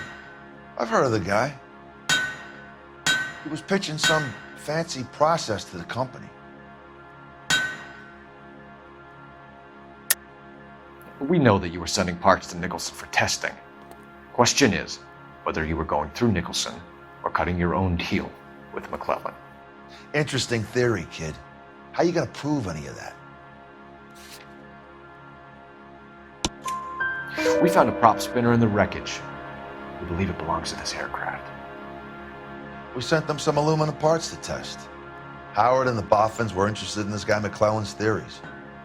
McClellan was cutting out Nicholson. That's not our problem. Thanks for your help, Mr. Mapes. Do you mind if we have a look around while we're here? Sure. Knock yourself out.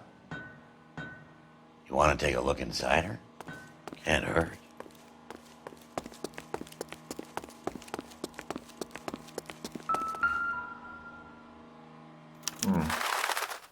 McClellan's process was going to replace all this.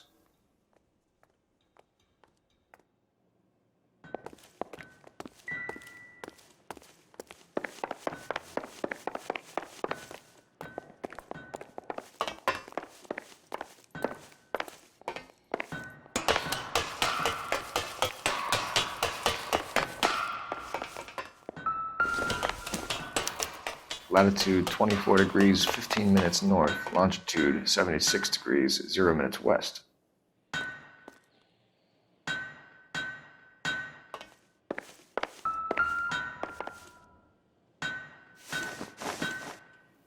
(76 degrees west). 24 degrees, 15 minutes north.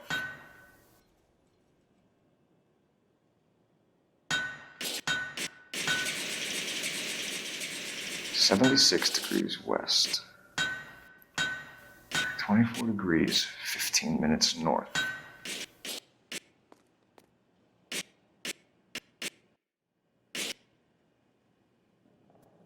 (76 degrees west).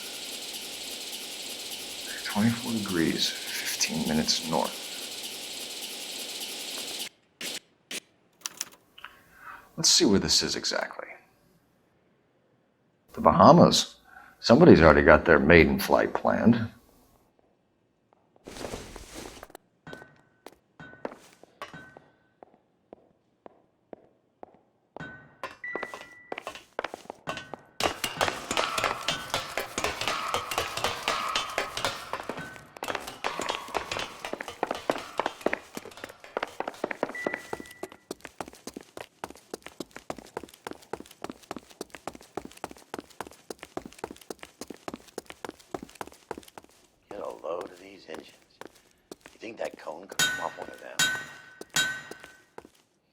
Is that a Pratt & Whitney 4360?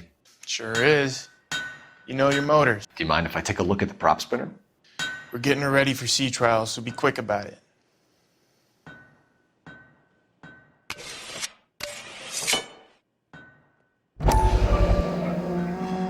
What is the oily covering on the metal? We coat the aluminum parts in linseed oil to preserve it from oxidization.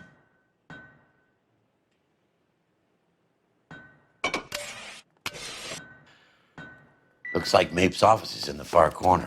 Let's go see what he's hiding.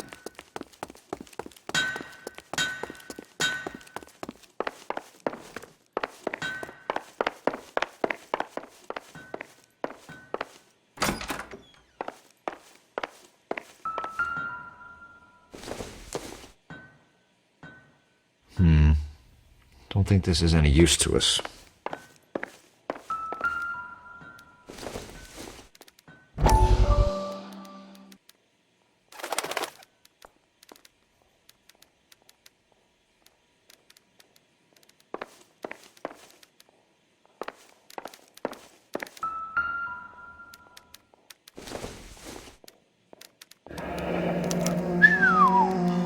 That is Marie the Body McDonald. Does Hughes have her on contract to RKO? Yeah, I bet he does.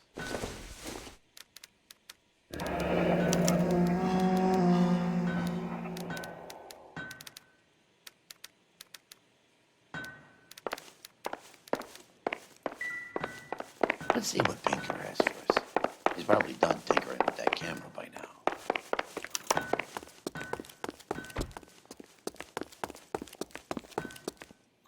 Thanks for the tour, Mapes. Always happy to help the department.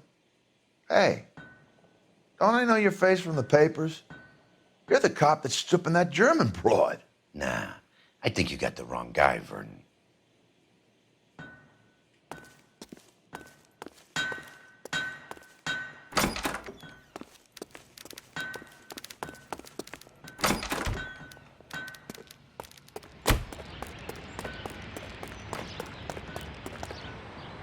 You're behind the wheel.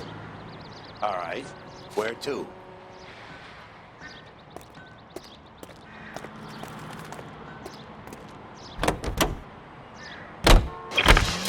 So McClellan was selling his new process to Hughes and cutting out Nicholson.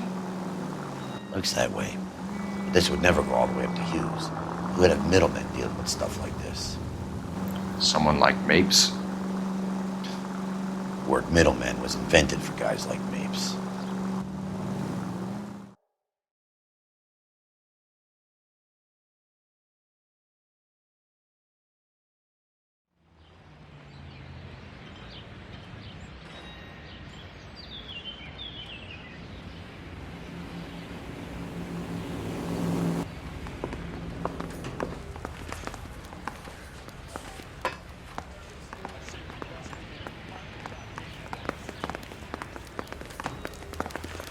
This gadget whiz guy putting recording devices in place. Yeah, I'm thinking of moving up to a 45. I want to put Any him down to messages one for round. me, Hopkins? Not many you'd want to hear. Newspapers wanting interviews and rookies cussing you out, mostly.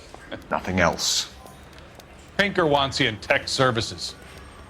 Maybe you'll be more popular downstairs.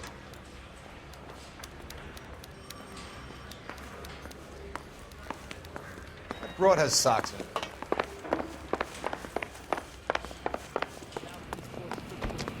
Hey, Cole. You're not winning any popularity contests upstairs, you know.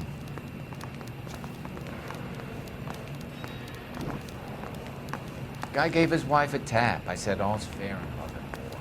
Where do you stand? I think you're a good cop, but I try and stay out of politics. Everybody tries to stay out of politics, Ray. Well, don't quote me on it, but I'm hoping that Parker will get the job and clean this place up. I have your photographs. You can use the magnifier. There's quite a lot of detail. Very funny. I think you're right, Ray. We have our man. You take a nice photo, Phelps.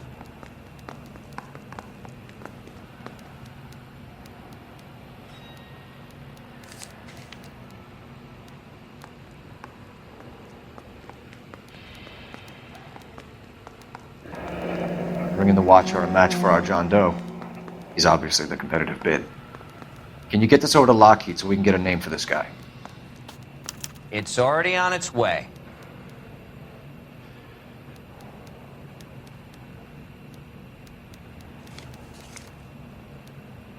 Howard Hughes, millionaire, industrialist, aviator, and playboy, and Vernon Mapes, ex-dirty cop and business fixer. I found a similar tie pin along with a dead guy in a fridge.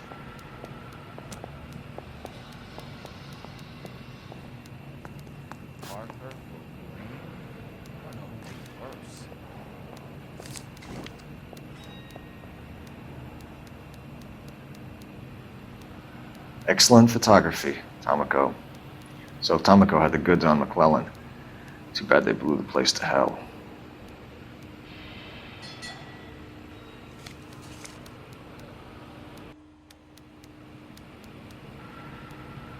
Is this McClellan? Can anyone make out the street number behind him? Are you kidding? With my eyesight?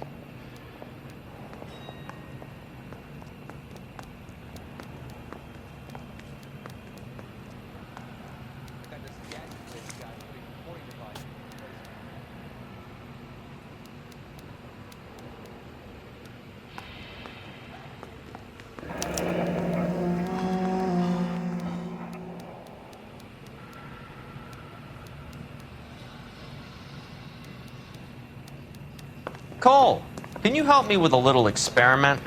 Use the eyedropper in front of you. One drop from each of the bottles on the desk.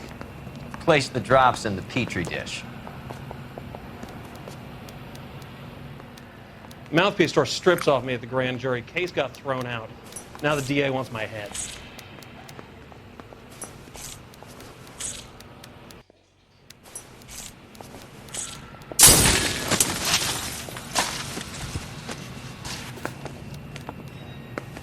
It's okay, guys. Just a little experiment. Can you guys knock it off? Everyone's still jumping from that bang this morning. Very funny, Ray. You just took a couple years off my life expectancy. Did the same trick to me about an hour ago. So that was the stuff that caused the explosion. I think so. Acetic anhydride is almost as explosive as nitro, and when mixed with perchloric acid, it's very unstable. It needs to be cooled constantly. We used linseed oil. You could add any organic compound to trigger an explosion. 3 little drops. Yeah, and they were using a 100-gallon vat. Yeah, I'm thinking of moving up to a 45. I want to stop them with 1 round.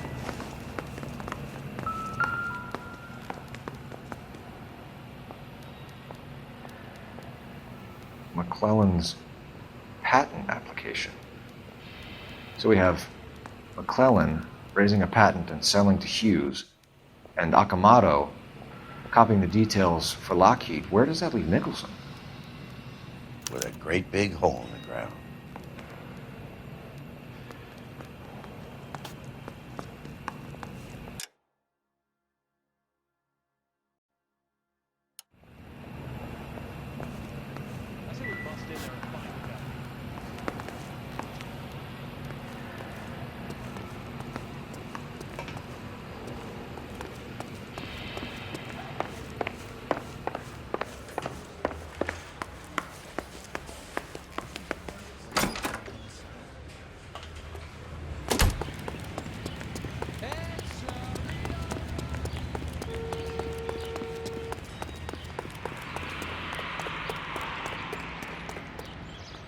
You can drive. So where do you want to go?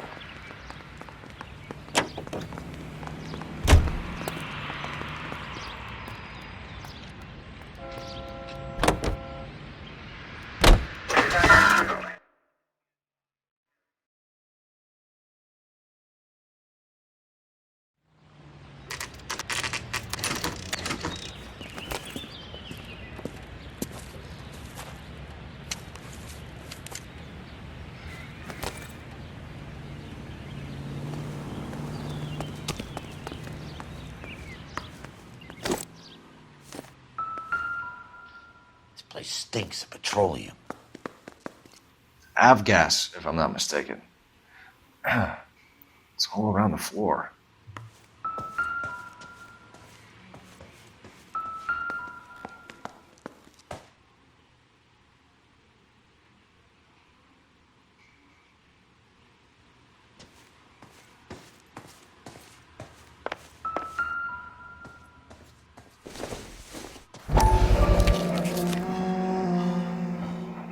Hangstrom is flying today on TWA. Hangstrom is dead, Cole. Why leave your ticket behind? Maybe just cleaning up.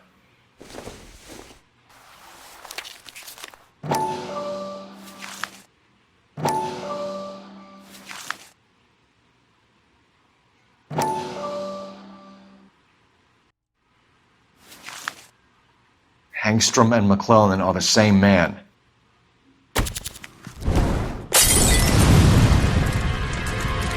Cole, the gas! We gotta get out of here right now!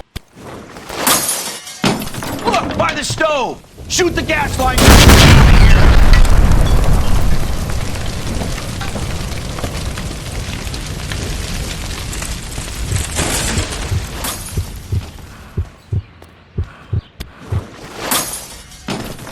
Fuck. There you are, shitheel. Come on, he's not getting away from us.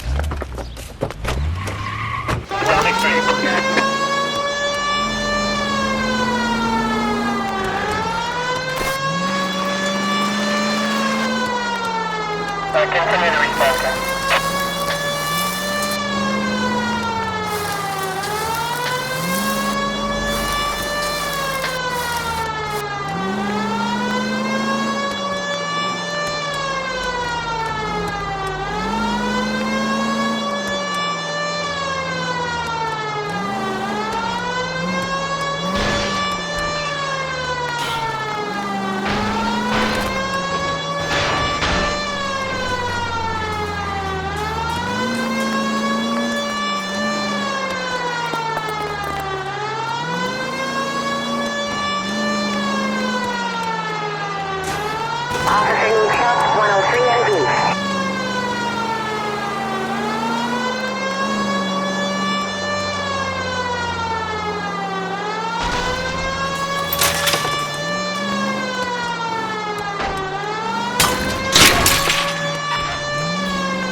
security men, Cole. Stay on mates. Knock them off the road if you have to, but stay on that fucker. Don't leave me hanging out here, fellas. Move in.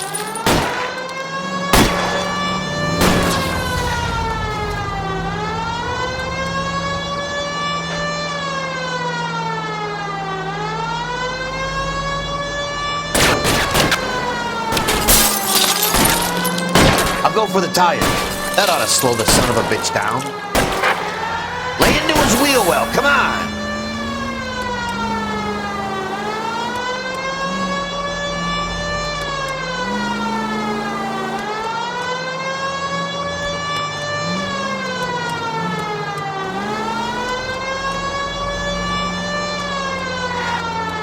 Get in close and steer him off the tar.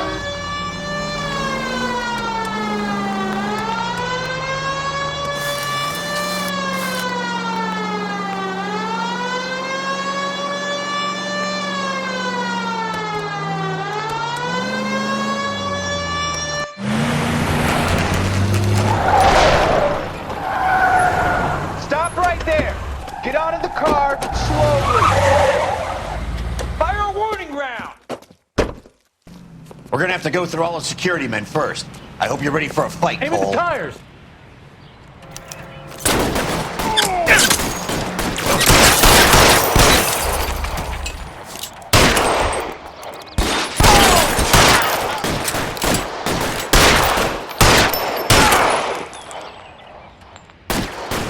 Stay down.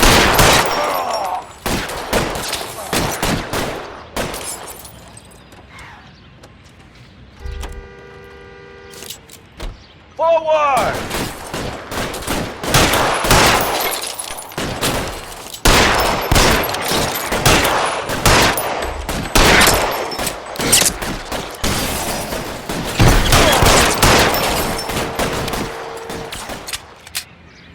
You're pretty brave for a Santa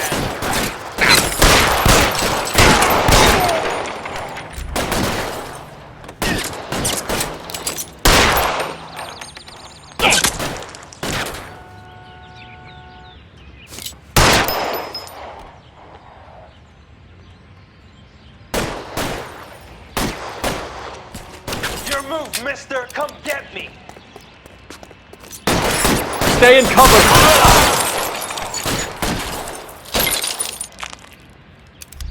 I'm covering you!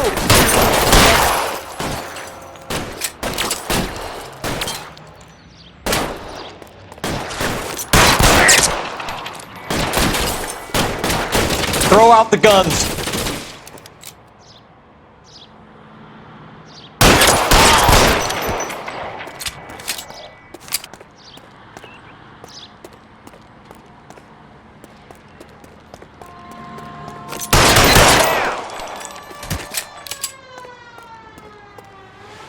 He wants to play cat and mouse? Fine.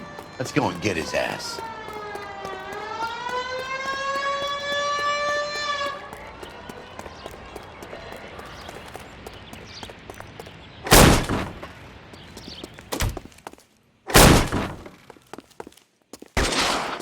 Weapons on the ground.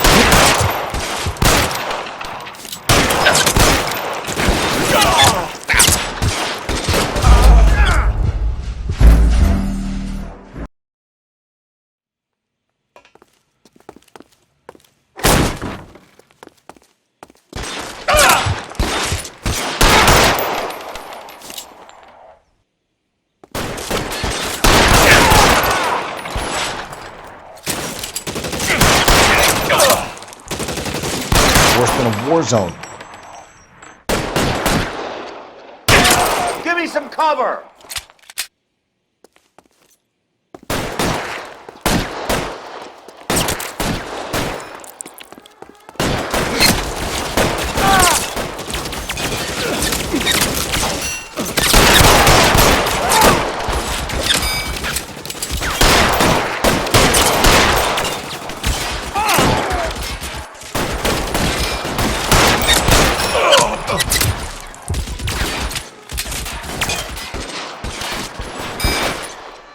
You're covered.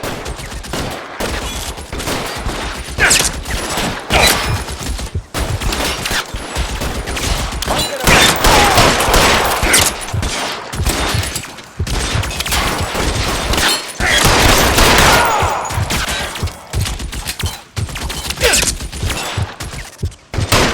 can't hit him from this distance. I got you.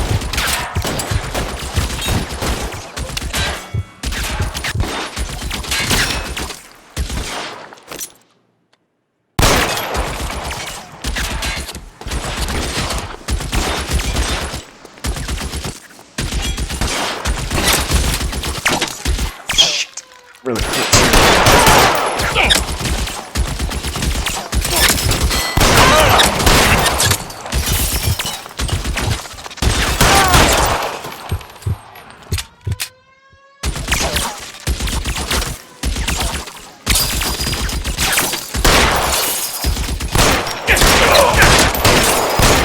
This is worse than a war zone.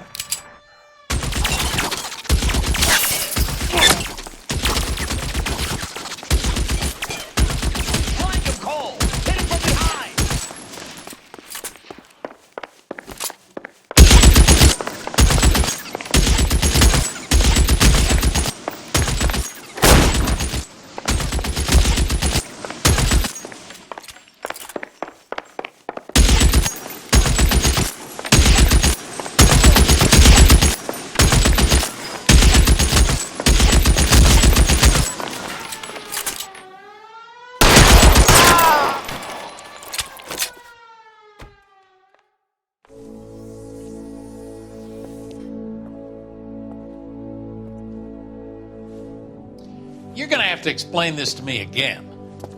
So the guy at the chemical plant, he's planning on selling his magic formula to another company and skipping town with his assistant, but he blows himself up before he can manage it.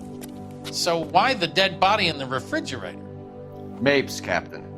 He was eliminating all competitors for the process. When it went bang, he burnt down the apartment to remove all connection between Hughes and the plant. Mapes, right. I remember Vernon Mapes. The guy had good honest cops hanging their heads in shame. Glad he's finally out of commission. I don't know if it'll do you any good, Phelps, but between the spruce goose and half the city exploding, you might just have made the case of the decade.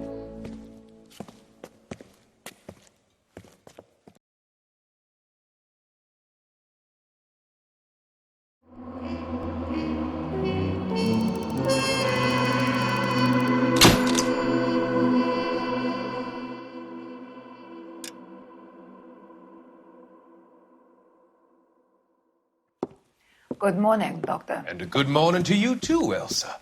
You look radiant. Thank you, Doctor. We haven't been seeing much of you lately, Elsa. You've been missing appointments. I'm sorry, Doctor.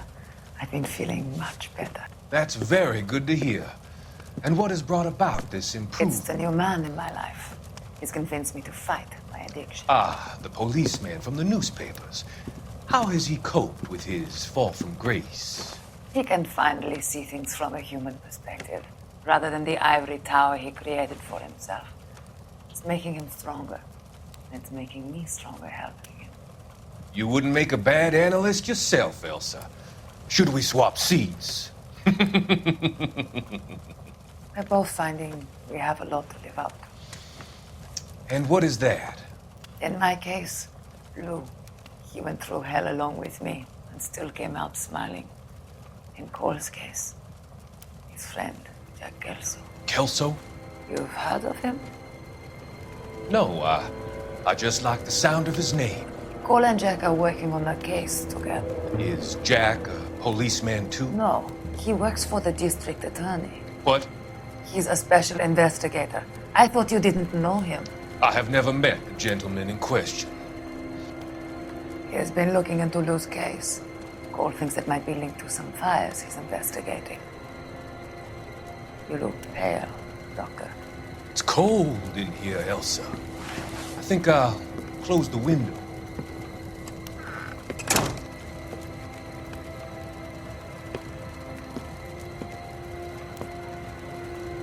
Why are you looking at me like that, Elsa? You arranged for Lou to work at Elysian Fields, Doctor. Your fears are unfounded.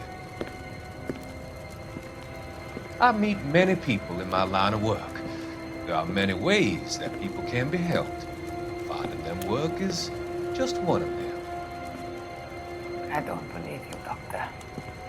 I've seen you with Monroe at the club. I'm sorry that you have come to that conclusion, Elsa.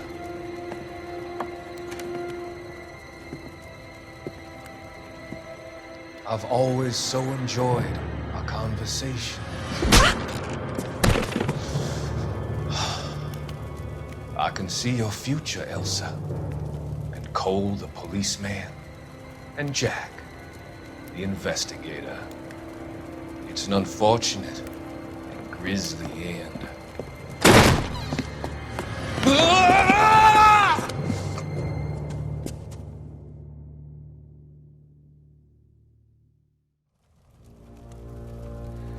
I've come to help you, Doctor.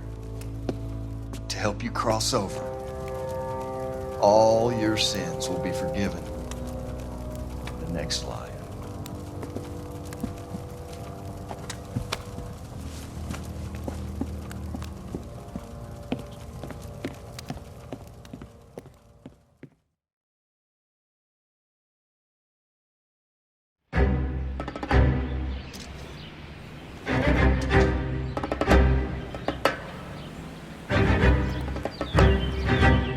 It's got to be one of these places.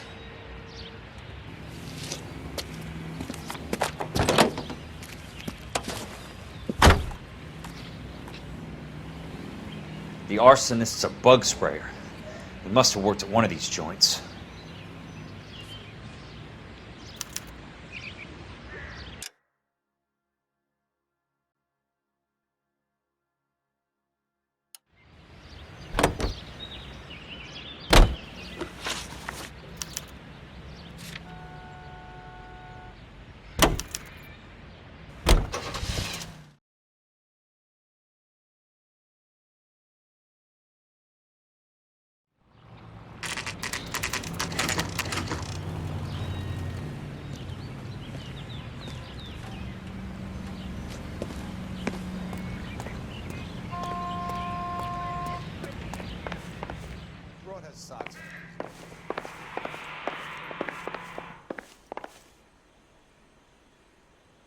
How many guys you have working here, Pop? Who's asking, son? It could be official or unofficial. Depends on how you want to play it. You should get to a hospital, son. That arm of yours appears to be letting in daylight. Save the pity for the other guys. They're the ones who need it. I'm looking for a big cowboy who works pest control. Does he work here? We don't have anyone like that here. You sure? I'm not the type of guy you want coming back. Yeah, I'm sure.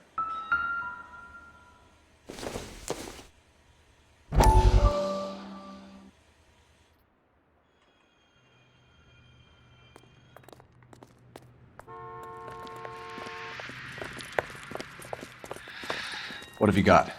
Looks like a drug overdose. Get away from him, Phelps. This is my case. Shut your fucking mouth!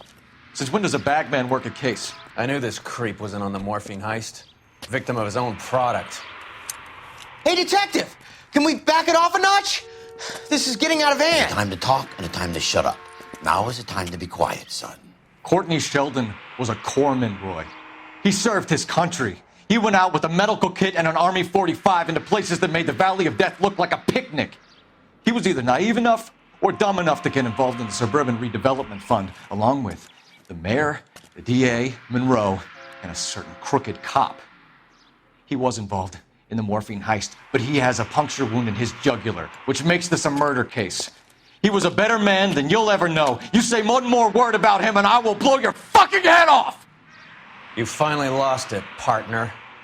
I have a pretty good idea why Sheldon is dead. And I know about Monroe. Your vast, corrupt future is draining away as we speak. I got better things to do than argue the rub with you. Stay with him until the coroner gets here. Make sure technical services bags the evidence. If you let this creep anywhere near it, I'll come looking for you. Yes, sir. You know, Phelps, you're not the worst asshole going around. Thanks, Herschel.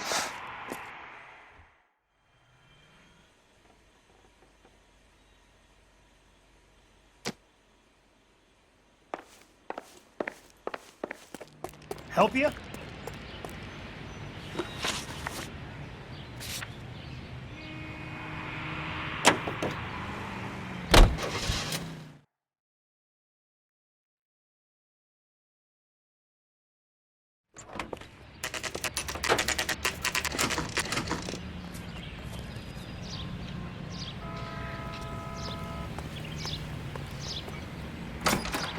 Welcome to Nuclear. What can I do? I work for the DA. I need to speak with an exterminator, big guy with a cowboy accent. We have only 3 people work here. Me and 2 Mexicans. They're both on the scrawny side. Thanks for your help. That's disgusting. Didn't you ever hear of germs?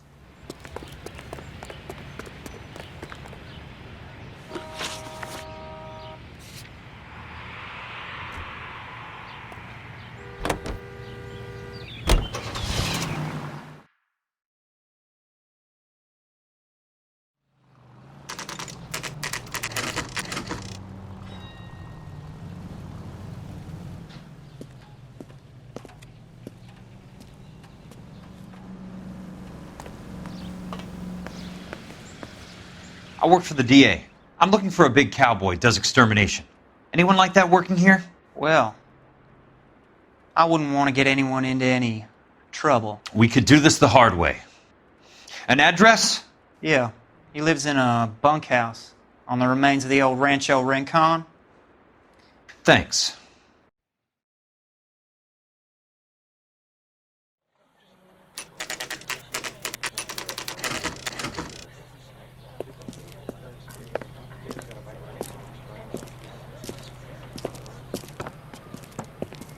Cole, you made it.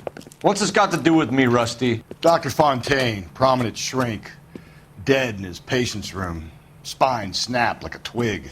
The suspect is one of his mental patients. I've met Fontaine. His last patient was Elsa Lichtman, Cole. She's missing. Nurse said that she saw some big Boris Karloff type carry her out of here. The best thing that you can do to help me, Rusty, is let me take a look around. Sure thing, Cole. This way.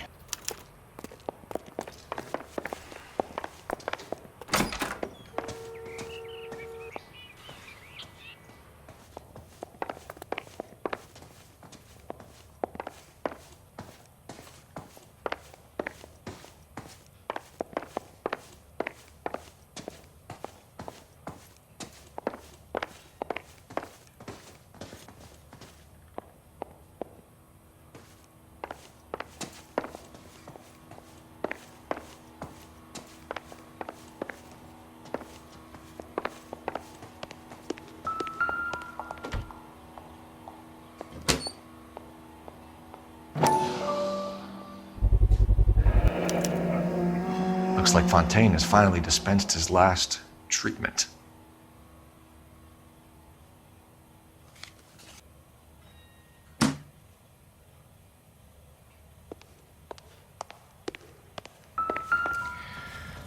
Take your time.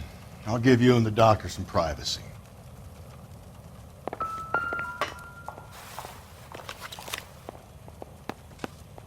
Fontaine was having the houses burned for Monroe.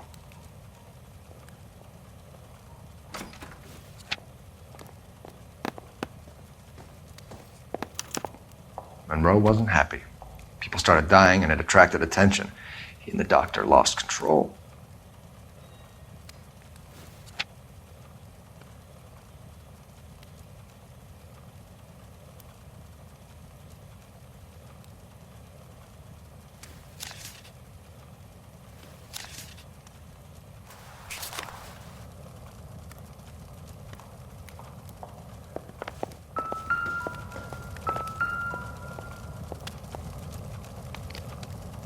Destroyed by a monster of your own creation, Dr. Fontaine. I've heard that story somewhere before.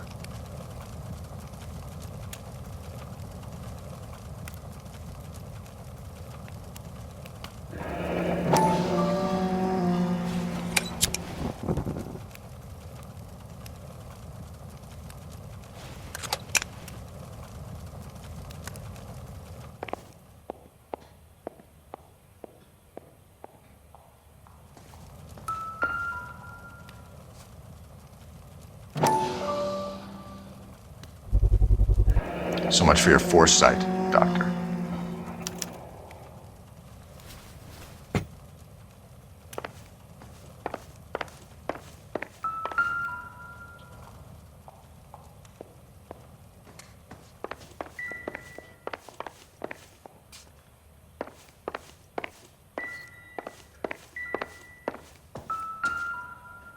good doctor has been marking this map?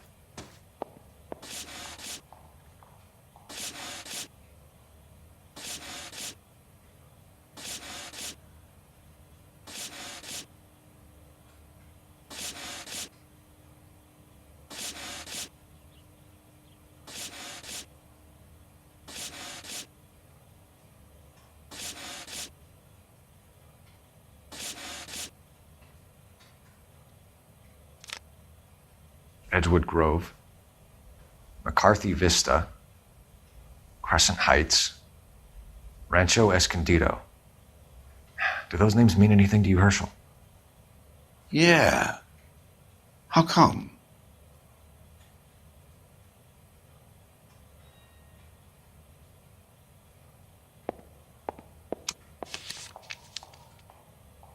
New houses all being built in the path of the freeway?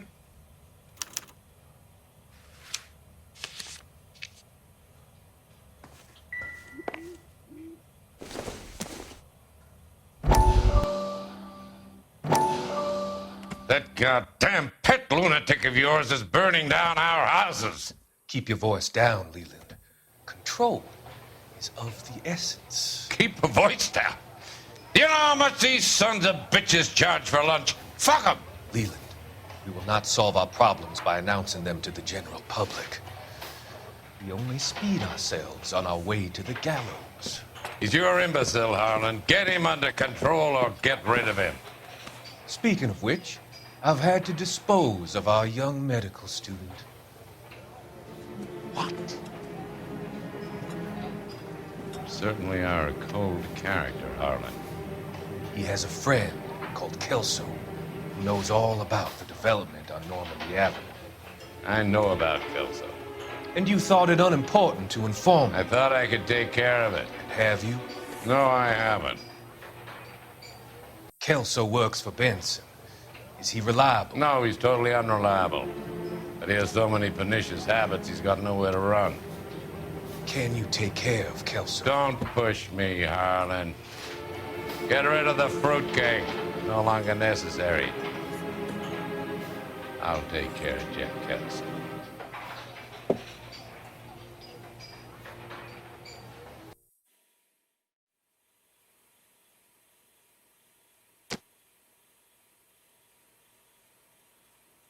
Jack was wrong. It's not about insurance, it's about eminent domain. What are you talking about, Cole? The government reclaims the land in the path of the freeway and pays the improved value of the land with the new houses sitting on it. What about the stiffs who paid their deposits? Worst case, they get their money back. But the syndicate pockets millions on the improved value of the land. So where does Jack's boss come into it? He's the key. He carries the insurance. The insurance proves how much the houses are worth. And they're worth nothing? Firewood, all of them. That's about as neat a scam as you can imagine. How are we going to prove any of this, Cole? Doctor's dead. Monroe nearly bled to death. If they get Jack... We need the firebug. The Okie cowboy. Get him, get Elsa. Get him, get all of them.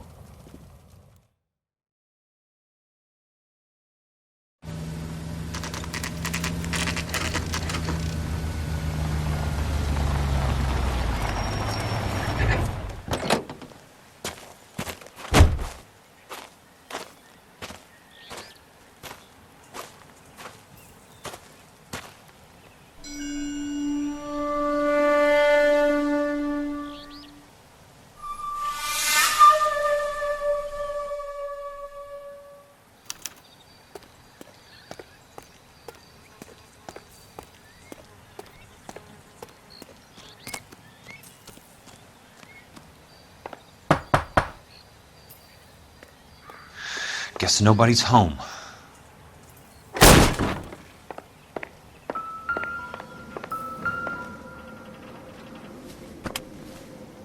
Most guys bring home a 45 or an M1. This is pretty extreme.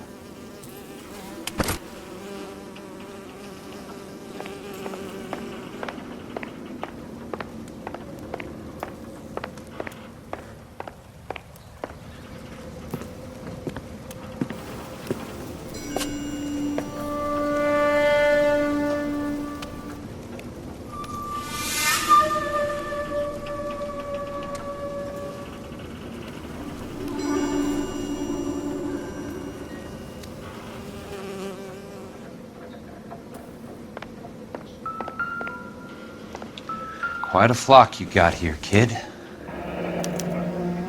strange obsession.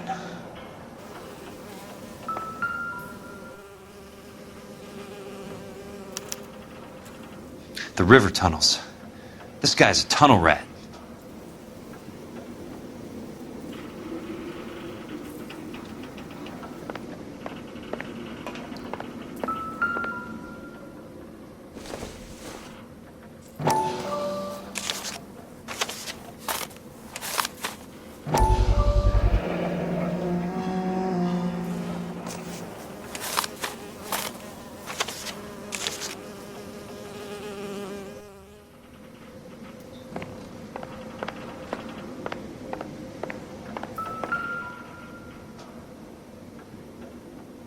I know those faces. Jesus Christ, I know every one of them. Oh my God, Ira. You poor backwards son of a bitch.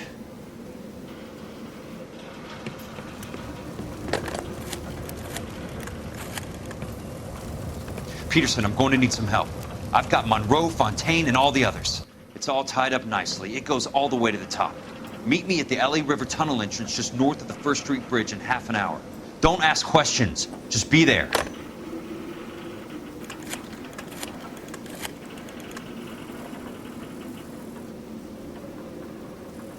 This is DA's investigator Jack Kelso. I have an urgent radio message for Detective Cole Phelps.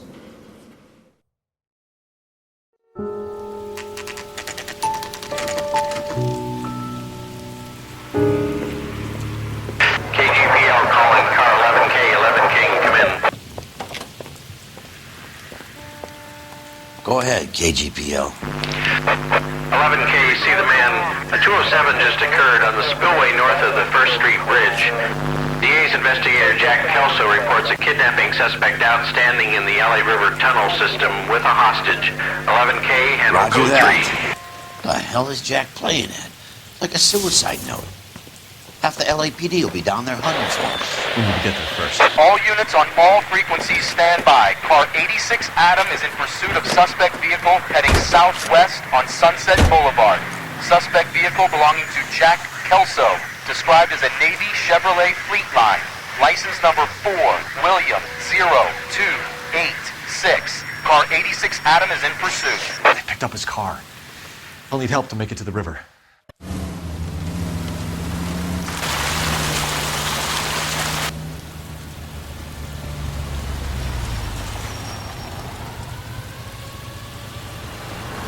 That's Kelso's car.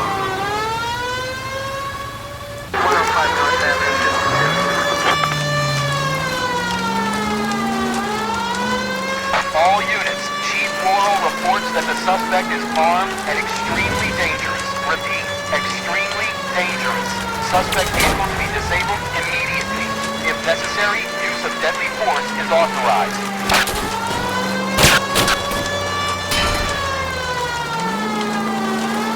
Jesus Christ! How many cops do these guys own?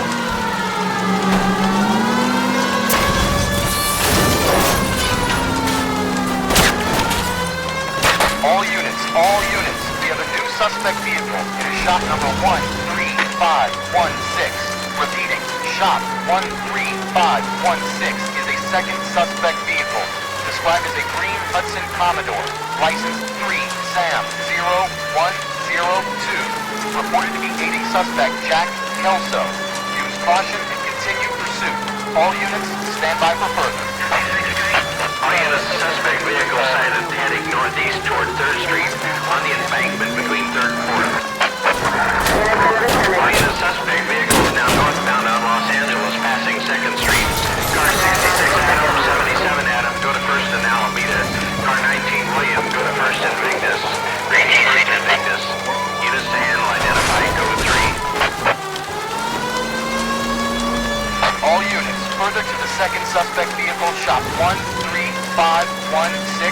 Chief Laurel has authorized the use of deadly force. Repeat, use of deadly force is authorized in disabling both suspect vehicles.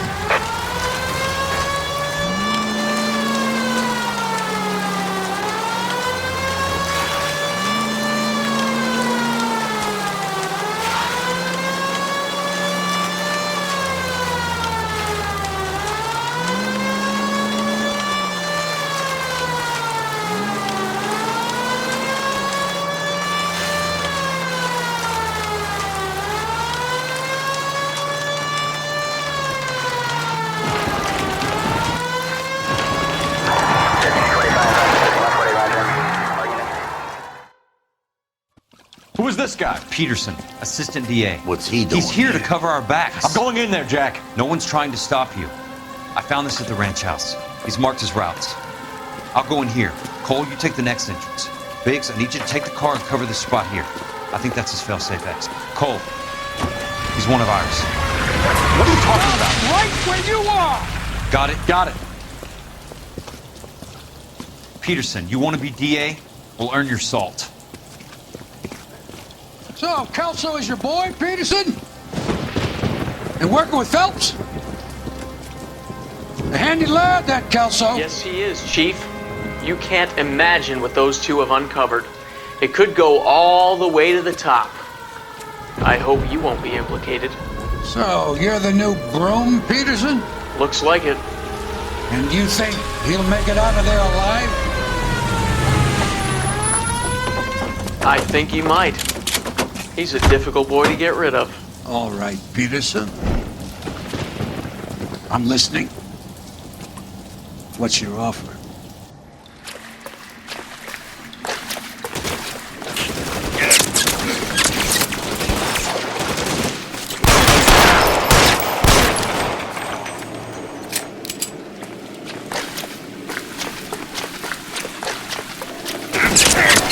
Throw out the gun!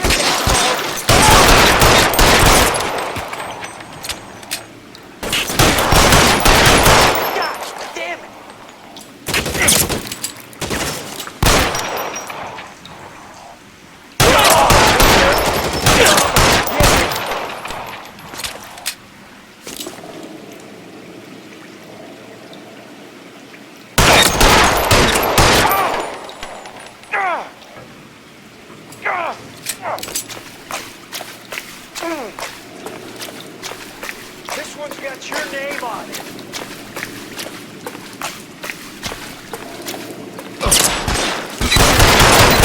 God damn!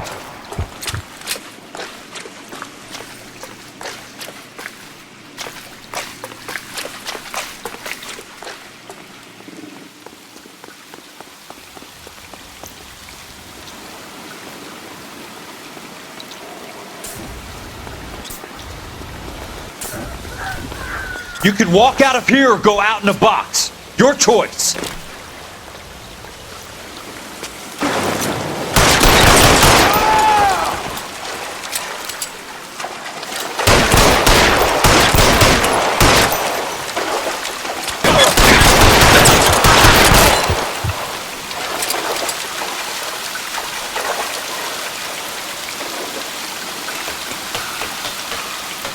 You're pretty quick for a dead man.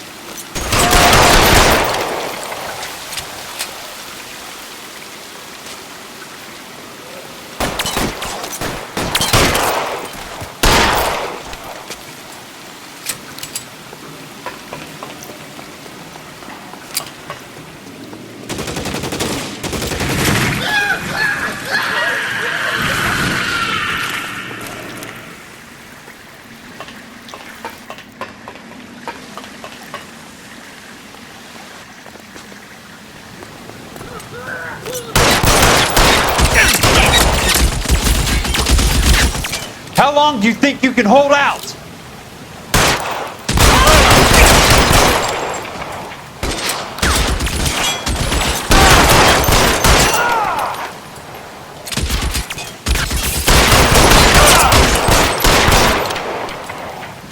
Throw out the guns!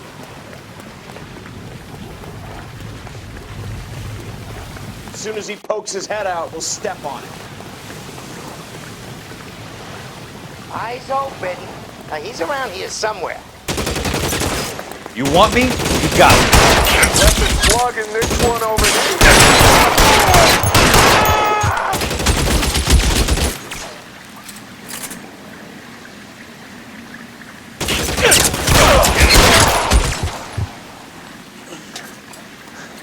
Keep on going, Jack. This one's...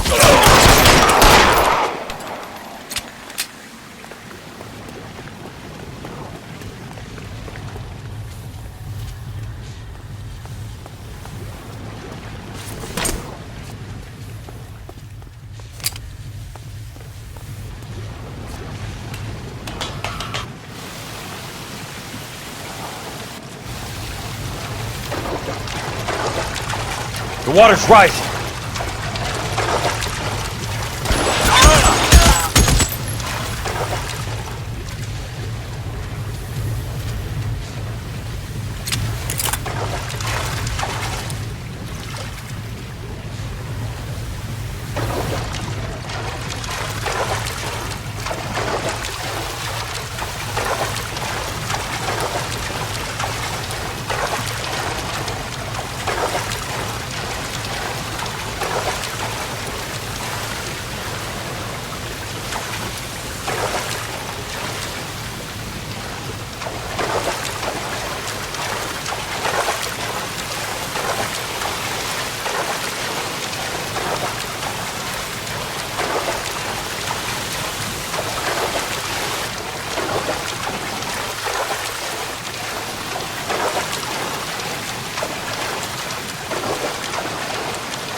Christ. Just missed.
Are you okay, Princess?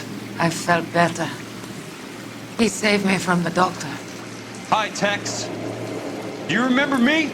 I'm not sure that I do. Have you come here to kill her? Why would I do that, soldier? Isn't that why you're all here? I'm here to get her out. Her. But not me. You haven't come for me. No, not you. It ends here. You were with the 6th on Sugarloaf, weren't you? I was? And Naha? Yes, I was. You're Sergeant Jack Kelso, aren't you? Where's your uniform, Sarge? At home in my locker, Hogaboom. War's over, soldier. I know that, Sarge. I'm fighting a different kind of war. I fight for God now. We all fight for God, Ira. In our own ways. Not everybody knows it. Elsa! Are you all right? Get away from her! It's all right, Cole. He doesn't want to hurt her. Ira was with us on Okinawa. What? You know this guy? Don't you remember me, Lieutenant? I remember you. No. Don't. You ordered me to burn that cave, Lieutenant. That cave full of civilians. A hospital. What is he talking about? It was war. For God's sake, I can't be held responsible for everything that happened. I don't blame you, Lieutenant. You helped me to help other people. Ira lost his mind on Okinawa, Princess. Sheldon asked the doctor to help him get back. The doctor helped me to find my path. And I helped him to a better life. Elsa's going to leave now, Ira. She will be all right. You've helped her, too. Get her out of here. Biggs will help. His exit is nearby. Jack, I need this guy to make the case. Hasn't this poor bastard given you enough? Get out of here now! For God's sake, Jack! What are you going to do? Don't cry, miss. Sergeant Kelso has come to help ease my way. I was proud to serve with you, Jack. Get out of here, Cole!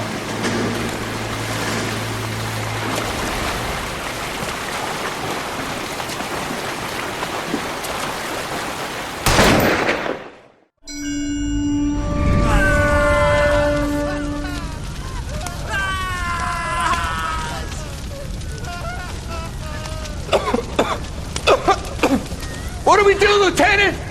Jesus, look at all the kids! Stop the goddamn screaming! I need to think! And how do you expect to do that, you fucking maniac? They're burned to a crisp! Finish them off. Do it humanely. We are leaving this place. You do it, Phelps! Get your own fucking hands dirty! I'm out of morphine! Put these people out of their pain. Now! That's an order!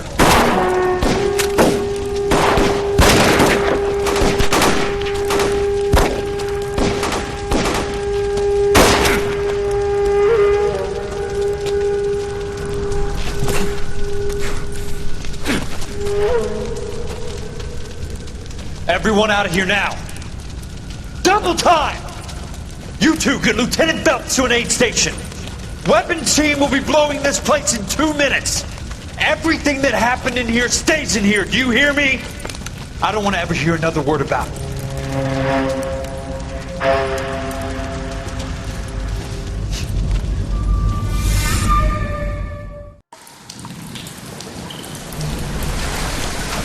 Killed that man!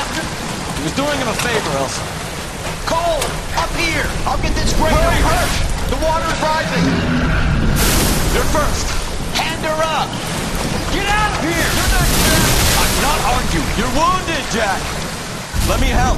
What are you waiting for? Jump, Cole! Jump for it!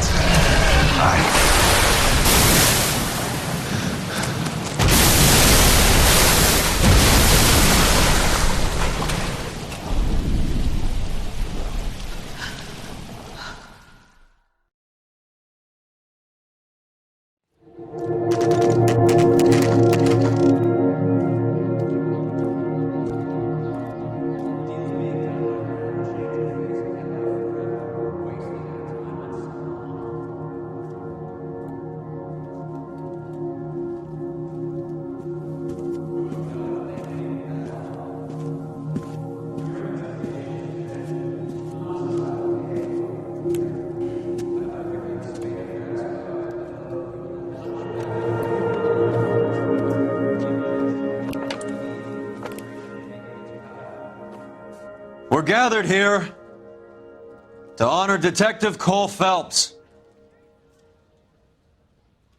Cole Phelps was the best kind of man. Hear, hear. A war hero who led his men with true valor. And through his personal bravery achieved one of his country's highest honors. A cop wrongly accused who never lost his faith in the LAPD and the system. Fine! You belittle his memory. Elsa. Get out of my way, Jack. You call yourself his friend. A detective who fought to expose the evil corruption of the murderous Dr. Fontaine and the rapacious property tycoon Leyland Monroe. Go to her. Will you, Herschel? A reformer You who were never his recognized friend, the need Jack. to remove the odd bad apple from a department right. made up of good men. Herschel? A man who never gave up. Yeah, Jack. Who continued never to his fight enemy. the good fight. I think you knew that, Jack. The fight that cost him his own life. A good husband. A good father. And may I say, a good friend.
How about this for a headline?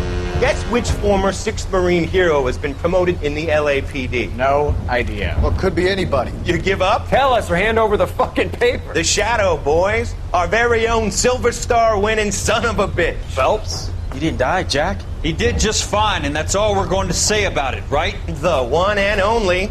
Look at this picture. Golden boy getting his badge, wife and kids in tow, and looking awful humble in the process. Well, he's set. Phony bastard. I wonder if they've been holding my job for me after all this time. What job was that? Mechanic. Ain't you seen all the war bond movies, Sarge? All the best mechanics is women. You're gonna have to work as a gigolo from here on in. I was a bus driver in Santa Cruz. No pictures in the papers or medals for me, though. I can't believe I just went through Petaloo and Okinawa just to go back to being a washing machine mechanic. How is it that jerks like Phelps get it all? It doesn't have to be that way, guys. What are you talking about? It's always gonna be that way. Do you have any idea what you guys are sitting on? Yeah, a ship full of Army surplus. You're sitting on surplus morphine. 2 tons of it. Can you imagine what that's worth on the streets? Hundreds of thousands of dollars. You're shitting me. I'm not. You're talking about stealing it? Keep your voice down. Do you want to have us all thrown in the brig? God damn it, Sheldon. You want to go into the dope business? No. I want to be in the peace dividend business. What is that supposed to mean? It means I want the guys who fought for a better future to get some share of it. You interested, Jack? Come on, Top. We could all get out from under. Oh, it's the chance of our lives. It's everyone or no one, boys. I'm not having a bar of it, Courtney. You may be the bravest person I have ever met, but I swear to God, trouble follows you around like a pet fucking dog. I thought you wanted to try for medical school. So what do you want, Jack? What's the future got in store for you? You guys were all heroes in the war. Every single one of you. Even if your next door neighbor or your wife never know it and don't give a rat's ass. Fuck Phelps and medals and citations and parades. Fuck the public who are bored with returning GIs. I have nothing but respect for what you guys and the rest of the 6th have done. You go through with this, and you'll be nothing